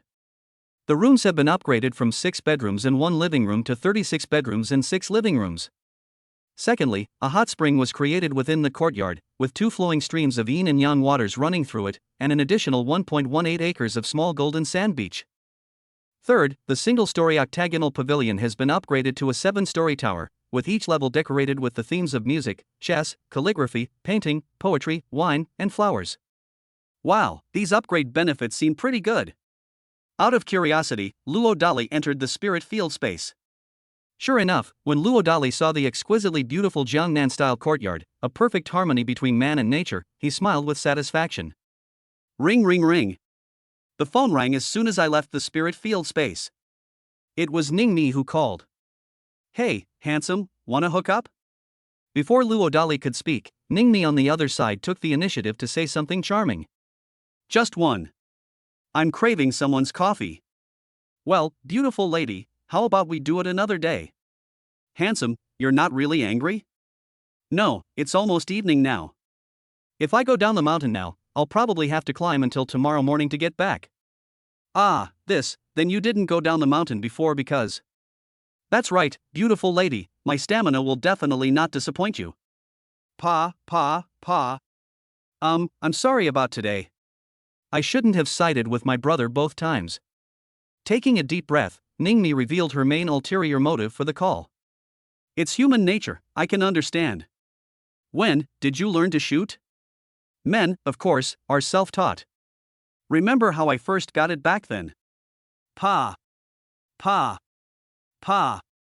If you say another word like Lu Huangshu, I'll never talk to you again. But beautiful lady, if you don't let me think about you, am I supposed to think about someone else? You, come down the mountain and have a couple of drinks with me. Now. I've already told my cousin to take care of Qingfeng and Mingyue. Wow, beautiful lady, I promise I won't let you down. Overthinking things, Luo Dali immediately hung up the phone and used his shrinking the ground technique to descend the mountain. Recording studio. Looking at the phone that had suddenly been hung up, and remembering the impulsive tone someone had just used, Ningmi was speechless. She was convinced that the handsome young man had most likely misunderstood her meaning. She had been feeling stifled for 4 years, and now that she finally saw a glimmer of hope for free love, she wanted to find someone to celebrate with. Damn it, what if he takes this opportunity to make unreasonable demands? What should I do? Thanks to Meng Lanrue for the small gift reward. Chapter 133 Ning Mi's Confusion. To avoid going directly to the recording studio and being unable to explain why he was able to descend the mountain so quickly, Luo Dali first secretly went to the vicinity of the Dizizai Manor. The eyes of a golden eagle and the ears of an ant fight with supernatural powers, which are released. Sure enough, he discovered a new problem. The Ning family has been targeted by two forces. One of them was the familiar muscular alien colleague from before. The other group consisted entirely of dwarfs, who were probably from Chiba and Roku. However, through his double pupils, Luo Dali discovered that none of the newcomers were experts. Even the strongest member of the young palace could only barely reach the early stage of the second tier. Instead of alerting the enemy, Luo Dali went to find Su Buxiao. Guanju. Unexpectedly, Su Buxiao saw Luo Dali at this time and instinctively greeted him respectfully. What arrangements have been made for my mother-in-law? Luo Dali explained his purpose. As expected, nothing can be hidden from the abbot. The madam plans to create a fake document for a new concept car that neither of the two car companies is capable of producing yet, so that the two sides will compete for it. At the appropriate time, she may even set up a scheme to make them love and hate each other. Protect their safety. Upon learning of his future mother-in-law's cunning scheme, Luo Dali felt relieved but also thankful that he hadn't provoked her too much. Otherwise, if he were to be outmaneuvered by the other party, he would probably have a hard time dealing with the child's mother. About an hour later, Luo Dali arrived at the recording studio, pretending to be in a hurry. Needless to say, Ningmi was also being watched. In contrast, Luo Dali was much more efficient, knocking out all the people who were tailing him and throwing them into a stinking ditch. In order to create and further escalate the conflict, he also made sure to pose the two groups of people in various ways out of friendship. Fuck, you ugly baka. Kill them. So, the two groups of people, who woke up at almost the same time, instinctively assumed that the other side was the one who did the despicable thing, and impulsively started fighting. Forced. The two groups, who were getting really into it, were suddenly surrounded by Uncle Hat and were quickly arrested for fighting. After confirming that no one had slipped through the net, Luo Dali happily walked into the recording studio. Why did you take so long to arrive? Upon discovering that a handsome guy was a second late again, Ningmi subconsciously looked unhappy. She seemed like a delirious little girl in love. Oh, what a coincidence. I ran into some stray dogs on my way down the mountain, they must be jealous of my good looks. But hurry up and make me a cup of coffee. Without thinking much, Ningmi subconsciously made a request to a certain handsome guy. Before long, a cup of coffee with added ingredients was served to Ningmi. Phew, this is the taste I've been longing for, but why can't I ever cook it like this? Muttering to herself, Ningmi began to enjoy her meal with relish. Hey handsome, you didn't put some weird stuff in your coffee, did you? Ningmi suddenly looked at the handsome guy. How did you know? Luo Dali pretended to be nervous and cooperated. Hey, what did you add? Love. Luo Dali, if you keep doing this, let's go to the 815 bar next door for a couple of drinks?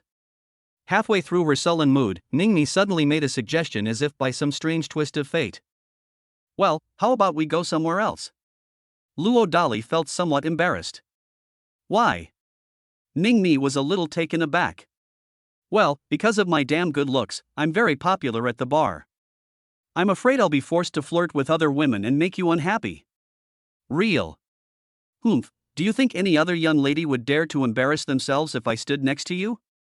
Oh, beautiful lady, are you planning to reveal our relationship to everyone tonight? Dream on. Ningmi realized that she had indeed acted impulsively and her face was burning. Where shall we go then? Shall we go to the usual spot? What old place? Beside the second bridge. I'll go buy some wine. I'm going to buy barbecue. About an hour later, the two of them sneaked to a secluded corner under the second bridge. Bang! Like good friends, the two opened the 98 bottle caps and started drinking together. At this moment, neither of them discussed any unhappy topics, they simply enjoyed eating and drinking. Before we knew it, it was past 2 a.m.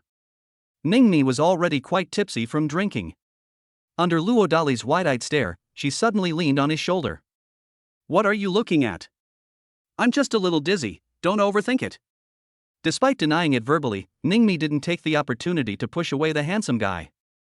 Afraid of saying the wrong thing and ruining the precious atmosphere, Luo Dali pretended to be in the imperial court, but his mind was elsewhere, looking up at the Milky Way above.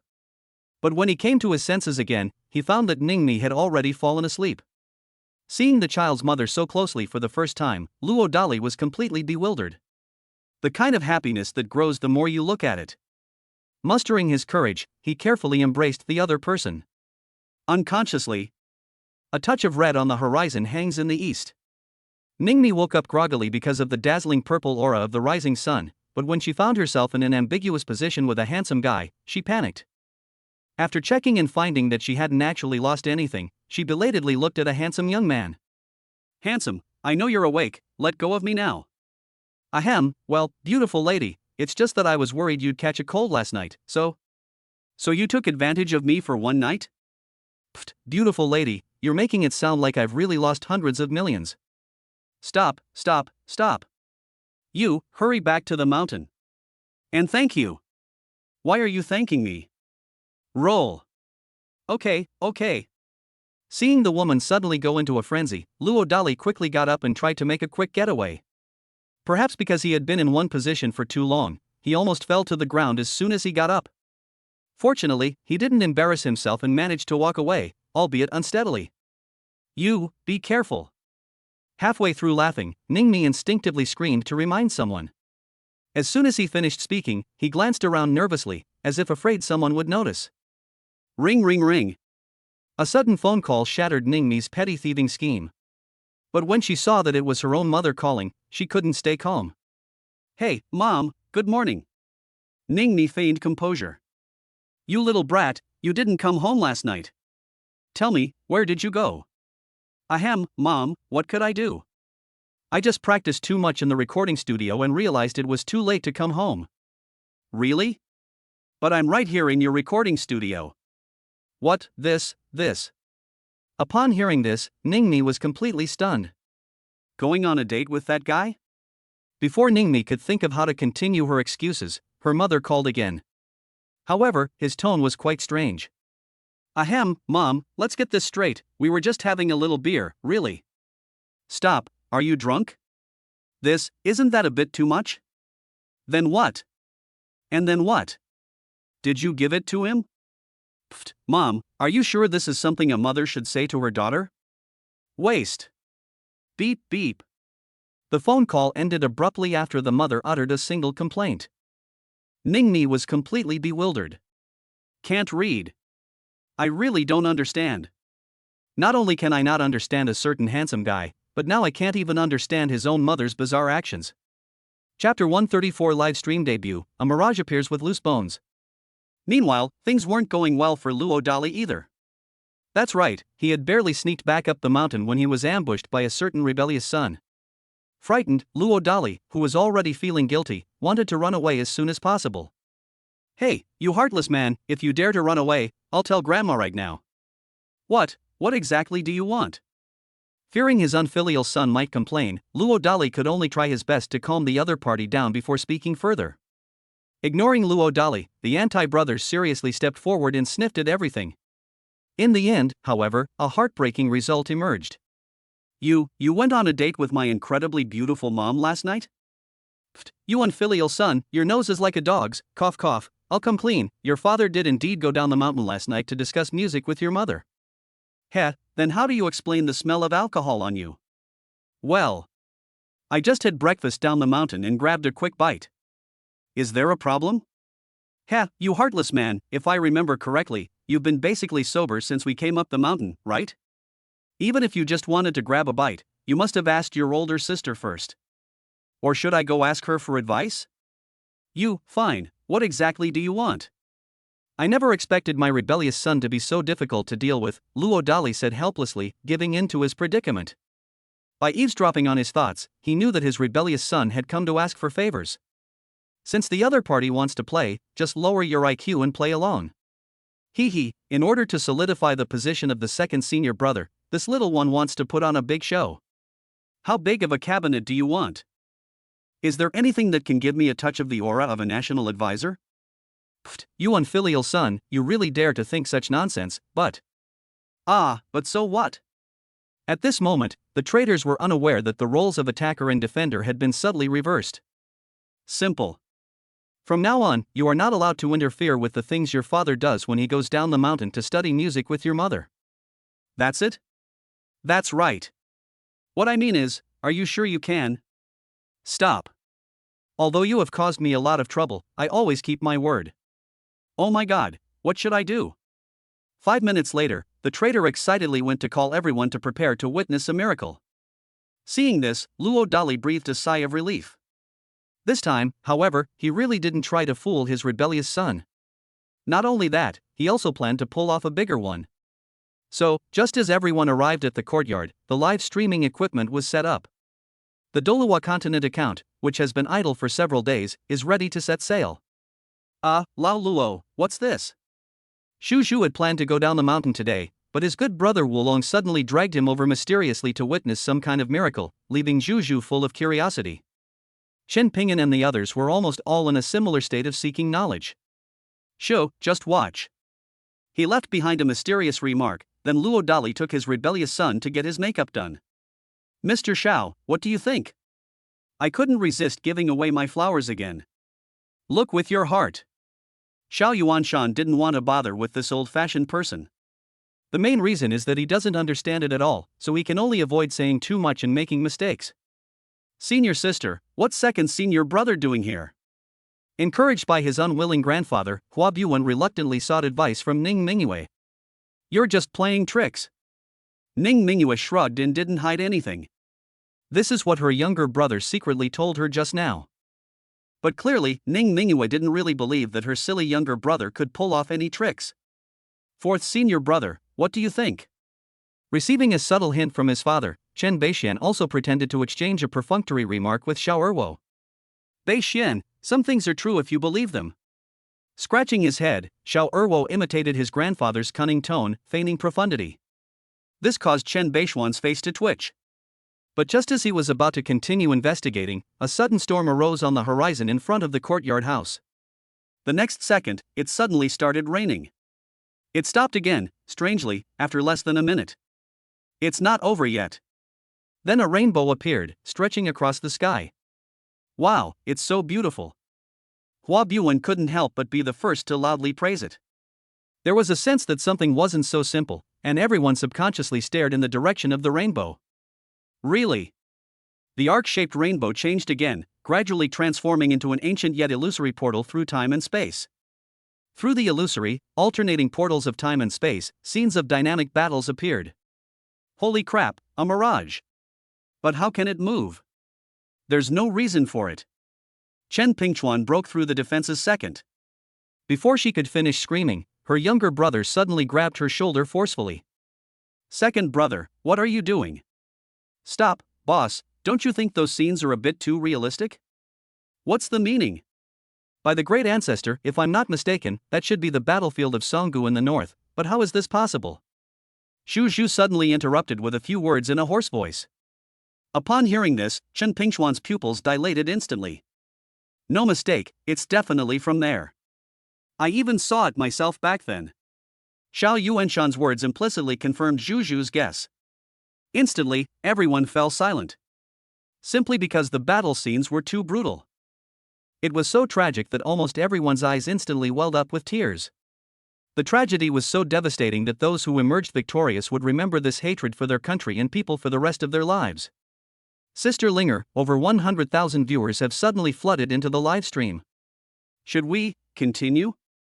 Yuzureo, who was in charge of the live streaming equipment, stared wide-eyed and asked Zhongling for instructions. She was also afraid something might happen, but just as she was about to confirm it, Zhongling saw that the Dolly Raising Kids live stream had received a frantic reminder from the official platform. Please remind others not to turn off the live stream. That's all. The live stream lasted for about 3 or 4 minutes before the mirage reflecting the battlefield from a century ago gradually disappeared. The number of viewers in the live stream has reached an absurd 3 million or more. Suddenly hearing a familiar sound, Zhongling instinctively turned off the live stream. My god, Sister Linger, that's 3 million online viewers, and you.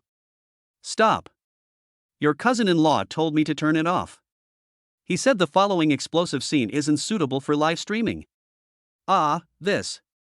Erwo, go check if your second senior brother is alright yet? Okay. Oh no, Miss Zireo, second senior brother is missing. Sister Zireo, look at the clouds ahead. Xiao Erwo, that's enough. I'll go.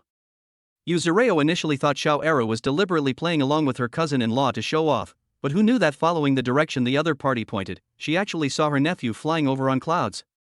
Zireo was completely dumbfounded on the spot. After rubbing her eyes and confirming that she wasn't hallucinating, Zhongling felt like she was going crazy. Mr.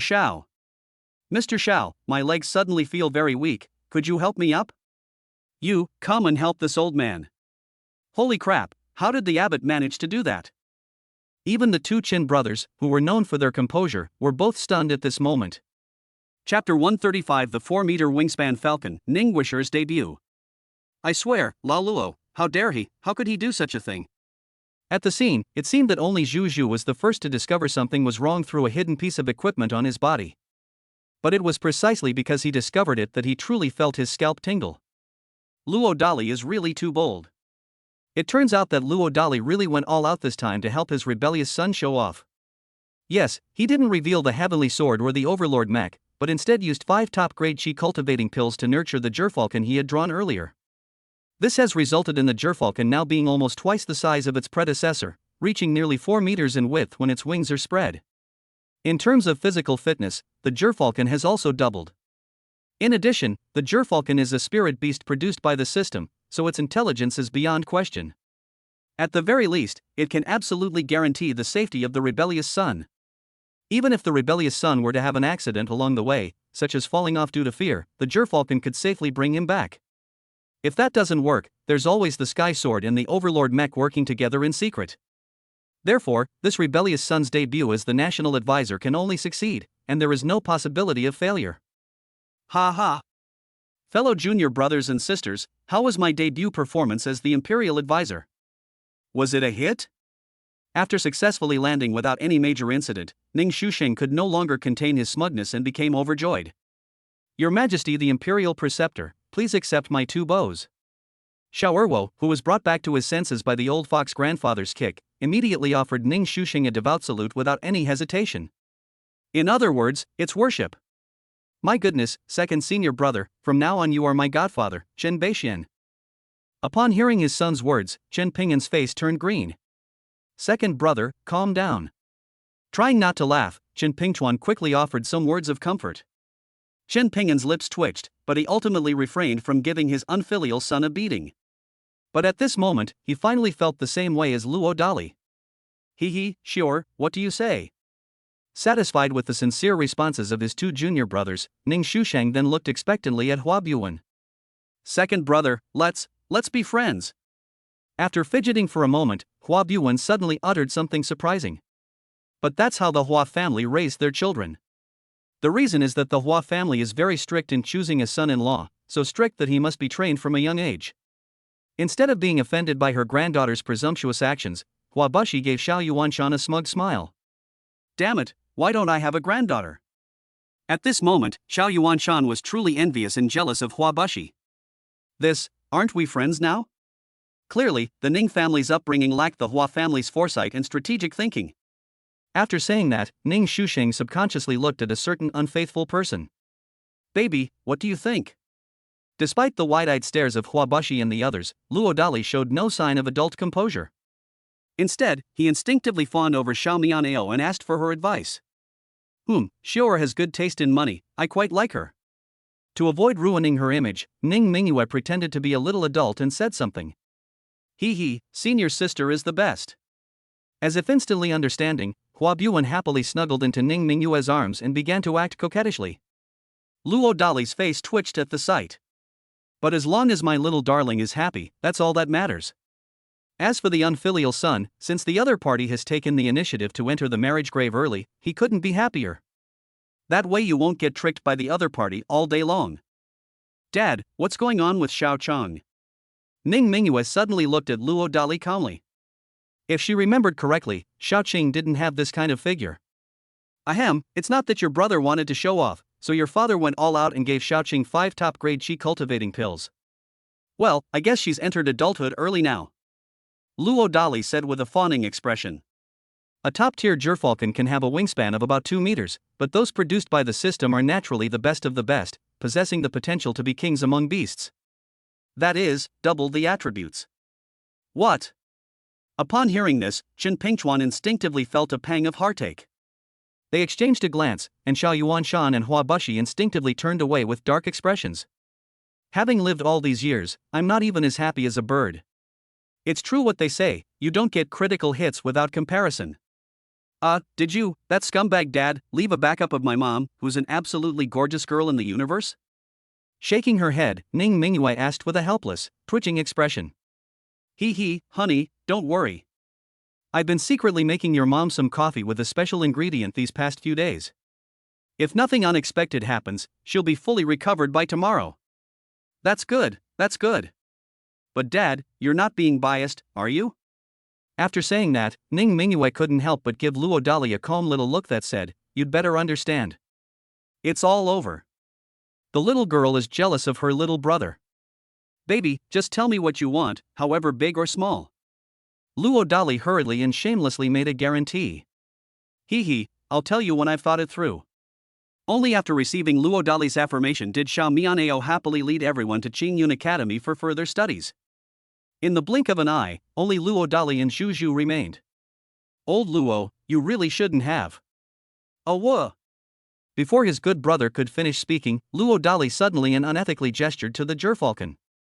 The next second, Zhu Zhu, who was completely unprepared, was easily carried 100 meters into the air by the 2 claws of the Gerfalcon. My God! Lao Luo, help me! Coming to his senses, Zhu Zhu instinctively screamed in terror. There's no way around it, martial arts masters can't fly, so naturally they're afraid of heights. Xiaoqing, fly higher. No, Lao Luo, I was wrong, okay? At this moment, Zhu Zhu could clearly see that his good brother Wulong's actions just now had no risk at all. The mutated Gerfalcon is truly ferocious. Xiaoqing, let him go. Wan Defa.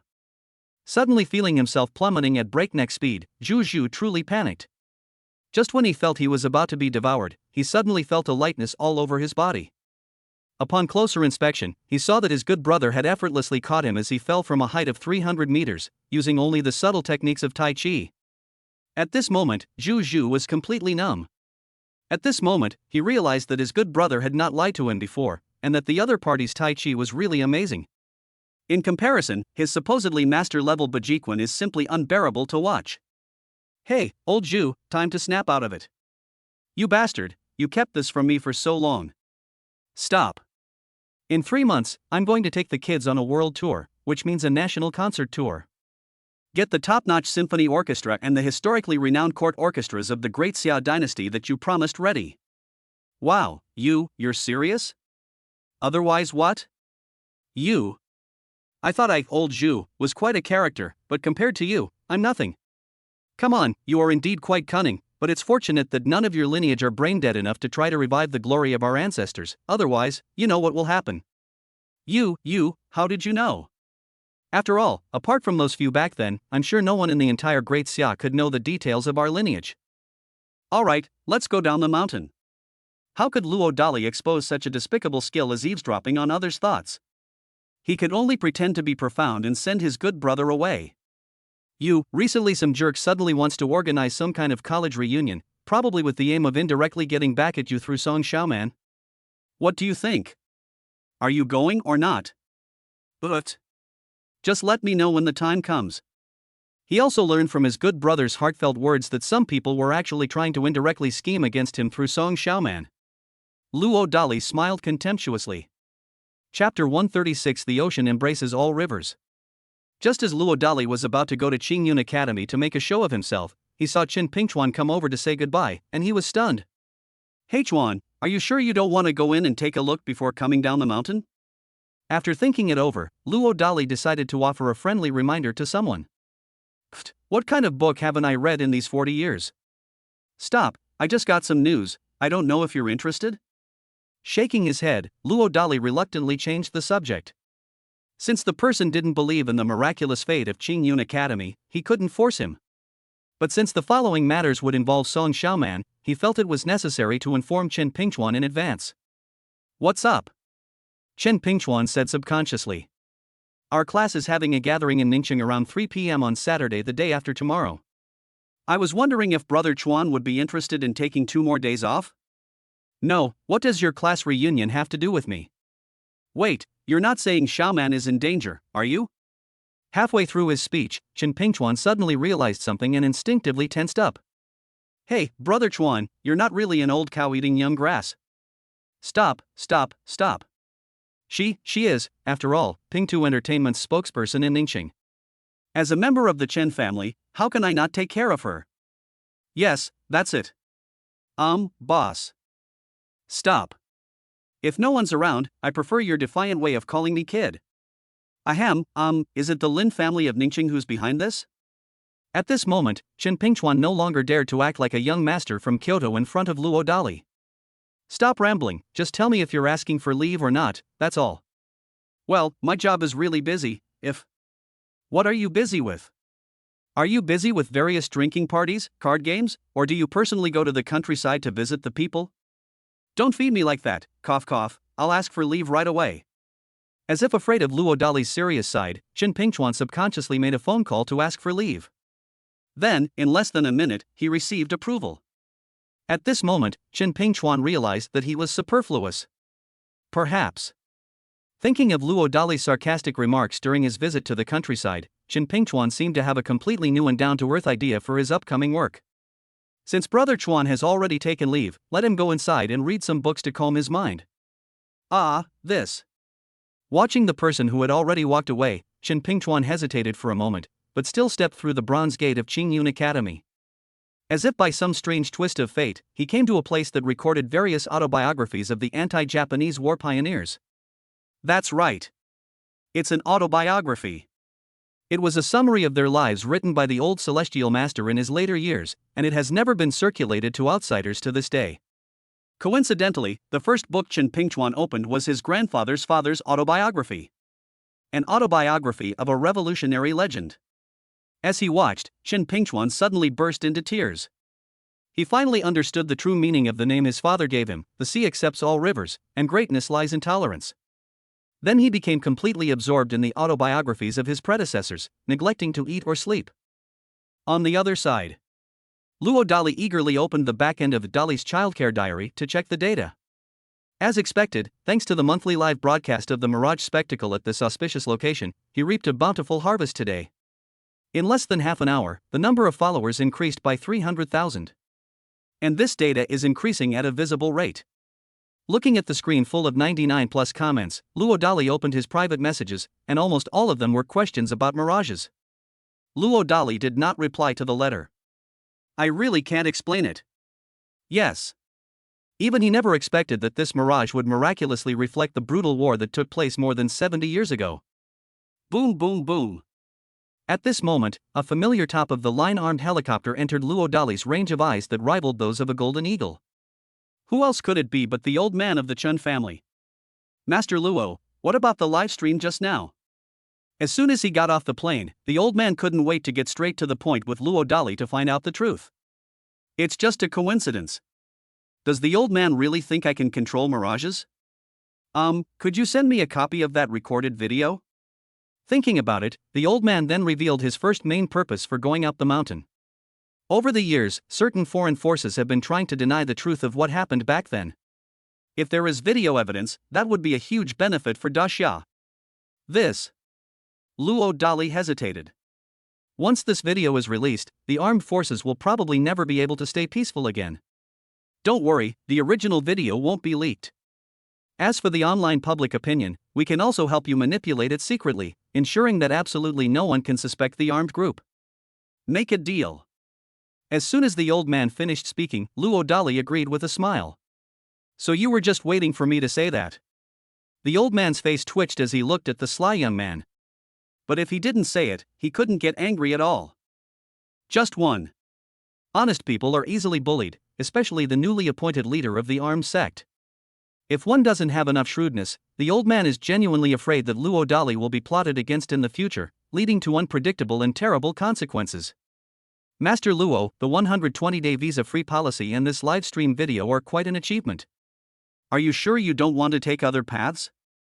Taking a deep breath, the old man revealed his second purpose for going up the mountain, and this question was asked on behalf of the North.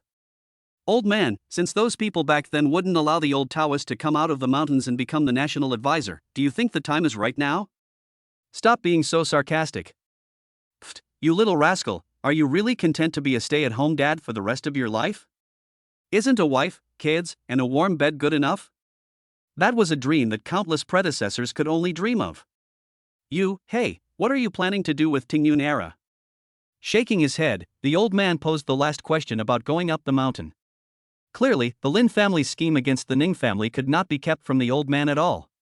Or rather, the shareholders behind Tingyun era have long been under surveillance. It's just that the time isn't right yet. However, due to Luo Dali's interference, the old man had no choice but to change his plans. What, someone wants to steal the Tingyun era from me? Having overheard the old man's thoughts, Luo Dali feigned arrogance. Hey kid, you should at least consider the first come, first served rule, right? Wasn't it them who provoked the mother of my son, the crouching dragon and the phoenix chick, first? That makes a lot of sense. The old man was speechless after being confronted. However, he was also well aware of the great terror behind the seemingly harmless young man in front of him. In order to prevent the forces that had previously targeted Tingyun era from being thoroughly defeated by Luo Dali, he had no choice but to agree to help mediate as much as possible after returning. Well, Abbot Luo, I've done you such a big favor. Stop, you can turn a blind eye. Alright, you just want to fleece me, right? Why are you beating around the bush like this? But let me make it clear first, it's only one, don't even think about getting any more. Ha. You're a true friend, kid. You'd better let me know when you treat me to drink sometime. As if afraid someone would change their mind, he carefully accepted a top-grade qi nourishing pill and immediately turned and ran away. It was all because of a top-grade qi nourishing pill, which he had obtained for a colleague. Luo Dali shook his head and swayed as he watched. Just then, his phone rang again. It was his future mother-in-law calling.